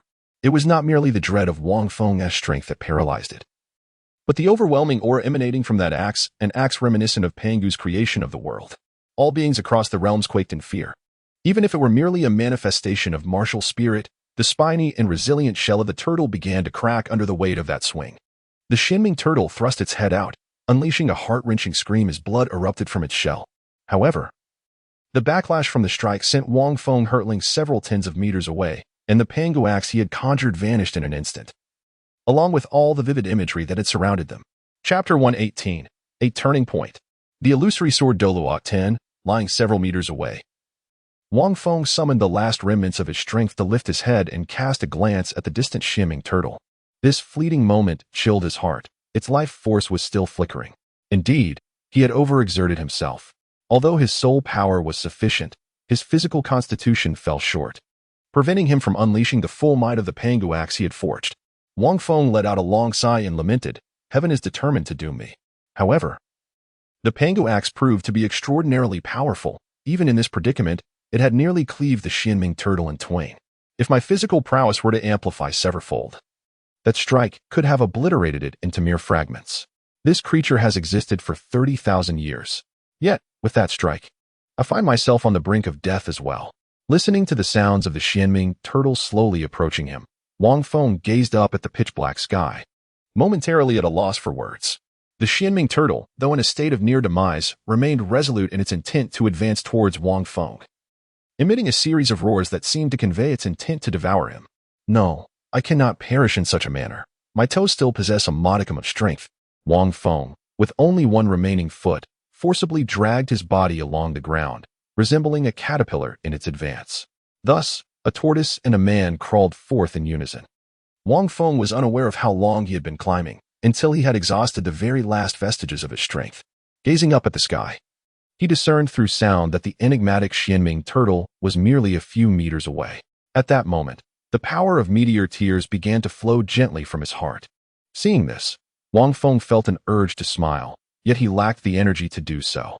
It seemed that it was only when he had completely depleted his strength that this force would emerge. However, now that it had surfaced, it was ample enough for that turtle to devour him. Meteor Tears appeared to manifest only in his ultimate state of exhaustion, when he possessed no trace of strength. As he regained a hint of energy, Wang Feng's fingertips twitched, causing the soul-guiding device on his ring to flicker faintly. He retrieved a garment and draped it over himself, but due to his lack of strength, he could not put it on properly. Just moments ago, when the axe struck, everything he had on him had been shaken off, leaving only the soul-guiding device intact. Even in death, he refused to perish in the nude. He desired to maintain a semblance of dignity. Wang Feng felt an urge to exhale a breath of resignation. Life and death were but fleeting concepts. He was not afraid of demise, for his mind was filled with memories from the years gone by. Suddenly, with a shudder, the thorned Xianming turtle, dragging its weary form, revealed its fearsome head before Wang Feng. It was nearing its end, yet before it succumbed, it yearned to feast upon this human. The illustrious thorned Xianming turtle, feared even by those stronger than it, would not shy away from retribution. Who dares provoke it shall meet their demise. How could it be that a mere human had inflicted such wounds upon it? The axe was lost, but now it demanded the life of this human. It crawled towards Wang Feng, its gaping maw poised to strike. At that moment, whoosh! A long sword gleaming with an azure light descended before the thorned Xianming turtle, exuding a formidable and chilling aura that instantly rendered the creature motionless. Wang Feng abruptly opened his eyes, momentarily bewildered. This sword? At that moment, a voice echoed softly. A thorny Xianming turtle, wounded after 30,000 years? Young man, are you Wang Feng? As the words fell, an elderly figure clad in white, exuding an ethereal presence, suddenly appeared before him. Who are you, old man? Wang Feng, regaining a semblance of strength, inquired weakly. The Meteor Tears gradually mended the injuries within him, yet it would require time. Achieving a complete recovery would likely be a distant endeavor. Who am I? The elder turned, a cryptic smile playing on his lips as he regarded Wang Feng. Do you not see my sword? Old man, why are you insulting yourself for no reason? Wang Feng was taken aback. Cannot see your worthless sword? How could I possibly perceive it? The elder's expression stiffened slightly, and he let out a cold snort, remaining silent. Suddenly, 9 luminous soul rings blazed to life around him, nearly blinding Wang Feng. A chill ran through Wang Feng's heart. Could this be the sword Doolwa? Had he truly come to the Stardo Forest? To trouble me? Why this moment, of all times? This is truly a matter of life and death. Predecessor. May I inquire what business brings you to seek out this junior? Wang Feng regained a modicum of strength, his voice somewhat stiff as he struggled to rise to his feet. The Meteor Tears remained formidable. During their brief conversation, he had managed to recover a measure of vigor. The sword Doolwa observed the bloodied figure of Wang Feng, now standing, a glimmer of intrigue flashing in his eyes. This young man, when I first arrived, spoke with a weak voice, his body battered and bruised. Yet now he is on his feet. Such a remarkable recovery ability is rather extraordinary. Allow me to pose a few questions, the sword Doolwa remarked coolly. Should you fail to answer, my sword will not acknowledge you. Please, go ahead. Wang Feng coughed a few times, fully aware of the gravitas of addressing a title Doolwa. Did you happen to see a beam of light nearby? The sword Doolwa gestured toward the distance, indicating the very spot from which Wang Feng and the Xian Gui had ascended, approximately several thousand meters away. Upon hearing this, Wang Feng's heart stirred. It appeared that the grand display of the Pangu Axe had indeed caught the sword Doolwa's attention. Oh, I did see it. Wang Feng replied with an unwavering demeanor. The beam of light was colossal, and I vaguely discerned a towering figure at its center, wielding a divine artifact, strikingly handsome, as if he embodied all the masculine allure of this world. The sword Doolwa regarded the young man with a hint of perplexity. Wang Feng continued. I was thrown down from a great distance by that Titan giant ape, leaving me gravely injured and unable to move, only able to witness a fraction of the spectacle. Before me stood a man, seemingly capable of eliciting reverence from the heavens and the earth, wielding a divine artifact, and with a single stroke, he cleaved downwards. In an instant, the ground trembled and the skies were disturbed, as all the soul beasts in the vicinity scurried away like ants fleeing a predator. You cannot fathom the magnitude of such a display. It was truly astonishing. Upon hearing this, the sword Doolwa felt a slight shock within his heart. Indeed. Could such power exist? A man? Is it possible that this was the manifestation of a human's martial soul? He pondered in silence, contemplating the formidable nature of this being and the extraordinary martial soul they possessed. It was not only I who felt a sense of dread. Even the soul beasts were overwhelmingly fearful. Is there more? The sword Doolwa inquired with a hint of detachment. More? Wang Feng feigned surprise. There is nothing more to tell. The divine artifact he wielded cleaved through the void and shattered it. Unfortunately, I was unlucky. The 30,000-year-old thorn profound turtle was too far away to be obliterated by the shockwave. It merely survived on a breath of life, likely sensing my presence and intending to devour me. Thankfully, the elder arrived in time. Wang Feng expressed his gratitude. Upon hearing this, the sword Doolwa gasped in astonishment. Shattered through the void? What kind of power is this? He mused, grateful he had not intervened earlier, for he too might have found it impossible to contend with such a formidable being in this world. Yet, He considered that while this young man's account may not be entirely accurate, there was certainly a degree of credibility to it. Elder, is there still a question to be asked? Wang Feng cautiously inquired, glancing at the thorned Xianming turtle, reassuring himself that he was safe for the moment. It seemed that fate had not abandoned him just yet. There is one more question. If you answer correctly, I shall let you go. If not, well? At that moment, the sword Douluo's face suddenly broke into a faint smile. May I ask, Senior? It's quite simple. If someone were to kick me, should I not retaliate in kind? The sword Douluo narrowed his eyes, a cold glint flashing within them. Wang Feng felt a chill run down his spine. Chapter 119, Absorbing the Soul Ring. 1. Sometimes, the world unfolds in the most extraordinary ways. Had the sword Douluo not arrived in time, Wang Feng believed he would have met his demise. Yet, with the sword Douluo present, Wang Feng realized that a beating was likely inevitable. One reaps what one sows. Having kicked that girl Ning Rongrong and even brought her to tears, Wang Feng was fully aware that retribution awaited him. He had mentally prepared himself for this outcome.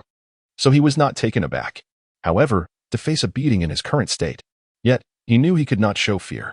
Wang Feng coughed a few times and said earnestly, logically speaking, if someone were to kick a younger person, it would be due to their own inadequacies. Otherwise, they would not have been kicked. Wouldn't you agree? Upon hearing this, the expression of the sword Douluo darkened. This lad seems to possess a sturdy backbone. No wonder he dares to bully Rongrong. However, Wang Feng hastily continued, yet, as an elder, it is only natural and just to stand up for one's juniors. Therefore, I believe it is indeed appropriate to retaliate. However, what do you mean by however? Sword Douluo interjected with a frown. However, esteemed elder, it would not be fitting for you to take action against a junior in my current state, would it? Wang Feng replied with a smile. At present, even a gust of wind could topple me. You, a distinguished title Douluo, have traversed the continent for many years, a figure of great renown. Even if you were to kick me a few times, it would be a privilege. Sword Douluo gasped. This lad is quite eloquent. He glanced at Wang Feng, realizing that if he were to bully this young man now, it would tarnish the reputation of a title Douluo. You, young man, are being indirect and flattering me. Hoping that I will wait for your recovery before taking my leave, aren't you? Sword Douluo remarked with a proud look at Wang Feng. Rest assured, you impudent lad, the sword Douluo, am not so petty. I shall allow you to recover. Moreover, I will bring Rongrong and the others along. You may use all your abilities before me. And I shall refrain from using my martial soul, merely kicking you instead. If you can withstand 3 kicks, I shall overlook Rongrong's matter. Having lived for several decades, Sword Douluo naturally understood the implications of Wang Feng's words. He would not stoop to bullying a junior in such a manner. Truly, you are magnanimous and possess a righteous spirit, an extraordinary man seldom seen in this world, Wang Feng praised. Even with Sword Douluo's thick skin, he felt a slight flush creep onto his face from Wang Feng's flattery. This lad speaks so skillfully, I must admit, it is rather pleasing. In that case, I shall go easy on you when the time comes, Sword Douluo thought to himself. Since you are so benevolent, would you mind protecting me while I recover here? After all, this place is rather perilous, Wang Feng continued. Upon hearing this, Sword Douluo was momentarily taken aback and couldn't help but chuckle. You are quite bold, lad. You want a title Douluo to protect you? To save your life would be sheer luck. You should recover on your own. If fortune is against you and a soul beast appears, it would be your own misfortune. I must return to Rongrong. With that, Sword Douluo snorted coldly, sheathed his sword, and soared away on his blade. He had just witnessed the disappearance of that luminous pillar, arriving alone without bringing Zhao Wujirong and his companions. For the situation was exceedingly perilous. Now, he must return to search for them. Moreover, there were no soul beasts in the vicinity. The terrifying and enigmatic light had driven them all away. Thus, although the sword Douluo spoke with severity, he was not genuinely concerned for the safety of the young man. Watching the receding figure of the sword Douluo, Wang Feng's face broke into a sly smile. It was indeed fortuitous that he had departed. Wang Feng, with great effort, dragged his weary body towards the thorns Xianming turtle, which had already succumbed to unconsciousness from the shock. His eyes betrayed the longing of a man who had restrained himself for 30 years, gazing upon a breathtaking beauty lying upon a bed. Ah, old turtle. It seems you were destined to become my soul ring. Wang Feng approached the withering Xianming turtle, which, barely clinging to life, cast a feeble glance his way. Seemingly too lethargic to move, embodying a resignation to its fate. You wish to absorb me as a soul ring? Is that truly your aspiration? The Xianming turtle regarded Wang Feng with disdain. With a lifespan of 30,000 years and being a tortoise-type spirit beast, its intelligence was far from negligible. How dare it look down upon me? Wang Feng let out a cold sneer. At this moment, his body was infused with the energy of Meteor Tears, which was revitalizing and mending his form, truly an opportune moment to absorb a soul ring. There was no need to wait, as the energy of the soul ring would shatter him, subsequently activating the Meteor Tears. In that instant, he would absorb the soul ring while concurrently being swiftly rejuvenated by the Meteor Tears. It was indeed a flawless strategy. Without a moment's hesitation, Wang Feng drew a short sword from the ring and struck several times, ultimately bringing an end to the Xianming turtle. A black soul ring swiftly ascended from the body of the Xianming turtle. Wang Feng sat cross-legged, swiftly regaining a modicum of his soul power, drawing upon the black soul ring that enveloped his form, commencing the process of absorption. In an instant, a torrent of soul power, akin to the mighty Yangtze River, surged into Wang Feng's body, resembling a band of marauders invading a village, wreaking havoc within him. Unlike the Ice Emperor lizard, which willingly became Wang Feng's soul ring, the Xianming turtle was far less compliant. Consequently, Wang Feng found himself utterly unable to control the immense energy that overwhelmed him, allowing this force, far beyond his imagination, to rampage throughout his being. The experience was reminiscent of his first absorption of a soul ring. With each surge, Wang Feng's already shattered body felt as though it were being ground to dust once more. Blood erupted from every pore, and the agony he endured brought back vivid memories of his initial bodily reconstruction. Yet, this time, a soothing energy akin to the Meteor Tears followed closely behind the turmoil, mending the damage wrought by the 30,000-year soul ring's ferocity. Unlike the first ordeal, where reconstruction commenced only after complete destruction, this time the process was simultaneous. Destruction and repair occurred hand in hand. Though his body was not entirely reconstructed, it felt as if it had been rejuvenated anew. This exquisite agony and exhilarating sensation unfolded in synchrony, embodying a true paradox of pain intertwined with pleasure. Gradually, as the soul ring's energy rampaged through Wang Feng's form, it realized the futility of its destruction. Ultimately, within the sea of consciousness, the azure lotus bloomed, while the black lotus, dark as ink, absorbed the surging river-like energy of the soul ring. A thunderous roar suddenly echoed within the realm of his consciousness, a manifestation of the Xianming turtle's soul awareness. To Wang Feng, it was filled with wrath. For the aspiration to absorb, it was no simple task. Did a mere 30-level soul master truly believe he could absorb the 30,000-year thorny Xianming turtle's soul ring?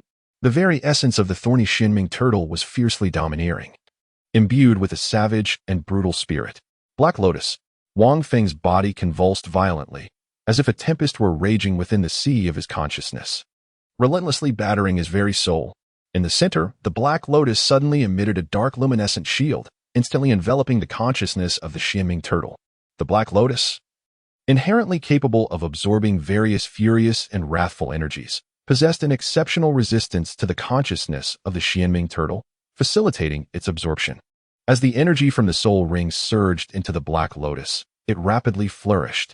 Ultimately, it fully bloomed, each ebony petal appearing as if nourished by water, adorned with menacing barbs that exuded a chilling and sinister aura, imbued with an enigmatic and malevolent essence. However, the Xianming turtle had existed for far too long, its consciousness being overwhelmingly vast. Thus, upon the lotus's inception, it could only absorb the majority of it, leaving a minuscule fragment that remained insurmountable. Wang Feng murmured to himself, 30,000 years of soul beasts, how outrageous. For an ordinary soul master, Xiao San is relatively strong, having absorbed a nearly 2,000-year-old faceless demon spider. But 30,000 years, that's a disparity of 15 times. Just in terms of soul power, even a soul master at levels 40 or 50 could be overwhelmed. Typically, a soul master dares to absorb around 2,000 years only upon reaching level 60 with their 6th soul ring. Goodness, human-shaped martial spirits, if you don't emerge soon, I might truly be finished. In Wang Feng's mind, a furious roar erupted. The Black Lotus had absorbed most of the vengeful consciousness of the Xian turtle. Yet even the remnants posed a formidable challenge to Wang Feng's psyche. It seemed as though, upon hearing Wang Feng's summons, something deep within him stirred. Almost simultaneously, in a room somewhere within Soto City, a young man abruptly opened his eyes and murmured, "This aura has resurfaced after 6 years." Boom. If one were to gaze from the outside, they would witness 12 pairs of energy wings suddenly sprouting from Wang Feng's back, hauntingly enchanting, exuding an overwhelming sense of malevolence. 7 blood patterns ignited across his limbs, converging at the heart. Fortunately, the aura was not overwhelmingly potent, nor did it emanate the earth-shattering presence of the Pangu Axe. At last, a humanoid martial soul materialized within the sea of consciousness. What on earth is this martial soul? Are those wings angelic? Why are they black? However, it feels too ethereal, lacking any substantial form. Wang Feng gazed at the humanoid martial spirit, and at that moment, he truly comprehended its essence. Simultaneously, a fragment of the remaining consciousness of the Xianming turtle was swiftly absorbed by this humanoid martial spirit. Following this absorption, the ethereal state of the martial spirit improved slightly before it vanished entirely. Concurrently, Wang Feng's body began to gradually recuperate. Wang Feng was left in a state of bewilderment. Vanished? This martial spirit is rather peculiar. Wang Feng murmured, sensing an immense power, yet it appeared exceedingly vague, akin to a mosaic, somewhat blurred.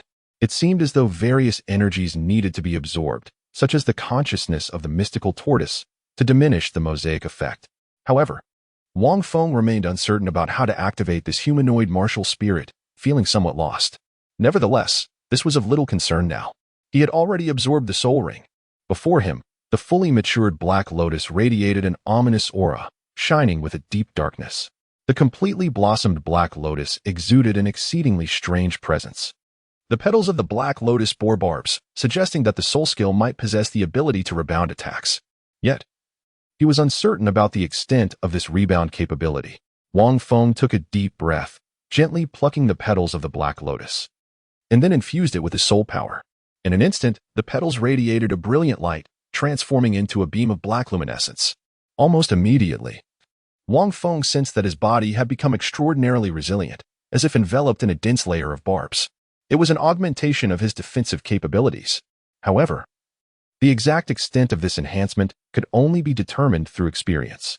Realizing the increase in his defense, he pondered whether there might be additional effects. If only someone could test it on him. Lacking a test subject, Wang Feng reluctantly set this thought aside, and after a moment of contemplation, he declared that this third soul skill would be named Thorn Lotus. As the soul ring was fully absorbed, Wang Feng felt his body grow even stronger. With abundant soul power coursing throughout him, he believed he had surged from level 30 to 33. The majority of the soul ring's energy had been absorbed by the Black Lotus, which now boasted enhanced defensive capabilities, likely doubled. This implied that the Titan Great Ape's charge could be withstood for at least 5 seconds. This was a natural ability of the Black Lotus, not merely a soul skill. Every form of the Green Lotus seed possessed its own unique abilities. The Golden Lotus offered formidable healing and restorative effects, providing a comprehensive recovery and temporarily elevating soul power levels. The Red Lotus manifested terrifying infernal flames, capable of absorbing fire. The innate defensive prowess of the Black Lotus allowed it to absorb various wrathful energies and convert them into power. At level 33, the Golden Lotus could temporarily elevate its soul power by 3 levels, effectively placing Wang Feng at the equivalent of level 36. His physical condition was now at least more than twice as strong as it had been moments prior. Wang Feng gently opened his eyes, yet it seemed he was still unprepared to wield the Pangu Axe. The perilous situation he had just encountered was far too daunting. With a single strike, he could be rendered utterly defenseless, becoming prey to others, a fate he wished to avoid. Just as he believed he had fully absorbed the soul ring, an unexpected warmth began to surge within his chest. Wang Feng gently touched his chest, momentarily taken aback, as if something were about to emerge. Could it be the soul bone? No, that doesn't seem right. Soul bones are typically obtained through drops. In the next instant, a multitude of bony spines began to materialize densely from Wang Feng's chest, swiftly spreading across his upper body. From his waist to his shoulders, he was entirely enveloped. The density of these spines was exceedingly high, emanating a dark hue interlaced with hints of blue light. From a distance, it resembled an ancient obsidian armor glimmering with a bluish sheen. Could this be the thorny spines of the thorn dark turtle? Wang Feng took a deep breath. Could it be an external spirit bone? In the contemporary world of Douluo, spirit bones are exceedingly rare entities, only dropping from soul beasts of 10,000 years or more. They are coveted by countless soul masters, as they bestow various attribute enhancements upon their wielders.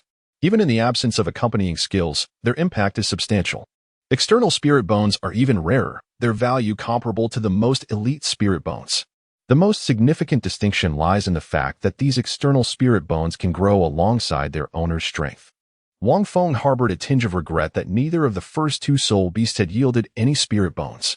Particularly, the Ice Feng Emperor Lizard, which he had absorbed, was also a 10,000-year beast yet bore no spirit bone. Thus, he had not contemplated the matter of spirit bones at all. To his astonishment, this thorn-profound dark turtle had actually produced an external spirit bone. Almost instantaneously upon the manifestation of this external spirit bone, while his speed remained unchanged, the hardness of his body significantly improved. In simpler terms, his defensive capabilities had received a considerable boost.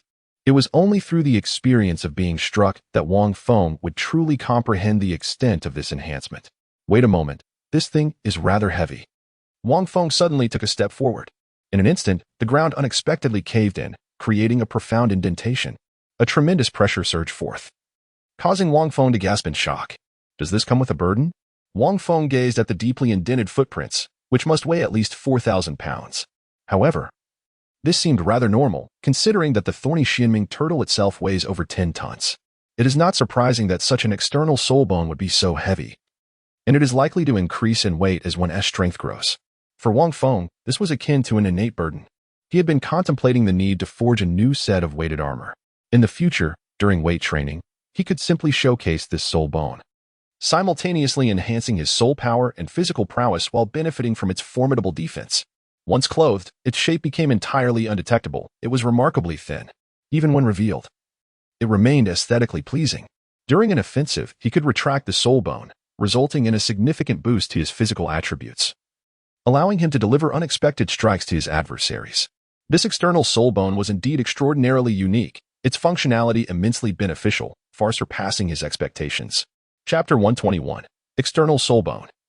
Xianming Armor 3. I wonder what other capabilities it possesses. At the very least, its inherent defensive strength must be formidable. Moreover, could it grant me the ability to naturally rebound attacks? Wang Feng caressed the chest plate formed by the bony spurs. Though it appeared smooth in truth, it was a result of an overwhelming number of spurs densely packed together, rendering individual ones indistinguishable from a distance. Contemplating this, a peculiar smile crept across Wang Feng's face. The sword Doolwa, without utilizing soul power or his martial spirit, would surely find it unpleasant to be kicked by him. Nevertheless, these musings required first-hand experience for validation. After all, an opportunity would soon present itself. This external soul bone, originating from the thorns Xianming turtle, shall henceforth be referred to as Xianming Armor. I suspect it may possess additional functions, but that shall be revealed in due course. Even if it does not, I shall remain content. Wang Feng silently reflected. This battle had been immensely beneficial to him. Beyond the soul ring and the external soul bone, it was his profound understanding of the Pangu Axe, this formidable weapon, that stood out. Only after wielding it did Wang Feng truly appreciate the extraordinary destructive power of the Pangu Axe. There were no superfluous or ostentatious techniques involved, just a single, decisive strike. Even the immensely resilient 30,000-year-old spiked Xianming turtle was left gravely wounded. Although it was not an instant kill, the impact was undeniably remarkable, truly earth-shattering. This represented Wang Feng's greatest trump card. However, the energy consumption was equally staggering. Based on his own estimations, it would only be relatively safe to use at over level 40, and his physical condition must keep pace. Otherwise, he would be unable to unleash its full potential and might even jeopardize his own life. After absorbing the soul ring, Wang Feng donned his attire and proceeded outside. Before long, the sword Doolwa and his companions finally came into view. Among them was Tangan, but notably, Xiao was absent. Upon the arrival of the sword Doolwa, Wang Feng finally comprehended the reason for his abandonment. Xiao had chosen not to return with him. Wang Feng, upon seeing him, the group widened their eyes in astonishment and swiftly approached, encircling him. Ning Rongrong was the first to reach Wang Feng, her sparkling eyes fixed intently upon him. As if she wished to express something, yet ultimately she merely huffed. Humph, you're unharmed. Grandmaster Jian deceived me into believing you were gravely injured. As she spoke, she fell silent, turning away. Wang Feng cast a glance at the sword Doolwa, who was equally observing him, a blend of surprise and subtle amusement dancing in his eyes. How come you appear so invigorated? Oscar inquired, approaching with a handful of grilled sausages prepared for healing. Earlier, Upon the sword Douluo's return, they were informed of Wang Feng's injuries and advised to assist him, prompting Oscar to prepare the healing delicacies in advance. To his astonishment, Wang Feng seemed even more lively than himself. My self-recovery abilities are remarkably robust. Everyone should become accustomed to it and refrain from worrying about me. Wang Feng waved his hand dismissively at the crowd. Oscar interjected, who is worried about you? Ning Rongrong retorted, do not flatter yourself, Our concern lies solely with Xiaowu. With that, she lifted her chin and gazed at Wang Feng. Just then, the portly Ma Fatty chimed in, is that so? But I distinctly heard someone earlier murmuring, I want to see Wang Feng. The speaker has yet to wipe away the tears from her eyes. As he spoke, he directed his gaze towards the faint tear stains at the corners of Ning Rongrong's eyes. Instantly, her face flushed crimson, and she shot an angry glare at Ma Hongjun, exclaiming, you glutton, are you seeking death? Grandmaster Jian, this fool is bullying me. Laughter erupted among the group. Jian Douluo smirked and murmured, you clever girl. No one has accused you, so why the urgency? Is that not an admission of guilt? Ning Rongrong fell silent, lowering her head. Though she was intelligent in this moment, she appeared somewhat foolish.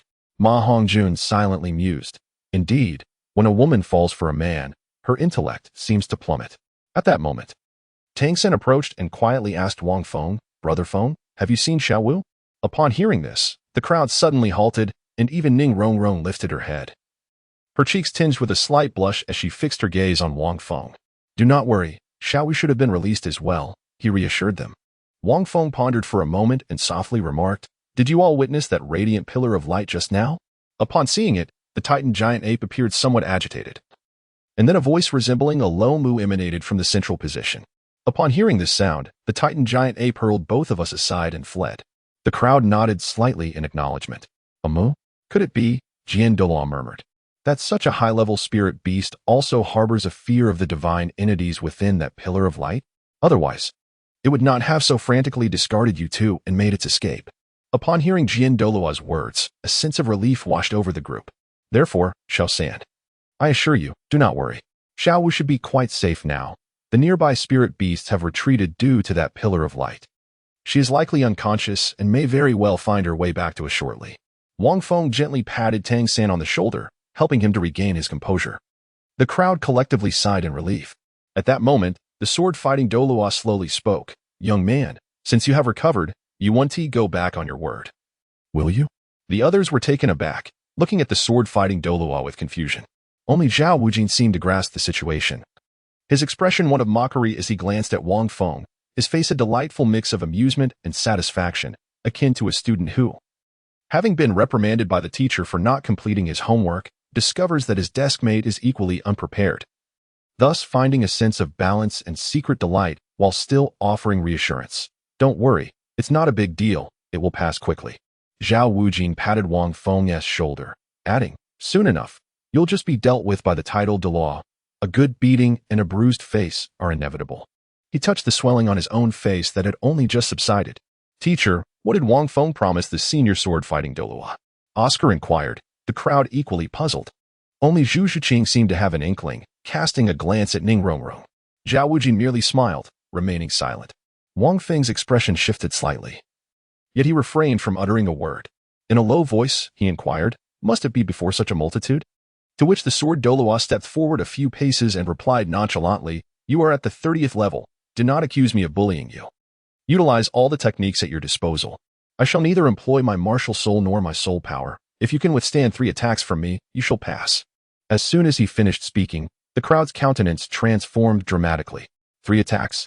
A powerhouse of the title Douluo rank, even without the use of soul power and martial soul, could not possibly be withstood by a 30th level soul master. Moreover, the sword Douluo was a formidable assault-type spirit master, possessing an exceptionally honed physical prowess. Zhao Wujin had been beaten by Tanghao and was in a similar predicament. His face was bruised and battered, taking quite some time to recover. Yet Zhao Wujin was a soul sage of over 70 levels, endowed with the immensely resilient martial soul of the powerful Golden Bear. If he could not endure it, how could a mere 30th level soul master? Wang Feng? With such a kick, he is likely to be utterly incapacitated. Chapter 122. Everyone, step aside. Ning Rongrong's face turned pale with fear as she hurriedly grasped the arm of sword Douluo, exclaiming, Grandfather Jian, you mustn't do this. You cannot kick him like that. Otherwise, I shall ignore you." The others wished to interject but dared not speak. However, Sword Doolwa shook his head and replied, "Rong, you do not understand. Had you spoken like this earlier, I might have spared this young man out of respect for your plea. But just now, he made a promise to me. He declared with great ambition. To be daunted by merely 3 kicks is beneath him. He is not afraid at all. If I were to let him off now, would it not strip him of all dignity? Rong, do you wish to witness this young man be deemed untrustworthy? Or do you consider a man who betrays his word to be reliable?" Sword Doolua's words resonated powerfully. Everyone gazed at Wang Feng in disbelief. Such bravado. Could he truly utter such words? Ning Rong found herself at a loss for a rebuttal. Wang Feng thought to himself, when did I ever say such things? His lips twitched slightly. In his earlier state, uttering such words would be akin to courting death. Nevertheless, Wang Feng realized that Sword Dooluo was evidently a seasoned veteran. This was a case of returning the favor in kind. Ning Rong's plea was rendered utterly useless, swiftly dismantled by Sword Dooluo. Sword Dooluo then turned his gaze towards Wang Feng, offering a slight smile. "These 3 kicks are a certainty." The elder spoke wisely. Wang Feng coughed a few times and declared with righteous fervor, "A man must stand tall and firm. A promise once made is binding. Rong, summon this esteemed swordsman." Hearing this, the Sword Dooluo frowned slightly, pondering the term esteemed swordsman as it seemed somewhat pejorative. At that moment, Zhu Zhuqing, who had remained silent until now, spoke up. "Esteemed one, these 3-legged contests require the strength of 8. Might we join together to support Wang Feng?" Zhu Zhuqing's sudden interjection left everyone momentarily stunned. Sword Dooluo glanced at her in surprise.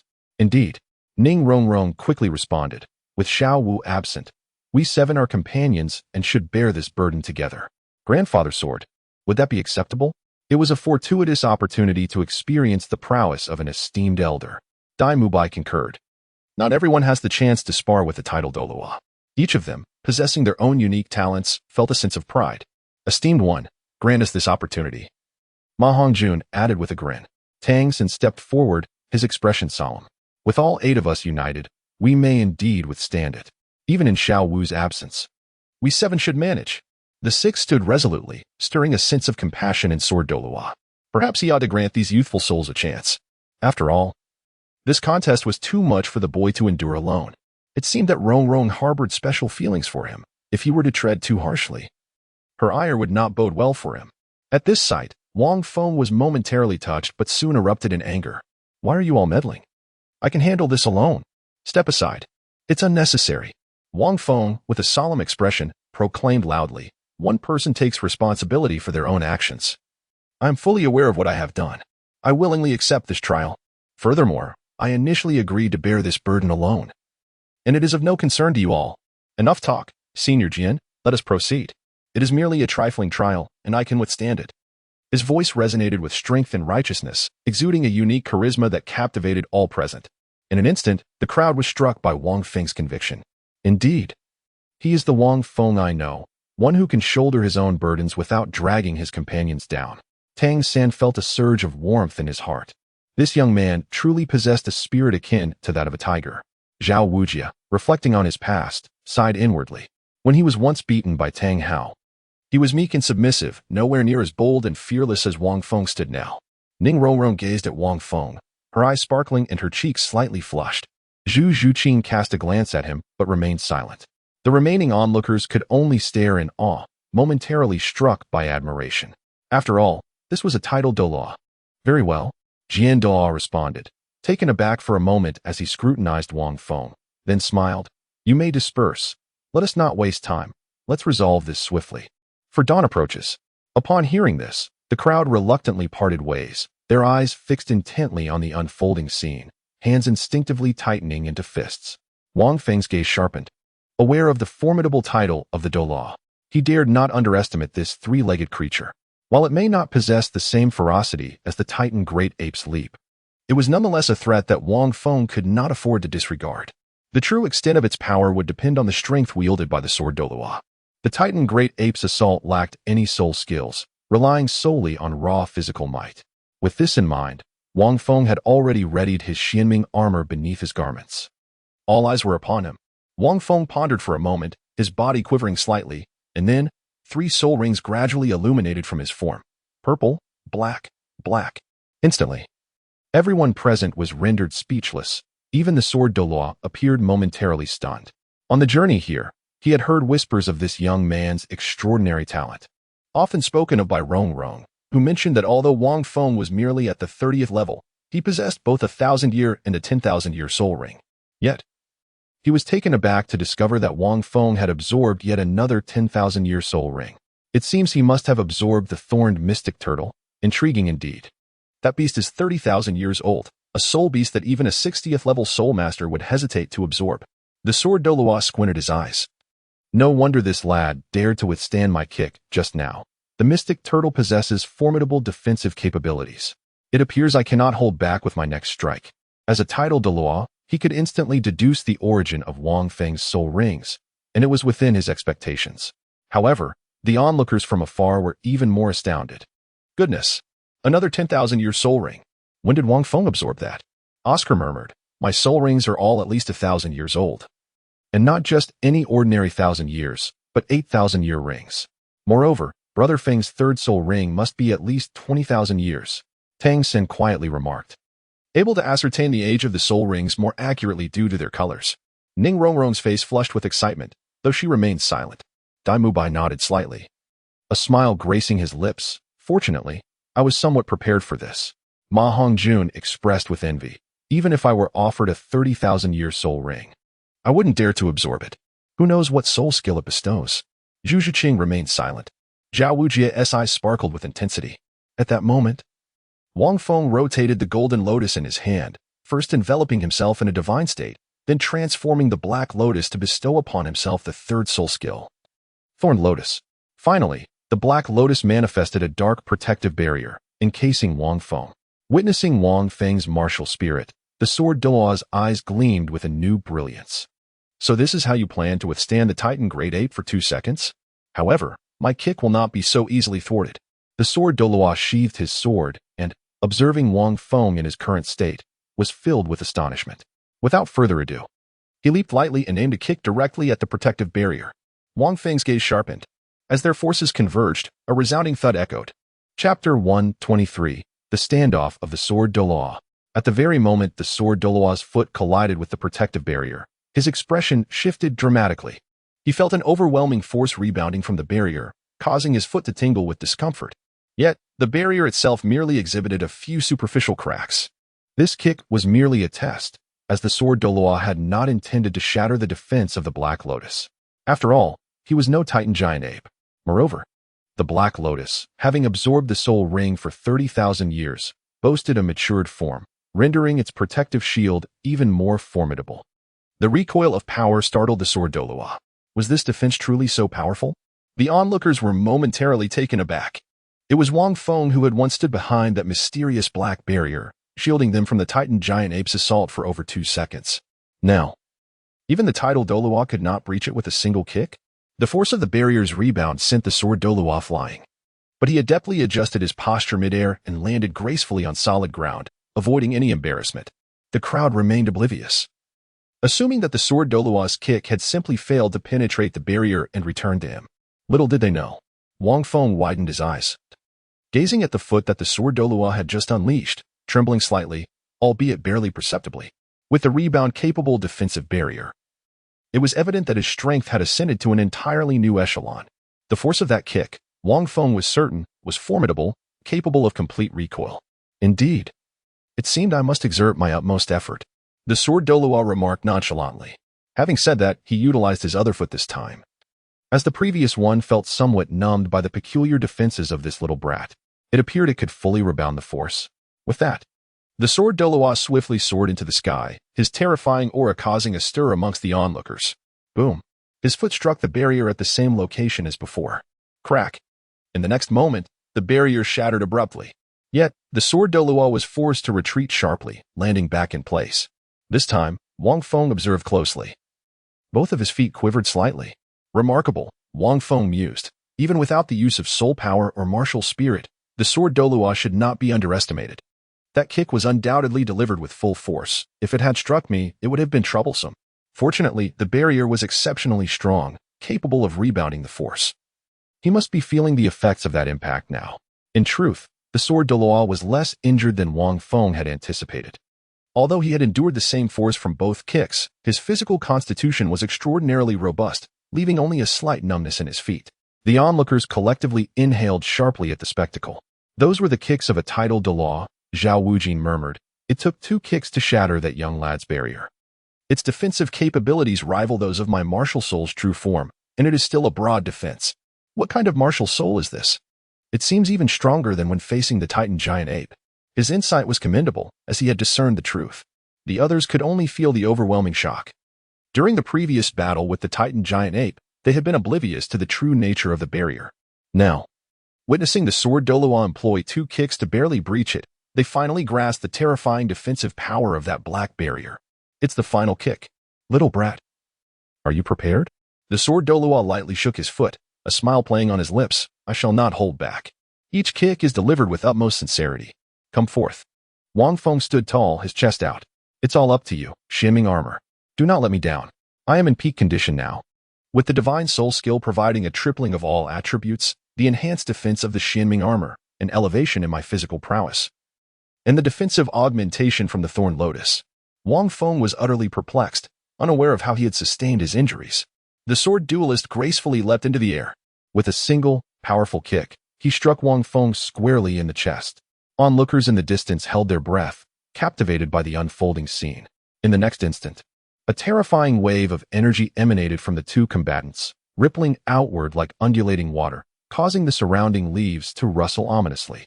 Almost simultaneously, the expressions on both Wang Feng and the sword duelist shifted dramatically. Wang Feng's complexion shifted dramatically as he suddenly spat out a mouthful of blood, staggering backward several steps. Teetering on the brink of collapse, yet ultimately managing to remain upright. The sword Doolwa stood rooted in place, his legs trembling uncontrollably. What on earth is that thing on his chest? So impenetrable? The sword Doolwa's heart brimmed with astonishment, for with this full-force kick, I could have sent even Zhao Wujia flying. How could he merely retreat a few steps? Moreover, he rebounded with an exceedingly terrifying force from his chest. It even left me feeling somewhat weak all over. Was this diminishing my physical defenses? The sword Doolwa found himself utterly perplexed. Even without martial spirits and soul power, he had barely tapped into 1/20th of his true strength. Nevertheless, his physical prowess was undeniably exceptional. The sword Doolwa was at a loss. Not only could that black shield completely reflect his power, but this young man also seemed to possess an even stranger quality. Beyond merely rebounding force, he could weaken my defenses. It was akin to being more prickly than a hedgehog. Wang Feng remained oblivious to the astonishment that gripped the sword Doolwa's heart at that moment. The prowess of that kick from his senior was truly remarkable, indeed. As Wang Feng wiped away the blood, he remarked with admiration, Indeed, I was far too arrogant before. In truth, he had sustained little injury. The blood he spat was merely a result of his own coercion. There was no other choice. He had to maintain a semblance of drama, if only to grant some dignity to the sword Doolwa. Otherwise, despite having done nothing wrong, he feared the sword Doolwa's displeasure would linger. At that moment, the astonished crowd in the distance quickly made their way forward. What a remarkable young man! The sword Doolwa mused after a brief silence, quickly gathering his soul power to steady his trembling legs. With a smile, he continued, Indeed, quite impressive. I doubt any spirit master below level 70 could casually withstand my 3 kicks. Yet, here you are, a spirit master in your 30s, achieving what few can. You have truly caught my attention. Wang Feng mused to himself, have I not utilized nearly all my capabilities? Yet, this still cannot withstand the might of a titled Douluo's kick? Do I not care for my own dignity? If you were a Titan giant ape, perhaps I would find it unbearable, but you are not. Nevertheless, it is likely that the sword Doolwa has failed to notice the external spirit bone attached to him, as such artifacts are exceedingly rare. Wang Feng, are you all right? Ning Rongrong, having shed her previous haughtiness, approached with genuine concern. After inquiring, she turned to the sword Doolwa, admonishing, Grandfather Jin, as a distinguished title Doolwa, could you not temper your strength a little, even without utilizing your martial spirit or soul power? Must you strike with such ferocity? He is merely at the 30th level. The sword Doolwa silently sighed within. Although the boy had spat blood, he discerned that it was a fade, likely a means to preserve his own dignity. In truth, the damage he sustained was probably less severe than what I experienced from the rebound. How ungrateful! However, the sword Doolwa would not voice these thoughts. He too had his pride. Very well, Rong, I must take my leave, he stated, summoning his 7-killing sword martial spirit, casting a fleeting glance at Wang Feng. As for your relationship with Rong, I shall overlook it this time. Zhao Wuji, should Rong suffer any further harm at your Shrek Academy, next time, it shall not be as simple as a mere kick. Humph. With that, the sword Douluo soared into the air on his sword, his cold snort echoing faintly. A collective sigh of relief washed over the crowd, for the pressure exerted by a tidal Douluo was overwhelming. Shortly after the sword Douluo's departure, a lively figure emerged from the forest. Chapter 124, Tangsan's Zhuge Divine Crossbow. My fortune is